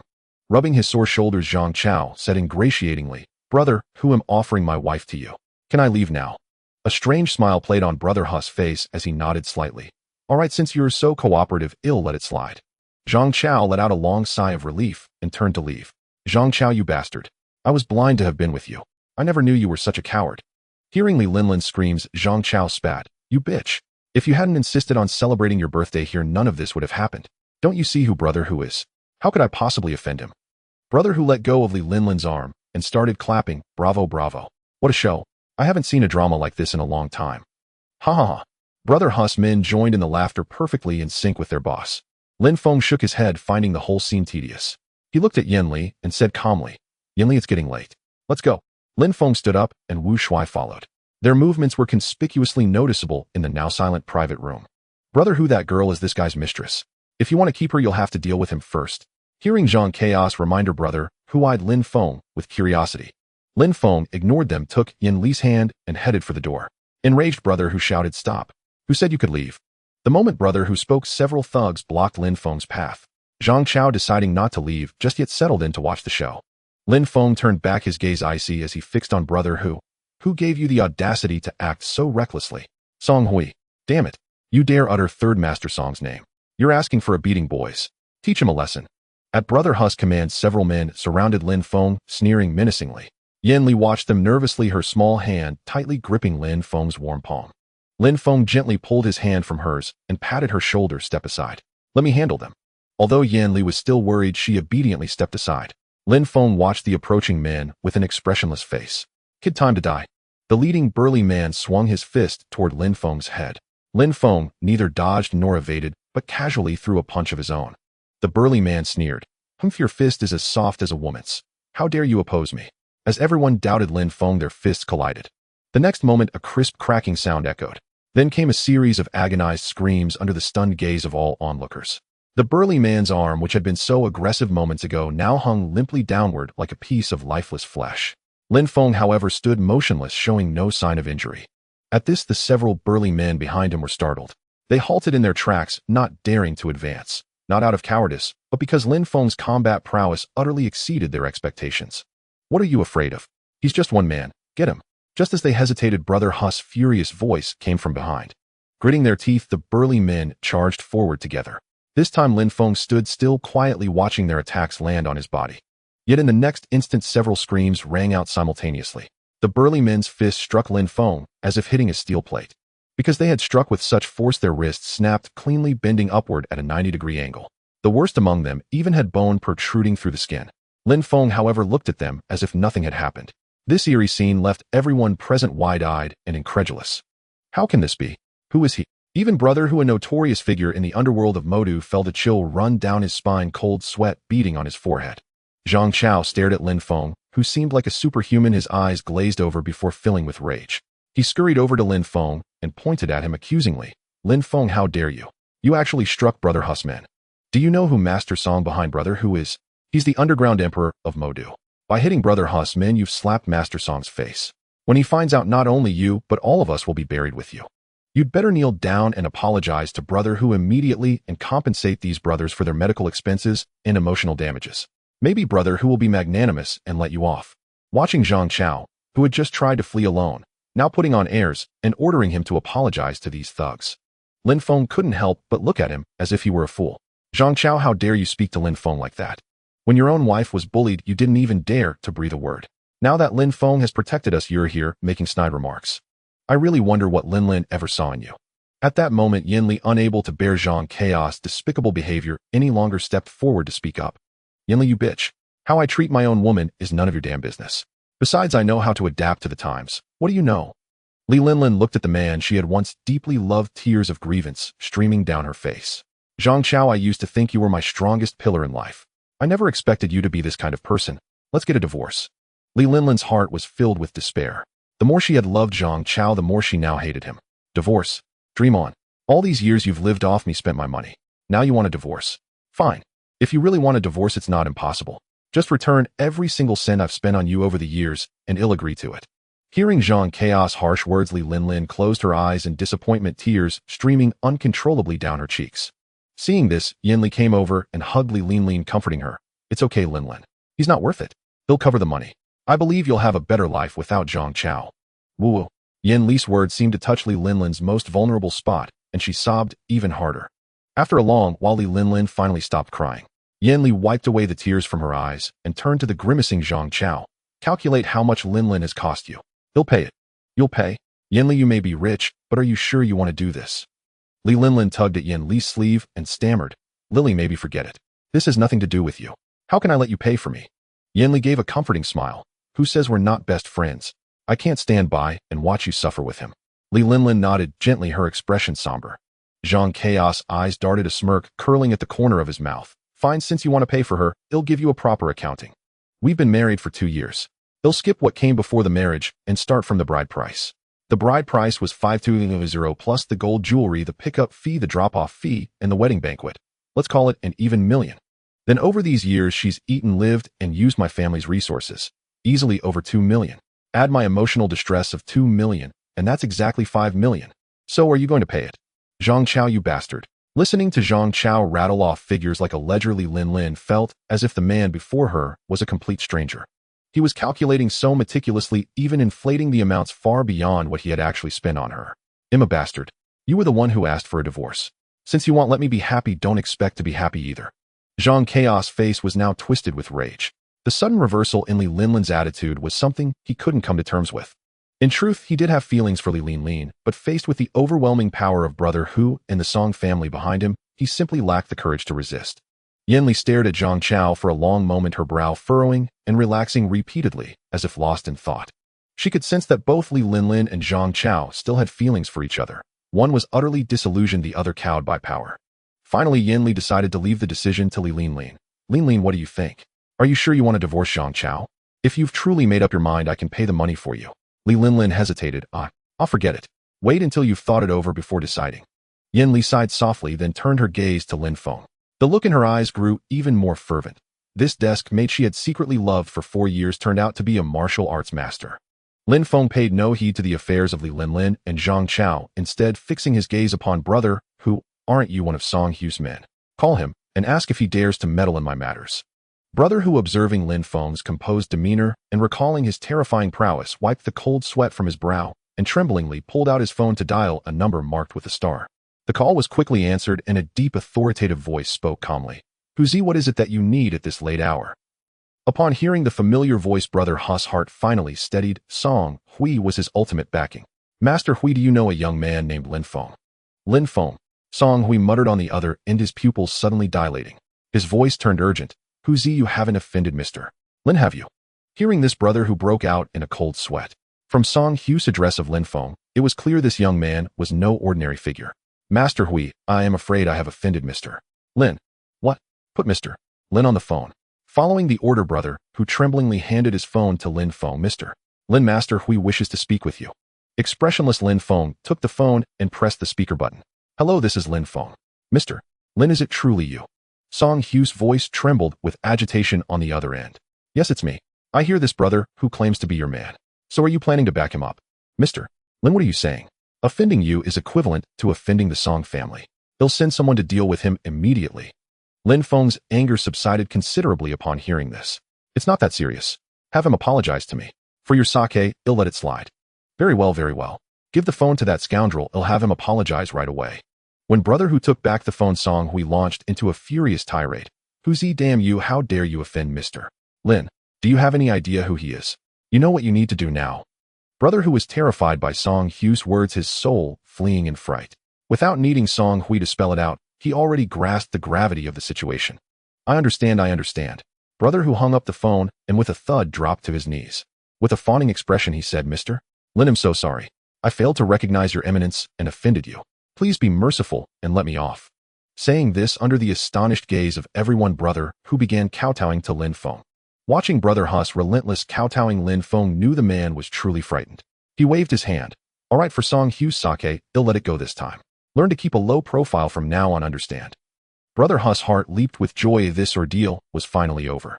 However, having climbed to his current position in the cutthroat world of Magic City, Brother Hu was no fool. He cautiously sidled up to Lin Feng and said with a sycophantic smile, Mr. Lin, I do have some influence in Magic City. If there's ever anything you need, just give the word, and he'll handle it impeccably. A faint smile played on Lin Feng's lips as he gave Brother Hu a meaningful glance. You're quite clever. Final call on you if needed. Do your job well, and there will be rewards for you. Hearing this, Brother Hu was overjoyed, knowing he had just latched onto a powerful patron. As for Lin Feng's true identity, Brother Hu didn't pry, understanding well what to ask and what not to. The surrounding classmates, witnessing this dramatic turn of events, stared wide-eyed in disbelief. One quick-witted male student with a glint in his eye hurried over to curry favor. Lin Feng, I never knew you were such a hidden master. You'll have to look out for us old classmates from now on. Yeah, Lin Feng, what's your real identity? Why is even Brother Hu so afraid of you? Lin Feng cast a cold gaze upon these classmates whose attitude now was a stark contrast to their earlier behavior. For such sycophantic classmates, Lin Feng couldn't be bothered to even glance their way. Zhang Chao, having shed his earlier arrogance, approached Lin Feng with repeated apologies. Lin Feng, I was wrong before. Please be magnanimous and don't hold it against me. Lin Feng's face twisted with disdain. You change your tune faster than you turn a page. Where was this attitude a moment ago? Zhang Chaos' face alternated between pale and red at a loss for words. Brother, who seeing his chance interjected, Mr. Lin, if this brat has offended you, shall I deal with him? At Brother Hu's fierce expression, Zhang Chao trembled in fear. Lin Feng, say something please. I truly know I was wrong. Lin Feng sighed lightly and waved his hand. Forget it, I can't be bothered with someone like him. Take your men and leave now. Yes, Mr. Lin. Here is my card, call me anytime you need anything. After handing Lin Feng his business card, Brother Hu led his men out of the private room. From that moment on, the room became Lin Feng's domain. All his classmates came over to toast him, and despite Lin Feng's cold demeanor, they kept their smiles plastered on. Thus, overwhelmed by their relentless advances, Lin Feng, unable to hold his liquor, drifted off to sleep. When he awoke, he felt a soft bundle in his arms. Blinking groggily, Lin Feng opened his eyes to see a woman lying in his embrace. Lin Feng's body jolted, suddenly bumping solidly into the woman. She let out a soft moan and slowly opened her eyes. Finding herself in a man's arms, she was startled and instinctively hugged her chest as she rolled off the bed. The next moment, their eyes met. Lin Feng, it's you. Yinli. As Yinli realized it was Lin Feng holding her, her fair cheeks flushed crimson. If it were Lin Feng, far from being angry, she felt a surge of delight. Yinli, I'm sorry. I don't know how we ended up sleeping together. Lin Feng rubbed his forehead, cursing himself for drinking too much the night before. It's okay. Lin Feng, you haven't found a girlfriend since breaking up with Zhao Qian, right? How about we give it a try? After uttering these words, the lingering blush on Yin Li's face deepened. This, Lin Feng frowned. Though Yin Li had blossomed into a graceful beauty who even stirred something in his heart. But with Wang Qi already in his life, he wouldn't covet what was on his plate while eyeing the pot. With an awkward smile, he said, Yin Li, to be honest with you, I already have a girlfriend. What? You have a girlfriend? Didn't you just break up with Zhao Qian not long ago?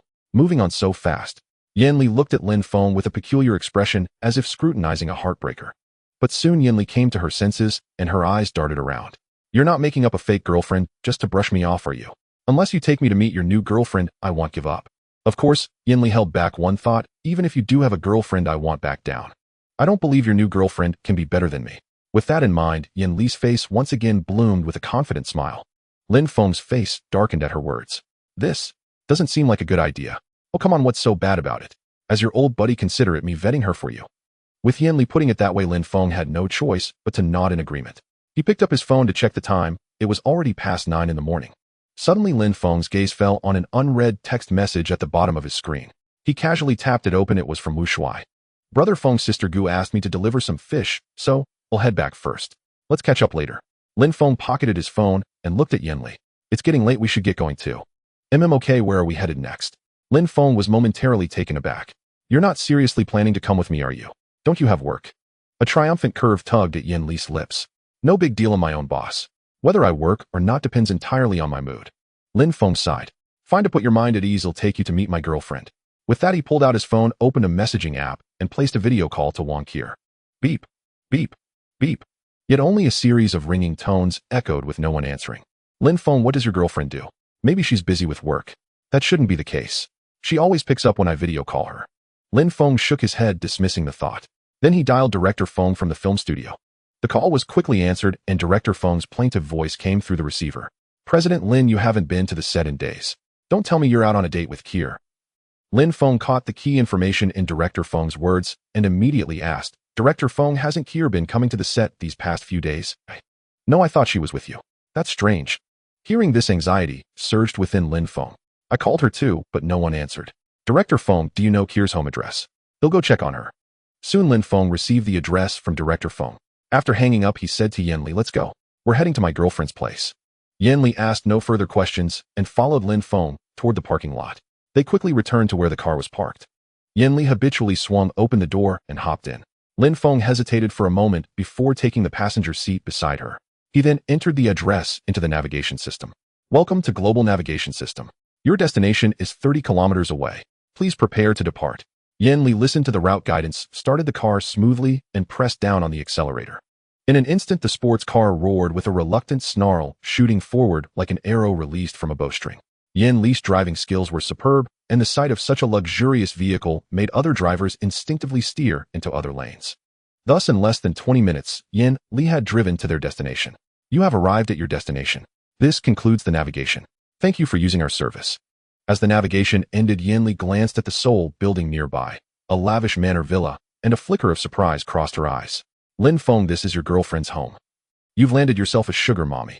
At Yin Li's teasing, Lin Feng gave a wry smile. I suppose so. It's my first time here too. Yin Li wasn't entirely wrong. If he hadn't unexpectedly obtained the Myriad Worlds trading network, this would indeed be the classic tale of a poor loser latching onto a wealthy woman. Hearing this, Yin Li drove the sports car up to the manor's gate. At that moment, two security guards whispering at the entrance saw the luxury car approaching and hurried over with deferential smiles. May I ask what brings you to the Wang residence? When Lin Feng heard the guards mention the Wang family, he was certain this was Wang Qir's home. He pulled out a pack of premium cigarettes he had specially bought and handed them to the guards. Here, fellas, have a smoke. The two guards' eyes lit up when they saw that the cigarettes were a brand only the wealthy could afford. But one guard quickly withdrew his hand, refusing. No, a single pack like this costs tens of thousands. It's too generous, we can't accept it. Just take it. I have plenty of these at home, or I hand them out to people all the time. At this, the guard's demeanor toward Lin Feng grew even more respectful. Thank you very much, sir. After the guard pocketed the cigarettes, Lin Feng asked, Excuse me, is this Wang Qir's home? The guard's expression instantly turned wary. Sir, do you know our young lady? The guard's words confirmed Lin Feng's guess. He smiled. Yes, we're friends of Wang Qir. Is she home? I've been calling her, but no one answers. The guard sighed. Our young lady has had a tough lot.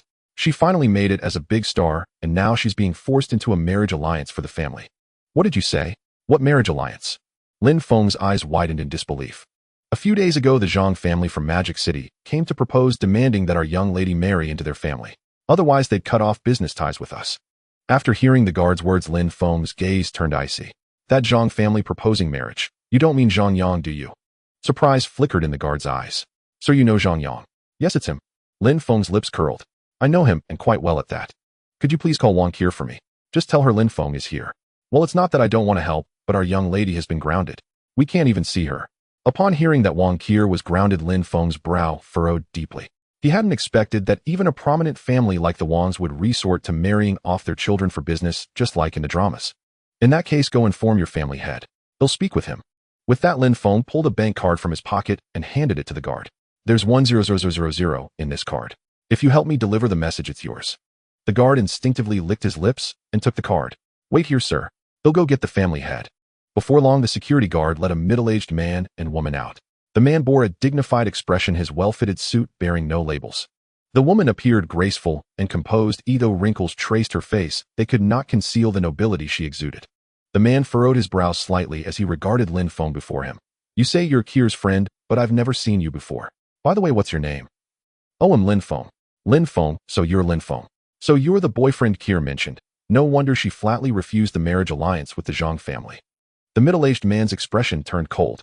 Then his gaze shifted to Yin Li in the sports car, his disgust deepening. In his eyes, Yin Li's attire and demeanor were far from ordinary. In contrast, Lin Feng's clothes, clearly cheap street market goods, marked him as a kept man, supported by the woman in the car. How could he not be furious that his daughter would refuse marriage into the Zhang family for a kept man? Patriarch Wang, you want to marry Qir to Zhang Yang. Do you even know what kind of man he is? He changes girlfriends more often than he changes clothes. Do you think Qir could be happy with him? Though the middle-aged man was dissatisfied with Zhang Yang, he felt helpless, driven by the need to strengthen his family. He's no good, but are you any better? A kept man supported by a rich woman.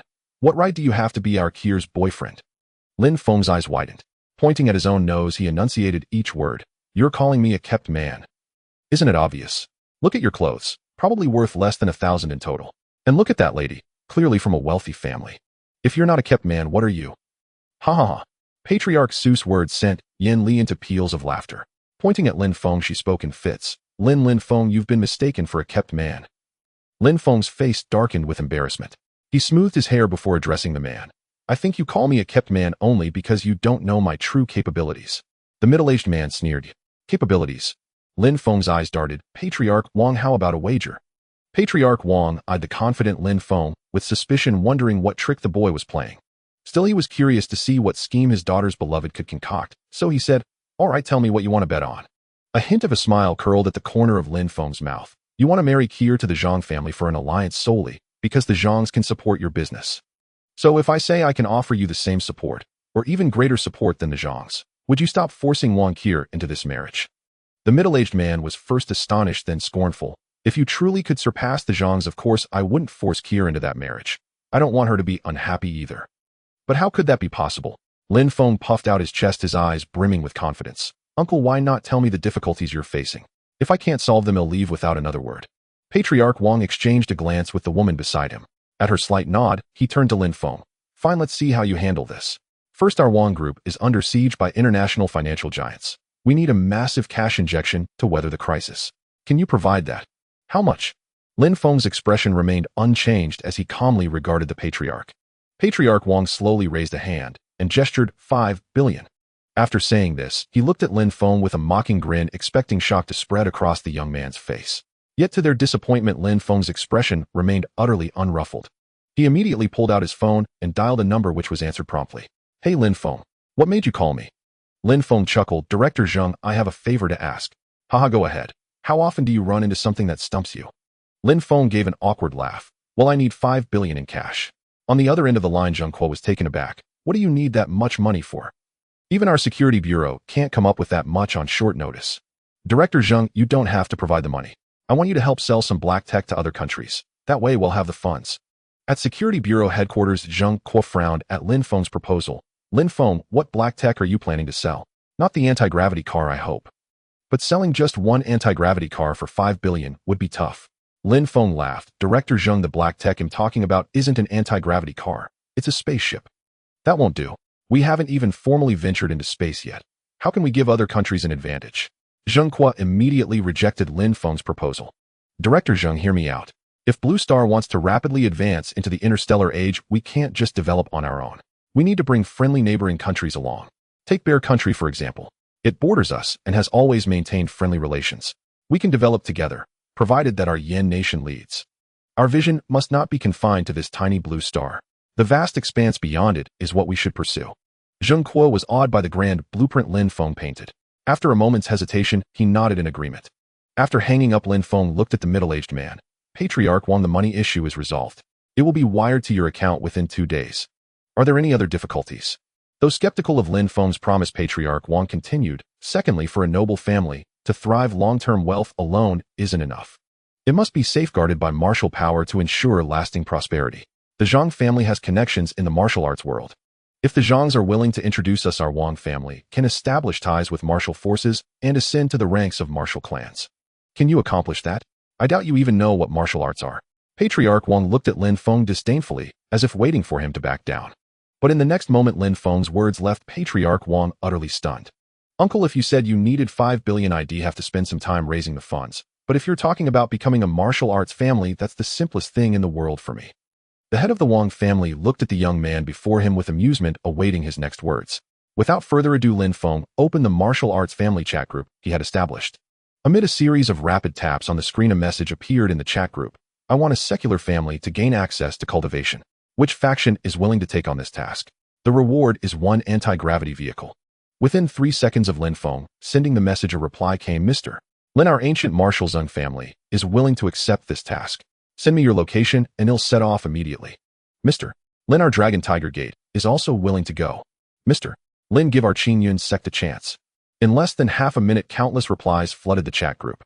Lin Feng pondered for a moment before typing another message. Based on order, this task goes to the Zheng family. Seeing this, the other martial arts factions lamented their misfortune. Lin Feng sent another message to calm their emotions. Don't be disheartened. Every faction will have its chance. Soon you'll all be able to venture into space. After sending the message, Lin Feng privately messaged the Zheng family head with a location pin. Having done all this, Lin Feng put down his phone and looked at the middle-aged man with a smile. Uncle, it's settled. I've arranged for a martial arts family to come and guide you in cultivation personally. The middle-aged man was indeed skeptical. Could a few casually typed words really connect him to a martial arts family? How credible was that? How do I know if you're telling the truth? Uncle, you'll find out soon enough. I reckon they'll be here by this afternoon. Won't you invite us in to sit for a while? Lin Feng's words plunged the man into thought, but the woman beside him tugged at his sleeve and whispered, Husband, let them in for now. What if he's telling the truth? I heard from Kier that Lin Feng is the major shareholder of this film. Maybe he's no ordinary person. Hearing his wife's words, the middle-aged man nodded slightly. All right, come in. But if you're lying to me, I won't let you off easily. With that, the middle-aged man waved his hand, and 2 guards swung open the gate. Yanli stepped on the accelerator, and the sports car sped straight into the Wang family estate. Lin Feng walked in with the Wang couple, and soon they arrived at the Wang family's reception hall. Inside, a crowd of men and women were chatting and laughing. However, Lin Feng did not see the familiar figure he was looking for. "Brother, who are these two?" A man with a striking resemblance to the Wang family had asked as they entered. The speaker was the Wang family's second master, Wang Darui. "Darui, this is Lin Feng, a friend of Kier's. He says he can solve our funding issues and even introduce us to a martial arts family." Upon hearing the family head's words, Wang Darui's eyes lit up, but then he frowned. Judging by Lin Feng's attire, he was no wealthy young master. Nevertheless, out of politeness, Wang Darui showed no sign of disdain. He smiled and nodded at Lin Feng before turning his attention back to the newspaper in his hands. Meanwhile, a young man and woman sitting in the lower seats eyed Lin Feng, curiously whispering to each other. Lin Feng looked at the Wang family head. "Uncle, where is Kier?" The Wang family head paused, then spoke to the young man playing on his phone. "Wang Qing, go fetch your sister." "Uncle, didn't you forbid sister from?" Before the young man could finish, the family head cut him off. "Stop talking nonsense, go now." Seeing his uncle truly angered, the young man dared not argue and hurried to the back courtyard. Soon Wang Qier followed Wang Qing into the hall. The moment she spotted Lin Feng, her previously listless expression brightened instantly. She rushed over to Lin Feng in 3 quick strides and threw herself into his arms. "Lin Feng, you're finally here. If you hadn't come, I'd probably have been forced to marry someone else." Seeing Wang Qier's aggrieved expression, Lin Feng's heart ached. He reached out and gently stroked her head, whispering comfort. "It's all right. I won't let you marry Zhang Yang. Don't worry. You know." Wang Qier pushed away from Lin Feng, her eyes wide with surprise. Lin Feng smiled and nodded. "Relax. I've already reached an agreement with your parents. Whatever the Zhang family can offer, I can give. And what they can, I can give too. So there's no reason for you to marry Zhang Yang anymore." After hearing Lin Feng's words, Wang Qier's eyes lit up. She then turned to her parents. "Dad, Mom, is what Lin Feng said true?" The Wang family had hesitated, but eventually nodded. "He's right. I made a bet with him. If he can pull it off, he'll stop interfering in your marriage. If he can't, don't blame me for being heartless." With her father's confirmation, Wang Qier became ecstatic. "Great. If Lin Feng says he can do it, he will." "Sis, are you too confident in him? You've only known him for such a short time. How can you be sure he has that kind of ability?" Just then, Wang Qing, who had returned with Wang Qier from the back courtyard, voiced his doubt. "Xiao Qing, you don't know Lin Feng's strength. You must have heard about that viral spaceship incident recently. That was Lin Feng's doing." Wang Qing's mind exploded at Wang Qier's words. He grabbed her arm excitedly. "Sis, is that true?" "Of course. Why would I lie to you? That spaceship is still parked at our film set, and we're going to shoot scenes in space with it. How could it be fake?" Wang Qing's face instantly twisted into a fawning grin as he looked at the composed Lin Feng. Lin. No, brother-in-law, can I join your crew too? I've dreamed of going to real space since I was a kid." Lin Feng curled his lips into a faint smile. "No problem. For that, brother-in-law, it'll save you a spot." "That's awesome. By the way, brother-in-law, when do we leave?" Lin Feng pulled out his phone to check the time. There were still 2 days until the departure date set by Director Feng. 3 days from now? If you want to come report to the set with your sister in 3 days. Wang Qing nodded excitedly. "All right, I'll be there on time." Brother-in-law, I want to go too." The young girl on the sofa, seeing her brother so eager, didn't want to be left behind. Lin Feng smiled and nodded. "Of course. We have plenty of seats. If you all want to come, you can. Fu knows if you're just boasting." Just then, the Wang family head poured cold water on everyone's excitement. Lin Feng rolled his eyes in exasperation. This future father-in-law of his was really hard to deal with. Lin Feng's face showed embarrassment as his future father-in-law gave him no face at all. "Uncle, trust me, the martial arts family members I've found will arrive at the Wang residence soon. Then you'll know the truth." Seeing Lin Feng's earnest tone, the Wang family head finally softened. Yin Li, who had been standing silently to the side, now had her eyes wide open. She stared at Lin Feng and Wang Qier in disbelief, never expecting Lin Feng's girlfriend to be the famous star Wang Qier. She had once been confident in her own looks, but now her eyes dimmed with dejection. "By the way, Lin Feng, who is this?" Wang Qier's mood finally lifted from gloom to brightness, and she finally noticed Yin Li beside her. "Oh, this is my college deskmate. I happened to run into her on the road today, so she came along." "I see. Your classmate is quite pretty." Though Wang Qier said she was pretty, Yin Li, equally beautiful, keenly sensed the jealousy in Wang Qier's words. "She's okay, but she used to be a tomboy. I didn't expect she'd changed so much in a few years." Yet Lin Feng, oblivious to the jealousy, continued chattering away. "Now that she's so beautiful, don't you feel a flutter of attraction?" Lin Feng instinctively wanted to nod, but caught himself and forced to stop. "No way, she's still not as good as you." That's more like it." Hearing this, Wang Qier finally broke into a smile. Yin Li noticed their little exchange, and though uncomfortable, couldn't show it in such a setting. With a smile, she sidled up to Wang Qier and looped her arm around hers. "Wang Qier, it's really you. You're my idol. Can I take a photo with you?" "Of course." Wang Qier was delighted that Lin Feng's classmate was her fan. She took Yin Li's hand, striking various poses for photos together. Soon they had taken dozens of pictures. With many common interests, they quickly became inseparable good friends. Lin Feng meanwhile was pulled aside by Wang Qing, who bombarded him with questions. Soon Wang Qing was utterly astounded by Lin Feng's strength. I love you for 10,000 years, love you. Suddenly a familiar ringtone sounded. Lin Feng and Yanli instinctively reached for their phones simultaneously. Yanli realized it wasn't her phone. She turned to look at Wang Qing, who was staring at her in surprise. Yanli suddenly caught on, gave an awkward smile, tightened her grip on her phone, and said, "Here, I want to print these photos as keepsakes for us." "I see." Wang Qing breathed a long sigh of relief. She must have been overthinking. Lin Feng looked at the number on his phone. It was from the Zeng family head. Answering the call, Lin Feng glanced at the number and pressed speakerphone. Soon a voice came through. "Mr. Lin, we've boarded. We'll arrive at the place you mentioned in half an hour." "Good'll be waiting." Brother-in-law, whose call was that? Wang Qing beside him looked curiously at Lin Feng, clearly knowing the caller was coming to the Wang residence. Wang Qing's parents and her second uncle also looked at Lin Feng, equally curious. Lin Feng smiled faintly, deliberately glancing at Wang Qing's parents before answering. "This is the martial arts family I found for the Wangs. They'll be here soon." The Wang family head's eyes widened. Though still doubtful, he was now mostly convinced. Thinking of the imminent arrival of the martial arts family, the Wang family head immediately ordered the butler at the door. Butler Wang informed the kitchen to prepare the highest-grade banquet immediately. No delays. Having served the Wang family for over 20 years, the butler instantly grasped the gravity of the situation. He acknowledged and headed toward the back. Then he turned to the two cleaners tidying up. "Stop cleaning here for now. Notify everyone else to lay out a red carpet at the entrance and make it grand. An honored guest is coming." "Yes, head of the family." The two cleaners acknowledged and hurried out. "You all get ready and come with me to welcome the martial arts family." Lin Feng watched in astonishment as the Wang family head made elaborate preparations. He said, "Uncle, there's no need for such a grand display. A simple meal when they arrive will do." The Wang family head glared at him. "How can that be? The martial arts family is so noble. If we slight them, we won't just fail to curry favor, we'll incur their wrath." Lin Feng sighed helplessly and let him do as he pleased. Half an hour later, the Wang family stood solemnly outside the gate, awaiting the martial arts family's arrival. "Brother-in-law, are they going to stand us up? It's been half an hour and nothing's happening." Wang Qing frowned, looking impatiently into the distance. The Wang family head and Wang Qing's second uncle also looked anxious, sharing the same worry. Rumble, rumble. Just as Lin Feng was about to offer comforting words, a continuous drone echoed from the distant sky. The Wang family head's face lit up with joy. "They're here. Everyone get ready." The Wang family members nodded, standing in neat formation, smiling as they gazed at the sky. Lin Feng grumbled inwardly, "Is all this seriousness necessary?"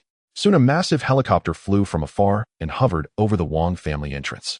Inside the helicopter, the Zeng family head saw the crowd below through the window and was delighted. "We've arrived. Land quickly." The pilot stopped advancing and began maneuvering the helicopter for a slow descent. Ding, ding, ding. Just then the Zeng family head's phone buzzed with a notification. He picked it up and saw a message from Lin Feng's sect leader. Zeng jumped from 10 meters high to show the Wang family a thing or two. A smirk curled at the corner of his mouth. He said to the pilot, "Stop at 10 meters. Let me jump first, then you can continue landing." "Huh?" Before the pilot could speak, the Zeng family had cut him off. "What, huh? Just do it." "Yes, sect leader." In the blink of an eye, the helicopter was less than 10 meters from the ground. The Zeng family had slid open the door and leaped without hesitation. "Ah!" Wang Qing, who had been watching the sky, screamed as she saw someone jump from the plane, as if they would surely be crushed into a vegetative state. But the scene that followed was unforgettable for everyone. Under their shocked gazes, the Zeng family head's figure descended rapidly. When his body was less than 2 meters from the ground, his inner energy burst forth, surging toward the earth. The counterforce instantly neutralized the impact of the free fall, and the Zeng family head landed firmly on the ground without a trace of injury. The Wang family members stared unblinkingly at this breathtaking scene. Wang Qing in particular had idolized the martial arts masters he saw in movies and TV shows who could scale walls and tread on roofs since childhood. Yet now a martial arts master far more formidable than any depicted on screen stood before him. How could he not be thrilled? With that thought, Wang Qing dashed forward, stopped before the Zeng family head, and bowed in imitation of the gestures he had seen in films. "Senior, I am Wang Qing. You must be the martial arts expert my brother-in-law brought here. I beg you take me as your disciple no matter what." Wang Qing's sudden action bewildered the Zeng family head. He asked curiously, "Young friend, who is your brother-in-law?" "My brother-in-law is Lin Feng. Didn't you come here at his behest?" The Zeng family head shifted his gaze to the crowd behind Wang Qing and quickly spotted Lin Feng. His eyes lit up. "Haha, since you are a relative of Mr. Lin, this is naturally no problem." Then the Zeng family head approached Lin Feng and bowed deeply. "Zeng Niu pays respects to Mr. Lin."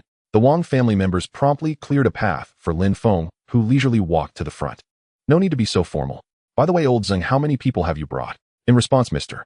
Lin, besides myself, there are 4 elite disciples. Lin Feng nodded lightly. Soon the helicopter descended slowly with a roar. 4 young men in ancient-style robes stepped off the aircraft and walked straight to the Zeng family head, shouting in unison, "Master." Zeng Niu nodded, then pointed at Lin Feng. "Greet Mr. Lin at once." The 4 disciples looked at Lin Feng, who appeared unremarkable in both demeanor and attire. But given their master's high regard for him, they dared not show any disrespect. Led by the senior disciple, they called out in unison, "Mr. Lin." Lin Feng nodded gently. "Please make yourselves at home. From now on, I entrust the Wang family to your care." The disciples smiled and nodded. Zeng Niu quickly waved his hand. "Mr. Lin, you flatter us. It is our Zeng family's honor to serve you." Lin Feng smiled and nodded, then turned to the Wang family head. "Uncle, this is the martial arts family I have brought for the Wangs, the Zeng family. This is their head, a martial king powerhouse." The Wang family head's eyes widened in shock. He had not expected the middle-aged man before him to be a martial king. Without hesitation, he bowed respectfully to Zeng Niu. Wang Chong, head of the Wang family, pays respects to Senior Zeng. Though he had little contact with martial artists, as the head of one of the 4 great families in Magic City, he had some understanding of the martial arts circle. The martial king realm was legendary. In the past, it was nearly impossible for ordinary people or even prestigious families like his to meet a martial king. Now a martial king stood before him in the flesh. How could he not be astounded? At the same time, the Wang family head grew even more curious about Lin Feng's background. What connections did he have that could command such reverence from a lofty martial king? Zeng Niu quickly waved his hand. "You are too kind, head Wang. I am here at Mr. Lin's request. We are all on the same side." "Haha, indeed we are family. Please come inside. I have prepared a feast. Let us talk over dinner." Soon, led by the Wang family head, the group arrived at the Wang family's dining area. "Please, Senior Zeng, take a seat. And you masters, please sit." After everyone was seated, Zeng Niu looked at the Wang family head. "Head Wang, transforming into a martial arts family is no overnight task. You must be prepared for a long struggle."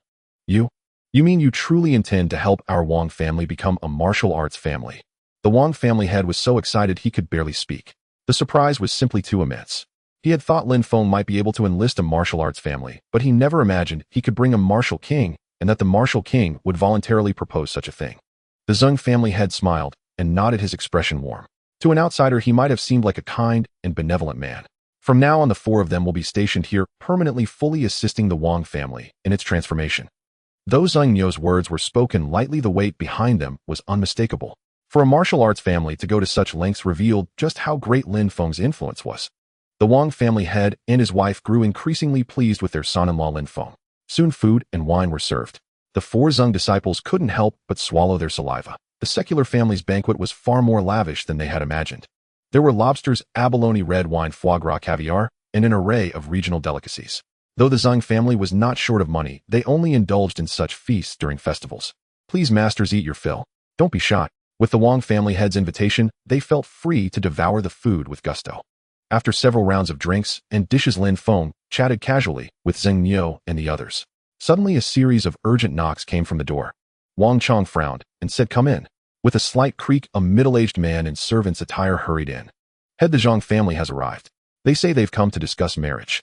Upon hearing the servant's report, the Wang family head frowned. Now that Lin Feng had fulfilled one of his 2 promises, he believed the remaining task would be simpler than enlisting a martial arts force. With this thought, Wang Chong made up his mind. "All right, tell them to wait. He'll be there shortly." After the servant left, Lin Feng spoke first. "Uncle, since it's the Zhang family, let's go out together and see them. Besides that, Brad Zhang Yang still owes me money. I might as well collect it now." Wang Chong glanced at Lin Feng in surprise, but said nothing. He nodded and led the group toward the reception hall. In the Wang family's reception hall, 6 people sat on sofas, sipping the expensive tea prepared by servants. One of them, a young man in his 20s with a somewhat slovenly air, looked at the middle-aged man beside him. "Dad, you have to convince head Wang to let Wang Kier marry me. I've liked her for a long time." The middle-aged man's face was full of confidence. He patted the young man's shoulder. "Don't worry, Xiaoyang. These uncles of yours are all high-level martial artists." With their presence, Wang Chong has no choice but to agree. Zhang Yang glanced at the 3 silent, meditative, middle-aged men across from him, feeling a surge of smugness. Soon, led by Wang Chong, the group entered the reception hall. "Oh, brother Zhang, what brings you here?" Wang Chong said with a smile as he approached. "Wang Chong, you know full well why. Have you considered the matter I discussed with you a few days ago?" Zhang Yang's father looked at the approaching Wang Chong with a flat expression and spoke in a neutral tone. Wang Chong's brow furrowed slightly. The other party's attitude irked him. Before Wang Chong could speak further, Lin Feng glanced with a sardonic smile at Zhang Yang, who sat smugly on the sofa, and said, "Zhang Yang, we meet again." Zhang Yang's heart skipped a beat at the voice. It was all too familiar. Following the sound, he immediately recognized Lin Feng. Zhang Yang sprang to his feet, pointing at Lin Feng, his voice trembling slightly. Lin Feng, what are you doing here? The woman beside him looked at her son in confusion, puzzled by his extreme reaction, and asked, son, do you know him? Zhang Yang dared not hide the truth, and confessed, Mom, that young man is the one who extorted $1 billion from me. Enraged, the woman slammed her hand on the solid wood coffee table before her. You wretched brat! How dare you extort my son? You must be tired of living. The Wang family members turned their bewildered gazes toward Lin Feng, unsure of what had transpired. Lin Feng looked at Wang Chong, who was staring at him, and explained, this Zhang Yang once came looking for trouble with his men, but I dealt with him instead. Then he agreed to pay me $1 billion to buy his own life. If I recall correctly, the deadline I gave him to raise the money is almost here. After hearing Lin Feng's explanation, they finally understood. But Zhang Yang was hopping mad. Lin Feng, you liar. If you hadn't threatened me, I would never have agreed to pay you $1 billion. Do you even know what $1 billion means, you greedy bastard? Back then he had only agreed reluctantly to save his skin. But now with 3 martial arts masters backing him, he had no intention of honoring that promise. Exactly. Look at yourself. Who do you think you are to extort our Zhang family? You're asking for death. His mother chimed in from beside him. However, Zhang Yang's father frowned. He recalled his son's account of how his men had vanished into thin air when they attacked Lin Feng, an eerie detail. Thus he refrained from an outright confrontation. Young man, it's normal for youths to have disputes. Let bygones be bygones, and I won't hold you accountable. The middle-aged man's words were polished, but his tone carried an unmistakable finality. Lin Feng, mindful of the day's purpose, the engagement, chose not to respond, deciding to wait until that matter was settled. Yet Zhang Yang interpreted Lin Feng's silence as submission. He sneered at Lin Feng, his smugness reaching its peak. Seeing Lin Feng fall silent, the middle-aged man turned back to Wang Chong. Patriarch Wang, your Wang here is exceptional, but my Zhang Yang is no less so. In terms of family background, we're well-matched. In ability, your Kier is a top celebrity, and my son is the sole heir of the Zhang family. They're perfect for each other. Moreover, don't forget that you're waiting for the transfer company. And aren't you aiming to transform into a martial arts family? These are martial arts masters who came here out of respect for my younger brother. If you agree to the marriage, I can have them select a few disciples from your Wang family for training. In a few years, your family will surely produce some martial artists. Wang Chong pondered the scenario. Had Lin Feng not arrived, he might have accepted the offer. But now he realized that the benefits Lin Feng could bring far outweighed those from the Zhang family. With that thought, Wang Chong cleared his throat. Ahem, brother Zhang, we're past the era of arranged marriages. Whether it works or not depends on the children's own wishes, don't you think? Zhang's father furrowed his brow, sensing the evasion in Wang Chong's words. Niece, what do you think? Would you be willing to marry our Zhang Yang? Zhang's father then turned his gaze to Wang Kier, who stood beside Wang Chong. Without a moment's hesitation, Wang Kier shook her head. She walked over to Lin Feng, linked her arm through his, and said, Uncle Zhang, I'm sorry, but I already have a boyfriend. I'm afraid I can't agree to your request. The sight of Wang Kier's gesture sent Zhang Yang into a fury. He pointed at Lin Feng and cursed loudly. Damn it, Lin Feng. So it's you who stole Kier from me. He'll never let you off. Faced with Zhang Yang's outburst, Lin Feng sneered. How strange. Aren't you Zhao Qian's boyfriend? Why are you proposing to Kier? You're nothing but a scumbag. Hearing this, Yan Li, who had been quietly watching, couldn't help but laugh. Soon the Wang family joined in with hearty laughter. Amid the mocking laughter, Zhang Yang defended himself. Bullshit. Zhao Qian was just a fling. My true feelings are for Wang Kier. Scumbag. Wang Kier uttered the word flatly, unable to believe that the outwardly refined Zhang Yang could say such a thing. Shut up, you disgrace. Zhang's father glared at Zhang Yang, then turned to Wang Chong with a dark expression. It's normal for men to fool around outside. As long as he knows how to take care of his family, it's not a big issue. Even he felt a bit embarrassed after saying that. Of calling a wandering heart normal and dressing up a scumbag's nature so elegantly. You're truly one of a kind. By now Wang Chong's temper had flared, and he dropped all pretense. Fine. Since your Wang family is so ungrateful, don't blame me for using force. As his words fell, the martial arts masters who had been sitting with their eyes closed all opened them, their sharp gazes sweeping toward Wang Chong. Wang Chong felt a chill run down his spine, his body trembling involuntarily. Instinctively, he looked toward Lin Feng, seeking help. Lin Feng gave him a reassuring glance, then turned to Zheng Niu. Understanding the cue, Zheng Niu stepped forward with his 4 disciples. What's this? Looking for a fight? Zheng Niu cracked his knuckles, producing a series of grating sounds. The moment Zhang's father saw them, he felt an invisible pressure bearing down, making him shiver. Noticing their ancient-style robes, he realized they were also martial artists. He probed cautiously. May I ask which sect you masters belong to? My younger brother is a core disciple of the 10,000 Swords sect. Please do me the honor of standing aside and not interfering. The 10,000 Swords sect. Such a minor sect dares to demand face from me. Zhang Niu's blatant disdain for the sect darkened the faces of the middle-aged men from the 10,000 Swords sect. The man seated in the center stood up, glaring at Zhang Niu with hostility. You've got quite the mouth on you, daring to disrespect our 10,000 Swords sect. Today, no matter which sect you're from, if you don't kneel and apologize, you won't leave this place in one piece. As he spoke, the man drew a long sword from behind his back, pointing it directly at Zhang Niu, the tension escalating into an imminent clash. Zhang Niu narrowed his eyes and stared coldly at the other party. They'll give you one more chance. Kneel down and apologize or die. The middle-aged man was startled by Zhang Niu's gaze, feeling as if he had fallen into an abyss, utterly suffocated. Yet with the arrow already on the string, he had no choice but to grit his teeth and swing his sword straight at Zhang Niu. Zhang Niu did not move. Behind him, a young disciple instantly intercepted the incoming longsword. The members of the Wang family watched the scene, anxiously fearing that the young man would be stabbed to death in the next moment. Wang Qier tightly clung to Lin Feng's arm, her body trembling slightly. Lin Feng comforted her. Don't worry, nothing will happen. Under everyone's tense gaze, the moment the middle-aged man's longsword touched the young man in robes, the youth caught the blade between his fingers, halting its advance entirely. The middle-aged man stared in shock at the young man before him, cold sweat pouring down his forehead. How can you be this powerful? I'm already an expert of the dark force. How can you be so much stronger than me? A faint smirk curled at the corner of the young man's lips. Just a mere initial stage dark force practitioner daring to lay a hand on our patriarch Zhang. You're simply courting death. With that, he applied slight pressure with both hands, and the gleaming steel blade was snapped cleanly in two.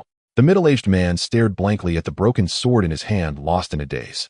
But he quickly came to his senses and looked up in shock at the man standing imposingly before him.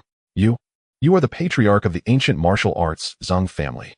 Patriarch Zhang gave a faint nod, his expression unchanged.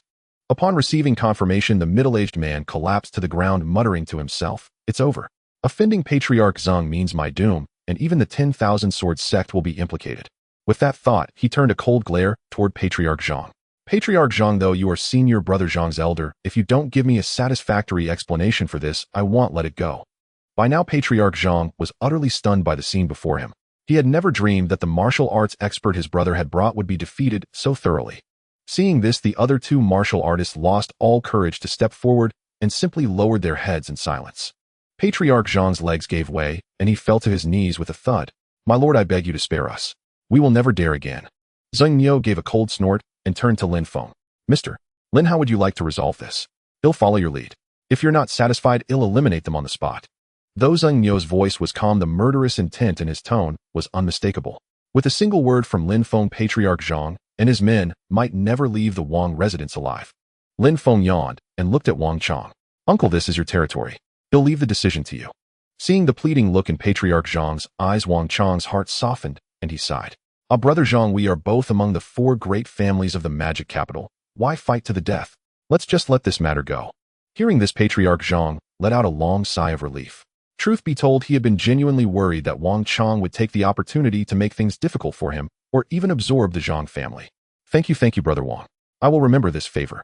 Patriarch Zhang bowed deeply to Wang Chang. Seeing this, the 3 martial artists brought by the Zhang family brightened and stepped forward to bow before Zhang Niu. "Senior Zhang, we failed to recognize your greatness and offended you. Please also spare us. We are at your service for any task." Zhang Niu gave another cold snort. "You didn't offend me, you offended Mr. Lin. If Mr. Lin wants to destroy the 10,000 Swords sect, it would take but a single word. You'd better watch yourselves." The middle-aged martial artist shuddered at these words and immediately bowed to Lin Feng. "Mr. Lin, I'm sorry, please." Before he could finish, Lin Feng cut him off. "Since you weren't the masterminds, I'll let you off this once. Remember, don't meddle in worldly affairs again. Next time you won't be so lucky. Get lost." Yes. The several middle-aged martial artists, feeling granted a reprieve, ignored the Zhang family and bolted out the door. "MMR. Lin, can we leave now?" Patriarch Zhang looked at Lin Feng, cautiously dreading that he might say no. Lin Feng gave him a mocking smile, and his next words confirmed Patriarch Zhang's fears. "No." The moment Lin Feng spoke, Zhang Yang's mother fainted on the spot. "Why, Mr. Lin? We only came for a marriage alliance. We've done nothing heinous. Why must you destroy us?" Lin Feng wagged his finger. "Patriarch Zhang, you flatter me. I'm not going to destroy you. I just want to settle an account. Your son Zhang Yang still owes me 1 billion. You're not planning to renege, are you? If so, I'll have to sell you off to the Northern District to trade your kidneys to pay off the debt." As Lin Feng finished speaking, Patriarch Zhang and his men cracked their knuckles ready to act. Seeing this, Patriarch Zhang quickly spoke up. "We'll pay. Well, pay. He dared not refuse now. Even the sect of his own brother feared Lin Feng. What was he in comparison? Compared to that 1 billion, his own life was far more precious. Quickly, Patriarch Zhang pulled a check from his breast pocket and signed his name on it. Mr. Lin, this is a check for 1 billion. You can cash it at any commercial bank. Lin Feng took the check, glanced at it casually, and gave a slight nod. Patriarch Zhang, you are indeed a man of your word. Very well, we're settled. Feel free to come looking for trouble again. Next time it won't be 1 billion, but 10 billion. Patriarch Zhang wiped the cold sweat from his forehead and waved his hands frantically. Mr. Lin, you jest. Even if you gave me 100 times the courage, I wouldn't dare trouble you again. Then turning to Wang Chang, who was beaming, Patriarch Zhang forced an awkward smile. Brother Wang, if I had known you had such a formidable backer, I would never have come today. Let's cooperate more in the future. Wang Chang felt a surge of vindication. Thanks to having a martial arts expert as a brother, Patriarch Zhang had always treated him with arrogance before. Now the man was fawning over him like a lackey, which Wang Chang found immensely satisfying. Sure. Let's collaborate on good projects from now on. Wang Chang waved his hand dismissively. All right, you may leave now. As Lin Feng spoke, both Patriarch Zhang and Zhang Yang breathed a long sigh of relief. The two of them dragged the unconscious Mrs. Zhang out of the door in a sorry state. Lin Feng, I'm truly grateful for your help today. If you hadn't come, I dread to think what would have happened. At this moment, Wang Chang no longer held any disdain for Lin Feng, only gratitude and admiration remained. Such a young man possessed such remarkable abilities. His future was undoubtedly boundless. A smug smile had just begun to spread across Lin Feng's face when he suddenly felt a sharp pain in his waist. Turning around, he saw Wang Qi pinching him. Lin Feng quickly wiped the conceited expression from his face and said modestly, Uncle, you're too kind. We're family, it's only right that I do my part. As he spoke, Lin Feng cast a playful glance at Wang Qi beside him. But before he could savor the moment, another pinch struck his waist. Haha, Xiao Feng is right, we're all family. Isn't he our future son-in-law? At this juncture, Wang Qi's second uncle stepped in to smooth things over. Being a shrewd man, he sensed Lin Feng's extraordinary background and seized the opportunity to build rapport. Just then Lin Feng's phone rang. He picked it up and saw it was Zheng Kuo calling. Hey Lin Feng, the spaceship you mentioned, we've found a buyer. When can you come over? Lin Feng's eyes lit up as he replied, all right, I'll be there shortly. After hanging up, Lin Feng turned to the others and said, Uncle, I have matters to attend to. You can discuss the rest with sect leader Zheng. Then looking at Zheng Niu, he added, Sect leader Zheng, I'll leave the Wang family's affairs in your hands. He'll deliver what I promised you in a few days. Zheng Niu quickly waved his hand. Mr. Lin, please don't be so formal. Of course I trust you. Lin Feng, where are you going? Let me come with you. Wang Qi gazed at Lin Feng with eager anticipation, shaking his arm incessantly. Well, all right. Lin Feng hesitated for a moment before agreeing. He hadn't seen Wang Qi in a few days, and bringing her along wasn't a big deal. Lin Feng, am coming too. Yan Li also stepped forward, eager to join them. Having finally met Lin Feng again, she wasn't about to let the opportunity slip away so easily. Well, Lin Feng glanced at Wang Qi, seeking her opinion. After all, both women were stunningly beautiful, and he wasn't sure if Wang Qi might feel a twinge of jealousy. To his surprise, Wang Qi took the initiative to suggest, Lin Feng, let sister Yan Li come along. We're best friends, and you don't have a choice. Lin Feng's eyes widened in astonishment at this unexpected turn of events. All right then. After bidding everyone farewell, Lin Feng led Wang Qi and Yan Li out of the Wang family estate. As Yan Li was about to open her car door, Lin Feng stopped her. This is too slow. They'll have someone drive it back for you. Let's take my car instead. Your car? Yan Li looked puzzled, glancing around curiously, but seeing nothing. Shall you bring the car over? Yes, master. In an instant, a tiny black speck appeared above Lin Feng and the others. In the blink of an eye, the speck grew larger and larger. Finally, the speck transformed into a sleek, futuristic sports car over 10 meters in length. Whoa, a flying car. Lin Feng, is this the car you were talking about? Yan Li's mouth dropped open in sheer astonishment. When Lin Feng nodded, she rushed over to the car, touching it everywhere with unbridled excitement. Lin Feng issued a mental command, and the anti-gravity doors slid open silently. As the three entered the car, Yan Li's excitement soared like a child who had just received a beloved toy. Lin Feng, where did you buy this car? I want one too. Reluctant to dampen her spirits, Lin Feng improvised an excuse. Oh, it's a newly developed concept car from abroad. It's not available for sale yet. I only managed to get one through my connections. I see. Well, all right then. Yan Li sighed, disappointment flickering in her eyes. The anti-gravity car streaked across the sky like a bolt of lightning, disappearing in an instant. Over an hour later, the anti-gravity car arrived above the Security Bureau headquarters once more. Shall you descend? Following Lin Feng's command, the car descended swiftly and landed smoothly on the ground. Lin Feng, where is this? It feels like a military base. Yin Li gazed at the soldiers standing in neat formation around them. Her curiosity piqued. This is the National Security Bureau headquarters. What? Why are we here? We won't be mistaken for criminals and arrested, will we? Seeing Yin Li's nervous expression, Lin Feng shook his head helplessly. Don't worry, Lin Feng knows the Security Bureau chief. It's fine, Wang Qiu reassured her. Just then a guard from the compound, already familiar with Lin Feng, saluted and said respectfully, Mr. Lin, the directors are waiting for you in the conference room. Lin Feng nodded in acknowledgement and strode inside with the two women following closely behind. The guard made no attempt to stop the unfamiliar women as Lin Feng enjoyed special privileges. As the conference room door swung open, Lin Feng immediately noticed several foreigners seated opposite Zheng Kuo and the others. The foreigners had golden hair and robust builds, clad in military uniforms adorned with Bear Country insignias. At the sight of Lin Feng entering, everyone in the room turned to look. Lin Feng is here. Let me introduce you, Zheng Kuo said, rising and walking over to Lin Feng. These are the buyers I mentioned, the high-ranking military officials from Bear Country, Commander-in-Chief Pu Hai, and these two are Commander Pu Hai's assistants. Lin Feng smiled and nodded in greeting. Then, pointing at Lin Feng, Zheng Kuo said to the foreigners, Commander Pu Hai, this is the seller of the spaceship I mentioned, Mr. Lin Feng. Pu Hai was astonished to see that Lin Feng was an incredibly young and handsome man. His azure eyes were filled with disbelief. I've long heard of Mr. Lin's reputation. Today I see that youth indeed brings forth heroes. Lin Feng waved his hand modestly. You flatter me, Commander Pu Hai. Let's sit down and talk. After they were seated, Pu Hai glanced at Yin Li and Wang Qiu beside Lin Feng and asked, and these two beautiful ladies are? Lin Feng smiled. Oh, they're with me. It's fine. Pu Hai nodded and got straight to the point. We've seen your spaceship online, Mr. Lin, but we haven't examined the actual product. I hope you'll allow us to inspect it first. Price is no issue. Lin Feng chuckled. Of course, no problem. We're sincere in our dealings. The spaceship is in the training ground out back. The three Bear Country military executives exchanged glances, their eyes gleaming with excitement. Zheng Kuo looked at Lin Feng with confusion, as if to ask, didn't you teleport the spaceship to Fantasy Dream Star? But when Lin Feng winked at him, Zheng Kuo quickly caught on. Right, this was Lin Feng. If he said so, he must have a plan. Under the leadership of the three officials, including Zheng Kuo, the group turned left and right, soon arriving at the training ground behind. Just as they were about to reach the training ground, Lin Feng had already purchased another spaceship through the Myriad World Trading Network. At that moment, when the Bear Nation's commander-in-chief laid eyes on the magnificent and imposing spaceship before him, an indescribable surge of excitement welled up within him. This is truly a spaceship, utterly incredible. Accompanied by two assistants, Commander-in-Chief Pu Hai paced around the spaceship several times. Every detail of the spaceship left him secretly astounded. Soon Pu Hai returned to Lin Feng's side and spoke with an exuberant expression. It's truly hard to believe that your Yin nation has already advanced to such a level. Dear Lord Lin Feng, could you take us inside the spaceship for a tour? Seeing the hopeful look on Pu Hai's face, Lin Feng nodded gently. Of course, we are sincere enough. Shall you open the hatch? After Lin Feng issued the command, the spaceship's hatch slid open slowly with a faint, almost imperceptible mechanical hum. Lin Feng was the first to step inside, with the others following behind. My God, I never imagined the interior of the spaceship would be a world unto itself. This isn't just a spaceship, it's like a mobile living community. From the moment he stepped through the hatch, Pu Hai's exclamations of wonder never ceased.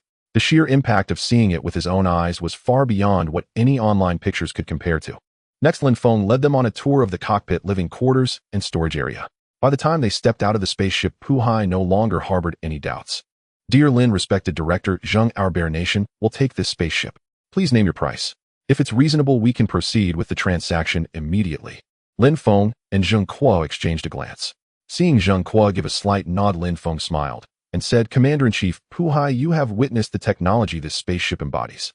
It is a completely epic-making product. With this spaceship, you can directly enter the interstellar age. I need not elaborate on its value. After deliberation, given that the Bear Nation has always been a friendly nation to our Yin Nation, we offer it to you for 200 billion yen currency. What? 200 billion yen currency? Pu Hai's eyes widened in disbelief. Seeing this, Lin Feng frowned slightly and explained, Yes, 200 billion is not expensive at all. This price is close to cost. If not for our friendly relations, we would not consider selling it to you. Pu Hai quickly waved his hands upon hearing this. Mr. Lin misunderstands. I don't think it's expensive, I think it's too cheap. This is an incredible bargain. Lin Feng was taken aback, thinking to himself, did I set the price too low? However, a gentleman's word is his bond. Having stated the price, Lin Feng naturally would not go back on it. Haha, that's good. After all, we are friendly nations. This price is only for the Bear Nation, we wouldn't sell it to other countries for this amount. Lin Feng smoothly went along with the flattery, a gesture to strengthen their ties. Puhei's face flushed with emotion. He went to Lin Feng and gave him a firm embrace. Dear Lin, our Bear Nation will forever be the most reliable ally of Yin Nation. We have felt your sincerity. Upon my return, I will faithfully convey your friendship to my superiors. Can we proceed with the transaction now? Puhai asked eagerly, afraid Lin Feng might suddenly change his mind. Purchasing a spaceship capable of interstellar travel for 200 billion yen currency was an extraordinary deal. After all, even the cost of a conventional aircraft carrier on Blue Star exceeded this price. In terms of performance, this spaceship was far beyond anything an aircraft carrier could match. Of course, our transaction is simple cash on delivery, fair and square. Puhai nodded, immediately pulling an international universal check from his pocket and writing down the amount of 200 billion. Mr. Lin, here is the check for 200 billion. You can cash it at any bank.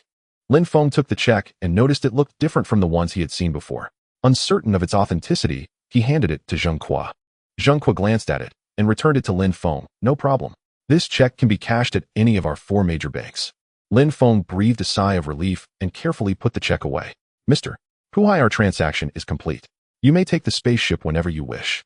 Hearing Lin Feng's words, Puhai's face reddened, and he spoke somewhat awkwardly. Mr. Lin, we don't know how to pilot it. We must trouble you for guidance. Lin Feng was momentarily speechless. It made sense, although the spaceship was simple to operate, Lin Feng still had to show them how. After a moment's thought, Lin Feng said, Commander Puhai, this spaceship uses the latest artificial intelligence system. You only need to register the pilot's iris for voice control. It's very simple. After hearing Lin Feng's explanation, Puhai let out a long sigh of relief. He had thought they would need professional training to operate the spaceship. Mr. Lin, are there any restrictions on iris registration? Or can anyone register their iris to control it? Lin Feng shook his head. Of course not. The first person to register their iris becomes the ship's captain, holding the highest authority. Of course, the captain can authorize others to operate the ship, but the final authority rests with the captain. After hearing Lin Feng's explanation, Commander-in-Chief Puhai's face lit up with a smile. I understand, dear Lin. Let's begin. Lin Feng nodded and led Puhai to the spaceship's hatch. Pointing to a recess on the hatch, Lin Feng said, Mr. Puhai, please place your eye near this spot. Puhai complied. The next moment, a flat, emotionless mechanical voice sounded, Welcome, Mr. Puhai, as the captain of this ship. I am the ship's intelligent assistant. Please give me a name. Joy flickered in Puhai's eyes. Without much thought, he spoke the name he liked. Call me Mao Xiong. Yes, master. Mao Xiong is at your service. Welcome aboard the Mao Xiong. Are you ready to set sail? Hearing the prompt from the intelligent assistant, Puhai glanced at Lin Feng and Zheng Qua and said with a smile, Since the transaction is complete, we shall return to report our mission. You must visit the Bear Nation someday, or I will receive you with the highest honors. Certainly, certainly, Lin Feng replied with a light smile and a nod. After exchanging farewells, Puhai boarded the spaceship with his 2 assistants. 3 minutes later, a faint luminescence shimmered across the ship's surface. Then the hull began to tremble gently. The next moment, the spaceship, as massive as a small mountain, slowly levitated before the astonished gazes of 2 young women ascending into the sky at an ever-increasing speed. In the blink of an eye, it had shrunk to a tiny black dot. Although the spaceship flew at an extremely high altitude, Puhai had not activated its stealth function. Consequently, several Western powers equipped with satellites had already taken notice of the vessel soaring in the sky. At this moment, in a high-end office building not far from the Eagle Kingdom's Black Palace, within a temporary congressional meeting room, Tekapu and a group of congressmen were frowning as they discussed their next course of action. Suddenly, the conference room door was violently pushed open from outside, and a flustered figure rushed in. Lord Tekapu, something terrible has happened. Tekaopa's eyes widened as he berated the newcomer. You bastard, who allowed you to enter without knocking? Get out of here immediately. Clutching a tablet, the assistant stammered, Lord Tekapu, this is truly urgent. According to satellite surveillance footage, a spaceship has departed from the Yin Kingdom and is heading toward the Bear Kingdom. Once the assistant finished delivering the news, Tekapu leaped from his chair. Fuck, what did you say? A spaceship heading toward the Bear Kingdom. You must be joking. Without another word, the assistant placed the satellite surveillance footage on the conference table before everyone. Through the surveillance feed, everyone could clearly see the massive, luxurious spaceship in the sky. Oh my god, it really is a spaceship. Where did it come from, and where is it going? Could it be that Lin Feng's doing again? The murmurs of the congressman only fueled Tekaopa's irritation. He slammed his hand on the table, his expression twisted with fury. Damn it. Who is this Lin Feng constantly opposing our Eagle Kingdom? He deserves to die. As time passed, roughly half an hour later, the spaceship under surveillance arrived over the Bear Kingdom's territory. Inside the meeting room, a congressman exclaimed in shock, the spaceship has already reached Bear Kingdom airspace. Have the Yin Kingdom and Bear Kingdom reached some sort of agreement? Fuck, how infuriating. Immediately dispatch spies to the Bear Kingdom and find out what's going on. Tekapu turned to his assistant, his voice icy. At that moment inside the spaceship over the Bear Kingdom, Commander Puhai glanced at the time on his phone and marveled, incredible. It only took over half an hour to travel from the Yin Kingdom's capital to our Bear Kingdom's capital. Gazing at the familiar landscape below, he said, Maoxiong, activate stealth mode. Landing site, military base. Yes, master. Initiating landing sequence. Soon the colossal and dazzling spaceship descended onto the base's open ground, greeted by the excited gazes of the assembled soldiers. Puhai and his assistant disembarked and instructed the base officer who approached them, no one is to approach the spaceship without my permission. Yes, Commander. Without further ado, Puhai led his two assistants straight into the base command center. He walked to the conference table, picked up the landline, and dialed an encrypted number. After 3 rings, the call connected. Hello, Puhai. What's the matter? A magnetic and authoritative voice sounded from the other end. Leader, the spaceship has successfully arrived at the military base. Please come for an inspection. Puhai's voice was filled with respect as he reported. Excellent. Immediately lock down the information. I'm on my way. The voice on the phone was brimming with excitement. An hour later, at the entrance of the Bear Kingdom military base, a convoy of over a dozen armed off-road vehicles escorted a stretch limousine. The sentry at the gate, upon seeing the license plate, opened the base doors without a moment's hesitation. The motorcade swiftly drove into the restricted military zone and stopped in front of the operations command center. Puhai and his assistant were already waiting respectfully by the door. Puhai was the first to approach the stretch limousine and pulled open the door. He shielded the doorframe with his hand as he welcomed the occupant out. Puhai, where is this spaceship you mentioned? Take us to see it. The speaker was the high-ranking leader who had just spoken with Puhai on the phone. Beside the leader were several middle-aged men in scholarly attire wearing glasses. Leader, it's in the training ground ahead. Please follow me. Under Puhai's guidance, the group arrived at the spaceship's parking spot. When they beheld the vessel, which towered 5 or 6 stories high, their eyes widened in astonishment. A miracle. A true miracle. I never imagined I'd live to see a technological marvel of this era. One of the bespectacled experts accompanying the leader wiped tears from his face, his voice trembling. The high-ranking leader standing at the center spoke in a steady tone, looking at Puhai. Have the performance tests been conducted? With fervent eyes, Puhai replied respectfully, Leader, the tests are complete. The performance of this spaceship far surpasses all aircraft on Blue Star. It takes only half an hour to travel from the Yin Kingdom's capital to our Bear Kingdom's capital. We are now only awaiting the completion of spaceflight planning to venture into space. Haha, excellent. The day of our Bear Kingdom's rise is nigh. From now on, we must maintain good relations with the Yin Kingdom's officials and Lin Feng. This will determine the extent of our Bear Kingdom's development. Also issue an international announcement immediately. The Bear Kingdom stands unwaveringly on the same side as the Yin Kingdom. Any force or nation that seeks to be an enemy of the Yin Kingdom is an enemy of the Bear Kingdom. Yes, leader. All right, let's head back to the command center to draft the stellar plan. At the drill ground of the Yin Kingdom's Capital Security Bureau headquarters, Lin Feng looked at Zheng Hua and said with a smile, Director Zheng, now that the Bear Kingdom also has a spaceship, I believe we can commence interstellar exploration. For the first stop, naturally, it should be the moon, our closest celestial neighbor. Zheng Hua pondered for a moment and nodded slightly. Lin Feng is right. It's time to explore the moon. Only by acquiring more resources can we develop rapidly. I will hold talks with the Bear Kingdom's leader. If possible, we can launch a joint exploration plan to pave the way for humanity's future. Lin Feng nodded, fully agreeing with Zheng Hua's idea to develop oneself while simultaneously aiding other friendly nations in their progress. Director Zheng, in 2 days, the film crew I invested in plans to shoot in space. We can conduct detection work while filming. What do you think? Zheng Hua exchanged a brief discussion with the deputy director and strategist behind him before nodding in agreement. That's a good idea. We'll send all 3 spaceships into space together. Having settled on the next plan, Lin Feng decided to check on the situation in Dreamstar again. Lin Feng first had Yen Li and Wang Qir undergo clone replication in the cloning pod, and then they all returned to the rest area provided by the Security Bureau. With a thought, Lin Feng teleported the clones of the 2 women over. He then slowly lay down, transferring his consciousness to his clone on Dreamstar. On the illusory dream star, Lin Feng slowly opened his eyes. Yen Li and Wang Qir, who had just been teleported over, approached him. Lin Feng, is this the alien planet you mentioned? Wang Qir looked around curiously, then turned to Lin Feng, who had just stood up. Lin Feng nodded. Yes, this is the base we established. The rest of the place has been mostly overrun by zombies. As he spoke, Pajun, who had just returned from the battlefield, walked over to Lin Feng. Mr. Lin, you're finally back. I have good news for you. We've taken control of 100 miles of territory. Moreover, many survivors from other cities have heard about us and want to join. Lin Feng's eyes lit up. He hadn't expected Pajun and his team to move so fast. Only a few days had passed. That's excellent. If things keep developing like this, we'll soon end the zombie tide.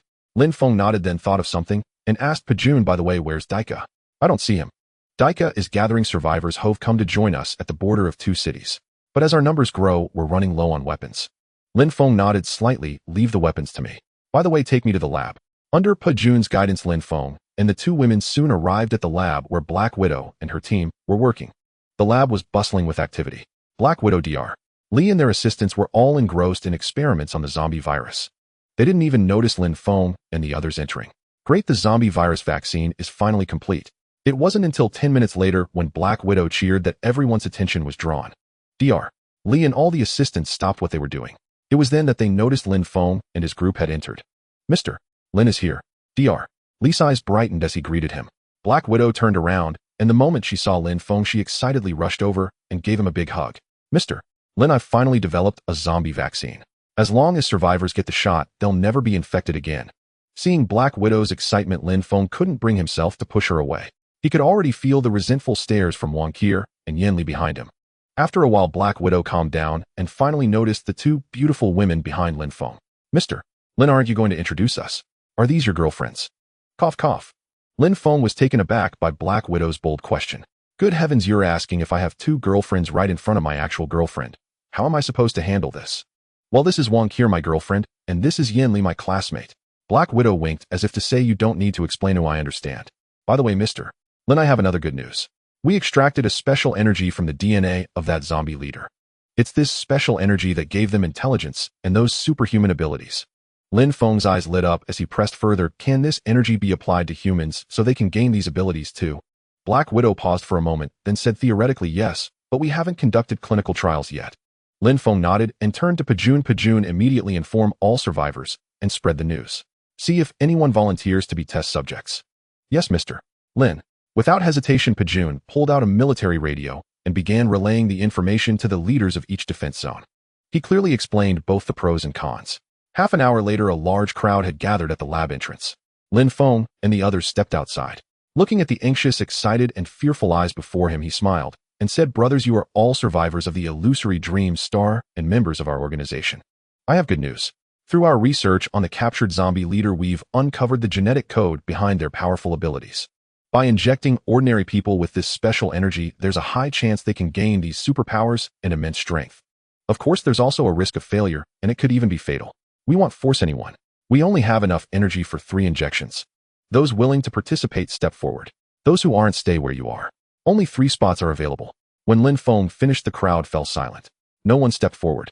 Lin Feng didn't rush, he waited patiently. After a long while, a voice suddenly spoke up. Mr. Lin, I want to know, what's the success rate of this experiment? Lin Feng followed the voice and saw a thin young boy. A flicker of surprise crossed his eyes. About 50%. The boy hesitated for a moment, then spoke firmly. I volunteer for the experiment. His eyes grew resolute, his fear and hesitation gone. A look of approval spread across Lin Feng's face. Very good. I believe you'll get what you want. Black Widow, conduct the clinical trial on this young man. Black Widow nodded and inserted a syringe into a vial. A moment later, the syringe was filled with a dark green reagent. Black Widow approached the boy and stroked his hair. Don't be afraid. It'll be over soon. As the needle pierced his skin, a pained expression crossed his face. The reagent in the syringe quickly disappeared. Black Widow withdrew the needle. Immediately, the boy crouched down, clutching his stomach and groaning in agony. Seeing this, the other survivors felt relieved. The reagent was indeed problematic. If they had chosen to participate, they might have ended up like the boy. Gradually, the boy's body couldn't bear the intense pain. He collapsed to the ground, convulsing. Lin Feng frowned deeply, his heart filled with tension. If the first test subject failed, who would be willing to try next? After a while, the boy gradually calmed down, stopped struggling, and his complexion eased. Is he dead? Some survivors shouted. But the next moment, the boy suddenly sat up, then stood up without using his hands to push off the ground. He's risen from the dead. Someone yelled. Panic spread among the survivors. Some even began to retreat. My strength is incredible. I feel like I can punch a zombie to pieces. But the boy's next words left everyone stunned. It actually succeeded. I was startled, though I thought the kid had kicked the bucket. Indeed, it's a twist of fate. The boy has managed to harness it. As the survivors cast envious glances, Lin Feng suddenly spoke. Young man, what is your ability? Is it strength? The boy nodded in response. Yes, Lord Lin. I feel an immense surge of power within me. Good, let's go outside and test your strength. Under Lin Feng's suggestion, the crowd surged outward.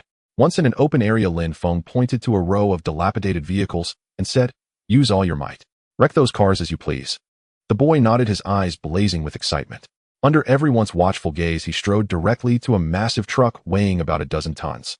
The boy gripped the truck's tires, exerting every ounce of his strength to lift upward. In the next moment, the colossal vehicle slowly rose off the ground, leaving the onlookers utterly astonished. When the boy raised his hands above his head, the entire truck was suspended in the air. Veins bulged on his forehead, and his face flushed crimson, evidence of his utmost exertion. Suddenly, he released his grip and leaped aside. The truck crashed back to the ground. Lin Feng's eyes gleamed, his heart churning with tumultuous waves. A single simple reagent had endowed a frail youth with the strength of 10,000 men. What results might it yield if administered to ancient martial arts masters? At this thought, Lin Feng's lips curled into an involuntary smile. Lord Lin, we too wish to undergo the experiment. Yes, I want to become a superhuman like that boy, to make killing zombies much easier. Witnessing the tangible benefits, everyone grew restless with eagerness. Everyone hold on. Listen to me. Lin Feng raised his hands in a calming gesture. Once the crowd quieted, he continued. Our reagent currently has only 2 doses left. Therefore, I will select the 2 most physically robust individuals for the experiment. As for the rest, do not be disheartened. This is merely the first batch. There will be a second and a third. Everyone will have their chance, so there's no need to rush. With these words, Lin Feng pointed to 2 men who appeared notably strong. You 2 step forward. The selected men were overjoyed and pushed through the crowd. The remaining survivors erupted in protest. Lord Lin, this is unfair. Why were they chosen without any competition? Yes, Lord Lin. Though we may not look as strong, our strength is no less. Seeing this, Pajun drew his pistol and fired 2 shots into the air. Once silence was restored, Lin Feng spoke again. As I said, this is only the first batch. After today, the gene reagent will be mass-produced, and everyone will have an opportunity. Moreover, with so many of you, I don't have time to waste here. Earlier, when I offered you the chance, you all feared failure.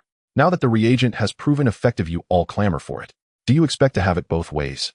If anyone thinks this is unjust, step forward now. Our group has no place for those who disobey orders. Lin Feng's words were like a bucket of cold water, sobering the overexcited survivors. They suddenly realized they all survived only under Lin Feng's protection. Where else could they go if they left the organization? Seeing no further dissent, Lin Feng turned to Black Widow. Inject them. She nodded and deftly administered the serum to the 2 men. In the next moment, the boys' earlier pained expression was mirrored on their faces. Both men collapsed to the ground, writhing in agony. Minutes later, they calmed down. They rose to their feet. One of the men stomped the ground and shot forward like a bolt of lightning, appearing 100 meters away in an instant. With another flash, he returned to his original spot. The man stared at his own body in disbelief, as if in a dream. In the blink of an eye, he had truly become a superhuman. Ha ha ha. The man burst into manic laughter, releasing his joy and excitement. Lin Feng turned to the other man, anticipation in his eyes. And what is your ability? The man closed his eyes, then opened them after a moment. I feel incredibly light, as if I could soar into the sky at any moment. He focused on the changes within his body. With each breath, every cell generated buoyancy. Then he concentrated his will. As if his cells could sense his brain's command, his body shot into the sky like an ignited rocket, ascending at tremendous speed. Caught off guard by the flight, his heart raced with panic. Suddenly, he lost balance and began to plummet. When he was less than 100 meters from the ground, his mind suddenly cleared. He visualized the sensation of his initial ascent, and in the next moment, his fall ceased. Hovering silently in midair, he gradually grew more adept at controlling his flight. Every cell seemed to breathe wildly, each inhalation and exhalation propelling him thousands of meters forward. After a while, the man descended and approached Lin Feng. He then bent his knees and knelt. Lord Lin, without you, I would never have obtained such an extraordinary ability. From now on, I, Lao Mo, will follow your lead. I will obey any command without hesitation. With his keen spiritual perception, Lin Feng could sense the sincerity in the man's words. Rise then. Since you pledge your loyalty, I shall appoint you to a new role. Lao Mo's eyes brightened as he responded, Please give your orders, my lord. I will surely accomplish the task. Your abilities are flight and speed. From now on, you will be in charge of our organization's intelligence. Infiltrate the zombie territories and gather information. Remember reconnaissance only. Do not engage in combat. Lao Mo cupped his hands, his gaze fervent. Yes, my lord. The man who had awakened the speed ability observed Lao Mo's actions, his eyes darting. He imitated the gesture, kneeling before Lin Feng to pledge his loyalty. My lord, what role do you think suits me? Lin Feng's eyes narrowed slightly. His intuition told him this man was not trustworthy. Though nothing seemed amiss, Lin Feng trusted his instincts. After a pause, Lin Feng spoke calmly. Your speed is exceptional. You will be responsible for transporting weapons and supplies to various battle stations. The burly man's brow furrowed almost imperceptibly, then relaxed as he put on a fawning expression. My lord, now that I am so powerful, shouldn't I be appointed as a commander? Lin Feng narrowed his eyes, sensing an untrustworthy aura emanating from the burly man. Yet he couldn't reveal his suspicion too openly. After a moment of deliberation, Lin Feng spoke. You must understand, if we want to deal with the zombies, we need to make the best use of everything at our disposal. Your strength lies in speed. If you refuse to be a transporter, what else can you do? The burly man's face flushed with indignation at Lin Feng's words, leaving him at a loss for words. A flicker of darkness passed through his eyes as he thought to himself that once he found an opportunity, he would immediately break away from Lin Feng's organization. With his current abilities, he could live a carefree life wherever he went. Outwardly, however, the burly man remained composed. Lord Lin, your instruction is wise. I shall follow your orders. Lin Feng nodded with a smile. Rest assured, our team is fair. As long as you perform well, anyone has the chance to rise. As Lin Feng's words faded, thunderous applause erupted around him. He had made them understand that becoming an ability user did not grant supreme authority. Only through dedication could one reap rewards. Lin Feng turned his attention away from the crowd and looked at Black Widow and Dr. Li. Focus on mass-producing the genetic reagent. Whether we can swiftly clear the zombies from Pantheon Star depends on you. You can count on us, Mr. Lin. Dr. Li and Black Widow said in unison. Lord Lin, something terrible has happened. Suddenly a panicked cry came from not far away. Lin Feng looked up to see a wounded survivor soldier running toward him. What happened? Speak slowly. When the soldier reached Lin Feng, he gasped for breath and said, Lord Lin, Lord Daika has been kidnapped. What? How could Daika be kidnapped? Lin Feng's brow furrowed deeply. It's like this, Lord Lin. Lord Daika was gathering survivors who came to join us at the border of the neighboring city. No one anticipated that among those gathered were several men sent by the city lord. Caught off guard, Lord Daika was taken hostage. The other side sent word that if you want Daika back, you must come personally to the border between the two cities for negotiations. Lin Feng stroked his chin, lost in thought. Is Pujuan there too? Yes, Commander Pujuan is confronting them, but he can't do much for now. Lin Feng nodded. All right, I understand. Let's go. A convoy of 7 or 8 vehicles rumbled toward the border between the two cities.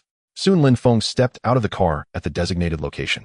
He immediately saw Daika with a blade pressed against his neck. Pujuan, upon seeing Lin Feng, hurried over and spoke respectfully. Mr. Lin, I failed to rescue Daika. Lin Feng patted Pujuan on the shoulder. It's not your fault. They had a hostage. So you're the mastermind behind this new faction, are you? You don't look like much. I'm curious. Where did you get all these weapons and equipment? At that moment, a middle-aged man dressed like an aristocrat sneered at Lin Feng. Lin Feng frowned slightly, sizing up the man, guessing he was likely the former city lord. That's right, and the one you're looking for. And who are you? Since you know our strength, how dare you pull such a stunt? Are you not afraid of death? Yet Lin Feng's threat did not intimidate the man. The middle-aged man glanced at Daika, who was tightly bound, then back at Lin Feng, a cunning glint in his eyes. Afraid? Of course I'm afraid of death. But I'm even more curious about the secrets you hold. I have a proposal. Why not ally with me instead of wasting your time with this useless fool?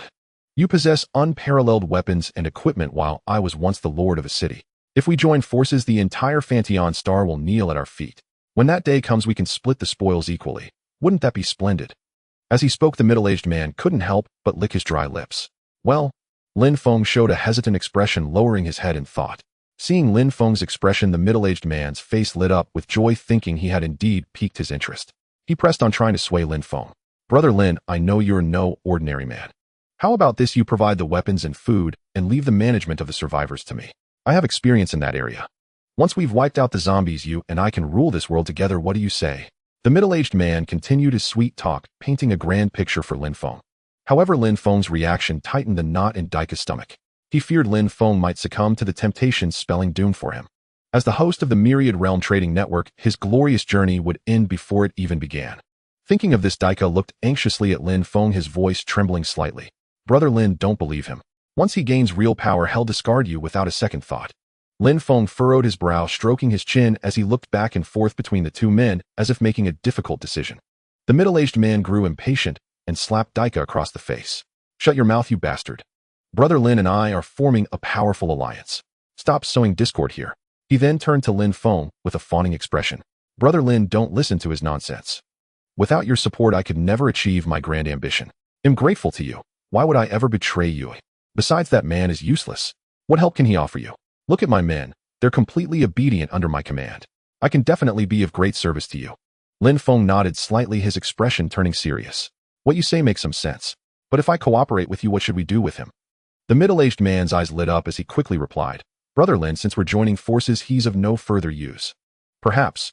The man's gaze turned cold as he made a throat-slitting gesture. Lin Feng pondered for a moment, then nodded lightly. You have a point, but he was once a core member of our organization. Killing him outright would be hard to justify to the others. So what do you suggest, Brother Lin? The middle-aged man frowned slightly, acknowledging the logic. Well, let's detain him for now. When we return to base, we'll gather everyone for a meeting. Well, say Daika betrayed the organization and was caught by you, our meritorious contributor. With your prestige as a former city lord, I can naturally elevate you to the second-in-command of our organization. Clap, clap, clap. As Lin Feng finished speaking, the middle-aged man immediately burst into applause. Marvelous, truly marvelous, Brother Lin. You're a goddamn genius. With your talent, it's a shame you're not a politician. The middle-aged man's lips curled into a smirk, his expression brimming with excitement. At that moment, Daika, who was already anxious, heard the exchange between Lin Feng and the man, and his heart sank into the abyss. Despair painted his face, his heart ashen. He never imagined Lin Feng could be such a treacherous, faithless scoundrel. Puffed. As the pain struck him, unable to contain his fury, Daika spat out a mouthful of blood. Crimson blood trickled down the corner of his mouth onto his clothes, accentuating his pallid complexion. Lin Feng, I misjudged you.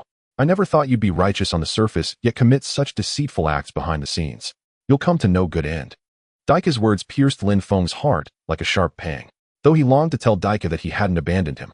For the greater plan, he couldn't. Lin Feng let out a long breath, then put on a contemptuous look. Daika, don't blame me. What he said isn't wrong. You're useless, bring me no benefit, and yet you want to share the spoils. What use are you to me? Lin Feng's words stabbed into Daika's heart like daggers. Daika spat out another mouthful of blood. Ha ha ha. Brother Lin truly sees the situation clearly and knows how to make choices. That's how a man of great deeds acts. The middle-aged man burst into laughter, his doubts now completely dispelled. Daika's blood-spitting scene was certainly not an act, and Lin Feng had indeed decided to discard him. Imagining the future where he could control the world and surpass his most glorious moment, a smug grin tugged at his lips. As for sharing power with Lin Feng, that was impossible. He would never allow anyone to stand on equal footing with him. With his mastery over human nature, once he firmly held all core power in his hands, he would kick Lin Feng aside and enjoy the fruits of victory alone. At this moment, Pujuan, who hadn't yet discerned Lin Feng's intentions, furrowed his brow. The words Lin Feng spoke felt utterly alien to him, and he couldn't help but say, Mr. Lin, isn't this going too far? Lin Feng glanced at the middle-aged man out of the corner of his eye and saw him staring. To avoid revealing anything, Lin Feng waved dismissively at Pujuan with impatience. Too far. I've simply made the most correct choice. To unify Dreamstar and eliminate the zombies as quickly as possible, we need a powerful ally. And on Dreamstar, anyone who can become a city lord is no simple character. So our choice is right. The only mistake is that Daika is a complete waste. Pujuan sighed, deeply knowing he couldn't sway Lin Feng's decision, and fell silent.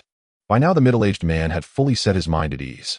Lin Feng looked at him and asked curiously, by the way, we've talked for so long. May I ask your name and which city you were lord of? The middle-aged man flashed a confident smile. To be honest, Brother Lin, my surname is Zong, given name Tian. I was the lord of Zongtian City.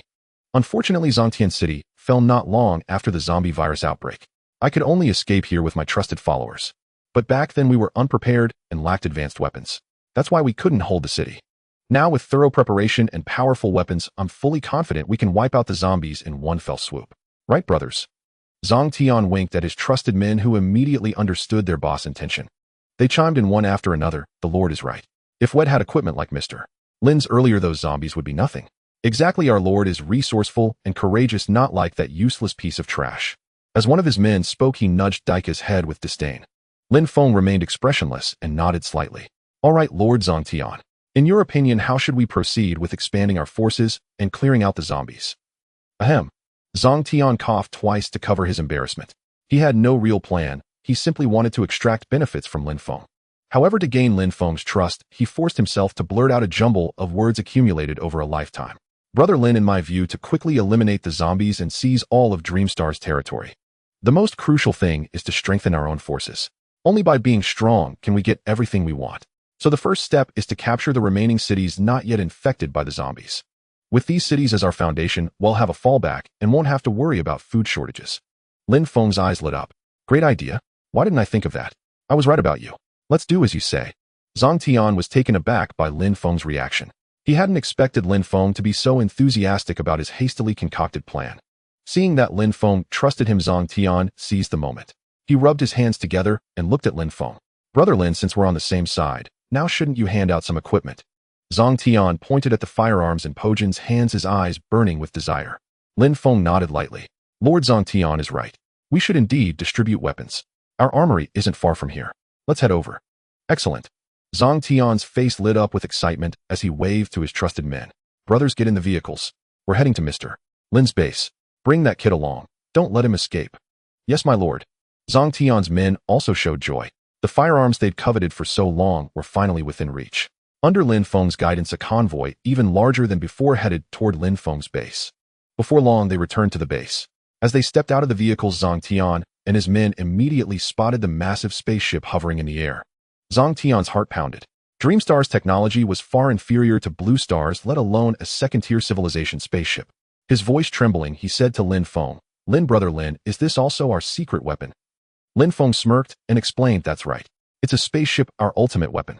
It can defend against all zombies and is where we store our arms." Lord Zhang Tian, would you like to take a look inside? A flicker of greed passed through Zhang Tian's eyes, and he nodded instinctively. Of course, I mean everything is up to Mr. Lin. Lin Feng smiled and nodded. You're going to be the second in command of our organization. You need to be clear on all matters. By the way, let's lock up this Daika first. Once everyone has assembled, well, execute him publicly. Good, everything is Mr. Lin says. You two come along. Zhang Tian, already captivated by the spaceship, didn't give Daika much thought. Still, he remained cautious, assigning a few trusted men to guard Daika. After Daika was taken away, Lin Feng, through Xiao Yu, controlled the spaceship to descend slowly, soon touching the ground.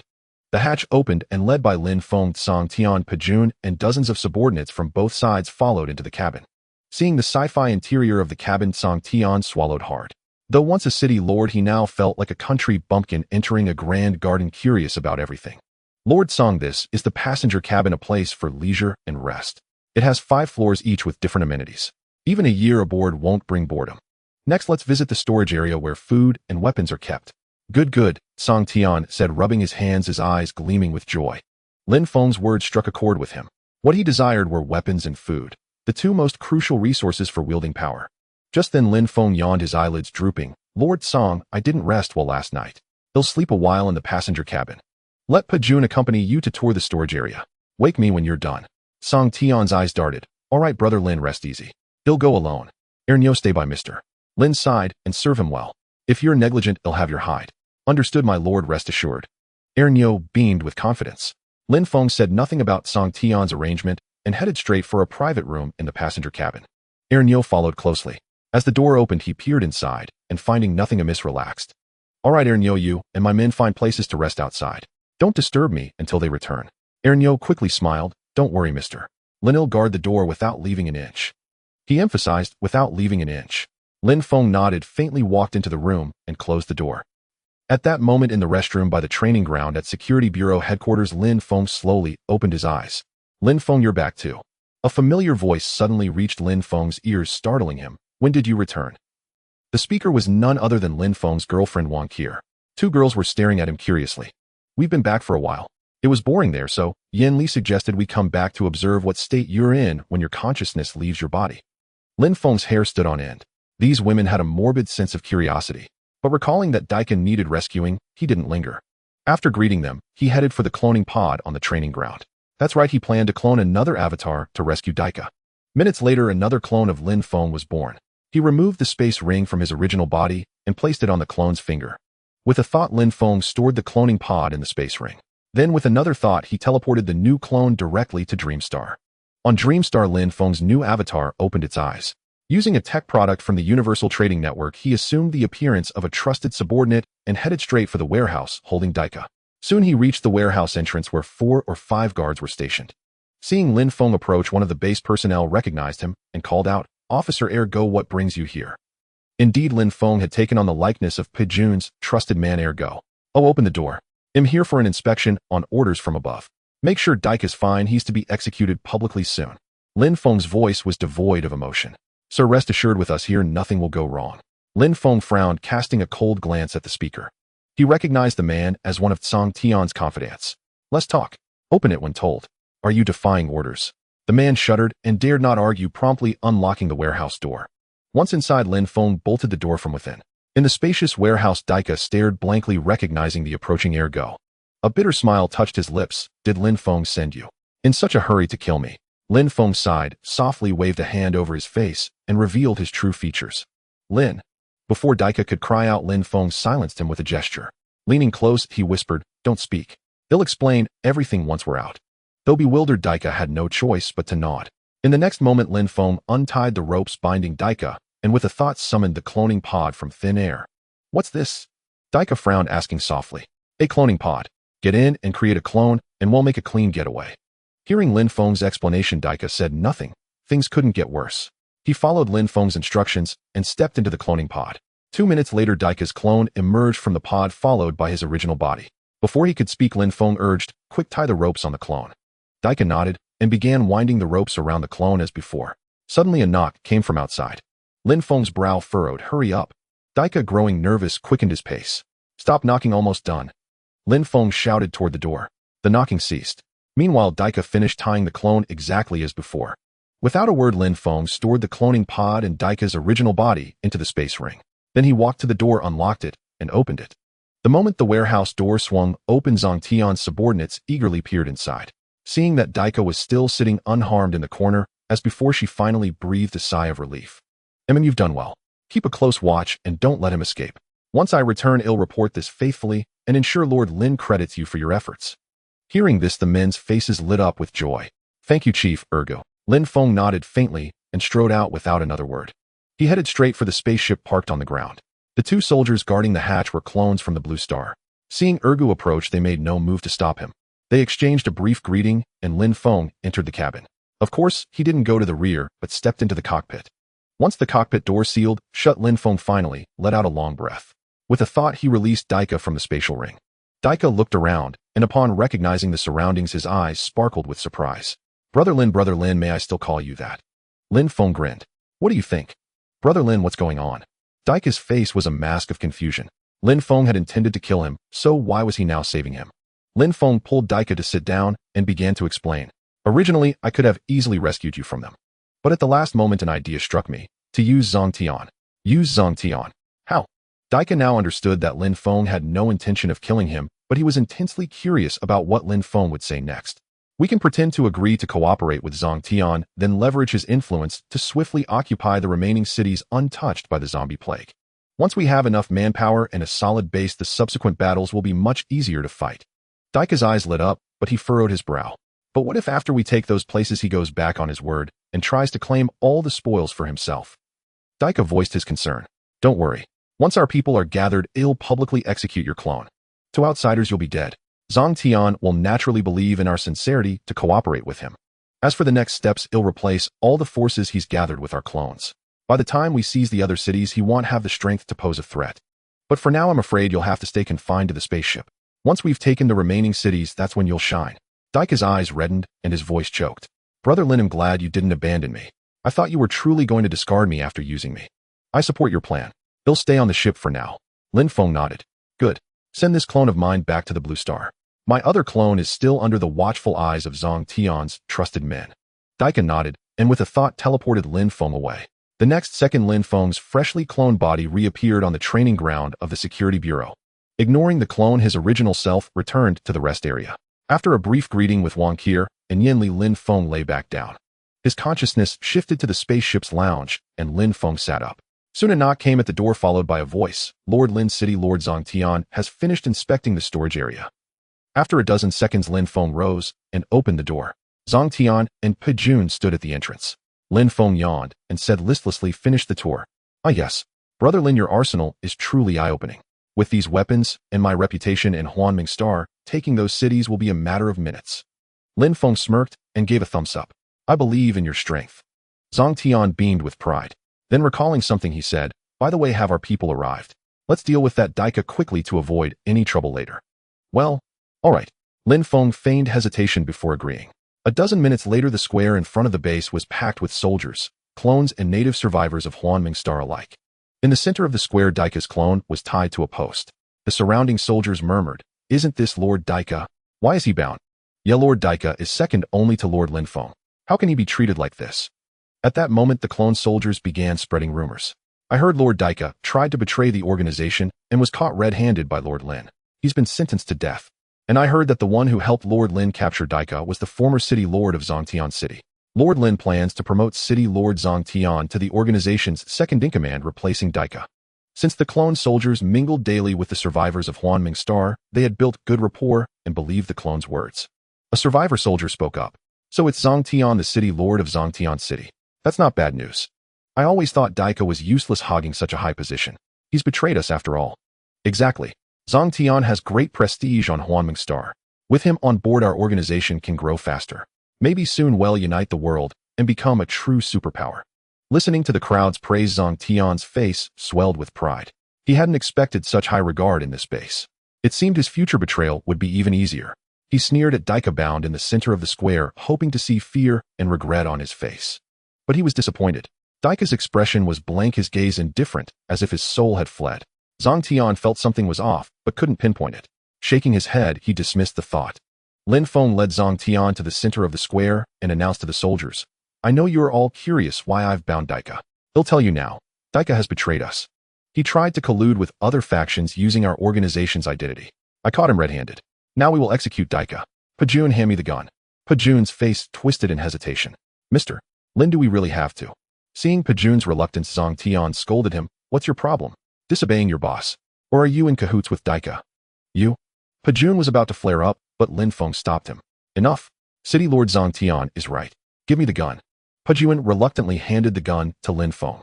Lin Feng stepped forward, stopping when he was less than 3 meters from Daika. He raised the pistol, aiming at Daika's forehead. Daika, don't blame me. Blame yourself for betraying me. Daika said nothing, slowly closing his eyes. Bang! The next moment a crisp gunshot rang out. A bullet hole appeared on Daika's forehead, and blood gushed out, blurring his face. The scene fell into utter silence, though no one spoke a word. This was the first and only instance of a high-ranking organization member being executed since the beginning. Clap, clap, clap, clap. After a long moment, applause broke out, piercing the quiet of the square. Everyone looked up following the sound. Zhang Tian, the city lord, was clapping with a smile on his face. Traitors deserve death. There's nothing to regret. Let me introduce myself. I was the lord of Zhangtian City. From now on, I will take Daika's place as your new leader. Oh no, your deputy leader. Zhang Tian quickly corrected himself when he noticed Lin Feng's furrowed brow. Then he looked at Lin Feng. Brother Lin, you should say a few words now. Lin Feng nodded slightly. He's right. Lord Zhang Tian will be our organization's second-in-command from now on. You must respect him as you respect me. Yes. Yes. A chorus of replies echoed across the square. Lin Feng turned to Zhang Tian. Lord Zhang Tian, capturing the other cities is up to you. Whether you need men or weapons, go directly to Pujuan. I have only one request: take the remaining cities in the shortest time possible. Seeing Lin Feng's stern expression, Zhang Tian dropped his playful demeanor. Rest assured, Brother Lin. Leave it to me, they'll give you a satisfactory answer. Lin Feng left the rest to Zhangshan's arrangements.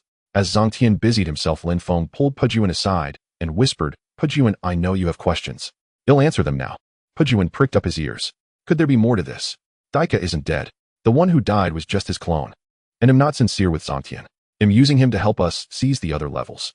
Lin Feng's words made Pujuan excited. You mean all this is an act?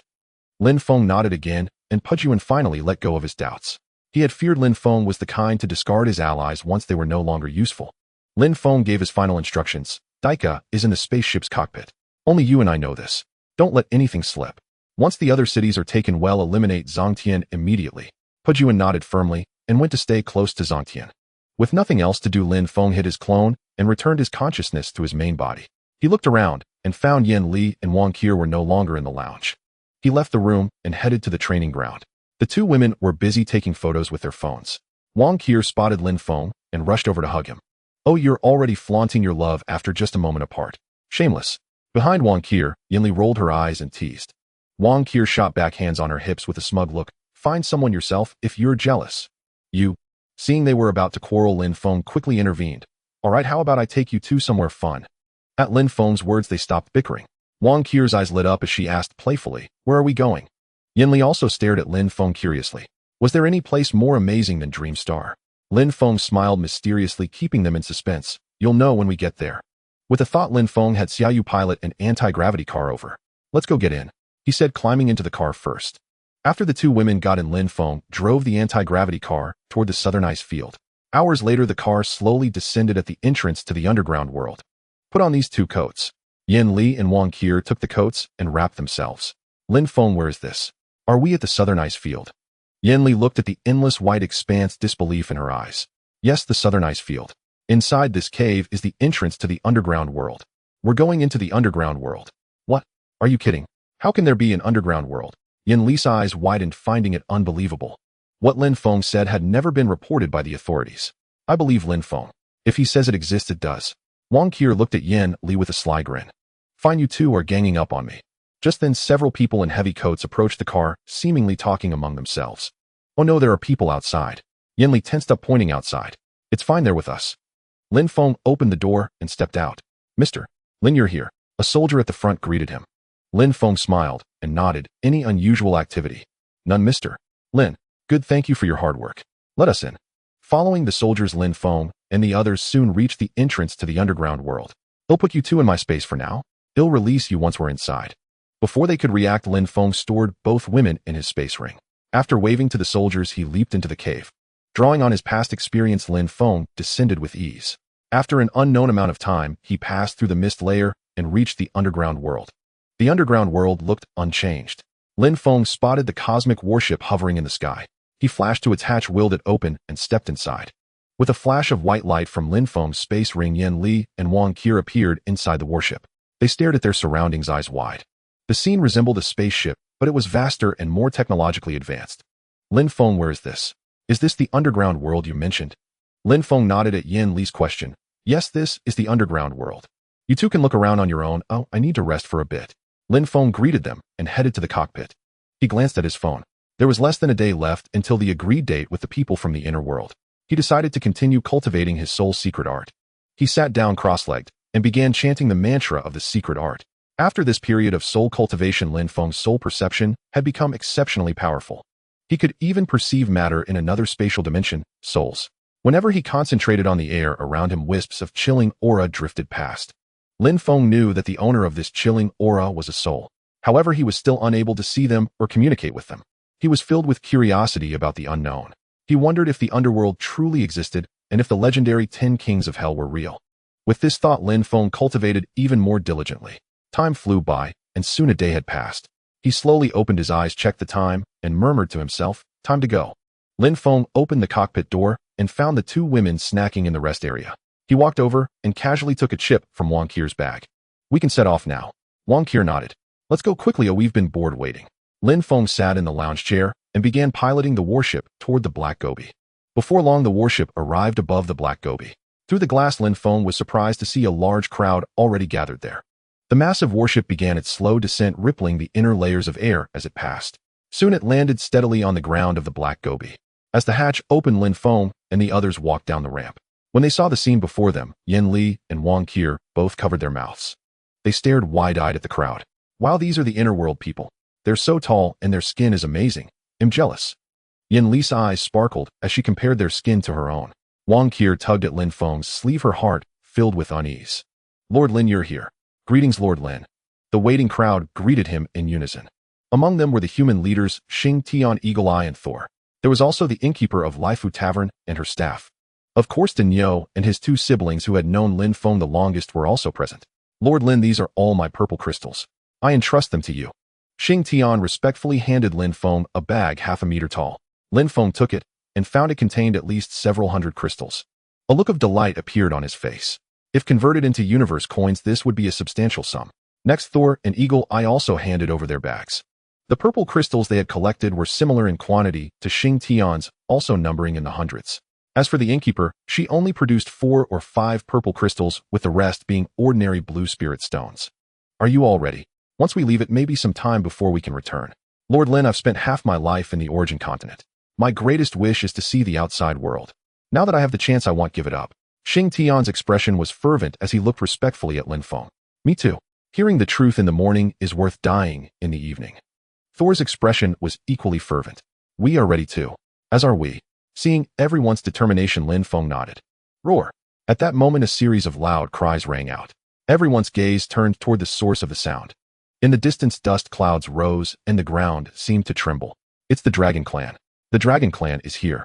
Someone shouted, and the surrounding onlookers quickly retreated, leaving only the core members who were to follow Lin Feng to the outside world. Yin Li and Wang Qier stared dumbfounded, covering their mouths, unable to speak. As the dust settled, the scene before them would remain etched in their memories forever. D-Dinosaurs. Wang Qier pointed at the approaching dragon clan and clung even tighter to Lin Feng's sleeve. Lin Feng could feel her fear and comforted her. "Qier, don't be afraid. They're here for me." Wang Qier nodded, still tense. In contrast, Yin Li's eyes burned with excitement, showing no fear at all. She pulled out her phone and began snapping photos and recording videos of the approaching dinosaurs, determined to capture it all. Soon the dragon clan arrived. The Trek's leader Link walked up to Lin Feng and nodded. Then, speaking in human tongue, he said, "Lord Lin, I have come. This is a gift for you. I hope you will not refuse." As he spoke, Link took several bags identical to Xing Tian's from his clansman's claws and placed them before Lin Feng. Judging by the number, there were over 1,000. Lin Feng's eyes lit up. He hadn't expected these people from the origin continent to be so trustworthy. He cupped his hands toward Link. "Then I thank you, Chief Link. I will do my utmost to fulfill what I promised." Link nodded in a human-like manner. "Mr. Lin, there is another matter I wish to entrust to you." Lin Feng smiled. "Please speak, Chief Link. If I can help, I will." Seeing Lin Feng's straightforward agreement, Link didn't hesitate. "I would like a few of my young to accompany you and gain experience outside. I hope you will grant this request." Lin Feng pondered for a moment, then nodded. "That's no problem. However, your dragon clan are large in size. Having too many might be inconvenient." Link patted his chest with a foreclaw. "Rest assured, only my 3 direct descendants." "That's fine then." Lin Feng nodded and agreed readily. By now the 2 women behind him were completely stunned. What they had seen, dinosaurs from millions of years ago, was already astonishing enough. Who would have thought these dinosaurs could speak and possessed intelligence no less than humans? Even more shocking was Lin Feng calmly conversing with the Treks. This completely overturned their previous understanding. But they soon calmed down. Since meeting Lin Feng, everything they had witnessed defied their norms. They were getting used to it. After everything was arranged, Lin Feng began directing everyone to board the warship in an orderly fashion. Since there weren't too many people, no chaos ensued. Among those present aside from the Dragon Clan, only Eagle Eye chose to stay behind. Lin Feng didn't force him. He casually exchanged some technological products from the Universal Trading Network and gave them as compensation. With that done, Lin Feng and the 2 women also boarded the warship. Under the curious gaze of the onlookers, the interstellar warship slowly ascended. Then its speed rapidly increased, hurtling toward the exit of the underground world at nearly Mach 10. Yet those aboard the vessel felt no discomfort from the high velocity. Soon the warship returned to its previous position. Lin Feng greeted the 2 women and made his way alone to the exit hatch. As the hatch slowly opened, he leaped out. He had long devised a method to bring the warship out, storing it within his storage space. However, his own storage ring was too small to accommodate such a massive vessel. But Lin Feng still possessed a spatial jade gifted by Song Qing. Though invaluable, he believed using it himself was more worthwhile than exchanging it for Myriad world coins, as evidenced now. Without that spatial jade, the warship could not be brought out. With this thought, he retrieved the treasured jade from his person. Then he bit his finger and let a drop of blood fall onto the jade. In the next moment, with a flicker of light, the jade vanished, as if by magic.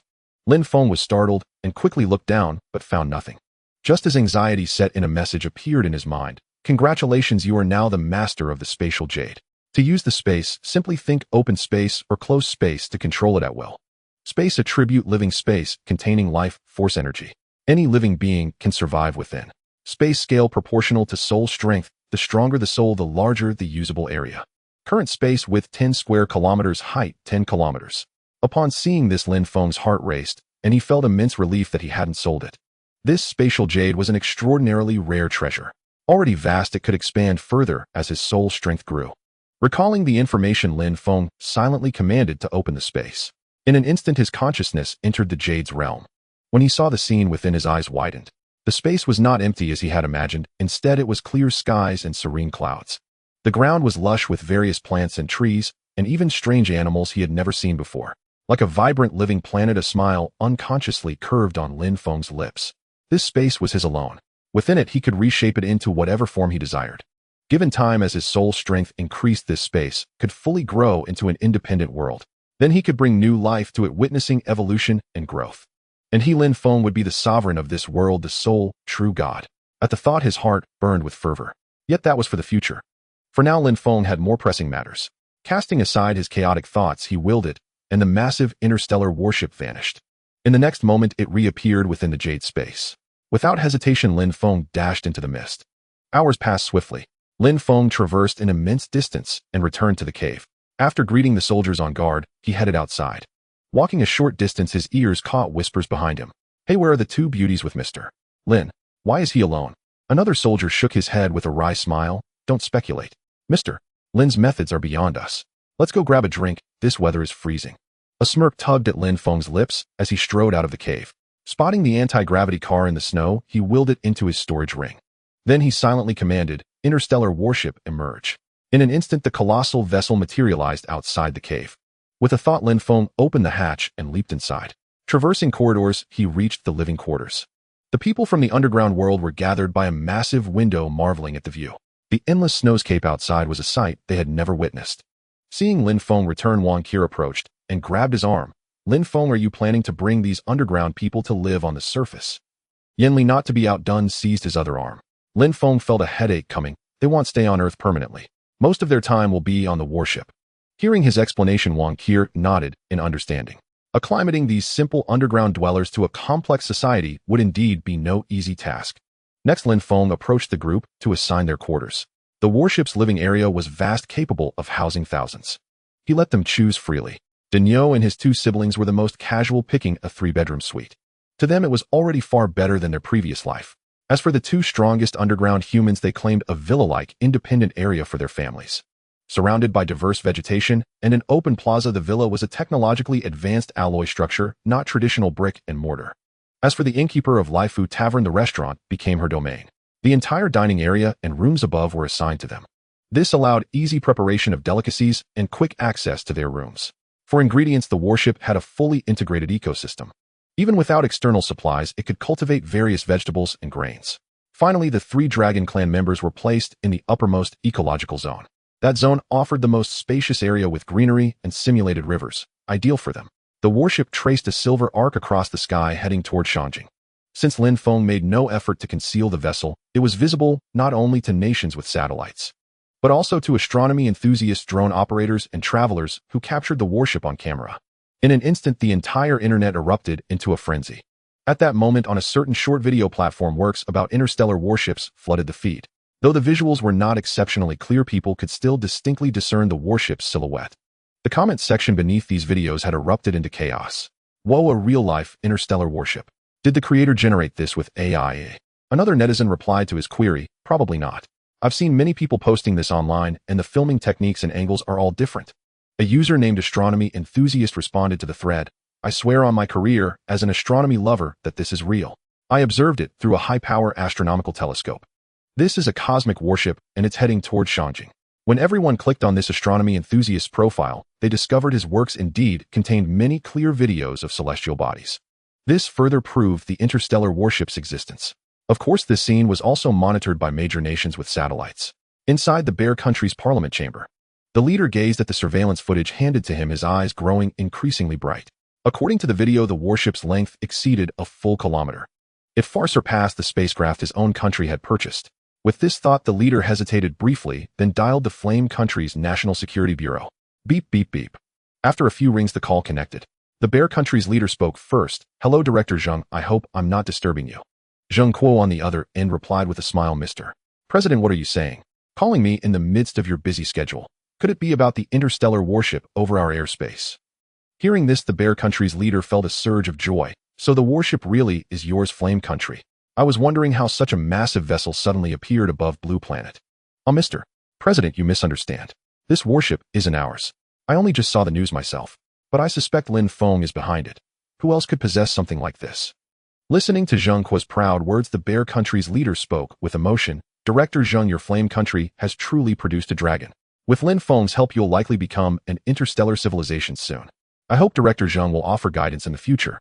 Inside the Security Bureau's meeting room, Zheng Kuo's smile bloomed like a chrysanthemum. Lin Feng had given him one surprise after another. In no time at all, he had produced an interstellar warship. With this thought, he spoke into the receiver. "Indeed, without Lin Feng, we couldn't have developed so quickly. But since you've brought this up, I do have an interesting idea." The Bear Country's leader pricked up his ears. "Please enlighten me." Zheng Kuo cleared his throat and said calmly, "Hey, race the thing. Lin Feng plans to shoot a film in outer space. Our Security Bureau intends to participate, using this filming opportunity to explore the moon. And since you now have a spacecraft, how about we jointly conduct interstellar exploration? What do you think?" Zheng Kuo's words seemed to open a window for him, a rare golden opportunity. Though they possessed a spacecraft, they were still novices in interstellar exploration. Joining Lin Feng's team would undoubtedly yield substantial benefits. Thus, the Bear Country's leader agreed on the spot. "That's wonderful. When does Mr. Lin plan to act?" I'll arrange for my people to come. On the other end, Zheng Kuo paused thoughtfully. It's not yet decided, but probably within a day or two. I'll inform you then. After hanging up, the bear country's leader could no longer contain his joy and burst into wild laughter. After a long while, he calmed down and dialed the military commander Puhai. Hello, Mr. President, what can I do for you? Hearing the familiar voice, the bear country's president recounted everything in detail. Start selecting personnel now and await my notification. Yes, Mr. President, I guarantee the mission will be accomplished. Meanwhile, in the temporary conference room near the Eagle Country's Black Palace, a group of counselors sat with gloomy faces, heads bowed in silence. They too had learned of the interstellar warship. The one seated at the head Trump scowled at the assembly. What are your thoughts on this matter? A young counselor spoke helplessly and dejectedly. No need to guess. It's Lin Feng again. Who else could possess such technology? Another older counselor frowned. In my view, we should bow to Lin Feng and the Flame Country. This time it's just the Black Palace. If we keep opposing them, we might all be finished. Our technological gap with Lin Feng is too vast. We're no match for them. The old man's words resonated with the counselors. They were afraid, utterly stunned by Lin Feng's methods. Seated at the head, Trump, despite his reluctance, had to admit they were right. After a long pause, he let out a deep sigh. It seems we have no choice. This is my fault. I acted without fully understanding his strength. 2 hours later, the interstellar warship arrived above the Shangjing Security Bureau. Upon receiving the news, Zheng Kuo had already led several bureau officials and guards to the training grounds at the rear to wait. As the warship slowly descended, they finally saw its full form. In their hearts, only 2 words described it: huge, simply too huge. The colossal vessel, over a kilometer in length, gently landed in the vast training yard. The warship's hatch slowly opened and Lin Feng stepped out with the 2 women. As for the core humans, Lin Feng hadn't informed them. Such an appearance would have been too abrupt. Zheng Kuo walked forward with a smile. Haha, Lin Feng, I knew it was you. You've given me another surprise. Lin Feng scratched his head. Director Zheng, esteemed leaders, what do you think of this second-tier interstellar warship? Not bad, right? The group exchanged glances at his not bad, finding him rather modest. This isn't just not bad. It's absolutely incredible. Lin Feng, I just spoke with the Bear Country's leader. We plan to conduct joint space exploration during your film shoot. Lin Feng's eyes lit up. That's great news. I'm all for it. Director Zheng, I intend to start preparations tomorrow. Once ready, we'll head into space for filming. At the same time, the authorities can issue a public announcement to inform the people. It's time they knew about these matters. Zheng Kuo nodded in agreement with Lin Feng's suggestion. After concluding his discussions with Zheng Kuo and the others, Lin Feng received a call from Director Feng. Hello, President Lin, we've completed all the preparations here. We're just waiting for your final decision to head to space for filming. Lin Feng's eyes lit up at the news. Good, well, set off tomorrow. Wang Qir will be coming with me. After hanging up, Lin Feng felt that matters were well in hand. A sudden thought struck him, and he turned to Zheng Kuo and the others. Director Zheng, Vice Director Military Advisor, would you like to join us? Caught off guard by the question, Zheng Kuo pondered for a moment before shaking his head. I'd better pass. There's a mountain of work waiting for me at the bureau. Perhaps another time. Director Zheng is right. We old demers can wait until Yen Nation is fully developed before taking a look up there. I hear that the production line at Star Technology is nearly assembled. It shouldn't be long now. Soon we'll enter the interstellar age in full force, not just with anti-gravity vehicles. The 3 brothers have already designed the blueprints for an interstellar warship and have begun constructing production robots. In the near future, our Yen Nation will be the first to establish an interstellar fleet that belongs solely to us. Though Lin Feng hadn't been following Star Technology's progress, the military advisor's words stirred a surge of excitement within him. Indeed, this would be Yen Nation's own interstellar fleet in the truest sense, not one acquired through the system. Lin Feng nodded with a smile. All right, then let me take the lead this time and scout the way. By the way, Director Zheng, the Dream Star still needs weapons support. And since he'll be away for a while, he'll have to trouble you to make another generous contribution. Lin Feng winked at Zheng Kuo. Zheng Kuo shook his head with a wry smile. Fine, since you've asked, how could I refuse? Tell me, what do you need this time? Lin Feng grinned. Director Zheng, let's go big this time. Aside from the usual weapons, it would be great if we could get some tanks, rocket launchers, and maybe even missiles. The military advisor's mouth twitched as he looked at Zheng Kuo. Zheng Kuo was also stunned, taking a long moment to recover. He stammered, isn't that a bit overkill? Not at all. The weapons in the arsenal are gathering dust. It's better to let the soldiers get some live-fire practice. Besides, once our new weapons are produced, the old ones will be obsolete anyway. Zheng Kuo nodded involuntarily, finding Lin Feng's reasoning sound. All right, well, do it your way. Zheng Kuo immediately pulled out his phone and dialed a number. Hello, this is Zheng Kuo. Immediately transfer 1/10 of the military district's reserve weapons to the Security Bureau training ground. On the other end of the line, the military district commander Zhang Hongbing was taken aback. Sir, has something happened? Zheng Kuo's tone turned cold. Don't ask questions. Just follow orders. After hanging up, Zheng Kuo nodded to Lin Feng. The weapons will be delivered within an hour. For the rest of the time, Lin Feng and the others discussed subsequent plans. An hour passed quickly. Lin Feng suddenly felt the ground tremble. Moments later, a rumbling roar filled the air. Under Lin Feng's astonished gaze, a convoy of military armored vehicles rolled into the training ground compound. Behind the armored vehicles came a line of tanks followed by countless trucks loaded with various heavy and light weapons, grenades, and more. Finally, over a dozen military helicopters landed steadily on the ground. A man in an officer's uniform stepped down from one of the armored vehicles, walked up to Zheng Kuo, and saluted with a solemn expression. "Sir, all equipment has been delivered. Please sign for it." The officer retrieved a list and a pen from his breast pocket and handed them to Zheng Kuo. Zheng Kuo glanced over it, briefly nodded, and signed his name. After the soldiers transporting the weapons had left, Lin Feng swallowed hard as he paced among the arsenal. With these weapons and equipment, he was confident that Dreamstar would soon be within his grasp. And the missiles mounted on these armored vehicles possessed devastating power. If they encountered another zombie horde, a few missiles would render the undead army utterly ineffective no matter their numbers. With a thought, Lin Feng made all the weapons and equipment in the training ground vanish. Director Zheng, find another batch of soldiers for cloning. The more people we have, the stronger our control over Dreamstar will be. While most of our personnel are deployed on missions, it'll be difficult to pull them back anytime soon. Zheng Kuo was in a bind. Hearing Zheng Kuo's predicament, Lin Feng remained unfazed. He stroked his chin in thought, then his eyes suddenly lit up. "I've got it. Since we don't have enough of our own people, we can recruit from the public." "Recruit from the public? Can we trust them?" Zheng Kuo was worried. Lin Feng reassured him, "Don't worry. All core authority will remain in the hands of the Security Bureau. There won't be any problems. Besides, the passage to Dreamstar is controlled solely by me." Zheng Kuo saw the logic in that, and immediately said, "He'll issue a public notice right away to start recruiting." Lin Feng nodded gently. Soon a post on Yen Nation's official forum sent shockwaves through the entire society. Netizens buzzed with discussion. "Hey, do you think this news is real? It's too surreal. Traveling to another planet to fight zombies. How is that even possible?" Another netizen countered, "Dude, this is an official announcement. How could it be fake? They've already revealed spaceships before. What's impossible anymore? You guys keep arguing. I live in the capital. I'm heading to sign up right now. True or false, I'll go first. Better to try and be wrong than to miss out." Of course, it wasn't just Yen citizens who got the news. Some netizens from abroad used VPNs to learn of it as well. In no time, the news of Yen Nation's officials fighting zombies on another planet spread like wildfire across the land. But as the saying goes, those closest to the water get the moon first. Soon thousands had signed up in the capital alone, and the numbers kept growing. Seeing this, Zheng Kuo quickly issued another announcement. "Dear citizens, our recruitment plan is now complete. Recruitment is temporarily suspended. Please stay tuned to the official website for further updates." Upon seeing this, many who had hesitated to sign up lamented their indecision. Meanwhile, those locals who had successfully registered proudly showed off on messaging apps. Soon the once quiet capital was flooded with a surge of out-of-towners. These newcomers were all hoping to be first in line when the official recruitment opened again. At the same time, they continuously contributed to the capital's GDP. Under the guidance of security personnel, the fortunate applicants formed orderly lines and made their way to the training ground. Gazing at the vast sea of people, Lin Feng couldn't help but swallow nervously.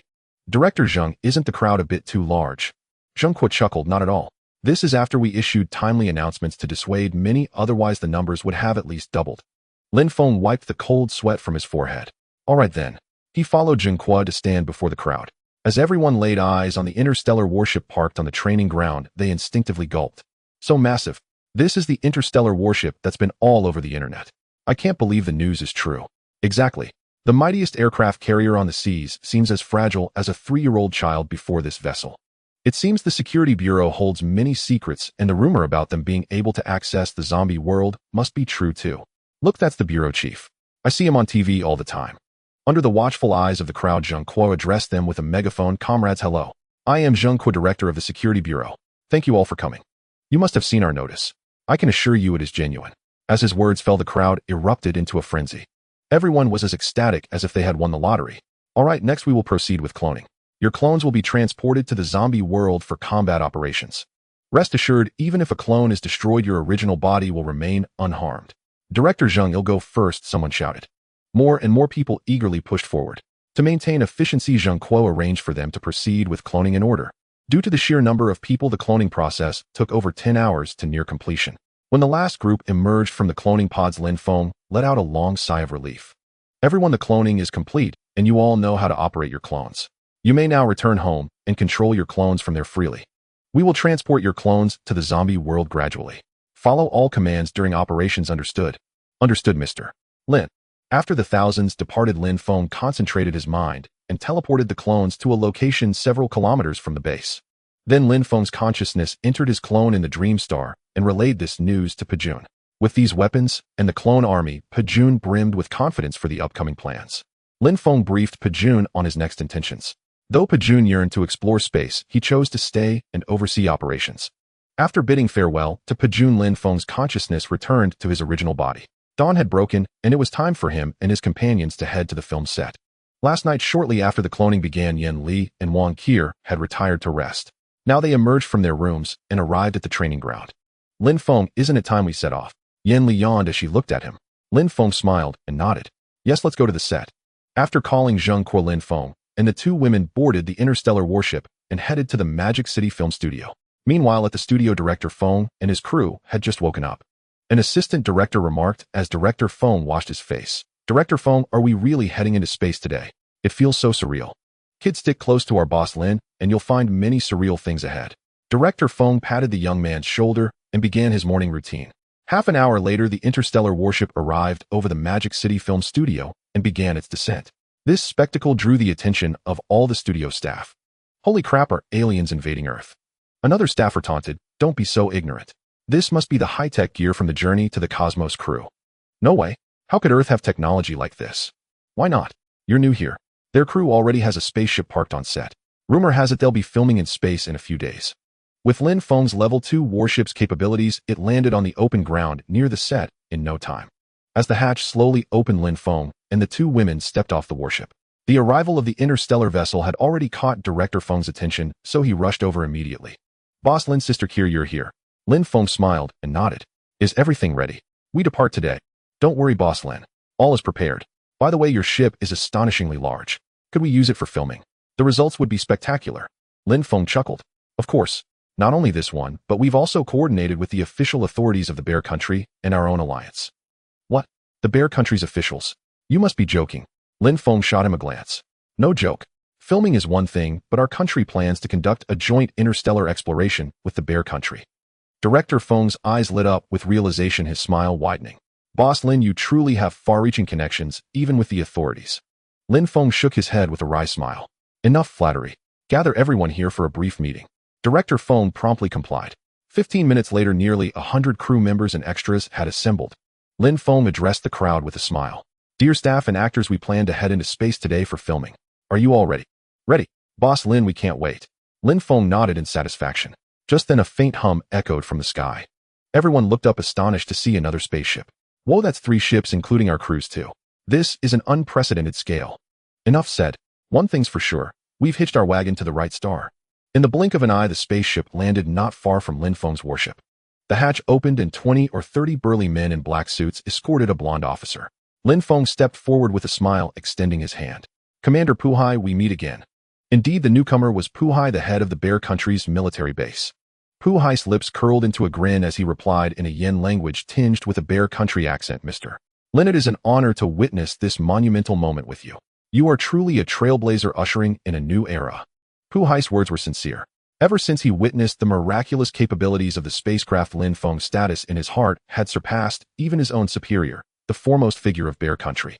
Lin Feng scratched his head awkwardly, thinking to himself that he was merely riding on the coattails of the system. Yet outwardly he remained composed and unruffled. Commander Puhai, our primary objective this time is to film allowing humanity on Blue Star to acclimate to the arrival of the interstellar era. Secondly, we are to explore the Moon Star. During this period, I expect your full and unconditional cooperation. Puhai promptly nodded, no problem. These men are at your disposal. Having settled matters, Lin Feng communicated with Xiao Yu in his mind. Xiao Yu, I plan to purchase a batch of spacesuits. Let me know the prices. Yes, master. After a moment, Xiao Yu's voice echoed in his mind again. Master, the standard spacesuit costs 100 Myriad realm coins, while the elite version costs 300 Myriad realm coins. Lin Feng paused, then pressed on. The price isn't steep, but what's the difference between the standard and elite versions? Master, their functions are largely similar. The only distinction is that the standard version is bulkier, whereas the elite version is exceedingly lightweight, resembling ordinary clothing and offering greater freedom of movement. Lin Feng nodded inwardly. Determined to achieve the best results for this mission, he decided to spare no expense. With that thought, he willed it. and said to Xiao Yu, "Purchase 150 elite spacesuits." "Yes, master. Purchasing now. Purchase complete. Total expenditure 45000 Myriad realm coins." Gazing at the dwindling balance on the system panel, Lin Feng still felt a pang of reluctance. The next moment, a mountain of spacesuits materialized on the ground before Lin Feng. Though everyone was stunned by the sudden appearance of the items, they tactfully refrained from asking questions. Lin Feng spoke calmly, "These are spacesuits. Everyone heading into space gets one. Director Feng, Commander Pu Hai, please arrange for the team to line up and collect them." Under the guidance of the two leaders, all staff members lined up and collected their spacesuits in an orderly fashion. As they held the suits, feeling their soft and lightweight material, they couldn't help but marvel. Pu Hai was equally astounded, turning to Lin Feng. "Mr. Lin, are these truly spacesuits? They are far lighter and more portable than the ones from our space agency." Lin Feng smirked. "Commander Pu Hai, these are products of a second-level cosmic civilization naturally different from ours. Yet their performance is no less. In fact, it surpasses that of our space agency's suits." Though Pu Hai still couldn't grasp the science behind it, he nodded in agreement. After all, every item Lin Feng had produced so far was a marvel of cross-era technology. Once everyone had received their suits, nearly 20 remained on the ground. With a sweeping gesture, Lin Feng stored them away into his spatial ring. By now, people had grown accustomed to Lin Feng's miraculous abilities, so there was little astonishment. "All right, let's board the ship. Everyone will embark on the largest warship. I will remotely command the other two." Led by Lin Feng, the group boarded the warship in an orderly fashion. After everyone entered, the hatch slowly sealed shut. Lin Feng led them directly to the passenger area. The space was vast, accommodating over 100 people without feeling cramped. So this is an interstellar warship, truly incomparable to ordinary spacecraft. Being inside feels like being in a small city. Pu Hai looked around and couldn't help but exclaim. Observing the curious glances of the crowd, Lin Feng smiled and said, "Everyone, we will be spending the next period aboard this warship. There are many rooms here, feel free to choose." He then turned to Director Feng. "Director Feng, from now on you can begin filming the scenes inside the ship. Manage the shooting schedule as you see fit. Feel free to come to me for anything you need." Director Feng's excitement was palpable. "Understood, Mr. Lin. Rest assured, I'll handle the filming. You focus on your own affairs." Lin Feng nodded and left the group. He then approached Pu Hai and led him to the cockpit. Lin Feng had already authorized Xiao Yu to control the warship. He only needed to give key directives. The warship began to start, and a barely perceptible hum of engines echoed through the cabin. Then the vessel slowly ascended. Inside the cockpit, Pu Hai gazed at the massive floor-to-ceiling glass before him. The scenery outside began to shift. As the warship rose, the buildings on the ground visibly shrank. When he averted his gaze, he could barely feel the warship's movement. It felt as steady as sitting on solid ground, incredibly reassuring. He looked at the impossibly young Lin Feng beside him and couldn't help but remark, "Although I know it's impolite, I can't resist asking. Mr. Lin, have you perhaps inherited the legacy of some advanced civilization?" Pu Hai stared intently into Lin Feng's eyes after speaking. Lin Feng's expression was casual, as if he had no intention of hiding the truth. "Close to your guess. In fact, I am an interstellar merchant. As long as I have sufficiently valuable resources, I can trade for anything I need, including interstellar warships." Lin Feng looked at Pu Hai with a hint of a smile. "Now that you know so much, does Bear Country feel the urge to capture me for research?" Pu Hai broke out in a cold sweat at the remark. He suddenly couldn't gauge Lin Feng's intentions. If the man decided to make a move against him now, he wouldn't even know how he died. "Don't be nervous, Commander Pu Hai. I was just joking." Pu Hai breathed a sigh of relief. "Mr. Lin, you jest. How could we ever harbor such thoughts? Possessing such immense power while still maintaining your original intentions is a blessing for Yin Country and for Blue Star. Bear Country is willing to follow Mr. Lin and Yin Country's lead, and we hope you will allow us to join in." Lin Feng narrowed his eyes at him. After a long pause, he spoke calmly. "Rest assured, as long as Bear Country does nothing to betray Yin Country, I will not treat you poorly. There will be a place for you in the future interstellar era." Lin Feng's simple words plunged Pu Hai into ecstasy, for they meant Bear Country would be the second nation after Yin Country to become an interstellar civilization. He firmly believed that with Lin Feng's willingness, this timeline could be drastically shortened, perhaps even realized within a few years. The interstellar starship, swift as a fleeting thought, reached the atmosphere of the blue planet in the time it takes to smoke a cigarette. At that moment, the vessel trembled slightly. Yet calm was swiftly restored, signifying that the starship had pierced the atmosphere and arrived in outer space. "Shall you proceed to the lunar star at a steady speed?" "Yes, master." Initiating navigation. Destination lunar star. Distance 4000 kilometers. Speed Mach 25.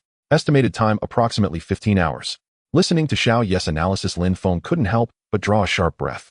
The journey from the blue planet to the lunar star would take merely a dozen hours, and this was only the starship's standard cruising velocity. Should he activate the rapid, or even the extreme mode, how much faster would it become? As the starship gradually receded, the full silhouette of the blue planet unfolded before their eyes. That arc of azure was their homeland, a sight that had never stirred much emotion before. But in this moment, an inexplicable sense of dread and solitude crept unbidden into Lin Feng's heart. He felt like a solitary leaf adrift on a vast ocean, at any moment to be swallowed by the waves. Lin Feng was not alone. Everyone aboard the starship shared this sensation. It was the discomfort triggered by an innate self-preservation mechanism embedded in their genes, a feeling that would gradually fade with time. Meanwhile, on the first passenger deck, the entire film crew gathered before the massive floor-to-ceiling window, gazing backward at the azure planet. They had witnessed such scenes countless times on television and in movies. But the spectacle on the screen could never rival the awe of reality. As for capturing the blue planet, the interstellar starship was equipped with ultra-high-definition cameras. They recorded the cosmic environment and the planet's brilliance in stunning, unblemished detail. Director Feng examined the footage from the starship's cameras. The various shots, transitions, and cutaways were masterfully crafted, as if by a professional editing virtuoso. No post-production was necessary. Thus, their task was merely to film the scenes and plots within the starship itself. As the starship distanced itself further from the blue planet, the crew gradually withdrew their gazes. Under Director Feng's direction, they commenced shooting the scenes. In the cosmos, with no distinction between day and night, the crew worked for over a dozen hours without feeling fatigue. Only when the lunar star's form loomed larger before them did drowsiness set in. All right, that's a wrap. Everyone return to your quarters and rest. Director Feng addressed the crew as the lunar star grew ever closer. Yet they were all too exhilarated to even think of sleep. One by one, they gathered at the observation deck, their eyes fixed unblinkingly on the cold, gleaming lunar star through the vast windows.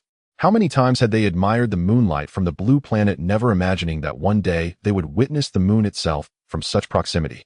As the distance shrank, the lunar craters became starkly visible, a testament to their immense scale. Dear passengers, we will soon arrive at the lunar star. The vessel is now 300 kilometers from the lunar surface. Please prepare yourselves. At that moment, a broadcast echoed through the starship. Incredible! We've reached the lunar star in such a short time. Director Feng murmured, his eyes gleaming with wonder. The next moment, Lin Feng's holographic projection materialized in the hall. Everyone, we are about to land on the lunar surface. Please rest now. In 10 hours, we will begin our extravehicular activities. As Lin Feng's words faded, the crew hesitated no longer and returned to their cabins to sleep. For ahead lay a greater task, walking on the lunar star itself to film. In the cockpit, Lin Feng opened his eyes, emerging from cultivation. Gazing at the lunar star, so near, a subtle smile curled at the corner of his mouth. The lunar star, he had arrived. Minutes later, the starship descended gently onto the lunar surface, stirring ripples of dust. The commotion on the moon drew widespread attention from astronomical observatories and enthusiasts across the globe. Through their telescopes, they could clearly observe the events unfolding on the lunar star. At that moment, in the Yin Kingdom's capital security bureau meeting room, Zheng Kuo and several other high-ranking officials stared unblinkingly at the images captured by the telescope.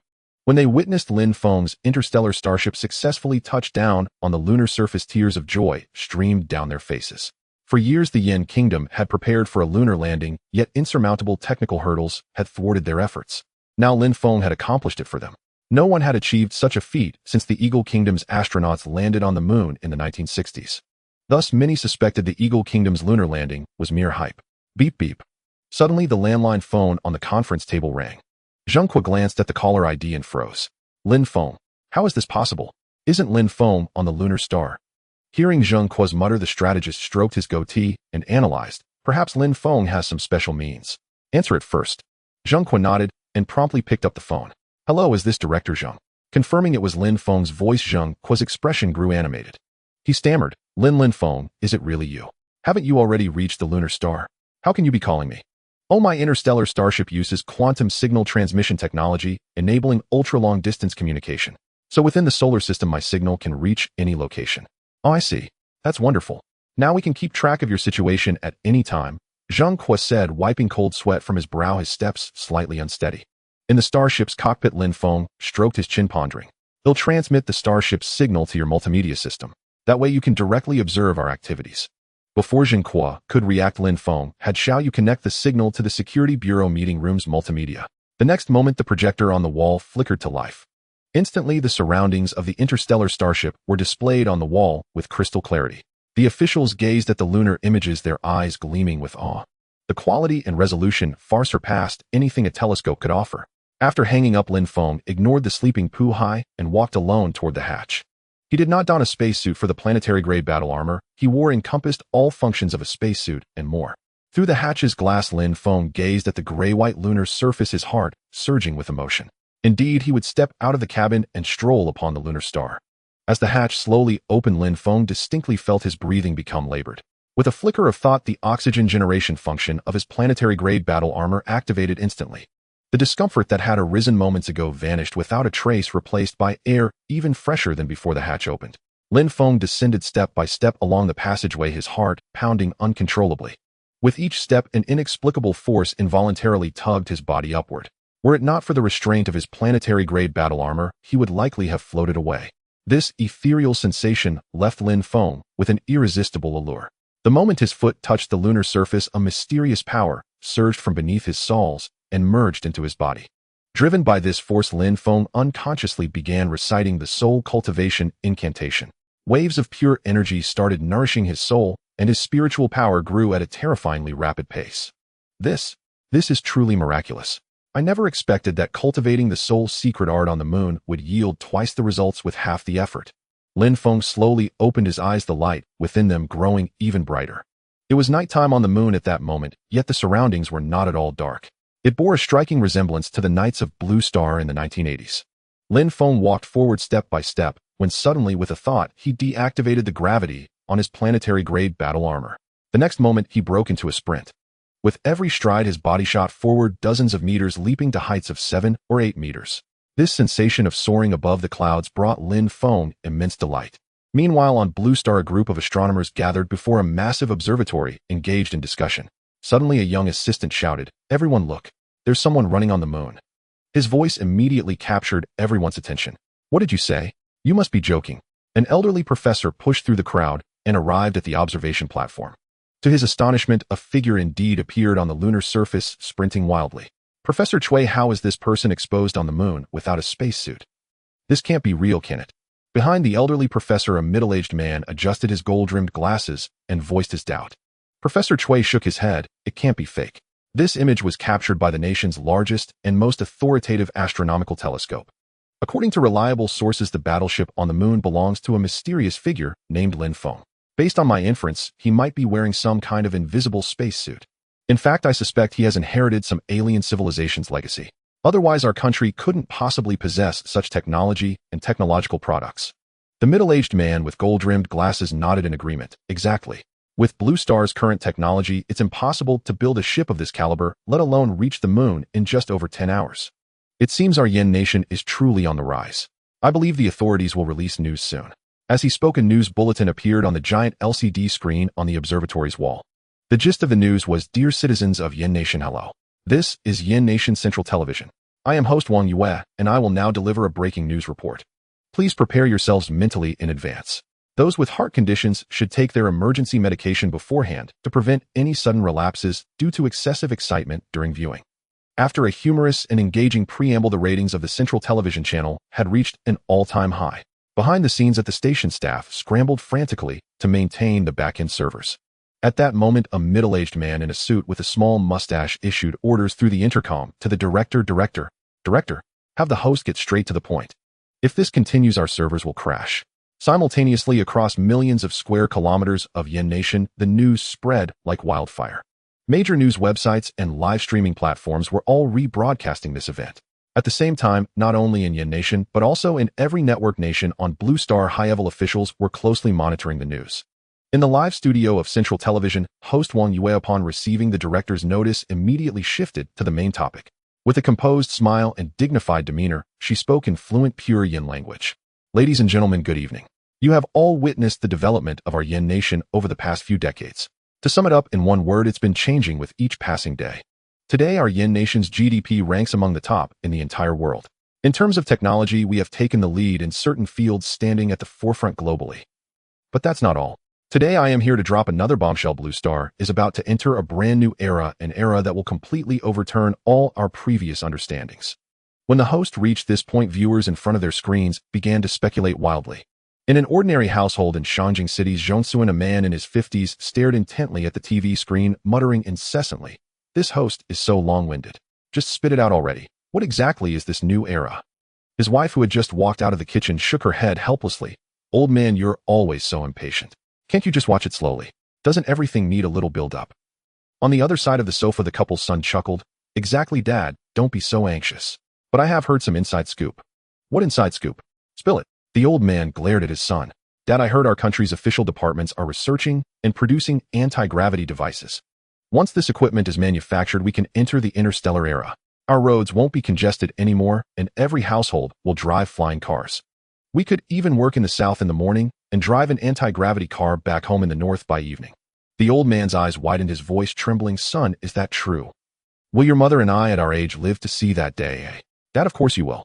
I heard this device is already in the experimental stage and could be realized within a year or two. And on a larger scale, if anti-gravity devices are applied to cruise ships, they become spaceships. If applied to aircraft carriers, they become star warships. Once we reach that stage, our Yen nation can leave Blue Star and expand into the cosmos. Then the sky will be the limit and countless planets will be our resources. We'll never have to worry about survival again. Maybe we'll just sit at home while the government hands out money. Lin Feng ran for a while on the moon star, and just as he began to feel a bit tired, a massive meteorite crater appeared before him. The diameter of this crater was likely several hundred meters, with a terrifying depth of over 10 meters. Under the faint starlight, Lin Feng could clearly see an oval stone several meters in diameter lying at the bottom of the crater. Lin Feng's eyes sparkled, murmuring to himself, This is a meteorite. If I can bring such a large meteorite back to Blue Star, wouldn't I strike it rich? It's no wonder Lin Feng was so excited. Meteorites are extremely rare. Their price can rival that of gold and diamonds measured in grams. Such a large piece before him must weigh at least several tons. With confidence, Lin Feng was wearing a planetary-grade battle armor. Without any hesitation, he leaped into the meteorite crater. Standing beside the meteorite, Lin Feng began to observe it closely, noticing its surface was pitch black and gleaming. Shall you help me determine the material of this meteorite? As Lin Feng's voice echoed in his mind a few seconds later, Xiao Ye's voice responded, Master, this is a dark matter energy stone. Dark matter energy stone. I have never heard of that before. By the way, does this type of stone have any industrial value? This relates to whether it can bring me considerable income. Lin Feng continued to inquire, filled with anticipation. Master, its significance cannot simply be described by industrial value. To be precise, dark matter energy stones are a type of renewable energy. However, their generation conditions are extremely harsh, making them very precious energy sources among advanced cosmic civilizations. A dark matter energy stone is formed through the collision of dark matter in the universe, followed by years of atomic structure fusion and arrangement. There is only a certain probability of forming such a dark matter energy stone. Of course, its utility is also significant. 1 kilogram of dark matter energy stone is enough for a level 2 cosmic warship to fly at normal speed for 10 years. In advanced cosmic civilizations, 1 kilogram of dark matter energy stone sells for around 1,000 star coins.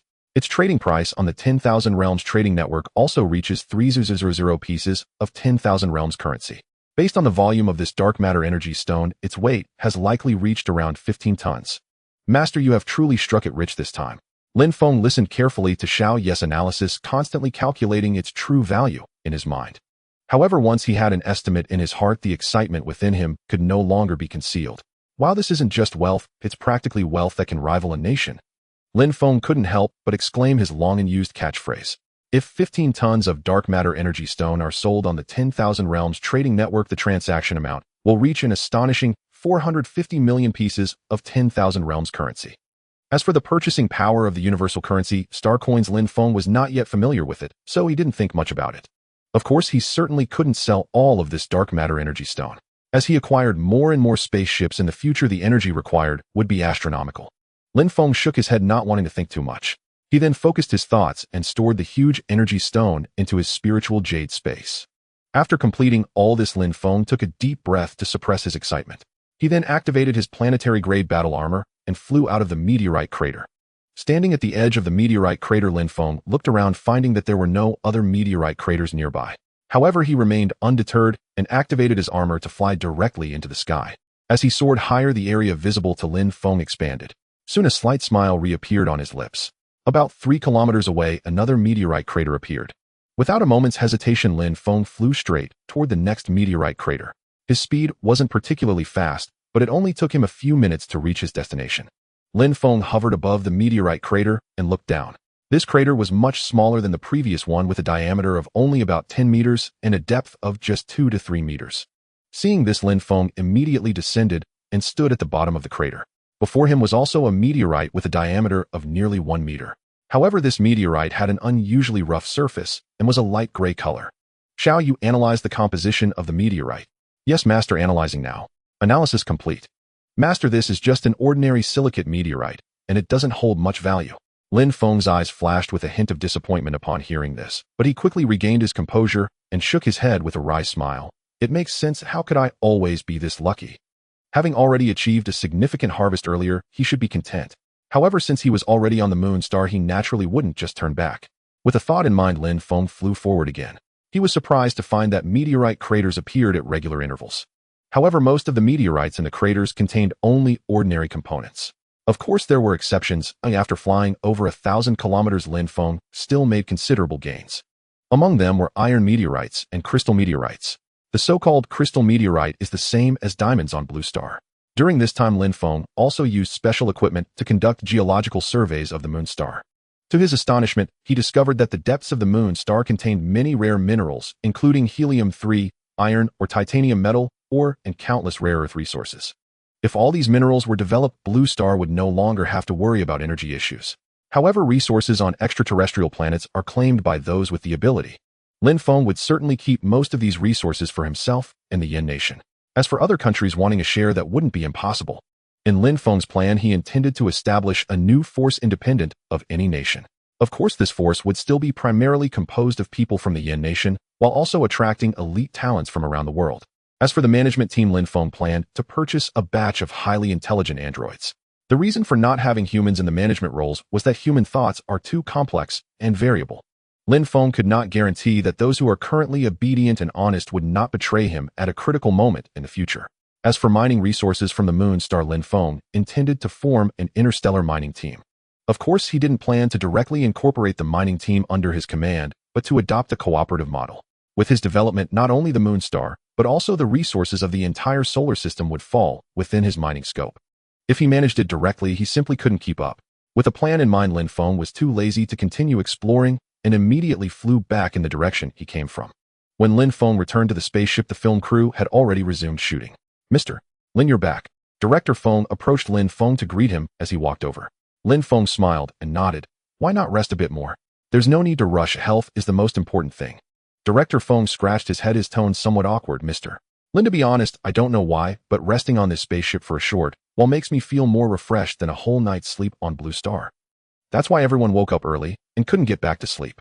Lin Feng was astonished. Could it be that the change in environment had altered their routines? Master, the free energy of dark matter in the universe plays a vital role in replenishing one's spirit. Hearing Xiao Ye's prompt, Lin Feng looked enlightened. I never thought dark matter energy in the universe had such effects.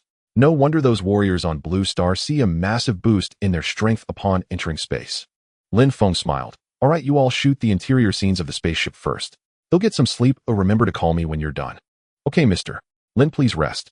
After bidding farewell to Director Feng, Lin Feng found a bedroom, sat cross-legged, and began cultivating his soul techniques. Lin Feng no longer needed sleep. A night of cultivation was more refreshing than any slumber. He shut out all external distractions, letting time flow slowly as he practiced. A knock sounded at the door. Lin Feng slowly opened his eyes, exhaled a long breath of stale air, and a bright light gleamed in his gaze. The bedroom door opened, revealing Director Feng's smiling face. Mr. Lin, we've finished shooting the indoor scenes. That fast? Lin Feng's eyes flickered with surprise. He pulled out his phone to check the date. His eyes widened in shock. 3 days had passed since he entered the room. With an embarrassed smile, he said, Good, notify everyone. We'll shoot on the moon today. When they arrived at the cabin hall, the crew was methodically packing up. Director Feng announced cheerfully, Everyone put on your space suits. We're shooting outside the ship today. As soon as Director Feng finished, an excited crew member asked, Director Feng, Mr. Lin, can we really walk on the moon? It feels surreal. Even the major nations on Blue Star can't achieve this. The others nodded in agreement. Director Feng patted the speaker's shoulder. Shaoli, you're right. Those big nations can't do it. But have you forgotten? Our Mr. Lin is no ordinary man. He owns a spaceship. Do those nations have one? Mr. Lin can take us to the moon. Can other countries do that? The crew member grinned sheepishly and gave a thumbs up. Director Feng is right. With Mr. Lin's unfathomable skills and power, even the most extraordinary feats would be no surprise. Another actress gazed at Lin Feng with stars in her eyes. If not for knowing he was with Wang Qier, she would have rushed to win him over. All right, everyone get ready. We depart in 1 hour. At Director Feng's command, the entire crew sprang into action. An hour later, Lin Feng looked at the fully prepared team and nodded. Good, bring your gear. Prepare for landing. Under Lin Feng's lead, the crew filed out of the ship's hatch. As they felt the moon's low-gravity excitement lit up their faces.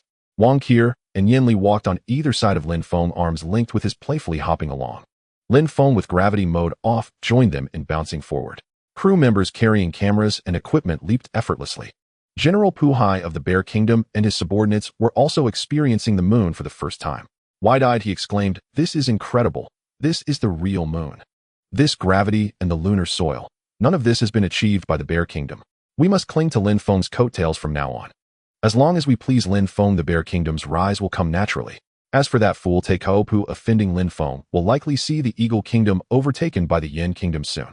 After half an hour of adjustment, everyone grew accustomed to the moon's gravity. By mastering their stride, they could walk freely. Director Feng observed the surroundings, planning the shots. Half an hour later, his eyes lit up. "Attention, all departments. Prepare to shoot." At his command, the costumed actors took their prearranged positions. The lighting and prop teams stood ready to assist. The camera crew signaled readiness. Director Feng turned to Wang Qier. "Miss Qier, we'll shoot the scene where the exploration team returns to the ship on the moon." Wang Qier nodded. "Okay. All units ready, prepare to shoot. 3, 2, 1, action." As the assistant director's countdown ended, Wang Qier led a team of astronauts in space suits toward the distant ship. The shot began with a long front view as the team neared the ship, then shifted to a side angle followed by a close-up of Wang Qier. Finally, it ended with a rear shot. As Wang Qier and the crew disappeared into the ship's hatch, the camera stopped. "Good cut. One take." Director Feng gave the final call, and Wang Qier and the extras returned to his side. Director Feng gave a thumbs up. "Miss Qier, you're amazing. Such a smooth shoot." Then he turned to Lin Feng. "Mr. Lin, you're the only one without a spacesuit.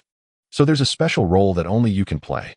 Director Feng's face flushed red, and he hesitated to meet Lin Feng's eyes. Lin Feng was puzzled. "Director Feng, just tell me. What do you need me to play?" He stroked his chin, staring intently at Director Feng. After hesitating for a long while, Director Feng finally spoke with difficulty. "Mr. Lin, we need you to portray an exile who was sent to the moon star many years ago. This survivor, against all odds, managed to endure and gradually adapted to the oxygen-free environment. He could survive without any spacesuit or oxygen equipment. When our interstellar fleet returned to the moon star, they unexpectedly discovered this exile. We decided to bring him back to Blue Star for genetic research. To our astonishment, his genes revealed the secret of surviving without oxygen." As Lin Feng listened to Director Feng narrating the character's background, his eyes lit up. He stroked his chin thoughtfully. After a moment, Lin Feng asked Xiao Yu in his mind, "Xiao Yu, do you think such a scenario is possible in reality?" "Master, it is certainly possible. In the cosmos, many martial artists who have reached profound realms by absorbing dark energy can achieve this. They don't need to breathe air. They sustain their bodily functions by continuously absorbing dark energy. At the highest levels, they can even traverse the void of space with their physical bodies, much like immortal cultivators." Lin Feng's heart began to pound. After a long pause, he took a deep breath and asked again, "Xiao Yu, can I buy such a technique for absorbing dark energy from the Myriad Worlds Mall?" "Master, of course. The Myriad Worlds trading network covers the entire cosmos. There is very little that cannot be found there." Lin Feng's heart leaped with joy. "Great, Xiao Yu. How many Myriad World coins does such a technique cost?" He immediately asked the question he cared about most. Master, techniques for absorbing dark energy are not rare in the universe. Generally, once a planet reaches a level 2 cosmic civilization, it can obtain cultivation techniques through interstellar trade. However, the disparity between cultivation techniques is vast. For instance, the cheapest technique costs only 1000 Myriad World coins. But its efficiency is extremely low with little room for growth. Conversely, the highest grade technique commands a staggering price of 20 million Myriad World coins. Yet its effects are astonishing, with unmatched cultivation speed and no upper limit on the realms one can achieve. Such techniques are used by the prodigies of advanced cosmic civilizations. Of course, very few can afford them. Only the core members of superpowers. Lin Feng's eyes widened.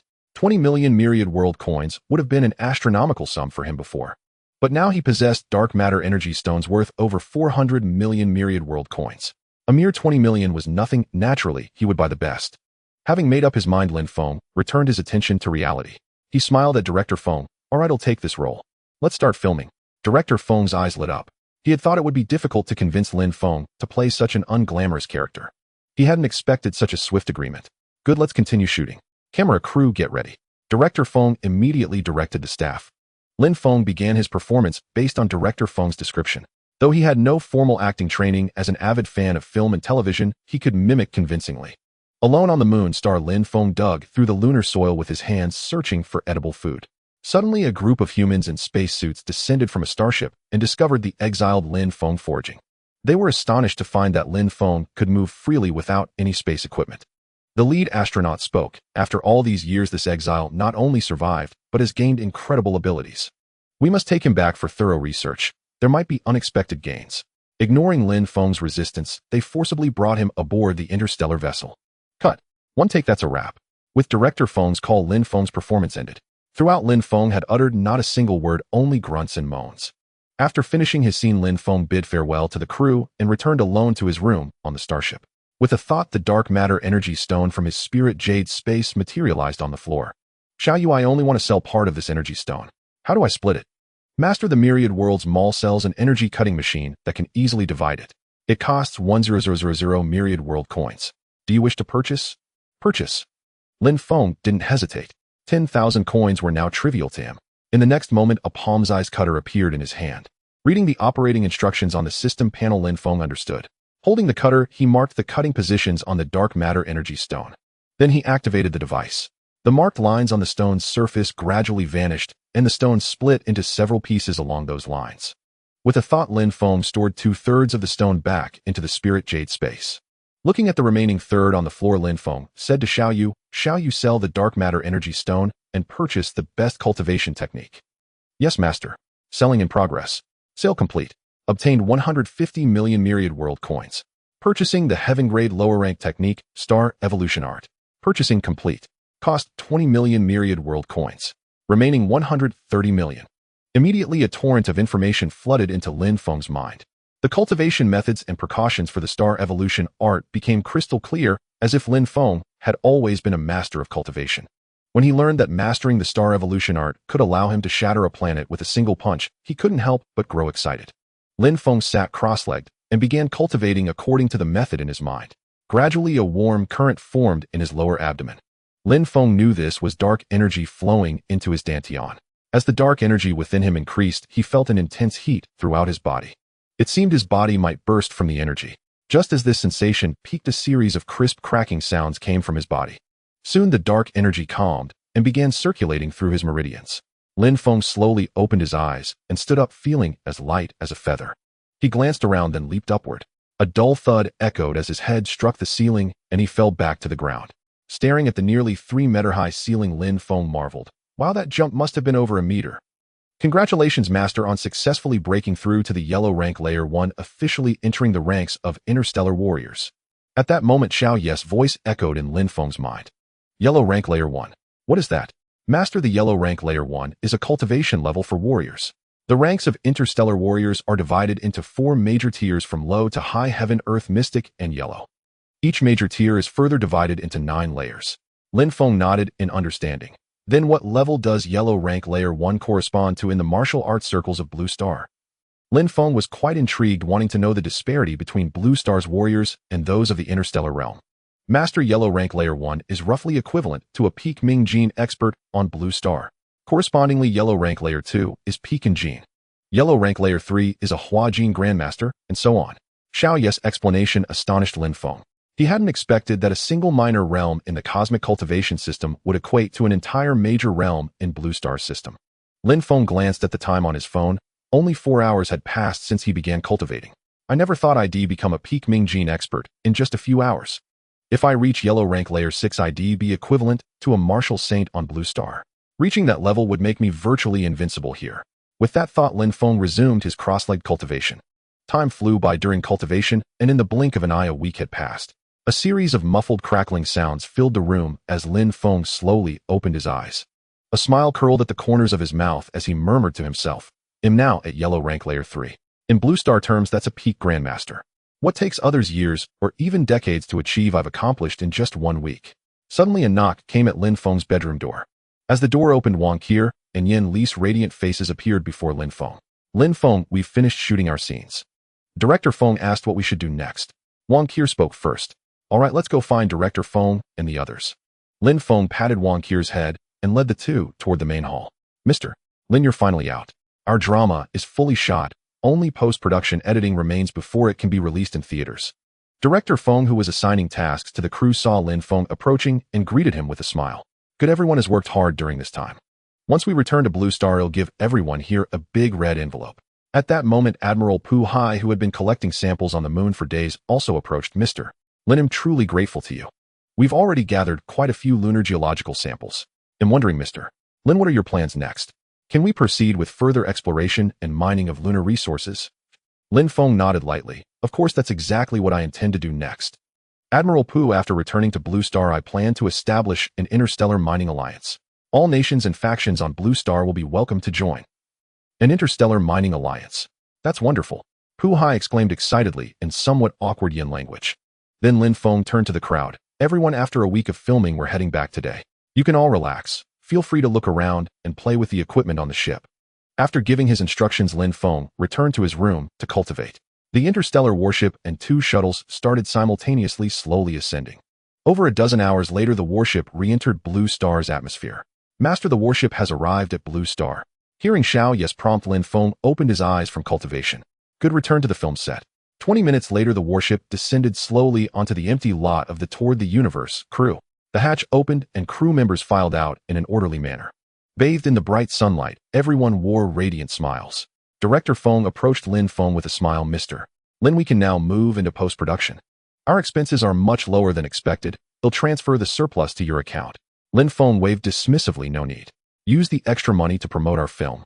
Also give every employee a big red envelope. Lin Feng and Director Feng hadn't lowered their voices, so the surrounding staff heard everything clearly. Someone started it, and soon everyone was cheering. Thank you, Mr. Lin, for the big red envelope. May our film be a huge hit. Lin Feng, where are we going next? Wang Qier came to his side, tugging at his arm. Let's go to your place. It's been over a week. I wonder how the Wang family's cultivation is progressing. After bidding farewell to Director Feng, Lin Feng piloted the warship toward the Wang residence. By now, the existence of the interstellar warship was no longer a secret, so Lin Feng wasn't worried about being seen. Over a dozen minutes later, they arrived at the entrance of the Wang family estate. As Lin Feng and the 2 women stepped out of the warship, the Wang family was already waiting at the gate. Wang Qier spotted her parents and threw herself into her mother's arms, acting coy. Mr. Lin, you're back. Sect leader Zeng led his disciples in a bow of greeting. Lin Feng smiled and nodded. No need for formalities, Sect leader Zeng. By the way, how is the Wang family's cultivation progressing? Before Sect leader Zeng could answer, Wang Qier's father spoke up. Lin Feng, thanks to Sect leader Zeng, almost all of the Wang family's younger generation have begun cultivating.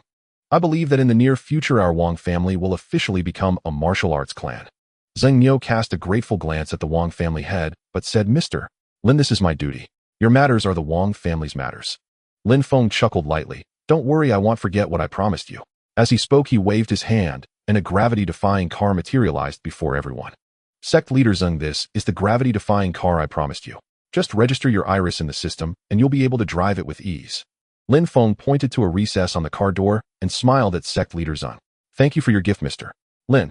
Sect leader Zeng clasped his fists in gratitude, then leaned in to align his eye with the recess. The next moment, a mechanical voice sounded, Congratulations, Mr. Zeng, you are now the owner of this vehicle. I am your intelligent assistant, ready to serve you at any time. Hearing the crisp mechanical tone, Sect leader Zeng's face bloomed like a chrysanthemum. How wonderful. With this car, we can now cultivate in outer space. Sect leader Zeng glanced at his disciples, then knelt on one knee before Lin Feng. Mr. Lin, I Zeng Niu am at a loss to repay your kindness. From now on, the Zeng family will follow your lead. Behind Zeng Niu, the Wang family members wore expressions of disbelief. They had already learned of Zeng Niu's standing in the martial arts world. That such a prominent figure would show such deference to Lin Feng only deepened their admiration. The Wang family grew increasingly satisfied with Lin Feng. Resolved to ensure Wang Qier and Lin Feng would be together, Lin Feng quickly helped Zeng Niu to his feet. The Zeng family need not stand on ceremony, were merely helping each other. In the following hours, the Wang family patriarch warmly invited Lin Feng to dine at their home. The Wang family and Zeng Niu all toasted Lin Feng. Lin Feng accepted every toast without refusal. After several rounds of drinks, his phone suddenly rang. Shaking his dizzy head, he pressed the answer button. A familiar voice came through. Lin Feng, where are you now? News of your arrival on the moon has attracted worldwide attention. Countries around the globe are sending envoys hoping to cooperate with us. What do you think? Hearing this, Lin Feng's hazy mind instantly cleared. A glint of light flashed in his eyes. Just as he was pondering how to recruit personnel, this problem was solved so easily. Without hesitation, Lin Feng agreed immediately. Uncle and I have urgent matters and must leave for the capital. He'll visit again when I have time. Lin Feng smiled at the Wang patriarch and his wife. The patriarch nodded. All right, business comes first. I won't keep you. But do visit when you can. We approve of you and Kier. Wang Kier's cheeks flushed crimson at her father's teasing. Patriarch Zheng also spoke, Mr. Lin, rest assured. Leave the Wang family's training to me. Contact me anytime for anything. Lin Feng smiled and nodded in acknowledgement. After exchanging pleasantries with Yin Li and Wang Kier, he left the Wang estate. Returning to the warship, he immediately flew toward the capital. Half an hour later, the warship's massive form hovered above the security bureau, blotting out the sky. Those discussing cooperation in the conference room, alerted by guards, streamed out to the square. An envoy from a non-aligned nation stared at the warship, his eyes gleaming. My God, such a colossal hunk of metal floating steadily in the air. Unbelievable. An envoy from Myanmar looked from the sky to the leader Zheng Qua and spoke in awkward Yanese. Director Zheng, is this Mr. Lin Feng's space warship? Zheng Qua nodded, a hint of pride in his eyes. Indeed, Lin Feng has just returned from the moon. He'll relay your proposals to him. Whether we can cooperate depends on his decision. High above, Lin Feng gazed at the tiny dots on the square below and murmured, these must be the envoys from various nations. Time to give them a show of force. With that thought, Lin Feng opened the warship's hatch. In one swift motion, he leaped out. His body plummeted toward the ground in free fall. Below, the crowd gasped in horror. Someone jumped from up there. Is he insane? Doesn't he know that height would shatter him to pieces? Zheng Qua smiled knowingly. With Lin Feng's abilities, jumping from 1,000 meters, or even from the edge of the atmosphere, posed no danger. The 1,000-meter descent passed in an instant. Just as Lin Feng was about to hit the ground, the anti-gravity device of his planetary-grade battle armor activated, and he landed steadily. Impossible. He jumped from such a height and is completely unharmed. Is he even human? Mr. Lin is no ordinary man. Anyone who owns an interstellar warship can't be simple. Unmoved by the flattery from foreign envoys, Lin Feng walked straight to Zheng Qua and greeted him with a smile. Director Zheng, let's talk inside. Sure. Zheng Qua patted Lin Feng's shoulder and led the way. Back in the conference room, Lin Feng sat down beside Zheng Qua. The usually quiet room was now crowded with envoys from various nations. Among them was the envoy from Eagle Country who had previously attempted to assassinate Lin Feng. The Eagle Country envoy sat nearby, watching Lin Feng's expression. Before arriving, Tepekeo had given him strict orders. He must obtain Lin Feng's forgiveness and secure cooperation at all costs. Standing abruptly, the envoy bowed deeply to Lin Feng. Mr. Lin, I am the envoy from Eagle Country. On behalf of the Eagle Council, I offer our profound apologies for the previous unpleasantness. We also hope to cooperate with you. Let us jointly develop outer space resources. Please give us a chance. As he finished, the other envoys exchanged bewildered glances. The events in Eagle Country were no secret. Though they despised Eagle Country's actions, fear of its global authority kept their dissent silent. Lin Feng eyed the gold-rimmed glasses of the blonde man, a playful glint in his eyes. Sir, my memory is a bit hazy. I can't recall what incident would require the mighty Eagle Country to apologize to me. I'm truly flattered. Laughter erupted in the room. The Eagle Country envoy's pale face flushed crimson at the mockery. He pointed angrily at the envoys who had laughed the loudest. How dare you mock our great Eagle Country? When I return, I will report your insolence to the Black House. Your nations will bear the wrath of Eagle Country. The envoys from smaller nations paled. We said nothing. You can't treat us like this. Yes, we just couldn't help laughing. It wasn't intentional. Lin Feng clapped his hands with a smile. I can testify they truly didn't mean it. And I wasn't wrong. You apologized for a reason. Since you won't explain, allow me to do it for you. Lin Feng rose to his feet, his gaze sweeping across the assembled crowd before he spoke calmly. Ladies and gentlemen, you are all representatives from different nations. I trust you have all heard about the recent events in Eagle Country. Allow me to elaborate on what truly transpired. Not long ago, upon learning of my advanced technology, Eagle Country sought to seize it by force. Naturally, I refused, but they stopped at nothing to achieve their ends. They even kidnapped my family and held them hostage on an island in international waters to threaten me. To rescue my family, I had no choice but to accompany them to the Black Palace in Eagle Country. Once on their turf, they grew even more brazen. They demanded I hand over my technology, which I categorically refused. So they deployed every means against me, first sending gene-enhanced warriors. When I proved too formidable, and after I departed, they launched missiles on the high seas and even resorted to nuclear weapons. Had I not possessed numerous tricks up my sleeve, I would have perished at their hands. Lin Feng's words struck like thunderbolts, landing heavily on everyone's ears. How could such a thing happen? Eagle Country is utterly despicable. Indeed, Eagle Country, flaunting its technological prowess, has always styled itself as the global enforcer. Countless small nations have suffered under its bullying, yet we could only swallow our grievances. Now that Eagle Country has met Mr.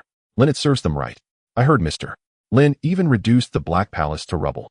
They had it coming. And now they have the audacity to seek cooperation. What on earth is in Trump's head manure? Amidst the flurry of sarcastic remarks, the Eagle Country envoy's face shifted through a spectrum of colors. As the envoy of Eagle Country, she was accustomed to being treated with utmost respect wherever she went. Yet now even envoys from minor states dare to mock her. How could she tolerate such insolence? You bunch of fairweather friends. Just wait for the economic sanctions from our great Eagle Country. Huh? Lin Feng scoffed dismissively. Everyone fear not. How large is Eagle Country's market? Our yen country boasts a population of over 1 billion. From now on you can partner with us for your goods. Moreover, I know why you have all come. So let me make my stance clear. Except for Eagle Country and the Little Sun Country, all other nations are welcome to collaborate with us. Lin Feng's words instantly electrified the entire conference room. An envoy from a non-aligned nation looked at Lin Feng with excitement. Mr. Lin, is this true? Can our country also participate in the space project? He could hardly believe it. He had merely come to go through the motions as instructed. In the eyes of his nation's leaders, Lin Feng would surely seek partners among the major powers. For economically backward nations like theirs, there seemed little hope. Yet now the reality far exceeded expectations. Lin Feng smiled in reply, of course. The scope of the space project is vast enough to involve every nation on the globe. The envoys from Eagle Country and Little Sun Country frowned simultaneously. The Eagle envoy protested. Mr. Lin, I have already apologized to you. What more do you want? Furthermore, if trashy nations like them can cooperate, why can't we, the world's sole developed country? This is outright discrimination against us. Similarly excluded, the mustachioed envoy from Little Sun Country also burst out angrily. Linson, I understand you refuse Eagle Country for their offense. But we Little Sun Country have not offended you. Why shut us out? Lin Feng sneered. Little Sun Country has not offended me personally, but you have offended our entire yen country. Do you remember the heinous crimes your ancestors committed on our soil decades ago? Do not think that time can erase such disgrace and hatred. Let me tell you, we the descendants of Yanxiao will never forget the harm you inflicted upon us. The Little Sun envoy quickly defended. Linson, those are grievances of the previous generation. I believe they should not involve our generation. We have nothing to do with that. Eagle Country is detestable, but I find your Little Sun Country the most nauseating. Not only are you twisted in character, but you also refuse to admit your wrongs. We will never cooperate with your nation. Just then Zheng Kuo slammed his hand on the conference table and roared. You bastards. Don't think you're the only ones with space technology. Sooner or later Little Sun Country will build its own spacecraft. Just wait and see. Seeing no hope whatsoever, the Little Sun envoy tore off his mask of pretense, rose, and stormed out, slamming the door behind him. The Eagle envoy, however, remained far more composed. Suppressing his fury, he continued, Mr. Lin, I once again apologize for what happened before. Please give us a chance. Whatever conditions you name, Eagle Country will meet them. Are you certain you will agree to any condition? A mocking smile curled at the corner of Lin Feng's lips. The Eagle envoy's eyes lit up at the question. Did this mean there was still hope for them? Suppressing his inner joy, he spoke respectfully. Please name it, Mr. Lin. If it is within our power, we shall comply. Clap, clap, clap. Lin Feng applauded with a smile. Very well, since you put it that way, it would be petty of me not to give you a chance. Tell me who ordered the kidnapping of my family, and who authorized the missile and nuclear strikes. Answer me truthfully. Remember, do not attempt to lie. You have only one chance. Lin Feng fixed his gaze on the Eagle envoy, though he already suspected the answer. Yet he wanted the envoy to confess before the delegates of all nations. The envoy's face twisted in anguish. After a long pause, he let out a deep breath and said, It was Chief Counselor Trump. A smirk played on Lin Feng's lips. I knew it. All right, since you did not lie, I will give you one more chance. Have Trump removed from office and elect a new chief counselor. Then I will agree to cooperate. The Eagle envoy hesitated, thinking to himself, remove Trump. That's impossible. He holds great sway in the parliament. Ousting him is no simple matter.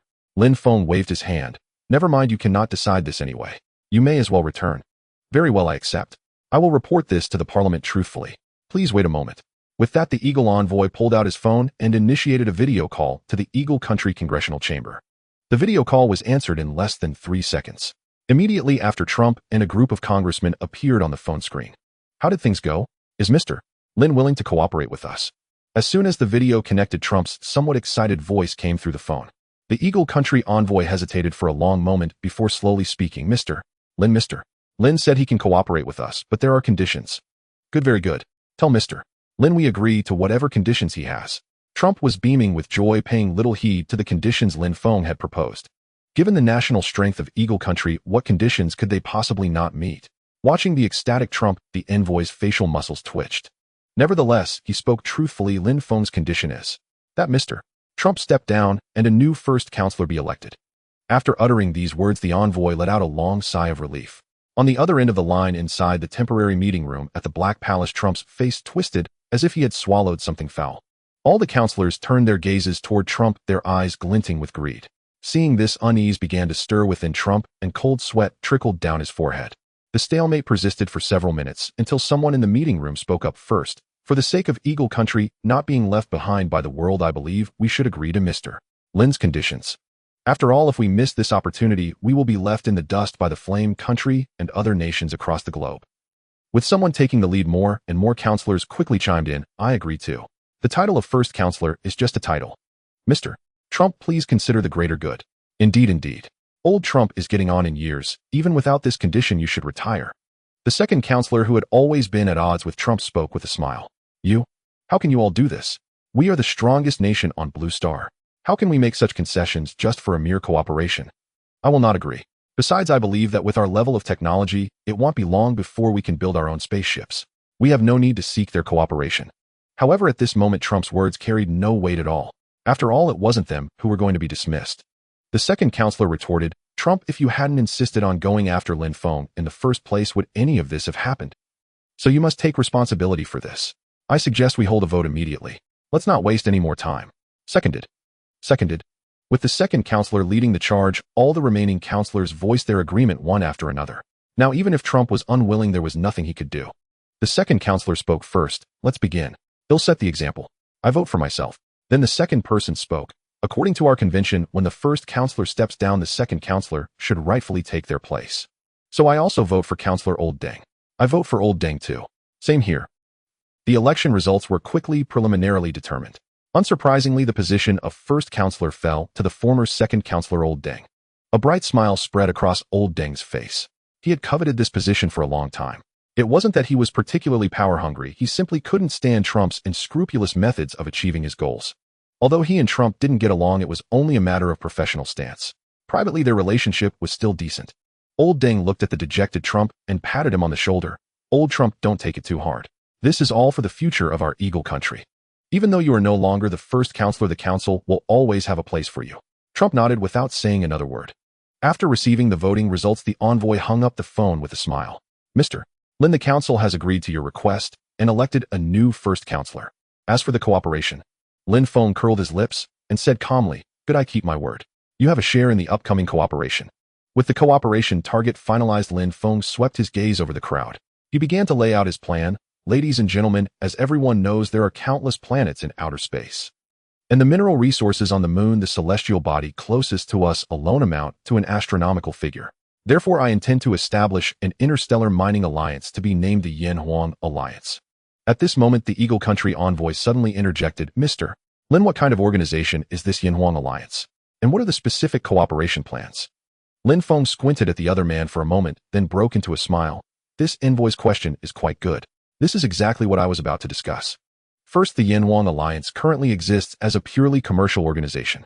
It will not impose mandatory restrictions on any joining countries or powers. In other words, you are all free. Second, there are two modes of cooperation.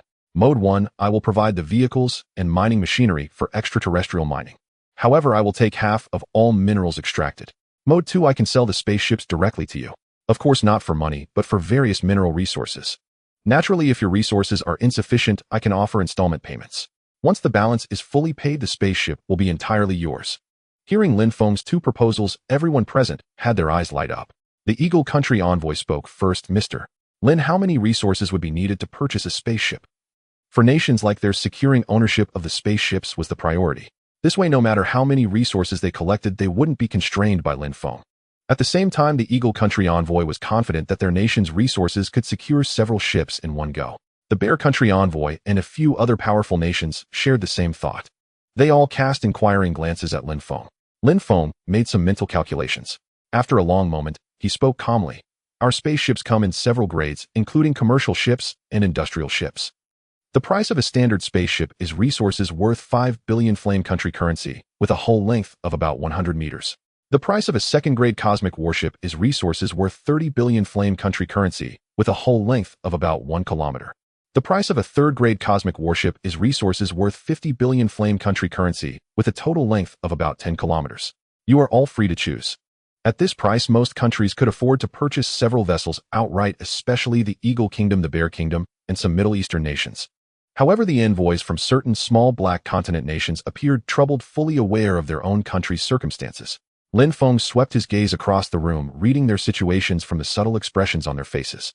He cleared his throat lightly and spoke, "Everyone, you may now contact your respective leaders to discuss the terms of cooperation so I can arrange the next steps." After Lin Feng's reminder, the envoys began contacting their home countries. The Eagle Kingdom's envoy made a video call once more, and this time the recently elected first counselor Old Deng appeared at the center of the screen. The envoy succinctly described Lin Feng's proposal and then awaited instructions. On the other end, after brief deliberation with the counselors, Old Deng gave his instructions. "Envoy, after our discussion, we have decided to purchase 1 Grade 3 warship, 2 Grade 2 warships, and 10 spaceships in full.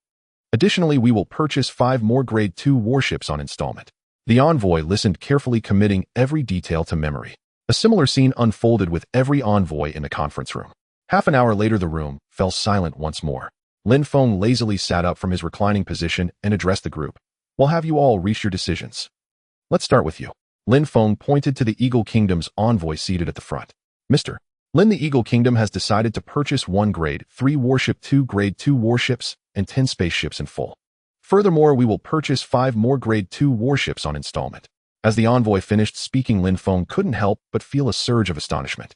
He hadn't expected the Eagle Kingdom's national strength to be so formidable, able to produce resources worth hundreds of billions so effortlessly. Truly, they were once the foremost power on Blue Star. Lin Feng nodded. "All right, no problem." He then turned to Zheng Kuo. "Director Zheng, could you please take notes?" Zheng Kuo nodded and began recording. Lin Feng then looked at the second envoy. "And you? What terms do you need?" "Mr. Lin, our Fey Kingdom cannot compare to the Eagle Kingdom. We will purchase 1 Grade 2 warship and 3 spaceships in full. Additionally, we will purchase 2 Grade 2 warships and 5 spaceships on installment." Zheng Kuo recorded this as well. "Mr. Lin, we lack sufficient resources. We intend to lease 2 Grade 2 warships and 5 spaceships for now, and once we accumulate enough resources, we will purchase them from you." This came from a dark-skinned envoy of a small black continent nation. Lin Feng smiled and nodded. "That's acceptable. I fully endorse your approach. Take it slow. As long as you persevere, everything will come in time." After the last envoy stated their requirements, Lin Feng stood up and stretched. "All right, I've noted all your needs. For subsequent coordination, please liaise directly with Director Zheng. Once all procedures are complete, you may come to the Security Bureau to collect your spaceships." Lin Feng waved farewell to the group. Leaving the conference room, he activated his planetary-grade battle armor and flew directly toward the interstellar warship hovering in the sky. Lin Feng piloted the warship straight toward the star group in the suburbs. A dozen minutes later, the warship hovered above the star group. A massive shadow soon caught the attention of the factory workers, who notified the site manager. Lin Feng observed the factory grounds through the warship's surveillance feed. After some time away, the abandoned factory had been transformed. The faded blue steel panels had been renewed, and the towering office buildings had been renovated to look brand new. The once desolate factory area was now bustling with workers in uniforms. Soon a young, attractive woman in a suit emerged, surrounded by a crowd.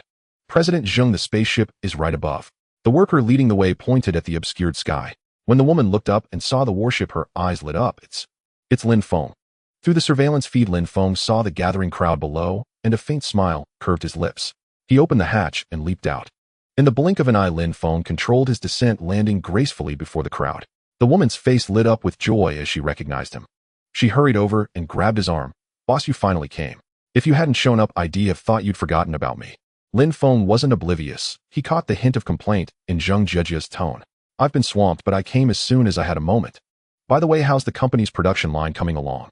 When can we start manufacturing anti-gravity cars?" Hearing Lin Feng inquire about the company, Zheng Jiejia's face beamed with pride. "The company is progressing smoothly. With the core technology developed by the Big Three, the anti-gravity device production line is fully operational and has begun manufacturing. Our first batch of anti-gravity engines has already been delivered to enterprises. It won't be long before anti-gravity cars hit the market." Additionally, the first Grade 2 interstellar warship, led by the 3 aliens, has completed its framework. It only needs internal wiring and finishing before official delivery. Progress is this fast. Take me to see our own warship." Lin Feng was eager to witness how the Big One built warships. Under Zheng Jiejia's guidance, they soon arrived at the warship construction site. It was a vast open area, its ground paved with asphalt. Lin Feng's eyes gleamed at the sight of the enormous interstellar warship before him. Though the warship's exterior was unpainted, its imposing presence rivaled that of Lin Feng's own vessel. Drawing closer, he saw the big one intently studying a structural diagram on a computer screen. Zheng Jejia was about to announce their arrival, but Lin Feng raised a hand to stop her. He stood quietly watching the big one think and type. After a long moment, the big one closed the laptop and noticed Lin Feng behind him. His face lit up with joy. Mr. Lin, long time no see. Long time no see, big one. How far along is the spaceship? Lin Feng asked with a smile. The big one paused to think, then said, the overall structure is complete. I'm now considering the interior layout. Should I follow interstellar standard specifications or adapt to Blue Star's conventions? Do you have any suggestions, Mr. Lin? Lin Feng pondered while stroking his chin, and soon his eyes lit up. I do have some ideas. Our first warship could be built modeled after a luxury cruise liner. Beyond the necessary rest areas, there must also be entertainment facilities. For instance, a ballroom, karaoke, a full-service bath and massage parlor, plus a professional-grade swimming pool, a cinema, basketball courts, and soccer fields. And make the dining hall larger, so we can hire chefs from various cuisines to prepare all kinds of exquisite delicacies. Lin Feng's description seemed to open new doors into Guest's somewhat rigid thinking. His eyes grew brighter. All right, let's build it according to Mr. Lin's ideas. Then we can establish a space travel company exclusively for the wealthy on Blue Star. Mr. Lin, if you have the time, I'd like you to join me in reviewing the interior construction of the warship over the next few days. Lin Feng thought for a moment, realizing he had nothing pressing, so he readily agreed. Sure, let's work on it together. Over the following days, Lin Feng stayed by De Guest's side as he orchestrated the project. At every critical juncture, Lin Feng offered suggestions that left De Gu pleasantly surprised. At the same time, Lin Feng noticed many shortcomings, particularly in work efficiency. Based on his observations, the high-paid experts from around the world were very inefficient in core technical areas, especially in the control systems. Lin Feng mentally contacted Xiao Yu. Xiao Yu, how can we speed up the warship's construction? Within seconds of Lin Feng's words, Xiao Yu responded, Master, in advanced cosmic civilizations, warship components are made using specialized molds. This greatly boosts efficiency. They can complete a warship from start to finish in just about a week. Hearing that building a warship took only a week, Lin Feng's eyes turned red with excitement. This efficiency was incredible. If he had such molds, mass-producing an interstellar fleet would no longer be an issue. With this in mind, he quickly asked the most crucial question. Xiao Yu, how many Myriad realm coins does a full set of warship molds cost? Master, prices vary greatly based on the warship's grade and scale. On the Myriad realm trading network, ordinary spaceship molds cost just 1 million Myriad realm coins. Second-grade warship molds cost 3 million Myriad realm coins. Third-grade cosmic warship molds require 9 million Myriad realm coins. For fourth-grade warships, the molds cost 27 million Myriad realm coins. As for molds above fourth grade, they are far too expensive. I don't recommend you purchase them now, Master. Lin Feng sighed, inwardly realizing he wasn't as wealthy as he thought. Yet faced with truly valuable items, he still found himself strapped. Making up his mind, Lin Feng looked at De Gu and spoke softly. De Gu, how long would it take to fully complete this warship? De Gu paused for a moment before answering. The framework is simple to set up, but the most time-consuming part is the internal software. Take a second-grade warship, for example. My initial estimate is at least 3 months. Lin Feng nodded. Building one in 3 months is already very fast by Blue Star's construction standards. But it's still too slow for building an interstellar fleet. De Gu looked helpless. There's no helping it. Our construction conditions are limited. If we could get a set of warship molds, the speed would increase dramatically. Unfortunately, with the technology we three possess, we can't produce warship molds. Lin Feng felt a pang of regret, but quickly regained his smile. De Gu, what if I told you I could get warship molds? How fast could you build then? Hearing this, De Gu was stunned at first, then his face lit up with wild joy. If anyone else claimed they could get warship molds, he wouldn't believe it for a second. But coming from Lin Feng, whose abilities he had witnessed before, it was different. Though he couldn't fathom how a human from a first-level civilization planet possessed such miraculous powers beyond his own knowledge. Yet since Lin Feng said it, he felt it might just be possible. Mr. Lin, if you can truly obtain second-grade warship molds, I'm confident I can finish within 10 days. Lin Feng smiled with satisfaction. Good, I'll provide you with a batch of warship molds. I hope you can build an interstellar fleet for me within a year. Of course, you can ask for any materials you need anytime. It'll ensure nothing delays your progress. At that moment, Lin Feng saw indescribable excitement on De Guest's face. He glanced at the empty ground around them and asked De Gu, can we place the molds on this open space? De Gu quickly reined in his excitement and looked around. Yes, but there must be ample space between each mold. Otherwise, construction will face major obstacles. Lin Feng nodded understandingly, then contacted Xiao Yu. Xiao Yu purchased 2 sets of 4th grade warship molds, 10 sets of 3rd grade, and 10 sets of 2nd grade. Yes, Master. Purchasing now. Purchase complete. Total cost 174 million Myriad realm coins. Remaining 286 million Myriad realm coins. Lin Feng winced at the instant loss of over 100 million on the system panel, but to expand rapidly into the cosmos, he had no choice. The next moment, under everyone's astonished gaze, massive warship molds materialized out of thin air on the vast empty ground. The once spacious area suddenly became crowded in the blink of an eye. Yet upon closer inspection, there were at least 20 to 30 meters between each mold. MMR. Lin, how can there be so many molds? Am I not seeing things? The goose stared at the scene as if in a dream. What kind of ability was this to procure dozens of warship molds in an instant? Even for their 5th-level civilization, acquiring that many molds was an extremely difficult feat. Lin Feng gently patted Dagu on the shoulder. Of course it's not a dream. There are 22 sets of warship molds in total. 2 4th grade, 10 2nd grade, and 10 3rd grade. With these molds I trust you won't disappoint me. Hearing Lin Feng's teasing, Dagu showed no sign of offense. On the contrary, Lin Feng's status in his eyes had been elevated even further, almost to the point of blind admiration. Dagu chuckled, of course not. As long as you provide a steady stream of raw materials. A year from now will definitely give you a surprise. Lin Feng nodded with satisfaction. This was exactly what he had been waiting for from the big guy. The seed of hope had been planted, awaiting the harvest in the coming year. Suddenly Lin Feng's phone rang. He glanced at the caller ID. It was a landline number from the security bureau. As soon as Lin Feng pressed the answer button, Zheng Qua's booming voice came through the receiver. Lin Feng, I've completed the paperwork with all the countries. The nations that fully purchased warships like Eagle Country have already delivered their resources. When can you come to hand over the warships? Lin Feng paused for a moment before replying, got it. I'm at Star Technology now. They'll be there shortly. After hanging up, Lin Feng gave a few more instructions to the big guy before leaving Star Technology. 20 minutes later, he returned to the security bureau's meeting room. The meeting room was unusually lively, packed with envoys from various countries and leaders of mercenary forces. Seeing Lin Feng enter, they crowded around him. Mr. Lin, we've completed the formalities. When can we receive the warships? Yes, Mr. Lin, we can't wait to mine resources in outer space. Lin Feng raised his hand to stop their chatter, then turned to Zheng Qua. Director Zheng, the warships are too massive. We need to proceed to the wasteland behind the security bureau for the handover.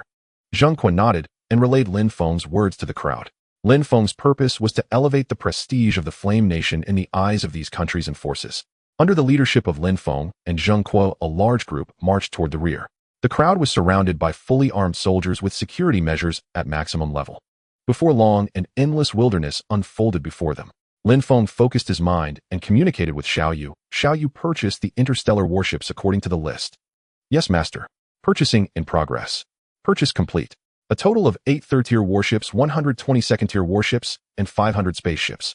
Cost 128 million dimensional coins. Remaining 158 million dimensional coins. Lin Feng nodded. Shall you store the warships for now? They'll distribute them in order later. Understood, Master. Lin Feng looked at Zheng Qua and said, Director Zheng, call them up one by one according to the list to receive their warships. Zheng Qua nodded, glanced at the list in his hand, and began. First, Eagle Country. Upon hearing their name called first, the Eagle Country envoy stepped forward excitedly and bowed to Lin Feng. Mr. Lin. Lin Feng nodded slightly. With a thought, the open space ahead was instantly filled with a dense array of spaceships and warships. These are for Eagle Country: 1 3rd-tier warship, 7 2nd-tier warships, and 10 spaceships. Of course, for safety reasons, the main cannon systems of the warships have been disabled. They can only use conventional weapons now, but that's more than sufficient within the solar system. The Eagle Country envoy nodded. They had anticipated this. After all, the destructive power of interstellar warships was immense. If all these vessels were fully armed, Blue Planet would descend into chaos. Lin Feng casually pulled out a translated warship operation manual and handed it to the envoy. This is the manual. Study it carefully when you get back. As for transporting the warships, it'll remotely pilot them to your location. The Eagle Country envoy took the manual and left with his team. As for the warships, Xiao Yu only needed to grant authorization, and the intelligence system within would navigate them to their designated targets. Next, Bear Country. Next, African Nation. Zheng Qua called out the names of the countries in turn, and Lin Feng handed the manuals to each representative. He then had Xiao Yu set the flight targets for the warship's intelligence systems. Several hours passed quickly, and the countries that had come to collect their goods departed fully satisfied. The remaining parties were some internationally renowned mercenary organizations. At this moment, a mercenary leader in camouflage stepped forward and bowed to Lin Feng and Zheng Qua. Director Zheng, Mr. Lin. I am the leader of the Black Crow Mercenary Corps from Black Continent. Our corps wishes to pledge allegiance to you, Mr. Lin. Please grant us this honor. Lin Feng looked at the dark-skinned mercenary leader from Black Continent with surprise. Why do you want to pledge allegiance to me? You know a large mercenary organization like yours is qualified to cooperate with us. The mercenary leader paused for a moment, his voice unwavering. I know you are no ordinary man, Mr. Lin. Your path will lead you far. In my lifetime, I want to take my brothers to see the vast starry sky. And the only one who can lead us there is you. Lin Feng's eyes flickered with admiration upon hearing this. He had to admit that this mercenary leader had remarkably keen insight. In fact, he felt that even the leaders of those small nations lacked the boldness of this man from Black Continent. Lin Feng realized that he indeed needed to cultivate a group of subordinates to handle matters for him. And this mercenary leader happened to meet his requirements. So Lin Feng nodded slightly. You have good eyes. It's fine if you want to follow me. But let me be clear, once you join my ranks, betrayal is forbidden for life. Otherwise, you know my methods. The mercenary leader felt Lin Feng's gaze turn icy cold. Instantly, the air around him seemed to freeze, as if he were trapped in an ice cellar. However, he had already made up his mind before coming, so he didn't hesitate for long.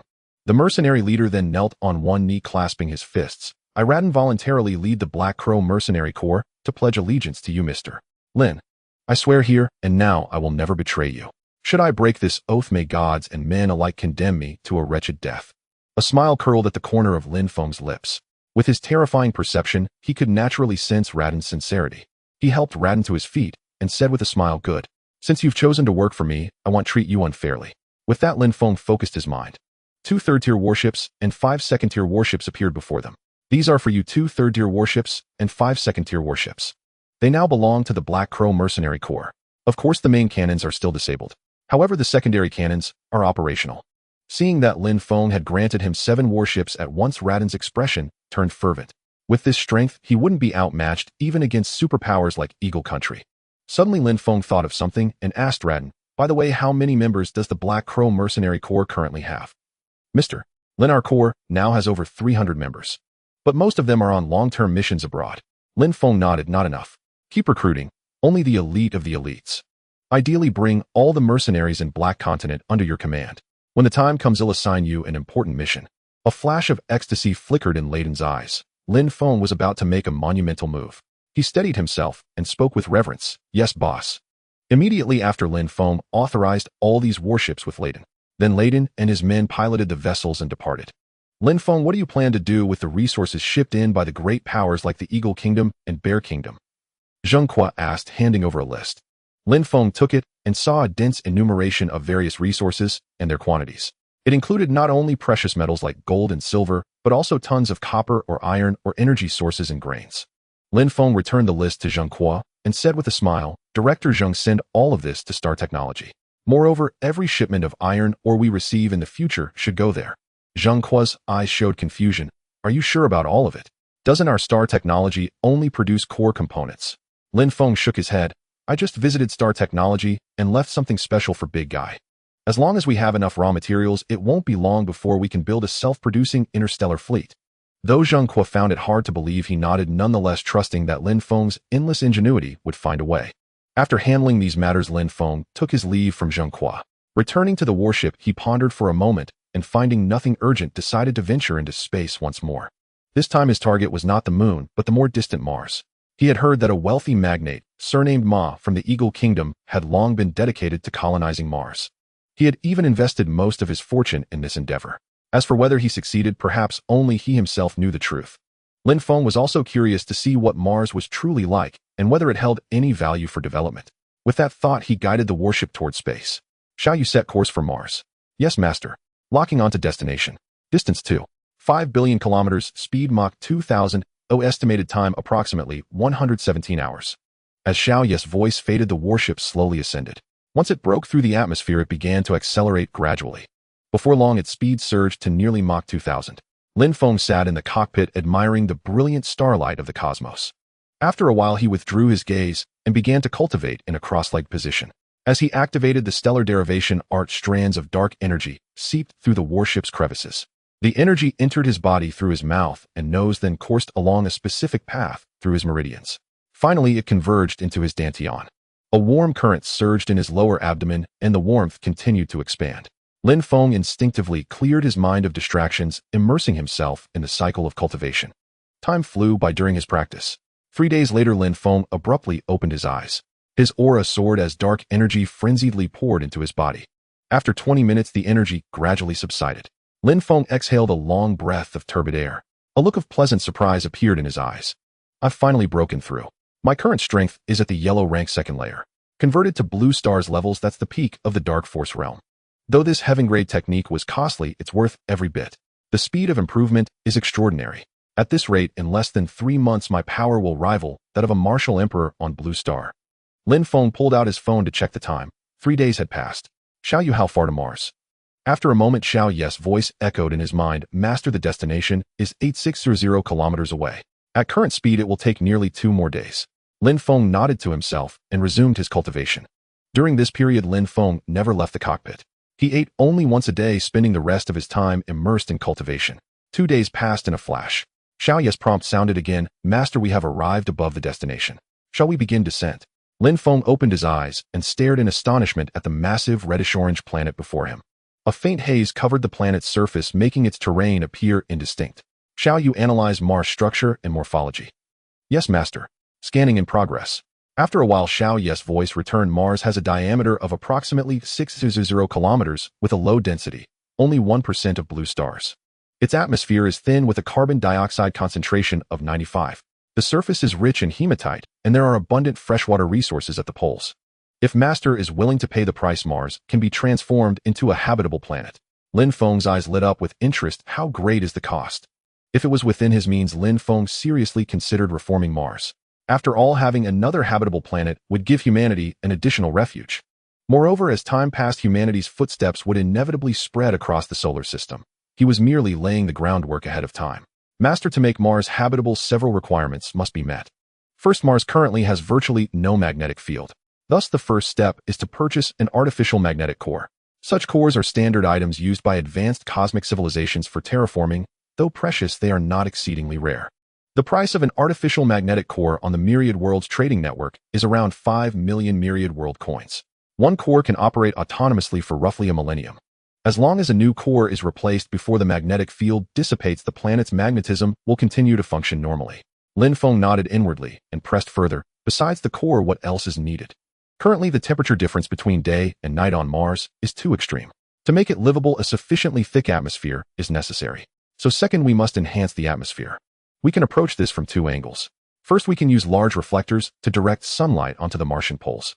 This will rapidly vaporize dry ice and frozen soil, quickly generating greenhouse gases to thicken the atmosphere. Second, we can introduce artificial supergreenhouse gases. For example, warming crystals or perfluorocarbons.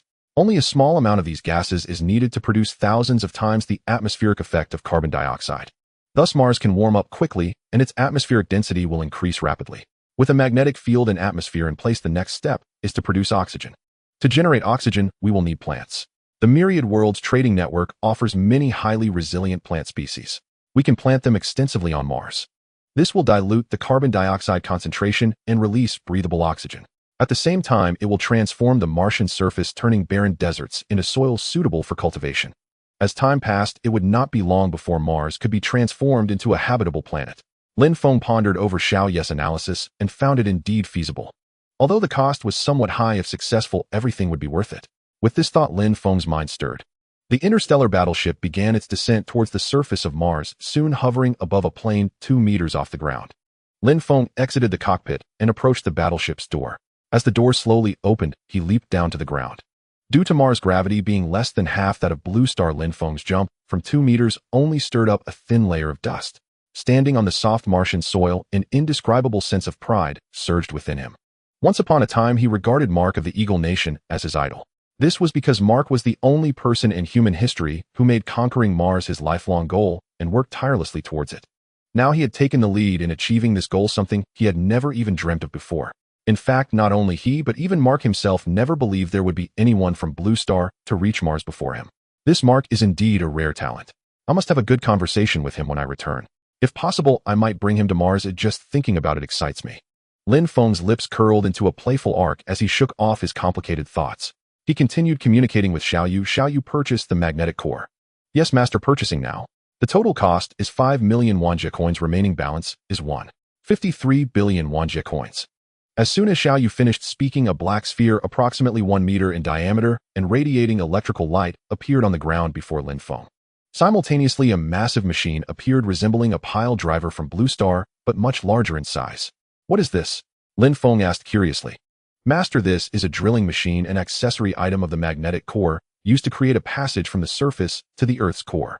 A glint of light flashed in Lin Feng's eyes. This is great, a buy one get one free deal. However, Mars has a radius of nearly 3,000 kilometers. Can this thing really penetrate to the very center of Mars?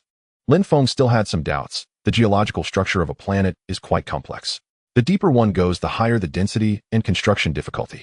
Moreover, if they encounter a magma layer, the terrifying high temperature could easily melt steel. But those were thoughts for later. Whether it could work would only be known through trial. With this in mind, Lin Feng said to Xiao Yu, begin the operation. After saying this, he positioned himself several meters away. Immediately, Xiao Yu activated the drilling machine's smart program. The drilling machine began to operate autonomously, first extending 4 long mechanical arms. It deeply inserted them into the soil to stabilize the entire machine body. Then the hydraulic mechanical arms of the machine began to change continuously. From a compressed state, they spread out, and before long the drilling machine completed its preparations. Next, the massive drill bit began to spin rapidly. Soon a circular hole, nearly 2 meters in diameter, appeared on the surface. The drill bit of the drilling machine was made of high-strength alloy. Mars density could not impede the downward speed of the drill bit. On the machine's body, a large LCD display showed a series of numbers. Depth 5 meters. Depth 10 meters. Depth 100 meters. Lin Feng continuously watched the speed displayed above, secretly astonished. This speed is too fast. On Blue Star, drilling a well to a depth of 100 meters would take at least 2 days. Yet in less than 5 minutes it surpassed 100 meters. Indeed, technology is the primary productive force. Lin Feng withdrew his gaze after watching for a while and returned to the battleship. He sat in the cockpit observing for a while through the large floor-to-ceiling glass before closing his eyes to cultivate. Due to the extremely thin atmosphere of Mars, it posed no barrier to the infiltration of dark energy into the ground. Lin Feng cultivated for a whole week. During this week, he only visited the restaurant once. He immersed himself in cultivation for the remaining time, finally reaching the 8th day. Surrounded by dark energy which was originally colorless and odorless, it began to take on substance, its presence detectable by the naked eye. As the dark energy continued to gather, Lin Feng shouted, absorbing all the energy into his body. In the next moment, a series of crackling sounds echoed through the cockpit. Immediately after, Lin Feng suddenly opened his eyes, the light in them flickering before he achieved another breakthrough. Feeling the changes in his body, Lin Feng murmured, I have now broken through to the 3rd layer of the yellow rank, which on Blue Star is equivalent to the peak of a master. Lin Feng's lips curled into a smile. As his strength continuously increased, an unparalleled confidence followed. Looking out the window, Lin Feng noticed that the depth displayed on the drilling machine had reached 2,995 kilometers, and he was on the verge of reaching the Earth's core. Lin Feng glanced at the thick filth on his body and hurried to the bathroom for a shower. When he came out again, the display showed a depth of 3,060 kilometers. Master, the cavity depth has reached the core position. Just then a prompt sound from Xiao Yu echoed in Lin Feng's mind. He nodded slightly. All right, we can wrap it up now. With Lin Feng's command, the drill bit of the drilling machine began to rise rapidly. In less than 5 hours, the drill bit returned to the surface. Then the shape of the drilling machine began to shrink, quickly transforming into a massive rectangle. Seeing this, Lin Feng once again exited the battleship and stepped outside. He looked down into the hole, but saw only an unfathomable darkness. Following Xiao Yu's earlier instructions, he approached the magnetic core and forcefully pushed it into the hole. Boom, boom. Sounds of the magnetic core colliding with the cave walls echoed from the opening. However, this noise did not last long and quickly faded away. After a while, blue arcs of light suddenly flashed across the sky of Mars. Lin Feng clearly felt the environment around him growing quieter. The originally dim sky also brightened slightly. Master, the magnetic core has successfully reached the Earth's core, and the magnetic field of Mars has been activated. Now solar storms can no longer affect Mars' environment.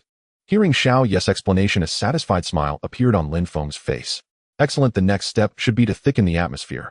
Xiao Yu purchased the necessary items and thicken the atmosphere. Yes, Master. Purchasing orbital reflectors costing 1 million world coins. The moment Xiao Yu's voice faded, 2 massive reflectors, each about a kilometer in diameter, materialized in space beyond Mars' magnetic field. The next instant, 2 colossal beams of light descended from the heavens, landing on the polar regions of Mars. At that moment, at the poles of Mars. As the boundless beams illuminated the ground, the searing heat instantly melted the dry ice and frozen soil on the surface. Subsequently, vast plumes of white smoke continuously rose into the air. The smoke grew larger and denser, ascending steadily until it reached the boundary of the magnetic field, where it gradually came to a halt. Then the white mist and vapor in the sky accumulated more and more, becoming thicker. With the continuous circulation of clouds and mist, the fog began to spread across the entire planet. Soon Lin Feng saw a vast expanse of white above him. Master, at this rate it will take at least several months to form a complete atmosphere. Would you like to purchase super greenhouse gases to rapidly supplement the atmosphere's thickness? Lin Feng stroked his chin and murmured to himself, several months is a bit too long. Forget it, there will be plenty of opportunities to earn world coins later. I'm eager to see what Mars looks like as a habitable planet. Xiaoyu purchased the super greenhouse gases. Yes, master. Purchasing 10,000 cubic meters of super greenhouse gases, costing 500,000 world coins.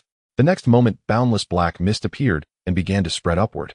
Lin Feng was astonished to discover that as the black mist rose, its color gradually turned gray and then white. With the change in color, its area expanded to tens of thousands of times its original black state. Lin Feng was inwardly shocked. So this is super greenhouse gas. Indeed, it's incomparable to the carbon dioxide released by dry ice. But judging by the spread rate, it will probably take at least a few days to fully transform and release. I might as well continue cultivating. With that, Lin Feng found a spot and began to cultivate. This time, he did not practice the stellar derivation art. Instead, he cultivated the soul's secret art, which described the soul realm as being divided into 4 major levels: the Qi realm, the mist realm, the water realm, and the solid realm. At the highest level, the solid realm, a person's soul could completely solidify into substance. At this stage, even if the physical body was destroyed, it would have no effect. Because at this point the soul was both soul and body.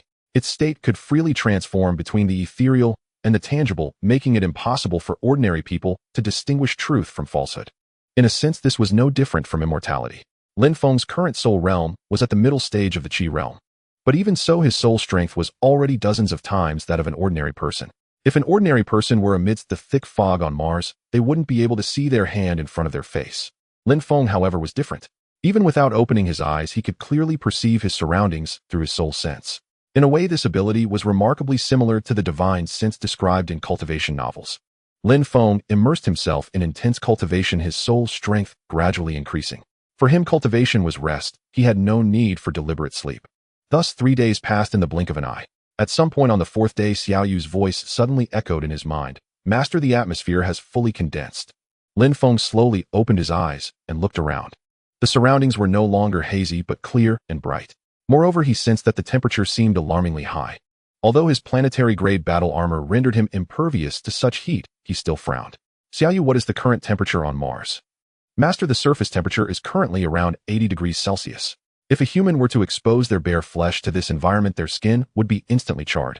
It is recommended that you proceed with planting vegetation on Mars as soon as possible to release oxygen and lower the temperature. Lin Feng nodded. All right, let's do it your way. Yes, master. Purchasing hell tree seeds, each costing 5 world coins. Purchasing a quantity of 1,000. The next moment, countless seeds flew in all directions, then distributed themselves according to a specific pattern and landed on the ground. Immediately, the hell tree saplings began to root into the earth at a visible rate, then started to grow little by little. Lin Feng stared at the bizarre scene before him in disbelief, as if he had seen a ghost. Xiaoyu, are you sure this is actually a plant? How can a plant grow this fast? Master, the hell tree saplings were developed by advanced cosmic civilizations. They possess a complete internal circulatory system and can adapt to the vast majority of harsh environments. They are a common tool used by advanced cosmic civilizations for terraforming planets, naturally incomparable to the plants on Blue Planet. Lin Feng clicked his tongue in amazement. Indeed, the power of science was boundless. Lin Feng did nothing but stand there watching the hell trees slowly grow. Though they grew slowly, there was a noticeable change every few minutes. After an unknown period, when Lin Feng came to his senses, the hell trees had already grown to over a meter tall. Looking out, an endless expanse of low shrubbery had formed. Seeing the plants about to touch the warship, Lin Feng willed the ship to ascend rapidly. He remained seated quietly watching the plants grow. As time passed, Lin Feng noticed countless fine blades of grass sprouting around the hell trees, and these too continued to grow. The originally dry sandy soil began to moisten.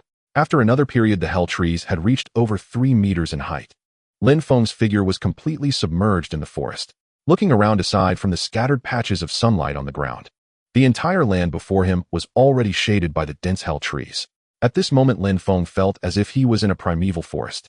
But then the sunlight in the sky began to fade. The sky darkened, and through the gaps in the hell trees, Lin Feng could clearly see the oppressive black clouds above. Then a bolt of lightning struck down from the clouds, accompanied by a continuous roar of deafening thunder. A sharp glint flashed in Lin Feng's eyes as he murmured to himself, It's about to rain. After this rain, Mars will have fully become a life-bearing planet. Lin Feng flashed into the air, the warship hatch opening as he flew directly inside. Almost the moment his figure entered the hatch, the condensed droplets in the clouds poured down onto the ground in a torrential downpour. The rain poured down heavily, nearly covering the entire surface of Mars.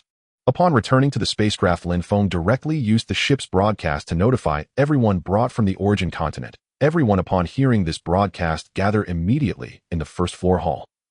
Lin Feng's voice resonated throughout the entire vessel. Inside the second-floor dining hall, the proprietress of Laifu restaurant was experimenting with new dishes. Just then, Lin Feng's voice echoed from above. The proprietress set down her work and said to the surrounding staff, "Everyone set aside your tasks for now. Lord Lin has summoned us to the first-floor hall." In a rest area on the third floor, the three siblings Dinyo and his younger brother and sister were engrossed in a game of Gamoku. "Brother, no takebacks. I win." At that moment, Lin Feng's voice came through the intercom above. Dinyo withdrew his gaze from the game board and looked at his siblings. "The immortal seems to be calling us. Let's go down and see." In the spacious villa area on the fourth floor, Lei Shun and the others were meditating with crossed legs. Suddenly, Lin Feng's voice echoed around them.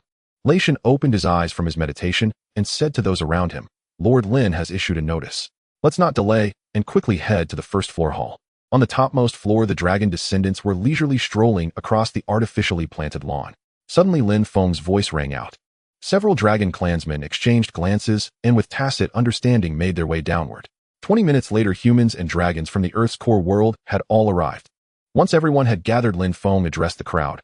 "All of you are from the origin continent. You came out with me to witness this vast world, but there is no need for haste. Let me introduce you. You have all seen the view outside the window. This is Mars, another planet in the solar system. This place was once a dead star, uninhabitable for humans. But after this period of transformation, this planet will soon become as suitable for human survival as Blue Star.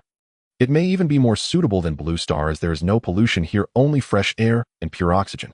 Now I want to ask you all, is anyone willing to stay here and become the first settlers on this planet?" As his voice faded, Lin Feng scanned the crowd, eager to see how many were willing to remain. After a long moment, seeing that no one spoke, Lin Feng continued, "Of course I am not forcing you to stay here forever. I only ask that you live here for a period of time. Whenever you wish, I can bring you back to the spacecraft. If you are unwilling, that is also fine. After some time, I will bring people from Blue Star to establish a new home here." His words fell once more, and finally someone spoke, or rather a dragon spoke. "Lord Lin, we few would like to stay here for the time being. I feel that this environment suits us better." Lin Feng looked at the several Tyrannosaurus Rex before him with surprise, never expecting them to be the first to decide. But soon Lin Feng understood. The dinosaur race had always thrived in nature. Faced with a rejuvenated Mars, they could naturally adapt to this environment more easily. Lin Feng nodded gently to them. "All right, once this rain stops, I will take you down." The rain continued for 3 days and 3 nights. On the 4th day, it finally ceased. In the sky, the bright sunlight pierced through the clouds and spilled onto the ground, shimmering brilliantly. At that moment, the hell tree saplings previously planted on the ground had already grown into towering trees. Low-lying areas had now gathered rainwater into rivers and streams. The soil, once full of sand and gravel, had become fertile after being nourished by the rain and hell trees. With a thought, Lin Feng communicated with Xiao Yu. "Xiao Yu, check the external climate conditions." "Yes, master." "Scanning in progress." "Scan complete." External average temperature 18 degrees Celsius, air pressure 1 pa, oxygen content 35, far exceeding Blue Star's level. Breathable directly. Mars' magnetic field is stable. The atmosphere is of moderate thickness, effectively shielding against vacuum and solar storms. Surface liquid water coverage 10. Underground water sources are abundant, sufficient for hundreds of millions of people. Lin Feng listened to Xiao Yu's analysis and nodded with satisfaction. "Xiao Yu, find a place to land." Soon Xiao Yu maneuvered the spacecraft to a spacious area, hovering a meter above the ground. As the spacecraft's ramp slowly extended to the ground, Lin Feng led everyone out of the hatch. With a thought, he deactivated the oxygen supply on his battle armor and took a deep breath of the air. Instantly, a refreshing sensation surged through his lungs, invigorating his entire being. "So this is air with 35 oxygen content. Truly extraordinary," Lin Feng murmured to himself. Several dragon clansmen, upon feeling the outside air, roared with excitement, their eyes gleaming with fervor. Lin Feng looked around. Forests and barren lands were interwoven, already forming an ecosystem. In the small puddles left on the ground, some unfamiliar microorganisms swam about. These were the most primitive life forms on Mars. As time passed, these tiny microorganisms would gradually evolve into a myriad of wondrous species, much like the evolution of species on Blue Star. However, this process was far too slow. Lin Feng could not afford to wait. He secretly decided that upon returning to Blue Star, he would directly transfer some species from there to Mars. Let Mars become the second home for the humans of Blue Star. Lin Feng looked at the dragons and said with a smile, "You can choose a spot, and I will help you build a house. That way you'll have shelter from the rain since you'll be living here for some time." The 3 Tyrannosaurus Rex nodded gently and pointed to a nearby highland. "Lord Lin, that spot over there. It's high ground safe from flooding." Lin Feng nodded and immediately said to Shall you purchase a dwelling suitable for dinosaurs?" "Yes, master. There are 3 suitable options. First, a house built from lightweight stone. Features cool in summer, warm in winter. Disadvantage requires specialized equipment to move. Second, ultra-strong tempered glass. Advantages unobstructed view 360-degree lighting. Disadvantage too hot in summer. Third, a high-strength alloy mobile fortress with off-road tires at its base. It has a complete internal power system and can be moved anywhere at any time. Disadvantage expensive, costing 1,000 interdimensional coins. Lin Feng stroked his chin thoughtfully and said, "By the third one, the steel fortress." "Yes, master. Purchasing now." Purchase complete. The next moment, a sleek, futuristic steel fortress 70 to 80 meters in diameter appeared on the high ground chosen by the dragons. The moment the steel fortress appeared, the 3 dragon clansmen's eyes sparkled with excitement. Lin Feng explained the usage methods to them in detail. Considering that Mars currently had no edible food, Lin Feng purchased a batch of fast-growing food seeds from the interdimensional trading network. He also left some ready-made food for the 3 dragons. Finally, Lin Feng recorded a video of the situation here with a camera, intending to show it to the dragon leader upon his return. After finishing these tasks, Lin Feng bid farewell to the 3 Tyrannosaurus Rex. "I leave this place to you. After some time, we will bring more people to this planet. If your clansmen are willing, I can bring them here as well." Amidst a series of dinosaur roars, Lin Feng and the others returned to the spacecraft, heading back to Blue Star. Thus, Lin Feng successfully transformed Mars, granting humanity a second home in the solar system. But Lin Feng would not stop there. With the interdimensional trading network, he would explore the true essence of this universe and see what lies at the end of the world.